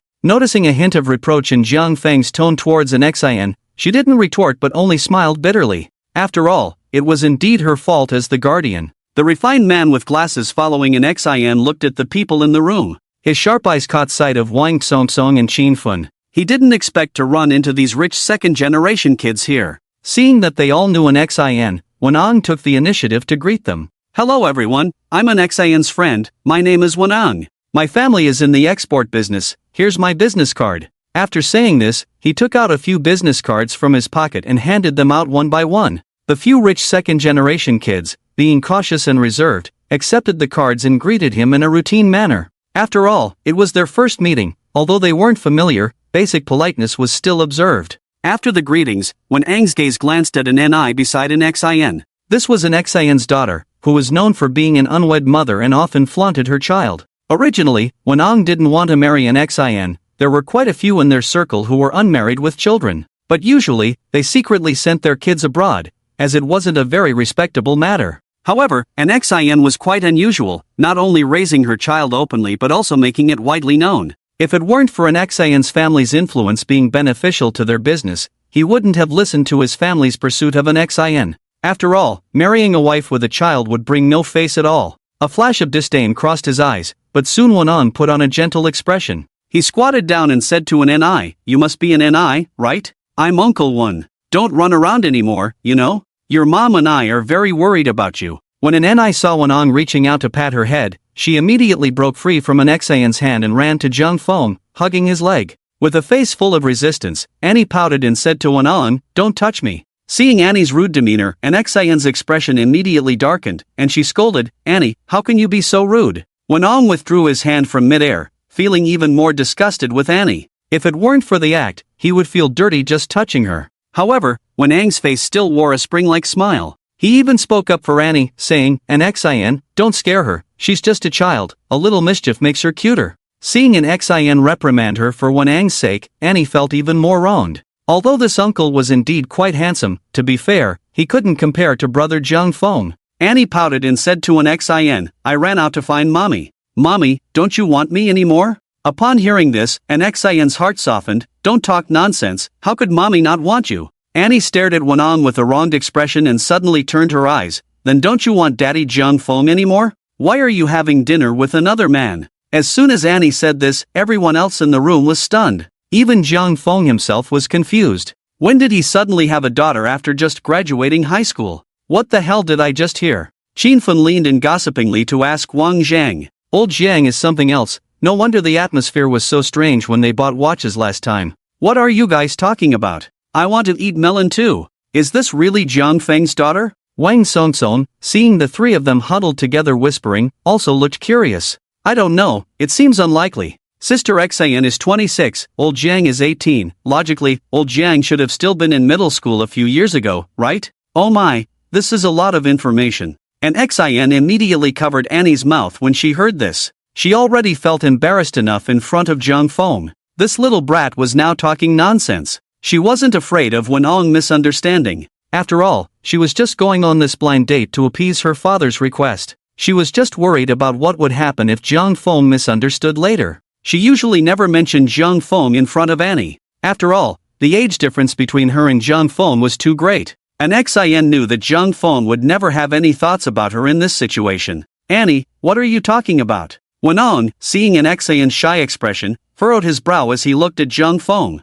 Although the blind date with an XIN was decided by the family, he had been very resistant before. However, after meeting an XIN today, Wenong began to persuade himself. After all, an XIN was indeed beautiful, and she was the only daughter of the Yin family. Marrying her would not only allow him to take over their family business but also have a stunning woman by his side. It was simply killing two birds with one stone. As for Annie, there were ways to make her disappear. Unexpectedly, a daddy Jung Fong had now appeared? Could this man before him be an XIN's ex-boyfriend? However, according to Wenong's investigation, Annie's father shouldn't be this young. It was unlikely to be this young man before him. Although this matter was extremely confidential in their family, there were still some clues that could be uncovered with careful investigation. Wenong frowned as he secretly assessed Jung Fong. Seeing that Jung Fong was extraordinary and even wore a limited edition Patek Philippe watch, if he wasn't mistaken, this watch should be worth over 10 million, a minute repeater. With all the luxury brands he wore and the fact that he was dining with Wang Songsong, before understanding Jung Feng's identity,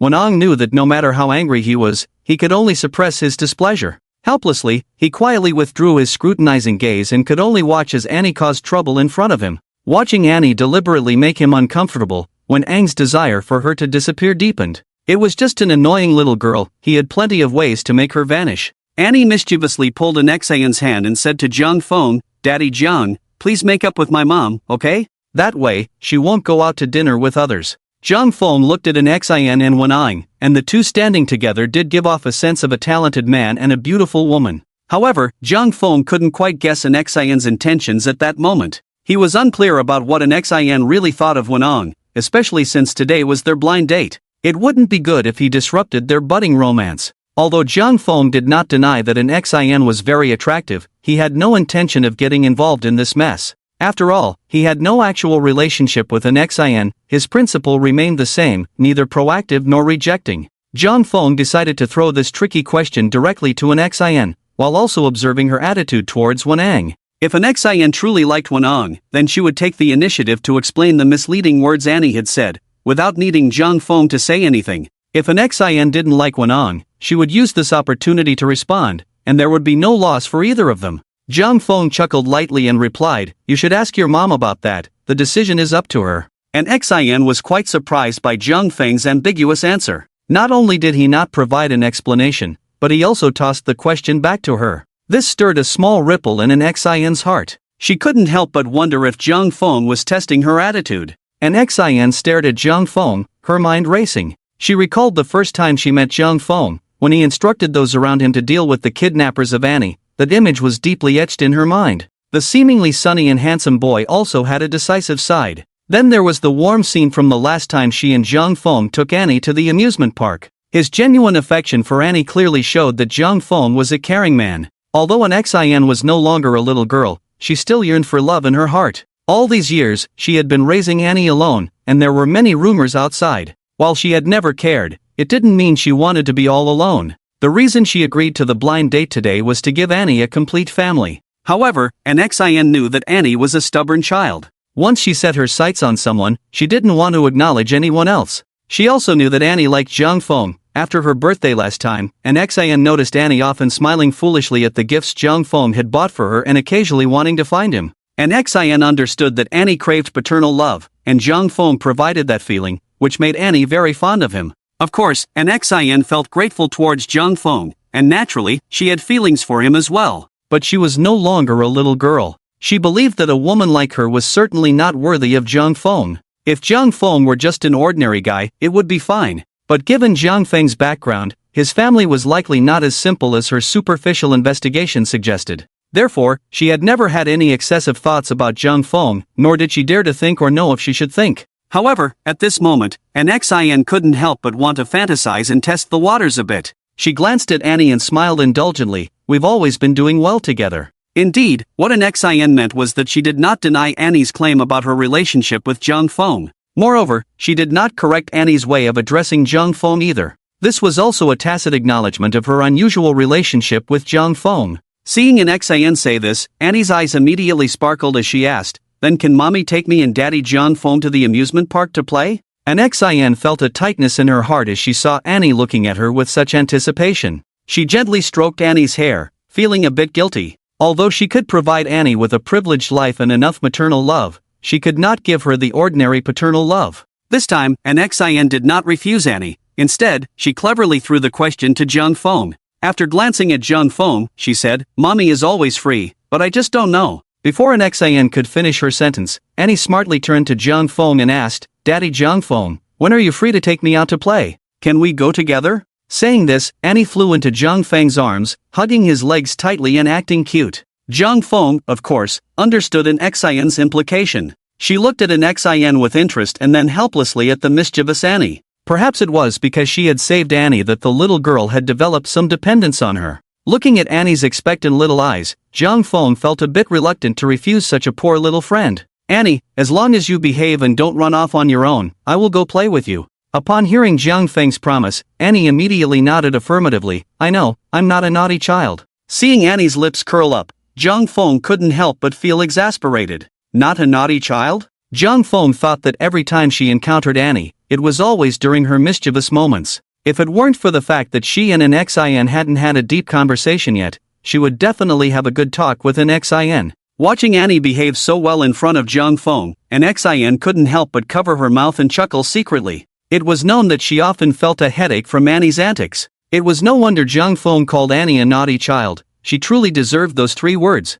It seemed that there was nothing she feared in her daily life. No matter how an XIN scolded or punished her, as long as there was a next time, Annie would still act as she pleased. Now that she was rarely willing to listen to Jung Fong, it surprised an XIN a bit. An XIN then turned to Wan Ong and apologetically said, "Mr. Wan, I'm sorry, but I might not be able to have dinner with you tonight. Annie never eats well outside, so I'll take her home first." When Ong understood the implication of an XIN's words, she was essentially rejecting him, wasn't she? Although he felt angry inside, with so many people around, he maintained his composure and smiled gently. "It's okay, XIN, you take Annie home first. We can have dinner together next time." When Wanong suddenly called her so affectionately, an XIN's expression stiffened a bit. She was just politely declining. She didn't expect Wanong to address her like that. An XIN couldn't help but think, what if Jung Fong misunderstood later? Her expression turned cold as she withdrew her polite smile. She said to Wanong flatly, "Let's talk about it later. I'm usually very busy and don't have much free time."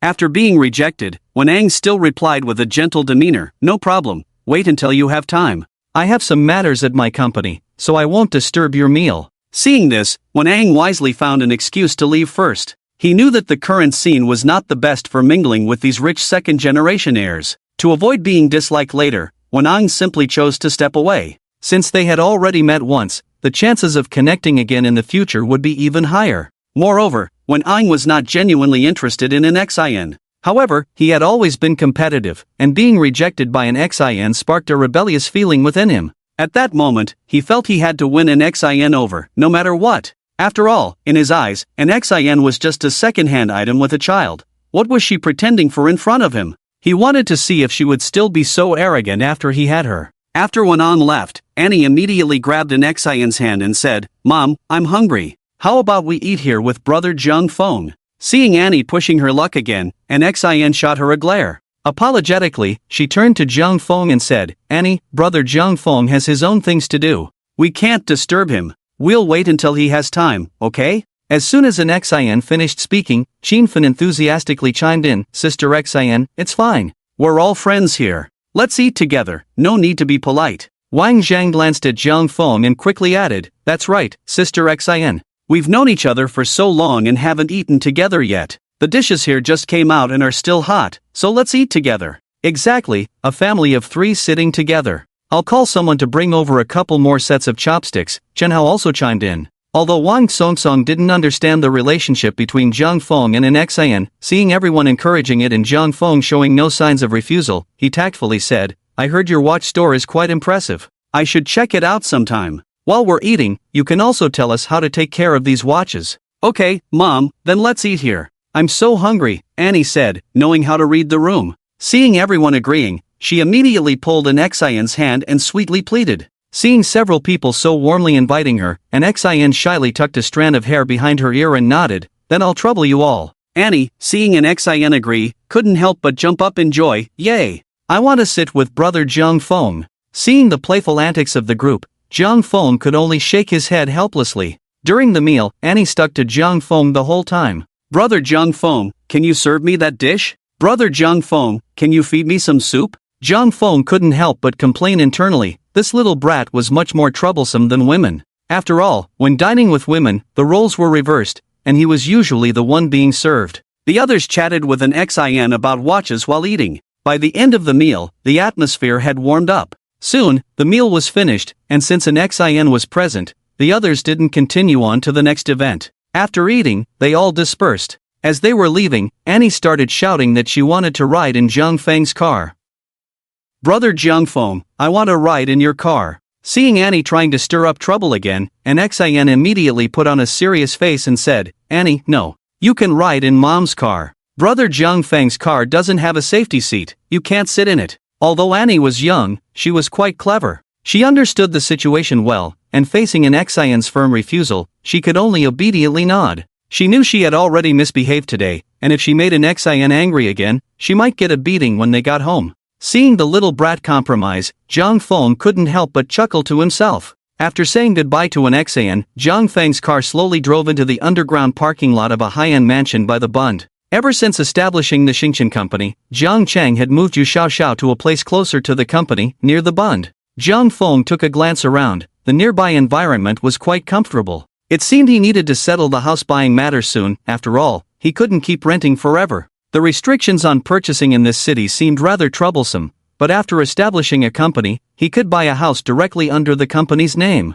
Jiang Feng pressed the unlock code at the entrance. After opening the door, he saw that only a dim light was on in the living room. To avoid startling Yu Xiaoxiao, he called out, "Xiaoxiao?" Hearing the sound of the door opening, Yu Xiaoxiao quickly wrapped herself in a bathrobe and walked out of the bathroom, her voice a bit uncertain as she asked, "Jiang Feng? It's me." Jiang Feng noticed a new pair of men's slippers neatly placed by the shoe cabinet at the entrance. After putting them on, he walked towards the sound. Before he reached the bathroom door, he saw Yu Xiaoxiao walking quickly towards him, and soon he felt a soft and full embrace as her jade-like arms wrapped around his back. "Why did you suddenly come, my little boss? Were you missing me?" Yu Xiaoxiao said, looking at Jiang Feng with a charming smile. "Of course I missed you. Can't you feel that I'm about to overflow with it?" Jiang Feng asked, pressing closely against Yu Xiaoxiao. "How annoying, I was just about to take a shower when you arrived." Yu Xiaoxiao playfully rubbed Jiang Feng's chest and continued, "Can you wait a moment?" Jiang Feng leisurely wrapped his arms around Yu Xiaoxiao as they walked towards the bathroom and the bedroom, responding with a drawn-out tone, "That won't be easy. How about we have a little competition in the water?" "Then where should I set the starting point?" Yu Xiaoxiao said cheerfully, leaning against Jiang Feng's chest. "No problem." Jiang Feng gently pinched Yu Xiaoxiao's chin, slowly pressing his lips against hers, activating his tongue's agile skills. The next day, Jiang Feng still walked out supporting his waist. Yu Xiaoxiao's combat power was truly formidable. 20 minutes later, Jiang Feng drove to the headquarters of Xingqian Investment Company. Upon receiving the news that Jiang Feng was coming to the company, Chen Shuer immediately went downstairs to wait for him. Today, she wore a pair of white high heels, a light, form-fitting white gauze dress, and a black blazer over it. With her wavy hair and seductive red lips, she exuded the aura of a strong, confident woman. Her face resembled a hibiscus, her brows like willows, and her eyes were more enchanting than peach blossoms as they captivated Jiang Feng. Watching the sexy enchantress walk towards him, Jiang Feng couldn't help but shake his head in amazement. Chen Shuer noticed Jiang Feng openly sizing her up and shot him a look that was both playful and reproachful. "My director Jiang, I've been waiting here for a long time. Look at my legs, they've become twice as thick from waiting. Why are you still standing there wasting time?" Seeing Chen Shuer's exaggerated tone, Jiang Feng realized she was quite upset with him. As the saying goes, the best way to heal a woman with grievances is to engage in a deep conversation with her. Identify the source of her grievances, then engage in multiple rounds of deep and shallow exchanges to break through it. This way, the barriers between them can be quickly dismantled. Jiang Feng felt it was necessary to address Chen Shuer's grievances. "I overslept after exercising early this morning, sorry to keep you waiting." How about I personally massage your legs later to make it up to you? Seeing Jiang Feng's cheerful expression, Chen Shuer couldn't help but roll her eyes at him. How naive. She didn't expect Jiang Feng, so young, to be quite the charmer. I wouldn't dare trouble Director Jiang with such a small matter. Let's go, my big boss. Noticing a hint of blush on Chen Shuer's cheeks, Jiang Feng couldn't help but smile. Manager Chen, it's no trouble at all, I enjoy doing this kind of thing the most. Women like Chen Shuer are probably the type who, during deep conversations, are both inexperienced and stubborn. Ignoring Jiang Feng's mockery, Chen Shuer composed herself and took the elevator upstairs with him. Since Jiang Feng had previously instructed her not to make a big deal about his identity to others in the company, as soon as they entered, Chen Shuer maintained a cool demeanor, walking beside Jiang Feng.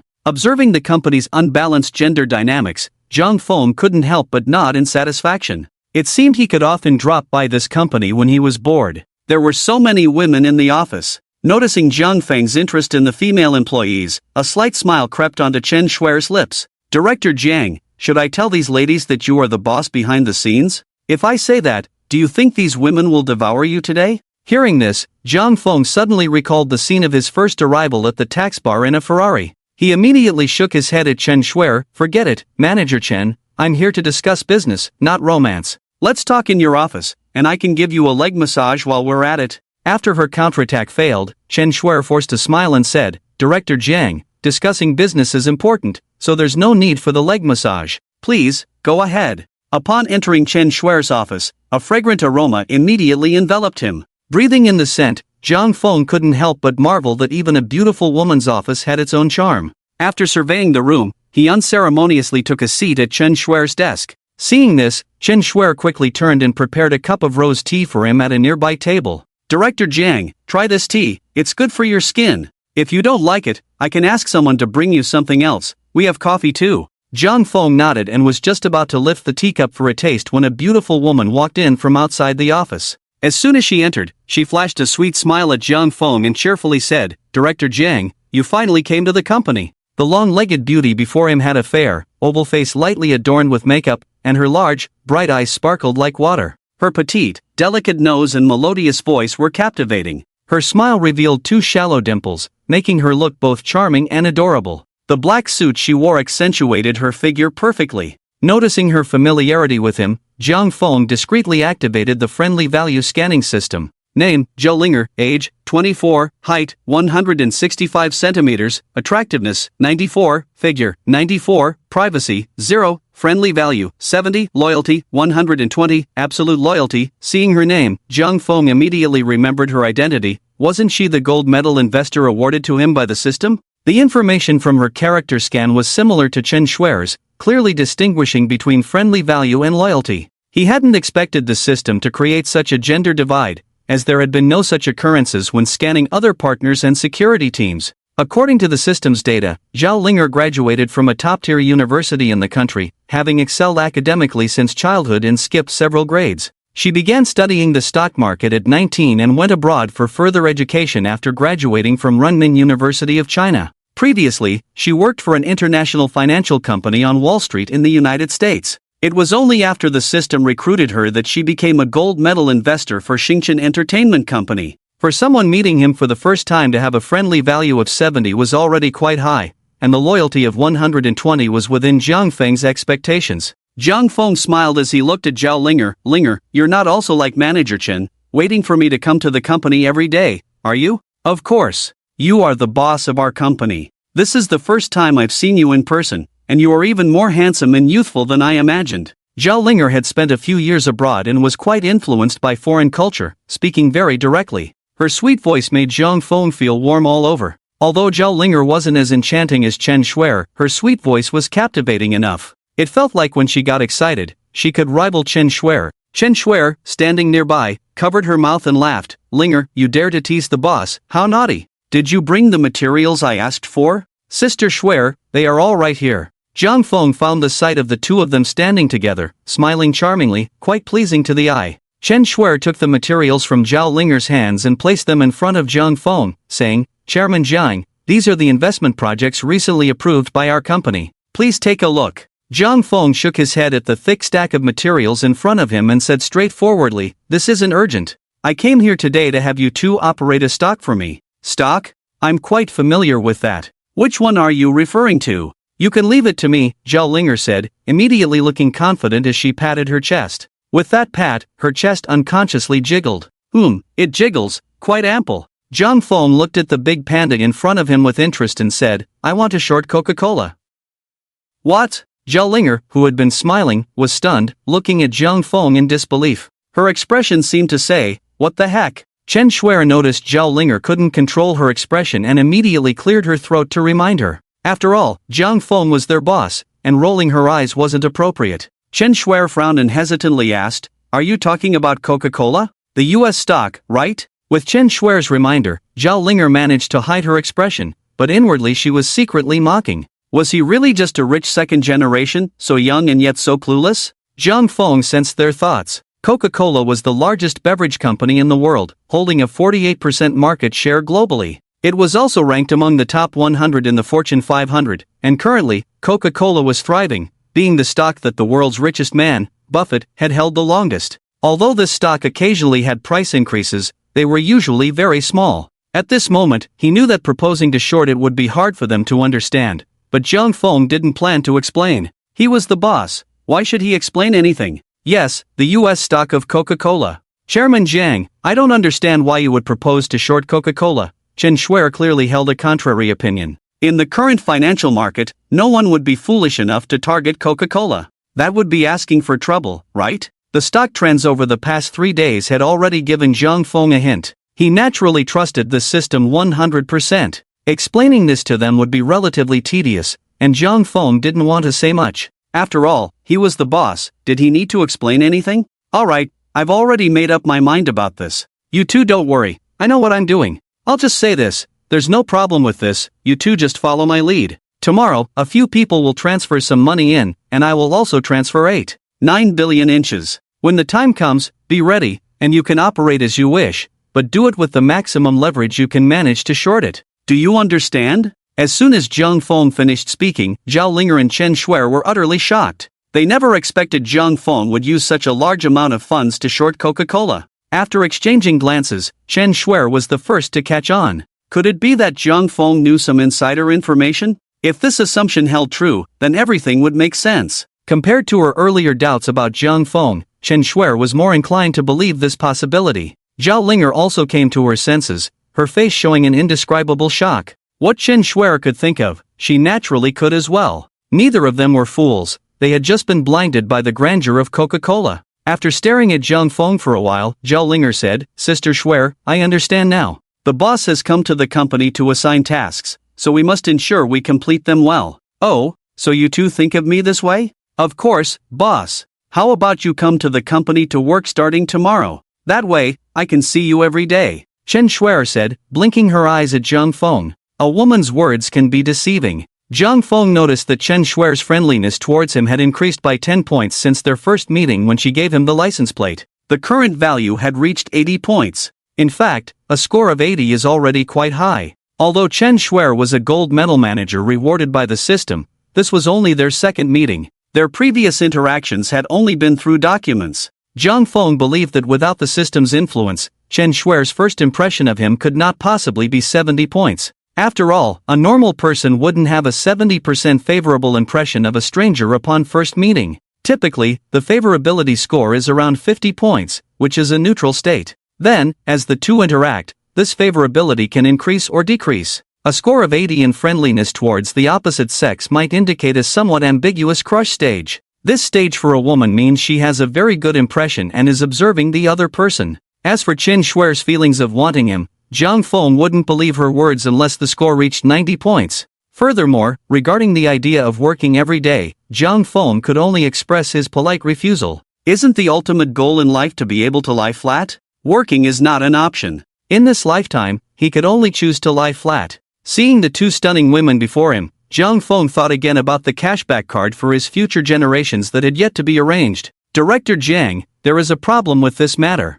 Can you tell me if there is any insider information? Chen Shuer asked with a hint of curiosity. Zhang Feng looked up and met Chen Shuer's gaze. For a moment, their eyes locked. After a few seconds, Chen Shuer surprisingly broke the eye contact first. Watching her slightly flushed face turn away, even clearing her throat to cover her embarrassment, Zhang Feng couldn't help but smile. Psychologically speaking, if you make eye contact with everyone, regardless of their gender, you will feel nervous and your heart will race, indicating that you are a sensitive person lacking confidence, or even someone who feels inferior. Such individuals fear that others will notice their insecurities when they make eye contact, leading them to subconsciously try to conceal it. The more they try to hide it, the more anxious they become, and the faster their heart races. This is also a primary reason why some people blush and have rapid heartbeats when encountering strangers. However, if you usually don't feel your heart racing when making eye contact with others, it indicates a different level of comfort. Suddenly feeling nervous under someone's gaze indicates that you have certain thoughts about the other person. It can also be said that you care a lot about how they see you and what they think of you. Therefore, deep down, you want to leave a good impression on them. With this thought in mind, your heart will involuntarily feel a bit anxious and tense. Then, you might subconsciously blush and your heart rate will quicken. Clearly, Chen Shuer does not belong to the self-deprecating type. Zhang Feng faced Chen Shuer's gaze with great composure and nodded affirmatively. I do know some insider information. He initially didn't want to tell the two of them about this matter, but then he thought that if he did, it would also be an opportunity to test the loyalty of Chen Shuer and Zhao Linger towards him. Although both of them were appointed managers by the system, they had never interacted with each other. He briefly explained the predicted trends of Coca-Cola's stock over the next 3 days to Chen Shuer and Zhao Linger, as well as the events that would affect Coca-Cola's stock. That's basically the situation. If you both have some spare money, you can invest a little. After understanding the whole situation, Chen Shuer and Zhao Linger didn't waste any more words. Director Jiang, I understand, but there's one more issue to consider. If we invest too much, it might attract their attention, so we probably need to cut down on the amount. Zhao Linger nodded in agreement. Sister Shuer is right. If we invest several hundred million, it won't make much of a splash for a top global company like Coca-Cola, but if over 10 billion suddenly comes in, it will definitely catch the attention of other investors, which could easily alert them. Zhang Feng nodded. What do you think is the most suitable estimated amount? Chen Shuer thought for a moment and said, I think within 10 billion is probably the operational limit. After all, there are too many shareholders holding onto such a strong stock. Zhao Linger nodded in agreement. Sister Shuer is right. 10 billion? With my 9 billion, plus Wang Songsong's 400 million, Xinfun's 400 million, Wang Zhang's 300 million, Chen Hao's 200 million, and Qi Yuan's unknown amount. Overall, it should be within 5 billion, not too far off. I just didn't expect there would be so many considerations in this wave of profit-taking. However, it's better to be cautious in such matters. After all, big stocks like this are closely monitored by the big shots on Wall Street and the securities department. If it's within 10 billion, I should at least be able to profit 20 to 30 billion. Earning 20 to 30 billion in 2 days could be considered a decent outcome. At least it's several times more than the small target mentioned by Wang Shoufu. About 5 billion, that number is not far off. After you tally it up later, you can start operating in advance. After explaining everything, Zhang Feng sent the account details of Xingchen Investment Company to Wang Songsong and the others via WeChat. Less than half an hour after sending the account, Wang Songsong quickly sent back a screenshot of the transfer, totaling 400 million. Xinfun was the second to send, also transferring 400 million. Wang Zhang sent 300 million, and Chen Hao sent 250 million. Seeing that Chen Hao had an extra 50 million, Zhang Feng curiously asked about it. Soon, he received a reply. I mortgaged 2 properties here in Modu, so I had an extra 50 million. Thanks in advance, brother Zhang. These few people are quite impressive in reality. After all, they are all in their 20s and worth over 100 million. Qi Yuan was the last to send a message. Old Jiang, wait a moment, I'll see if I can borrow more money, give me another hour. Got it, just transfer it over once it's ready. Zhang Feng replied. In the end, Qi Yuan managed to gather a small target through some means. It was similar to what Zhang Feng had in mind. The combined funds of the 5 people totaled 45 billion, with the total amount under 5 billion. After everything was settled, Chen Shuer and Zhao Linger personally escorted Zhang Feng to the parking lot. Watching Zhang Feng drive away in his Porsche, Zhao Linger stared blankly and said, Sister Shuer, what do you think? Do you believe that Director Zhang's insider information is reliable? How could he know that there was a problem with Coca-Cola's production chain? I don't know, Chen Shuer sighed after exhaling. But in my opinion, someone who can suddenly come up with over 10 billion in funds shouldn't be a fool. To short such a popular stock, if he doesn't have considerable confidence, I don't think an ordinary person would take the plunge. Although there's no absolute in the stock market, if he's willing to make this move, it shows he must have a fair amount of assurance. Zhao Linger nodded in agreement. You're right. I believe that someone who can make us return to the country without hesitation isn't a fool either. We'll know the results in a couple of days. If what he said about the insider information is true, then he's definitely not simple. Knowing in advance that there was a problem with Coca-Cola's production chain is indeed a shocking matter. Either Jiang Feng has an insider at Coca-Cola, or this incident is connected to him. Linger, you wouldn't have developed feelings for our boss, would you? After all, he is quite handsome, Chen Shuer teased, pinching Zhao Linger's smooth cheek. Seeing Chen Shuer teasing her again, Zhao Linger pouted and said, Sister Shuer, I'm not that superficial. Although I admit he fits my aesthetic, I'm not someone who is obsessed with looks. Unless he's really impressive, I might consider it. You little girl, I see you're just all talk. Sister Shuer, I'm being serious. After leaving the Xingchen Investment Company, Jiang Feng called Zhou.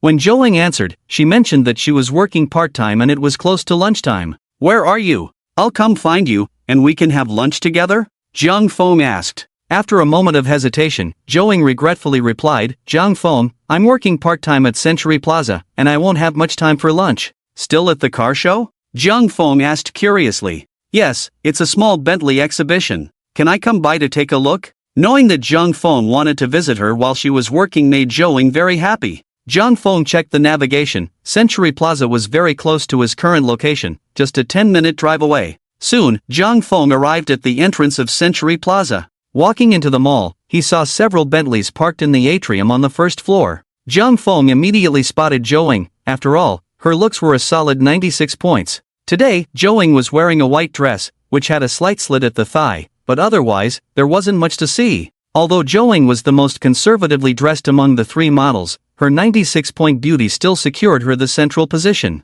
Jiang Feng watched as Zhou looked around eagerly, clearly keeping an eye out for his arrival. When she saw Jiang Feng approaching, a charming smile blossomed on her face. This smile, full of charm, left some onlookers completely mesmerized. Jiang Feng smiled and walked directly to Zhou Ying's side. Yo, Bentley, could you introduce me to this model next to you, miss? Upon hearing this, Zhou Ying put away her expression, quickly shifted her gaze, and deliberately replied with a cold demeanor, Sorry, if you want to know about the car, please find a salesperson.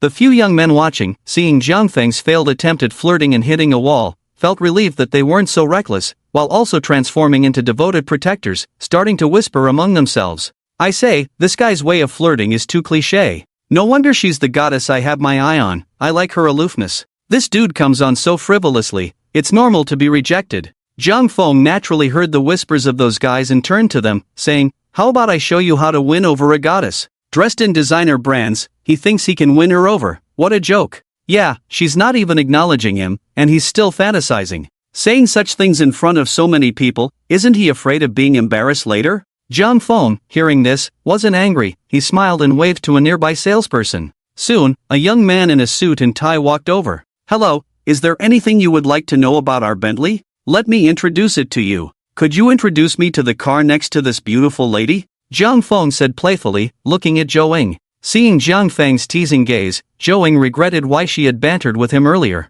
With so many people watching and her part-time job at stake, she had no way to deal with Jiang Feng. When the young salesperson approached, he immediately noticed Jiang Feng's extraordinary outfit and the Patek Philippe watch on his wrist. With a very courteous expression, he said, Alright, bro, I'm Chen Hong, the salesperson at this Bentley showroom. It's a pleasure to serve you. May I ask how to address you? My surname is Jiang Feng replied with a smile. Mr. Jiang, this Bentley Continental GT is our latest 6.0 convertible model. This car features a one-button start, which is very convenient, plus it has all-wheel drive. Importantly, it has the latest 6.0 engine, boasting a super powerful 626 horsepower and an aided transmission. Listening to Chen Heng's introduction, Jiang Feng looked at the elegant design of the Bentley Continental, naturally walked up, and opened the driver's door to sit inside. From the outside, this Bentley Continental GT has a very elegant shape, and its interior is also very luxurious. The color scheme combines cream white and black, along with a comfortable gear lever made of crystal material. Most importantly, it features an oversized LCD screen that many ordinary luxury cars might not even have. This sense of luxury and refinement is indeed worthy of being their flagship model. Hello, Mr. Jiang, here is the convertible button for the Continental. Pressing this button will open the roof in just 35 seconds, and the most special thing is that even while driving, as long as our speed does not exceed 40 kilometers per hour, we can also open and close the roof. Chun Hong meticulously squatted beside Jiang Feng, explaining various functions. At the same time, he continuously demonstrated the car's features for Jiang Feng. Seeing Jiang Feng's calm demeanor, a few people began to whisper again. Look at his outfit, he does seem quite wealthy. Could it be that he really plans to buy it? If he does, won't our earlier mockery just slap us in the face? You're overthinking it. After watching for so long, didn't those who just sat in it not buy it? You can also go up and try sitting in it. I think I'll pass. I don't even have a driver's license, and I wouldn't know how to operate any of the buttons. It would be so embarrassing, anyone with eyes would see that I can't afford it. Jiang Feng, who had excellent hearing, ignored their murmurs. Jiang Feng was the type of young person who was accomplished and not self-deprecating. With a wallet so full, what was there to fear? How much is this car? Jiang Feng asked, stroking the genuine leather interior. Mr. Jiang, this Bentley Continental GT is this year's top model. Its features include adjustable seats, memory settings, massage, ventilation, multifunctional heated seats, as well as ACC collision avoidance and various other assistance functions. The powertrain is also top tier, so the price is a bit steep, roughly around 5 million yuan including tax. Chen Hong had already introduced this Bentley Continental several times today, but so far, no one had placed an order. Jiang Feng looked to be only about 20 years old, yet the price of this Bentley Continental GT was a staggering 5 million. At this moment, Chen Heng's expectations for Jiang Feng were not very high. Nevertheless, he still maintained a standard smile while serving Jiang Feng. Jiang Feng nodded and, after getting out of the car, turned to Zhou beside him. Beautiful lady, what do you think of this car? Seeing him tease her again, Zhou rolled her eyes secretly. Are you going to buy it? Jiang Feng raised his chin and asked Zhou, if I buy this car, can you go on a date with me later? After Jiang Feng said this, the group of men could no longer hold back. TCH, this guy really knows how to show off. Seriously, I've never seen such a pretentious pickup line before. I don't believe he would actually buy this car just to date this beauty. Zhou looked at Jiang Feng with a somewhat complicated expression. She knew Jiang Feng was wealthy, but she didn't expect him to be this rich. Buying a car worth several million seemed to be no burden for him at all. She couldn't help but wonder what kind of family he came from and how his parents could give him so much money. Before her family had issues, Zhou had some savings too, but it was only a few tens of thousands. Back then, she thought of herself as a little rich girl, but it turned out she was overestimating herself. After a moment of hesitation, her face slightly flushed, she said, actually, even if you don't buy it, I can still go on a date with you. Wow, am I hearing things? Damn, does flirting really work? Why don't we try it too? No way, are you as handsome as him? What if the goddess is attracted to his looks? That's not the point. Actually, I came here to buy a car, the date is just a bonus. Sorry, beautiful, but even if you want to go on a date with me, I have to buy this car first. Hearing Jiang Feng's cheeky response, Zhou couldn't help but puff up her cheeks in annoyance. If there weren't any outsiders around, she might have directly bitten Jiang Feng, but since she was working part-time, she had to let it go. Jiang Feng pinched Zhou Ying's cute little face and asked with a grin, what do you think of this car? Seeing Jiang Feng act so intimately in front of so many people, Zhou couldn't help but feel shy, her ears turning a bit red. Although they had held hands and kissed before, Zhou still felt bashful. She tried to hide her embarrassment by looking at the car, her eyes filled with admiration as she said, this car is quite nice, it's very comfortable and looks good. Zhou seemed to have a good impression of the car. This Bentley Continental was indeed beautiful. The key feature of this convertible model was its automatic roof opening function, eliminating the need for manual assembly. Jiang Feng really didn't understand manual convertible supercars. That kind of car may look flashy, but on a rainy day, it really becomes a burden. Plus, with the wind and sun beating down, Jiang Feng felt that kind of car was not to his taste. The models on display today included the Continental, the Bentayga, and the Flying Spur. Among these three, only the Continental's appearance was most suitable for girls. Previously, when he shared information about the US stock market with Wang Songsong and the others, the system rewarded him with 5 mid-level cashback cards.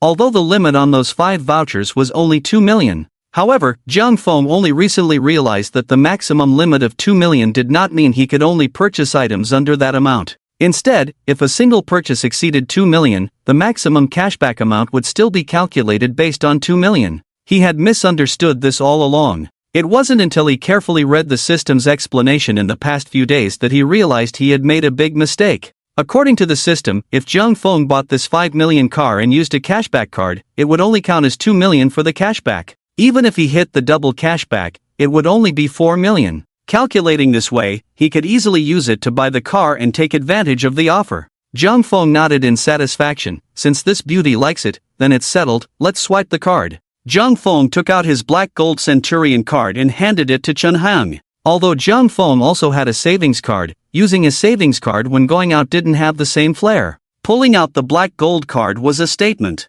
Everyone has a savings card, but this special black card isn't something everyone can get. When Jung Fong said he wanted to buy the Bentley Continental, Chen Hang was already quite shocked. Seeing him pull out the black gold card made him even more astonished. A person holding a black gold card must be someone of considerable means, a true rich kid. Chen Hang immediately nodded respectfully and took Jiang Feng's bank card. By the way, if I buy this car, can this beauty go on a date with me later? Chen Hang glanced enviously at Zhou Ying, thinking to himself how unfortunate it was that he was a boy. Well, if Miss Zhou agrees, it should be fine, just tell the manager, he replied. Jokingly, who would still go to work with a client like this? How much could one earn in a day? A big shot could give it to you in a minute. Then it's settled, Jung Fong said, pinching Zhou Ying's delicate face again. Beauty, wait for me a moment, once I'm done, I'll take you on a date. Zhou Ying, once again publicly teased by Jung Fong, felt even more shy. If she had known, she wouldn't have pretended not to know Jung Fong from the start.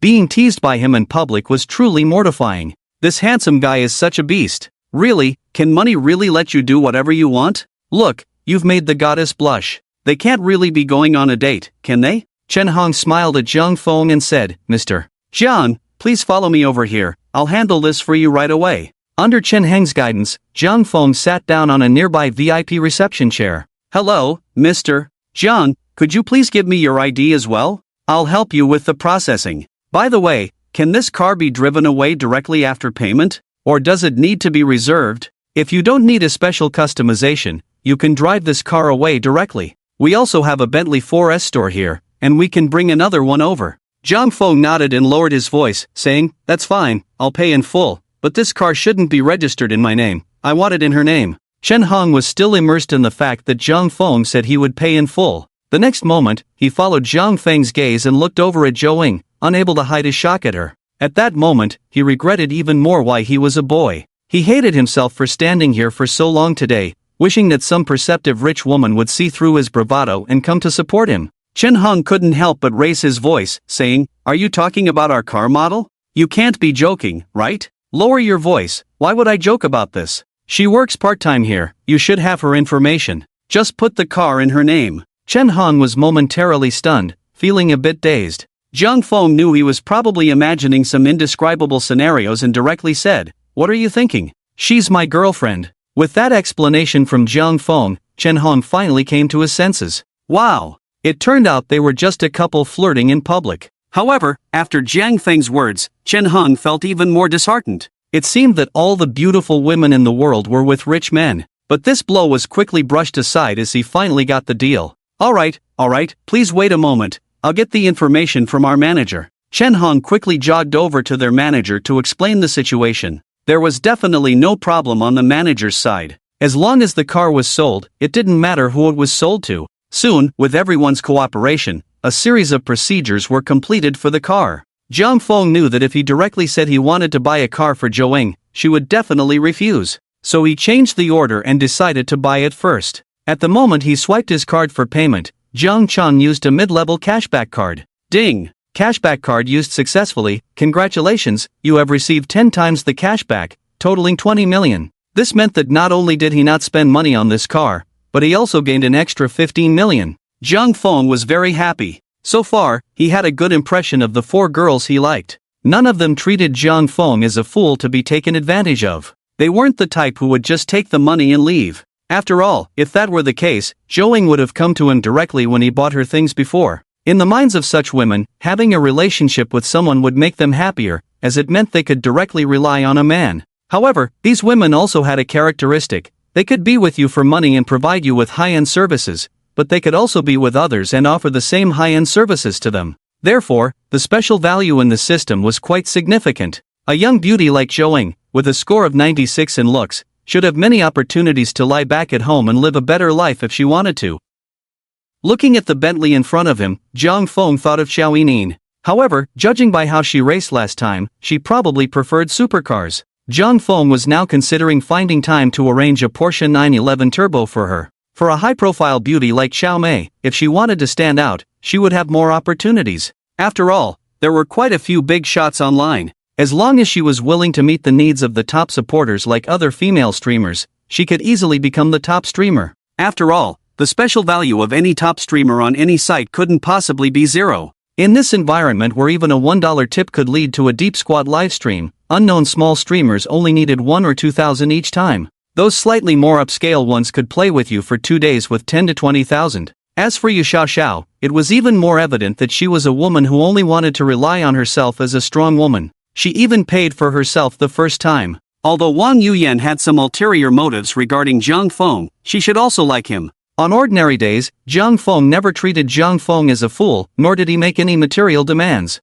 Zhang Feng walked towards Zhou with the completed documents in hand. He waved the documents at her and said, "Beautiful lady, it's done, you can clock out now." Zhou didn't show much reaction to Zhang Feng getting a new car. After all, having witnessed him pick up cars several times in a row, she had grown somewhat accustomed to it. Although she couldn't help but marvel at Zhang Feng's extravagance each time. Zhou asked, "Truly a tycoon, so this car is yours now, right?" "It's not mine, it belongs to you now," Zhang Feng replied, handing the documents to Zhou. Zhou took the documents in a daze. Before she could even look them over, the person in charge of the car show quickly approached with a few others. The group flanked Zhou on either side and joyfully set off fireworks. Bang bang! 2 loud explosions echoed, and colorful confetti scattered. The group exaggeratedly clapped their hands. "Zhou, congratulations on becoming the esteemed owner of a Bentley." Zhou, still in shock, wore a bewildered expression. Li Xiao, the Bentley representative, immediately explained, "MS.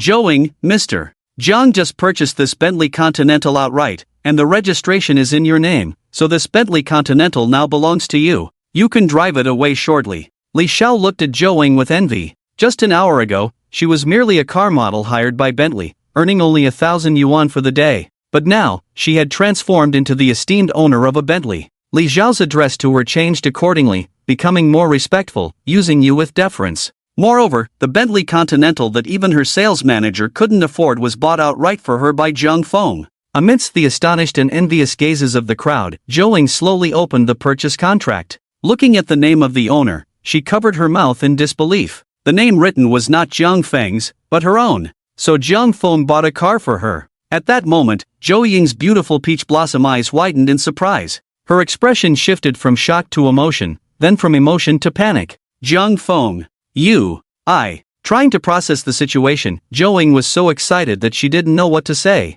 After all, this was a car, not just a handbag. This was a 5 million yuan vehicle. Zhou, feeling a bit flustered, threw herself into Zhang Feng's arms. The onlookers began to stir. Why do I want to be jealous, but feel unqualified? He bought a car and even gifted it to a model of this caliber? No, didn't you hear? It's obvious that the handsome guy bought a car for that beautiful lady, and it's a 5 million yuan car. Damn, I apologize for my earlier comments, I'm the one who doesn't deserve it. Is this how rich people woo women? I might never learn it in my lifetime.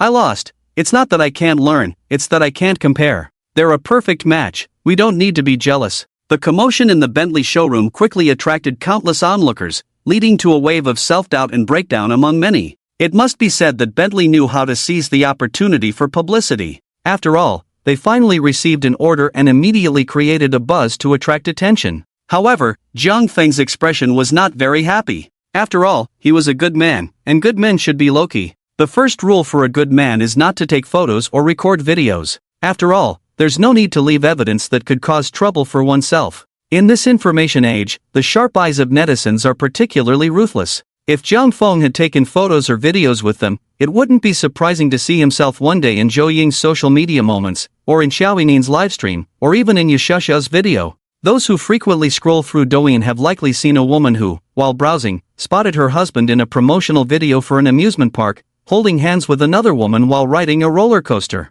This incident even trended on Douyin for several days. So, a good man shouldn't casually take photos. Originally, the event organizer wanted to take a photo with Zhang Feng and Zhou, but Zhang Feng politely declined. "Mr. Zhang, the car has been processed for you and is ready for you to drive away at any time." If there are no special requests regarding the license plate, we can handle that for you now, so you won't need to make another trip, the event organizer said thoughtfully. After all, Jung Fong was a customer with a black gold Centurion card who paid in full for the car, and Bentley was determined to provide the best service possible to leave a great impression on him. Jung Fong nodded, then let's handle it together. All right, Mr. Jiang. Seeing Jung Fong buy a car for Zhou, the other two car models were so jealous they could have bitten their gums to pieces. They were already envious that Zhou was more beautiful than them and stood in the center position, and now she had such a handsome guy flirting with her. What they didn't expect was that this handsome guy actually bought Zhou a car. This wasn't just any car worth hundreds of thousands, it was a 5 million yuan car.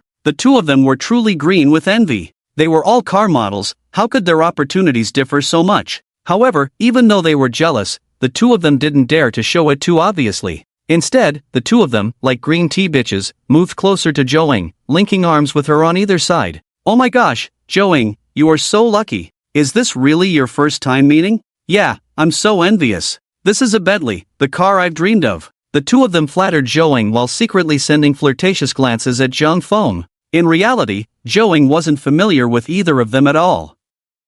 This was their first meeting today. Aside from introductions, they hadn't spoken at all. Yet at this moment, the two acted as if they were close friends, intimately holding her hands. This made Zhou feel a bit awkward and unsure of how to react. Jung Fong discreetly used his friendly value to check their information. Although both of their special values were in single digits and their figures were decent, their looks were only in the 80s. Jung Fong felt no interest at all. People are such realistic beings. Previously, an 80-point beauty would have been considered a goddess in Zhang Feng's eyes. But once you have the conditions for choice, and after getting used to beauty scoring in the 90s, an 80-point beauty no longer seems beautiful in your eyes. Noticing Zhou Ying's awkwardness, Jung Fong took her to a secluded VIP lounge. He instructed Bentley to expedite the processing of the license plate. Leaving the gaze of the onlookers behind, it was finally just the two of them, and Zhou Ying felt free of any reservations. She tightly embraced Jung Fong, her heart already overwhelmed with emotion.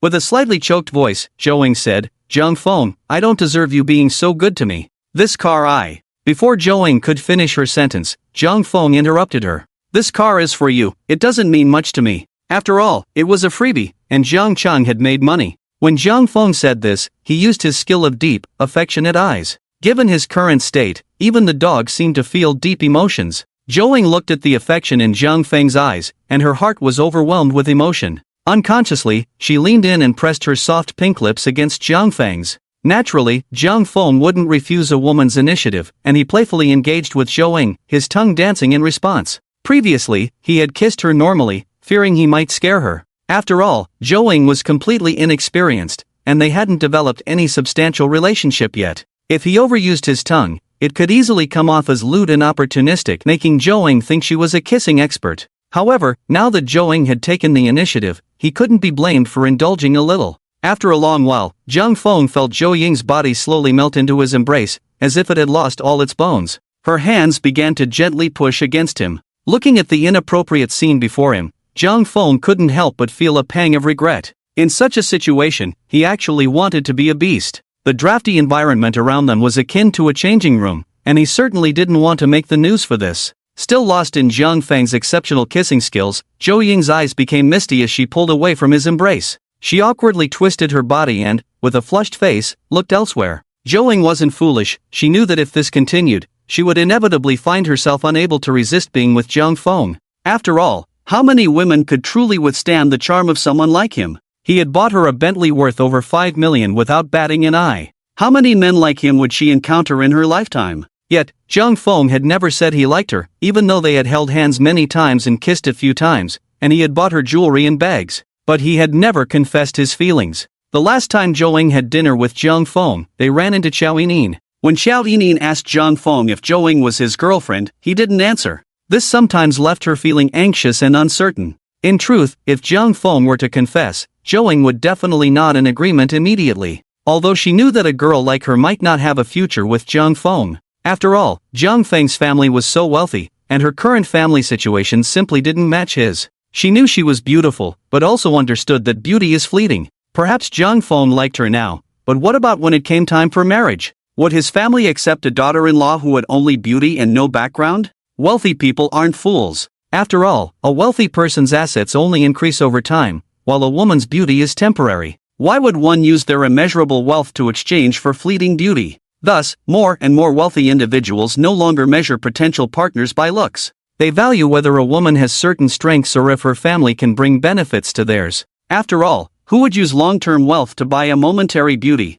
Just look at Ma Baba and Wang Shoufu. None of their original partners could be called great beauties. Zhou Ying had struggled with this before. She was no longer that naive little girl. She understood that she had no future with Zhang Feng. Yet, at this moment, looking at Zhang Feng, she felt an impulsive determination. She didn't want to reject someone who made her heart flutter at the best and most beautiful age of her life. Even knowing that she and Zhang Feng might part ways in the future, at least they would have confirmed their time together, rather than waiting until she was old and fated to reminisce and regret not choosing to be with Zhang Feng. Zhou Ying felt that with Zhang Feng being so good to her even before they had confirmed their relationship, what more could she possibly want? She glanced around, covering her nervous heartbeat, and said to Zhang Feng, next time, okay? Next time, wait until I'm ready. Seeing Zhou Ying shyly part her lips to say this, Zhang Feng's breath caught in his throat. Naturally, he agreed to such an infuriating scene. After all, his persona was that of a good man. He would never do something beastly like forcing himself on someone. Unless the current setting changed to a hotel, Zhang Feng might reluctantly consider being a beast. However, even though Zhang Feng wanted to be a good man, Zhou Ying's long, fair legs, exposed in her split dress, were unreservedly resting beside him. Even someone like Zhang Feng, who had seen countless legs, had to admit that these were indeed good legs. At this moment, he didn't hold back and directly pulled Zhou Ying into his embrace, reigniting their passionate exchange. This time, his advances were even more intense than before, and he also enjoyed the thrill of cuddling a panda. Truly, as a national treasure, the panda was round and soft to the touch. Within minutes, Zhou Ying was overwhelmed and called for a stop. Since Zhou Ying called for a halt, Zhang Feng chose to let her go. Watching Zhang Feng stop his actions, Zhou Ying let out a sigh of relief. After all, they were outside, and she wasn't yet open enough to be completely free in public. After adjusting her clothes, she obediently nestled into Zhang Feng's arms. After dinner with Zhou Ying, Zhang Feng returned to the Star Investment Company. He had initially wanted to take Zhou Ying out for a stroll, but she seemed afraid of him spending money on her and expressed her desire to continue her part-time job in the afternoon, politely declining Zhang Feng's offer.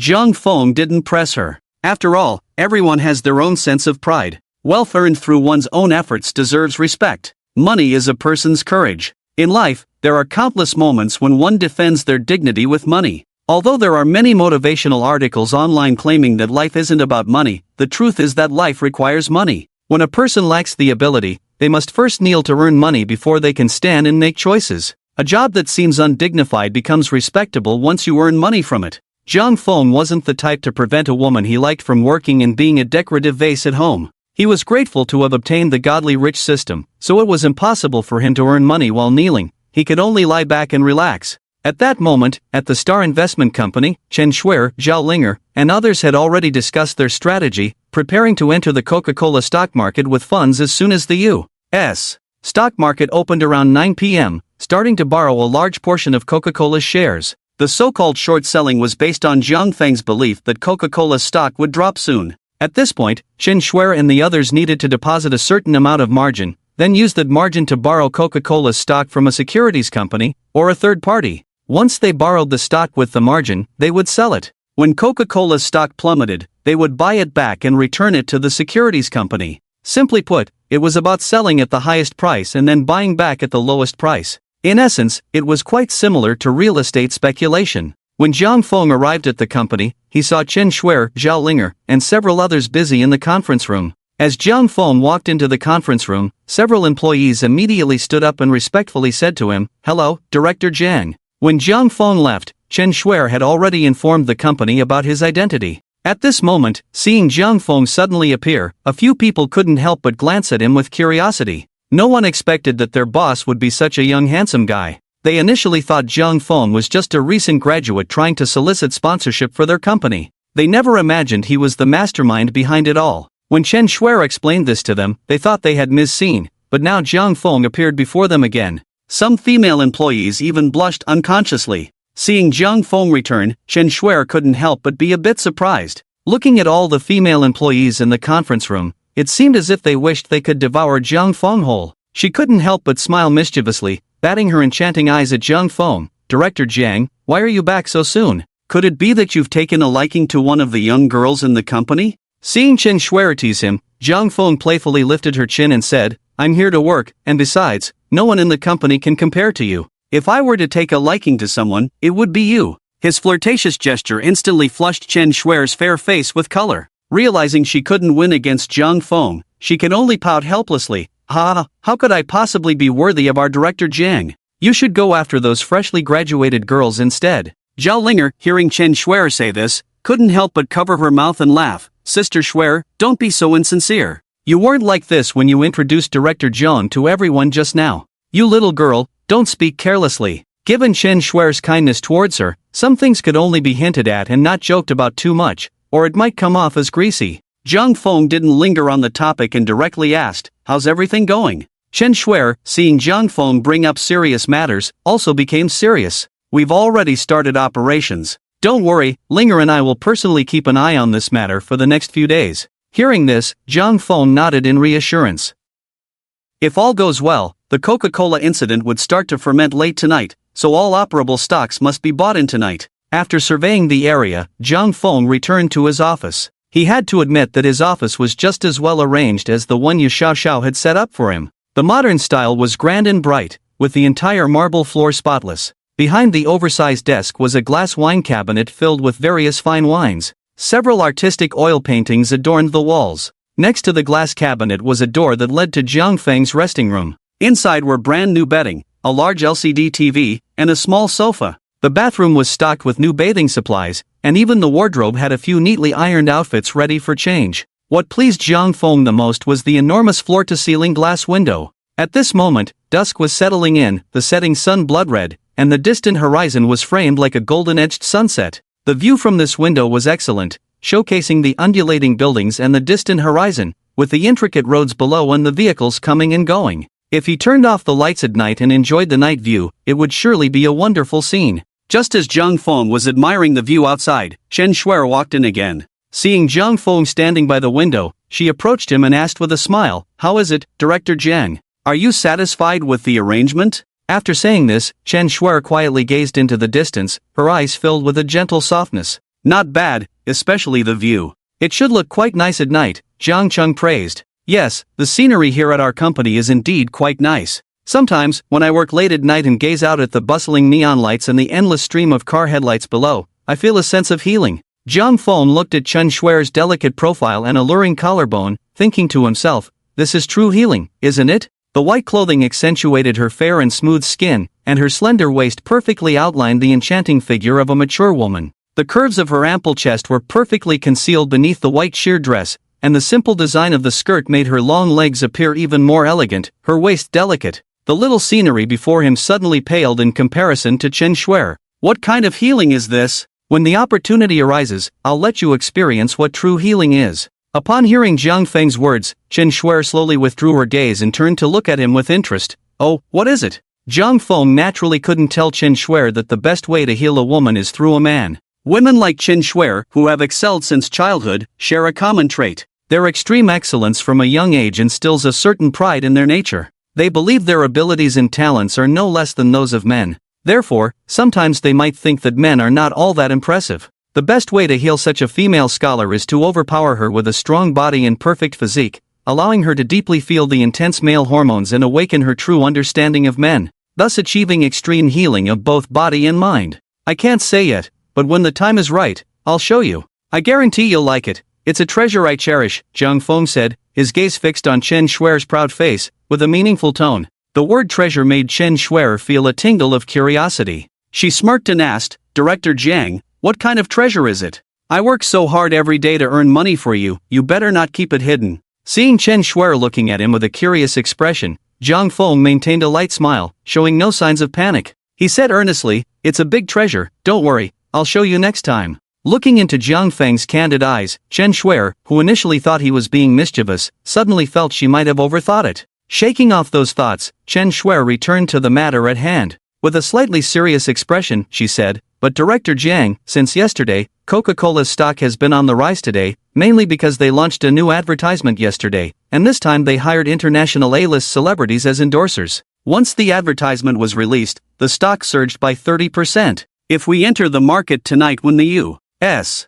stock market opens and the stock continues to rise, we might lose nearly $1 billion in just a few hours. Zhang Feng naturally knew this news, as the system had already alerted him. Coca-Cola's new advertisement not only featured top international stars but also included several popular celebrities from our country as endorsers. The star effect had led to a continuous increase in Coca-Cola's sales over the past few days. Therefore, when the stock market opened, Coca-Cola's stock skyrocketed. Zhang Feng and their operation required Coca-Cola's stock to drop in order to short sell and make a profit. So currently, they were in a state of direct loss. In just 4 hours, nearly $1 billion had already been lost. If this continued to rise, Chen Shuer feared that the losses might double by tomorrow's opening. Listening to Chen Shuer's advice, Zhang Feng calmly shook his head. It's fine, just do as I say when the market opens tonight. According to the trends in the U.S. stock market, Coca-Cola would not be able to maintain its high momentum from today. So as long as they can withstand today's rise, tomorrow will be the turning point.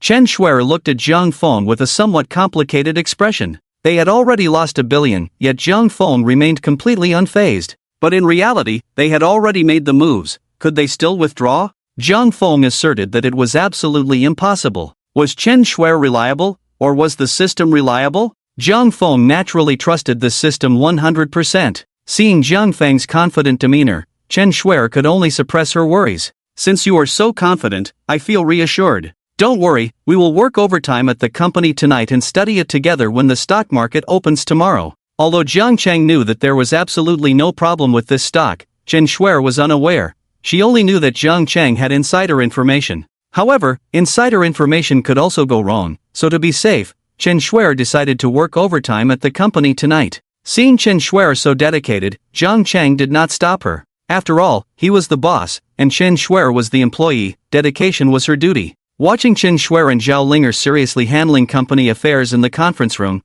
Zhang Feng did not disturb them. After casually finding a restaurant to have dinner, Zhang Feng returned to the office bedroom, summoned his pet dog, and started playing Honor of Kings. The soft bed made Zhang Feng feel drowsy immediately. After playing a couple of rounds, he put away his phone, turned off the lights, and snuggled into bed to sleep. He didn't know how long he had slept, but he woke up groggily from his dreams. Feeling the pressure of his big treasure, he rubbed his eyes helplessly and sat up. Looking around at the somewhat unfamiliar environment, Zhang Feng realized he had fallen asleep at the company. After his eyes adjusted to the darkness of the bedroom, he stood up and walked toward the bathroom. When he reached the bathroom door, he pressed the doorknob and opened the door. However, what greeted him was a completely naked body. Zhang Feng, who had been awakened by the urge to urinate, felt a bit annoyed in his chest. The sight before him only made him more furious. The snow-white, rounded panda and the perky, round but were fully exposed to his eyes. The waist was soft and slender, delicate enough to be grasped in one hand, the figure was slim and graceful, with curves in all the right places, and the chest stood tall and proud, captivating.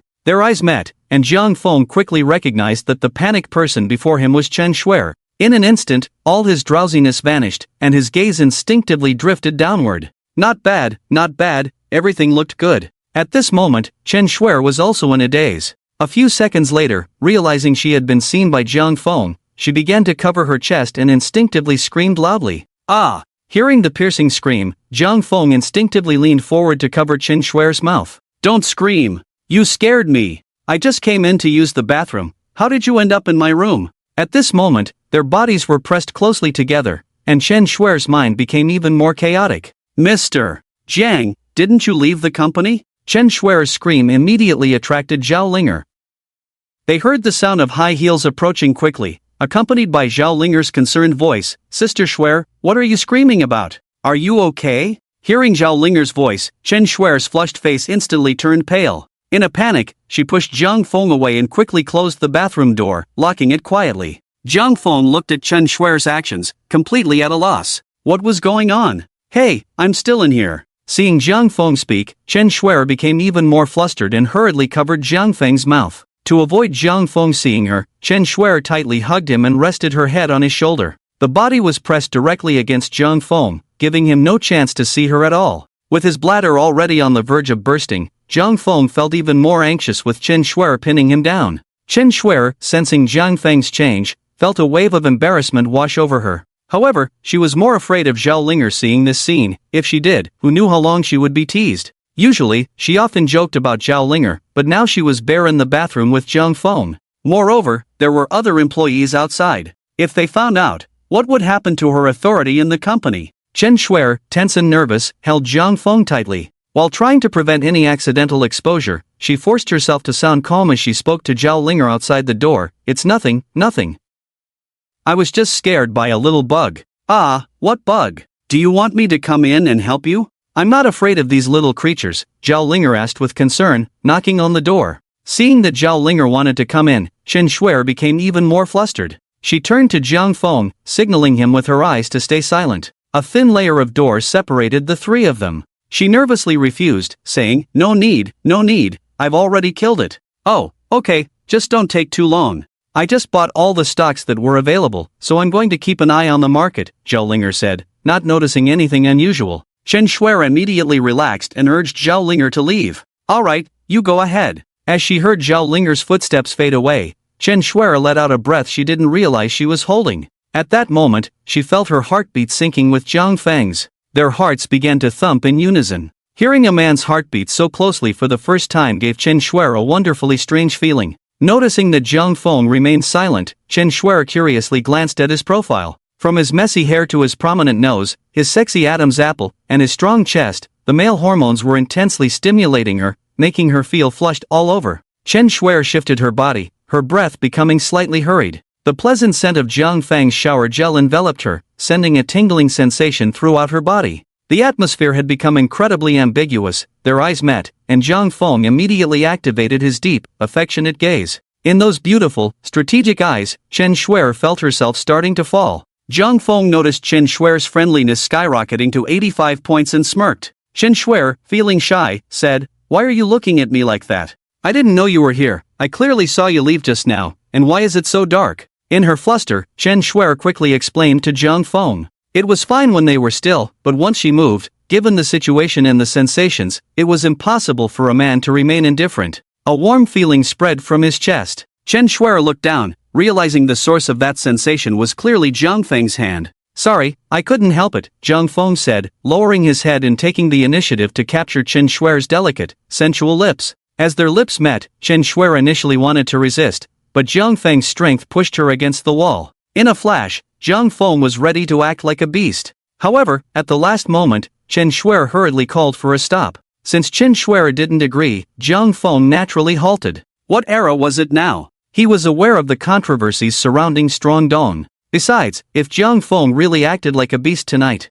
given Chen Shuer's personality, it was likely that she would never have a second interaction with him. In order to maintain a steady flow for the future, Zhang Feng decided to endure her. As expected, when Zhang Feng stopped, the friendliness that had slightly decreased rose back up. In moments like this, respecting a woman easily makes her feel fondness. Moreover, Zhang Feng was handsome, and during their kiss, his shirt had long since come off. At that moment, his strong chest muscles could rival Chen Shuer's beauty. Chen Shuer covered her cheeks, turned around, and hastily grabbed a bathrobe to wrap around herself before quickly leaving Zhang Feng's room. Back in her office, Chen Shuer's face was still flushed. Seeing that Zhao Linger was not in the room, she couldn't help but breathe a sigh of relief. Fortunately, Zhao Linger was in the conference room working overtime. Otherwise, if she had noticed something was off, it would have led to a troublesome interrogation. Chen Shuer glanced at her phone. It was already past 3 in the morning. Just as she was about to take a shower, Zhang Feng had come in. Afraid of being discovered, she felt tense, especially after Zhang Feng had pinned her against the wall.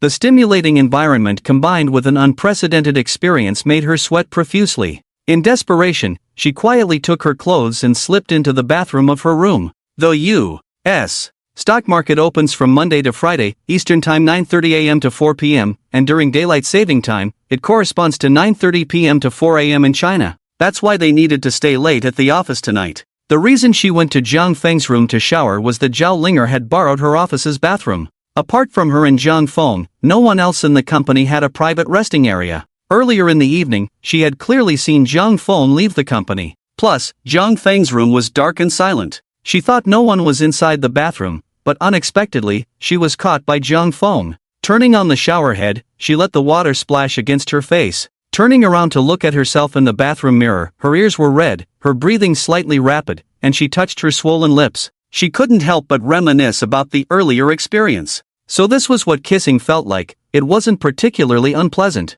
On the contrary, she even felt a bit captivated. Zhang Feng was young and accomplished, tall and handsome, and spoke with wit and humor. Although he sometimes seemed a bit flirtatious, he also showed respect for women. After all, in such an atmosphere, he could still hold back, and Chen Shuer thought Zhang Feng was quite a decent man. Once a woman starts to doubt a man, it becomes a dangerous thing. It indicated that she had developed an extreme curiosity about him. Chen Shuer had originally been an anti-marriage advocate. Just as Zhang Feng had thought, she had excelled academically since childhood and had little fantasy about men, even looking down on them. She devoted herself entirely to her studies. Although she would occasionally glance at handsome men, it was merely an appreciation of their attractive faces. It was impossible for Chen Shuer to date those handsome guys. She always believed that being in a relationship was a waste of life. Rather than wasting time on fleeting emotions, she preferred to invest her time in her career. However, now, looking at the red mark on her chest, Chen Shuer's heart seemed to waver. So this was how warm a man's embrace and touch could be. And why were their tongues so agile? Chen Shuer wiped the fog off the mirror and tentatively stuck out her tongue, only to find she couldn't move it as freely as Zhang Feng. Her competitive nature drove her to repeatedly practice in front of the mirror, but after a while, she helplessly admitted defeat. Looking again at the red mark on her chest, was it because she lacked a partner to practice with? After thinking this through, Chen Shuer immediately covered her cheeks, feeling deeply regretful. Was she out of her mind? How could she think of such shameful things? On the other side, Zhang Feng recalled the scene from earlier and couldn't help but feel a bit regretful. At this moment, he lay on the bed, looking at the time on his phone. It was just past 3 in the morning, and in half an hour, the U.S. stock market would be closing. After today, there should be a turning point. Zhang Feng opened the news app on his phone and began to browse. Sure enough, he quickly came across a news article about Coca-Cola. This news was published 10 minutes ago. Toxic cola, the emergence of Libyan national law has led to a large number of middle and primary school students being poisoned after drinking Coca-Cola. The Libyan government issued a ban overnight, prohibiting the sale of all brands of beverages produced by Coca-Cola in the country. The content of these news reports and the comments below were all expressing concerns about Coca-Cola's reputation. Coca-Cola had been around for over 100 years, and this beverage had long become a popular bestseller in streets and alleys. Now, suddenly facing a food safety issue, how could people not panic? The key issue was the reported cases of beverage poisoning at elementary school gates, which sparked widespread social discussion. Not only were ordinary citizens worried, but Coca-Cola's distributors were even more anxious. After all, they had stocked up on a lot of Coca-Cola products. What if there were problems with these goods, or if they couldn't sell them? Once this news broke, who would still dare to buy its products? Many were calling for the higher-ups at Coca-Cola to come out and explain. This news initially garnered widespread attention in Libya.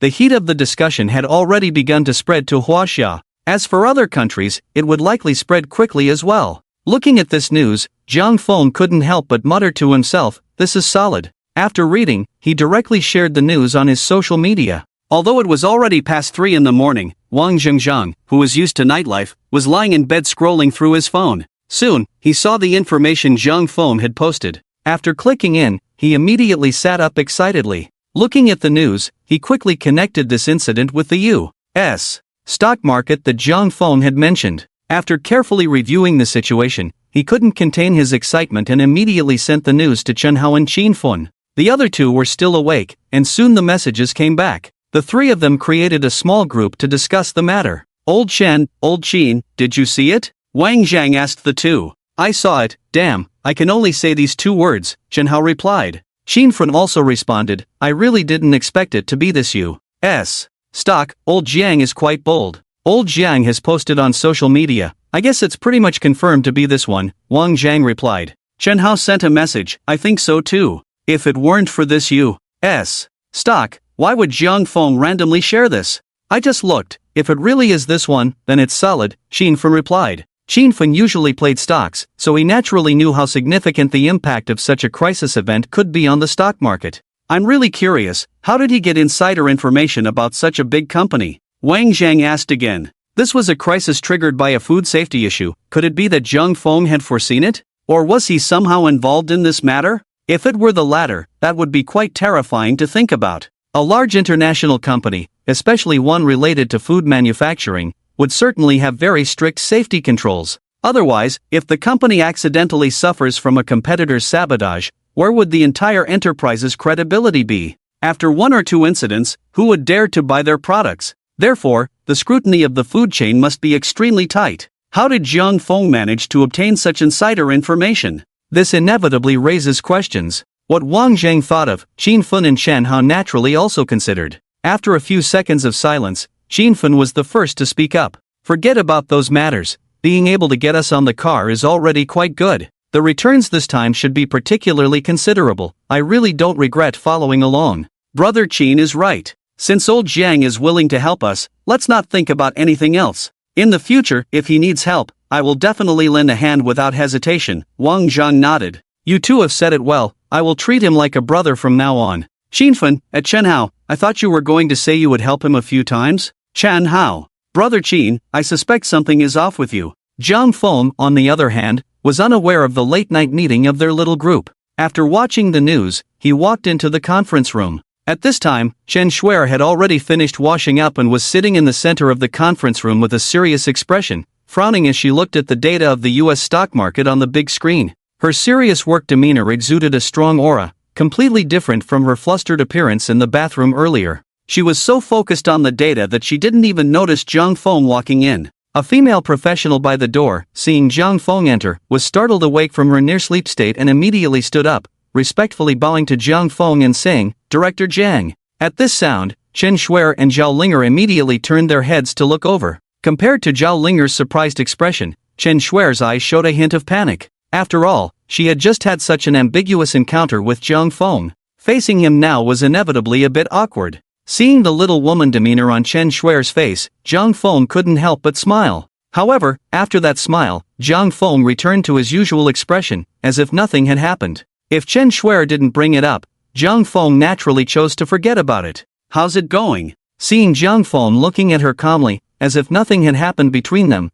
Chen Shuer's lips involuntarily pouted. However, considering the presence of so many people, she composed herself. After straightening her expression, she said to Jiang Feng, "Director Jiang, as previously anticipated, this stock is still rising and has already lost nearly 1 billion. However, half an hour ago, it started to show some signs of decline, but the extent is not very large. There are still half an hour until the market closes. We will have to wait until tomorrow night to see how it goes. Today's data changes shouldn't be significant." Jiang Feng nodded at the tired expressions of everyone. "Thank you for your hard work. Don't worry, there should be good news when the market opens tomorrow night." After saying that, Jiang Feng opened a message on his phone and handed it to Chen Shuer. Chen Shuer took Jiang Feng's phone, looking puzzled. After browsing for a while, her tightly furrowed brows suddenly relaxed. The originally serious expression rarely broke into a joyful smile. "This is indeed good news. Tomorrow night when the market opens, it should be a scene of great victory. However, I didn't expect a century-old brand to have such a slip-up." But after saying this, Chen Shuer looked displeased at the other employees in the conference room. Her face, which had just been blooming with a smile, suddenly turned cold as she looked at the employees sitting below. With a cold tone, she said, "Didn't I tell you to keep an eye on the situation over at Coca-Cola? The news has been out for half an hour, and none of you noticed?" The employees below, seeing Chen Shuer's face darken, immediately lost all drowsiness. They hurriedly began to refresh the latest news on Coca-Cola's website. They had thought that with the market about to close, there wouldn't be any new updates. Plus, working late at night had made them a bit sleepy, so they had started to slack off. They never expected there would be new news, especially such important news. The few of them were instantly drenched in cold sweat, stammering and unsure how to explain. After all, slacking off at work and getting caught by the boss and manager, especially during such a critical meeting, could lead to serious consequences. Even if they wouldn't be fired, their impression would definitely worsen. They all felt regretful, realizing they had narrowed their own paths. They could only hurriedly apologize to Jiang Feng and Chen Shuer. Jiang Feng looked at Chen Shuer's furious expression and secretly admired her. Having such a strong woman manage the company for him was truly appealing. Jiang Feng didn't say anything to defend those who had made mistakes. After all, he was the one paying their salaries. Being in this meeting room already indicated that their work abilities should be decent. If their work abilities were good, their salaries wouldn't be low either. Yet, they hadn't even discovered such important information in a timely manner. Their work attitude was indeed lacking. Zhao Linger, seeing Chen Shuer's reaction, also looked displeased at the others. Such important information had significant implications for stock market operations, and no one reported it. Zhao Linger immediately walked over, took the phone from Chen Shuer's hand, and started browsing. After a quick look, she smiled. Not bad, this is indeed good news. Finally, I can sleep well tonight. Everyone worked hard today. Make sure to rest well when you get back, Zhang Feng said lightly before returning to rest. The next morning, while Wang Songsong was still in a dream, he received a call from Qinfen. Brother Wang, are you up? Qinfen said excitedly on the other end. What do you think? Wang Songsong scratched his messy hair and yawned impatiently. Qinfen ignored Wang Songsong's annoyed tone and continued cheerfully, I'm telling you about Coca-Cola, you know?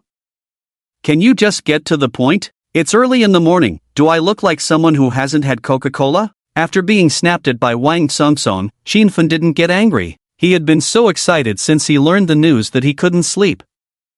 He was afraid to call Zhang Feng and disturb him, so he could only call Wang Songsong to chat. You've definitely had Coca-Cola, but I bet you haven't had the toxic one, Qinfen said cheerfully. Are you trying to get me to hit you? It's only 9 in the morning, and you're wasting my time with this nonsense. Do you think it's funny? Wang Songsong, suddenly woken up, said with a bit of morning grumpiness. Alright, I just want to talk business with you. Why are you in such a hurry? I'm telling you, Coca-Cola is toxic. As soon as Qinfen finished speaking, Wang Songsong hung up the phone. Seeing the call ended, Qinfen frowned, cursed a few times, and called back. When Wang Songsong saw Qinfen calling again, he rolled his eyes and answered. Old Wang, you actually hung up on me, that's too much. What's the matter? If there's nothing, I'm going back to sleep. Of course there's something important. I didn't sleep all night, and seeing you like this, you probably haven't seen the news. If I tell you, you definitely won't be able to sleep. Just say it directly, stop rambling. Old Wang, I've noticed this about you, you're too impatient. No, you damn. Seeing Wang Songsong about to greet him with 3 words again, Qinfen immediately interrupted him. Alright, watch your language, let's get to the point. Coca-Cola is toxic, people are dying from it abroad. I'm serious, you haven't even seen the news I sent you? Seeing how exaggerated Qinfen was, it ended up with him sharing the news. Wang Songsong helplessly said, so what if Coca-Cola is toxic? I can just switch to another drink. I see you haven't woken up yet, you drank too much last night, thinking about drinking all day. Coca-Cola, the US stock market, that stock Zhang Feng mentioned, he posted about Coca-Cola's incident last night on his Moments. I guess this news is probably about that insider stock he was talking about. Coca-Cola's food chain has a problem, and now there are reports from Libya and other countries about people getting sick from it. The public opinion is huge. I estimate that when the US stock market opens tonight, Coca-Cola's stock will plummet. If we short it, we could make a killing. I saw him post about it last night, and I couldn't sleep, so I held on until I called you. After Qinfen mentioned the US stock market, Wang Songsong's impatient expression finally changed. He suddenly had a glint in his eyes. His tone softened a bit as he said, why didn't you say this earlier? What you mean is that the stock we invested in is stable, right? When such things happen, it should crash when the market opens tonight. At this moment, Wang Songsong was completely awake, even feeling a bit of Qinfen's inner excitement. After all, he had also invested 400 million. It would be a lie to say he wasn't concerned. Old Wang, let's be reasonable. I said it. You just didn't want to hear it and even hung up on me. That's just too much, Qinfen ruthlessly complained. He continued, I wanted to call Zhang Feng, but I saw he posted so late last night, so he should be sleeping now. I sent him a message on WeChat, but he hasn't replied. Wang Songsong turned on the voice speaker and opened Zhang Feng's Moments, and sure enough, he saw the news he shared. After reading it, Wang Songsong was momentarily stunned. He never thought the US stock Zhang Feng mentioned would actually be Coca-Cola. After all, anyone with a brain wouldn't think of shorting a stock from a top global company. But Zhang Feng actually did it, and according to what he said, he knew the insider information in advance. How terrifying is that? How could he know about such things in a big company like Coca-Cola? How does he know about something like this with Coca-Cola? Wang Songsong murmured in disbelief. Seeing this question again, Qinfen paused for a moment and said, hey, we were discussing this last night too, but who cares how he knows? The fact that he can bring me along is already good enough. Overthinking this is useless. If there's a chance like this in the future, I'll still jump in without hesitation. Wang Songsong smiled and didn't respond to Qinfen's words. However, his thoughts were the same as Qinfen's. Regardless of whether it would crash or not, they should still play together. If they could earn, that would be great, and if not, then so be it. It's all about the connections. After chatting for a while, the two hung up the phone. Wang Songsong looked at a series of messages about Coca-Cola, then took a screenshot and sent the information to Wang Shoufu. At 2 o'clock in the afternoon, Zhang Feng finally got up. It must be said that the soundproofing in the office was excellent. At least he wasn't woken up by the noise from outside. Zhang Feng picked up his phone to check the messages. Indeed, turning on silent mode before sleeping was a wise choice. Zhang Feng looked at the dozen unread messages, all sent by Wang Songsong and a few others. It was clear that several people had seen the message shared by Zhang Feng on his social media. Looking at the messages sent by them, Zhang Feng replied affirmatively to each one. To be honest, under uncertain circumstances, it was not easy for them to come up with hundreds of millions in funds to accompany him, even though Zhang Feng knew this was definitely a reliable and profitable opportunity. However, in reality, there were not many people who could follow up so directly. Compared to the caution of Qin Feng and the others, Shi Yuan appeared much more straightforward. After seeing the message from Wang Songsong, he immediately called Zhang Feng. Seeing Qi Yuan's incoming call, Zhang Feng stopped typing and answered. On the other end of the line, Qi Yuan's excited voice quickly came through. "Brother Zhang, I heard I won't have to rent a car anymore." Zhang Feng smiled and said, "I told you, it's stable now." "If you say so, then it must be true. I can already imagine driving a supercar on campus when school starts. I wonder if I can arrange for a Porsche 911. Qi Yuan's excited voice came through the phone. "Be confident, it's not just a possibility, it's a certainty. Damn, I'm already imagining what kind of supercar I want to buy. I wonder if I have the qualifications to boldly imagine a Porsche 918. Qi Yuan exclaimed dramatically. Zhang Feng put the phone on speaker mode. "Be a bit low-key. I expect you can arrange for 2 918s this time. Brother Zhang, I can only say you're amazing. When are we going out to celebrate with a drink?" "Forget it, let's just keep an eye on things at the company tonight." Compared to the fermentation of last night, the crisis for Coca-Cola was just beginning. This morning, Coca-Cola's CEO, Ishtar, rushed from the United States to Brussels, the capital of Libya. He began holding a press conference to prove the food safety of Coca-Cola. Every seat at the press conference was equipped with a bottle of Coca-Cola. Unfortunately, none of the reporters dared to open the drink to be guinea pigs. The atmosphere for questions was also quite unfavorable. Despite the CEO repeatedly emphasizing that Coca-Cola is a reliable world-class food production company, and that they would continue to strictly monitor food safety issues to produce more top-quality beverages for consumers, the consumers still did not buy it. The press conference not only failed to achieve its public relations effect but instead raised serious doubts about Coca-Cola's safety. Everyone just wanted to know why such incidents occurred with an internationally renowned brand. As a major sales country for Coca-Cola, we in Huaxia have a large number of target consumers. Once the news from Libya spread online, other bloggers began to ride the wave and stir up the situation. When it rains, it pours. Under the influence of foreign public opinion, Coca-Cola's dark history began to be unearthed in large quantities. From now on, Coca-Cola's wall was facing a situation where everyone was pushing against it. Here in our country, we also dug up the poisoning incidents that had occurred with Coca-Cola over the years and publicized them extensively. In fact, such incidents can be found all over the internet. There had been similar reports before. Citizen Liu and his son Xu drank Coca-Cola's Maiziyu fruit milk, fresh strawberry flavor, and suspected food poisoning. Liu fell into a coma, and Xu died. Not long after, relevant departments discovered during their investigation that 2 more people had suspected poisoning after drinking the beverage, but fortunately, they were sent to the hospital in time and had recovered and been discharged. Department inspections confirmed that the remaining drinks from these 2 incidents contained highly toxic carbamate pesticide, waning, components. Once similar times were dug up, they were widely shared and commented on. In an instant, people were in a state of panic. The credibility of the brand plummeted. So much so that 5 hours after the press conference, the CEO of Coca-Cola helplessly signed an open letter to consumers. In this letter, he made various assurances, promising to strictly oversee and identify loopholes to prevent such incidents from happening again. He also proposed to give each household in Libya a bottle of Coke as a gesture of apology from the Coca-Cola company. However, this letter came too late. Under various investigations, the boycott of Coca-Cola had become a rallying cry online. Even though Coca-Cola's public relations team tried their best to distance themselves from the issue, they could not contain the public outcry.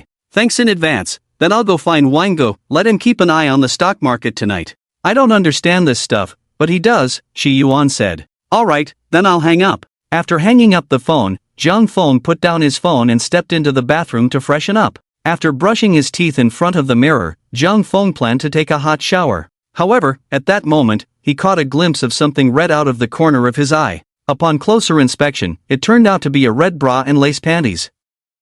What the hell? Could this be the real deal? And it should belong to Chen Shuer? Jiang Feng was sure that no one else had come over last night besides her. After all, Chen Shuer had just taken off her clothes when he entered, and she seemed to have hurriedly put on a bathrobe before leaving. That splash of red stood out vividly against the white tiles, like a blooming flower exuding a charming fragrance. Jiang Feng couldn't help but recall the scene from last night, Chen Shuer's graceful figure swaying before him. Every movement, every expression of hers was deeply etched in his heart. And now, this set of red lingerie lay before him, as if challenging him, or perhaps tempting him. But Jiang Feng was not the kind of creepy uncle you see on TV who would do something. After admiring it for a moment, he commented that the style was quite nice, and the size was also quite good. At that moment, Chen Shuer's alluring figure involuntarily flashed through Jiang Feng's mind. TSK. If there were to be a second time, Jiang Feng felt he would definitely choose to be a beast, even if Chen Shuer resisted. But what had already happened. No amount of regret would change that. A few minutes later, he finished his hot shower. Jiang Feng opened the wardrobe, and what caught his eye was a row of neatly hung shirts, all washed and ironed, ready for a change. The shirts came in various colors, but each one was clean and tidy, exuding a fresh scent. Even more surprising was that these shirts came in 3 different sizes. This showed that Chen Shuer was indeed a very meticulous woman. Jiang Feng casually picked a white shirt in the right size and put it on, examining himself in the mirror. A basic white shirt is the best test of whether a man is truly handsome. If a man can pull off the simplest white shirt well, it indicates that his looks and posture are quite good. He is genuinely handsome. Looking at his upright posture, 182 centimeters tall, and with a face that could debut in basketball, singing, dancing, and rapping, Jiang Feng couldn't help but marvel at how handsome he really was. He could compare himself to the likes of Pine Yuyan and Wu Yanzu. Compared to Kuan, "You're too beautiful," he was even better. After a moment of self-admiration, Jiang Feng walked out of the office with satisfaction. Just as Jiang Feng stepped out, he happened to run into Chen Shuer and Zhao Linger, who were carrying 2 large bags of takeout and heading towards Chen Shuer's office. Upon seeing Jiang Feng, Chen Shuer's gaze clearly avoided him for a moment. She initially wanted to pretend she hadn't seen him and walked past directly. However, Zhao Linger, standing beside her, caught sight of Jiang Feng and her eyes sparkled with a hint of excitement. After all, beautiful women also enjoy looking at handsome men. Zhao Linger jogged over to Jiang Feng, her tone exaggerated as she said, "Chairman Jiang, you look so handsome in a white shirt. Your looks are practically debut-worthy. By the way, you haven't eaten yet, right? Want to join us? Sister Shuer bought a lot, and she just told me to ask if you need any." Jiang Feng, feeling his stomach rumble with hunger, naturally nodded. He reached out to take the takeout from Zhao Linger and said to both of them, "Let's eat in my office." Last night, after finishing work, Chen Shuer had tossed and turned in bed for a long time, unable to sleep. Logically, after working late, they should have been very tired. However, every time she closed her eyes, her mind was filled with images of Jiang Feng. What was worse, those images included Jiang Feng with his shirt off. She couldn't help but recall the scene of kissing Jiang Feng in his touch. The entire night, Chen Shuer's emotions were like a roller coaster, soaring and plummeting. It wasn't until dawn that she finally dozed off in a daze. At this moment, Chen Shuer still felt a bit groggy. When Jiang Feng invited them to his office, she instinctively refused, saying somewhat awkwardly, "Let's eat in my office. I'm afraid I might dirty yours." "It's fine, mine is bigger, so it's more comfortable to eat," Jiang Feng replied. Chen Shuer was momentarily confused by his words and asked, "Is there really such a distinction? What's the difference if it's big? Eating is still the same. How can it be the same?" "If you don't believe me, you too can try it," Jiang Feng said. Zhao Linger pulled Chen Shuer and said, "Oh, come on, let's just try it together." Chen Shuer frowned slightly. There was something inexplicably strange about this conversation, especially with Jiang Feng's mischievous smile, as if he was holding back some big surprise. But she couldn't pinpoint what was odd about it. In any case, it felt very strange. Seeing the unnatural blush on Chen Shuer's face, Zhao Linger also felt something was off. A complex expression flashed in her round, bright eyes. She had a feeling that there was something Chen Shuer and Jiang Feng hadn't told her. Soon, the 3 of them arrived at Jiang Feng's office. As expected, Chen Shuer had bought a lot of dishes. The 3 of them had 7 or 8 dishes and 2 soups. Both Chen Shuer and Zhao Linger had small appetites, and most of the food was eaten by Jiang Feng alone. However, the amount of food they bought was indeed not just for 2 people. It was as Zhao Linger had said, Chen Shuer had considered Jiang Feng as well. After all, she had served 4 bowls of rice. After finishing the meal, Zhao Linger helped clear the table and hurriedly rushed out to handle some matters. Seeing this, Chen Shuer also wanted to leave immediately. However, Zhang Feng called out to her, as she had left some things in the bathroom. If the cleaning lady went in and misunderstood, it would be troublesome. Manager Chen, wait. Chen Shuer was taken aback when Zhang Feng called her, her enchanting eyes revealing a hint of panic. But in an instant, she steadied herself and put on a businesslike demeanor, saying, Chairman Zhang, what is it? Seeing Chen Shuer, who usually acted so confidently around him, now avoiding him, Zhang Feng found it amusing. He wanted to tease her even more. It seems you left something here. After Zhang Feng finished speaking, he pointed in the direction of the room as if he had something specific in mind. Chen Shuer furrowed her brows slightly, staring blankly at the direction Zhang Feng was pointing, momentarily unable to react. She quickly recalled in her mind, but she simply couldn't think of anything she might have left in Zhang Feng's room. After all, she had only gone into the bathroom, and she hadn't even managed to take a bath in the end. With a puzzled expression, Chen Shuer asked, what thing? Seeing Chen Shuer's confused look, which didn't seem like an act, Zhang Feng, feeling helpless, gave her a hint. In the bathroom, red, a set. After Zhang Feng described it, Chen Shuer suddenly became clear-headed. A blush instantly rose on her calm cheeks. Inside, she lamented why such an embarrassing situation would happen to her. At that moment, Chen Shuer felt like crying without tears, and after some mental preparation, she began to stammer, I'll come back to get it later. Seeing that Chen Shuer wanted to avoid the situation, Zhang Feng deliberately put on a worried expression and said, that won't do. What if Auntie misunderstands when she cleans up later? Sure enough, Zhang Feng's excuse made Chen Shuer immediately anxious. This matter, aside from her and Zhang Feng, absolutely could not be known by a third person. After all, one more person meant one more risk. Alright, then I'll get a bag to put it in, Chen Shuer said, her face showing an unpleasant expression, her words tinged with a bit of regret. After saying that, she quickly turned and fled. More than 10 minutes later, Chen Shuer hesitantly walked in with a tote bag. After knocking and entering, she kept her head down, quickly walking into the lounge without looking up, and after grabbing the things from the bathroom, she hurriedly walked back out. The whole process was very fast. It was as if she treated Zhang Feng like air, not giving him a single glance. Zhang Feng also tacitly treated Chen Shuer as if she were invisible. After all, joking about such things once or twice was enough. If done appropriately, it could undoubtedly bring the two closer. But if one were to dwell too much on it, it might not be beneficial for improving their friendliness. At that moment, Chen Shuer was clearly in an awkward and embarrassing state. He should be considerate and protect her dignity. So Zhang Feng just lowered his head and played with his phone, not saying anything more to her. Sure enough, seeing Zhang Feng act as if nothing had happened, Chen Shuer couldn't help but feel a bit grateful. After all, if Zhang Feng were to say something at that moment, Chen Shuer would probably feel utterly embarrassed. Just as Chen Shuer was about to step out of the office, she hesitated and turned back to explain to Zhang Feng, I'm sorry, I thought you weren't here last night, so I came in to take a shower. I had to work overtime suddenly, and my bathroom was used by Linger, so After all, if Zhang Feng misunderstood her casual entries into his office, it wouldn't be good. Looking at Chen Shuer's somewhat awkward expression, Zhang Feng pretended to nod and generously said, alright,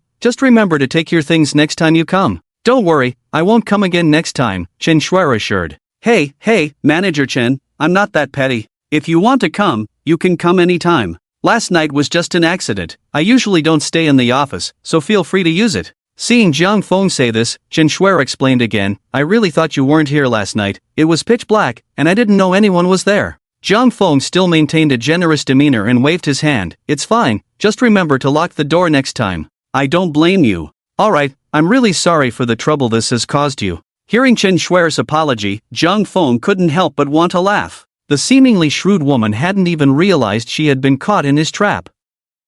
After clearing his throat to cover up his amusement, he put on a serious face and said, It's fine, you can go back to your work now. Okay, I'll get back to work. With that, Chen Shuer turned and left. She hurried back to her office, feeling flustered. Sitting in her work chair, her tense mood finally relaxed. But as soon as she relaxed, she suddenly realized something was off. Why did it feel like something was wrong? Had she just apologized to Zhang Feng? What was she even feeling guilty about? He had seen her completely exposed and taken such advantage of her. Why was she apologizing to him? What kind of logic was that? Once she realized this, a wave of frustration washed over Chen Shuer. She was even annoyed that her emotions had been led astray by Zhang Feng. Pouting, she glared at the contents of her bag. Here she was, a woman in her 20s, being led around by an 18-year-old boy. Was that even right? Chen Shuer made a silent decision. She couldn't let this continue. She needed to stay alert. At 9 p.m., after resting all day, Zhang Feng arrived in the conference room.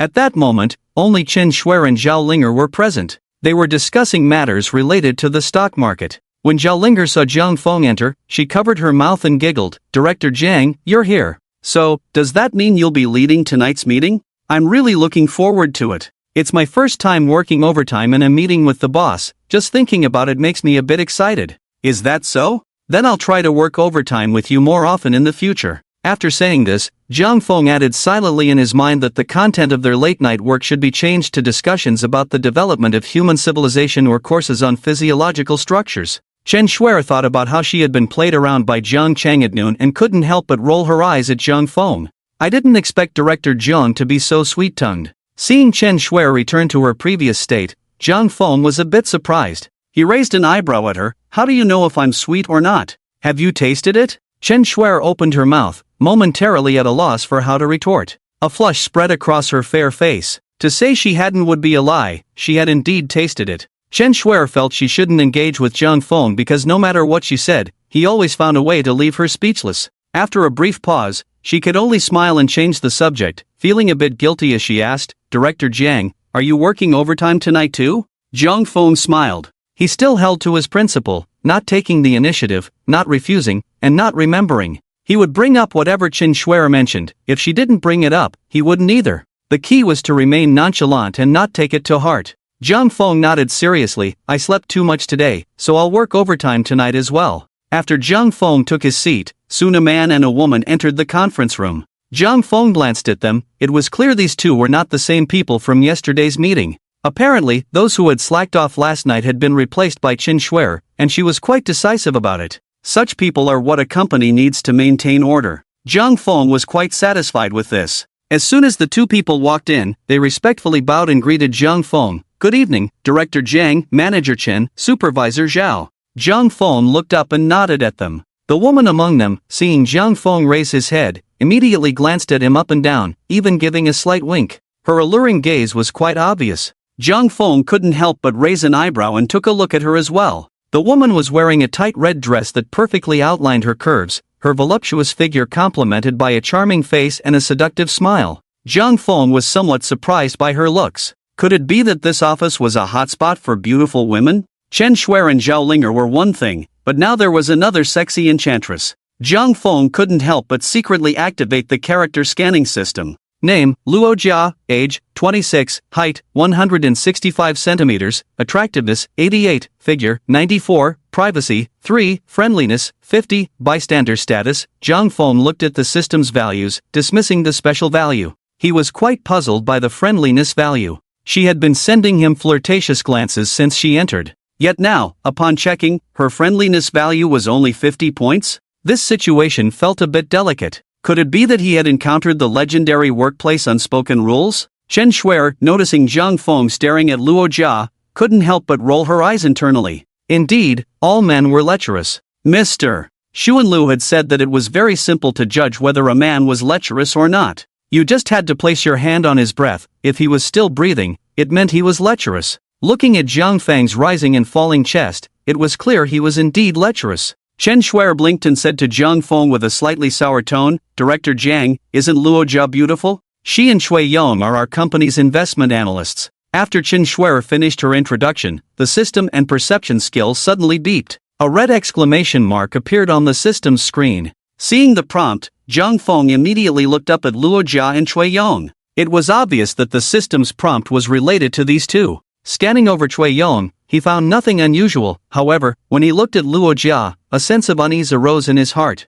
Zhang Feng's gaze locked onto Luo Jia. At that moment, the danger perception skill automatically formed a series of thoughts in his mind. It turned out that this voluptuous and sexy beauty was an undercover agent. As Chen Shuer had said, her position in the company was an investment analyst. She had gained Chen Shuer's promotion and trust through this meeting. After infiltrating the company, Luo Jia facilitated an angel investment for a newly launched beer brand. This quietly introduced little brand quickly received investment from Xingchen Investment Company. With the support funds from Xingchen Investment Company, the brand began to operate and promote, selling in major bars and shopping malls. They not only hired many internet celebrities to advertise on Weibo but also enlisted some popular stars for commercials. Coupled with the brand's innovative and fashionable design, it quickly captured a certain market share. Sales even surpassed those of older beer brands, becoming a trendy new beer favored by many young people. Just as the company was thriving, it was soon reported and subjected to a comprehensive investigation. During the investigation, it was discovered that the brand's person in charge had already absconded with the funds.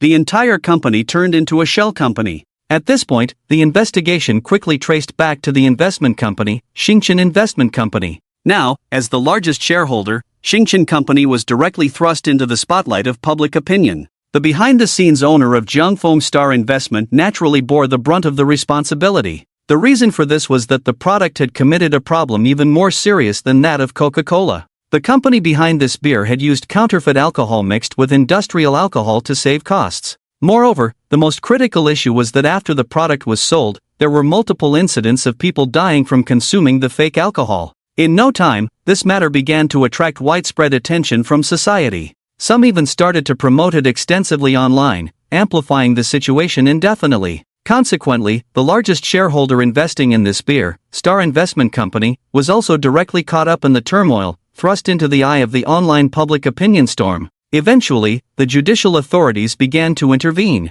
Star Investment Company was directly halted and investigated, even facing a series of lawsuits. Zhang Feng shook his head as he watched the development of the incident. Indeed, the more beautiful a woman, the more dangerous she could be. He never expected that a small investment could lead to such a significant series of events. If it weren't for his danger perception skills, allowing Luo Jia to act recklessly would have directly plunged him into a complex lawsuit. However, identifying the person behind Luo Jia was crucial. Zhang Feng furrowed his brows in thought. Recently, aside from Wang Hao, he had no conflicts with anyone else. It was either Wang Hao or some competitor. Although he had many thoughts in his mind, Zhang Feng's surface remained calm and unruffled. With the company in an unsafe situation, he no longer had the heart to hold a meeting. Zhang Feng said to Chen Shuer, "Let's not hold a meeting today. Manager Chen and I will stay here, everyone else can go back and rest. It's time to get off work." After Zhang Feng suddenly said this, Chen Shuer's grip on the documents tightened. What was going on?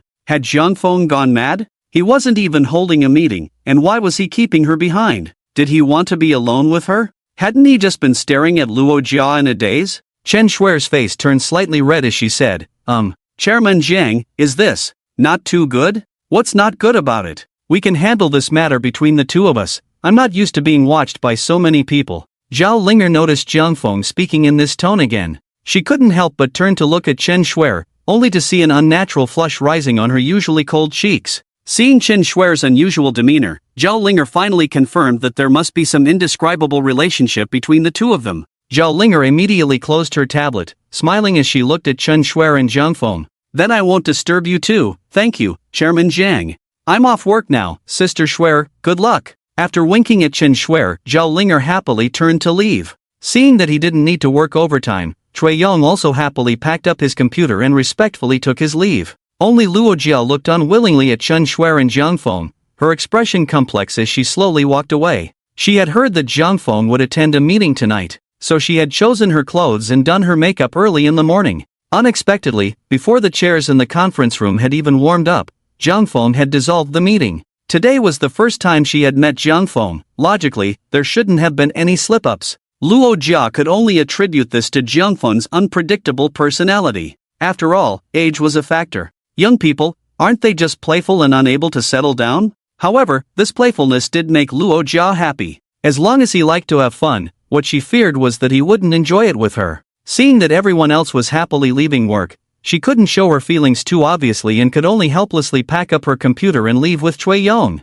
After a few people left, the large conference room was left with only Zhang Feng and Chen Shuer. At this moment, Zhang Feng was sending Luo Jia's information to the security company using his phone. In the quiet conference room, Chen Shuer heard the gradually intensifying heartbeat in her chest. Zhang Feng's chair was already very close to hers. At this moment, he was lounging back in his chair, playing with his phone while swinging the chair back and forth. With each movement of Zhang Feng's body, the chair inched closer to her, making her feel a bit flustered. Chen Shuer swallowed hard, cleared her throat, and said, "Chairman Jiang, tonight." Before she could finish her sentence, Zhang Feng interrupted, asking, when did Luo Jia join the company? Upon hearing Jiang Feng mention Luo Jia, Chen Shuer paused for a moment, her previously flushed and shy face instantly darkening, returning to its usual calm. She suddenly felt that she had been overly sentimental. Jiang Feng was still focused on Luo Jia. Luo Jia just joined a few days ago. Why? You seem quite interested in her, Chen Shuer replied with a slightly sour tone.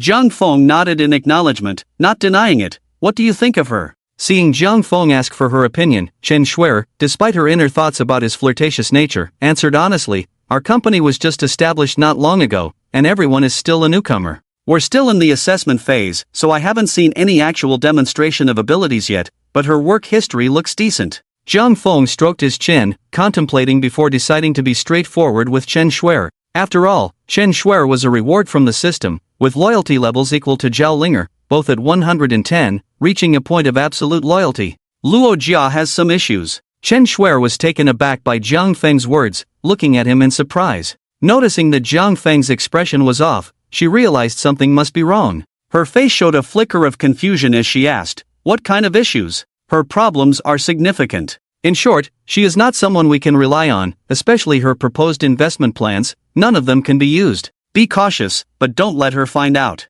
I'll handle it discreetly on my end, Jiang Feng said with a serious expression. Chen Shuer was no fool. Seeing Jiang Feng's demeanor, she quickly understood. This was clearly not an expression of interest in Luo Jia. Her expression stiffened as she pondered. Luo Jia wouldn't be an informant for another company, would she? Jiang Feng nodded affirmatively. If I don't see her tonight, perhaps Xingchen will be in danger. Jiang Feng was unsure if the danger perception skill would provide remote alerts, as this was the first time triggering this skill. Hearing Jiang Feng say this, Chen Shuer became even more aware of the seriousness of the situation. If Luo Jia truly had ties to another company, then this meeting could not be allowed to fall into her hands. I really didn't expect something like this to happen less than a month after our company was established. From now on, Linger and I will handle such confidential matters ourselves. We won't involve anyone else, Chen Shuer said, her brow furrowed. After this interruption, Jiang Feng lost interest, and just then, a message from Qin Fen came through. He sent a video showing himself, Chen Hao, and Wang Zheng at the club they visited last time, having booked a private room, enjoying themselves while waiting for the opening.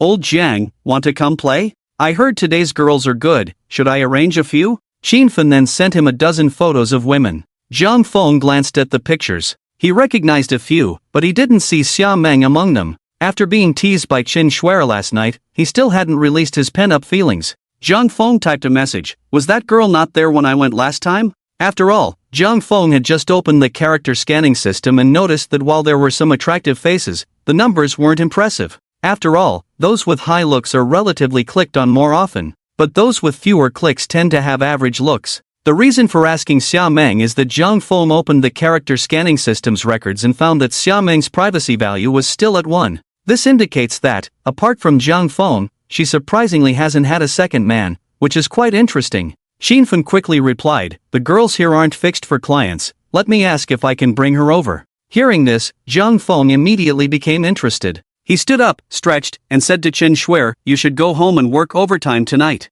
If nothing unexpected happens, we should be able to start operations by tomorrow night. Chen Shuer was surprised again at Jiang Feng's words, her big Cassilan eyes wide with astonishment. After these 2 days of interaction, she had grown increasingly curious about Jiang Feng. He seemed to have a thorough understanding of the stock situation, and Luo Jia had noticed the problem at a glance. Although neither of these matters had been verified yet, after the Coca-Cola incident, Chen Shuer no longer dared to underestimate Jiang Feng. She instinctively affirmed Jiang Feng's statement. I understand. Are you still staying at the company? Chen Shuer asked. Jiang Feng shook his head. No, I'm planning to go out and relax a bit. Half an hour later, Jiang Feng walked into the private room that Qin Fen had reserved. Upon entering, he found that Wang Songsong and Qi Yuan were also in the room. The few of them were chatting casually on the sofa while watching the stock trends on the big screen in the room. When they saw Jiang Feng walk in, they all stood up to greet him. Old Jiang, you finally made it. Come quick, it's a huge drop. Qin Fen excitedly patted Jiang Feng on the shoulder.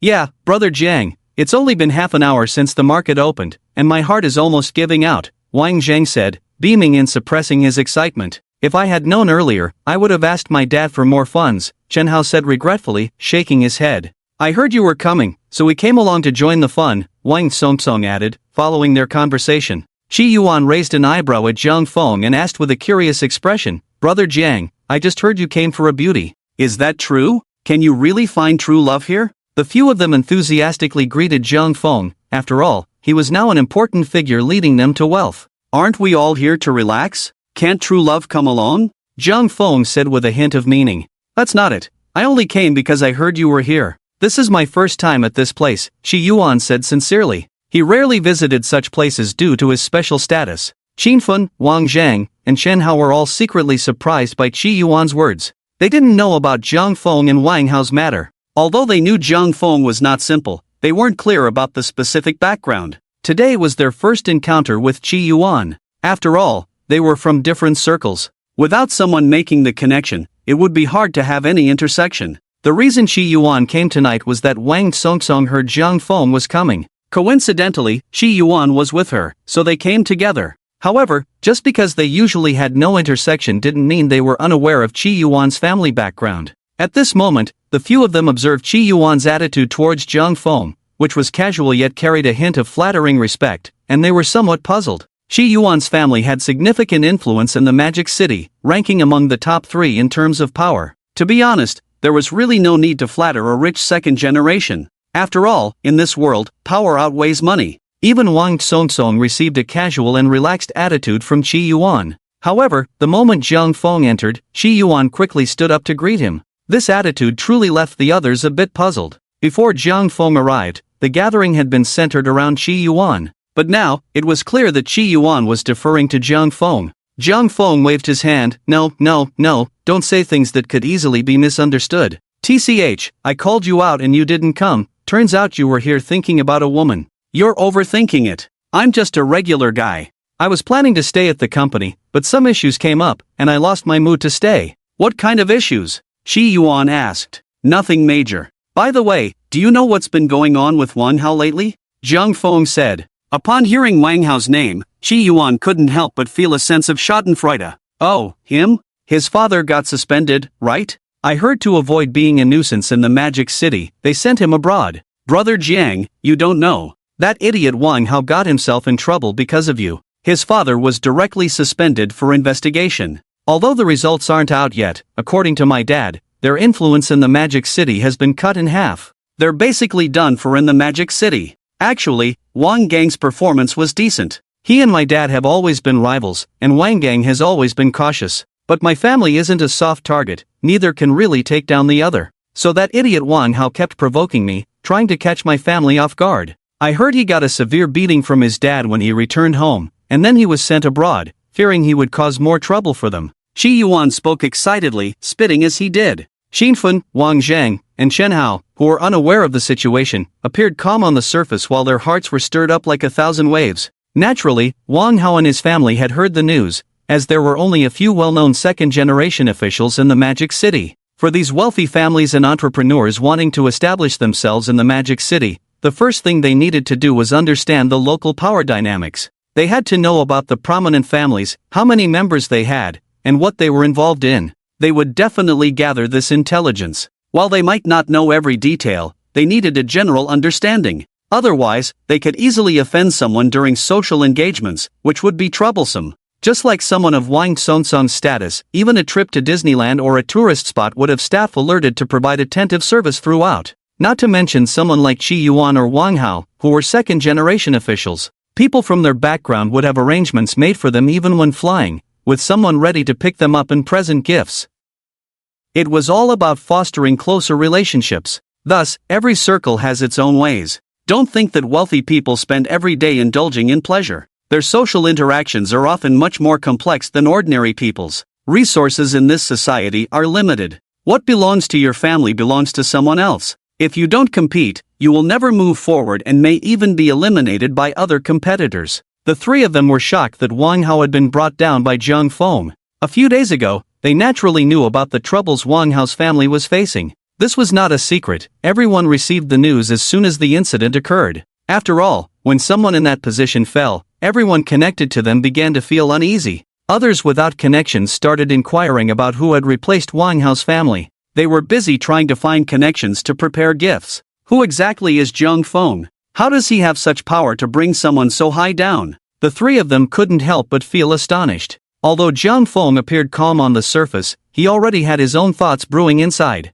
He had already reported the matter to the security company. If this had even the slightest connection to Wang Hao, then it could only be resolved by cutting the roots. As the saying goes, wildfires cannot be extinguished, they grow back with the spring breeze. Coincidentally, Wang Hao was abroad, and Jiang Feng preferred being overseas. After all, it was convenient. It made things less prone to flaws. Jiang Feng nodded and said lightly, "Abroad is good, abroad is safe." As soon as he said this, the atmosphere among the few people present inexplicably turned cold. Although the words sounded quite ordinary, there was a subtle feeling that lingered. As for what it was, they couldn't quite figure it out at that moment. Or perhaps no one wanted to think in that direction. "Brother Jiang, I haven't properly thanked you for this. My dad said that if there's a chance, he wants to invite you to dinner, since this matter arose because of me. Thankfully, it didn't implicate you." After saying this, Shi Yuan leaned closer to Jiang Feng and lowered his voice. "If my dad hadn't known about my connection with you, he would have sent me abroad."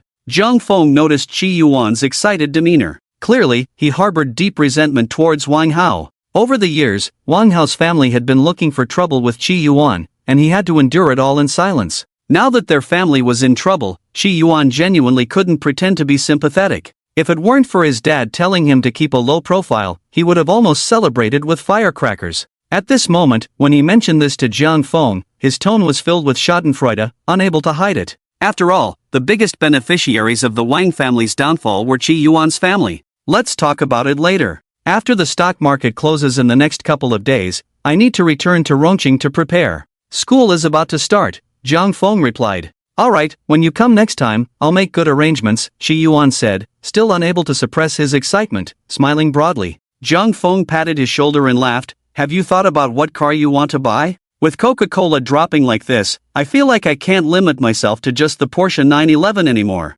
I need to boldly imagine Ferraris and Lamborghinis. I'll think about which flashy sports car to get when I get home tonight, Shi Yuan said. Old Jiang, I now feel like your 25% profit point is a bit too modest. The market just opened, and it's already dropped like this. When do you plan to close? Qin Fen asked. No rush, we can wait a bit longer until tomorrow. We should be able to close the day after, Jiang Feng replied. This time, no one questioned Jiang Feng's operations anymore. Everyone nodded in agreement. The day after? If it keeps going like this, I suspect our profits could reach 100%? Wang Songsong said in surprise. No need to doubt, think boldly, 100% is not impossible, Jiang Feng said, patting Wang Songsong's shoulder. What? 100%? I'm stunned. Chen Hao exclaimed exaggeratedly from the side. 100% would mean that his 200 million investment would also be returned as 200 million, which was terrifying. Doubling the profit in just a few days, isn't that exaggerated? Hearing about the 100% profit, Shi Yuan was also stunned. If it really reaches 100%, then I feel like I'm also foolish. I initially thought 100 million was enough, but now I suddenly feel it's not enough. After all, this money was borrowed shamelessly. I should have asked for a bit more back then, sigh, Shi Yuan lamented, feeling the pain in his heart. Jiang Feng, can it really reach 100%? Wang Zhang, although excited, still retained a bit of rationality. After all, he had been exposed to these matters since childhood, and seeing 100% profit was extremely rare. Moreover, with such large companies, once the big sharks on Wall Street reacted, they would quickly intervene to stabilize the market and wouldn't let the stocks drop like this. This was US dollars, not Chinese currency. Jiang Feng nodded and patiently explained everything to them for the first time. The message I received this time said that although Coca-Cola held a press conference yesterday to publicly apologize, consumers are not buying it, which has led to today's significant drop in the stock market. After experiencing tonight's market crash, Coca-Cola should quickly realize their arrogant mistake. They will announce the immediate recall of all Coca-Cola products listed in Libya and investigate the test results of the problematic drinks. At the same time, they will also refund and compensate the families of the affected Coca-Cola consumers,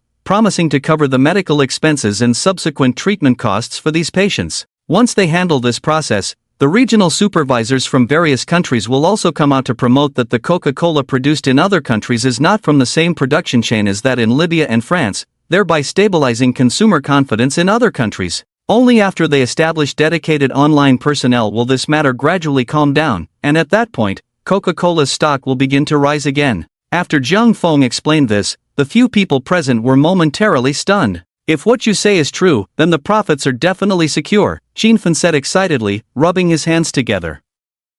Jiang Feng nodded affirmatively. It's almost certain. After all, the U.S. stock market is different from ours. It doesn't have the so-called limits on price increases and decreases, so there is a lot of room for maneuver.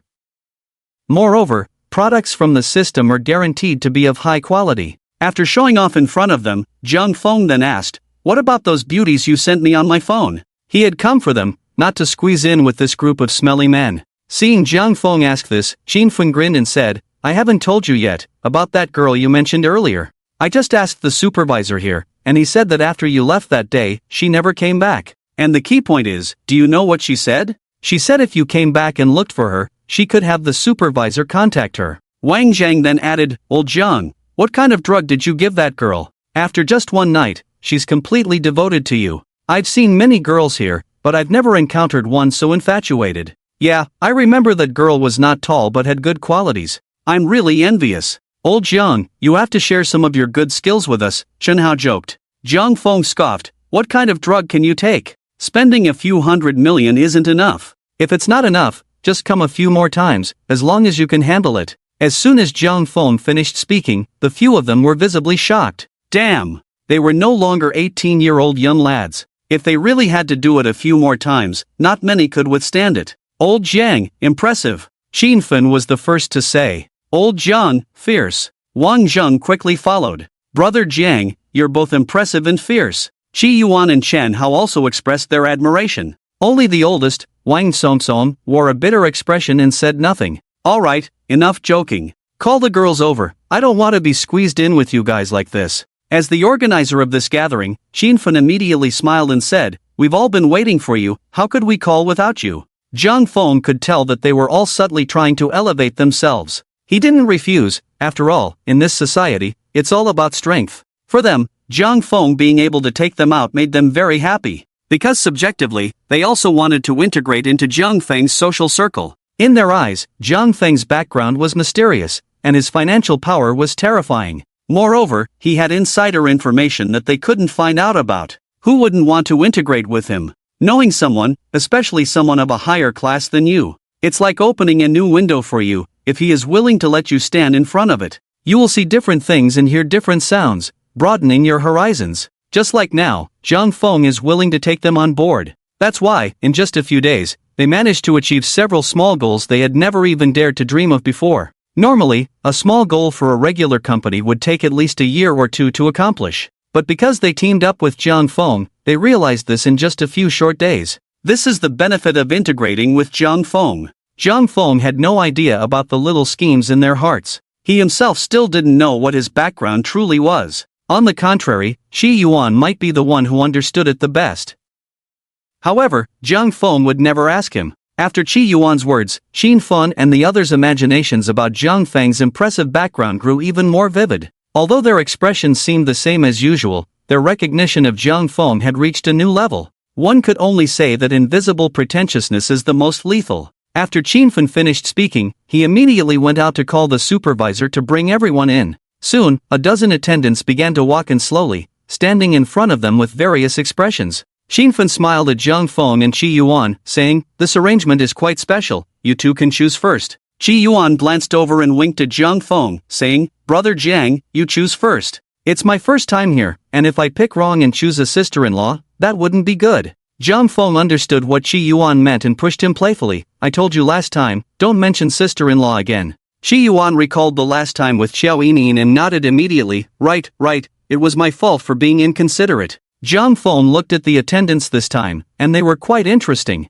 There were young and older ones, with some like Xia Meng in their early 20s, and others who looked to be in their 30s. Their outfits were also very eye-catching: nurses, flight attendants, lolas, and mature women, all sorts of styles. Although their heights and clothing varied, one thing was quite similar: they all looked good. The oldest among them appeared to be in her early 30s, exuding the aura of a professional woman, with a curvy figure, and her fitted blazer accentuated her curves perfectly. Jiang Feng glanced around and saw Xia Meng among them. She was dressed in a cute maid outfit, with 2 white stockings that made her thighs look exceptionally fair and smooth. Her adorable, soft face, a pair of big watery eyes, and a pouting mouth that looked particularly moist, combined with her lowly-like youthful appearance, made her a goddess in the eyes of otaku, a walking fountain of nosebleeds. At that moment, Xia Meng was smiling brightly, looking at Zhang Feng with eager anticipation. After receiving the supervisor's call, she hurried over. Xia Meng still remembered the scene when Zhang Feng had rejected her last time. Initially, she didn't have high hopes for Zhang Feng.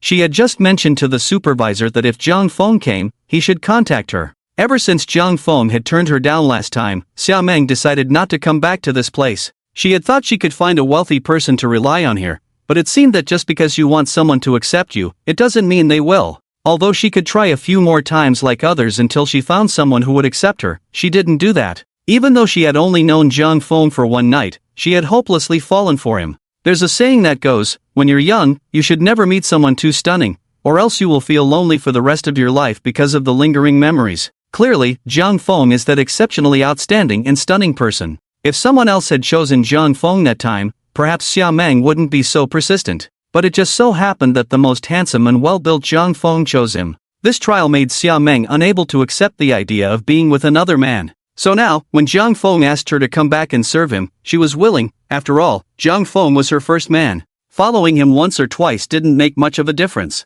Although Zhang Feng was reluctant to accept her, he was quite generous, offering 100,000 for one time. This was much better than working outside. When Zhang Feng picked Xia Meng, a few people just smiled, but no one teased. After all, jokes had already been made earlier. At this moment, Zhang Feng was holding Xia Meng, and making more jokes would seem a bit too much. Qi Yuan was seriously looking at the dozen or so women in front of him. Wang Songsong patted his shoulder, leaned in, and whispered in his ear, "Don't worry, I've been here before. This place is different from others, it's clean." Seeing Wang Songsong say this, Qi Yuan's eyes lit up, and he nodded in reassurance. However, unexpectedly, Qi Yuan ended up choosing a woman who didn't look very young. Although she appeared well-maintained, standing next to these young girls, it was still evident that she was older, at least in her early 30s. Her outfit clearly followed an office style. Dressed in OL attire, her figure was quite voluptuous. After Zhang Feng and Qi Yuan made their selections, Wang Songsong and Qin Fen also began to choose.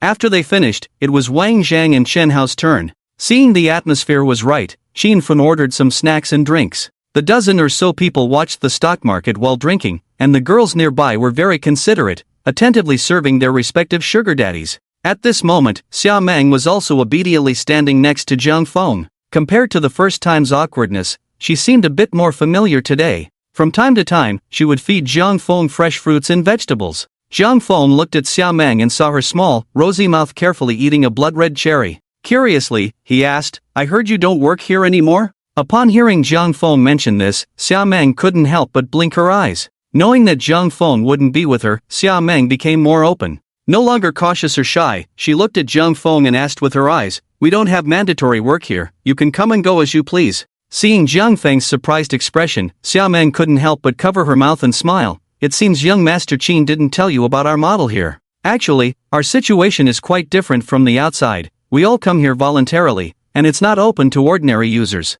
After glancing at the others, Xia Meng leaned closer to Zhang Feng and whispered, "Don't think that just because you get to choose us after we arrive. We had already looked at your general profiles before coming here. The people here only come after being satisfied with the information. In fact, like me, they are not after money but people. If they are fortunate enough to be noticed by you rich second-generation heirs or can connect to find a good job, that is our main goal for coming here. So we are not here every day, these people also have their own jobs, and this work is not their primary job." Seeing Xia Meng speak so openly, Zhang Feng couldn't help but look at her in surprise. Xia Meng's demeanor today was completely different from the last time. "Last time you said you wanted to follow me, and I refused. So why did you come this time?" "My initial thought when I came here was to find a rich person. After all, life is too hard. But after the last time, I didn't really want to do it again. I've already taken the first step, and that step was wrong. I don't want to try again." Zhang Feng frowned and asked, "Didn't you say you didn't want to try again?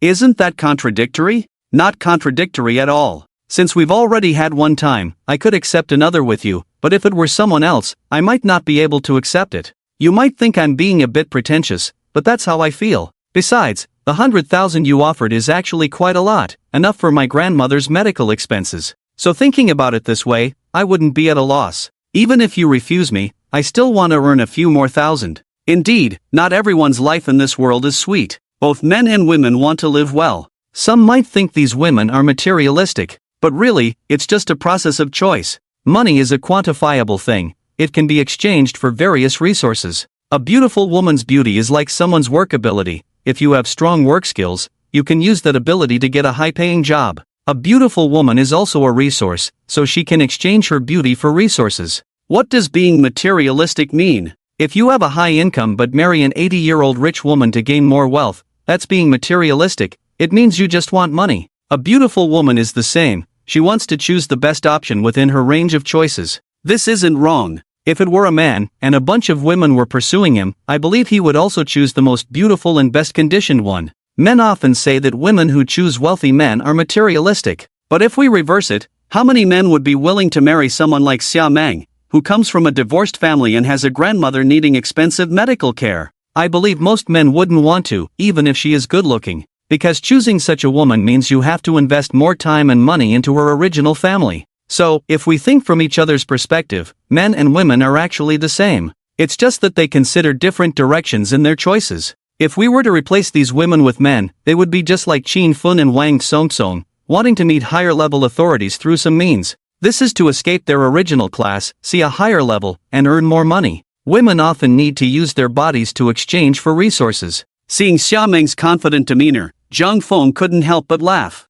This girl is quite clear-headed. If she had faced him like this the first time, Zhang Feng might have really accepted her right away, but it seems it's not too late now. Besides, he indeed has a taste for her. Although he wished he could bury his face in the cleansing milk in front of him, Zhang Feng still pretended to be serious and said, "So do you still want to follow me?" Xia Meng was taken aback by Zhang Feng's question, and after a moment, she asked back with hopeful eyes, "Would you want me?" Understanding the expectation in Xia Meng's eyes, Zhang Feng smiled, "It's not that I can't want you." "Really?" Xia Meng, who had not sat down and was standing beside Zhang Feng feeding him, couldn't help but excitedly wrap her arms around his neck when she heard this. Zhang Feng suddenly felt his vision go dark, and then a familiar milky scent of cleansing milk was pressed against his face. After a few seconds, his vision became clear again. Savoring the faint fragrance at the tip of his nose, he silently gave Xia Meng a thumbs up. Looking at the other different types of women in front of him, Zhang Feng finally understood. It wasn't that wealthy people played here, but rather that once you had money, there would indeed be people who would come to you to play. After disappearing for more than half an hour, Shi Yuan returned, looking refreshed. Seeing him sit down with a look of lingering enjoyment, Zhang Feng smiled and said, "That was pretty quick." Shi Yuan noticed Zhang Feng teasing him and whispered, "I didn't use an umbrella. Aren't you afraid?" I looked at her health report. Hee, and she's already been sterilized. Seeing Qi Yuan's naive expression, Zhang Feng shook his head. "I admire your carefree attitude about not using an umbrella, be careful." Qi Yuan grinned and said, "It's fine, I'm very understanding. They even offer a medicine purchase function here, it's quite nice, really fun." After saying that, he turned to Qinfen and asked, "Old Qin, I heard you need to get a membership to come here?" Qinfen, seeing Qi Yuan take the initiative to talk to him, immediately replied, "Currently, there are over 800 members here, all famous wealthy individuals from various places or second-generation rich like us. The members here are also divided into levels. The most basic membership costs 120,000 a year, and you need to have assets of over 5 million for verification. The second level is the Platinum membership, which costs 250,000 a year, and you need financial assets of 15 million. As for Diamond members, like us, we don't need to pay a membership fee, but Diamond membership is by invitation only and has limited spots. X. After hearing this, Qi Yuan nodded with interest, "Then you can help me get one later." Previously, his family was strict, and he had no way to access such places. After trying it for the first time, he felt as if he had opened a new door, a bit exhilarated. Qinfen was naturally happy to agree. Helping him get a membership was also a way to integrate into the other's circle. It showed that the other party recognized him and was willing to play together. "Alright, I'll go take care of it later, and you can come directly next time you want to play." After saying that, Qinfen looked at Zhang Feng and asked, "Old Zhang, do you want to get one too?" Seeing that Zhang Feng didn't seem interested, Qinfen added, "There's more than just this. There are many entertainment options: golf, shooting range, hot springs, wine cellar, gym, private cinema. A lot of services. The difference here compared to the big malls is the tranquility. It's not like over there, where you have to deal with a crowd just to watch a movie or work out. In simple terms, it's a high-end private place, no queues, with dedicated service. Strong privacy, large space, high-end service. However, the prices are also relatively high. After all, you get what you pay for. Jiang Feng wasn't particularly interested in the women here, although there were many types, there were few who could truly connect with him. This kind of fast food was fine occasionally, but he really had no interest in coming here regularly. The sexy and understanding Yu Xiao, the playful Qiao Yinin who loved to spray water, and the knowledge-hungry Wang Yuyan. Aren't these a delight? Although they might not be as entertaining as the ones here, they were certainly not crowded. However, the other activities Qin Fen mentioned could be fun to try occasionally. Jiang Feng nodded and said, "Alright, then let's get one." Qi Yuan noticed that Qin Fen hadn't invited Wang Songsong and immediately understood. He looked at Wang Songsong and asked, "So, you got one too? How come I've never seen you bring me here to play?" Wang Songsong rolled her eyes at Qi Yuan and replied helplessly, "Didn't you just turn 18 a couple of months ago? If I had dared to bring you here before, wouldn't my dad have killed me?" Qi Yuan, looking like a foolish rich kid, scratched his head and said, That's true, I forgot about that." Looking at the few of them, Jiang Feng now understood why these women were willing to take part-time jobs here. In this club, the minimum membership requires a capital verification of 5 million. Just think about it, someone with 5 million in cash flow in their bank account. If you add in cars, houses, investments, and other real estate, their actual assets are certainly at least over 20 million, right? 20 million in assets is clearly nothing in their circle. But for an ordinary person, over 20 million is a wealth that many would never attain in a lifetime. In fact, these private clubs are not only places these women want to join, but also some business people want to be part of. Such high-end places offer opportunities not just for women, but also for many entrepreneurs. High-end clubs are often gathering spots for second-generation rich kids and various wealthy individuals. They filter out most ordinary people and bring together those with strength in the same place. Many difficult investment deals are sometimes struck in these special occasions. But of course, for small entrepreneurs, this is indeed a very important occasion. However, for Jiang Feng, Wang Songsong, and Qi Yuan, this is nearly a place for simple amusement. At their level, they no longer need to actively seek others, instead, others come to them. For people like Qin Fen, Wang Zhang, and Chen Hao, their biggest opportunity today is to connect with Qi Yuan. After all, they usually have no chance to sit down and talk together. Two different circles of people gather in this club. The reason they are sitting here, do you think it's just because they share common interests? In fact, these so-called social interactions for fun are merely for the exchange of resources. The reason Jiang Feng initially chose to hang out with them was also because he was attracted to the resources behind their families. Similarly, their primary interest in Jiang Feng is the same. The adult world is merely about exchanging benefits. The so-called luxury car gatherings and club meetings are just stepping stones to integrate with each other. So sometimes, those who frequent high-end clubs do not truly value the eating, drinking, and playing. Sometimes it's just to get in touch with certain circles.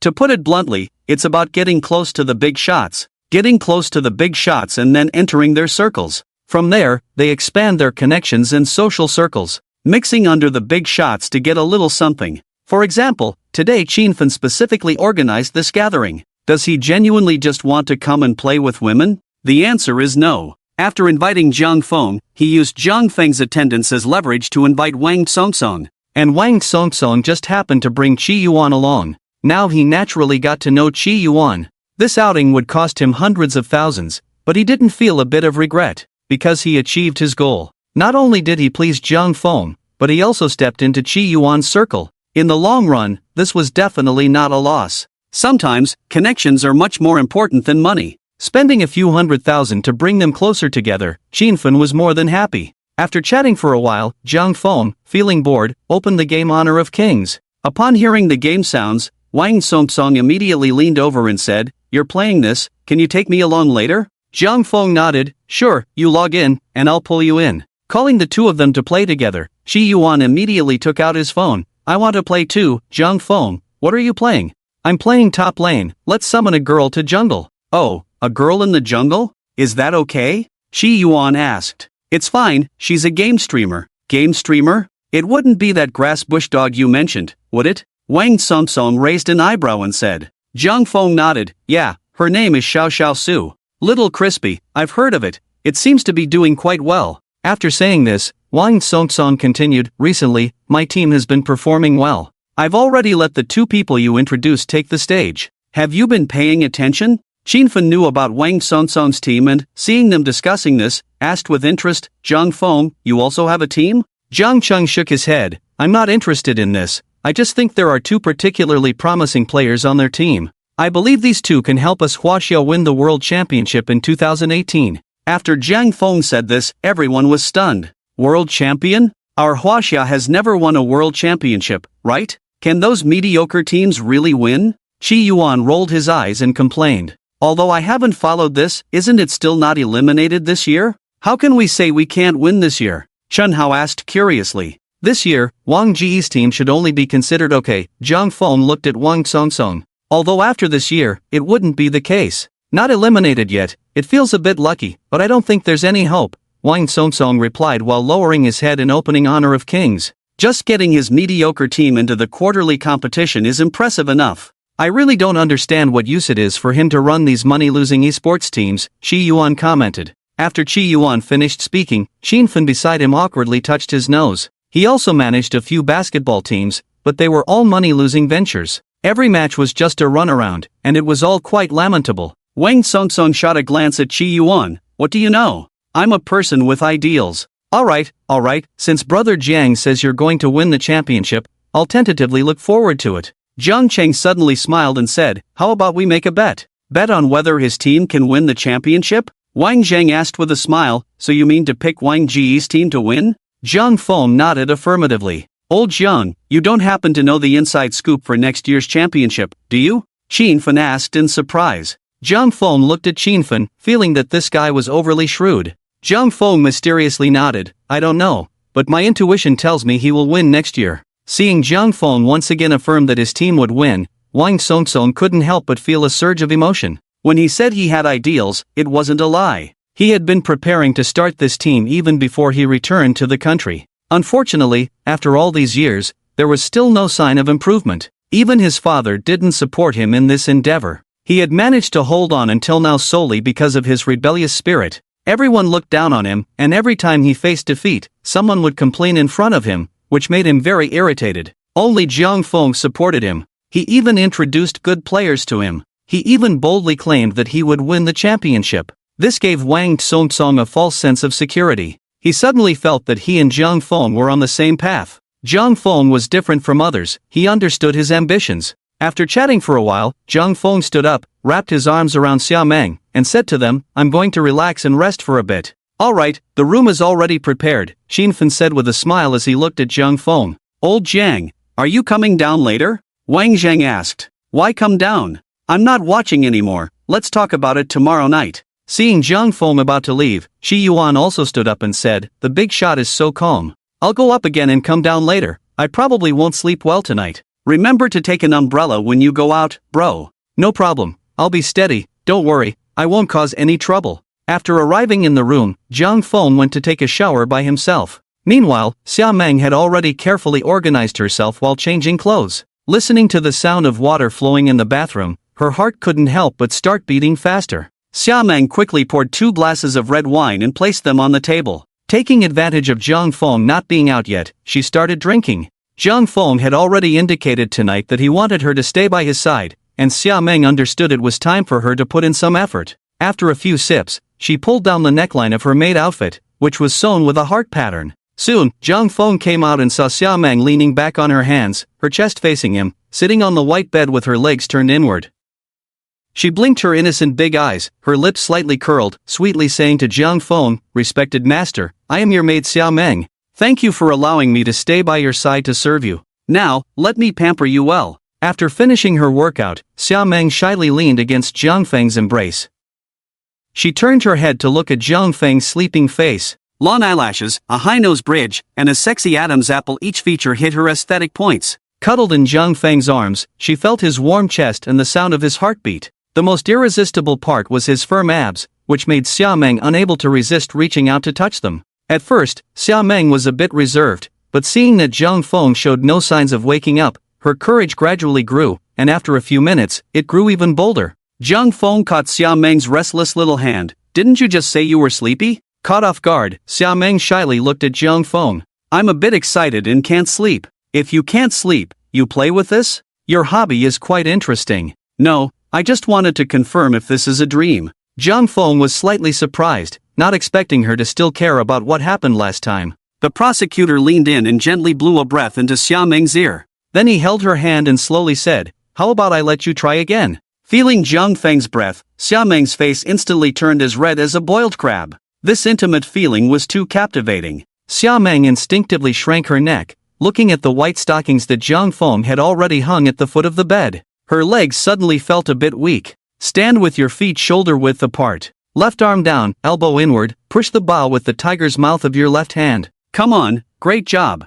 Jiang Xiao, you're amazing. It was already noon, and after lunch, Jiang Chang was playing archery with Xia Meng in the club's archery range. Jiang Chang held a competitive recurve bow, with his left hand on the bow and his right hand drawing the arrow, shooting swiftly. Knocking the arrow, drawing the bow, releasing the string, aiming, and letting go. The whole process was as smooth as flowing water, his posture tall and strong. Xia Meng couldn't help but have hearts in her eyes. Come on, it's your turn to operate. After saying that, Jiang Feng took Xia Meng's hand and taught her step by step. Xia Meng had a strong learning ability and quickly started operating on her own. The two began shooting with one bow each. Soon, Xia Meng started to breathe a little heavily. After all, shooting 10 times was a bit strenuous for a girl. This is interesting. We can come to learn more in the future. At this moment, Xia Meng opened a bottle of Evian mineral water for Jiang Feng, her tone slightly breathless as she said, "Jiang Xiao, after so long, you must be tired, right?" Jiang Feng nodded, "It's fun, but it's a bit hard on the waist."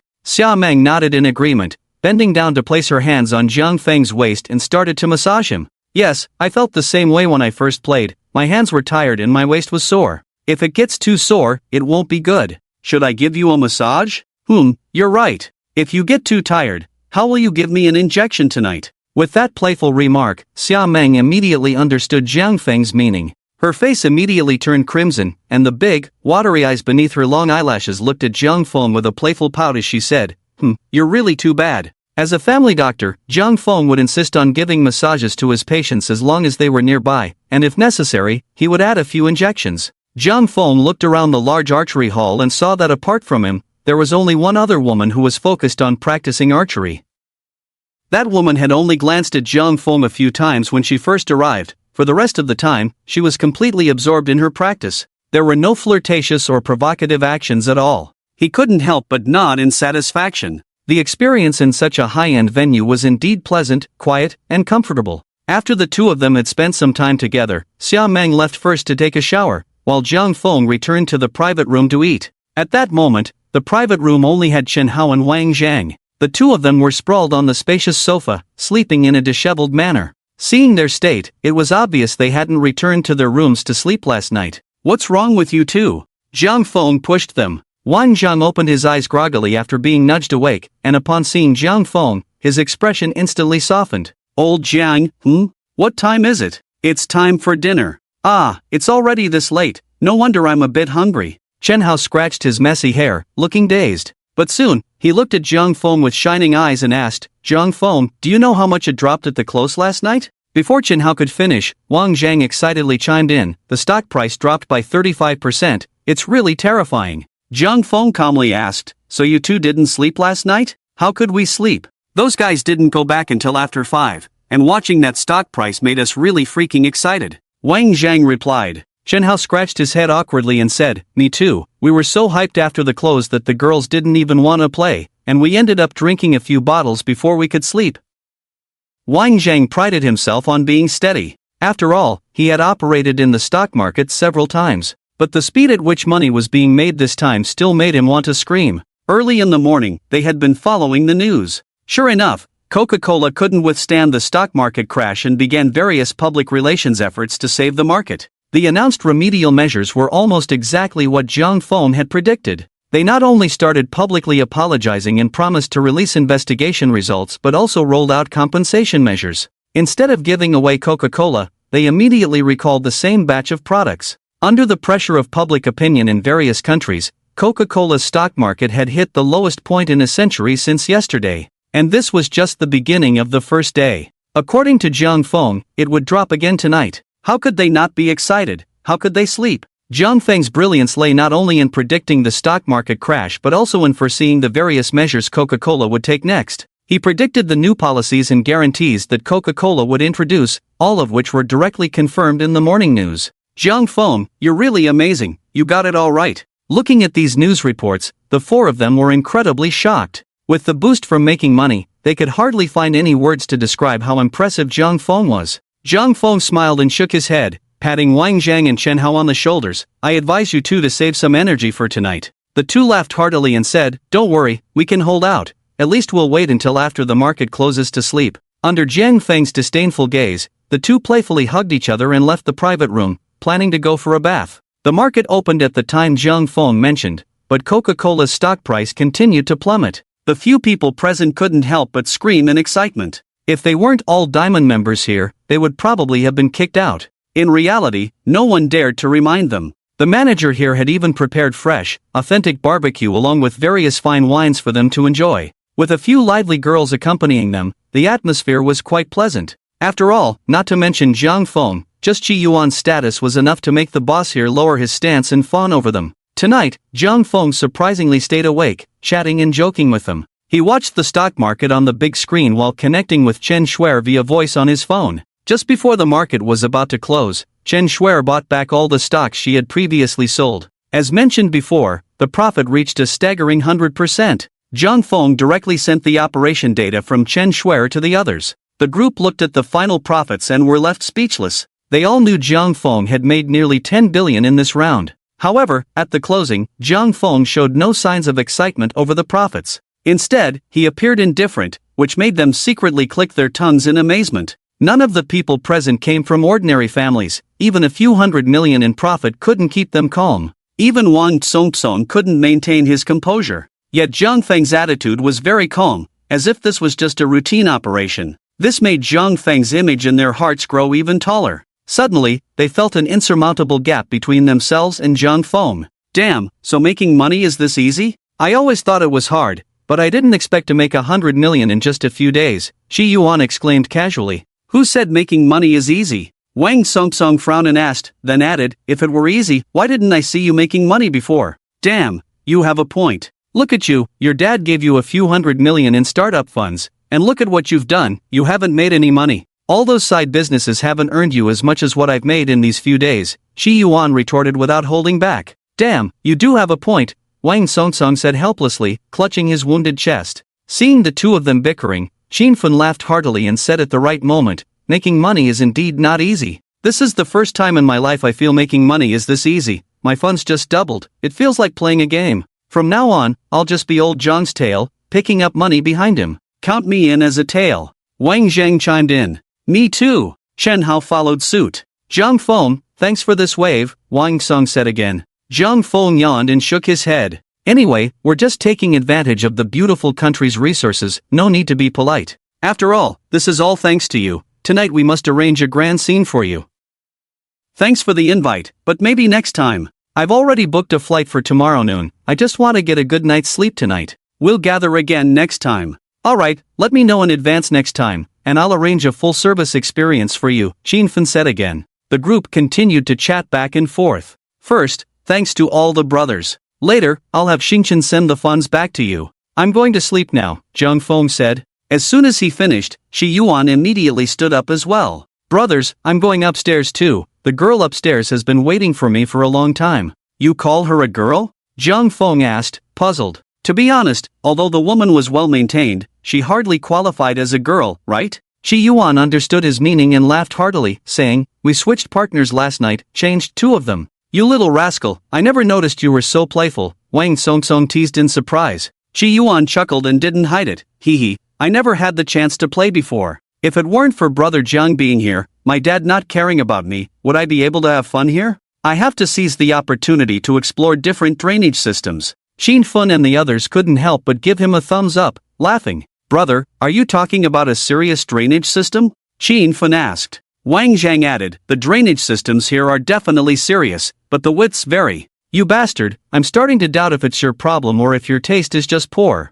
I've never encountered a big pipe, Qin Fun complained. Chen Hao nodded in agreement, saying, old Wang just likes those who seem to be playful. It's normal to encounter such. Hey, this is a metaphysics thing. I'm more suited to doing water trades in college, Wang Zhang said helplessly. Seeing Wang Zhang talk about this, Qi Yuan immediately became interested. Rubbing his hands together happily, he said, there's this activity? Once I buy a car, let's go together next time. Sure, school is starting soon, I'll call you then. Looking at Chi Yuan's excited expression, as if he had never seen the world, Wang Songsong shook his head. There are plenty of girls online, why do you need to go to that place to find them? Cut it out. What do you know? This is called freshness. Those online girls require tips of hundreds of thousands. I don't have that much money, can't afford it. You're overthinking it. It's not that expensive, tens of thousands for a bunch, Wang Songsong said dismissively. That's because you're Wang Songsong. Can you be worse than me? Ah, you're right. Cut. Chi Yuan turned to Zhang Feng, Brother Jiang, do you want to join us for some fun?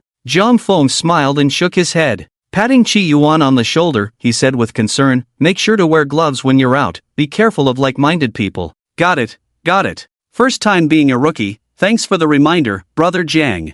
By the way, do you guys know where I can buy a Lamborghini that's in stock? Zhang Feng asked them. Are you buying a car again? Wang Songsong asked. Zhang Feng nodded, I drove over in my Porsche, but I have no car to drive back and don't want to drive my dad's Audi. Zhang Feng's net worth is in the hundreds of billions? His dad drives an Audi? So low-key? Although he thought this in his heart, no one dared to ask. Brother Jiang, how about you come with me tomorrow morning to check out a place? There are many brands of supercars to choose from in stock. I'm planning to go pick one up too, Chi Yuan said. After finishing breakfast and returning to the room, Xia Meng was standing in front of the mirror in the living room, wearing the white shirt Zhang Feng had changed out of yesterday, admiring herself. When she saw Zhang Feng suddenly enter, she was startled and exclaimed, looking at him, a white shirt? At that moment, Xia Meng looked like a girl from a two-dimensional world, wearing an oversized white shirt that just covered her round bottom. Startled by the sudden fright, she covered her ample chest with both hands,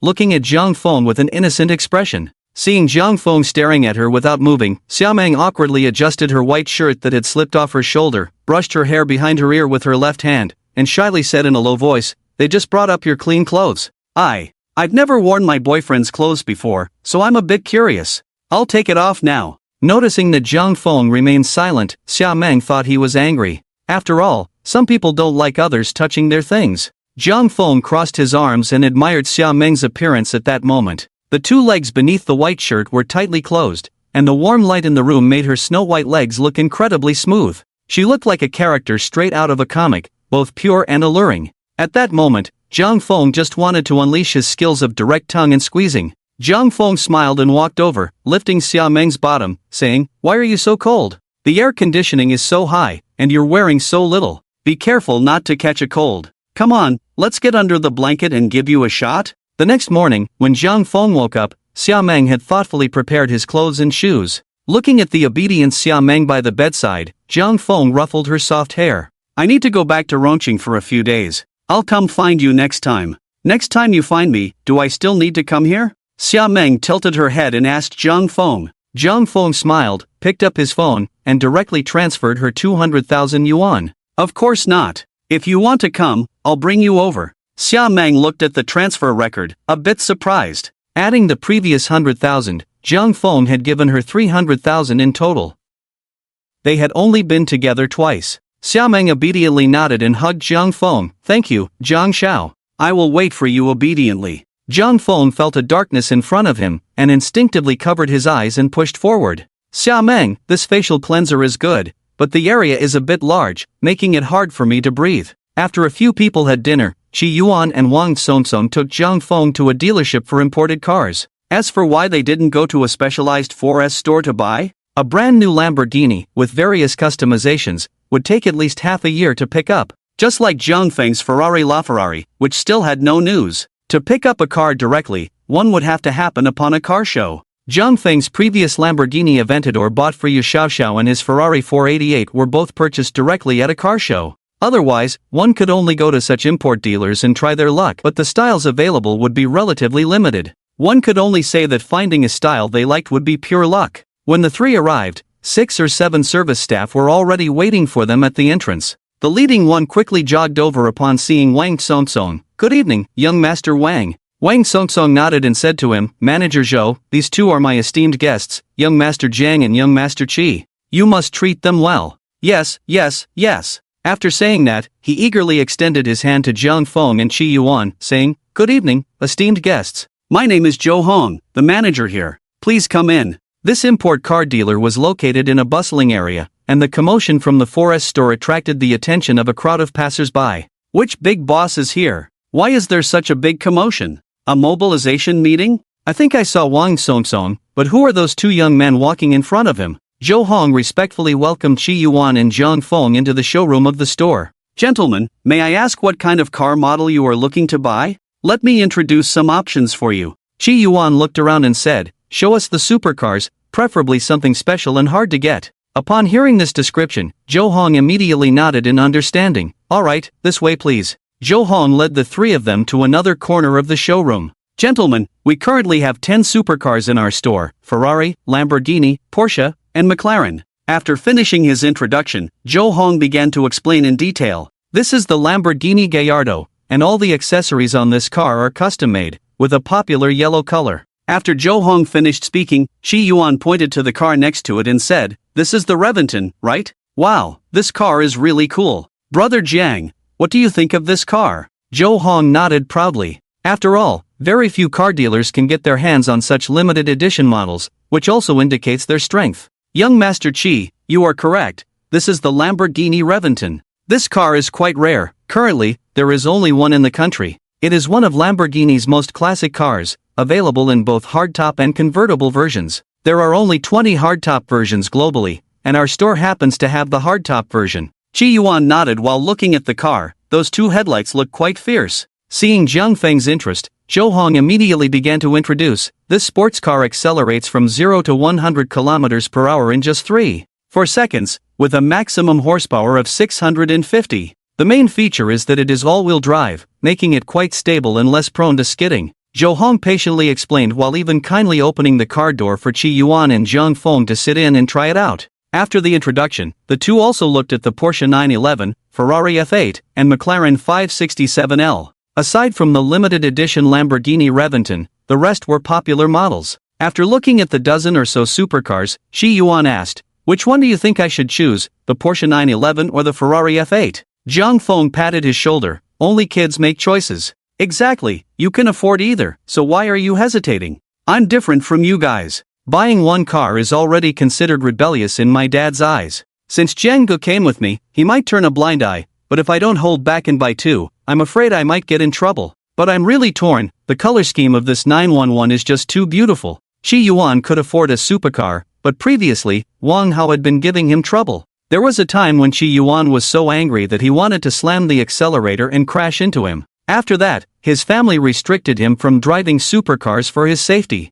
Now that the trouble with Wang Hao was resolved, and since Qi Yuan had gotten closer to Zhang Feng, his family had started to relax their restrictions. However, he still didn't dare to be too blatant, so he only felt brave enough to buy one car to test the waters. Zhang Feng looked at the customized 911, with its black and carbon gray color scheme accented by blue highlights, and it indeed looked stunning. If this car were paired with a tall beauty like Xiao Yining, it would definitely be a sight to behold. "I told you to find a driver, but you didn't listen. Otherwise, just get a designated driver," Wang Song said again. "But this kind of car only has 2 seats. If I get a designated driver, where will the girl sit?" Qi Yuan retorted. Then, feeling unconvinced, he added, "It's really not my driving skills, okay? I'm just unlucky. Isn't Zhang Feng the most clear about your skills? Have you forgotten how he crashed his 918? Seeing that Wang Song couldn't argue back, Qi Yuan shot Wang Song a glance and proactively ended the topic, turning to Zhang Feng and asking, "Brother Zhang, which one are you planning to buy?" Zhang Feng looked at the Bentley Continental in front of him and said, after looking around, "I've decided to choose a more low-key car to drive back to Rongqing, so I'll buy this Bentley Continental." Although supercars look cool, they are indeed quite taxing to drive. Moreover, when going back to Rongqing, if there's something that requires picking up my mom, Li Yan, driving a supercar wouldn't be appropriate. Overall, Zhang Feng decided to buy a sedan. A few days ago, he had a good experience sitting in a car at the auto show with Zhou Ying. The seats in this car were comfortable, and the space was decent. Looking at the shiny Bentley Continental, Qi Yuan couldn't help but say, "Chenggu, do you have a misunderstanding about being low-key? Compared to that Reventon, it is indeed low-key. I'm planning to buy a Reventon and a 911 as well." Hearing that Zhang Feng was planning to buy 3 cars in one go, Qi Yuan immediately exclaimed, "What the hell, are you grocery shopping?" Everyone present, except for Wang Song who remained expressionless, instinctively gasped. After all, Wang Song had witnessed Zhang Feng spending billions on office buildings, and these cars were indeed insignificant compared to a skyscraper. The 911 is for that girl from last time, and although the Reventon doesn't seem very comfortable, its design is really nice. I like it a lot. Sigh, I've said I'm envious so many times, but brother Jiang, isn't the color of this Bentley Continental a bit unlucky? Jiang Feng chuckled and patted Qi Yuan's shoulder. Worry about yourself, remember to take an umbrella when you go out. It might be unlucky for others, but Jiang Feng had a friendly value scanning system. He could see through everything at a glance, so green was definitely not green. After choosing for a while, Qi Yuan finally picked the more recognizable Ferrari F8. According to him, he wanted to test the truth of the famous saying that has been popular online. 15 years after graduation, smoking Zhonghua cigarettes, driving a Ferrari, and looking at his girlfriend's long legs in the passenger seat while waiting at a red light, this life. I see it clearly from the bus. Plus, when a red Ferrari stops at the university town, the water on top is likely to sell better. After test driving near the store, the two directly finalized the order. Watching Jiang Feng buy cars as if he were grocery shopping, directly purchasing 3 vehicles, Zhou Hong immediately understood what Wang Songsong meant by big clients. This was indeed big. He had been a supervisor at this store for many years, and it was the first time he encountered a rich second generation buying 3 supercars at once. Are the second generations this extravagant now? Soon, Jiang Feng directly swiped his card for payment, specifically instructing Zhou Hong to process the payment in batches, because he still had 4 cashback cards with a maximum limit of 2 million each. By paying in batches, he could also use 3 cashback cards. Although Zhou Hong didn't know why Jiang Feng wanted to do this, he certainly had to comply with such a super big client.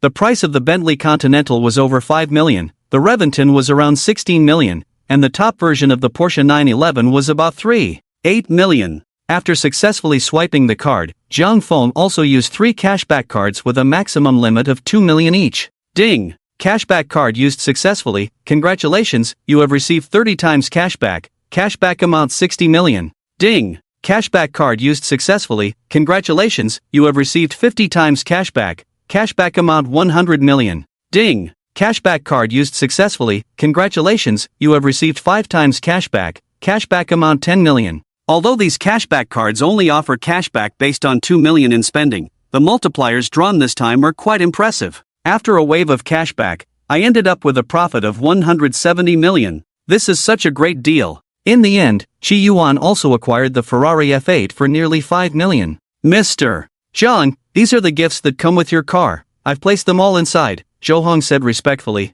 Qi Yuan looked at Jiang Feng's gifts and felt no envy. He just smiled and patted Jiang Cheng on the shoulder, teasing, a car worth over 10 million comes with a model car. Lamborghini truly deserves its reputation as the king of frugality. Is that really frugal? Whether it's frugal or not, it counts. Chenggu, if you drive this car, wouldn't you want to flaunt it? I really can't see how much you enjoy showing off. Jiang Feng glanced at the Lamborghini gifts, which were as meager as rumored, just a customized car model. The Porsche gifts were also quite ordinary, just some custom teddy bears with the Porsche logo. Plus, there were some flashy keychains, umbrellas, and cushions. The most unique item was a set of red mahjong tiles printed with the Porsche logo. In contrast, the cheapest Bentley gifts were more thoughtful. After purchasing a Bentley worth 4.5 million, the owner would receive a top-tier smartphone, co-branded by Bentley and a world-renowned phone brand. The phone features the Bentley logo, is inlaid with 18K gold, and has a unique national serial number. Comparing these, the level of thoughtfulness in the gifts is immediately apparent. Qi Yuan's Ferrari gift was still just a classic pair of headphones. These headphones are a classic Ferrari custom, with the Ferrari logo and letters printed on the red casing, made from carbon fiber, and the price of these headphones alone is 3,000. In fact, Jiang Feng also has a pair, but he just tossed them in the Ferrari 488, gathering dust. When it comes to the gifts from various luxury cars, they differ greatly. It is said that the first gift prepared for owners of the Hongqi brand is a priceless suit, custom-made from special fabric priced over 50,000. Maybach offers a pair of sunglasses, handcrafted, and reportedly worth around 660,000. Bugatti's gifts are also quite generous. The owner receives a small silver box containing the car's sensors, keys, and a replica model, with the replica achieving about 99% similarity to the purchased Bugatti luxury car. Additionally, the silver box contains a jacket with a platinum zipper. Rolls-Royce's gift is very classic, a 100,000 yuan umbrella hidden in the car door. It is not an ordinary umbrella, the frame is made of pure silver, and the canopy features high technology. Most importantly, the place for the umbrella has an automatic drying function. As for the Lamborghini gift Jiang Feng received, it was rather meager, a mere car model, which has been a point of criticism. A few millions worth of Maybach gifts equals a 660,000 gift, while a Lamborghini gift worth over 10 million is just a car model? As for Pagani's gifts, many people are unclear. In fact, the gift is an Hermes bag, which costs 420,000. Jo Hong, seeing the two talking, immediately said, "Young Master Jiang, young Master Chi, our store also offers you 2 years of free maintenance and car wash services, as well as 2 free car wrap services. Just come by and provide your membership number." After the purchase, Jiang Feng did not rush to pick up the car. Regarding the vehicle registration, Wang Songsong stated that he would take care of it before Jiang Feng's next visit to the city. As for the Bentley Continental, Jiang Feng had Zhou Hong help him arrange for a car transport to send it directly to Rongcheng. Around 8 in the evening, the plane finally landed at Rongcheng Airport. Jiang Feng took a taxi straight home. When he arrived at his doorstep and took out his keys to unlock the door, he discovered that the house had been fitted with a new lock. Moreover, it was a password and fingerprint lock. Jiang Feng pressed the doorbell, but no one answered. He pressed it again, still met with silence. Standing at the door, he felt a bit speechless. Just before boarding the plane, he had sent a text to his parents. Both had replied that there was no problem and that they would be home today. Yet here he was? Jiang Feng helplessly tried the doorbell's password. After thinking for a moment, he hopefully entered his birthday password. But to his dismay, it was incorrect. A half-smile on Jiang Feng's face froze instantly. In desperation, he tried Li Yan's birthday password, but that was wrong too. As for his dad's password, Jiang Feng didn't even bother trying. It was simply impossible. With no other option, he took out his phone and called his mom. The call connected quickly. "Hello, you arrived so soon?" Li Yan said in surprise. "Mom, aren't you home?" Hearing Jiang Feng's slightly feigned tone, Li Yan explained, "We went out to buy some food. You go inside first, we'll be back soon." "You changed the door lock? What's the password?" "Oh, I forgot to tell you, the password is your dad's and my wedding anniversary." This was an unexpected mouthful of dog food. Jiang Feng replied speechlessly, "Okay, got it." He realized that ever since his parents found out he could make money, their care for him had diminished day by day. Although they used to let him be, at least they would prepare 3 meals a day. Now, not only was there no special car to pick him up, but even Li Yan no longer nagged him about his meals. They didn't even worry about him going hungry. He used to dislike his parents' nagging, but now he understood its value only after losing it. So, do rich people really find happiness? Jiang Feng helplessly entered the password and went inside. As for why he remembered their wedding anniversary, it was because this time of year was when he got a mouthful of dog food. Once inside, Jiang Feng skillfully walked into the bedroom, grabbed some clothes, and went to the bathroom to freshen up before lying on the sofa to play on his phone. He looked at the messages Zhou Hong had sent him. Zhou Hong mentioned that right after Jiang Feng left, they immediately called for a car transport to box up Jiang Feng's Bentley Continental. It had already been sent to the address Jiang Feng provided and was on its way. As for the license plate, they had taken care of that as well. They would help file it at the vehicle management office, so Jiang Feng wouldn't have to make a trip himself. When the system rewarded him with the Porsche 918, it had the license plate from Rongcheng. That plate number was quite nice, ending with 58s. After the Porsche 918 arrived in Modu, Jiang Feng removed that plate and replaced it with the one Chen Shuer brought from Modu. The original Rongcheng plate was placed in the Yiyun Aman Hotel. Yesterday, Wang Yuyan had already delivered the 58's plate to Zhou Hong as per Jiang Feng's instructions. They had arranged everything, so now Jiang Feng just needed to wait patiently for the car's arrival. At that moment, Jiang Feng suddenly felt the joy of being wealthy again. Sorry, the earlier unhappiness was just an illusion. In fact, rich people were indeed very happy. After a few minutes, his parents finally opened the door and returned. Jiang Feng called out, "Dad, Mom, you're back?" He stood up and walked over to them. Seeing that they had indeed gone out to buy food, their hands filled with bags of goodies as they walked in. At this time, Jiang Feng hadn't had dinner yet. Sensing the aroma of delicious food, he immediately asked, "What did you buy?" His mother, Li Yan, replied with a smile, "Your favorite, hot pot and crayfish, come help me out." "Not bad, the hot pot here at home is the best." As he spoke, Jiang Feng quickly took the hot pot ingredients from his mother's hands. "You little rascal, you've been out for over 10 days,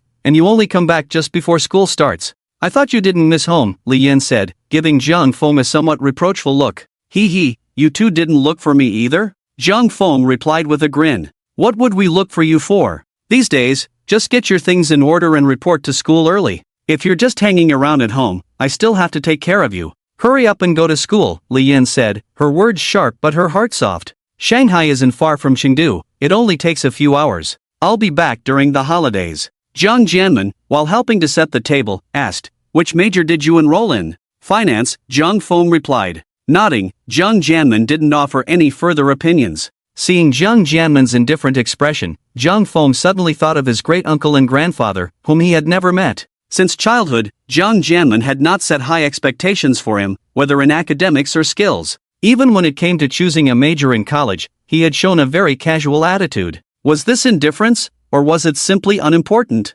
However, if what he thought was true, that the family was not ordinary, then indeed, it wouldn't matter what he chose. The three of them chatted casually while enjoying the hot pot. After dinner, Li Yan busied herself cleaning up in the kitchen. Seeing Jiang Jianmen alone on the balcony smoking, Jiang Feng walked over. "Dad," Jiang Feng called out to him. Jiang Jianmen nodded at the distant scenery. Their balcony faced the lake in the scenic area, and at night, the lights from the area created a beautiful view. After exhaling a puff of smoke, Jiang Jianmen said, "I know what you want to ask. Don't tell your mom about that matter, so she won't worry. She says to go to school, but she can't help but worry about you when you're out." Jiang Feng nodded. "I know, Mom is all talk but soft-hearted." Jiang Jianmen nodded with a look of relief. "I'll take you to see your grandfather in Yanjing when the opportunity arises. He's getting old, and last time he said he wanted to see you, I didn't agree." "Dad, what does Grandpa do in Yanjing?" Jiang Feng asked curiously. "Don't worry about that now. Just focus on your studies. If you want to play, go ahead. I won't interfere with how you have fun outside, but there's one thing: stay away from drugs, gambling, and vice. I won't interfere with your choice of women, but don't let anyone bully you. As long as you don't get into serious trouble, I can still back you up. Remember, your grandfather, I can only tell you that his position is not low, the rest, I won't say. You'll know in the future. Actually, your grandfather held you when you were little, but you forgot because you were too young. I haven't decided yet. When I do, I'll take you to Yanjing, and then you'll know." Jiang Jianmen said with a heavy expression. "Dad, what do you mean by decided?" "The power struggles in our Huaxia are very dark. I'm not telling you now for your own good, just pretend you don't know." When Li Yan finished her tasks and came out, Jiang Jianmen gave Jiang Feng a look and then extinguished his cigarette before going inside. Seeing that Jiang Jianmen was unwilling to say much, Jiang Feng felt helpless. After all, what he said was no different from saying nothing at all. The next day, he slept until noon, and when he got up, the house was already empty. Jiang Feng directly took out his phone and ordered takeout. After finishing his meal, Zhou Hong's call came in, informing Jiang Feng that the car was almost at the destination. Jiang Feng was quite surprised. Such speed meant they had been rushing day and night. After finishing his meal, Jiang Feng leisurely arrived at the shopping mall across from his house, waiting for the transport personnel to help him bring his car over. While waiting, he found a Starbucks. After ordering an iced Americano, he sat down at an outdoor table by the entrance and began chatting with a few girlfriends on his phone, transforming into a time management master. Just then, a somewhat unexpected voice came from above him. "Are you Mr. Jiang?" Jiang Feng looked up. A somewhat familiar face came into view. With heavy bangs, a white women's shirt, black dress pants, and a pair of black flats, she held a thick stack of real estate flyers in her hand. "Xiao Xia," Jiang Feng said, somewhat surprised. This was the girl he had treated to a house after obtaining the godly system. Her name seemed to be Xia Jiqiu. Seeing that Jiang Feng recognized her, Xiao Xia couldn't help but blush with excitement. Happily, she said, "Mr. Jiang, I didn't expect to run into you here." Jiang Feng looked at the real estate flyers in her hand and jokingly asked, "Business is so bad? You still need to come out and hand out flyers?" Jiang Feng looked Xiao Xia up and down, noticing that her outfit was still the same as last time, with no changes. Ordinary clothes paired with ordinary shoes, and the cheap bag she carried. She still looked plain. Such good features wasted on such a look. Last time, he had transferred 350,000 to Xiao Xia, plus a few tens of thousands in commissions. At least it should have been around 400,000, yet she hadn't spent a single cent on her appearance. What Jiang Feng didn't know was that Xiao Xia had been frugal since childhood. Even if she suddenly came into a large sum of money, she wouldn't change her spending habits overnight. Mainly, she couldn't bear to spend it. Someone like her, who had been poor for so long, was always cautious with money. The first thing she did with her newfound wealth was to save it carefully. She would never spend extravagantly like a nouveau riche. Their sense of crisis was too high. Subconsciously, they believed that if they spent this money, they would become poor again. Children from poor families have no room for error. Unlike Wang Songsong, who had 5 small goals for his startup fund. With money, he could afford to make mistakes, keep trying, and keep growing. Even if he spent all that money, it wouldn't matter. Wang Shoufu still had plenty of capital to back him up. But children from ordinary families could usually only afford to make one mistake. Parents would take out their life savings to support their child's startup. If they succeeded, they would move forward in life. But if they failed, they would fall to the bottom, facing ups and downs, burdened by their family's cycle of hardship. Therefore, most ordinary people dare not gamble, nor do they want to. They can only save their money honestly and work diligently. Xiao Xia gave Jiang Feng a simple smile and shyly said, "I came out to try my luck and attract some clients." After saying that, she added, "By the way, Mr. Jiang, your property certificate has been processed. Last time you said you would take it when you returned. It's still at the company. Should I go get it for you now?" Jiang Feng shook his head. Next time. Their company wasn't close, and it would take at least 2 hours for her to get it. Xiao Xia still looked somewhat unremarkable. Seeing Jiang Feng refuse, she immediately continued, "Then let me know when it's convenient for you, and I'll bring it over." "Alright, I'll see what time works tomorrow. I can go pick it up myself," Jiang Feng said, having a good impression of Xiao Xia and not wanting to make things difficult for her. "I still haven't properly thanked you for last time, and I haven't treated you to a meal yet. I don't know if you're free tonight. Can I treat you to dinner?" In her heart, Jiang Feng was the first person to show her kindness, changing the trajectory of her life. Jiang Feng noticed her somewhat awkward demeanor and nodded, "Sure." Seeing that Jiang Feng unexpectedly didn't refuse her, Xiao Xia couldn't help but feel a bit excited. "Well, okay, I'm working in this area today. Are you hungry now?" Seeing Xiao Xia's excited and incoherent demeanor, Jiang Feng couldn't help but smile. "It's only 2 in the afternoon?" Although he didn't quite understand Xiao Xia's overly honest personality, he had just used his perception skill to check and found that Xiao Xia was indeed genuine. The awkwardness and pure smile were truly heartfelt. Jiang Feng remembered she said she came from the mountains. A few years later, it seemed that someone from her place would also become an internet celebrity, named Dingjun.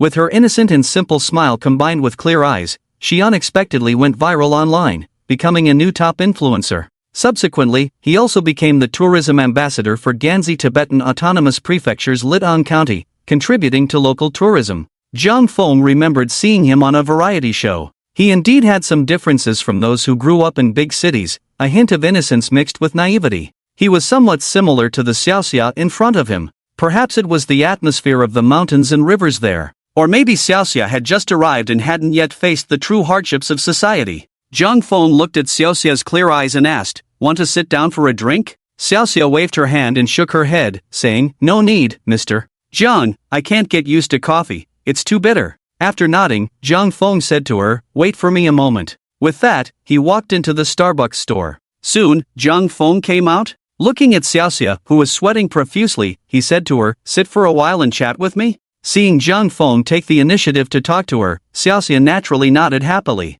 She glanced around and, finding no colleagues nearby, sat down. Looking at the iced Americano in front of Jiang Feng, Xiao Xia couldn't help but frown. She heard that a cup at Starbucks costs over 50 yuan. Xiao Xia never understood the consumption habits of city people. A bottle of drink only costs a few yuan. Why spend so much on something so bitter? Noticing her discomfort and slightly tense expression, Jiang Feng casually brought up a topic, asking, "Have you made any sales this month?" Xiao Xia shook her head, awkwardly saying, "I guess I have made some sales." After that, she smiled innocently and said, "Actually, selling houses, our store can only sell a few houses a month at most, so it's not easy to make sales. But I recently had 2 rental clients, so I can count that as making sales." Jiang Feng smiled, "Renting is also good. The clients and landlords must give you a month's rent as a referral fee, right?" Speaking of this, Xiao Xia nodded happily. "Yes, you know this too. For renting, the landlord and the customer each pay half of the rent to our agency. I brought in 2 clients this month.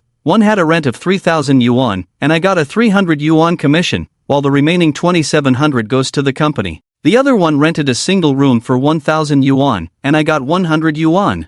Looking at Xiao Xia's somewhat proud demeanor, Jiang Feng suddenly felt an indescribable emotion welling up in his heart. From Xiao Xia's words and actions, it was clear she came from a relatively average family background. What made Jiang Feng uncomfortable was not her family background but her contentment with a few hundred yuan, which deeply touched him. He had never worried about money since he was young. Even before he got the rich system, Zhang Jianming and Li Yan had never made him worry about money. Jiang Feng smiled and nodded. "That's pretty impressive." Seeing Jiang Feng praise her, Xiao Xia immediately smiled widely. "I'm still at the bottom of the company, but I will keep working hard." Just then, a Starbucks staff member came over with a vanilla frappuccino and said to Jiang Feng, "Hello, here is your vanilla frappuccino." After Jiang Feng nodded, he handed the cup of vanilla frappuccino placed on the table to Xia Xia. "Drink up, it's not bitter." Seeing it was for her, Xia Xia immediately waved her hand to refuse. "This, you drink it, I'm not thirsty. Drink it, it's sweet." "I won't drink it, I bought it for you. If you don't drink it, it'll be a waste." After saying this, Jiang Feng inserted a straw and handed it to Xia Xia. As expected, after he mentioned the word waste, Xia Xia's expression showed some struggle. After all, this was dozens of yuan, not just a few. Not drinking it would indeed be a waste. She stared at the vanilla frappuccino in Jiang Feng's hand, struggled for a moment, and then carefully took it. She quietly said, "Thank you, I should treat you to something." Lowering her head, she tried to appear natural and cautiously took a sip. After taking a sip, Jiang Feng noticed Xia Xia's eyes seemed to light up, and then she slowly took another sip. Her reaction was reminiscent of a left-behind child in the mountains tasting delicious candy for the first time. Jiang Feng frowned again. Although he didn't have romantic feelings for Xia Jiqiu, this simple girl still stirred a twinge of compassion in him. Ding! Detected a wave of goodwill in the host's heart, issuing a special mission to transform Xia Xia, enhance her confidence, reward the host with +1 appearance points, +5 physical fitness points.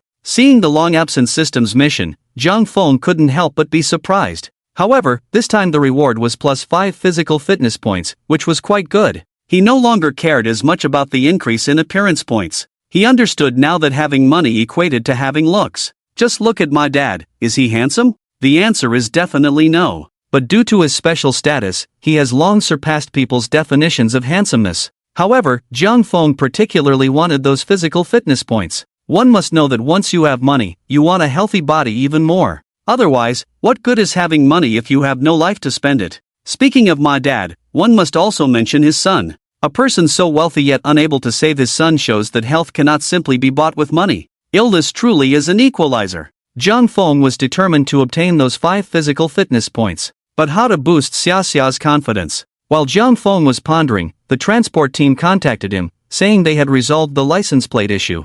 They had safely unloaded the car for him. The car was now parked in the underground parking lot of the mall, waiting for Jiang Feng to come and check its condition. Jiang Feng thought for a moment and said to Xia Xia, "Can you help me with something?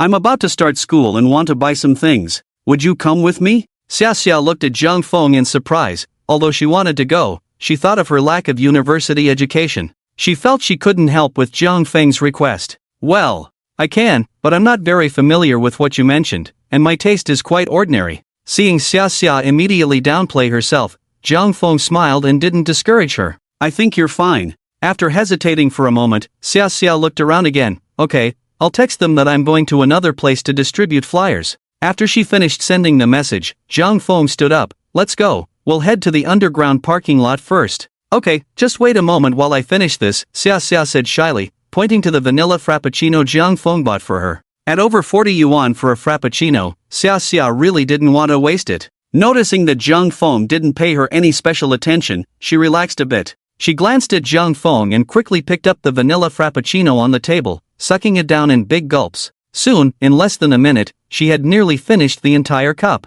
Watching Xia Xia finish a frappuccino in such a short time, Jiang Feng almost lost his composure. He really didn't expect her to drink so quickly. He had thought it would take at least 10 minutes, sipping her drink while looking at her phone. After all, don't girls usually do that? That's why Jiang Feng had picked up his phone to pass the time after Xia Xia made her request. He never expected her to down it in one go. Having drunk so quickly, Xia Xia couldn't help but burp at the end. She shyly covered her mouth and then shook the cup to confirm there was no waste before saying to Jiang Feng, "Okay, let's go." Jiang Feng touched his nose, concealed his emotions, and nodded nonchalantly. When they arrived at the underground parking lot, the staff had already been waiting for Jiang Feng at a designated spot. After confirming Jiang Feng's identity, the transport team handed him the car keys and some contact information. Xia Xia's eyes widened in surprise at the luxurious olive green Bentley in front of her. She remembered Jiang Feng had driven a supercar last time. She didn't expect him to have a new car. She wondered how much such a car would cost.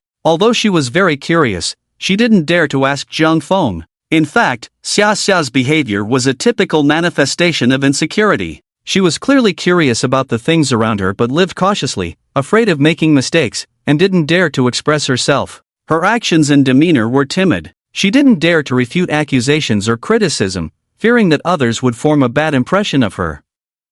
Her insecurity wasn't deeply rooted. Those who are fundamentally insecure often display very strong behaviors, typically being overly sensitive and anxious. They always feel that others' words have hidden meanings or tend to blame others for all their mistakes. Such people often become very harsh due to their insecurity. Xiaoxia's insecurity stemmed from her living environment and the psychological impact of her family background. When someone who has lived in a materially deprived environment suddenly arrives in a bustling big city, they begin to feel insecure when they witness the confidence of the city and its people, as well as the stark differences in lifestyle and consumption. Growing up in material scarcity can lead some to doubt their self-worth. She might feel unworthy of certain things, so even when she earns money and has the means, she still lives frugally, unwilling to spend on herself. Thus, even though they have experienced the splendor of the big city, these individuals remain in a state of insecurity for a long time. Moreover, when interacting with others, they often feel they cannot compare to those who have always enjoyed such privileges. The conditions of one's family background generally limit one's perspective and exposure. Without the means to access higher education or explore the vast world outside, the farthest place they might have seen could be the mountains near their home. Therefore, in a blank slate situation, with their limited understanding of the world, any interaction with others can directly trigger their inner insecurity. Zhang Feng, who was busy exchanging information with the staff, did not notice Xiaoxia's inner turmoil. After receiving the car keys, he called Xiaoxia to get in the car while he took the driver's seat. Xiaoxia, sitting in the passenger seat, carefully entered the high-end Bentley and slowly pulled the seatbelt across her. Zhang Feng drove the car towards the bustling Taikoo Li again. To help Xiaoxia build her confidence, Zhang Feng decided to start from the most superficial aspects. Soon, the car stopped at a parking space at the entrance of Taikoo Li. Although the Bentley Continental was not a supercar, the combination of the Bentley and the license plate ending in 5/8 made the security guard at the entrance choose to ignore it. He did not ask Zhang Feng to park in the underground parking lot. "I want to wash my hair, wait for me a moment," Zhang Feng said to Xiaoxia. Xiaoxia looked at the vibrant commercial atmosphere of Taikoo Li and couldn't help but nervously pinch the strap of her handbag. "Okay." Zhang Feng took Xiaoxia into a chain hair design center. The receptionist at the door immediately greeted them enthusiastically. "Hello, welcome. Just the two of you?" Zhang Feng nodded and said to her, "Get a good hairstylist over." The receptionist immediately nodded. "Sure, this way please." Soon, a fashionable stylist named Wang Xian, dressed in a black casual suit and sporting golden hair, walked over to them. "Hello, I am the stylist Wang Xian here. May I ask which of you needs a haircut?" Zhang Feng sat down on a nearby chair and said to Wang Xian, "Help her get a normal hairstyle." Seeing Zhang Feng pointing at her, Xiaoxia was instantly surprised and widened her eyes. "Ah, Mr. Zhang, didn't you say you wanted to wash your hair? We'll wash it later, you get a hairstyle first, and then we'll go shopping." Hearing this, Xiaoxia glanced at her reflection in the mirror. She instinctively wanted to refuse Zhang Feng, but then she looked at Zhang Feng, dressed in fashionable designer clothes with a handsome hairstyle. Going out with him while sporting such a plain hairstyle would indeed tarnish his image. Moreover, with a wealthy and handsome guy like Zhang Feng, her appearance beside him would certainly be a bit embarrassing for him. After thinking this through, Xiaoxia nodded without refusing.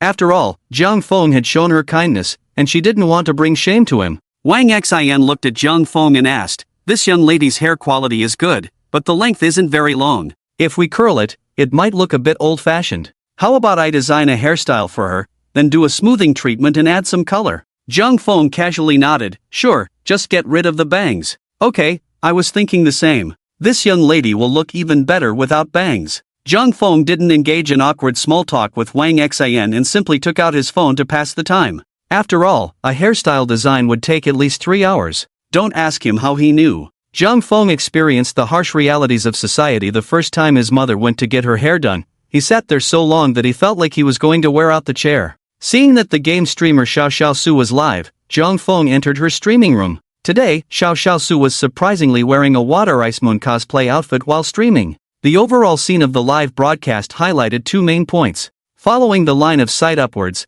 there was her captivating face that was hard to look away from. Xiao Xiaosu belonged to the type that was bright and charming. With lightly brushed eyebrows and eyes full of spring, her skin was smooth like warm jade, glowing softly, and her beauty was strikingly vivid. Her expressions were also very lively. The lively movement of her eyes combined with a clever smile gave her a playful and mischievous vibe. This is what one would call a stunning beauty. The golden wig paired with her fair skin, along with her contrasting playful banter, created a delightful charm. The streaming room was quite lively. Zhang Feng watched as Xiao Xiao Su opened the character scanning system. Name, by Xiao Xiao, age, 20 years, height, 165 centimeters, attractiveness, 92, figure, 94, privacy, 0, friendliness, 80. After reviewing the various stats, Zhang Feng satisfactorily closed the system. There is still quite a difference between game streamers and beauty streamers. If you want to stroll around the beauty section, it's not easy to find someone who meets both the attractiveness and privacy criteria. However, in the gaming section, although some girls may not meet the attractiveness standard, most of their privacy scores are still quite impressive. At this moment, Xiao Xiao Su was playing a battle royale game. She appeared relaxed, playing while chanting, "Streamer gets chicken, send planes." Where are the planes? Where are the planes? As soon as she finished speaking, the viewers began to chime in. Send a hammer, you've been playing for 2 hours and haven't even gotten a bite. Is what you set up there even a real chicken? Breaking news, I've been playing for 20 years, 200 for 1 game, 500 for 3, DM me if you need. Damn, not to mention the price is too high. Aren't you disgusted as a big guy eating chicken? You're the big guy, your whole family is big guys. I'm a lady, okay? And a long-legged one at that. I don't believe it, unless you stream yourself eating chicken for me to see? Streamer, the color in your stream is too heavy, just like your hair today, so yellow. At this moment, there were still 5 people left in the game, and the remaining players were naturally quite skilled. Xiao Xiao Su was completely focused on the game and didn't even glance at the chat. Otherwise, with her personality, if she saw such colorful comments, she would definitely give her viewers a lesson in reasoning, and she wouldn't be as quiet as she was now. Zhang Feng watched Xiao Xiao Su's gameplay, seeing her carefully hiding in the shadows, pulling out a gun to directly headshot a nearby player. At the same time, she safely tossed a landmine.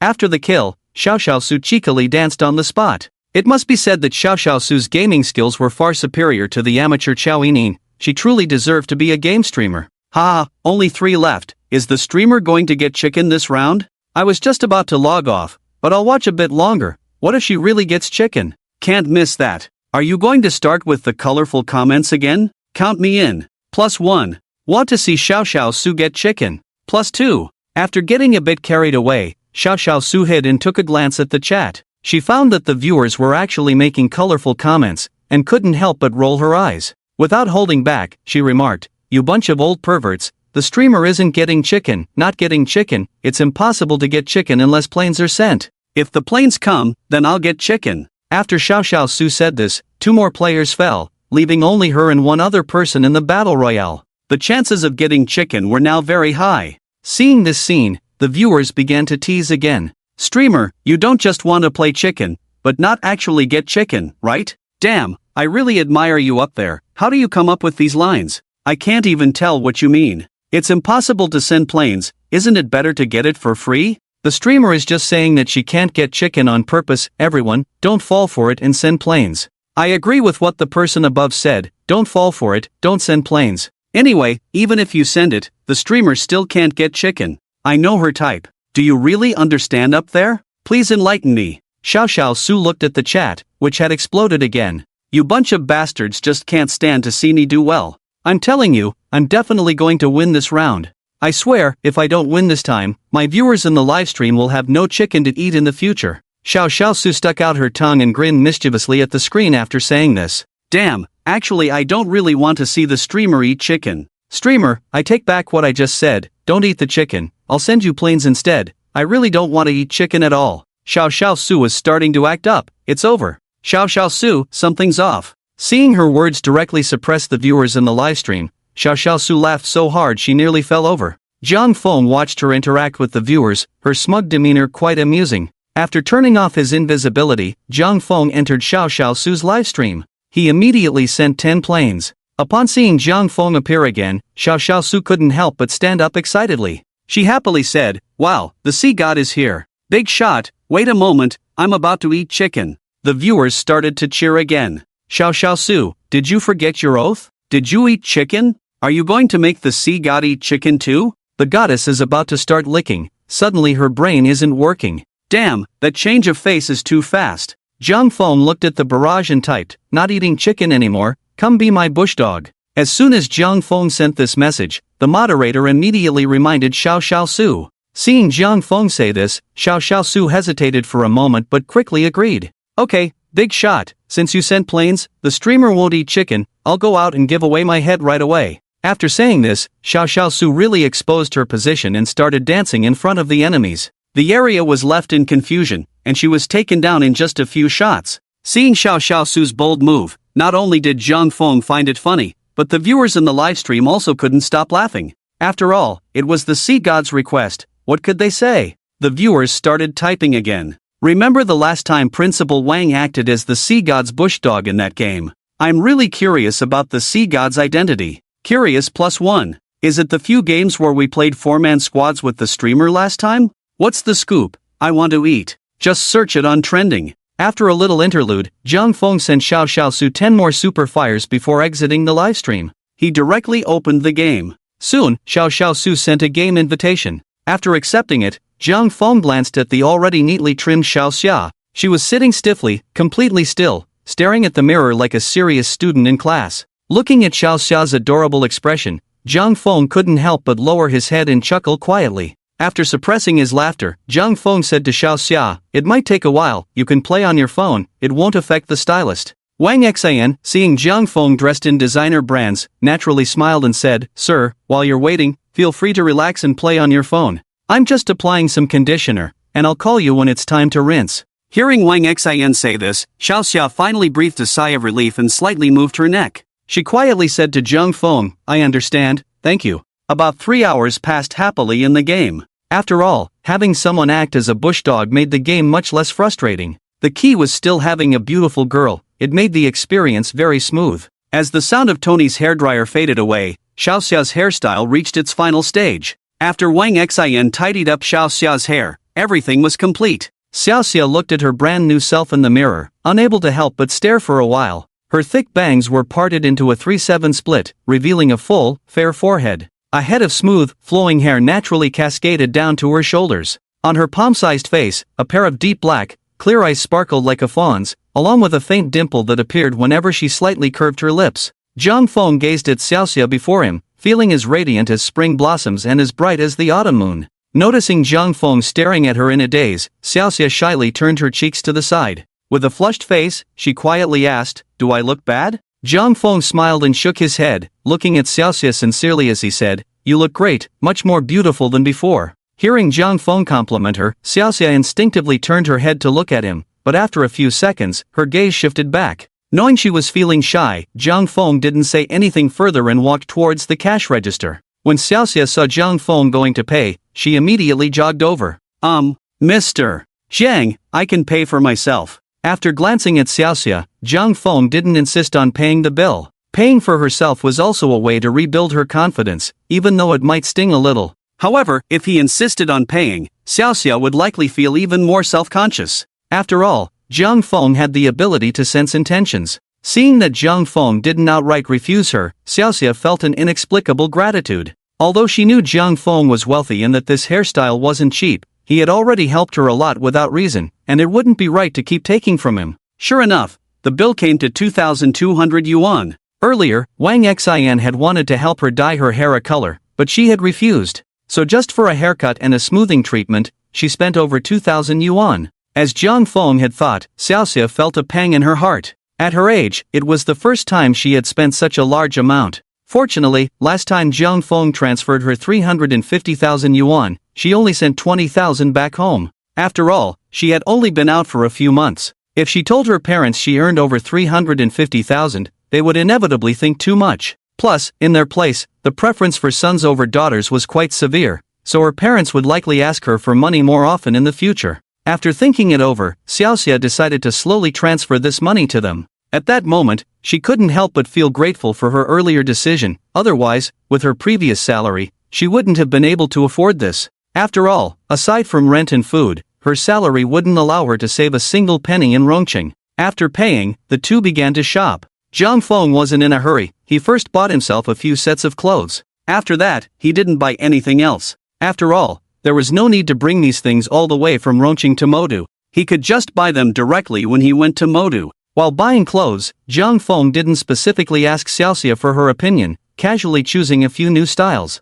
He could naturally see Xiao Xia's unease. By the look on her face, it seemed to be her first time stepping into such a specialty store. While the sales assistant was introducing items to him, Zhang Feng caught a glimpse of Xiaoxia looking at a clothing tag. After reading it, her eyes widened in shock, and she immediately put the tag back, then lowered her head and instinctively moved away from the store's merchandise. The reason Zhang Feng brought her to buy men's clothing first was to give her time to adjust psychologically. If he had directly taken her to buy women's clothing, she probably wouldn't have been able to accept it right away. After shopping, the two walked slowly, and as they walked, they arrived at a Dior cosmetics store. When Xiaoxia saw Zhang Feng walking inside, she couldn't help but ask in confusion, "Mr. Zhang, are you going to buy skincare products?" Zhang Feng hesitated for a moment before saying, "Buy a set for my mom. They offer free makeup trials here. Can you help me try out which one looks better later?" Seeing Xiaoxia instinctively about to shake her head, Zhang Feng continued, "I'd appreciate it." Hearing this, Xiaoxia immediately nodded, "It's no trouble." With Xiaoxia not resisting, Zhang Feng had two sales assistants apply a light daily makeup on her. Fortunately, the makeup process didn't take long. The two finished a light look in about 10 minutes. As Zhang Feng had expected, Xiaoxia, with her decent features, only needed a little sculpting, and her looks could easily rival those of Qiao Yining and Zhou Ying.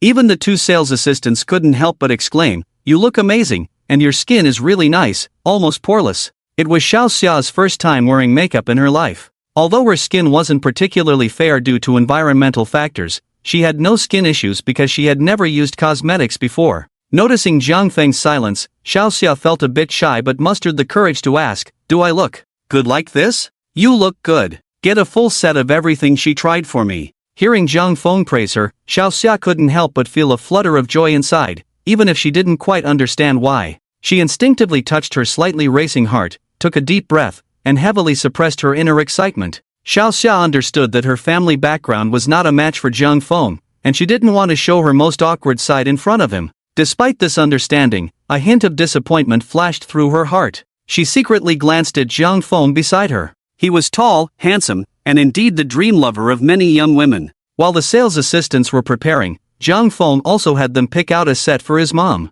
After leaving the Dior counter, the two walked one after the other. At a height of 183 meters, combined with looks that slightly surpassed those of a typical handsome guy, Zhang Feng frequently attracted many glances. Everyone knew that Rongqing was a very inclusive city. Plus, the girls shopping at Taikoo Li usually dressed fashionably, spoke directly, and had bold personalities. This place not only made it easy to encounter celebrities but was also a popular spot for many internet celebrities to take photos. If you suffer from social anxiety, you should definitely avoid this place, as you would encounter many exaggerated behaviors, like street interviews and quirky street photography videos. Zhang Feng remembered that before his rebirth, in 2023, there had been a particularly sensational incident where a state-owned enterprise's CEO was photographed holding hands with a subordinate while shopping in Taikoo Li, and the next day, he was directly suspended from his position.